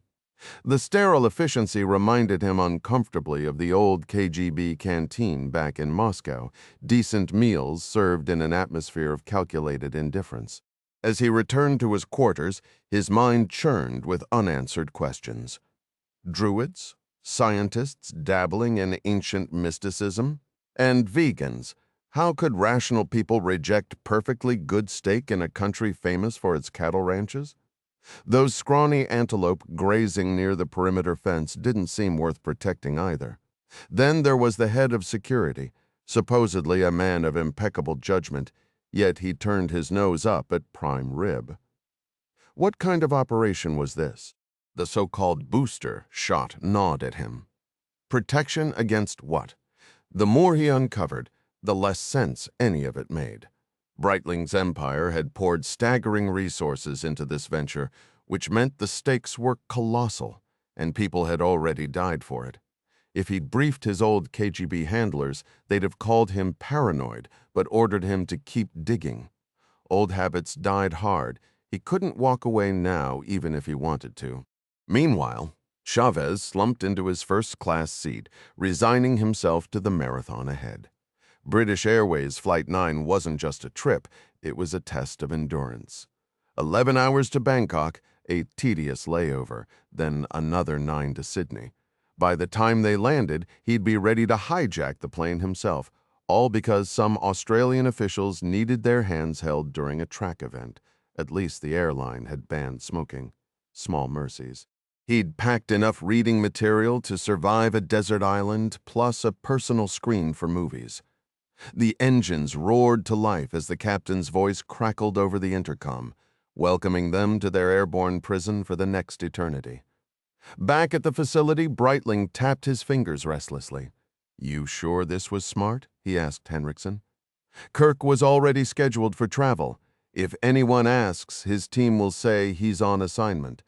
And if the FBI comes knocking, then they'll have to wait.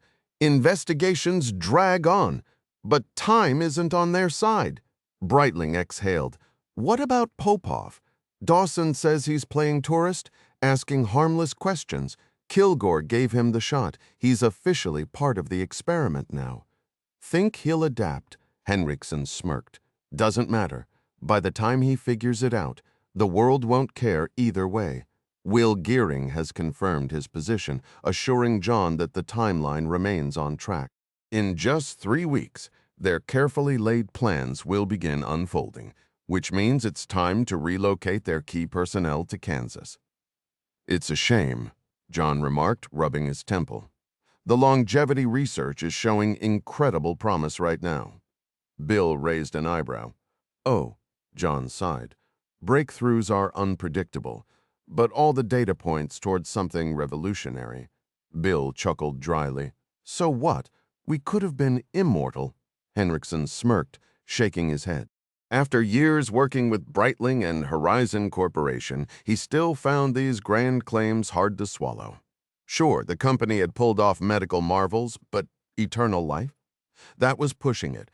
Breitling's expression darkened. I'll make sure the research team gets the B treatment, he said firmly. Bill scoffed. Why stop there? Ship the whole team to Kansas and put them to work. Breitling hesitated, his jaw tightening. The unspoken question hung in the air. What about everyone else? The accountants, the assistants, the hundreds who'd be left behind? Even now, a flicker of guilt gnawed at him. He'd saved Popov, after all, slipping him the antibodies before sending him west. But 5,000 was the limit. Only those essential to the project or valuable for rebuilding would make the cut. The rest, collateral damage in the grand scheme. Henriksen watched him, amused by the internal struggle. Conscience was a funny thing. Shakespeare had nailed it centuries ago. Breitling finally snapped out of it. The decisions made, he said flatly. He wasn't some Marxist preaching about an intellectual elite. He genuinely believed this was salvation, no matter the blood on his hands. Still, part of him wondered if he'd crumble under the weight of it all. Henriksen, on the other hand, felt no such conflict. The world was a crime scene, and humanity was the perpetrator. His job was simple. Stop them by any means necessary. Nature would reclaim its balance, and the worthy would survive. The machinery was already in motion. Gearing's team had infiltrated Sydney's Olympic security flawlessly, thanks to Popov's staged chaos in Europe. A year from now, the planet would be unrecognizable. The only real uncertainty was the body count. The scientists had debated it endlessly. Most would perish from the plague, starvation, or chaos, the scattered survivors. Too disorganized to pose a threat. The smart ones would beg for sanctuary. The rest, well, Kansas had enough firepower to handle any desperate stragglers. Society would collapse within weeks. And then the new world would begin. The military wouldn't hold together for long either, though the Kansas compound sat far enough from Fort Riley that any troops stationed there would be deployed to urban areas first, right into the heart of the chaos. Those soldiers would eventually fall ill like everyone else, patched up by military medics in a futile attempt to slow the inevitable. By the time discipline collapsed, any coordinated response would be impossible. The project's team just needed to stay under the radar. A few staged graves, some smoke rising from mock funeral pyres, let the world think the plague had hit them too, and they'd scare off anyone looking for another outbreak zone. Years of planning had led to this moment. Failure wasn't an option. Who else was going to fix the mess humanity had made? Over in the cafeteria, the scent of garlic and oregano filled the air. Dmitri Popov smirked as he loaded his tray with lasagna, real meat, not some vegan substitute. Spotting Dr. Kilgore alone at a table, he made his way over, Chianti in hand. "Ah, Mr. Popov," Kilgore greeted him. "Your labs came back fine? Cholesterol's a tad high, but nothing a brisk walk won't fix. PSA levels are normal, prostate's in good shape." Dmitri arched a brow. "PSA, prostate test. Every man over 50 should get one. Yours is clean. No bad news to report, Dmitri," the Russian corrected, offering his hand. "John," Kilgore replied, shaking it. "Though I suppose you could call me Ivan if you prefer." Dmitri nodded at the doctor's plate. "Glad to see you're not one of those vegans," Kilgore snorted, spearing a meatball. "Politics, not biology. Humans evolved to eat meat. Our teeth prove it. Some won't even wear leather. Ridiculous." He chewed thoughtfully. "I'd rather hunt. Once this is all over, I'll bag deer, elk, even buffalo. I thought they were gone." "Nearly were, but they bounced back. Yellowstone's full of them. Breed them with cattle, and you get beefalo. Tastes great. Hard part's getting the bulls to cooperate. Bison cows intimidate them." Kilgore chuckled. "Solution, raise them together. By the time they're grown, the bull doesn't think twice." Dmitri glanced out the window. "No horses here?" "Plenty. Quarter horses. Appaloosas. Stables southwest of here. You ride?" "Never tried, but after all those cowboy films, I half expected to see men with revolvers herding cattle." Kilgore laughed. "City boy? I used to be one too. Now, nothing like riding through open land. Want to give it a shot?" Dmitri hesitated, then grinned. "Why not? First time for everything." The doctor struck Dmitri Arkadeyevich as straightforward and perhaps a bit naive, someone who might let useful details slip. "We've got a sweet quarter-horse mare named Buttermilk, believe it or not," Kilgore said, pausing to take in the fresh air. "Man, it feels good to be outside."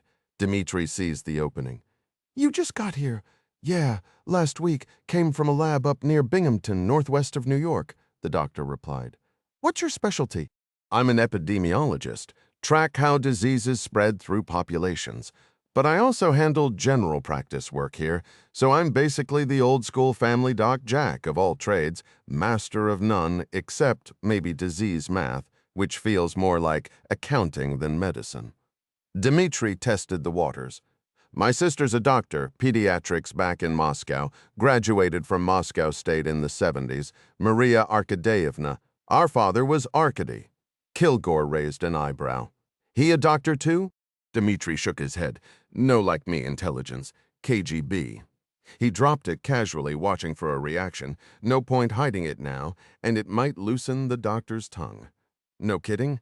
KGB. Kilgore looked genuinely intrigued, like Dmitri had just admitted to playing pro football.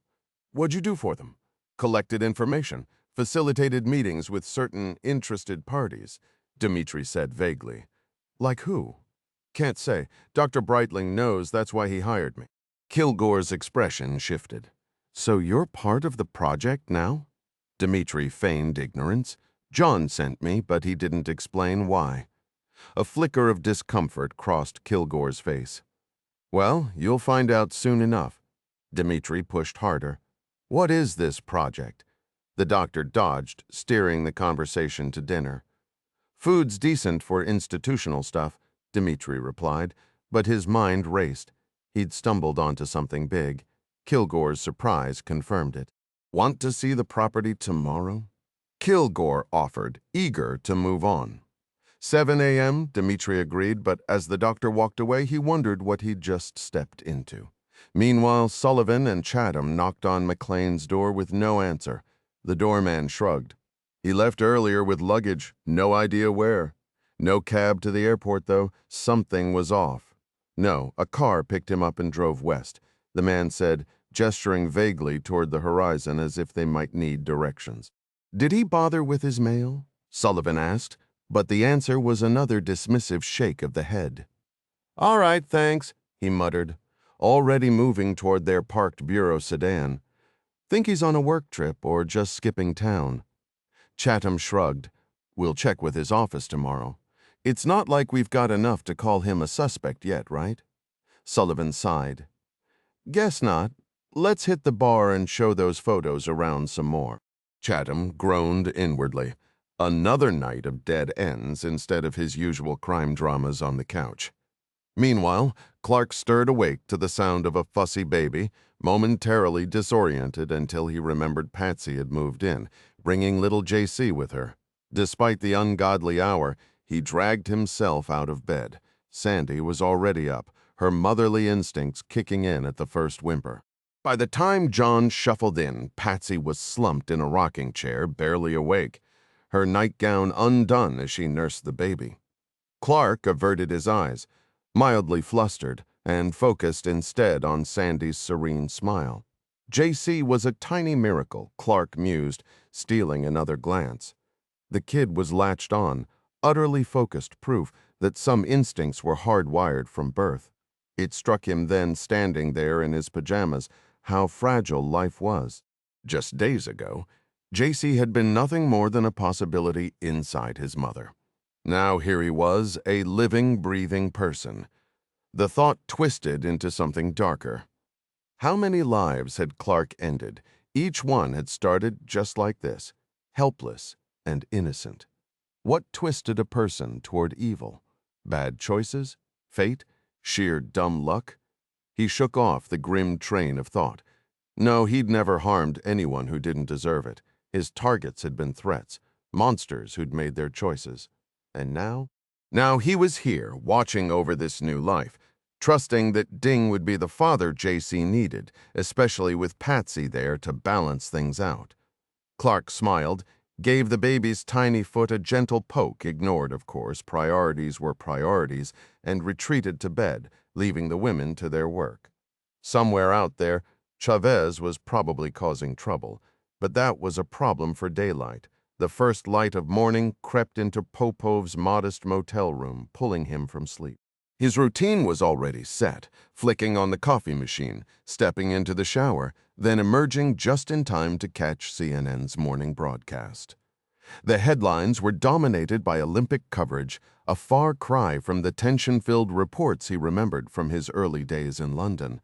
Back then, the news had crackled with talk of Cold War standoffs, missile counts, and the delicate dance of superpowers. Now those fears felt as distant as ancient history. The world had shifted beneath his feet, leaving him adrift in an era where the threats of his youth had dissolved like morning mist. Dressed and restless, he headed to the cafeteria where Dr. Kilgore sat nursing a cup of coffee. "Morning, Dmitri," the epidemiologist greeted, barely looking up from his toast. "Ready for your first writing lesson?" Popov hesitated. "You're sure this horse won't throw me?" Kilgore chuckled. "Buttermilk, she's gentler than a rocking chair." 8 years old, quarter horse, built for short bursts, not bucking broncos. Popov frowned. Quarter horse? Means they race a quarter mile. There's even some big money race in Texas for them, though God knows it won't matter much longer. Kilgore's tone carried an odd finality, but before Popov could press him, the doctor waved it off. Never mind, just thinking out loud. The barn smelled of hay and leather, the quiet broken only by the shuffle of hooves. Buttermilk stood patiently as Kilgore saddled her, her dark eyes watching Popoff with mild curiosity. He patted her neck, half expecting her to flinch, but she only flicked an ear. "See, told you," Kilgore said, already mounted on his own horse. Popoff mimicked what he'd seen in movies, left foot in the stirrup, a clumsy swing of his right leg, and suddenly he was in the saddle. The reins felt awkward in his hands, but Kilgore guided him through the basics. "Click your tongue," nudge her gently. "She'll do the rest." As they rode out into the open, Popoff couldn't shake the strangeness of it all. The world might have changed, but here he was, atop a creature that had carried men for centuries. For a fleeting moment, he wondered if Buttermilk sensed the absurdity too, a spy turned reluctant cowboy, fumbling his way through a quiet morning that felt miles away from the shadows he once knew. Popoff followed suit, and to his surprise, the seemingly slow-witted mare began moving forward without hesitation. There was something almost instinctual about it. His hands and legs seemed to know what to do before his mind caught up. How strange, he mused, that his body could adapt so effortlessly. "See, you're a natural, Dmitri," Dr. Kilgore said with an encouraging grin. "This is how it's meant to be. Fresh air, open land, and a good horse beneath you." "Just missing the revolver," Popoff joked, earning a laugh from Kilgore. "Not much call for shootouts these days, partner," Kilgore replied, nudging his own horse into a quicker stride. Buttermilk matched the pace, and Popoff found himself settling into the rhythm, his body swaying in sync with the animal's movements. It was exhilarating.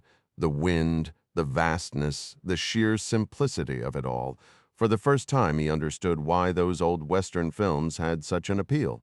There was a raw, primal satisfaction in this, even without the cowboy hat or the pistol at his hip. He slipped on his sunglasses, scanning the endless horizon, feeling oddly connected to the land. "John, I have to thank you," Popov said earnestly. "This is my first time riding. It's incredible." "That's the call of the wild, my friend," Kilgore replied, urging Mystic into a faster trot. "This is how it was always meant to be." He glanced back to make sure Popov could keep up. And after a few clumsy moments, the Russian managed to match his speed, pulling alongside.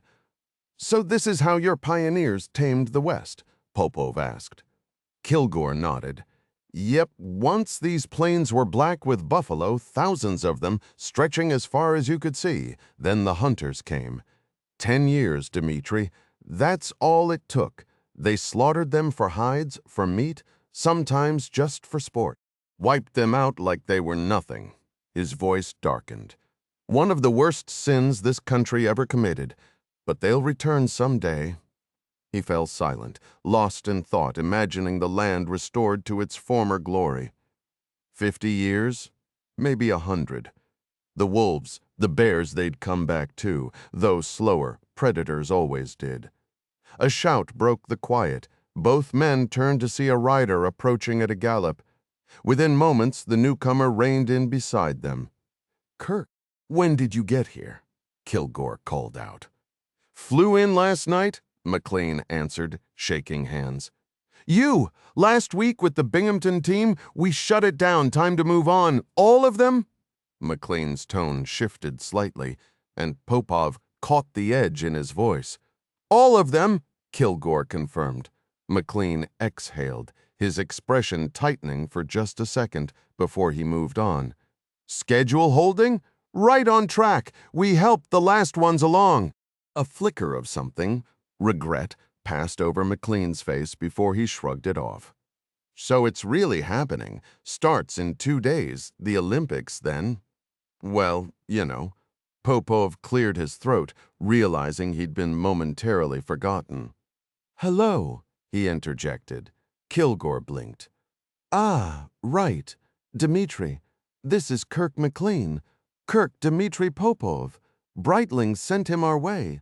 "Pleasure," McLean said, offering a hand. "Russian?" "Yes," Popov replied. "I work directly with Dr.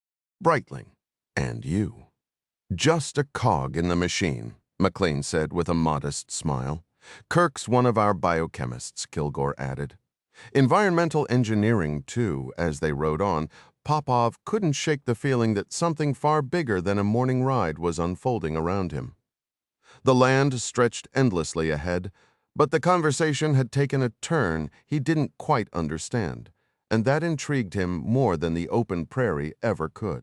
Kirk was so good-looking, they couldn't resist having him do one more favor, though that chapter had closed.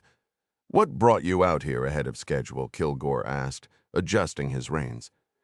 Kirk's expression darkened. "The FBI questioned me about Mary Bannister. Henriksen thought it best I leave town early." Kilgore gave a clinical nod. "Last week, A performed as expected.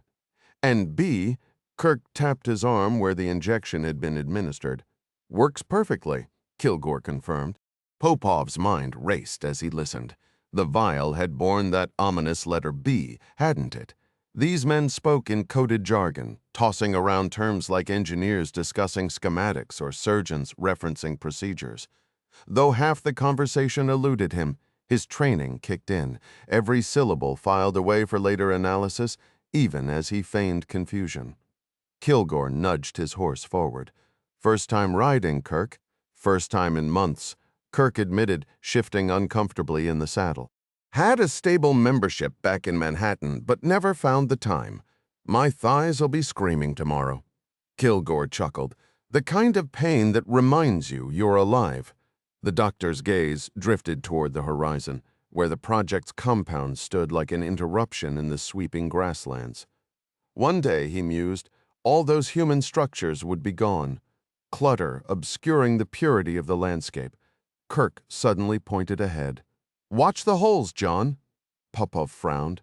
"What are those?" "Prairie dogs," Kilgore explained, slowing his mount. "Nature's little excavators. One misstep could snap a horse's leg." Popov's brow furrowed. "And you just let them thrive?" "They belong here," McLean cut in. "More than we do, frankly." Kilgore nodded. "Horses, beautiful creatures, but artificial in the grand scheme. The hawks will return to balance things. No more farmers shooting them for stealing chickens. Now that's a sight watching, a falcon dive like a precision missile." Popov studied their faces. These men spoke of the future with unsettling certainty. So he ventured, "What happens to this land in 5 years?" Kilgore's eyes gleamed, buffalo grazing where wheat fields stood. "Maybe we'll herd them with drones instead of cowboys." McLean grinned. "Mark Holtz wants to transplant a few from Yellowstone, kickstart the ecosystem." "Holtz?" Kirk shook his head. "Don't know him." "Visionary," Kilgore said. "Believes in guiding nature, not controlling it."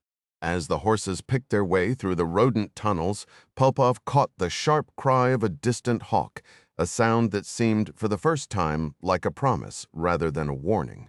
Kirk watched as they passed the last of the prairie dog burrows, the small dirt mounds dotting the landscape like scattered targets. "Just giving nature a little nudge," Kilgore muttered, though his tone suggested it was more than that. The conversation shifted to the problem of abandoned pets. Dogs turned loose to fend for themselves.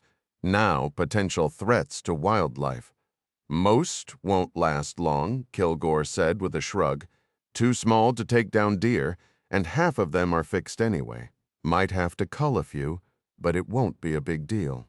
Kirk scoffed. "Tell that to the folks who think we should just stand back and let chaos reign. Since when did hands-off become the only option? If we messed things up, we should at least try to clean up our own mess." Kilgore smirked.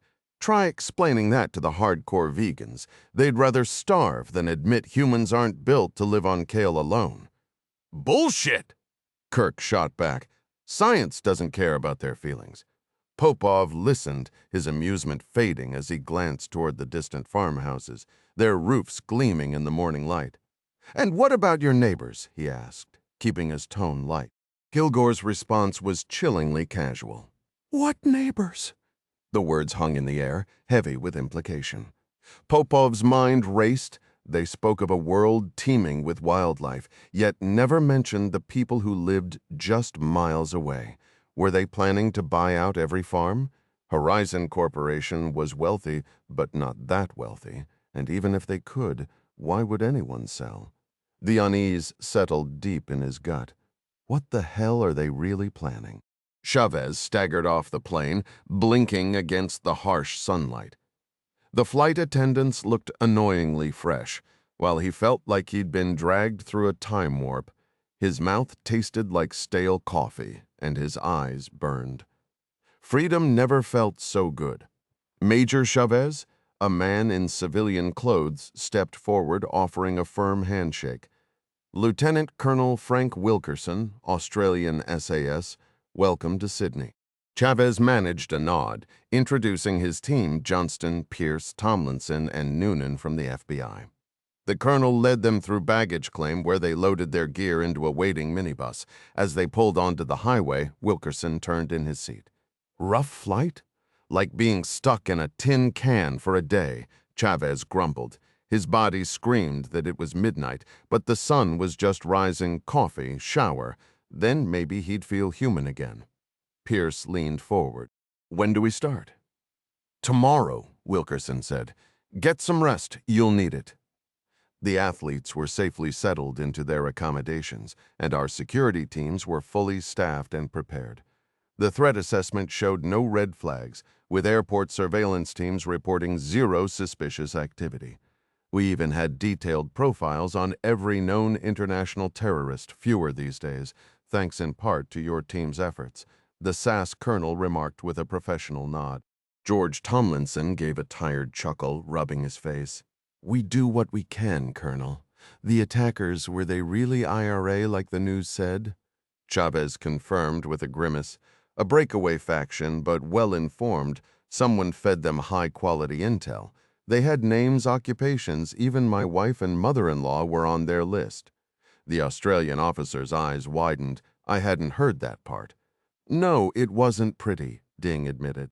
2 dead, 4 wounded, including Peter Covington, my counterpart leading Team 1. If it weren't for Tim here, he gestured at Noonan, it could have been worse. Wilkerson turned to the FBI agent. How'd you manage that? Noonan shifted, slightly embarrassed. I've got a system to block cell signals. Turns out they were using phones to coordinate. We cut them off, threw their plans into chaos. Then Ding's team finished the job. Pure luck, Colonel. Your FBI? You know, Gus Werner, then? Sure do. He's heading the new counter-terrorism division. Been to Quantico? Just a few months back. Training with your hostage rescue team in Delta Force. Solid group.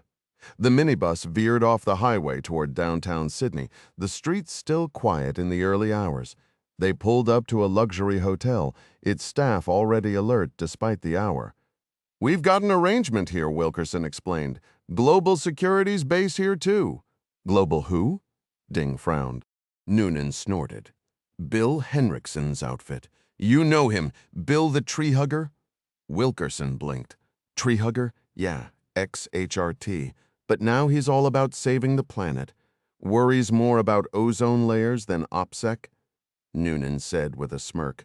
The colonel shrugged. Down here. The ozone's no joke. Sunburn's a real risk. Not my problem, Tim yawned. I don't surf inside. They were whisked to their rooms, spacious, with hot showers and strong coffee waiting. Jet lag was brutal, but the only way through was to push past it, reset their clocks in a day. Ding studied his exhausted reflection in the mirror, then headed downstairs in casual clothes. You ever figure out a cure for jet lag, Colonel? You'd make a fortune? Tell me about it, Wilkerson agreed. Call me Ding. Domingo's a mouthful. Background, started as infantry, then CIA, now this. Still getting used to the whole major thing. Ding Chavez leaned back in his chair, rubbing his tired eyes as the waiter set down a fresh pot of coffee. As Team 2 commander for Rainbow, he was used to high-stakes operations, but the exhaustion from the long flight was catching up with him. He couldn't help but wish for the strong, bitter army coffee, the kind that could wake the dead, or maybe a brutal morning workout to shake off the stiffness from being cooped up on the 747. The plane was massive, sure, but whoever designed it clearly hadn't considered the need for a jogging track. He almost felt bad for the poor souls stuck in economy. Those guys were probably in agony by now. Then again, at least the flight was quick. A month-long voyage by ship might have offered luxury and space to move, but who had that kind of time? Colonel Wilkerson. Frank broke the silence. You were part of the World Park operation? Ding nodded, his expression darkening. My team stormed the castle. I was just 100 feet away when that bastard killed the little girl. Not exactly a highlight of my career. Frank winced. Homer Johnston took him down, one of my snipers, made a statement with that shot. The colonel raised an eyebrow. From the news footage, it didn't look like a clean hit. Ding smirked. Homer had his reasons. Let's just say he won't be repeating that performance. The conversation shifted as Frank asked about family. Just had a son a few days ago, Ding admitted, a rare smile breaking through. Frank grinned. Then we'll have to celebrate with a beer later. Ding laughed. One beer and you'll be dragging me back here. Jet lag's hitting me hard. He glanced around as the rest of his team wandered into the coffee shop, dressed in the same casual but ready style. Frank leaned in. So why'd you bring your team down here? Rumor has it, you guys are the best. Ding shrugged. Never hurts to get a second opinion. Besides, we've got some new tech you might find interesting. Noonan's got this gadget, calls it the tricorder. Finds people like radar, picks up planes, works off the electrical field around a human heart. Frank looked skeptical. Never heard of that. It's cutting edge, Ding said. Little company in the States developed it. Even Colonel Byron at Fort Bragg's obsessed with it. Frank chuckled. Byron? He's a character? Doesn't exactly love you guys, though. Ding smirked. Can't blame him. We stole his best people and actually put them to work. Meanwhile, halfway across the country in Kansas, Dmitri Popov stretched uncomfortably, his muscles protesting the morning's horseback ride. His hips ached from the unfamiliar posture, but the memory brought a faint smile with nothing else to do. He flicked through TV channels, growing increasingly frustrated. CNN replayed the same Olympic previews on loop. For a man who thrived on action, boredom was the worst kind of torture. Dmitri found himself aimlessly strolling through the hotel's long hallways, pausing occasionally to gaze through the massive floor-to-ceiling windows at the rolling landscape outside. At least tomorrow's horseback ride would get him out of this place for a while, he mused. The fresh air and open scenery were a welcome change from the sterile corridors. Eventually, hunger led him to the cafeteria, where he spotted Kirk McLean already in line. The American's plate held a thick slab of ham, no surprise there, given their earlier conversation about diet. Still not convinced by the vegan lifestyle, I see, Dmitri remarked dryly. McLean chuckled as he speared a bite. Like I told you, our teeth tell the story. Cows grind through grass full of dirt and grit. They need enamel thick as concrete, ours paper thin. Evolution didn't give us molars like that to nibble lettuce, he winked. Unless you think indoor plumbing rewired our biology overnight. They carried their trays to a nearby table. So what's your role with Dr. Breitling? McLean asked between bites. Midori hesitated, then decided to test the waters. Ex-KGB. These days I connect people who interest him with certain tasks. McLean's grin sharpened. Classified, huh? Join the club, you know about the project yet. Only pieces care to fill in the blanks. Let's just say we're cracking eggs for the mother of all omelets. The casual cruelty in McLean's tone sent a chill down Dmitri's spine. Lenin's old justification, one he'd heard too often in his former life, but now it came wrapped in American nonchalance. How exactly does the world change? Dmitri pressed. Picture this morning's ride. Now imagine everywhere like that. McLean's smile didn't reach his eyes. As for the farmers? Eggs, man. Just eggs. Outside, the growl of an aircraft landing on the makeshift runway cut through the tension. Through the window, Dmitri watched a line of cars idling near the tarmac, more Horizon personnel streaming into the cafeteria. The facility was filling up, humming with purpose, but the puzzle pieces floated just out of reach, and the more he grasped at them, the more they resembled something he'd seen before in the darkest chapters of history. Popov stared at the scattered fragments of information before him, each piece clear, yet their connection frustratingly elusive. Dmitri? Kilgore's voice cut through his thoughts as the doctor approached. Still feeling that workout? A bit stiff, Popov admitted with a shrug, but worth every ache. Care for a rematch? Absolutely. It's how I start every morning here. Want to make it a habit? I'd appreciate that, Popov replied. 7 sharp right here. Kilgore grinned before turning to Kirk. You in? Wouldn't miss it. Though tomorrow I need to hit an outdoor gear store. Any recommendations? Take the Interstate East, 2 exits. U.S. Cavalry Outlet's got everything, Kilgore advised. Perfect. Better grab gear before the crowds wipe out the good stuff. Kilgore nodded before shifting gears abruptly. So, Dmitri, what's the spy life really like? Mostly waiting for puzzle pieces that never fit? Popov said dryly. Meanwhile, Ding let out a low whistle as he took in the colossal stadium. The sheer scale could swallow 100,000 spectators, though the concrete bowl would bake like an oven under the summer sun. At least the concourses offered cold drinks and nearby pubs, small mercies against the heat. The pristine field lay nearly empty, groundskeepers dotting the emerald expanse like ants. The tartan track gleamed under the lights, its lanes marked for sprints and hurdles, while sand pits waited for soaring long jumps. A massive jumbotron loomed at the far end, ready to replay every heart-stopping moment. Ding felt a surge of anticipation, his first Olympics where the world's most specialized athletes would perform feats his own highly trained team couldn't match.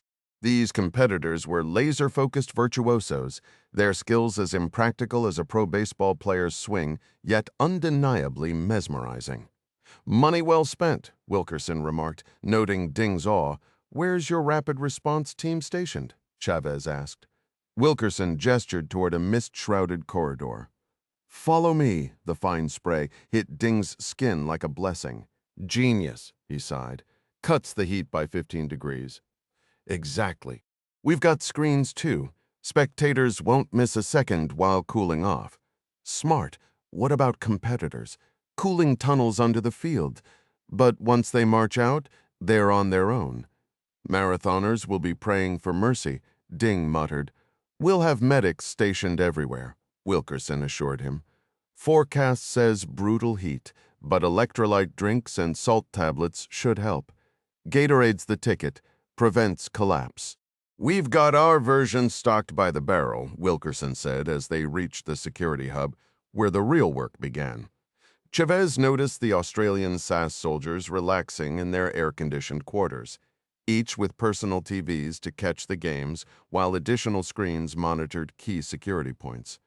Wilkerson made the introductions, and soon the Aussies greeted them with warm handshakes and cheerful guides, their natural friendliness on full display.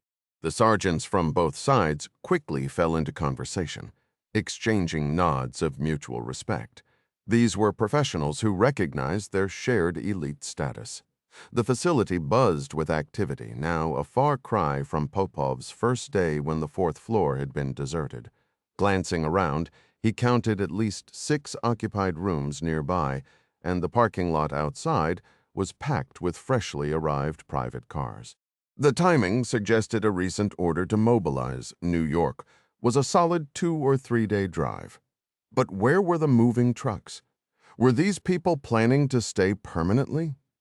The hotel was comfortable enough for short stays, but living here indefinitely with small children. That sounded like a recipe for cabin fever.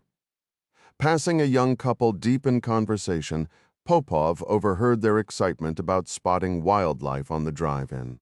Deer were nice. Sure, but their enthusiasm seemed excessive. Weren't these supposed to be Horizon Corporation's top scientists? They sounded like wide-eyed tourists marveling at a Soviet collective farm for the first time. He shook his head. Give him Vienna's opera houses or Parisian boulevards any day. Back in his room, he spotted a stack of videotapes and slid one into the VCR. The screen lit up with warnings about the ozone layer, apparently a crisis gripping the Western world. Popov smirked. He'd start worrying when Antarctic penguins dropped dead from sunburn. The tape, produced by a group called Earth First, dripped with the same propaganda he'd seen from Soviet state media. Demands to ban industrial chemicals? What about air conditioning? Sacrifice comfort for penguins? Ridiculous. The next tape targeted dams, branding Hoover Dam's engineers as environmental criminals. Popov scoffed. Clean electricity-powered Hollywood, where this very tape was likely made. The hypocrisy was almost impressive. Who were these people? Modern-day druids sacrificing progress at the altar of untouched nature? He flipped through an Earth First magazine, its pages screaming about planetary insults. Okay, strip mining was ugly, he conceded. But this zealotry? Unhinged? The wheat fields outside stretched for miles, treeless and practical. Not exactly a druid's paradise. He tossed the magazine aside. If this was their ideology, Horizon had brought its true believers to the middle of nowhere for a reason. And that reason, he suspected, was trouble. Popov appreciated nature's beauty as much as anyone, the lush greenery of dense forests, the rugged majesty of barren mountain ranges. If a divine creator existed, he'd certainly crafted a breathtaking world. But then he stumbled upon an article claiming humanity was nothing more than a parasitic blight, devouring the planet's resources while driving countless species to extinction. The argument suggested people had lost any moral right to exist. Nonsense, Popov scoffed. Did a gazelle beg for legal protection when a lion attacked? Did a salmon file a complaint against the bear that snatched it from the river? The idea that animals held equal rights to humans struck him as absurd. Back in the Soviet Union, propaganda painted Americans as reckless, greedy opportunists, a notion he'd quickly dismissed during his first overseas assignment. Yet even Western Europeans viewed Americans with wary amusement, and if groups like Earth First represented the U.S., maybe they had a point. Then again, Britain had its own extremists, activists who vandalized fur wearers in the name of protecting minks. Since when did glorified rodents deserve legal rights?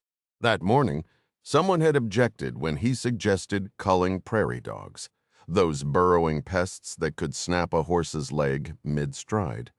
Their reasoning? The rodents belonged, the horses didn't. Ridiculous.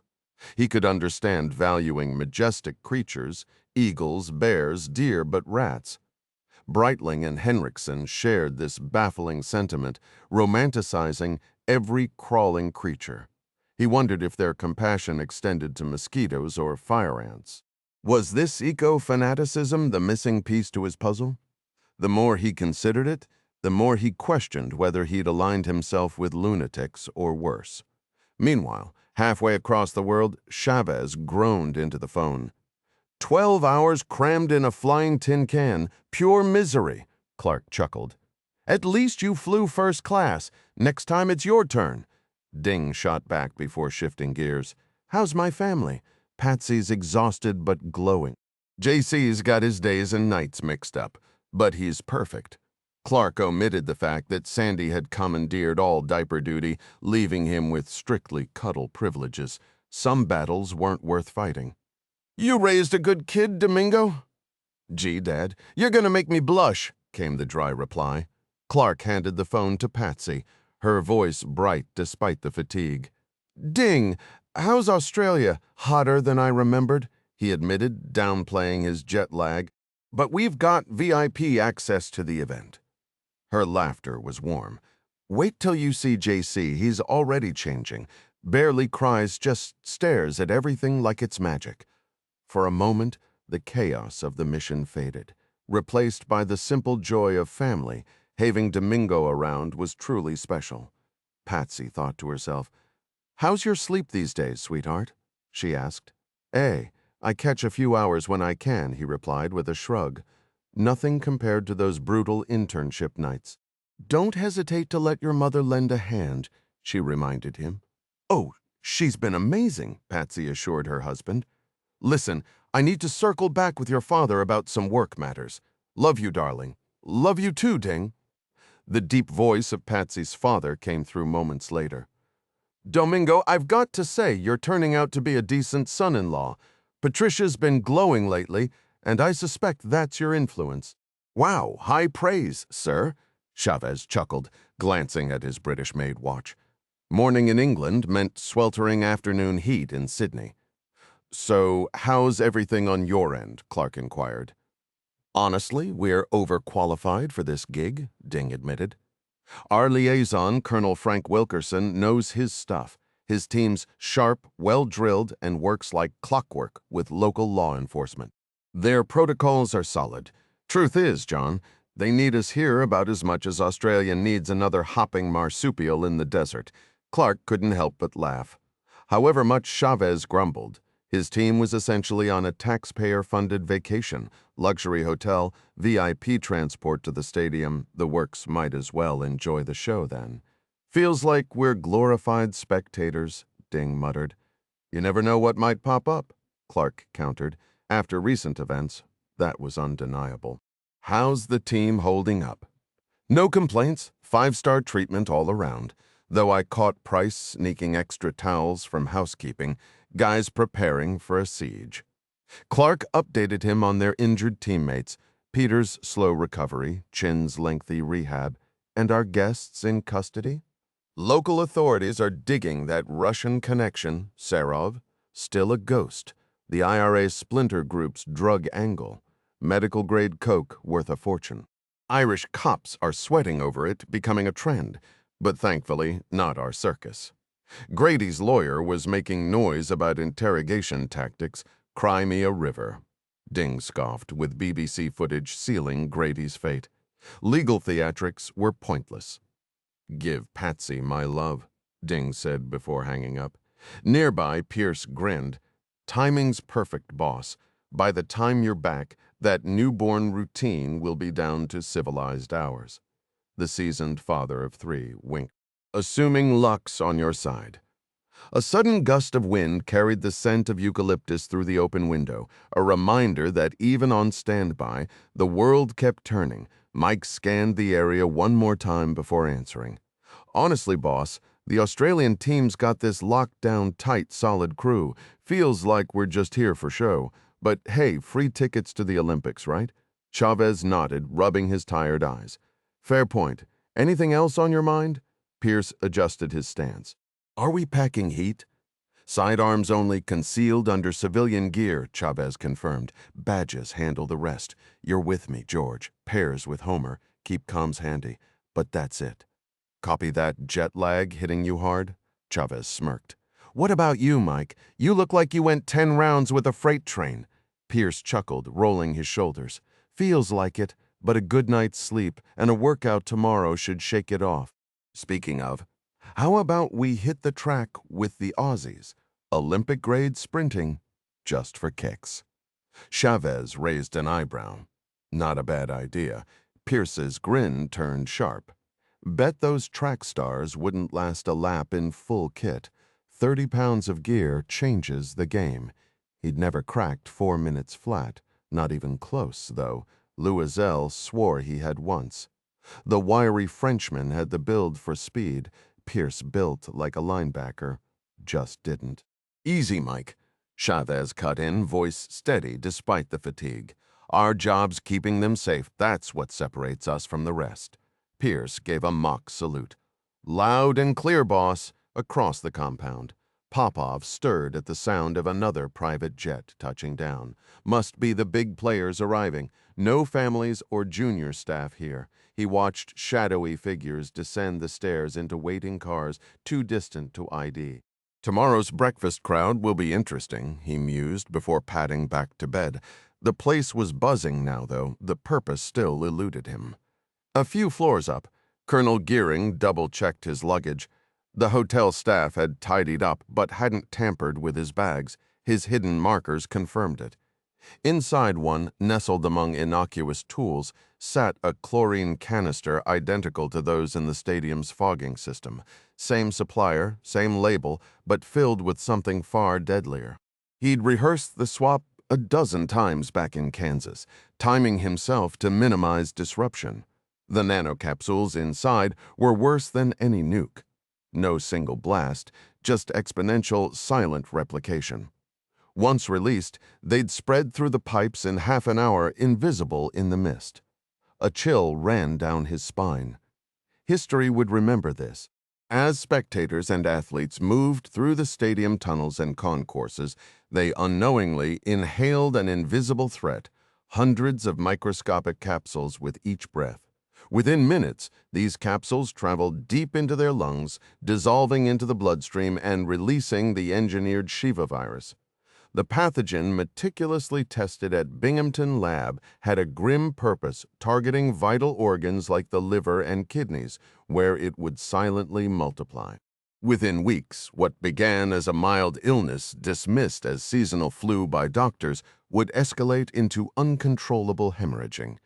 By then, the virus would have spread through casual contact, carried home by unsuspecting visitors from every corner of the globe. The Olympics were the perfect staging ground. Crowds lingered in the misted walkways, cooling off under the Australian sun, unaware they were breathing in doom. Soon, hospitals worldwide would face the horrifying truth. This wasn't just flu, it was something far deadlier, something that had slipped past borders undetected. The irony, the very event meant to unite nations would become the catalyst for their unraveling. Phase 2 was even more insidious. Horizon Corporation's a vaccine, rushed to desperate populations, would complete what the virus started. A few months, barely enough time for a baseball season, and the world's population would collapse. No more pollution, no more extinction, just green forests reclaiming silent cities. Gearing watched the crowds below, his conscience flickering. He'd seen suffering before, lab animals, test subjects, but this scale was different. Yet the end justified the means, didn't it? The planet would heal. His children would inherit a pristine Earth. Still, as he gazed at the bustling streets of Sydney, a pang twisted in his chest. These weren't lab specimens. They were people. But the project's vision was bigger than guilt, bigger than any one life. The sheep at Dugway had screamed too. Sacrifices were necessary. The world would thank them someday. Gearing believed these people had forfeited their right to exist. They mindlessly bought shampoo tested on rabbits strapped into restraining devices, creatures silently enduring agony that meant nothing to consumers more concerned with whether their fast food burgers were medium rare or well done. Their indifference wasn't just ignorance, it was willful blindness, a refusal to recognize how their choices eroded the planet, and that blindness would be their undoing. Darwin's law was clear: adapt or perish. They hadn't adapted. So now, like dinosaurs giving way to mammals, they'd make room for those who truly saw the world as it was, people like him. Natural selection wasn't cruel, it was just honest. Meanwhile, Chavez stretched his shoulders, the last remnants of jet lag fading after his punishing morning workout. The Olympic track had been perfect, smooth, springy, begging for speed. He and Pierce had raced like hell, not bothering with stopwatches, just chasing that raw burn in their lungs. For a moment, they'd pretended the empty stands roared for them, two covert operatives playing at being star athletes. Post-shower, they'd traded grins, the unspoken pride of men who knew their limits and pushed past them anyway. Now, dressed in civilian clothes with concealed pistols and radios, Chavez watched Greece's team stride onto the field, the crowd erupting. He should have been scanning for threats, but the spectacle hooked him.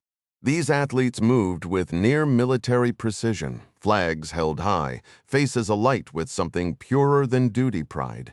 Each had sacrificed years for this moment, to stand before the world as their nation's best. Not something a CIA field officer or Rainbow commander ever got to experience. But as he studied the events, The ancient warrior roots became obvious.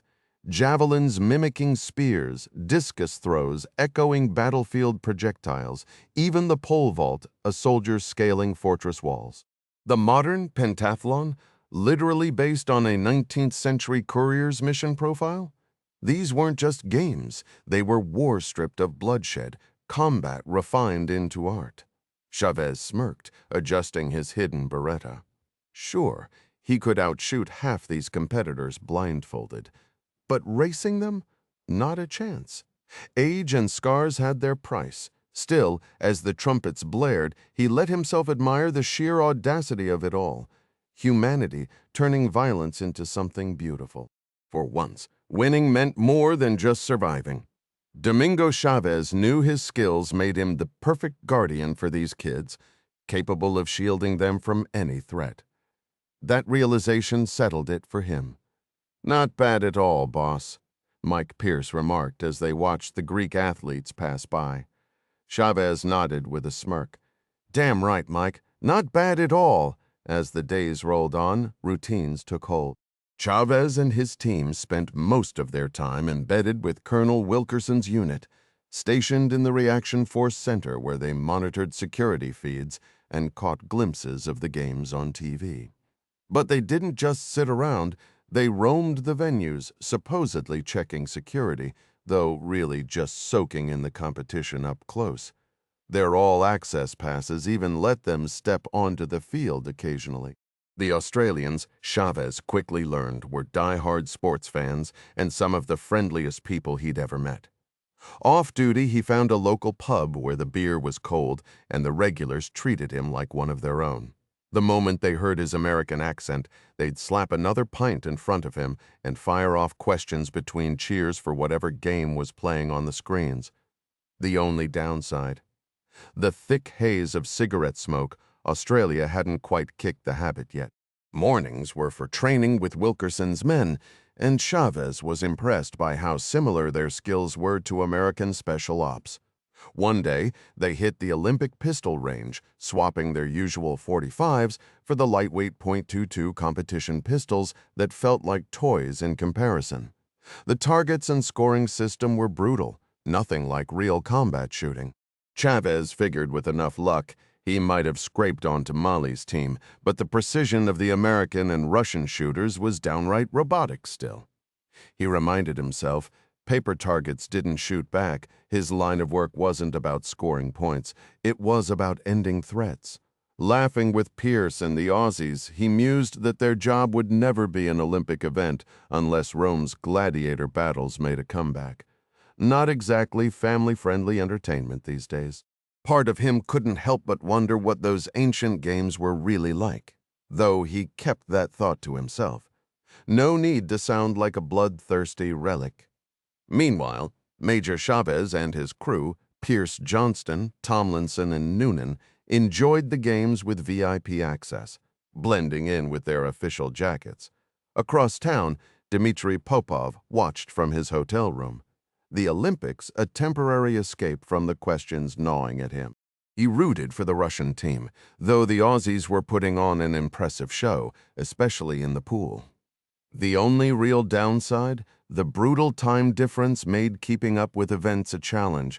As Popov tuned in to the live events, the pre-dawn darkness still clung to the Kansas countryside, leaving him groggy for his now customary morning rides with McLean and Kilgore. What had started as a simple routine had grown into something he genuinely looked forward to. The crisp western wind carried the scent of dew-damp earth as the sun crept over the horizon, painting the endless fields of wheat and prairie grass in shifting gold. Buttermilk, his usual mount, had taken a liking to him, nuzzling his shoulder with unexpected warmth, which he repaid with stolen treats from the breakfast spread. Today, it was a crisp apple, devoured in seconds. He'd gotten efficient at saddling her himself, and within minutes he led her out to join the others in the corral. "Morning, Dmitri," McLean called as Popov swung into the saddle. "Good morning, Kirk," he replied, matching the easy tone. They set off at a brisk trot, heading south toward the sprawling wheat fields, moving faster than he had on those first tentative rides. So, what's the spy life really like? Kilgore asked once they'd put some distance between themselves and the barn. We prefer intelligence officer, Popov corrected with a wry smile. Less glamorous than the movies. Mostly paperwork, waiting in cafes for contacts who never show. Filing tedious reports. The danger? More bureaucratic than bullets. Getting caught means a quiet prison cell, not a shootout. They trade you back eventually. Not that I ever needed rescuing. He left out the part about luck. No silenced pistols. No poisoned umbrellas. McLean teased. God, no. Popov laughed. You find people to handle the messy work if it's even necessary, which it rarely is. The KGB was more about gathering intel, like journalists sifting through newspapers. CNN probably did half our job for us. What kind of intel? Kilgore pressed. Political maneuvering, diplomatic whispers. Some agents chased blueprints and missile specs. But my specialty was people, conversations, alliances, the occasional arrangement. Arrangement with who? Popov hesitated, then shrugged. Terrorists, by your definition, Europeans, Middle Easterners, my languages made me useful. Was it difficult? Kilgore's curiosity sharpened. Not particularly. Shared ideologies opened doors. My government supplied weapons, training, safe houses.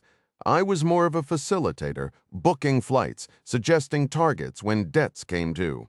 You funded them? McLean cut in. Minimally. The USSR wasn't handing out fortunes. Most of my assets worked for ideology, not cash. Kilgore's voice turned pointed. So you sent them to kill people? Popov met his gaze. Yes, that was the job. And, he added smoothly, precisely why Dr. Breitling wanted me? McLean's eyebrows lifted. Oh? Dmitri smirked, weighing how much truth to spill. The morning ride had taken an unexpectedly sharp turn. Dmitri leaned back in his chair, swirling his drink thoughtfully. Horizon Corporation had me handle certain operations in Europe, he admitted with a casual shrug. I reached out to the right people, made arrangements. Nothing too dramatic, but let's just say my hands aren't entirely clean. Business is business, after all. McLean smirked. Sounds like you fit right in here, John rewards loyalty, and you clearly delivered, Popov chuckled dryly. He never explained his motives, but I pieced it together. Henriksen's consulting gig for the Sydney Olympics, that was the endgame, wasn't it? Kilgore nodded, his expression unreadable. Critical to our plans. Dmitri's gaze flicked to the TV screen, where the Olympics played on a strange tension hung in the air, though he couldn't place why. Then came the curveball. What's your take on the environment, Dmitri? Kilgore asked, steering the conversation into unexpected territory. The Russian hesitated, choosing his words. These morning rides of yours, they've opened my eyes. The open sky, the fields, it's nothing like Moscow. He left out the grime and decay of his homeland, the industrial wastelands where radiation warnings lined the highways. McLean cut in, his tone darker. Not everywhere's this pristine. Humanity's done a number on the planet. Barbaric, Dmitri agreed, like the fools who poisoned the Caspian or turned the Urals into a radioactive desert. Some crimes can't be undone. Kilgore's next question landed like a hammer. What about killing people to save the planet? Popov blinked. Depends on the people. Westerners agonize over executing murderers, but turn a blind eye to corporate slaughter. Hypocrisy? No. The epidemiologist's stare was icy.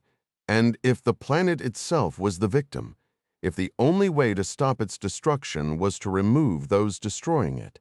Dmitri exhaled slowly. The conversation had taken a surreal turn like some twisted university debate. You're talking about playing God. Nuremberg ruled that just following orders isn't an excuse. But who decides who's guilty? Kilgore's smile didn't reach his eyes. Exactly. A beat of silence. The TV's Olympic coverage flickered in the background, the cheers suddenly hollow. Dmitri sipped his drink, the whiskey bitter on his tongue. Something wasn't right here. Then, with forced lightness, he deflected. You Americans love your moral dilemmas. Back home, we just called it survival. But the question lingered, heavier than before. What exactly had he gotten himself into?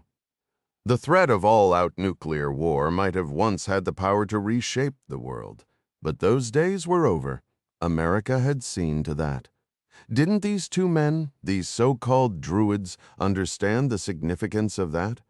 The world had teetered on the edge of annihilation more times than anyone cared to count. Yet here they were, living in an era where the unthinkable had been rendered impossible. I've never really thought about it that way, Dmitri admitted. McLean's response was immediate. We have. There are forces at play right now that could wipe out everything. Someone has to stop them. But how? Dmitri studied him.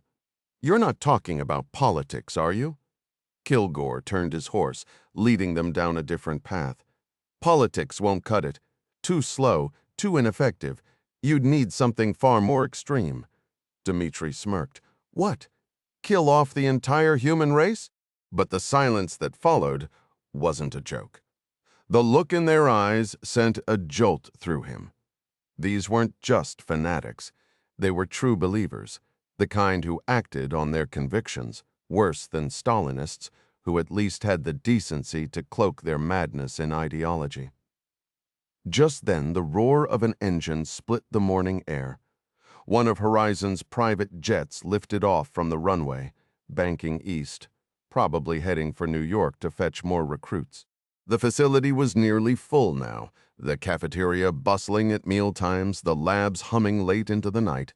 But what exactly were they working on? Horizon was a biotech firm, supposedly focused on medical breakthroughs. Kilgore was a doctor, McLean an environmental engineer. Both were druids, worshippers of nature, part of this strange new Western paganism. John Breitling, too, if that conversation in New York was any indication. Dmitri's mind raced. The pamphlets in his room had called humanity a parasite, a blight on the earth. These two had just hinted at eliminating the problem, and by their logic, that meant everyone. The absurdity of it should have been laughable, but the cold certainty in their eyes told him otherwise. A shadow flickered across the ground. What's that? Dmitri asked. McLean squinted upward, red-tailed hawk hunting. They reined in their horses to watch as the bird climbed high, then plummeted like a missile. Wings tucked tight before snapping open at the last second, its talons struck with brutal precision, crushing the life from a prairie dog in an instant. McLean let out a triumphant shout as the hawk carried its prize away. Dmitri said nothing. Nature was cruel, yes, but people, they had a choice, and these men had already made theirs.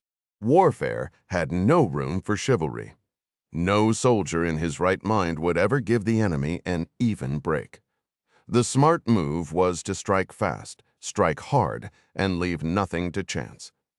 Survival meant eliminating threats before they even knew what hit them. The hawk understood this brutal logic perfectly. It dove from the sun's blinding glare, its shadow-hidden talons outstretched before the prairie dog could react. No mercy, just instinct. Maybe the bird had hungry chicks waiting. Or maybe it was just another day on the hunt. Either way, the lifeless rodent dangled like a discarded glove, destined to be torn apart. Now, that's entertainment, McLean muttered, grinning. Brutal, yet mesmerizing, Popov admitted, shaking his head.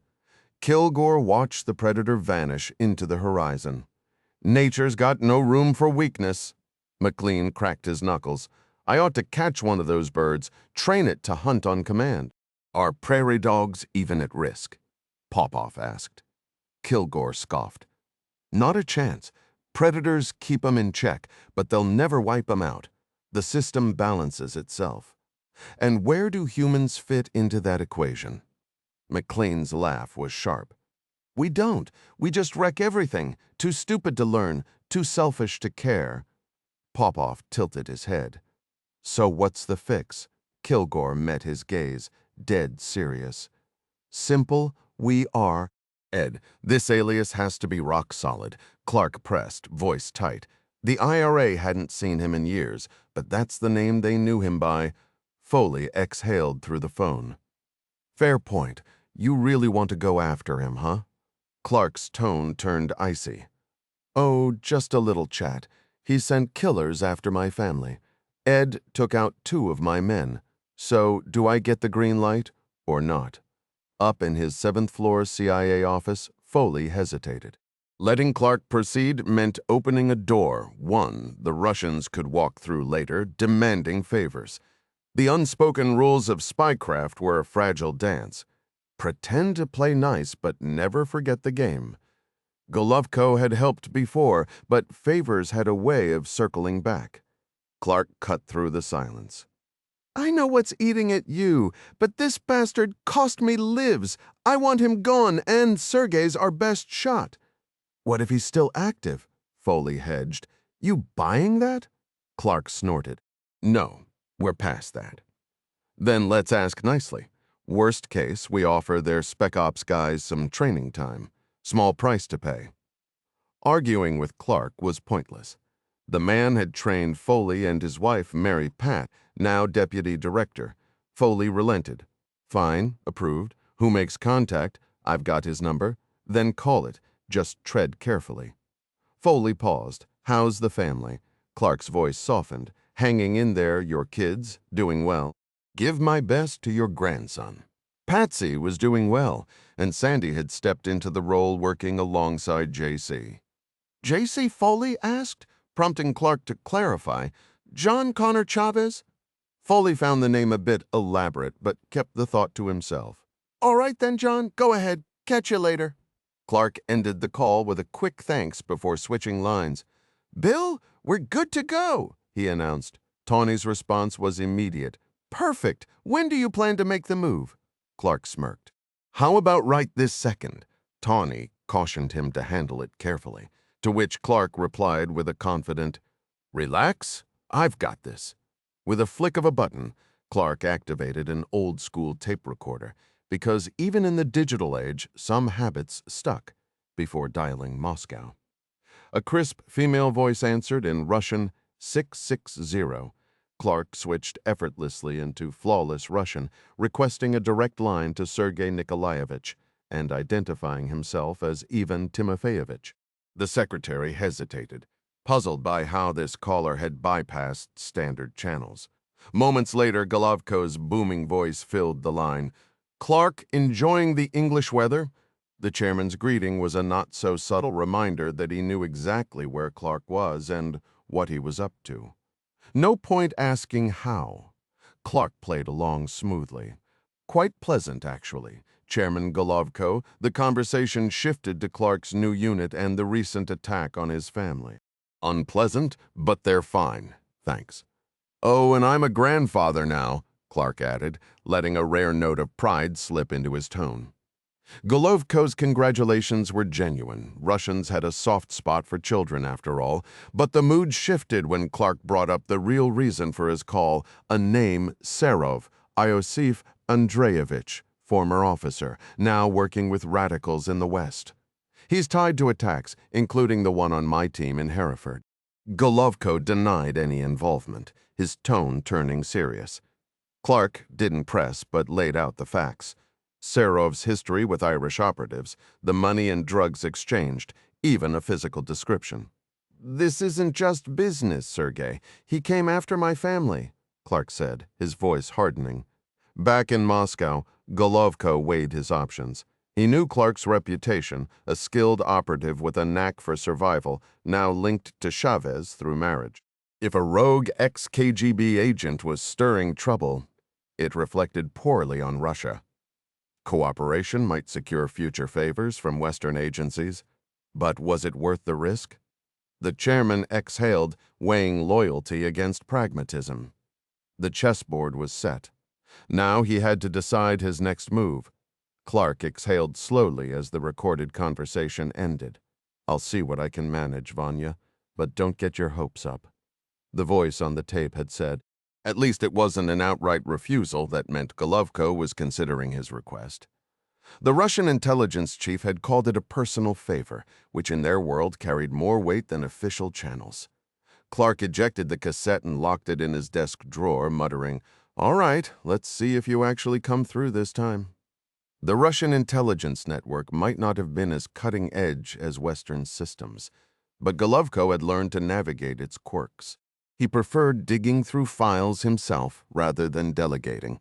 Less room for mistakes, fewer loose ends. Within minutes, his screen displayed the details of Dmitry Arkadeyevich Popov, service number, birth date, career timeline. The man had retired as a colonel during the massive downsizing that gutted the old KGB solid performance reviews, but his specialization had become obsolete overnight. Most of his unit had been axed, left with pensions that barely covered a week's groceries in Moscow's inflated economy. Golovko rubbed his temples. Funding was a constant battle. Even keeping the lights on was a struggle, despite Russia needing intelligence now more than ever. And yet, Clark had done him a couple of solid favors, even if their history was complicated. Sure, the American had caused headaches for the old Soviet regime, but those same headaches had helped Golovko climb the ranks. Fair was fair. Besides helping Clark now could be useful leverage later. Then there was the principle of the thing. Attacking civilians, that wasn't how the game was played. Even during the Cold War's ugliest moments, there were lines you didn't cross. Roughing up a spy's wife was one thing. Outright violence against family that just invited chaos? The intelligence world had rules, unspoken but ironclad. Predictability kept things from spiraling into blood feuds, and Clark, he was predictable decision made. Golovko hit print. Meanwhile, Clark was pacing his office, glaring at Bill Tawney. "The Swiss finally got back to us," Tawney said, bracing for the reaction. Grady's account was real, still is technically. Started with $6 million, then withdrawals, then right after the hospital attack. Almost all of it vanished. Transferred to another bank. "Where?" Clark snapped. "They won't say." Clark's fist hit the desk. "Tell their damn justice minister next time terrorists roll through Zurich, we'll just let them burn the place down." Tawney sighed. "They have laws, John. If this was done through a lawyer, good luck prying it loose. We'd need proof of criminal activity, and right now we've got nothing but suspicions." Clark swore under his breath. Then a thought struck him. "What about the Russian?" Tawney just nodded. "Right, that tracks, doesn't it?" He opened a numbered account for them, and when they were eliminated, he conveniently kept all the access codes. Clever bastard. Damn. So he plays both sides, sets them up, and then cleans them out. "Precisely," Tawney remarked dryly. "Grady mentioned $6 million stashed in the hospital, and Swiss records confirmed the amount. A few $100,000 went toward buying trucks and equipment. We've got the police reports to prove it, and the rest just sat there until this Russian decided the money was better off in his pocket. Can't say I'm surprised. Russians have a reputation for being opportunistic, don't they?" John scoffed. "The Russian giveth, and the Russian taketh away. Hell, he even fed them intel on us." Tawney nodded. "Wouldn't bet against that, John." Taking a deep breath, John reined in his frustration. "All right, let's rewind. This Russian shows up out of nowhere, hands them classified intel, funds the whole operation. Definitely not from Russia because, one, they've got no motive, and two, they're not exactly swimming in spare cash, so where'd the money? And the drugs, John, don't overlook that, right? The drugs, where'd they come from? Easier to trace, maybe. Irish police confirmed the cocaine was pharmaceutical grade, meaning it came straight from a lab. That stuff's locked down tighter than Fort Knox worldwide. 10 pounds is a massive haul, enough to stuff a decent-sized suitcase. Think of it like 10 pounds of loose tobacco. That's not something that just vanishes from a secured warehouse without someone noticing. "You're suggesting it started in the States?" Clark asked. "Best guess. Yeah, the biggest pharma companies are either there or here in the UK. I'll have our team check distillers, limited, and others for missing inventory. Your DEA can do the same on their end. Clark reached for the phone. I'll loop in the FBI. Tawny leaned back. Assuming Grady and O'Neill weren't lying about this Serov guy, we're dealing with an ex-KGB officer who bankrolled the Hereford attack, hired them like cheap mercenaries, paid in cash and drugs.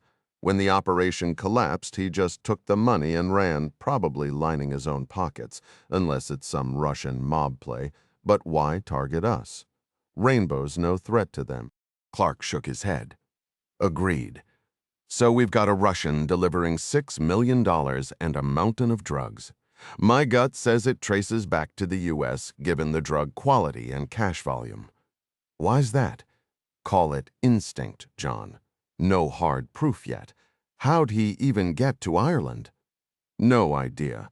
Flew into Dublin, most likely, though smuggling that much coke on a plane isn't exactly subtle. We'll need to pull flight records. Clark nodded. Get the cops on it. A flight number could lead us straight to the source. Tawny scribbled a note. What else are we missing? I'll have MI6 cross-reference known KGB operatives linked to terrorist groups. We've got a rough description, but the real break might be those 10 pounds of pure lab-grade coke. Clark smirked. 10 pounds, huh? That's a lot of bad decisions in one suitcase. Doctor quality, Tawny added. The kind that doesn't just fall off a truck. That's an insane amount of cocaine. Enough to leave a gaping hole in some cartel's storage facility, the FBI director remarked. I'll have DEA agents sweep local warehouses just in case. Any leads on your side? John Clark leaned forward, adjusting the secure phone against his ear. We're shaking the branches, Dan. Right now we're working under the assumption this whole mess started stateside. He went on to explain the reasoning, zeroing in on their Russian connection. Serov, ex-KGB, used to broker deals for extremists. There weren't many like him, and we've got files on his particular skill set. Bill's got MI6 digging too, Clark added. Even ran it by Ed Foley and Sergei Golovko. Murray chuckled dryly. You really think Golovko's gonna play nice? Worst he can do is say no, Dan. And let's be honest, we're already at no. Fair point, Murray conceded. Need anything from our end? I'll shout if that changes. Oh, you catching the Olympics? Got a team down there, actually, Clark said. Ding Chavez and a few others. Australian security invited us to observe. Ding says they're running a tight ship. Free tickets to the games. Not a bad deal, Murray mused. Clark smirked. Guess so, anyway. Keep me posted if anything pops. Yeah, will do later, John. Hanging up, Clark slumped back, rubbing his temples. The weight of the investigation pressed down. Every loose thread, every overlooked detail gnawing at him. He'd never realized how exhausting police work could be. Something as trivial as the getaway car's color could crack the case wide open, and yet he wasn't trained to think that way. He had to trust the real cops to do their jobs. Meanwhile, in London, Timothy O'Neill sat in a sterile interrogation room, clutching a lukewarm cup of tea. His usual defiance had crumbled after learning Sean Grady had sold him out. The shock had loosened his tongue, and now there was no taking it back. The detective slid a sheet of paper across the table. Serov set up a Swiss account for your operations funds, right? Well, guess what? He drained it dry the day of your little stunt. O'Neill's face twisted. What? 6 million minus what you spent on trucks and gear, gone. Poof, transferred straight into his own pocket. The detective shrugged. Picked the wrong partner, Tim. That thieving bastard? O'Neill spat, his Catholic upbringing forgotten in the rage. The detective nodded. Not exactly a man of honor, but you already knew that. O'Neill exhaled sharply, recognizing the account details. No way this cop was bluffing. Fine. He flew into Shannon on a private jet. No idea where from. Convenient, the detective remarked. Probably stuffed with drugs, O'Neill muttered. Rich pricks never get searched, do they? The so-called nobility acted like complete thugs. When asked about the aircraft involved, O'Neill shrugged. It had twin engines and a T-shaped tail, but no, I don't know the damn model, he muttered. The inspector pressed further, wanting details about the driver who'd picked up the suspect, but O'Neill refused to name names. I've already told you I won't give you that, he snapped. The cop, careful not to lose the fragile trust he'd built with the reluctant informant, apologized but insisted on pushing forward. Sean trusted Serov, and look where that got him, the officer remarked, shaking his head. The money vanished 2 hours after your operation started. My guess? The guy was watching the whole thing, saw it going south, and decided to cut his losses. Typical Russian move, greedy and ruthless. Meanwhile, the Met Police had already alerted their Irish counterparts. The Garda, who wasted no time. A senior officer raced to Shannon Airport to dig through flight logs, furious that a drug shipment had slipped through, even among cops who privately sympathized with the IRA's cause. Trafficking narcotics was a line no one would cross. The airport staff quickly pulled the records. A Gulfstream had landed, refueled, and taken off that morning. The tail number, crew details, and U.S. registration all pointed to a charter company. Customs confirmed Joseph Serov had passed through, and within hours, the documents were faxed from Dublin to London, then straight to Washington. Dan Murray leaned back in his chair, staring at the report. So it did start here, he muttered. Chuck Baker, his deputy, nodded grimly. Yep, and it's getting messy. FBI agents were soon at the charter company's office in Teterboro, New Jersey, tracing the payment to Serov's Citibank account. But the trail went cold, no photo, just a passport snapshot that was practically useless. The bank staff had never even seen him, and his address led to a dead-end P.O. box. Still, for the first time, Murray felt a flicker of hope. The pieces were coming together. Even if the puzzle was far from solved, the investigation was slowly piecing together clues, and eventually they'd uncover his mistake, no matter how skilled a KGB operative he was, because everyone slipped up eventually. Once the FBI had you in their sights, their army of 9,000 agents wouldn't stop digging until ordered otherwise.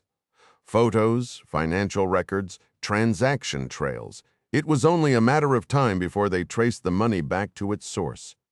Someone had funded him, and that person or organization would crack under pressure. Murray was confident they'd corner their target soon. Catching a professional spy was rare, the kind of trophy that made careers. This case had everything: terrorism, drug trafficking, a prosecutor's dream. Hello, Popov greeted. Howdy, the American answered, eyeing him. You're not from around here. Dmitry Popov, the Russian, introduced himself, offering a handshake. Foster Honeycutt, the man replied, gripping it firmly. What brings you here? Popov smirked. Officially, nothing, though I'm learning to ride a horse I report directly to Dr. Breitling. The big shot running this place? Exactly. And you, hunter and guide, Honeycutt said, his Montana drawl thick. And I'm guessing you're not one of those veggie-loving types? Popov chuckled. Not exactly. I enjoy a good steak as much as anyone, though I prefer elk over whatever mystery meat they're serving here. Elk? Biggest damn deer you'll ever see. A full-grown bull can weigh 400 or 500 pounds, and that's just the meat antlers. Now that's a real trophy. Honeycutt grinned. You ever try bear? Tastes like the wilderness itself. Dr. Kilgore, picking at his pasta salad, smirked. Careful. That kind of talk might upset the tree huggers around here. Listen, hunting is conservation, Honeycutt shot back. You think Teddy Roosevelt saved Yellowstone because he liked picnics?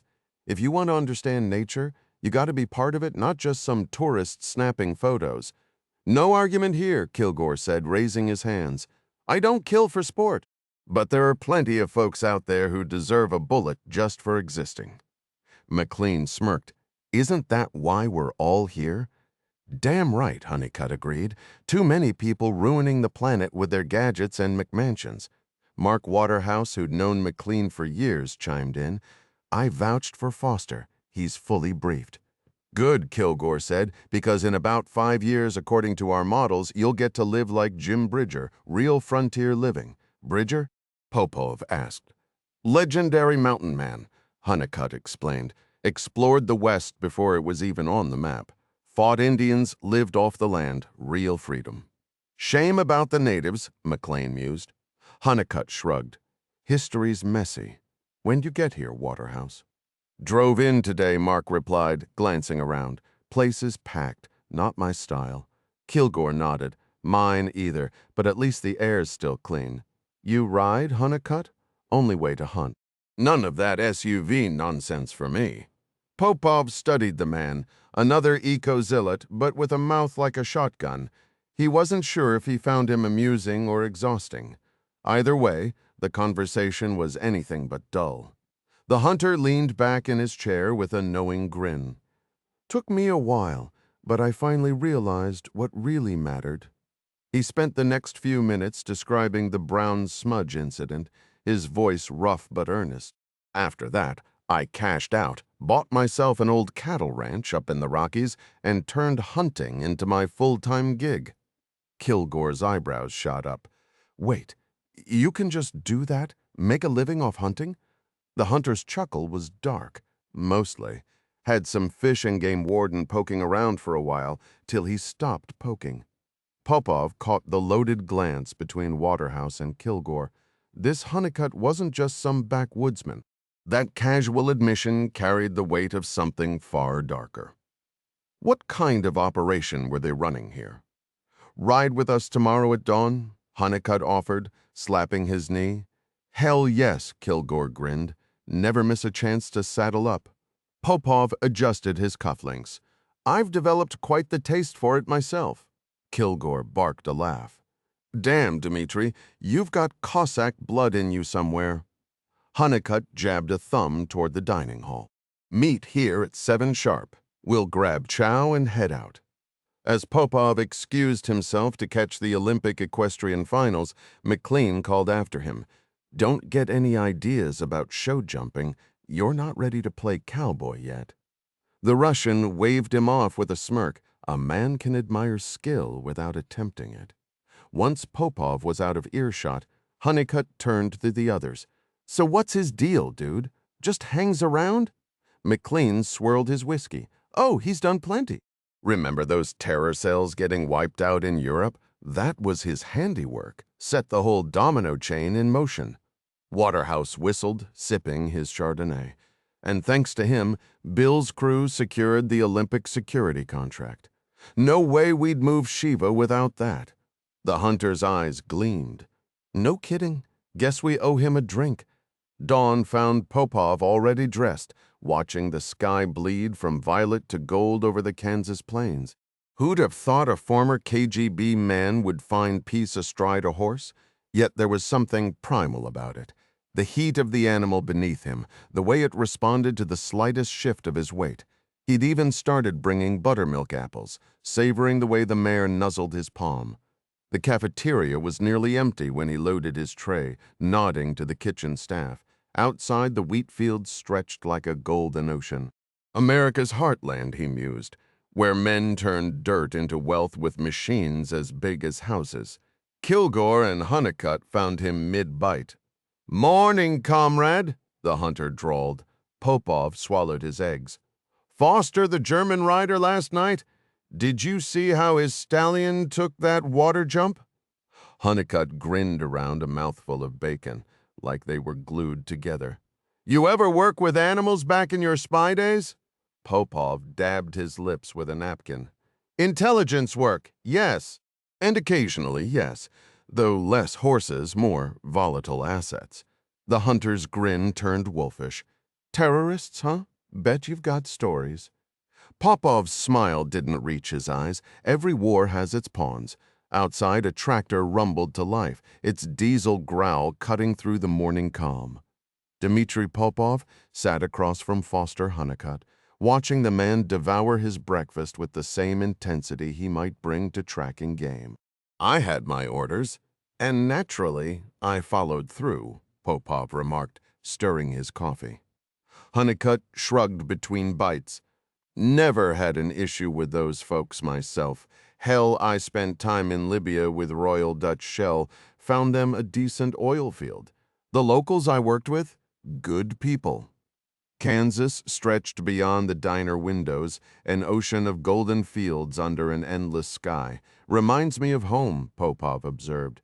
Wide open spaces, endless farms, though yours are far more productive.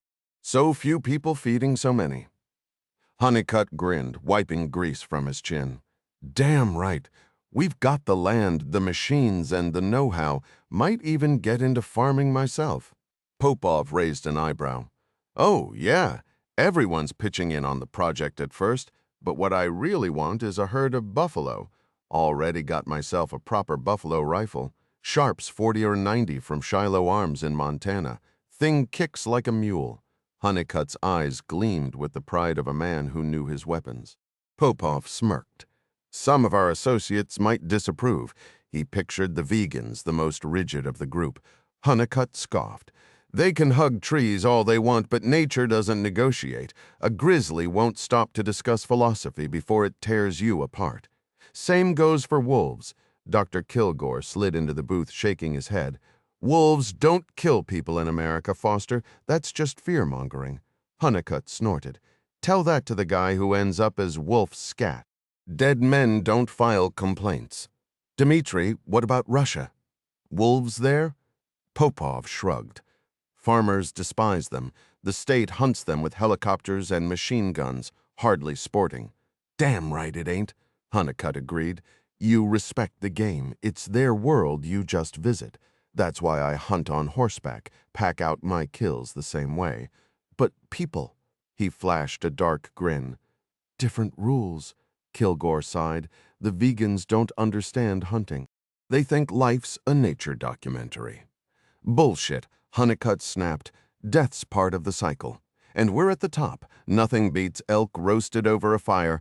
I'll never give that up. Some fish and game warden once tried to tell me when I could hunt. His smile turned icy. Let's just say he won't be enforcing any more regulations. Popov kept his face neutral, though the implication unsettled him. A cop killer over hunting rights. The man was a barbarian with a rifle, dangerous and unpredictable. Finishing his meal, Popov stepped outside. The others followed, Honeycutt fishing a cigar from his saddlebag. Kilgore groaned as they approached the Hummer. Must you smoke in the car? Honeycutt rolled his eyes. I'll hang it out the damn window, John. What, you, the second-hand smoke police now? The hunter's laughter was rough, unapologetic as they climbed in. Yielding to the practicalities of the situation, he rolled down the window and kept his cigar outside as they drove toward the stables. The trip was brief. Popov quickly saddled Buttermilk, the gentle mare, treating her to an apple he'd snagged from the dining hall before leading her out into the open. As he swung into the saddle, his gaze swept across the golden-green expanse surrounding the compound. Just then, Honeycutt emerged astride a striking Appaloosa stallion, a horse Popov didn't recognize, which he assumed belonged to the hunter. Something caught his eye. Is that a gun? Popov asked, squinting. Sure is, Foster replied with a grin, drawing the weapon from its weathered leather holster. Colt Single-Action Army, 1873 model. The very revolver that tamed the frontier, never ride without it. The Russian had only seen such firearms in westerns, never up close. 45 caliber, he ventured. Close. It's a 4.44 Foster corrected. Same round cowboys used in their rifles back in the day. Saves money, kills just about anything. Might not drop a buffalo, but it'll sure stop a deer. Or a man. Popov pressed. Absolutely, Foster said, sliding the revolver back into its holster with practiced ease. This rig? Not period perfect, but it's a three-person's design named after a legendary Native American marshal. Lets you draw faster than a rattlesnake strike. He demonstrated with a flick of his wrist, and Popov couldn't help but be impressed. The man's whole outfit, from the wide-brimmed hat to the worn boots, felt ripped from a John Wayne film. Against his better judgment, Popov found himself warming to Foster's larger-than-life persona. As the group set out, Foster patted his horse's neck. "Got this big boy from a Nez Perce friend, 8 years old. Perfect temperament." The pride in his voice was unmistakable. Their morning ride followed familiar trails, though the scenery never grew stale. Today, they headed north, skirting a prairie dog colony before veering near the rumbling interstate. "What's the closest town?" Popov asked. Kilgore gestured vaguely. 5 miles that way, barely a blip on the map." "Any airport?" "Just a dirt strip for private planes," Kilgore said. "Head east 20 miles, and you'll hit a regional hub, puddle jumpers to Kansas City, then anywhere you please. But we're using our own airstrip for the Gulf Streams, right?" "Damn straight," Kilgore confirmed. "New models can reach Johannesburg nonstop." Honeycutt's eyebrows shot up. "Wait, we could hunt in Africa?" "Sure," Kilgore chuckled, "but good luck hauling an elephant trophy home on horseback. I'd settle for the tusks." Foster joked, "though I'd rather bag a lion." Kilgore smirked. "Funny you mention that. Some tribes swear by eating lion, certain parts. They believe it transfers the animal's strength." McLean snorted. "Does it work? If it did," Kilgore deadpanned, "there wouldn't be a male lion left on the savannah." The group erupted in laughter, the sound carrying across the dawn-lit plains. Added detail. Popov's quiet appreciation for Foster's authenticity, despite initial reservations. Tone shift. The conversation pivots from technical firearm details to bawdy humor, lightening the mood. Popov found himself less entertained by the conversation than his friends. His gaze drifted toward the highway where a Greyhound bus roared past at 70 miles per hour before braking abruptly at a small, nondescript building. "What's that?" he asked. Mark Waterhouse chuckled. "Just a rural bus stop out here in the sticks. You flag it down like an old-time train depot." Dmitri nodded, tucking the information away as he guided his horse eastward. Above them, the local red-tailed hawk circled, scanning the ground for breakfast. No luck this time. The rodent population must have been hiding. After another hour of riding, the group turned back, and Popov found himself beside Honeycutt. "How long you been at this?" the man asked. "Only about a week," Dmitri admitted. Foster grinned. "Not bad for a greenhorn. Want to get better?" "Absolutely. Faster, smoother. Well, how about tonight, right before sunset?" "Perfect. Right after dinner." "Deal. Meet me at the corral. 6:30 sharp." Popov agreed, already imagining the quiet thrill of riding under a sky full of stars. Meanwhile, in the Javits building, Chatham had an idea. "This Russian, Serov, we've got his passport photo, right?" Sullivan nodded. "Let's hit the banks near his apartment. He's got to have one close by." "Makes sense. Let's move fast on this." Sullivan agreed, already dialing up the urgency. Over the phone, Clark's voice cut through Baker's afternoon. "Any leads on Serov?" "Not yet," Baker admitted. "These things take time, but we'll find him if he's here." "Time's not exactly on our side," Clark pressed. Baker suppressed a sigh. The CIA man didn't get how real police work functioned, methodical by the book. "We'll get him, John. You got the Brits on it, too?" "Yeah, but who knows how many aliases he's got. A pro like him, probably a whole wardrobe of fake lives."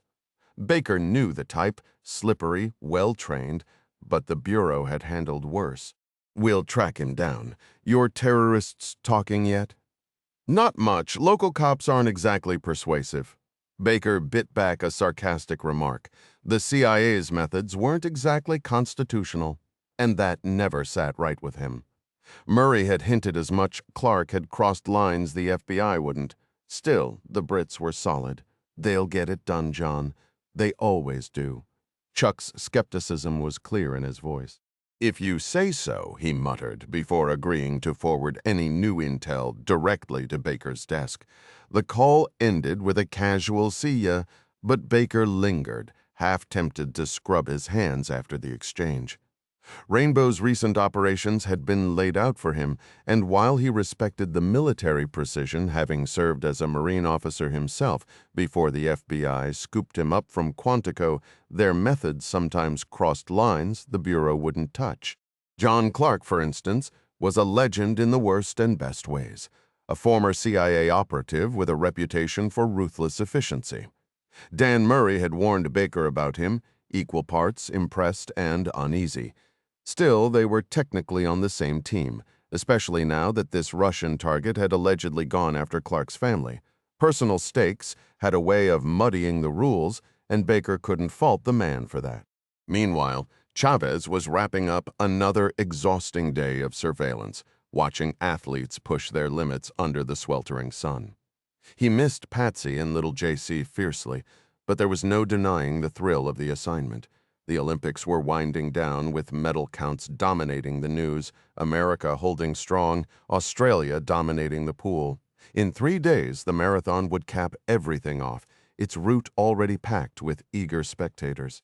Runners scouted the course, testing their legs on the pavement, though Chavez couldn't fathom how anyone endured that kind of punishment. Modern shoes helped, but 26 miles was a brutal ask. The games had been flawless, a testament to Australia's meticulous planning. Security was airtight, the local cops and SAS teams sharp as knives, backed by global security's top-tier gear. If anything, Chavez felt redundant. The only real issue? The unrelenting heat. Medics were swamped with heat stroke cases, hundreds hospitalized, thousands treated on the spot. Spectators wilted on curbs, too stubborn or dazed to seek help. As he stretched out in bed, Chavez smirked. For all the hype, this mission had been one long vacation. Maybe he'd suggest global security to Clark. Good intel never hurt. Then again, with luck, he'd be home before the flame even flickered out. Chavez wasn't particularly bothered by the scorching heat. He'd never been one to shy away from a little sweat. But he still took it easy, just like everyone else in the Olympic Stadium, thankful for the misting system overhead. The media had even featured it in a segment, which was great publicity for the U.S. company behind the innovation. Rumor had it they were considering adapting the tech for golf courses in Texas and other sweltering regions. The sudden drop from blistering 95 degrees to a refreshing 80 made the afternoons bearable, almost like stepping into a cool shower. The shaded walkways were packed with people seeking relief from the relentless sun. As Chavez drifted off that night, he couldn't help but think how lucrative a sunscreen stand would have been. Warnings about the thinning ozone layer were plastered everywhere, a grim reminder of the dangers of skin cancer. Like everyone else, he and his team made sure to lather on the protection each morning. A few more days, and they'd be back in Britain, where their tans would stand out against the pale locals, and the so-called heat wave would barely crack 75. The Brits acted like it was a desert out there. Chavez smirked, recalling that old tune about mad dogs and Englishmen braving the midday sun. Times must have been different back then, he mused before sleep took him. Meanwhile, Popov saddled Buttermilk as the evening sun lingered. The mare, well-rested and fed, greeted him eagerly, especially after he offered her another crisp apple, her version of a cold beer after a long day. Jeremiah Honeycutt's horse was smaller, but built like a tank, his gray coat marked by a striking charcoal blanket pattern that gave the Appaloosa its name. Foster Honeycutt arrived, hefting his oversized western saddle onto Jeremiah's back before tightening the straps. Popov noted the final touch, the hunter strapping on his Colt revolver before swinging up into the saddle. The stallion seemed to come alive under his rider, head held high, ears twitching for commands. A soft cluck, and Jeremiah moved smoothly alongside Buttermilk. "He's impressive," Popov remarked. "Best I've ever ridden," Honeycutt replied, giving Jeremiah's neck an affectionate pat. Appaloosas are the real deal, smart, sturdy, and versatile.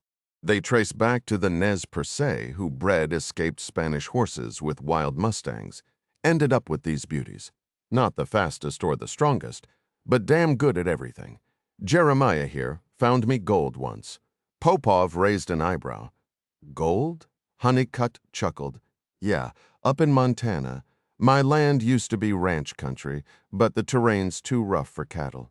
One day I let Jeremiah drink from a mountain stream, and there it was, something glinting in the water. He stretched the memory clearly a fond one. Foster held up the gleaming chunk in his palm, sunlight catching the veins of gold threaded through quartz. Best kind of formation there is, Dmitri. Found a decent deposit on my property. How much hell if I know, and honestly, who cares anymore? Popov twisted in his saddle, leather creaking. Who cares? Men have slaughtered each other for this metal since the dawn of civilization. A dry laugh escaped Foster as he pocketed the specimen. Not for much longer. That whole game's about to end permanently. The Russian's brow furrowed. Explain this madness. You really don't know? Foster studied him, then shrugged. The Olympics were wrapping up. What did secrecy matter now? They call it Shiva. Picture this, global security, Henriksen's crew. They've got access to Sydney's stadium systems. Last day of the games, that air conditioning circulates something special. Next thing you know, every plane leaving Australia becomes a delivery service for the end of the world.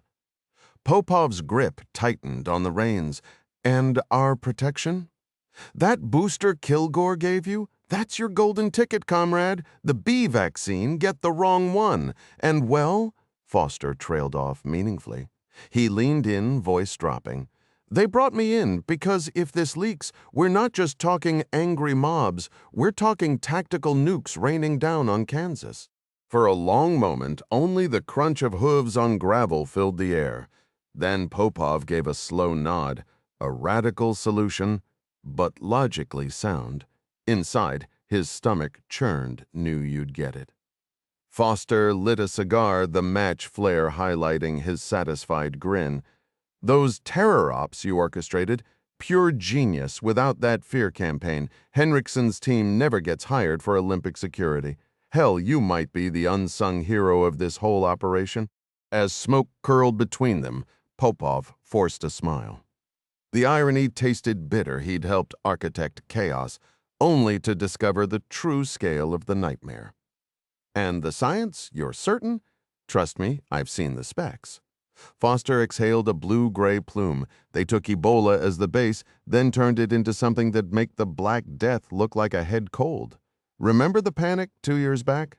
That was just the warm-up act, Popov remembered. He remembered the quarantined cities, the bodies piling up in Moscow's streets. Most of all, he remembered the American president's broadcast, the one that had frozen his blood. Now these fanatics had weaponized that horror into a planet-wide cleanse. The horses plodded onward, carrying them toward a horizon that, if Foster was right, very few would live to see. The real game-changer here is the A vaccine. While the initial outbreak might claim millions of lives, the true devastation lies in the psychological impact. Horizon's live virus vaccine, similar to the Sabin polio vaccine, has been modified, but not to stop Shiva. Instead, it spreads the virus with symptoms appearing within a month to 6 weeks. Lab tests confirmed it. Kirk played a role in those experiments, abducting people off the streets to test both Shiva and the vaccine. Even the initial delivery system prepped for Sydney performed flawlessly. Popov exhaled slowly, his gaze drifting toward the distant interstate. Changing the world is no small task, he mused. Needs to happen, Honeycutt replied, striking a match to light his cigar. He let it burn down before flicking it away carefully, no sense risking a wildfire. Breitling's a damn genius for seeing the big picture and having the guts to act. Without this, everything we know is gone. Popov nodded, keeping his tone measured. The man was brilliant, no doubt, but also dangerously detached. The logistics alone must have cost a fortune. Close to $1 billion, Honeycutt agreed, puffing on his cigar, and that's just this facility. There's another one in Brazil, smaller, tucked somewhere west of Manaus. Never been. Too much jungle for my taste. Give me open plains any day. Africa's where the real adventure is. Gonna hunt myself a lion with my 375. Popov matched his pace, though Buttermilk's rhythm threw him off at first. He adjusted, guiding the mare alongside Jeremiah. So you're turning this place into the Wild West? Part of the plan, Honeycutt said with a grin. Living free, carrying my revolver. Not a pistol, Dmitri. Just like the old-timers. Maybe find a woman who gets it, build a cabin in the mountains. No Crow warriors to worry about this time. Popov hesitated, then asked, mind if I hold it? Honeycutt handed it over, barrel up. Just cock the hammer and squeeze, but keep a tight rein. Jeremiah's used to gunfire, but that mare might spook. Popov steadied Buttermilk, cocked the Colt, and fired at a surveyor's stake. The shot clipped the wood, sending a splinter flying. The mare flinched, but settled quickly. Honeycutt chuckled. Not bad for a city boy. Popov hadn't lost his touch with a gun. Feels good, doesn't it? Honeycutt remarked, patting the revolver in his hand. Nothing beats the balance of a single-action army. Best damn handgun ever made. Popov nodded, his voice calm. Yes, very nice. Then he shifted, noticing Honeycutt perched on his stallion. Jeremiah just a few yards away. Close enough. Without hesitation, Popov thumbed back the hammer, pivoted, and fired straight into the hunter's chest before the man could even register the betrayal. Honeycutt's eyes flashed with shock. Whether from the sudden violence or the bullet tearing through his heart didn't matter. The impact held him upright for a breathless moment before he toppled backward, lifeless onto the prairie grass.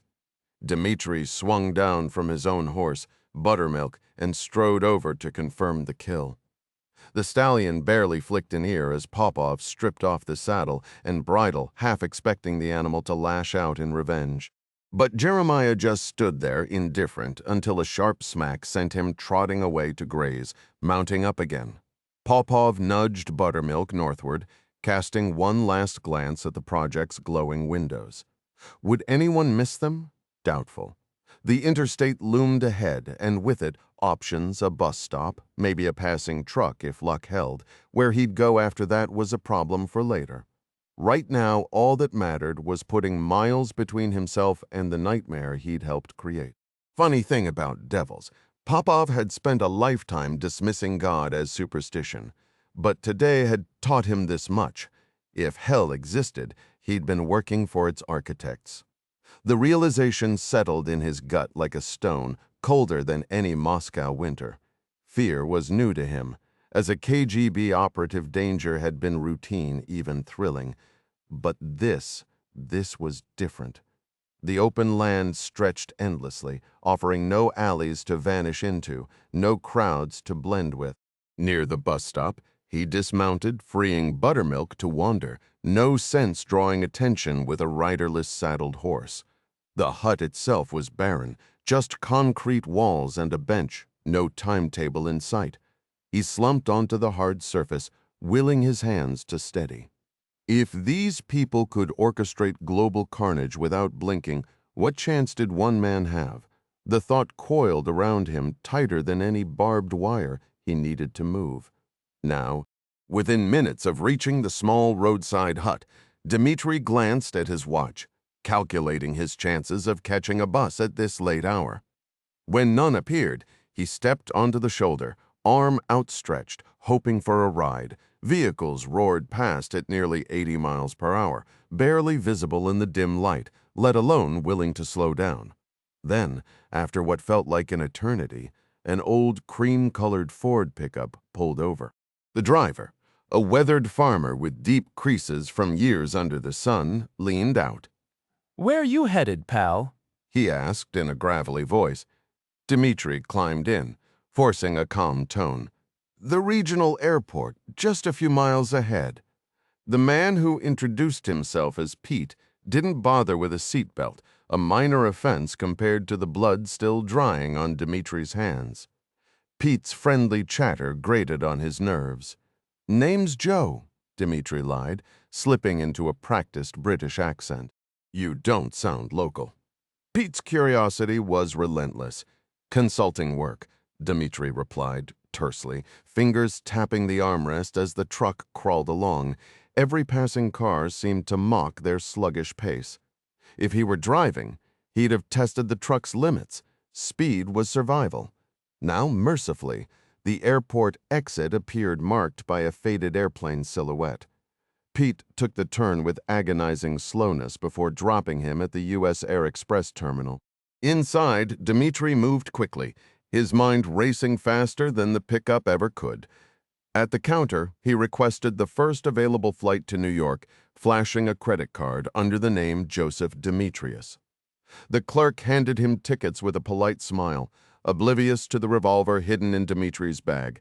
A quick detour to the restroom was out of the question. He had more pressing business. Spotting a trash bin near the departure gate, he discreetly wiped down the gun and discarded it, exhaling only after scanning the terminal one last time. The weight of the weapon was gone, but the stakes had never been higher. No one had paid him any attention, just as he'd hoped. After a quick inspection confirmed the saddlebags were truly empty, he breezed through security without setting off the metal detector. Grabbing the worn leather bags from the conveyor belt, he made a beeline for the restroom. Emerging moments later, feeling refreshed.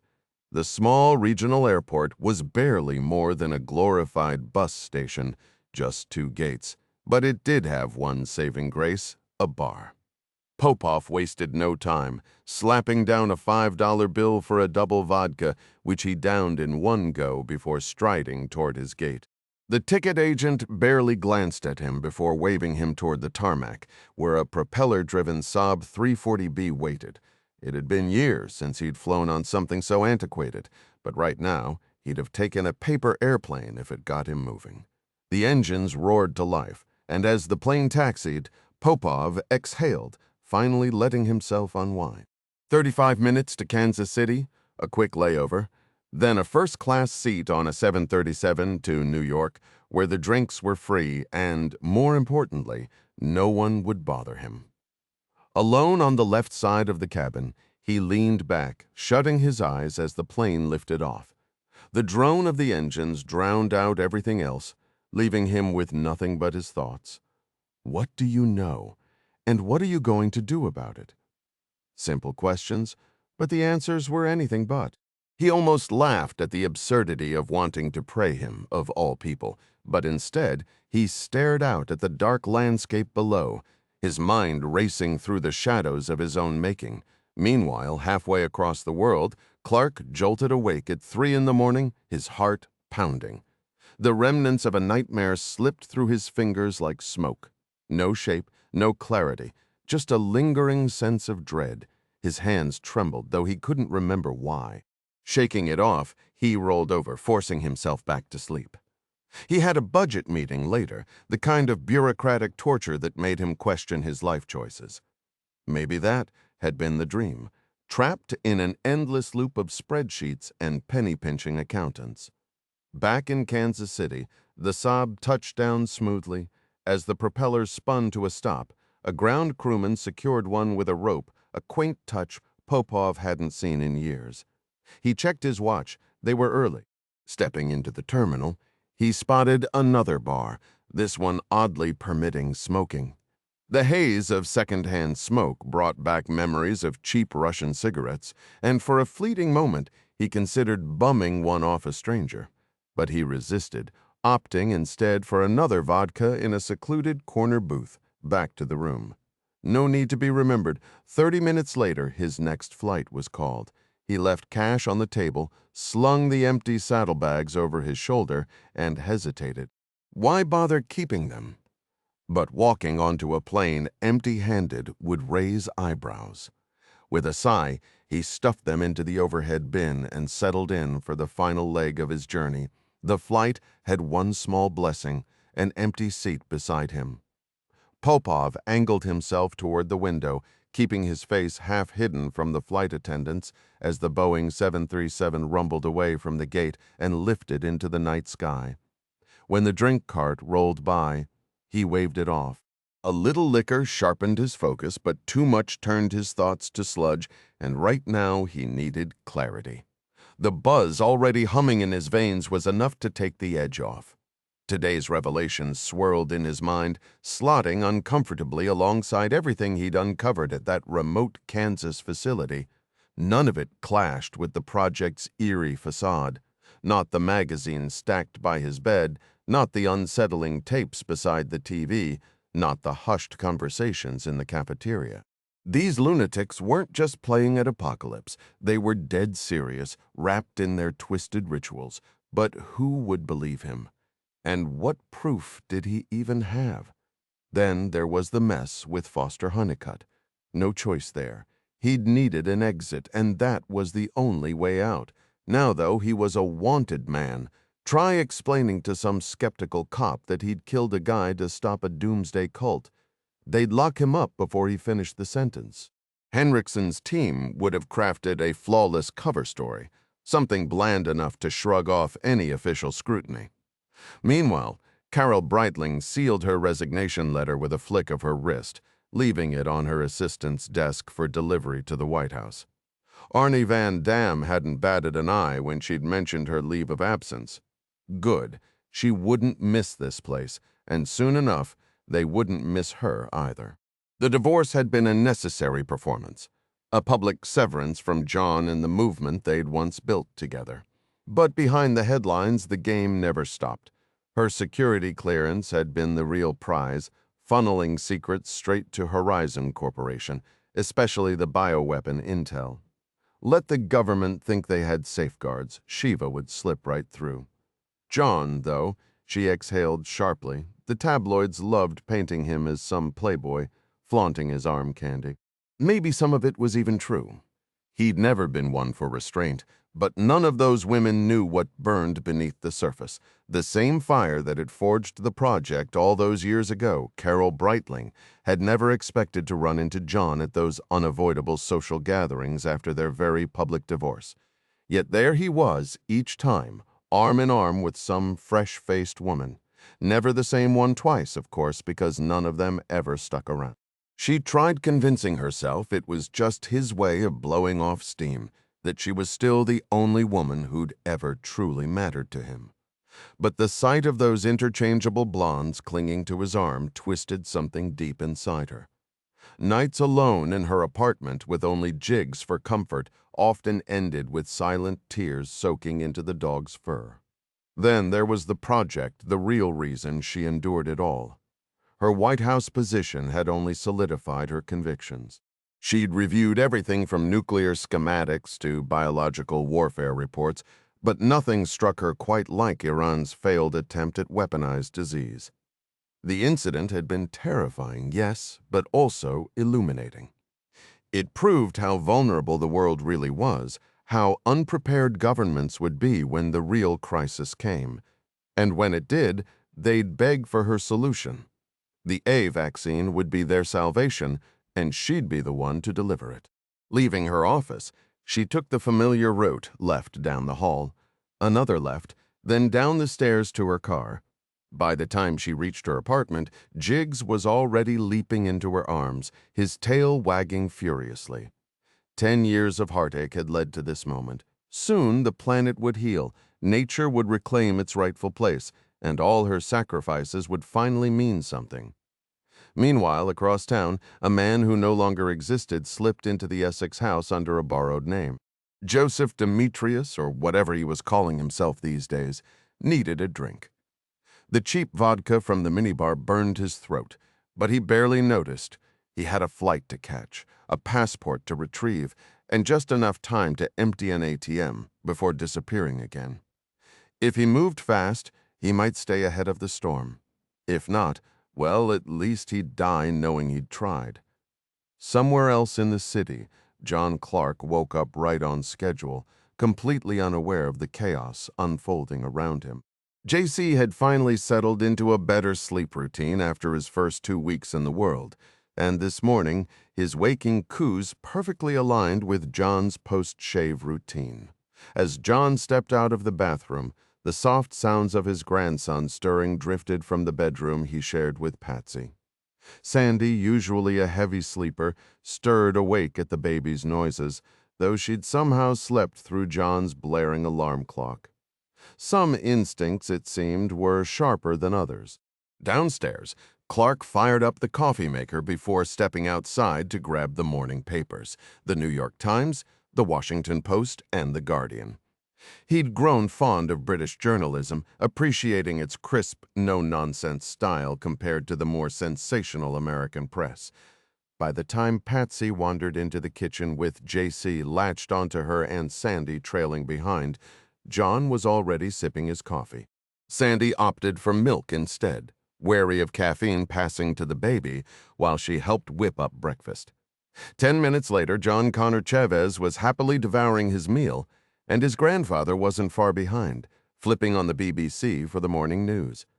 The radio and papers agreed. The world was quiet, at least for now.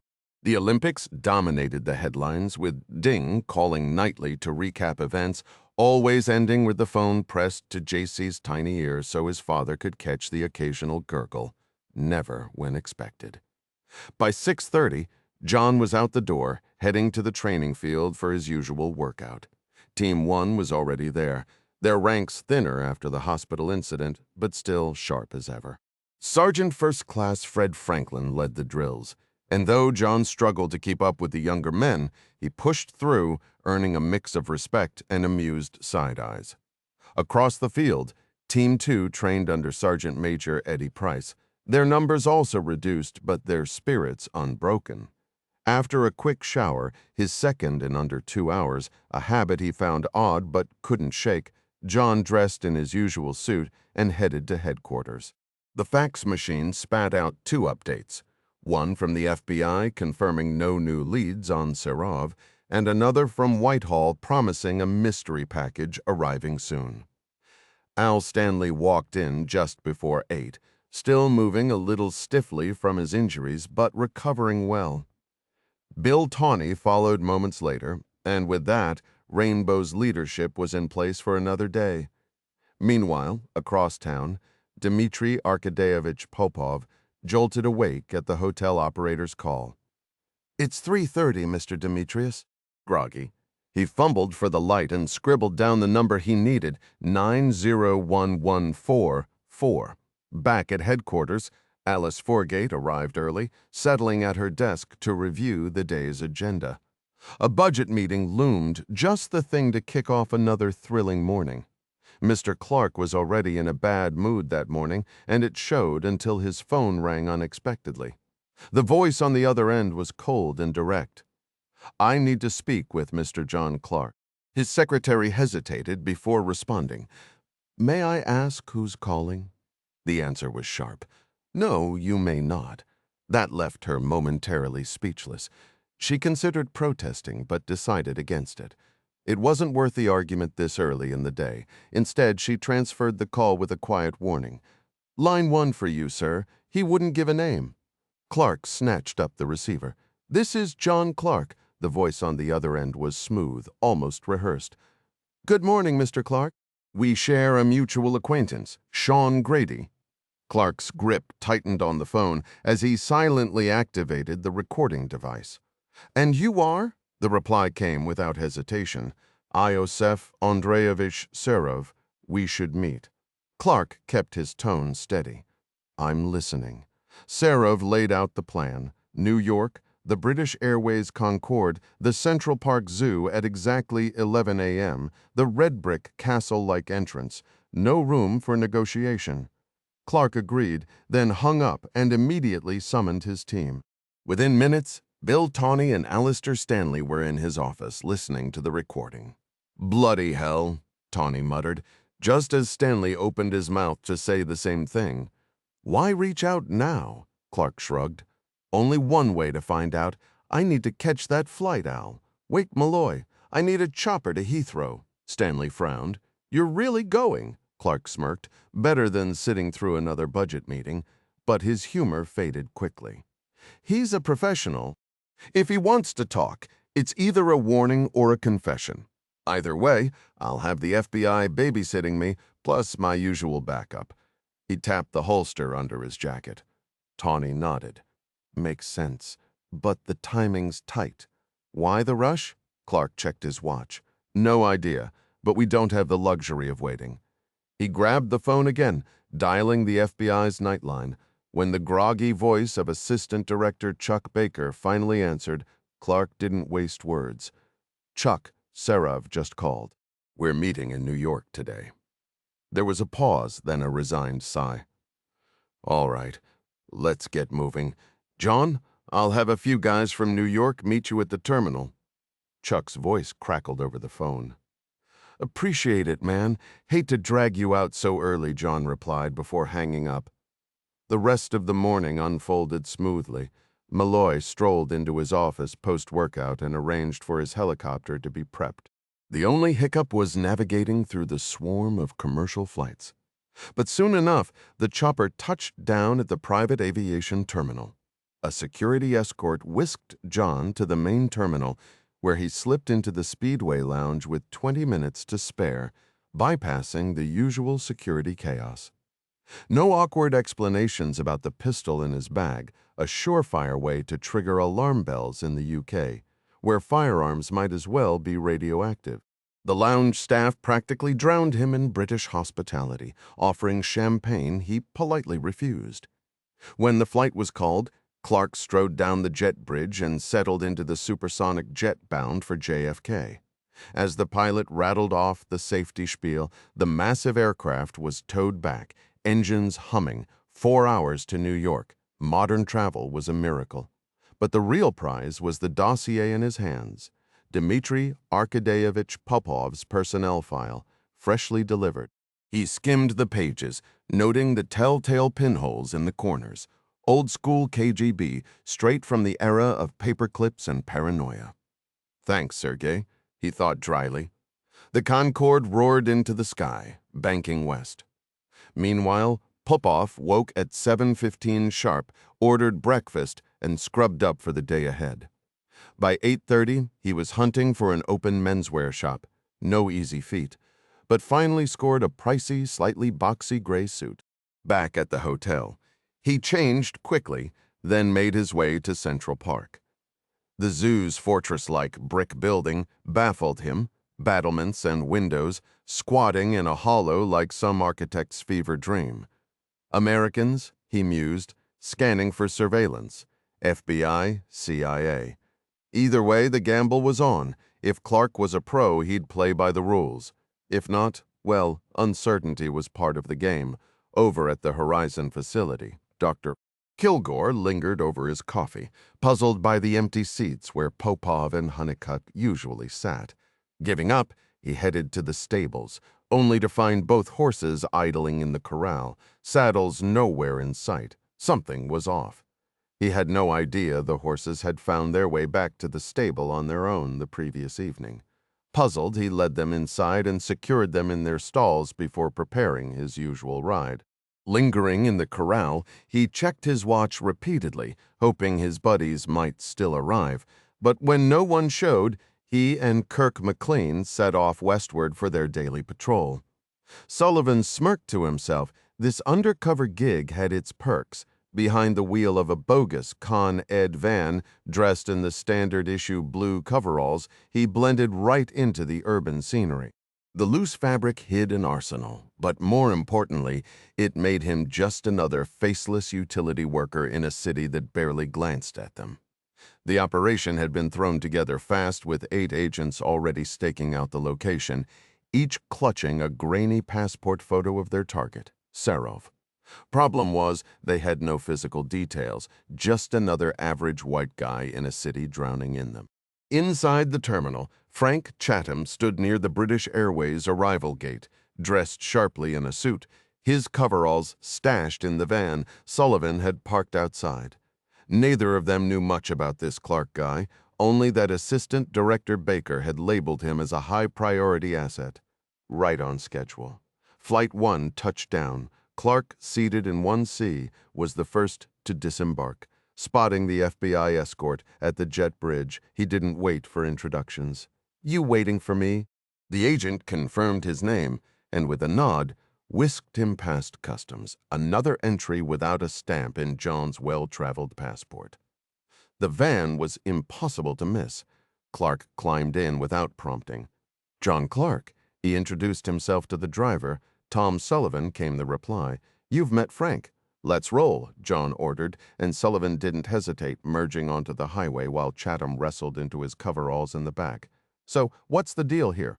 Chatham asked, finally zipping up. I'm meeting someone, Serov. Sullivan cut in, gripping the wheel. Yeah, though his real name's Popov, Dmitry Arkadeyevich, ex-KGB colonel, specializes in terrorist networks. Probably has more shady contacts than Verizon has customers. This, the guy behind the attack on... Yeah. John's voice was flat. My wife and daughter were the main targets. Chatham froze mid-zip. Jesus, and you're sitting down with this scumbag? Business is business, John said, though he wasn't entirely convinced himself. Who are you, exactly? Used to be agency. Different gig now, but we coordinate with the Bureau. Mostly Gus Werner, but Baker's been looped in lately. You part of the team that handled that hospital mess in England. I run the team, Clark admitted, but keep that quiet. No problem, Sullivan said. You're tracking Serov? One of many cases on my desk. What intel do you have? John pressed passport photo. Figured you'd have that. Better. I've got his old KGB file photo, full frontal and profile, like a mug shot. It's a decade old, though. What else? Bank records, credit cards, a P.O. box, still hunting his actual address. What's the charge? Conspiracy, mainly, Sullivan answered. The charges were serious, conspiring to promote terrorism and illegal drug trafficking. The laws were intentionally broad, perfect for situations where the details remained murky. Can we take him down? Someone asked. Absolutely. The moment we spot him, Chatham responded from the back. Should we move now? Clark hesitated, shifting in the stiff seat as the New York skyline loomed closer. He still couldn't shake the unease gnawing at him. Whoever was behind the threats against his family would pay soon. His jaw tightened as he glared at the city, unnoticed by the FBI agents around him. Meanwhile, Popov scanned the crowd, spotting what he assumed were two plainclothes agents, plus a couple of uniformed officers who might or might not be part of the surveillance net tightening around him. He had no choice but to proceed. This meeting had to happen in public. Walking straight into an FBI trap wasn't an option. His plan was simple. Head south toward the subway, ditch his jacket, throw on the hat stuffed in his pocket, and vanish into the chaos of the city. He figured his odds were 50-50, but at least no one would risk gunfire in the middle of Manhattan. The van rumbled across the East River, weaving through congested streets. Clark checked his watch. "We're early," Sullivan said. "Good," Clark muttered, forcing himself to stay calm. Emotions had no place here. Whoever this Russian was, he'd requested the meeting urgently. That meant something. Clark took a slow breath, pushing aside thoughts of revenge. Curiosity took over. If Popov knew Clark was aware of his crimes, why risk this? The van pulled over.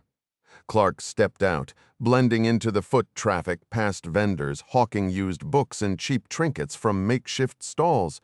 Behind him, the FBI agents played their roles poorly, pretending to be utility workers. Clark descended the stairs, eyeing the old brick building ahead, a relic from another era. Then a voice behind him. "Good morning, John Clark." Clark didn't turn immediately.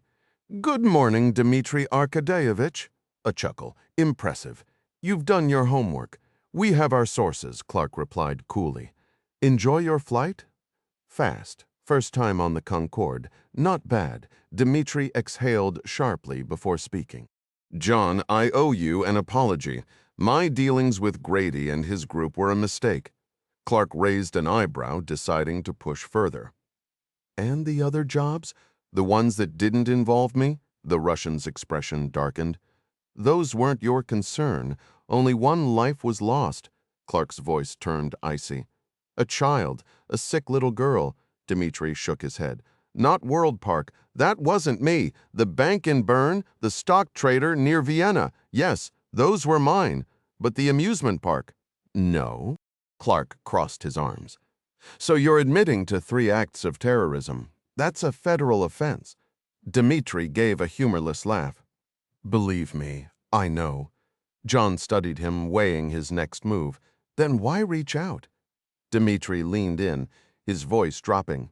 Because I have something you need, the reason behind these missions and the man pulling the strings. It's worse than you think. I only pieced it together yesterday. Clark's patience wore thin. Spit it out. Dimitri's next words hit like a hammer. The goal is to wipe out nearly every person on Earth. Clark froze mid-step, finally turning to face him. The man matched his KGB file photo, sharp features, calculating eyes. You expect me to buy that? Dmitri didn't flinch. Yesterday, I was in Kansas. I learned the full scope of this project. I put a bullet in the man who explained it. Foster Hunnicutt, a hunting guide from Montana, used his own .44 Colt. Hitched a ride to the nearest airport, then Kansas City, then here. Called you 8 hours ago. He gestured around them. I know you've got FBI surveillance. You could snap your fingers and have me cuffed. Yet here I am? Does that sound like a joke to you? Clark's jaw tightened. Fine. Let's move this to a secure location. Your word you won't bolt, Dmitri smirked. You're CIA. You know how this works. A beat passed before Clark nodded. You've got my word if you're honest. Dimitri's voice cracked. John, I wish I weren't. The raw terror in his eyes. No, something deeper, struck Clark. Then came the word comrade. That meant trust or desperation. Move, Clark ordered, pivoting toward Fifth Avenue. Across the street, an FBI agent keyed her radio. Target acquired. Serov's with Clark. They're heading east. Frank Chatham's voice crackled back. You serious? The van idled nearby. Clark yanked the door open. Safe house, now. Dmitri climbed in without protest. 10 blocks later, they were inside, the door locking behind them. The game had changed. The safe house was an unassuming 4-story brownstone in New York, donated years ago by a wealthy businessman after the FBI rescued his abducted son. Primarily used for debriefing UN diplomats with ties to U.S. intelligence, it had once hosted Arkady Shevchenko, the most senior Soviet defector in history. Behind its ordinary facade lay advanced security measures, surveillance rooms with recording equipment and plush seating, far more comfortable than your typical interrogation setup. A junior FBI agent usually stood guard, more of a formality than a necessity. Chatham led Clark and Popov to the top-floor interrogation room, a sterile space with no windows. The setup was thorough. Microphones, a reel-to-reel recorder, and a hidden camera behind a two-way mirror. Clark kicked things off, stating the date, location, and participants himself, Popov, and the 2 FBI agents. Popov, a retired KGB colonel, looked visibly uneasy as he began recounting his involvement with international terrorism.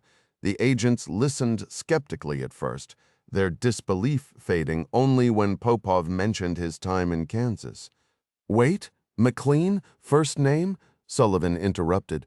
Kirk, maybe Kurt, Popov replied. Hunnicutt told me they snatched people in New York as test subjects for Shiva. Chatham muttered a curse. What's this guy look like? Popov described him in precise detail. Hair, eyes, everything.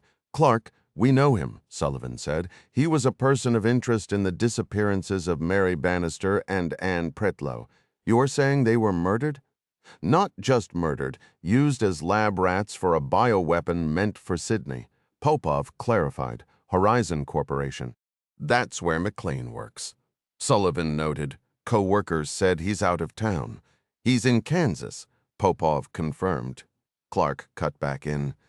Dmitri, how do they plan to release the virus? Through the stadium's air system, Popov said. That's all Foster told me. Clark's mind raced.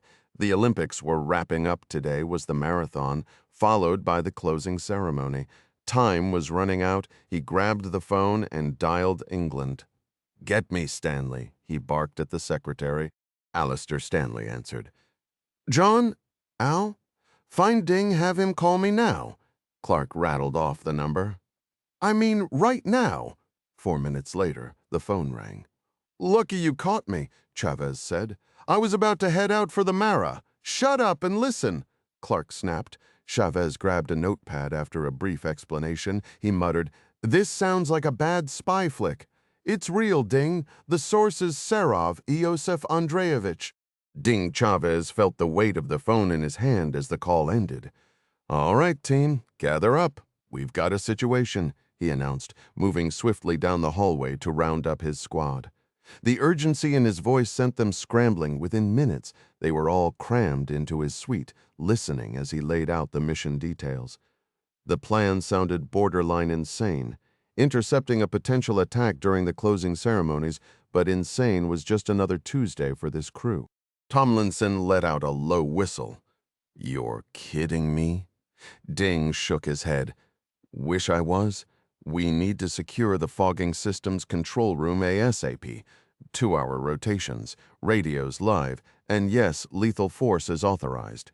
Noonan, ever the skeptic, frowned. This whole thing smells off, Ding. Doesn't matter. We move anyway. Chavez shot back, already on his feet. Meanwhile, John Breitling was savoring the moment with his ex-wife Carol. 10 hours, he murmured, grinning like a man who'd just won the lottery. The project goes live. She rushed into his arms, breathless with excitement. Henriksen, ever the pragmatist, chimed in. Gearing set. He'll activate Shiva right before the ceremonies. And the weather's playing along. Sydney's hitting 97 today. People will be gulping down that fog like it's their last drink. Back at the stadium, Chavez wiped sweat from his brow, the heat already oppressive. He needed to find Colonel Wilkerson fast. Spotting him in the security hut, Ding cut straight to the chase. Frank, where's the fog system's pump room? Wilkerson raised an eyebrow. Section 5, left of the ramp. Why? Ding forced a casual shrug. Call it professional curiosity. Mind if I take a look? Wilkerson chuckled. You're the second person today asking that. Colonel Gearing beat you to it. Chavez's pulse spiked it, but he kept his voice steady. Humor me. Paranoia pays the bills. With a sigh, Wilkerson handed over the key and alarm code. 113366, knock yourself out. Ding committed it to memory, then bolted to rejoin his team. Time was running out, and so was their margin for error. Noonan shot Chavez a look. You didn't mention the issue to them, did you? Chavez gave a quick shake of his head. Not my call. John made it clear this stays in-house. Noonan frowned, rubbing his temple. And if these guys are packing heat? Chavez adjusted his holster with a dry chuckle. Then we follow protocol, Tim. You know the rules, measured response, minimum necessary force. The FBI agent exhaled sharply, already picturing jurisdictional headaches and paperwork. This could spiral fast. Chavez clapped him on the shoulder. Relax, we're professionals. We'll handle it smart. Kirk McLean's routine at the project was mind-numbingly simple. Monitor, environmental controls, double-check pressure seals, log readings that never budged from their safe zones. The redundancy baffled him, with the entire staff vaccinated against Shiva. What was the point of all these backup systems? Then again, John Breitling had a reputation for over-engineering safety. Fine by him. After finishing his rounds, Kirk craved movement, open air. He grabbed the keys to a Hummer from transport, but instead of driving, he veered toward the stables. His quarter horse, Dusty, stamped impatiently as Kirk saddled up. The ride north was pure therapy, wheat fields giving way to prairie dog colonies, the interstate, a distant smudge on the horizon. Then he spotted the buzzards, 6 at first, then a dozen, their ragged black silhouettes wheeling low over something in the grass. Turkey vultures, locals called them, though the name was wrong. Nature's cleanup crew, ugly but efficient. Kirk nudged Dusty closer at a walk. Curious, the birds scattered briefly, but held their ground too focused on their feast to care about a man on horseback. Up close, the scene was grimly fascinating. The vultures tore at their prize with surgical precision, beaks slick with blood. Kirk wrinkled his nose, but didn't look away. This was the raw truth of things. Life recycled itself, messy and relentless. From this distance, he couldn't tell if the carcass was a deer or an antelope, just that it had drawn a small army of scavengers. What killed it? Old age? Disease? The birds didn't care, and neither, he supposed, did the universe.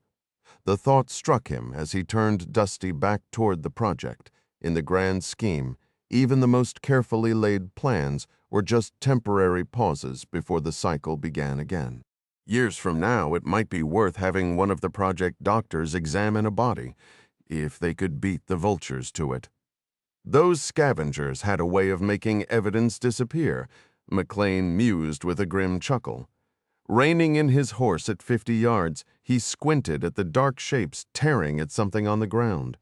The victim, if that's what it was, wore a plaid shirt now stained and torn. Closing the distance, the buzzards reluctantly abandoned their feast, their beady red eyes glaring before they flapped into the air with indignant squawks. McLean's stomach turned as he got closer. The throat was torn open, the spine visible in places, the shirt shredded by razor-sharp beaks. The face was unrecognizable, but the hair familiar. Christ Foster, his voice was barely a whisper. A few steps more revealed the small, precise bullet hole in the center of the shirt. McLean didn't bother dismounting. The scene was clear. Foster hadn't just died. He'd been executed. Hoof prints nearby suggested at least 2 riders had been here. McLean didn't linger. Digging his heels into his quarter horse, he raced back to the project, the animal heaving by the time they arrived. Without wasting a second, he jumped into his Hummer and sped off to find John Kilgore. Meanwhile, Chavez stood in a sterile industrial room surrounded by pipes and the hum of machinery. The place was unremarkable, just steel, plastic, and a running pump.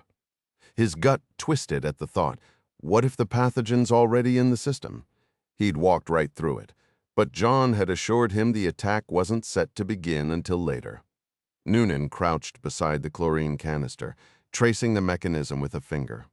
"Easy swap," he muttered. "Shut the valve, wrench it off, slap the new one on, 30 seconds tops. And if it's already been done?" Chavez asked. Noonan's expression darkened. "Then we're screwed. Hope you're Intel's solid partner?" Chavez inhaled. The faint chlorine scent in the air was almost comforting, like city water. It killed germs, right? He clung to that thought. Who the hell would do this? Noonan muttered.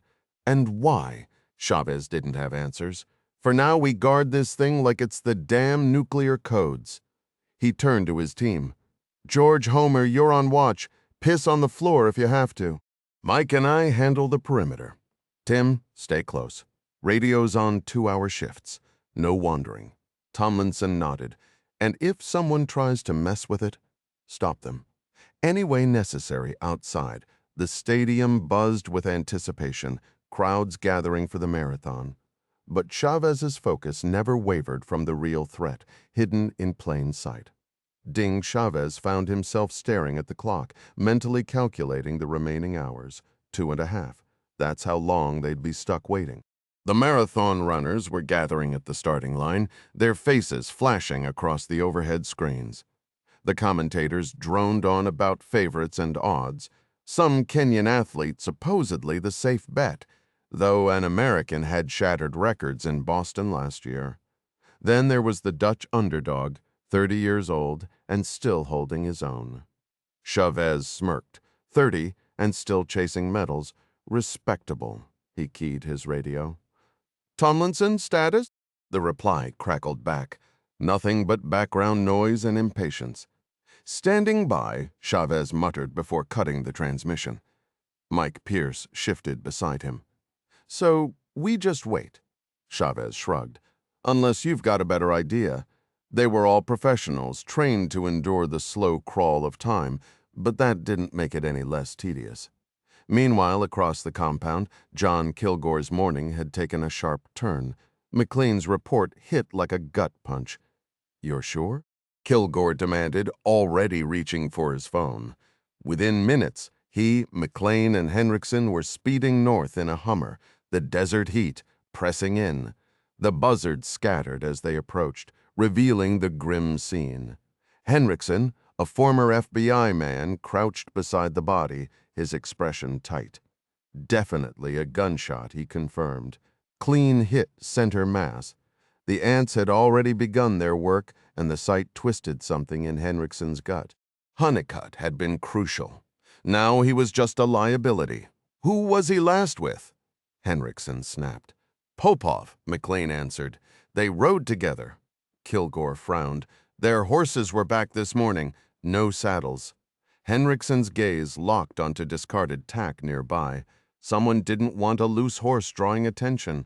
A cold realization settled over them. Find Popov, Henriksen ordered. Now, Kilgore exhaled sharply. He wasn't at breakfast. The pieces clicked into place, ugly and undeniable.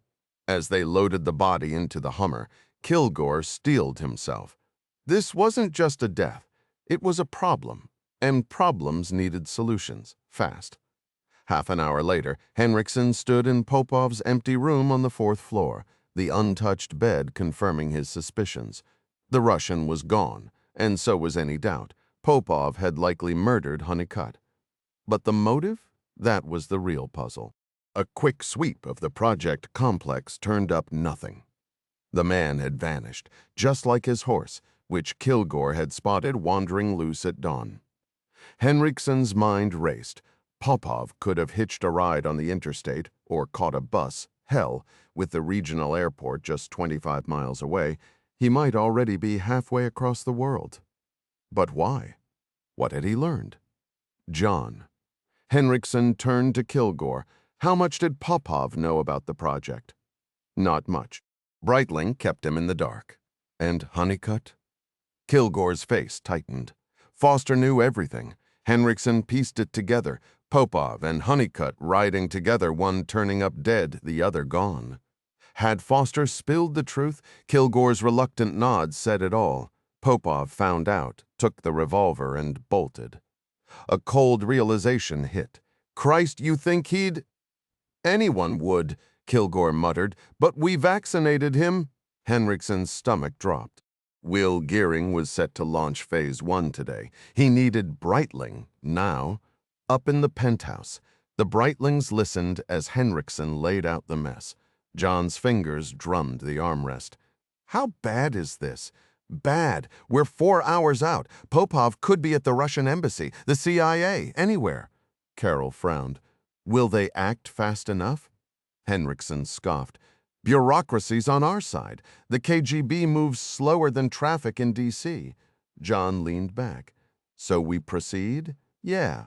I'll warn Gearing. You trust him? After all this time? Hell yes. If he talked, we'd already be in cuffs. John exhaled.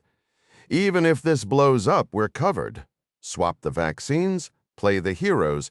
No evidence, no witnesses, just ashes and lawyers. The room fell silent. John glanced at Carol. The plan was solid, but somewhere out there Popov was running, and time was running faster. They had sacrificed too much. Time, relationships, personal lives, all for their grand vision of protecting nature. Walking away now wasn't an option, even if that Russian defector blabbed to someone who would believe him in time to halt their plans.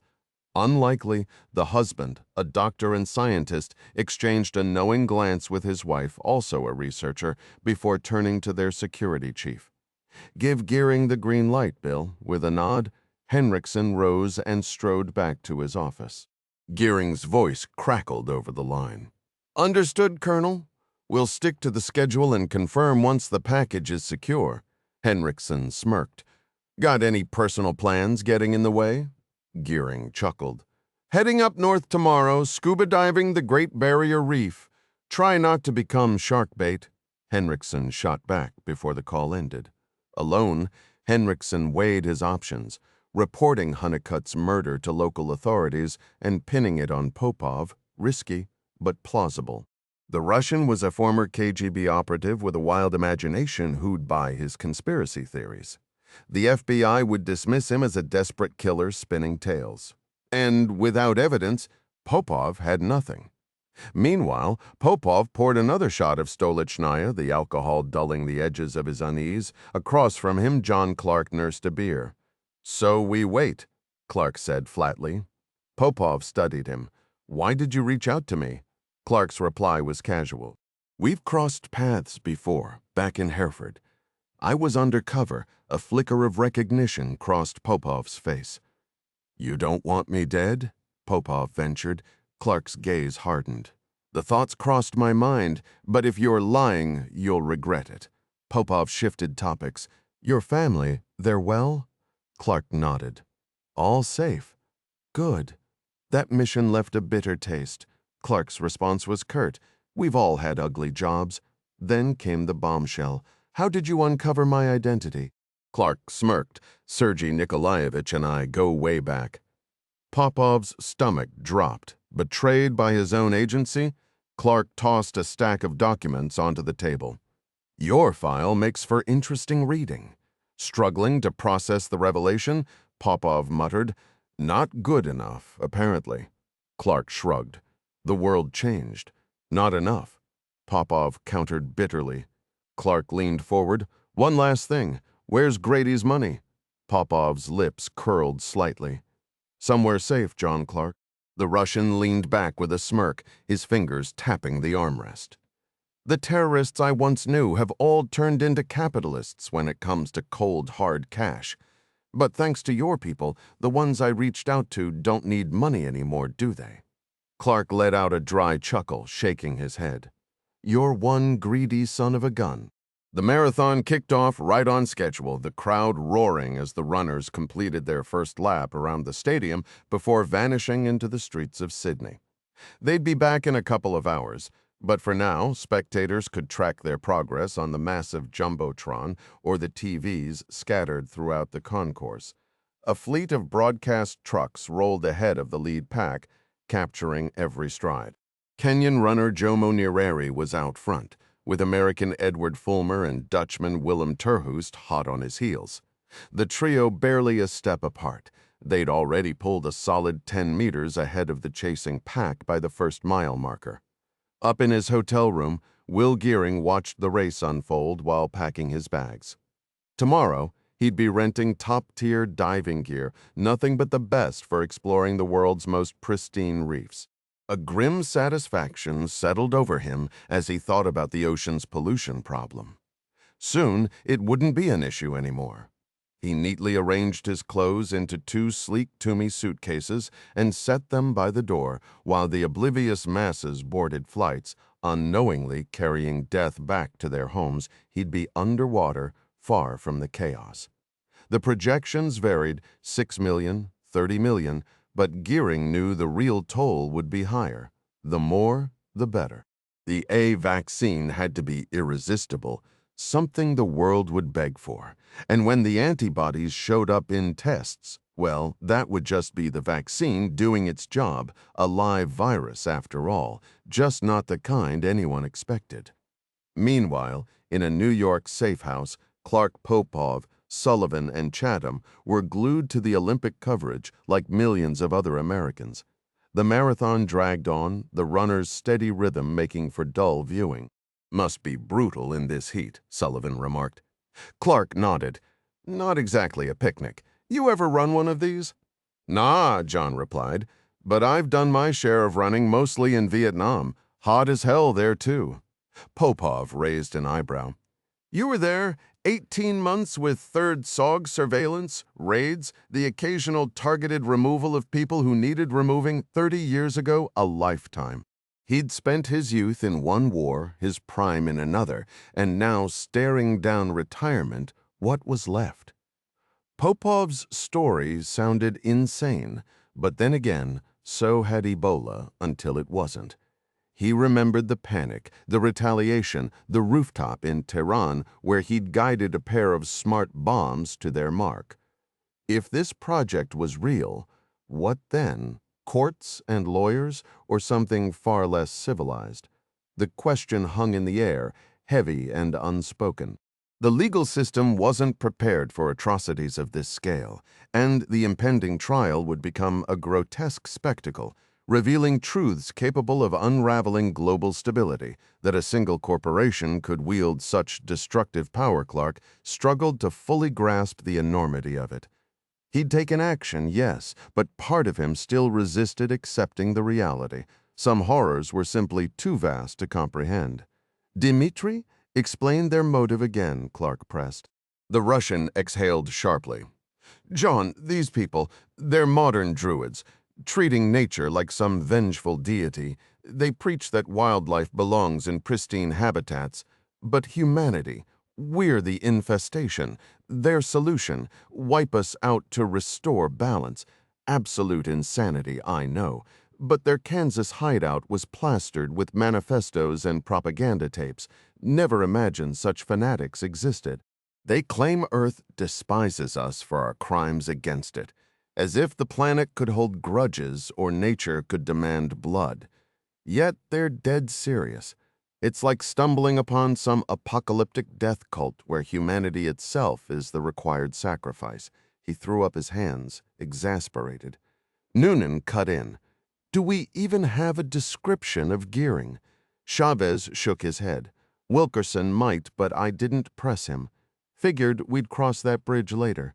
The FBI agent rubbed his temples. Ding! Tell me this isn't actually happening. Wish I could, Chavez muttered. They moved to a snack kiosk, grabbing sodas before stationing themselves near the pump room's blue door.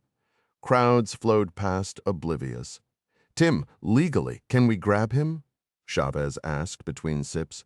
Noonan nodded. Conspiracy to commit mass murder, domestic origins, American perpetrator.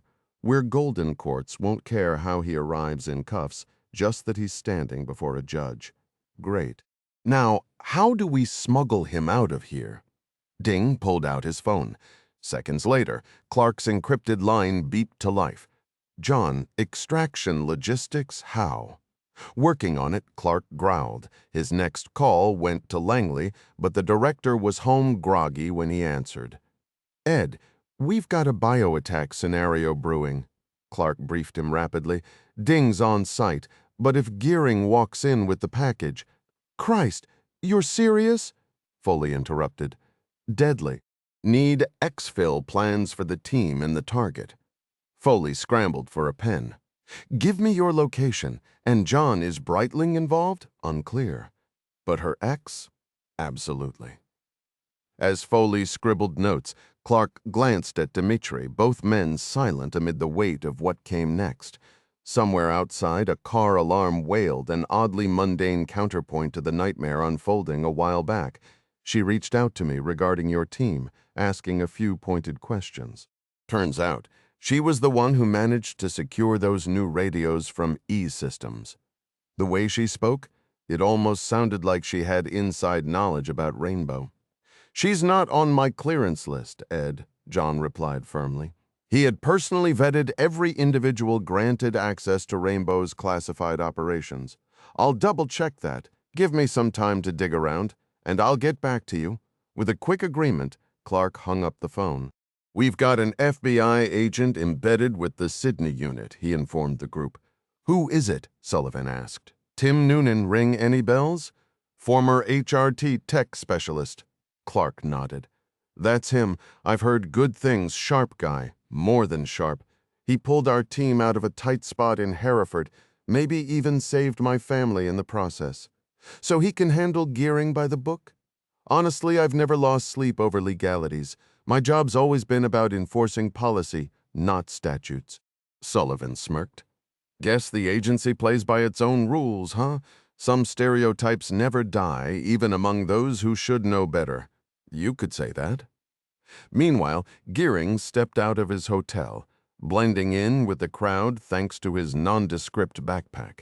He hailed a cab just outside, the marathon's finish line barely 30 minutes away. Scanning the bustling sidewalks, he noted the easygoing demeanor of the locals. Australia had been welcoming, its landscape serene.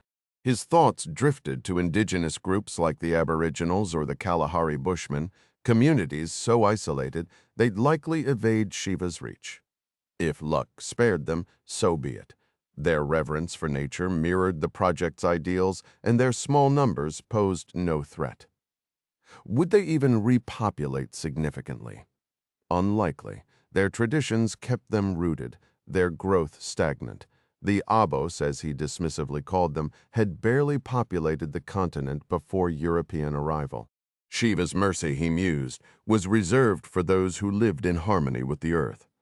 The thought soothed him, even as his gaze swept over the oblivious crowds outside his cab.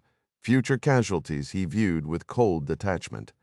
The taxi pulled up near the stadium. Tipping generously, Gearing strode toward the entrance, flashing his security pass. A chill ran down his spine. This was it. He'd release Shiva into the foggers, then walk straight into the mist, gambling his life on the untested B vaccine. Death awaited if it failed, but he'd long accepted the risk. Inside, Noonan eyed the race. Terhust is pushing hard, going for a record despite the heat. Runners struggled, some slowing for water, others dousing themselves in makeshift showers. "Bad move," Chavez muttered, checking his watch. "Those cold shocks just lock up your muscles." He grabbed his radio, unimpressed by the spectacle of exhausted athletes trading performance for momentary relief. "Tomlinson, this is Chavez." The familiar voice crackled through Ding's earpiece. "Coming to take over your position. Copy that, boss. We're ready for relief." The sergeant responded from inside the secured room. Chavez motioned for Pierce and Noonan to follow as he stood, leading them toward the blue door just a short distance away. The knob turned easily under his grip, and they stepped inside. Tomlinson and Johnston had been waiting in the shadows near the far corner, emerging only when they recognized their teammates. "Stay sharp and stick together," Chavez reminded the two sergeants as they prepared to leave. "Got it," Johnston muttered on his way out, rubbing his temples to clear the persistent hum in his ears. The noise from the machinery wasn't deafening, but it was relentless, a deep, rhythmic thrum that settled into your bones like the distant buzz of a swarm. Chavez found it grating, like an engine that wouldn't quit. Noonan frowned, glancing around. Why leave the lights on? Good point. Chavez reached for the switch, plunging the room into near-total darkness, save for a thin sliver of light creeping beneath the heavy steel door. He moved carefully along the wall, avoiding obstacles until his vision adjusted.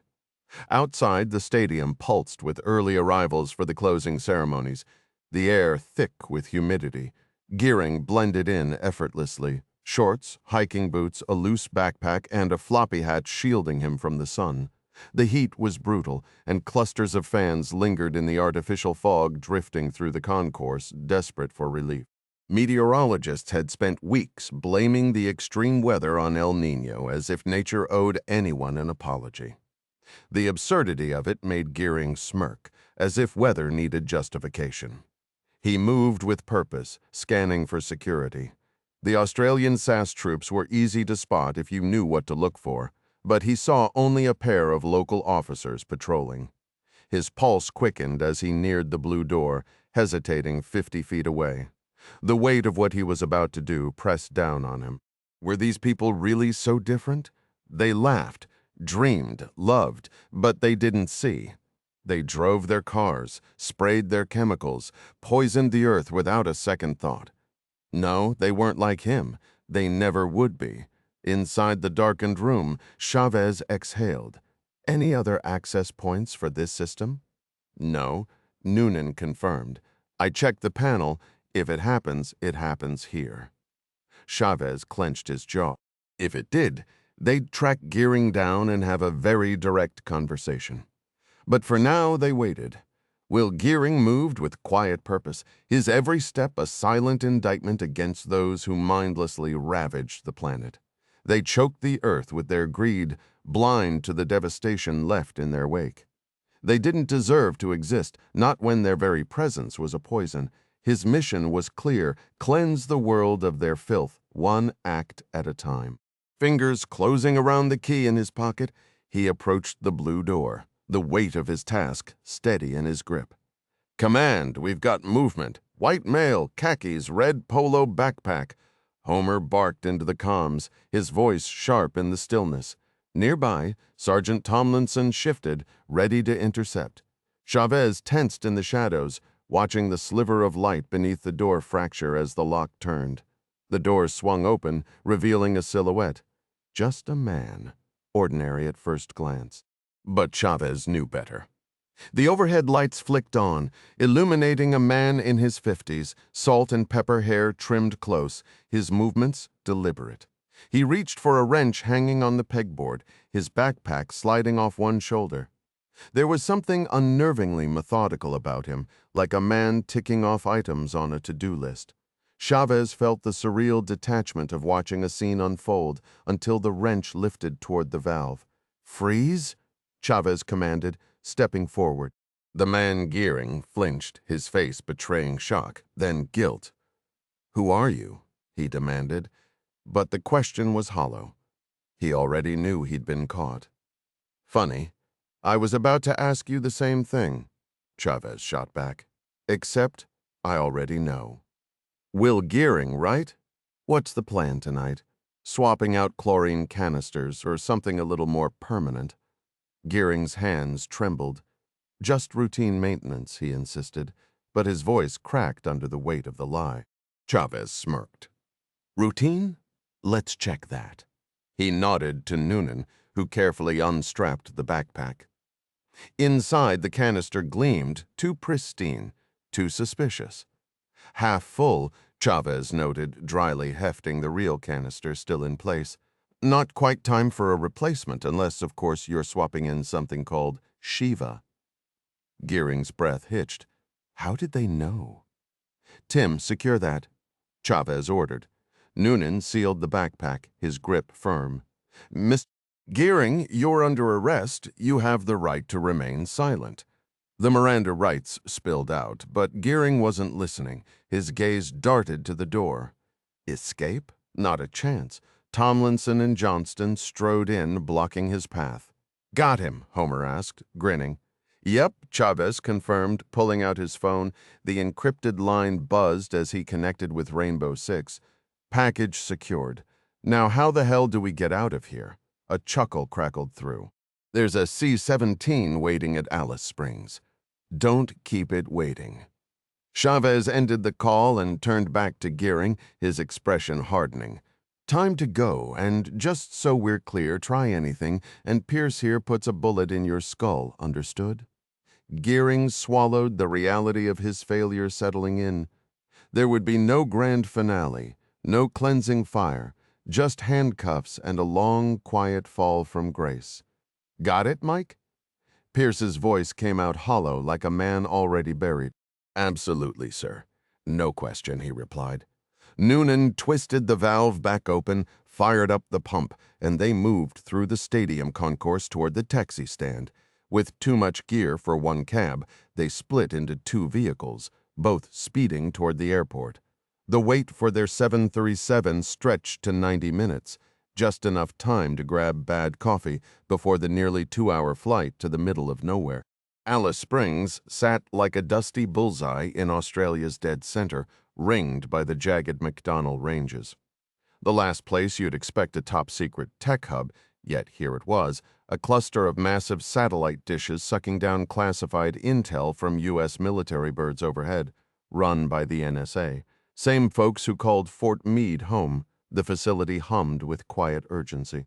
Their Qantas flight was half empty, and after landing, a shuttle whisked them to the surprisingly plush USAF terminal, where the heat hit like a furnace blast. The thermometer had kissed 120 degrees that afternoon. Chavez? A sergeant in the VIP lounge barely looked up from his clipboard. "That's me. When's wheels up? They're holding the plane for you, sir. Follow me." Another van rolled them straight to the gaping maw of a C-17, where a flight suit-clad crew chief waved them aboard. "What's the route, Sergeant?" Ding asked, ducking inside. "Hickam AFB in Hawaii first, then Travis in California." "Works for me.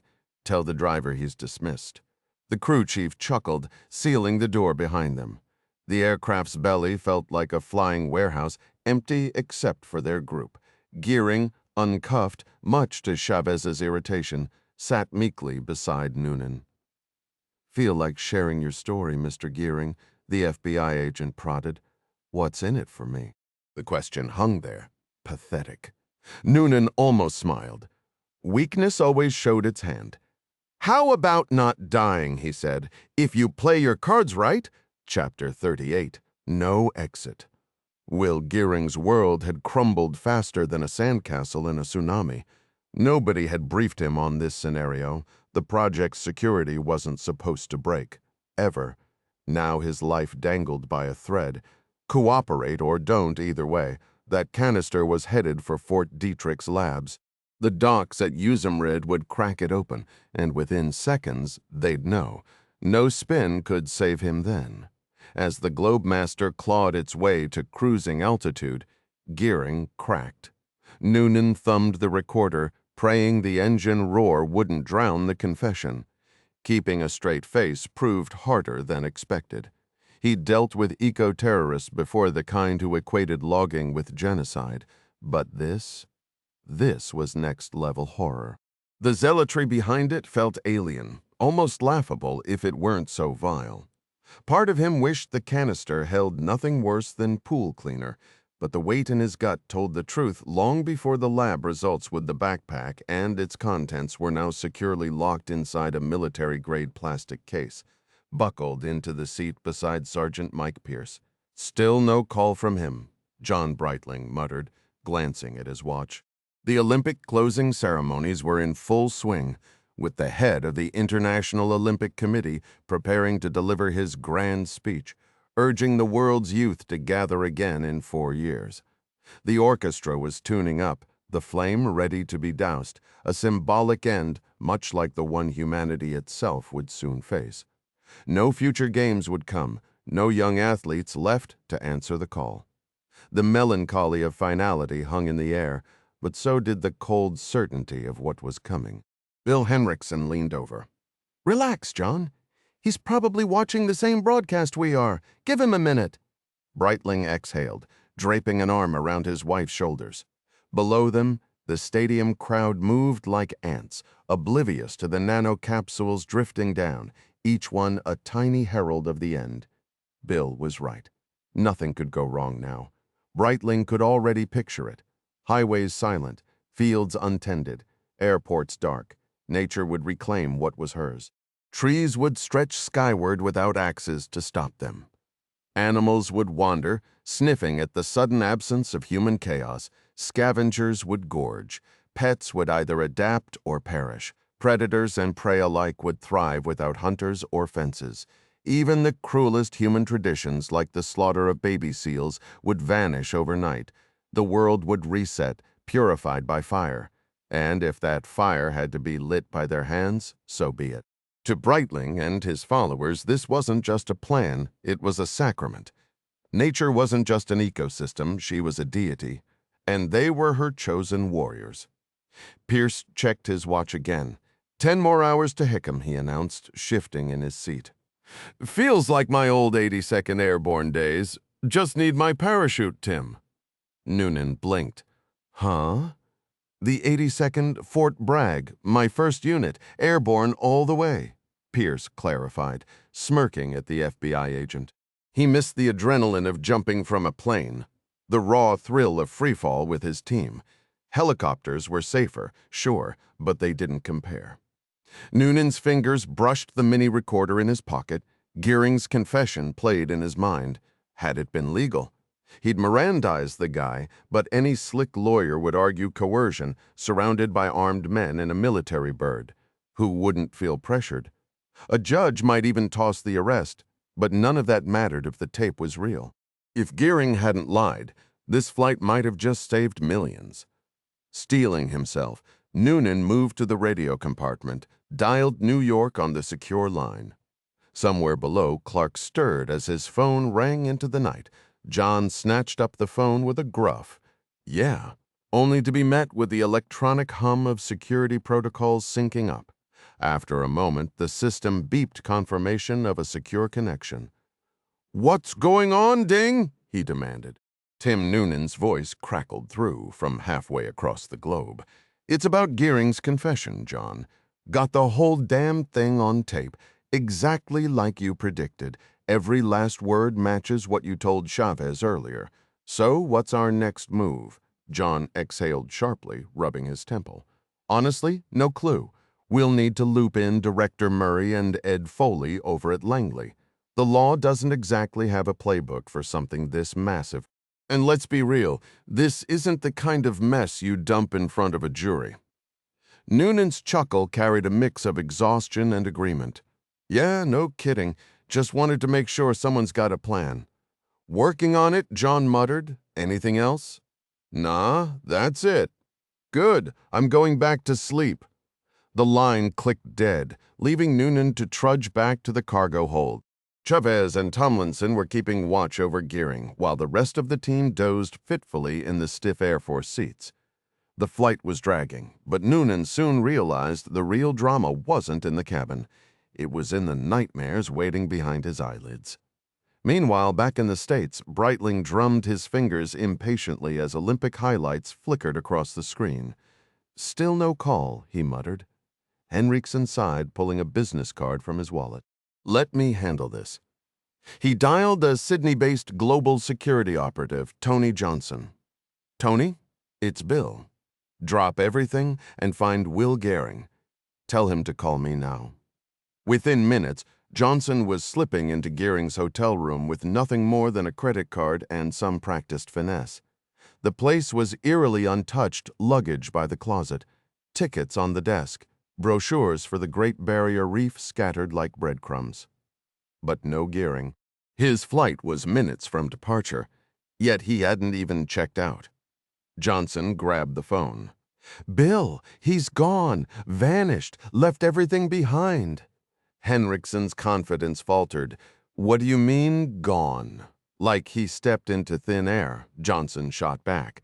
As Henriksen hung up, the room's tension thickened. Breitling's eyes narrowed. What's going on? Henriksen's jaw tightened. Either Gehring got hit by a bus or someone got to him first. Carol Breitling paled. Popov?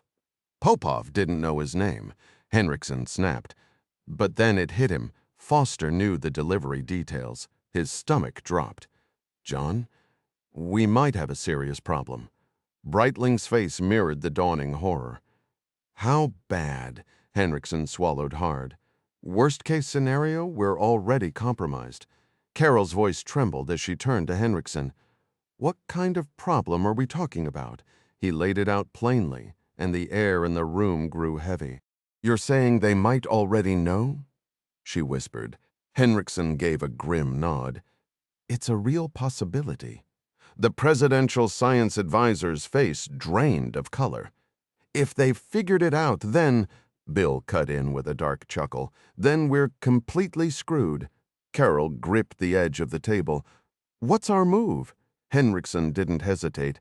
First, we wipe everything. Shiva, vaccine records, all of it. Most of it's digital, so we purge the systems. We made sure people didn't leave paper trails, so that's one less headache. I can access Horizon's network from here and nuke every last file. John Breitling frowned. Those files are encrypted. Henriksen shot him a look. You really want to gamble that Fort Meade can crack them? I don't. No, John. Those records have to disappear. Without hard evidence, prosecutors don't have a case. Carol bit her lip. What about witnesses? Henriksen scoffed. Eyewitnesses? Please! Any decent lawyer can tear them apart. Back in my bureau days, I never relied on testimony. I wanted something tangible, something a jury could hold. Words are worthless in court, no matter what TV says. He stood abruptly. I'm heading to my office to scrub the systems. As the door closed behind him, Carol turned to her husband, her voice barely audible. John, if this gets out, no one will forgive us. He gave a cold, humorless smile. Forgive us for planning to wipe out their families? Yeah, I don't see that playing well with the public. So what's left? She pressed. John's tone turned brisk. We disappear. Brazil's our best bet. We take everyone who knows the full scope of the project. Money's not an issue. I've got offshore accounts they'll never trace. If Bill erases the files, they won't have enough to indict us. Sure, Will Gearing might be singing to the feds, but one guy's word won't hold up, especially if we're out of reach. We've got planes ready. Manaus is our exit. Meanwhile, Henriksen sat at his desk, fingers flying over the keyboard. His screen displayed Horizon's entire digital skeleton, passcodes, file directories, everything. One by one, he dragged the incriminating records into the digital shredder, watching as they vanished for good. Sweat beaded on his forehead, but 39 minutes later, he was certain. Nothing remained. He ran a final search, double-checking. Gone good. Now, what else could trip them up? Gearing's canister, that was a problem. If forensics got their hands on it, they'd confirm it was a bioweapon. But without Horizon's records, Gearing's claims would sound like conspiracy ramblings. No one left in the project would back him up. Henriksen leaned back, calculating 53 people knew the whole truth. The vaccine research? Easy enough to spin as humanitarian work. For now, the trail ended here. The Shiva virus and vaccine stockpiles would be incinerated within hours, erasing all traces of their existence. That covered most of their tracks, but not all. Gearing remained a loose end, and Henriksen knew the FBI's interrogation tactics would eventually crack him open. If that happened, Breitling and his inner circle would face a storm of legal trouble and public disgrace. Even if they dodged prison, the fallout from a trial, scattered confessions, careless remarks from project members would unravel everything. Then there was Popov, the wild card who could tie them directly to terrorism. But they had leverage. Framing him for Hunnicutt's murder would taint his testimony. The smart move? Disappear before the feds could connect the dots? Brazil's jungle hideout near Manaus offered the perfect refuge, shielded by the country's ironclad extradition laws. Henriksen compiled a list of the inner circle, the true believers who knew too much, and slipped it into his pocket. Back in Breitling's penthouse, the plan solidified. "The jets are prepping," Breitling announced. Henriksen nodded.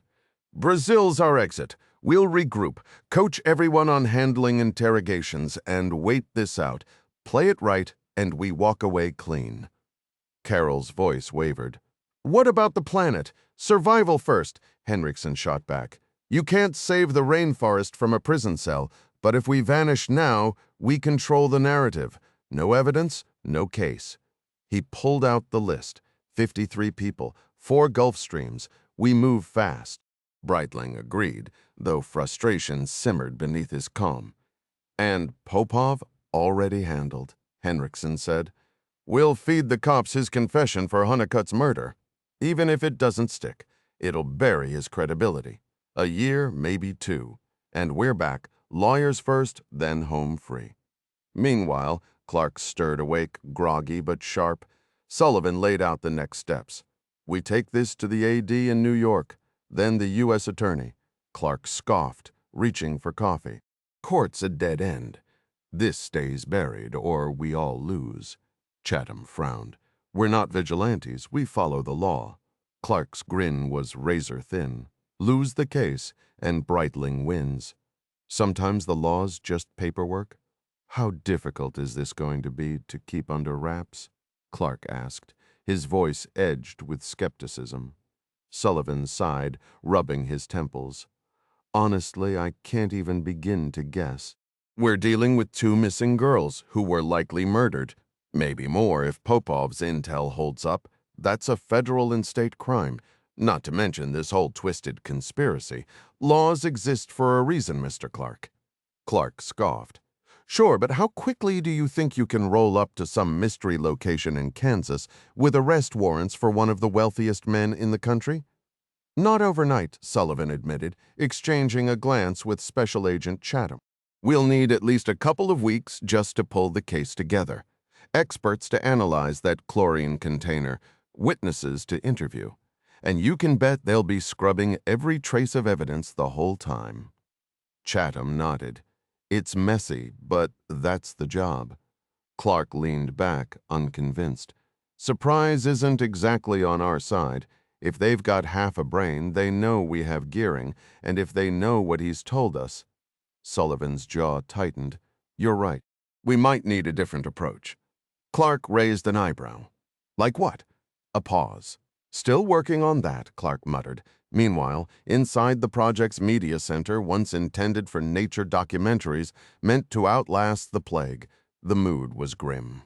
Kirk McLean forced himself through his lines, recounting the morning rides he'd taken with Serov, Honeycutt, and Kilgore.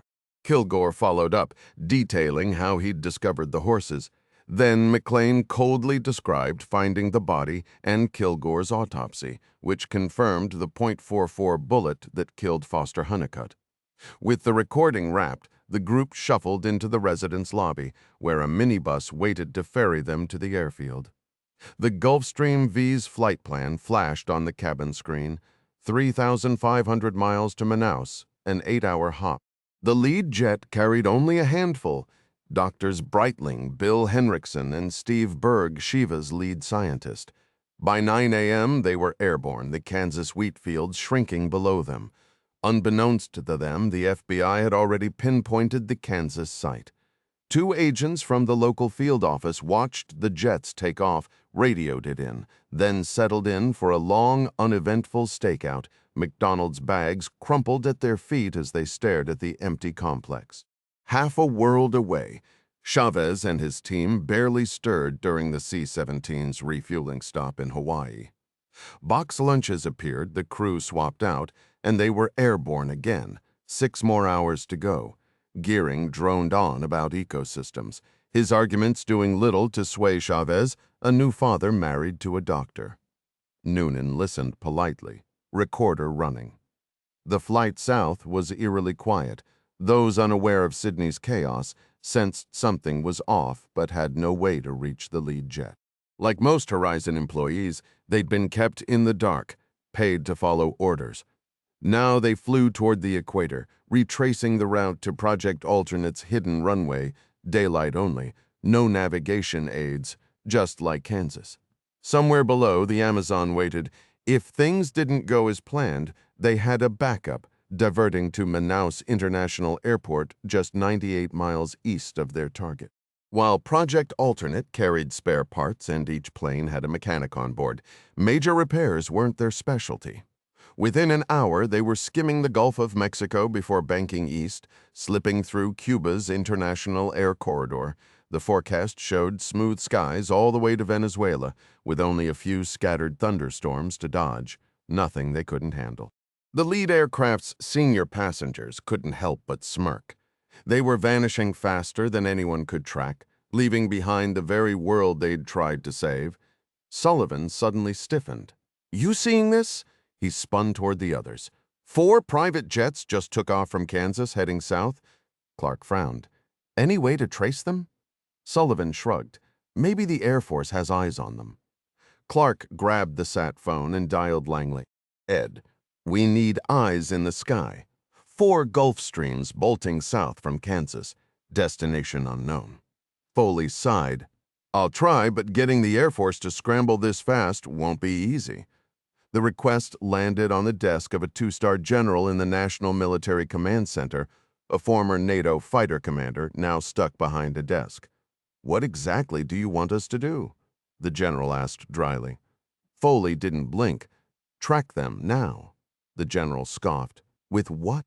Our fighters are tied up on the Canadian border. They'd never catch up. Foley pressed. What about an AWACS? The general hesitated.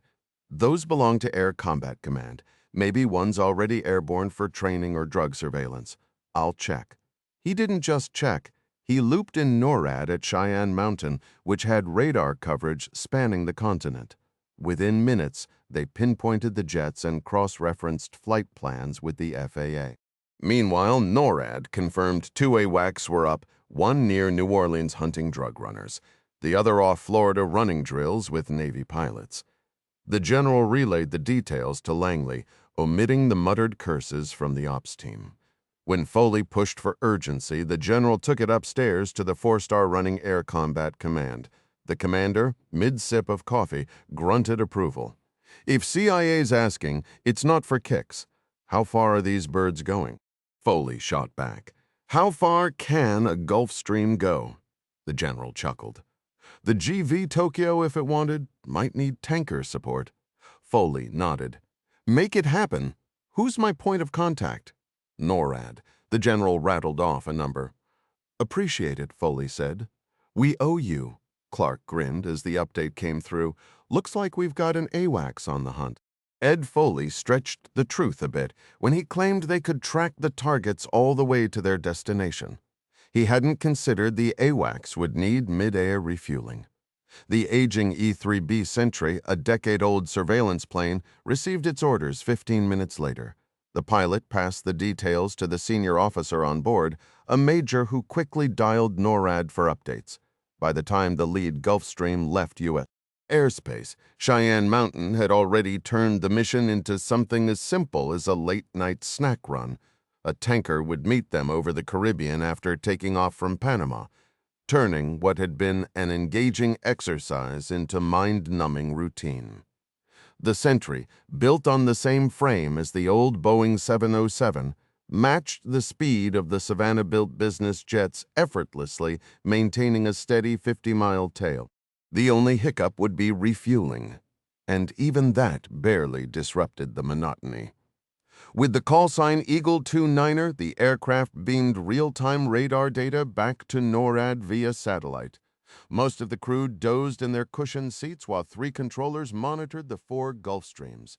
The targets flew straight as an arrow, spaced 5 minutes or 41 miles apart, making no effort to evade detection. Why bother? Low-altitude maneuvers would just strain the airframes and burn fuel for no reason. Eagle 29er's radar could spot a floating grocery bag in the ocean, something they'd done countless times hunting drug runners who used similar tricks to move product. It could even track speeders on the interstate, locking onto anything moving faster than 80. But today, all they had were routine commercial flights and 4 Gulfstreams flying so predictably that one controller joked even a Marine could take them down without breaking a sweat. Meanwhile, Clark was on a shuttle to Reagan National, landing right on schedule. A CIA officer met him outside, ushering him into a government sedan for the short drive to Langley, up on the 7th floor of the old headquarters building. Dmitry Popov stood in disbelief, wearing a visitor badge. "Never thought I'd see this place," he muttered. "Welcome." Foley greeted him in Russian. "First time?" "Just like you've never been to Dzerzhinsky Square," Popov shot back. Clark smirked. "Actually, I have walked right into Sergei's office once." Popov raised an eyebrow. "Impressive." "All right, Ed," Clark cut in. "Where are they now?" "Venezuela, heading south. Probably central Brazil. FAA says they filed for Manaus. Rubber trees, rivers, the whole jungle package." Popov leaned forward. "There's a facility there, smaller than the Kansas one, but similar." Clark turned to Foley. "Get a satellite on it?" "Once we pin it down, sure. The AWACS fell behind during refueling, but it's closing the gap. Targets are cruising like they're on autopilot. And once we find them?" Clark pressed. Foley hesitated. "Haven't figured that far ahead." Clark exhaled. "Might not be enough for a case, Ed. If they're smart, and we have to assume they are, they'll scrub the evidence before we get close." The only remaining loose ends were the witnesses, but who exactly was on those 4 Gulfstream jets bound for Brazil? "Everyone who knows the truth about this operation," Foley speculated. "You'd want to keep that circle small for operational security, unless you think they're flying down for a group vacation?" Popov frowned. "What do you mean?" Foley leaned forward. "They need to craft a unified story before FBI interrogators start picking them apart. Every last one of them has to memorize the same script and deliver it flawlessly." Rainbow Six folded his arms. "Put yourself in their shoes, Ed." "What would you do?" Foley exhaled sharply. "Exactly this. So how do we respond?" Clark locked eyes with the DCI. "Maybe we should drop in unannounced?" "Who signs off on that?" Foley countered. "Last I checked, my paycheck still comes from this agency," Clark reminded him. "I answered to you, Ed, unless that's changed?" Foley rubbed his temples. "Jesus, John, Do I have authorization to mobilize my team at a forward staging area? Where did you have in mind? Fort Bragg seems logical, Clark suggested. After a tense silence, Foley relented. Approved, Clark immediately crossed to a secure phone to contact Hereford. Alistair Stanley had recovered enough from his injuries to handle full workdays, though the strain still showed. With Clark stateside, he'd been left to manage a depleted Rainbow unit, grappling with issues Clark hadn't resolved, like filling the gaps left by fallen operatives. Morale was fragile. 2 team members remained unaccounted for, a weight the survivors carried even as they pushed through morning PT and afternoon live-fire drills. The routine was a lifeline, though the odds of another mission seemed slim. Then again, Rainbow's entire existence defied expectations. The secure line buzzed, "Stanley here, Al. It's John Langley HQ. Where the hell have you been?" Chavez's team vanished. Ding's crew is en route from Hawaii after nabbing a key player in Sydney. Clark cut in. Stanley's voice sharpened. "Then explain what's happening." "You sitting down?" Here's the condensed version. 10 minutes later, Stanley muttered, "Bloody hell, you're certain?" "No doubt, we're tracking 4 birds heading for the Brazilian interior. Rally everyone, full kit, and get them to Pope Air Force Base. We might be taking a jungle vacation to resolve this permanently." "Understood. Moving at speed. Burn the midnight oil. And Al, call in a favor with British Airways. We need a plane." Back in Virginia, Clark mentally mapped the next steps. Stanley would secure transport, but the real chess match would begin at Fort Bragg with Colonel Byron. Then the intercom crackled, Target 1 initiating descent. The controller glanced up from his novel, verified the radar blip, and suppressed a grimace. Officially, he'd just crossed a line, but rules had a way of bending in the shadows. Eagle 29er hadn't received clearance to cross Brazilian airspace, but their transponder was broadcasting a civilian cargo flight signature, a common deception, and so far no one had questioned it. After verifying their status, the pilot relayed the update via satellite radio to NORAD and, unbeknownst to him, the CIA. Minutes later, Target 2 followed suit. Both aircraft reduced speed, letting Eagle 29er close the gap slightly. The lead controller instructed them to maintain course and speed, then check their fuel reserves, plenty left for the 8-hour return trip to Tinker Air Force Base near Oklahoma City.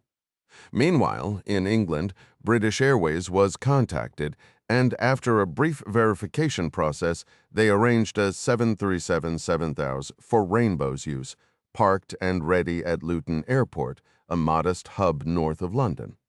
Transport trucks from the British Army's Hereford unit would ferry the team there. From above, the jungle stretched like an endless green ocean, its dense triple canopy hiding the earth below. John Breitling watched as the fading sunlight glinted off winding rivers, barely revealing the terrain. This untouched ecosystem, the most biodiverse on the planet, was now his to study, for the next year at least. Project Alternate's facility was fully equipped. Power, satellite comms, food supplies, and a small maintenance crew. He mused about which of the passengers aboard the 4 planes might have culinary skills. Roles would be assigned as always, with him naturally at the helm. Back in Binghamton, New York, workers loaded biohazard-labeled containers into a massive industrial incinerator. One of the men noted how enormous the furnace was, easily capable of handling multiple bodies, and how intensely it burned, judging by the thick insulation. He sealed the heavy door, hit the ignition, and listened as the gas roared to life. Horizon Corp routinely disposed of biological materials, so this was just another day on the job. Maybe it was live HIV samples, he thought idly, recalling the company's research in that field. Checking his clipboard, he confirmed every item on the faxed order from Kansas had been destroyed, even the metal lids reduced to ash. With a few keystrokes, he logged the completion into Horizon's network, unaware that the update flashed onto a screen halfway across the country. Bill Henriksen took the call in the cabin, then turned to the Breitlings. Binghamton confirmed it. All the Shiva materials, the vaccines, everything's gone. No physical traces left. Carol scoffed, glaring out the window as the ground loomed closer. And we're supposed to celebrate that? Her tone dripped with irritation, the weight of their actions settling in. No, but I hope you'll find more joy in your current situation than you would staring down a murder conspiracy charge. Dr. John's voice carried a quiet sorrow as he added, "He's right, Carol. So close, just inches from success, yet it had slipped through his fingers." Still, he reminded himself, he wasn't completely out of options. He still had allies, loyal people who believed in his vision, and this setback didn't mean abandoning his goals. Not a chance. The Horizon chairman thought his resolve hardening as their plane descended toward the emerald expanse below. He reflected on the untapped potential hidden in that lush wilderness, the very reason he'd convinced his board to fund Project Alternate. Who knew what medical breakthroughs lay hidden in the unique flora of this region? Maybe even a cure for cancer. The flaps groaned into position, followed by the landing gear, and moments later, the aircraft touched down on the makeshift runway beside the research facility. Thrust reversers roared to life, slowing them to a smooth stop.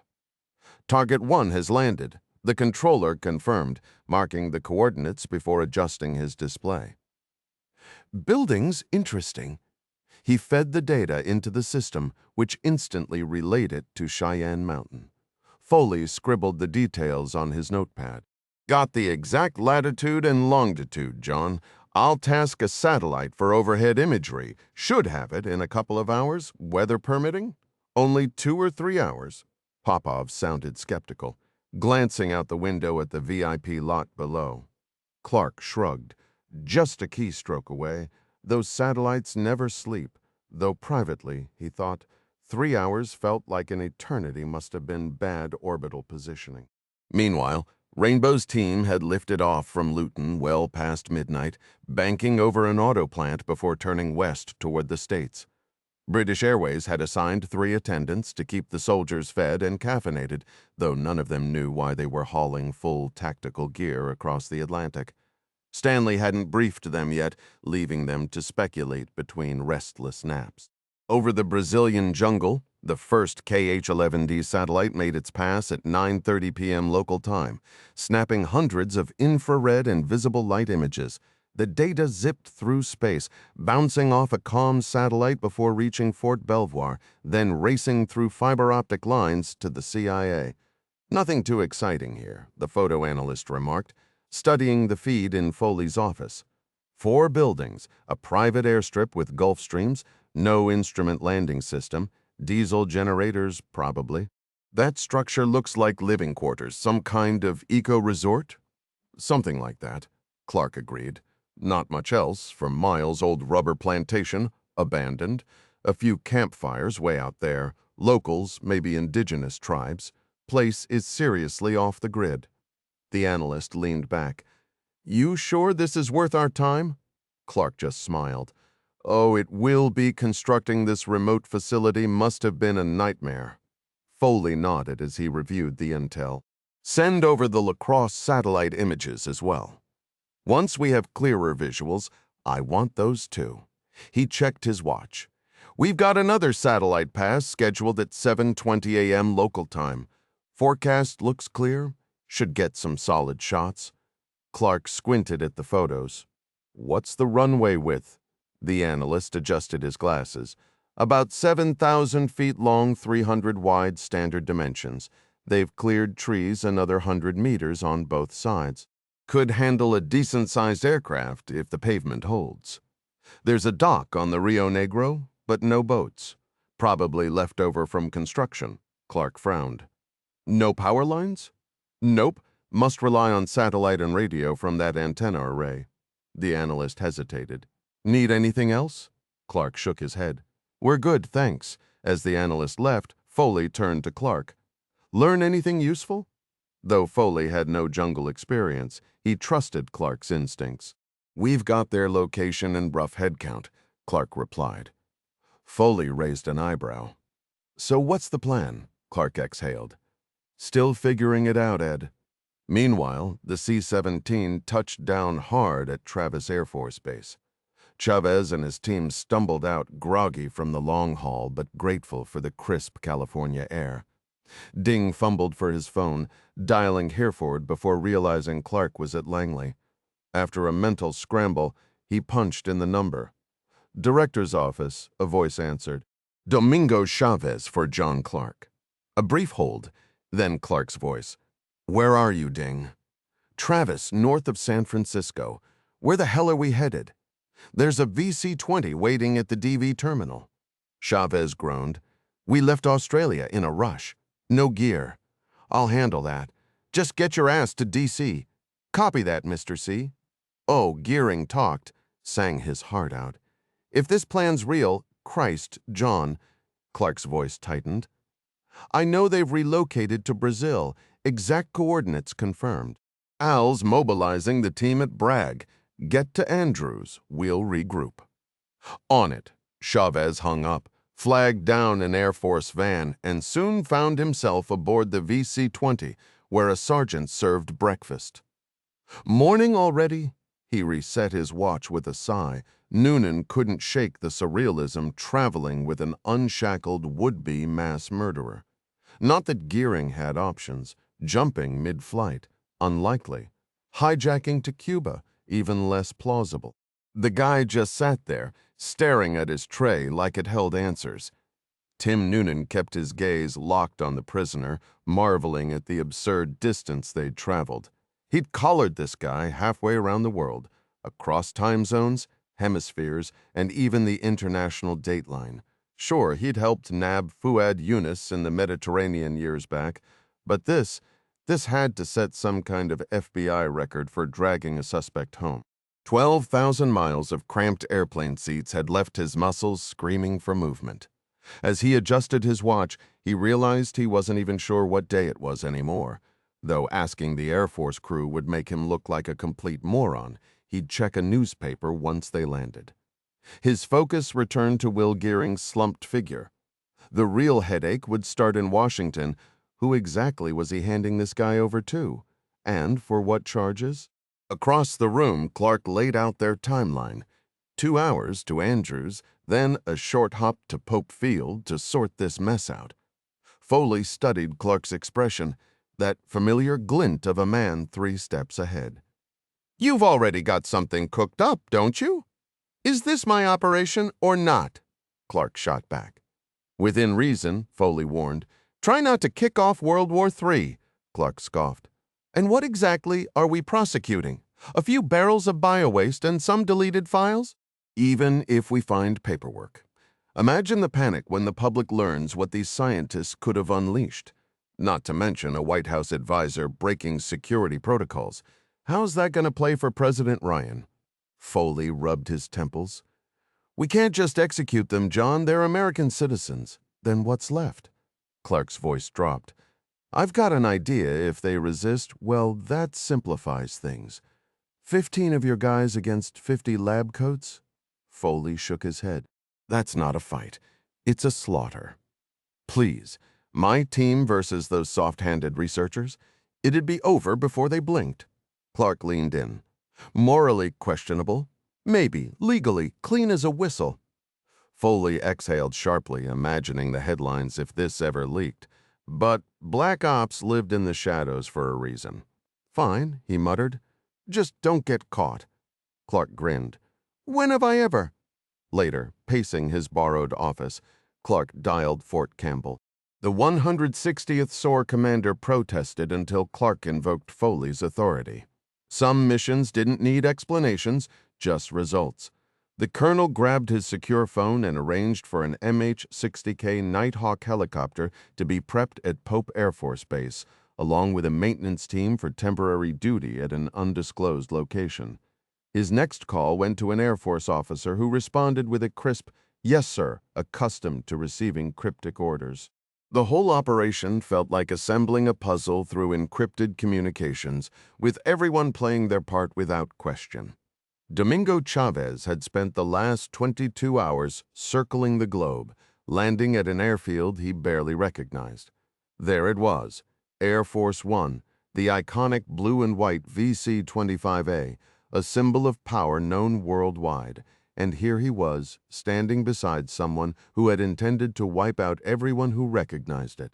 He'd long since stopped overanalyzing his work for the CIA and his modest government salary. With a master's in international relations, which he half-jokingly called the art of one nation screwing another, he now faced a different kind of adversary: corporations. Since when did they think they could play in the big leagues? Maybe this was the New World Order George H.W. Bush had talked about. If so, it didn't sit right with Chavez. Governments answered to the people. Corporations answered to shareholders, if they answered at all. Sure, corporations were supposed to follow the laws of their host countries, but the rules were blurring. Tech advancements had handed unprecedented power to private entities, and Chavez wasn't sure if that was progress or a disaster waiting to happen. If governments alone drove innovation, they'd still be relying on horses and steamships. But this new era lacked oversight, and that was a problem nobody seemed eager to fix. As the plane rolled to a stop at Andrews, a blue Air Force van pulled up before the stairs, even fully extended. "Racking up those frequent flyer miles, Domingo?" John called from the tarmac. "Feels like it. Do I look like a bird yet?" Chavez shot back, exhaustion heavy in his voice. "One more stop," John said. "Where, Bragg?" "Then let's move. No point getting comfortable if we're not staying." A quick hop later, they touched down at Pope Air Force Base, right next to Fort Bragg, home of the 82nd Airborne and Delta Force. Finally, someone had a plan for Will Gearing. 3 MPs hauled him off to the stockade while the rest of the team settled into the bachelor officers' quarters. Chavez peeled off his grimy clothes, wondering if they'd ever be salvageable. A hot shower and a fresh razor later, he found clean gear waiting. "Had the base folks bring these over?" John said. "Appreciated," Chavez muttered, pulling on the fresh boxers, t-shirt, and woodland-pattern BDUs. "Long day?" John asked. "Try a long damn month ever since Australia," Chavez grumbled, collapsing onto the bedspread, the weight of the mission pressed down, but at least for now he could close his eyes. John exhaled sharply, rubbing his temples. "Next stop, Brazil!" Domingo raised an eyebrow. "Seriously? That's where they vanished to!" His father-in-law nodded, sliding satellite images across the table. "We've got their exact coordinates. They've set up camp deep in the jungle." Chavez leaned back, arms crossed. "So we're just dropping in unannounced." "What's the play here?" Clark's expression hardened. "We end this permanently," a dry chuckle escaped Domingo. "And here I thought retirement meant more fishing trips." "You sure this isn't gonna land us in a Brazilian prison?" John shot him a look.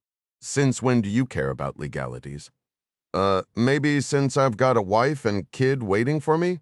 Ding countered, rolling his eyes. "Relax," Clark assured him. "It's sanctioned. Now grab some shut-eye. The rest of the crew touches down in 30. What crew?" Everyone with a pulse and decent aim, John deadpanned. With a mock salute, Chavez stretched out, muttering, "Muy bien, jefe," as he shut his eyes. The British Airways jet barely paused on the tarmac, just long enough to refuel from an Air Force tanker before roaring toward Dulles. No fanfare, no attention, just another routine flight.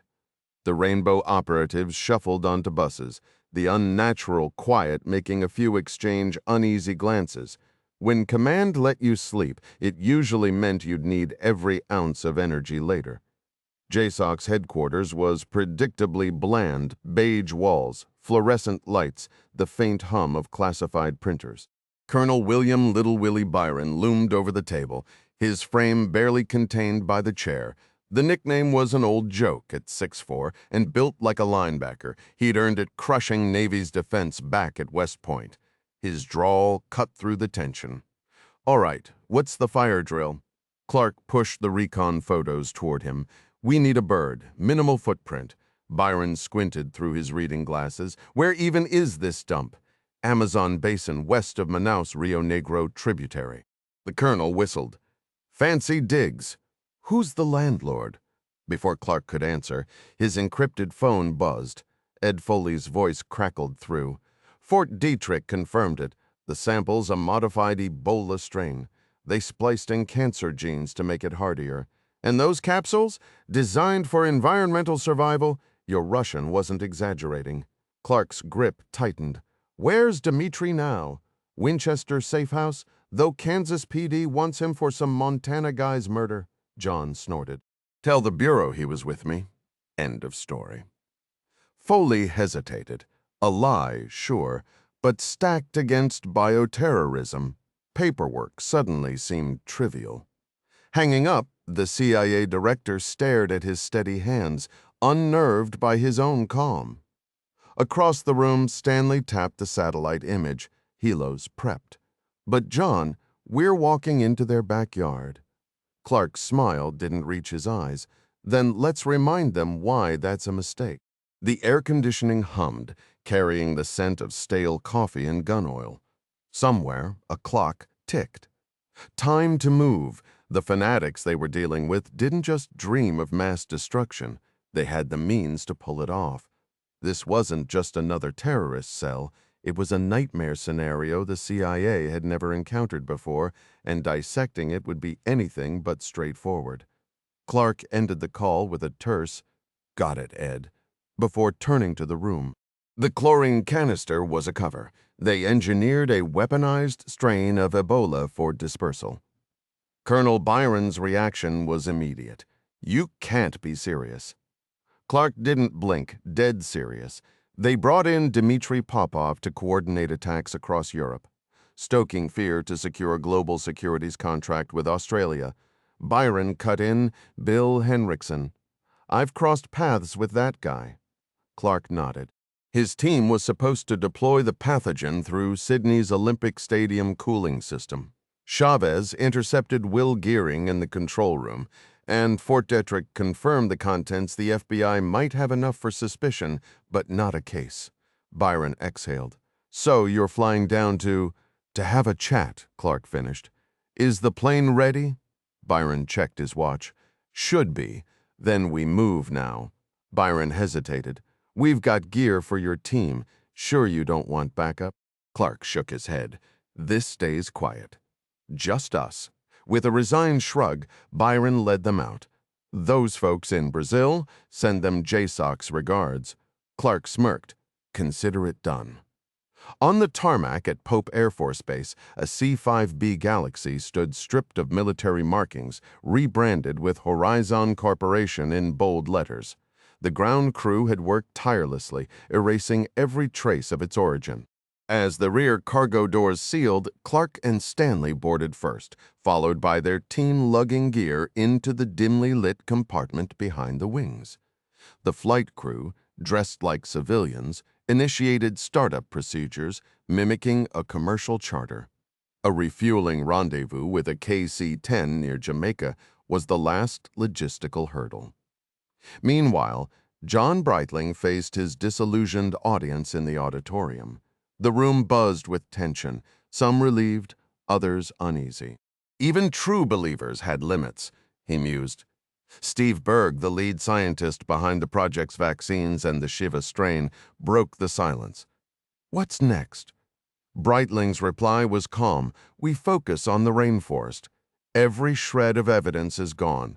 Shiva, the vaccines, the lab data, all that's left is what's in your heads. Stay silent, and there's no case." He gestured to Hendrickson, who took the podium with the confidence of a former FBI agent. "They'll need more than suspicion.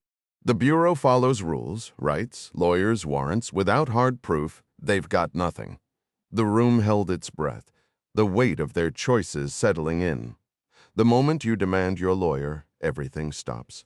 They can't even ask you the time. Call us immediately, and we'll have legal counsel by your side in no time. Your attorney will make it crystal clear to the investigators that you won't say a word, and if they push, they're breaking laws left and right. That means anything they squeeze out of you won't hold up in court, and they'll be the ones in hot water. These are your rights, plain and simple. Bill Hendrickson shifted gears. "Now, let's focus on the incredible biodiversity around us and craft a solid cover story. That'll take some work, but it's worth it. someone interrupted. But if we don't have to answer their questions, Bill cut in, why bother with a cover story? Because it keeps them off our backs. If we give the prosecutors something believable, they'll back down. Cops don't waste time on lost causes, so here's the pitch. Yes, we were studying Ebola because it's a nightmare, and the world needs a cure. Maybe some rogue employee went off the rails, but that's not on us. Why are we here? Legitimate medical research on rainforest flora and fauna. Sounds noble, right? Heads nodded in agreement. Good. We'll refine this until it's airtight, then drill it into memory. When our lawyers greenlight a chat with the FBI, we feed them just enough to seem cooperative, without giving them ammo. Stick to the script, and we walk away clean. Trust me on this. We win if we play it smart.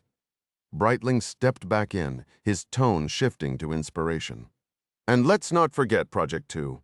You're the best minds on the planet, and our mission hasn't changed. We'll be here a year, plenty of time to study nature and find another path forward. He scanned the room, seeing determination in their faces. They still had resources, brilliance, and a shared purpose. Tomorrow I'm heading into the forest to explore the ecosystem. We're all here to understand. The applause was genuine. These people believed in the cause as much as he did. Maybe, just maybe, Project 2 wasn't dead. Later, Bill pulled John and Carol aside. One more thing. What if they send a tactical team? Carol frowned. Like the military? Exactly. John didn't hesitate. We fight. We've got guns, G3s, full auto, and people who know how to use them. Bill nodded. The catch? Even if they arrest us illegally. Once we're in court, the judge won't care how we got there. So if they show up, we make sure they regret it. John cut him off sharply. After what those animals did to the project, our team won't need much convincing to fight back. Bill nodded, though his expression remained tense. True, but we're still flying blind here. Wish we'd set up radar, would have given us a heads up. John frowned. Radar? Why? Bill tapped the table. If they come, it'll be by chopper. No way they're trekking through the jungle, and boats take forever. Helicopters are their go-to move. John rubbed his temples. How the hell would they even find us? We left in a hurry. Bill smirked. Flight plans, man. The crews had to file them for Manaus. That narrows the search. John scoffed. Those pilots are paid too well to talk. Bill shrugged. Doesn't matter. They'll piece it together 2 days, maybe 2 weeks tops. We should start training our people for defense tomorrow. John didn't hesitate. Do it. He strode to the suite's private comms room, a high-tech hub linking them to Horizon Corp's network, flipping on the satellite phone. He called Kansas, instructing the returning flight crews to alert them if anyone started asking questions. With that done, he stepped into the shower, letting the water wash away the frustration. Carol was waiting in the dim bedroom. It's heartbreaking, she murmured. John clenched his fists. Infuriating. We were this close. She reached for his arm. What went wrong? He exhaled sharply. Popov, that bastard must have figured us out, then bolted after silencing his source. Next thing we know, Will's caught in Sydney. Hours, just hours from Phase 1. Carol's fingers traced his wrist. Next time, we'll tighten security. John's jaw tightened. Will's on his own for now. I'll get him top lawyers, but he better keep quiet. Meanwhile, Will Gearing sat rigid in the C-5's rear-facing seat, staring at the cavernous tail section. The soldiers around him dozed, but 2 kept sharp eyes locked on him, rifles within easy reach. Where were they taking him? No one bothered to say. Up front, Clark, Chavez, and Stanley huddled near the flight deck. The Air Force crew, disguised in civvies, kept their distance, uneasy about the galaxy's repainted exterior. Civilian owned my ass, Ding muttered, adjusting his gear. Straightforward op. Question is, will they put up a fight? Clark smirked. Let's hope so. Domingo Chavez leaned forward in his seat, the hum of the C-5's engines filling the cabin. What's the head count? He asked, his voice steady. Clark didn't hesitate. 4 Gulf Streams, 16 per plane, 64 total. Chavez frowned. Armed, Clark smirked. Would you wander the Amazon without protection? The unspoken answer hung between them, not a chance. But are they any good? Chavez pressed. Doubt it. Probably researchers with a few outdoorsmen in the mix. We'll find out soon enough if Noonan's gadgets live up to the hype. Chavez nodded. His team was sharp, geared up and ready daylight or not. This would be a ghost-quiet operation. You? Calling the shots? Clark grinned. Damn right, Domingo. The plane shuddered as it hit turbulence from the KC-10 ahead, refueling midair. Clark avoided watching the sight of 2 massive jets locked in an airborne dance still unsettled him. A few rows back, Malloy and Lieutenant Harrison pored over satellite images. Looks straightforward, Harrison remarked. Malloy chuckled, right up until bullets start flying. Then it gets real interesting. Harrison glanced at the weight calculations. We're pushing the limit on this bird. Malloy shrugged. That's why they gave us 2 engines, kid. Outside, darkness swallowed the landscape below. The C-5's crew barely noticed the sparse lights as they cruised toward Manaus, their destination already locked into the autopilot. Ahead, the Brazilian airfield waited, prepped for their arrival, fuel, ramp space, and 0 questions. As dawn approached, runway lights flickered into view. The pilot, a young major, adjusted his grip, easing the massive plane down with practiced precision. The co-pilot called out numbers, and with a final tilt of the nose, the C-5 touched down, the jolt barely registering. Taxiing to a remote corner of the tarmac, the crew sprang into action. The rear ramp yawned open, revealing the Nighthawk helicopter, its rotors still folded. Sergeant Nance and his team worked swiftly, extending the blades and securing them for flight. Nance mounted the M60, gave Malloy the all-clear, and the colonel did his final checks. Moments later, the Nighthawk was ready, its strobes cutting through the pre-dawn gloom. Rainbow's operatives descended from the C-5, faces smeared with camouflage, gear strapped tight. Gearing came last, a hood pulled over his head, no chances taken. But not everyone made the cut. Vega and 4 others stood grounded, watching as the chopper lifted off, its blinking lights vanishing into the morning haze. The soldiers grumbled, sweat already beading in the thick jungle air. Just then, a car rolled up with paperwork for the flight crew. No one batted an eye at the massive transport, just another routine cargo flight as far as Brazil was concerned. The aircraft's custom paint scheme clearly marked it as a private charter, and the ground crew didn't question its legitimacy since all the documentation appeared flawless. Clark gazed down at the endless green canopy below, the rhythmic thump of rotor blades stirring memories of Vietnam. But this wasn't a Huey, and 3 decades had passed since his first combat mission. What struck him now was how fear hadn't dominated those early experiences. There'd been tension, certainly, but not paralyzing terror. The suppressed MP-10 felt familiar in his grip as the helicopter surged forward, giving him a fleeting sense of youthful vigor, until he glanced at the other operators and realized with sudden clarity that if these battle-hardened soldiers in their 30s looked like kids to him, then he must be getting old. Shaking off the thought, Clark leaned toward the open door beside Sergeant Nance and his mounted machine gun. Dawn's faint glow made night vision gear useless, but didn't yet provide clear visibility. The equatorial jungle below promised oppressive heat, humidity, and every creeping, crawling thing that thrived in such misery. Let them have it, Clark mused silently, peering into the gloom. Status, Malloy, he asked over the comms. Right on schedule. Target lights at 12 o'clock, the pilot replied. Clark signaled the team to prepare. Execute as briefed, Colonel. Copy that, 6.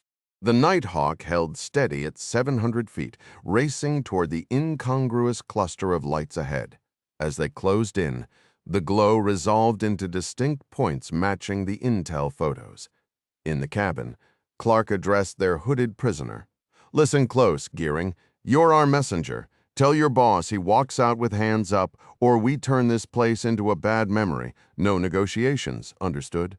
A muffled "yeah" came from beneath the black sack. The helicopter flared sharply as it reached the runway's western edge, hovering just inches above the tarmac, standard protocol to avoid potential mines.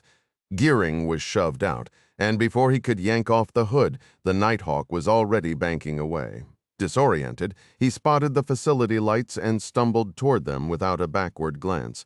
At the opposite end of the strip, the team disembarked in seconds, vanishing into the dense foliage as the chopper peeled away toward Manaus. Malloy adjusted his sunglasses, monitoring fuel levels while Harrison chuckled. "These Army birds aren't half bad," he remarked. "Almost makes me miss those lazy Air Force jockeys back at Mildenhall." Noonan was the first to establish position.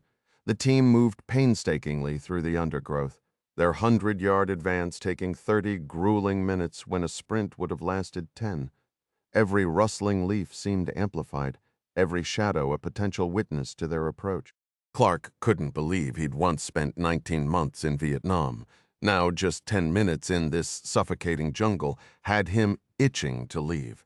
The towering hardwoods stretched endlessly upward, their dense canopy trapping the humid air like a steaming greenhouse. Beneath them, a chaotic tangle of secondary trees and underbrush rustled with unseen movement. Whether his team or the local wildlife, he couldn't tell, but he knew most of it would happily kill a man given the chance.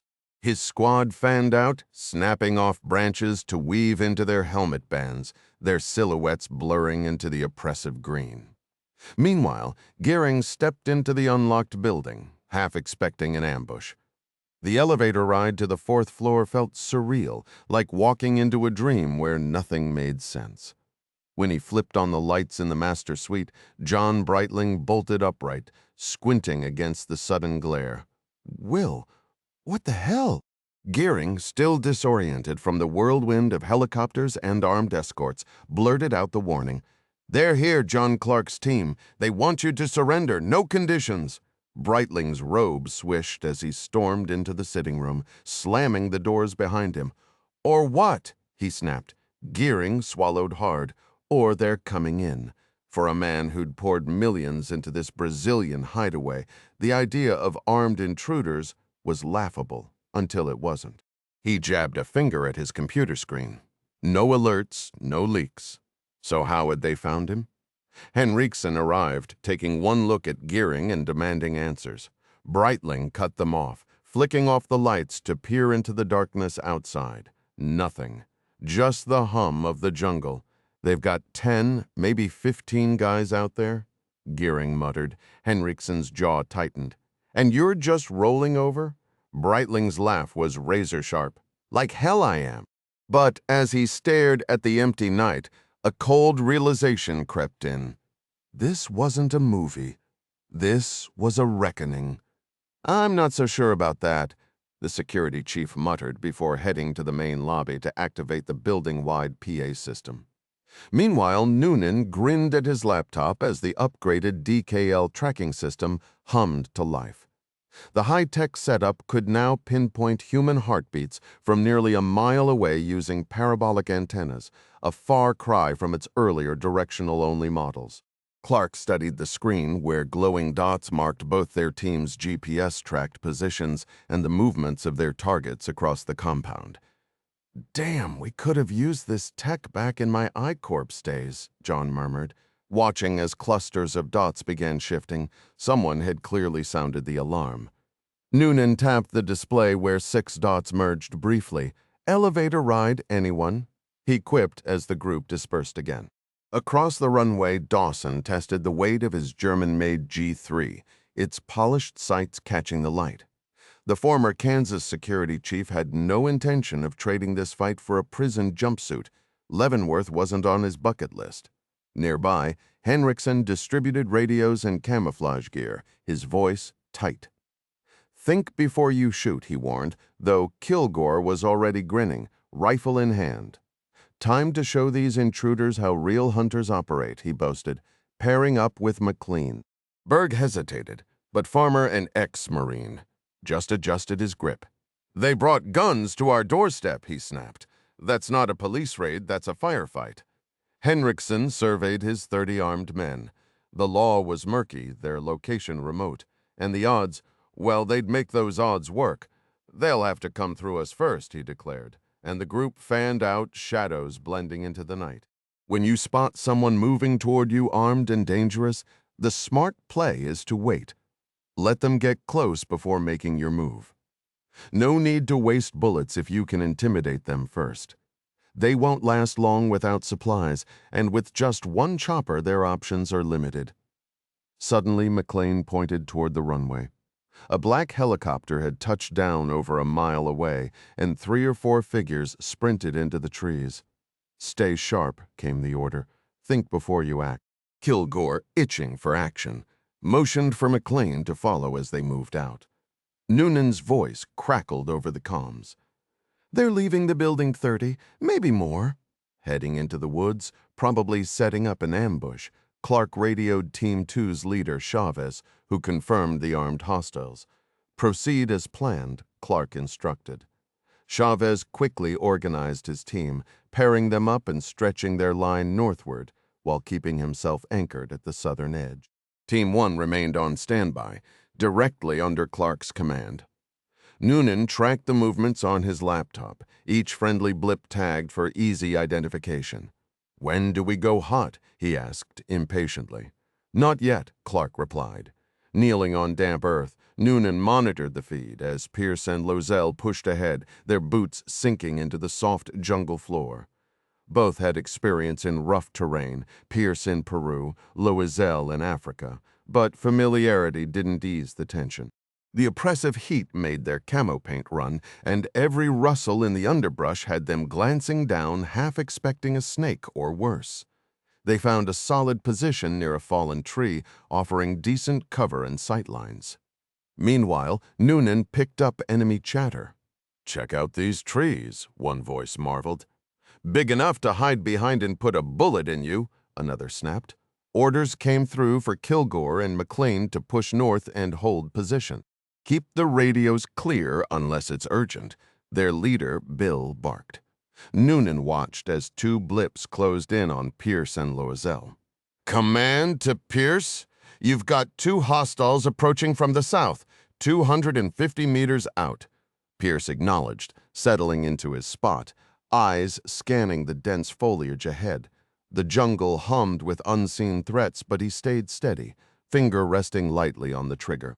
6 feet away, Loisel mirrored the cautious movements, his body loosening slightly as he adapted to the surroundings while staying alert for any approaching threats. Dr. John Kilgore, an experienced hunter, moved with deliberate precision, each step calculated to avoid noise, eyes flicking between the ground and the dense foliage ahead. He knew the enemy would come searching, and like stalking deer, he and McLean needed the perfect vantage points to take their shots. Another couple 100 yards, he figured, would put them in the ideal position. Meanwhile, Clark monitored the operation from a distance, his high-tech equipment giving his team an almost supernatural advantage. The digital display pinpointed enemy movements long before they were visible, transforming the hunt into a deadly game of cat and mouse. "Here we go," Noonan murmured, his voice hushed like a golf announcer as he tapped the screen. Pierce and Loisel, 2 targets approaching from the southeast, 200 meters out.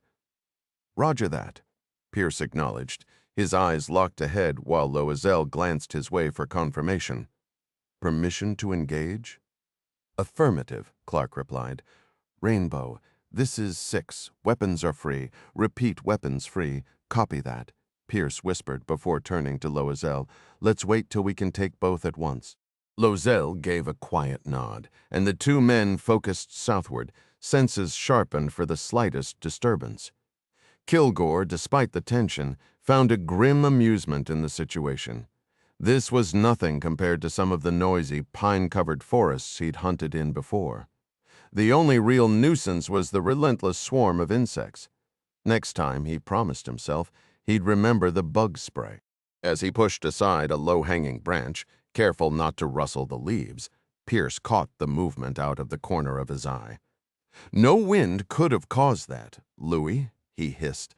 When the Frenchman turned, Pierce signaled with a single raised finger, pointing toward the disturbance. Loisel's gaze followed, and a moment later he spotted the shadowy figure.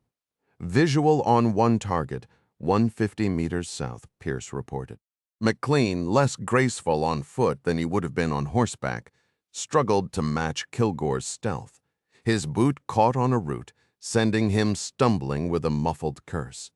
The noise might as well have been a gunshot in the quiet jungle. "Bonjour," Loisel muttered under his breath, his attention snapping to the now visible figure shifting in the undergrowth. "Mike," he whispered, gesturing toward the target. "Yeah," Pierce murmured. "Let him come closer." Both men raised their MP-10s, though the range was still a stretch. Kilgore, meanwhile, mused about the wildlife, jaguars lurking in the shadows, their pelts a trophy worth taking, or the massive capybaras supposedly edible despite their rat-like appearance. The jungle was alive with distractions, every rustling leaf and shifting shadow playing tricks on his untrained eyes. He needed to find a quiet spot where his eyes could adjust to the shifting patterns of light and shadow, training them to catch any movement that didn't belong. There, a fallen log beside a sturdy oak, the perfect vantage point. "Come on in, sweetheart," Pierce muttered under his breath. At this range, 100 yards out, he'd have to compensate for the bullet's drop, aiming slightly high to ensure the rounds landed center mass. A headshot would have been cleaner, but the distance made it risky, and caution was key. Kilgore gave a sharp whistle, signaling McLean with a forward jerk of his chin. Kirk nodded, though his earlier excitement had long since evaporated. The jungle wasn't the adventure he'd imagined, just a suffocating green maze with unseen threats lurking behind every vine. His mind wandered back to that dimly lit bar in Manhattan, the bass thumping through the floor, the women laughing over cocktails. A shame, really, what had happened to them. They hadn't deserved it. Worse, their deaths had been meaningless. No grand purpose, just collateral damage and a failed operation. And now here he was, sweating through his fatigues, gripping a rifle while men like him closed in. "Louis, you got eyes on your target." Pierce's voice was rough, barely above a whisper. "Locked in," came the reply. "Then let's finish this." Pierce steadied the MP-10, exhaled, and squeezed the trigger. 3 suppressed pops echoed, followed by the mechanical clatter of the bolt cycling. The round struck true, chest high, just as he'd planned. The man's mouth gaped soundlessly before he crumpled. To his left, Loisel's shots found their mark just as efficiently. Pierce moved fast, weapon raised with Louis covering his advance. Kilgore barely registered the impacts, just sudden pressure. Then the sky tilting above him. He tried to speak, but his lungs refused to cooperate. Where was Kirk? His vision blurred as he turned his head, but no one was there. Then movement, a figure in mottled greens and browns, face streaked with paint looming over him.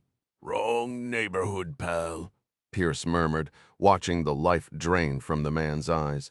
He knelt, retrieving the fallen rifle, a fine piece of gear, and slung it over his shoulder. Loisel was already signaling, his own target down for good. Noonan's voice crackled over the radio. Hearts just stopped, signals dropped clean. "Pierce and Loisel, command confirms 2 tangos down," came the transmission. "Copy that," Pierce replied. "Anything else in our sector?" "2 more, 200 meters south," Noonan answered, moving east toward McTyler's position. "Hold your ground," Clark ordered. "Roger." Pierce pocketed the dead man's radio, leaving it active, then rifled through his pockets. A wallet revealed the name. Dr. John Kilgore, Binghamton, New York. Pierce exhaled, scanning the tree line. Just another day in paradise. Henriksen crouched just inside the tree line, gripping his radio tightly as he waited for his team to respond. The silence from Kilgore and McLean was unsettling. These weren't rookies. They knew better than to go dark. His scanner crackled as the rest of his group checked in, but those 2 remained missing. "Kilgore, McLean, sound off," he barked, frustration creeping into his voice. Still nothing. Nearby, Pierce and Loisel exchanged glances. They already knew the fate of those two, but orders were orders, no sense tipping their hand. Meanwhile, Dawson and Berg moved cautiously through the dense woods, the former soldier's instinct screaming that something was off. The forest was too quiet, the air thick with tension. "Stay close," Dawson muttered, his grip tightening on his rifle. Behind them, Patterson and McTyler ghosted through the underbrush, their movements precise, their path carefully calculated to avoid detection. Noonan's tactical display painted a grim picture, blips converging, then vanishing one by one. Clark's voice cut through the radio, cold and decisive. "Fair means my people walk out alive. The rest, collateral." Noonan exhaled sharply but didn't argue. This wasn't a game, and the stakes were too high for hesitation. Chavez's voice crackled over the comms, eager and sharp. "Can we use this tech to flank them?" Clark glanced at Noonan, who nodded. "We can steer you in, but it's gonna take patience. Don't get sloppy." 20 minutes later, Henriksen's frustration turned to dread as Dawson and Berg failed to respond. These weren't amateurs. They were seasoned, careful, yet they'd disappeared without a trace. His mind raced. What kind of soldiers were they up against? Across the forest, McTyler's Scottish accent was calm as he radioed in. Targets acquired. Clark didn't hesitate. Take them down. The forest swallowed the sound of the shots, leaving only silence in their wake. The two men stood facing east, their backs turned to the rainbow operatives, one crouched behind a thick oak, the other sprawled on the damp earth. Mark Waterhouse was the one still on his feet when Patterson steadied his aim and squeezed off a controlled burst. The bullet slammed into Waterhouse, throwing him against the tree before his rifle clattered to the forest floor. The sudden noise made the second man jerk around, fingers tightening around his weapon just as Patterson's next shots found him. His finger locked on the trigger, sending a wild spray of automatic fire ripping through the trees. "Damn it," Patterson muttered into his radio. "That was on me." His rifle was set to full auto command. Henriksen's voice crackled back, sharp with alarm. "Who fired? What's happening?" The chaos worked in Tomlinson and Lincoln's favor, their targets bolted upright, heads snapping toward the noise, giving the snipers a clean shot. Seconds later, both men were down.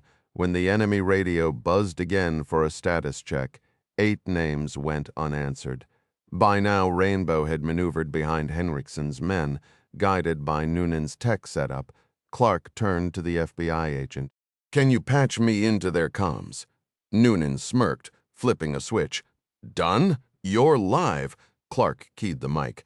"Hey there, that's 8 of your guys gone, you keeping count?"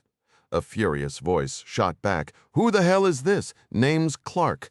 John Clark. And you, Henriksen, right? Former bureau?" Clark's tone was ice. "Listen close, Bill. Here's the deal. Drop your guns, walk out where we can see you, and this ends now. Otherwise, we'll pick off every last one of you." Silence stretched over the radio before Henriksen finally barked orders. "Everyone fall back to the building now."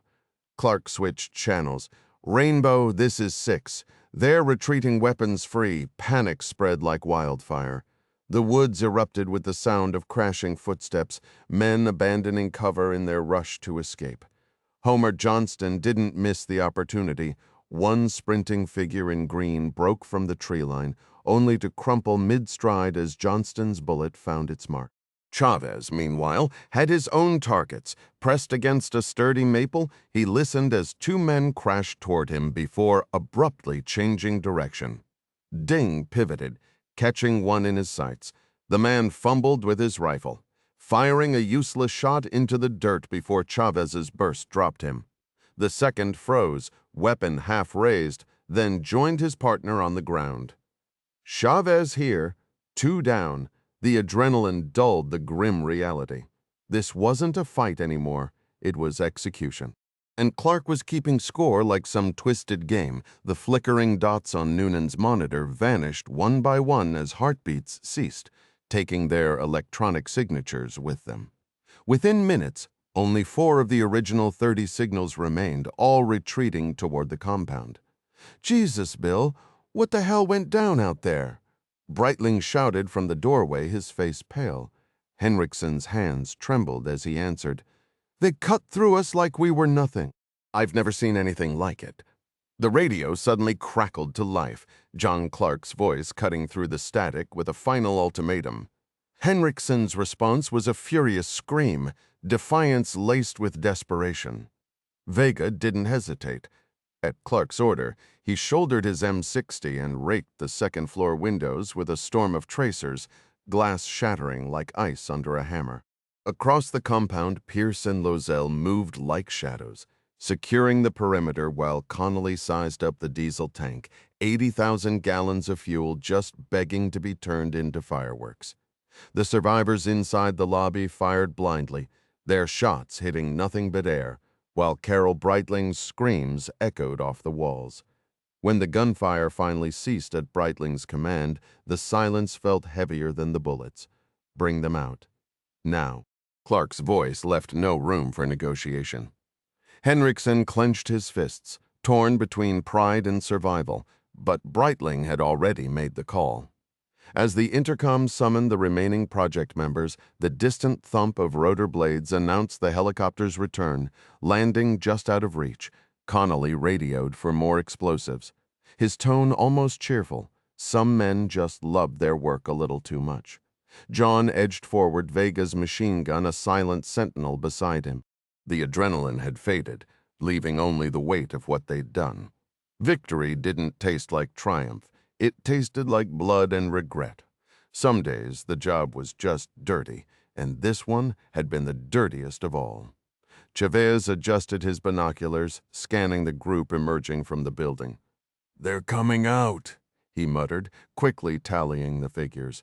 26 total. Clark nodded, reaching for the binoculars. "Sounds about right. Let me take a look." As he focused the lenses, the first recognizable face surprised him. Carol Breitling, the former presidential science advisor, walking alongside her ex-husband, John Breitling.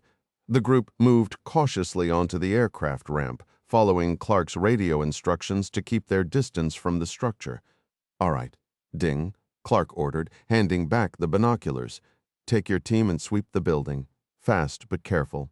Chavez signaled his squad, and they sprinted toward the entrance. Clark watched through the lenses, noting no visible weapons among the group. Deciding it was safe, he motioned for 5 Team 1 operatives to escort him forward. The walk felt longer than 5 minutes, the humid air clinging to them as they closed the distance. When Clark finally stood face to face with John Breitling, he didn't waste time. "I take it, this was your little hideout?" Breitling's jaw tightened. "Until you wrecked it." Clark smirked. "Fort Detrick analyzed that canister your man, Gearing, tried to unleash in Sydney. If you're expecting sympathy, Doc, you're talking to the wrong guy." Breitling's eyes flicked toward the distant hum of a helicopter lifting off. "So what now?" Clark shrugged. "I've given it some thought." Carol Breitling suddenly snapped. "You murdered our people." Clark didn't flinch. "The ones armed in a combat zone?" "Yeah, and I bet they would have shot mine without hesitation. We don't hand out free passes." "You don't understand," she spat. "We were trying to save the world." Clark tilted his head, feigning polite curiosity. "By wiping out humanity with bioweapons? That's your grand plan? I must be too dumb to see the genius," Carol sneered. "Exactly. You are," Clark exhaled, shaking his head. "Hitler probably thought he was saving the world, too. Sit down and stay quiet." He turned away, radio in hand. Some people just couldn't be reasoned with. Meanwhile, Connolly worked swiftly, rigging explosives with brutal efficiency.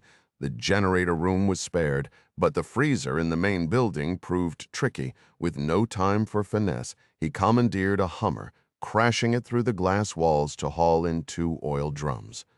Overhead, Malloy's chopper shuttled half the team back to Manaus for refueling. 3 hours passed in sweltering silence, the prisoners baking on the tarmac without complaint. Clark didn't mind.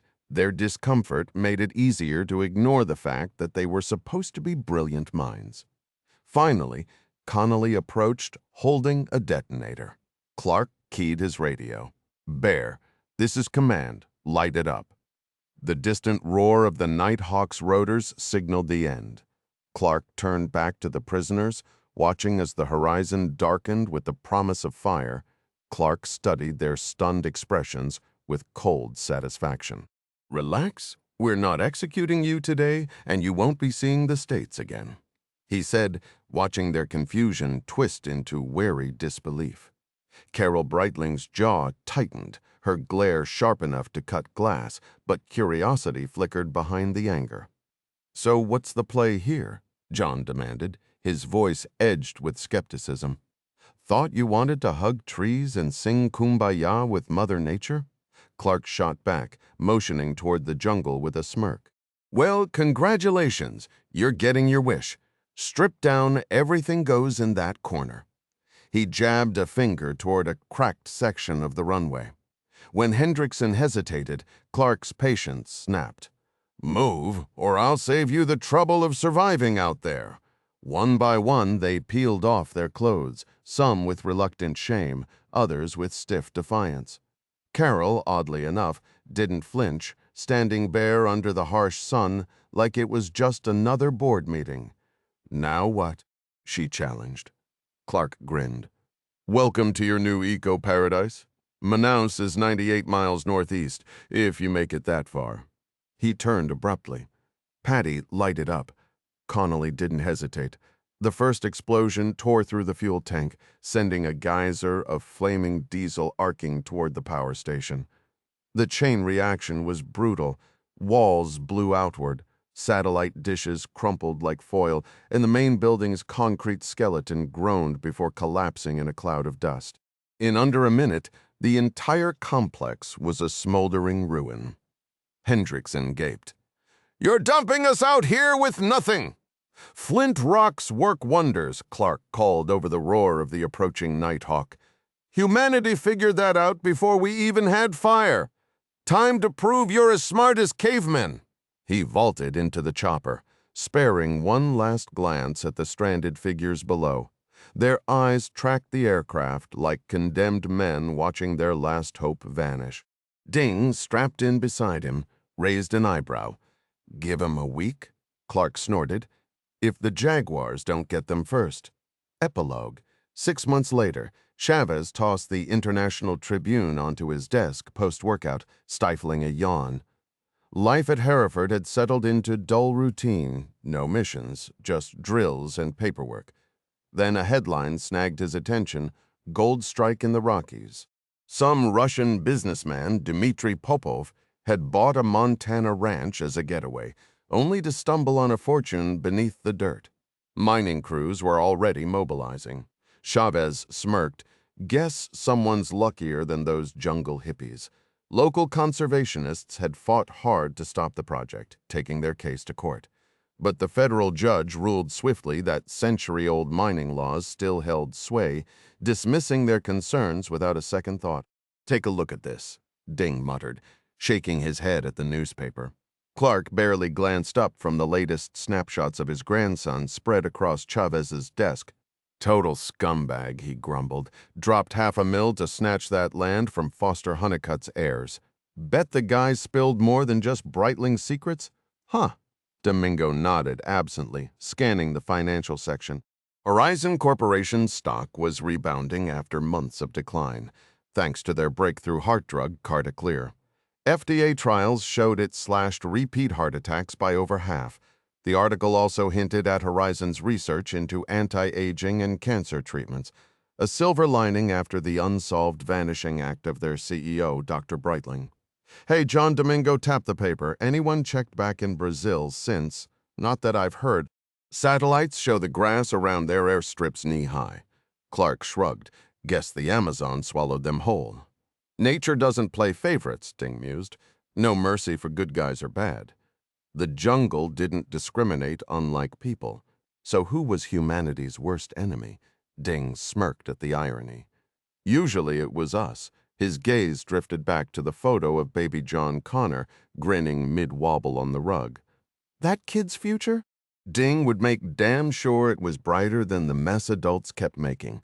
Let the little guy focus on mastering sippy cups and first steps. He'd handle the rest. Note: URLs and promotional footer removed per guidelines.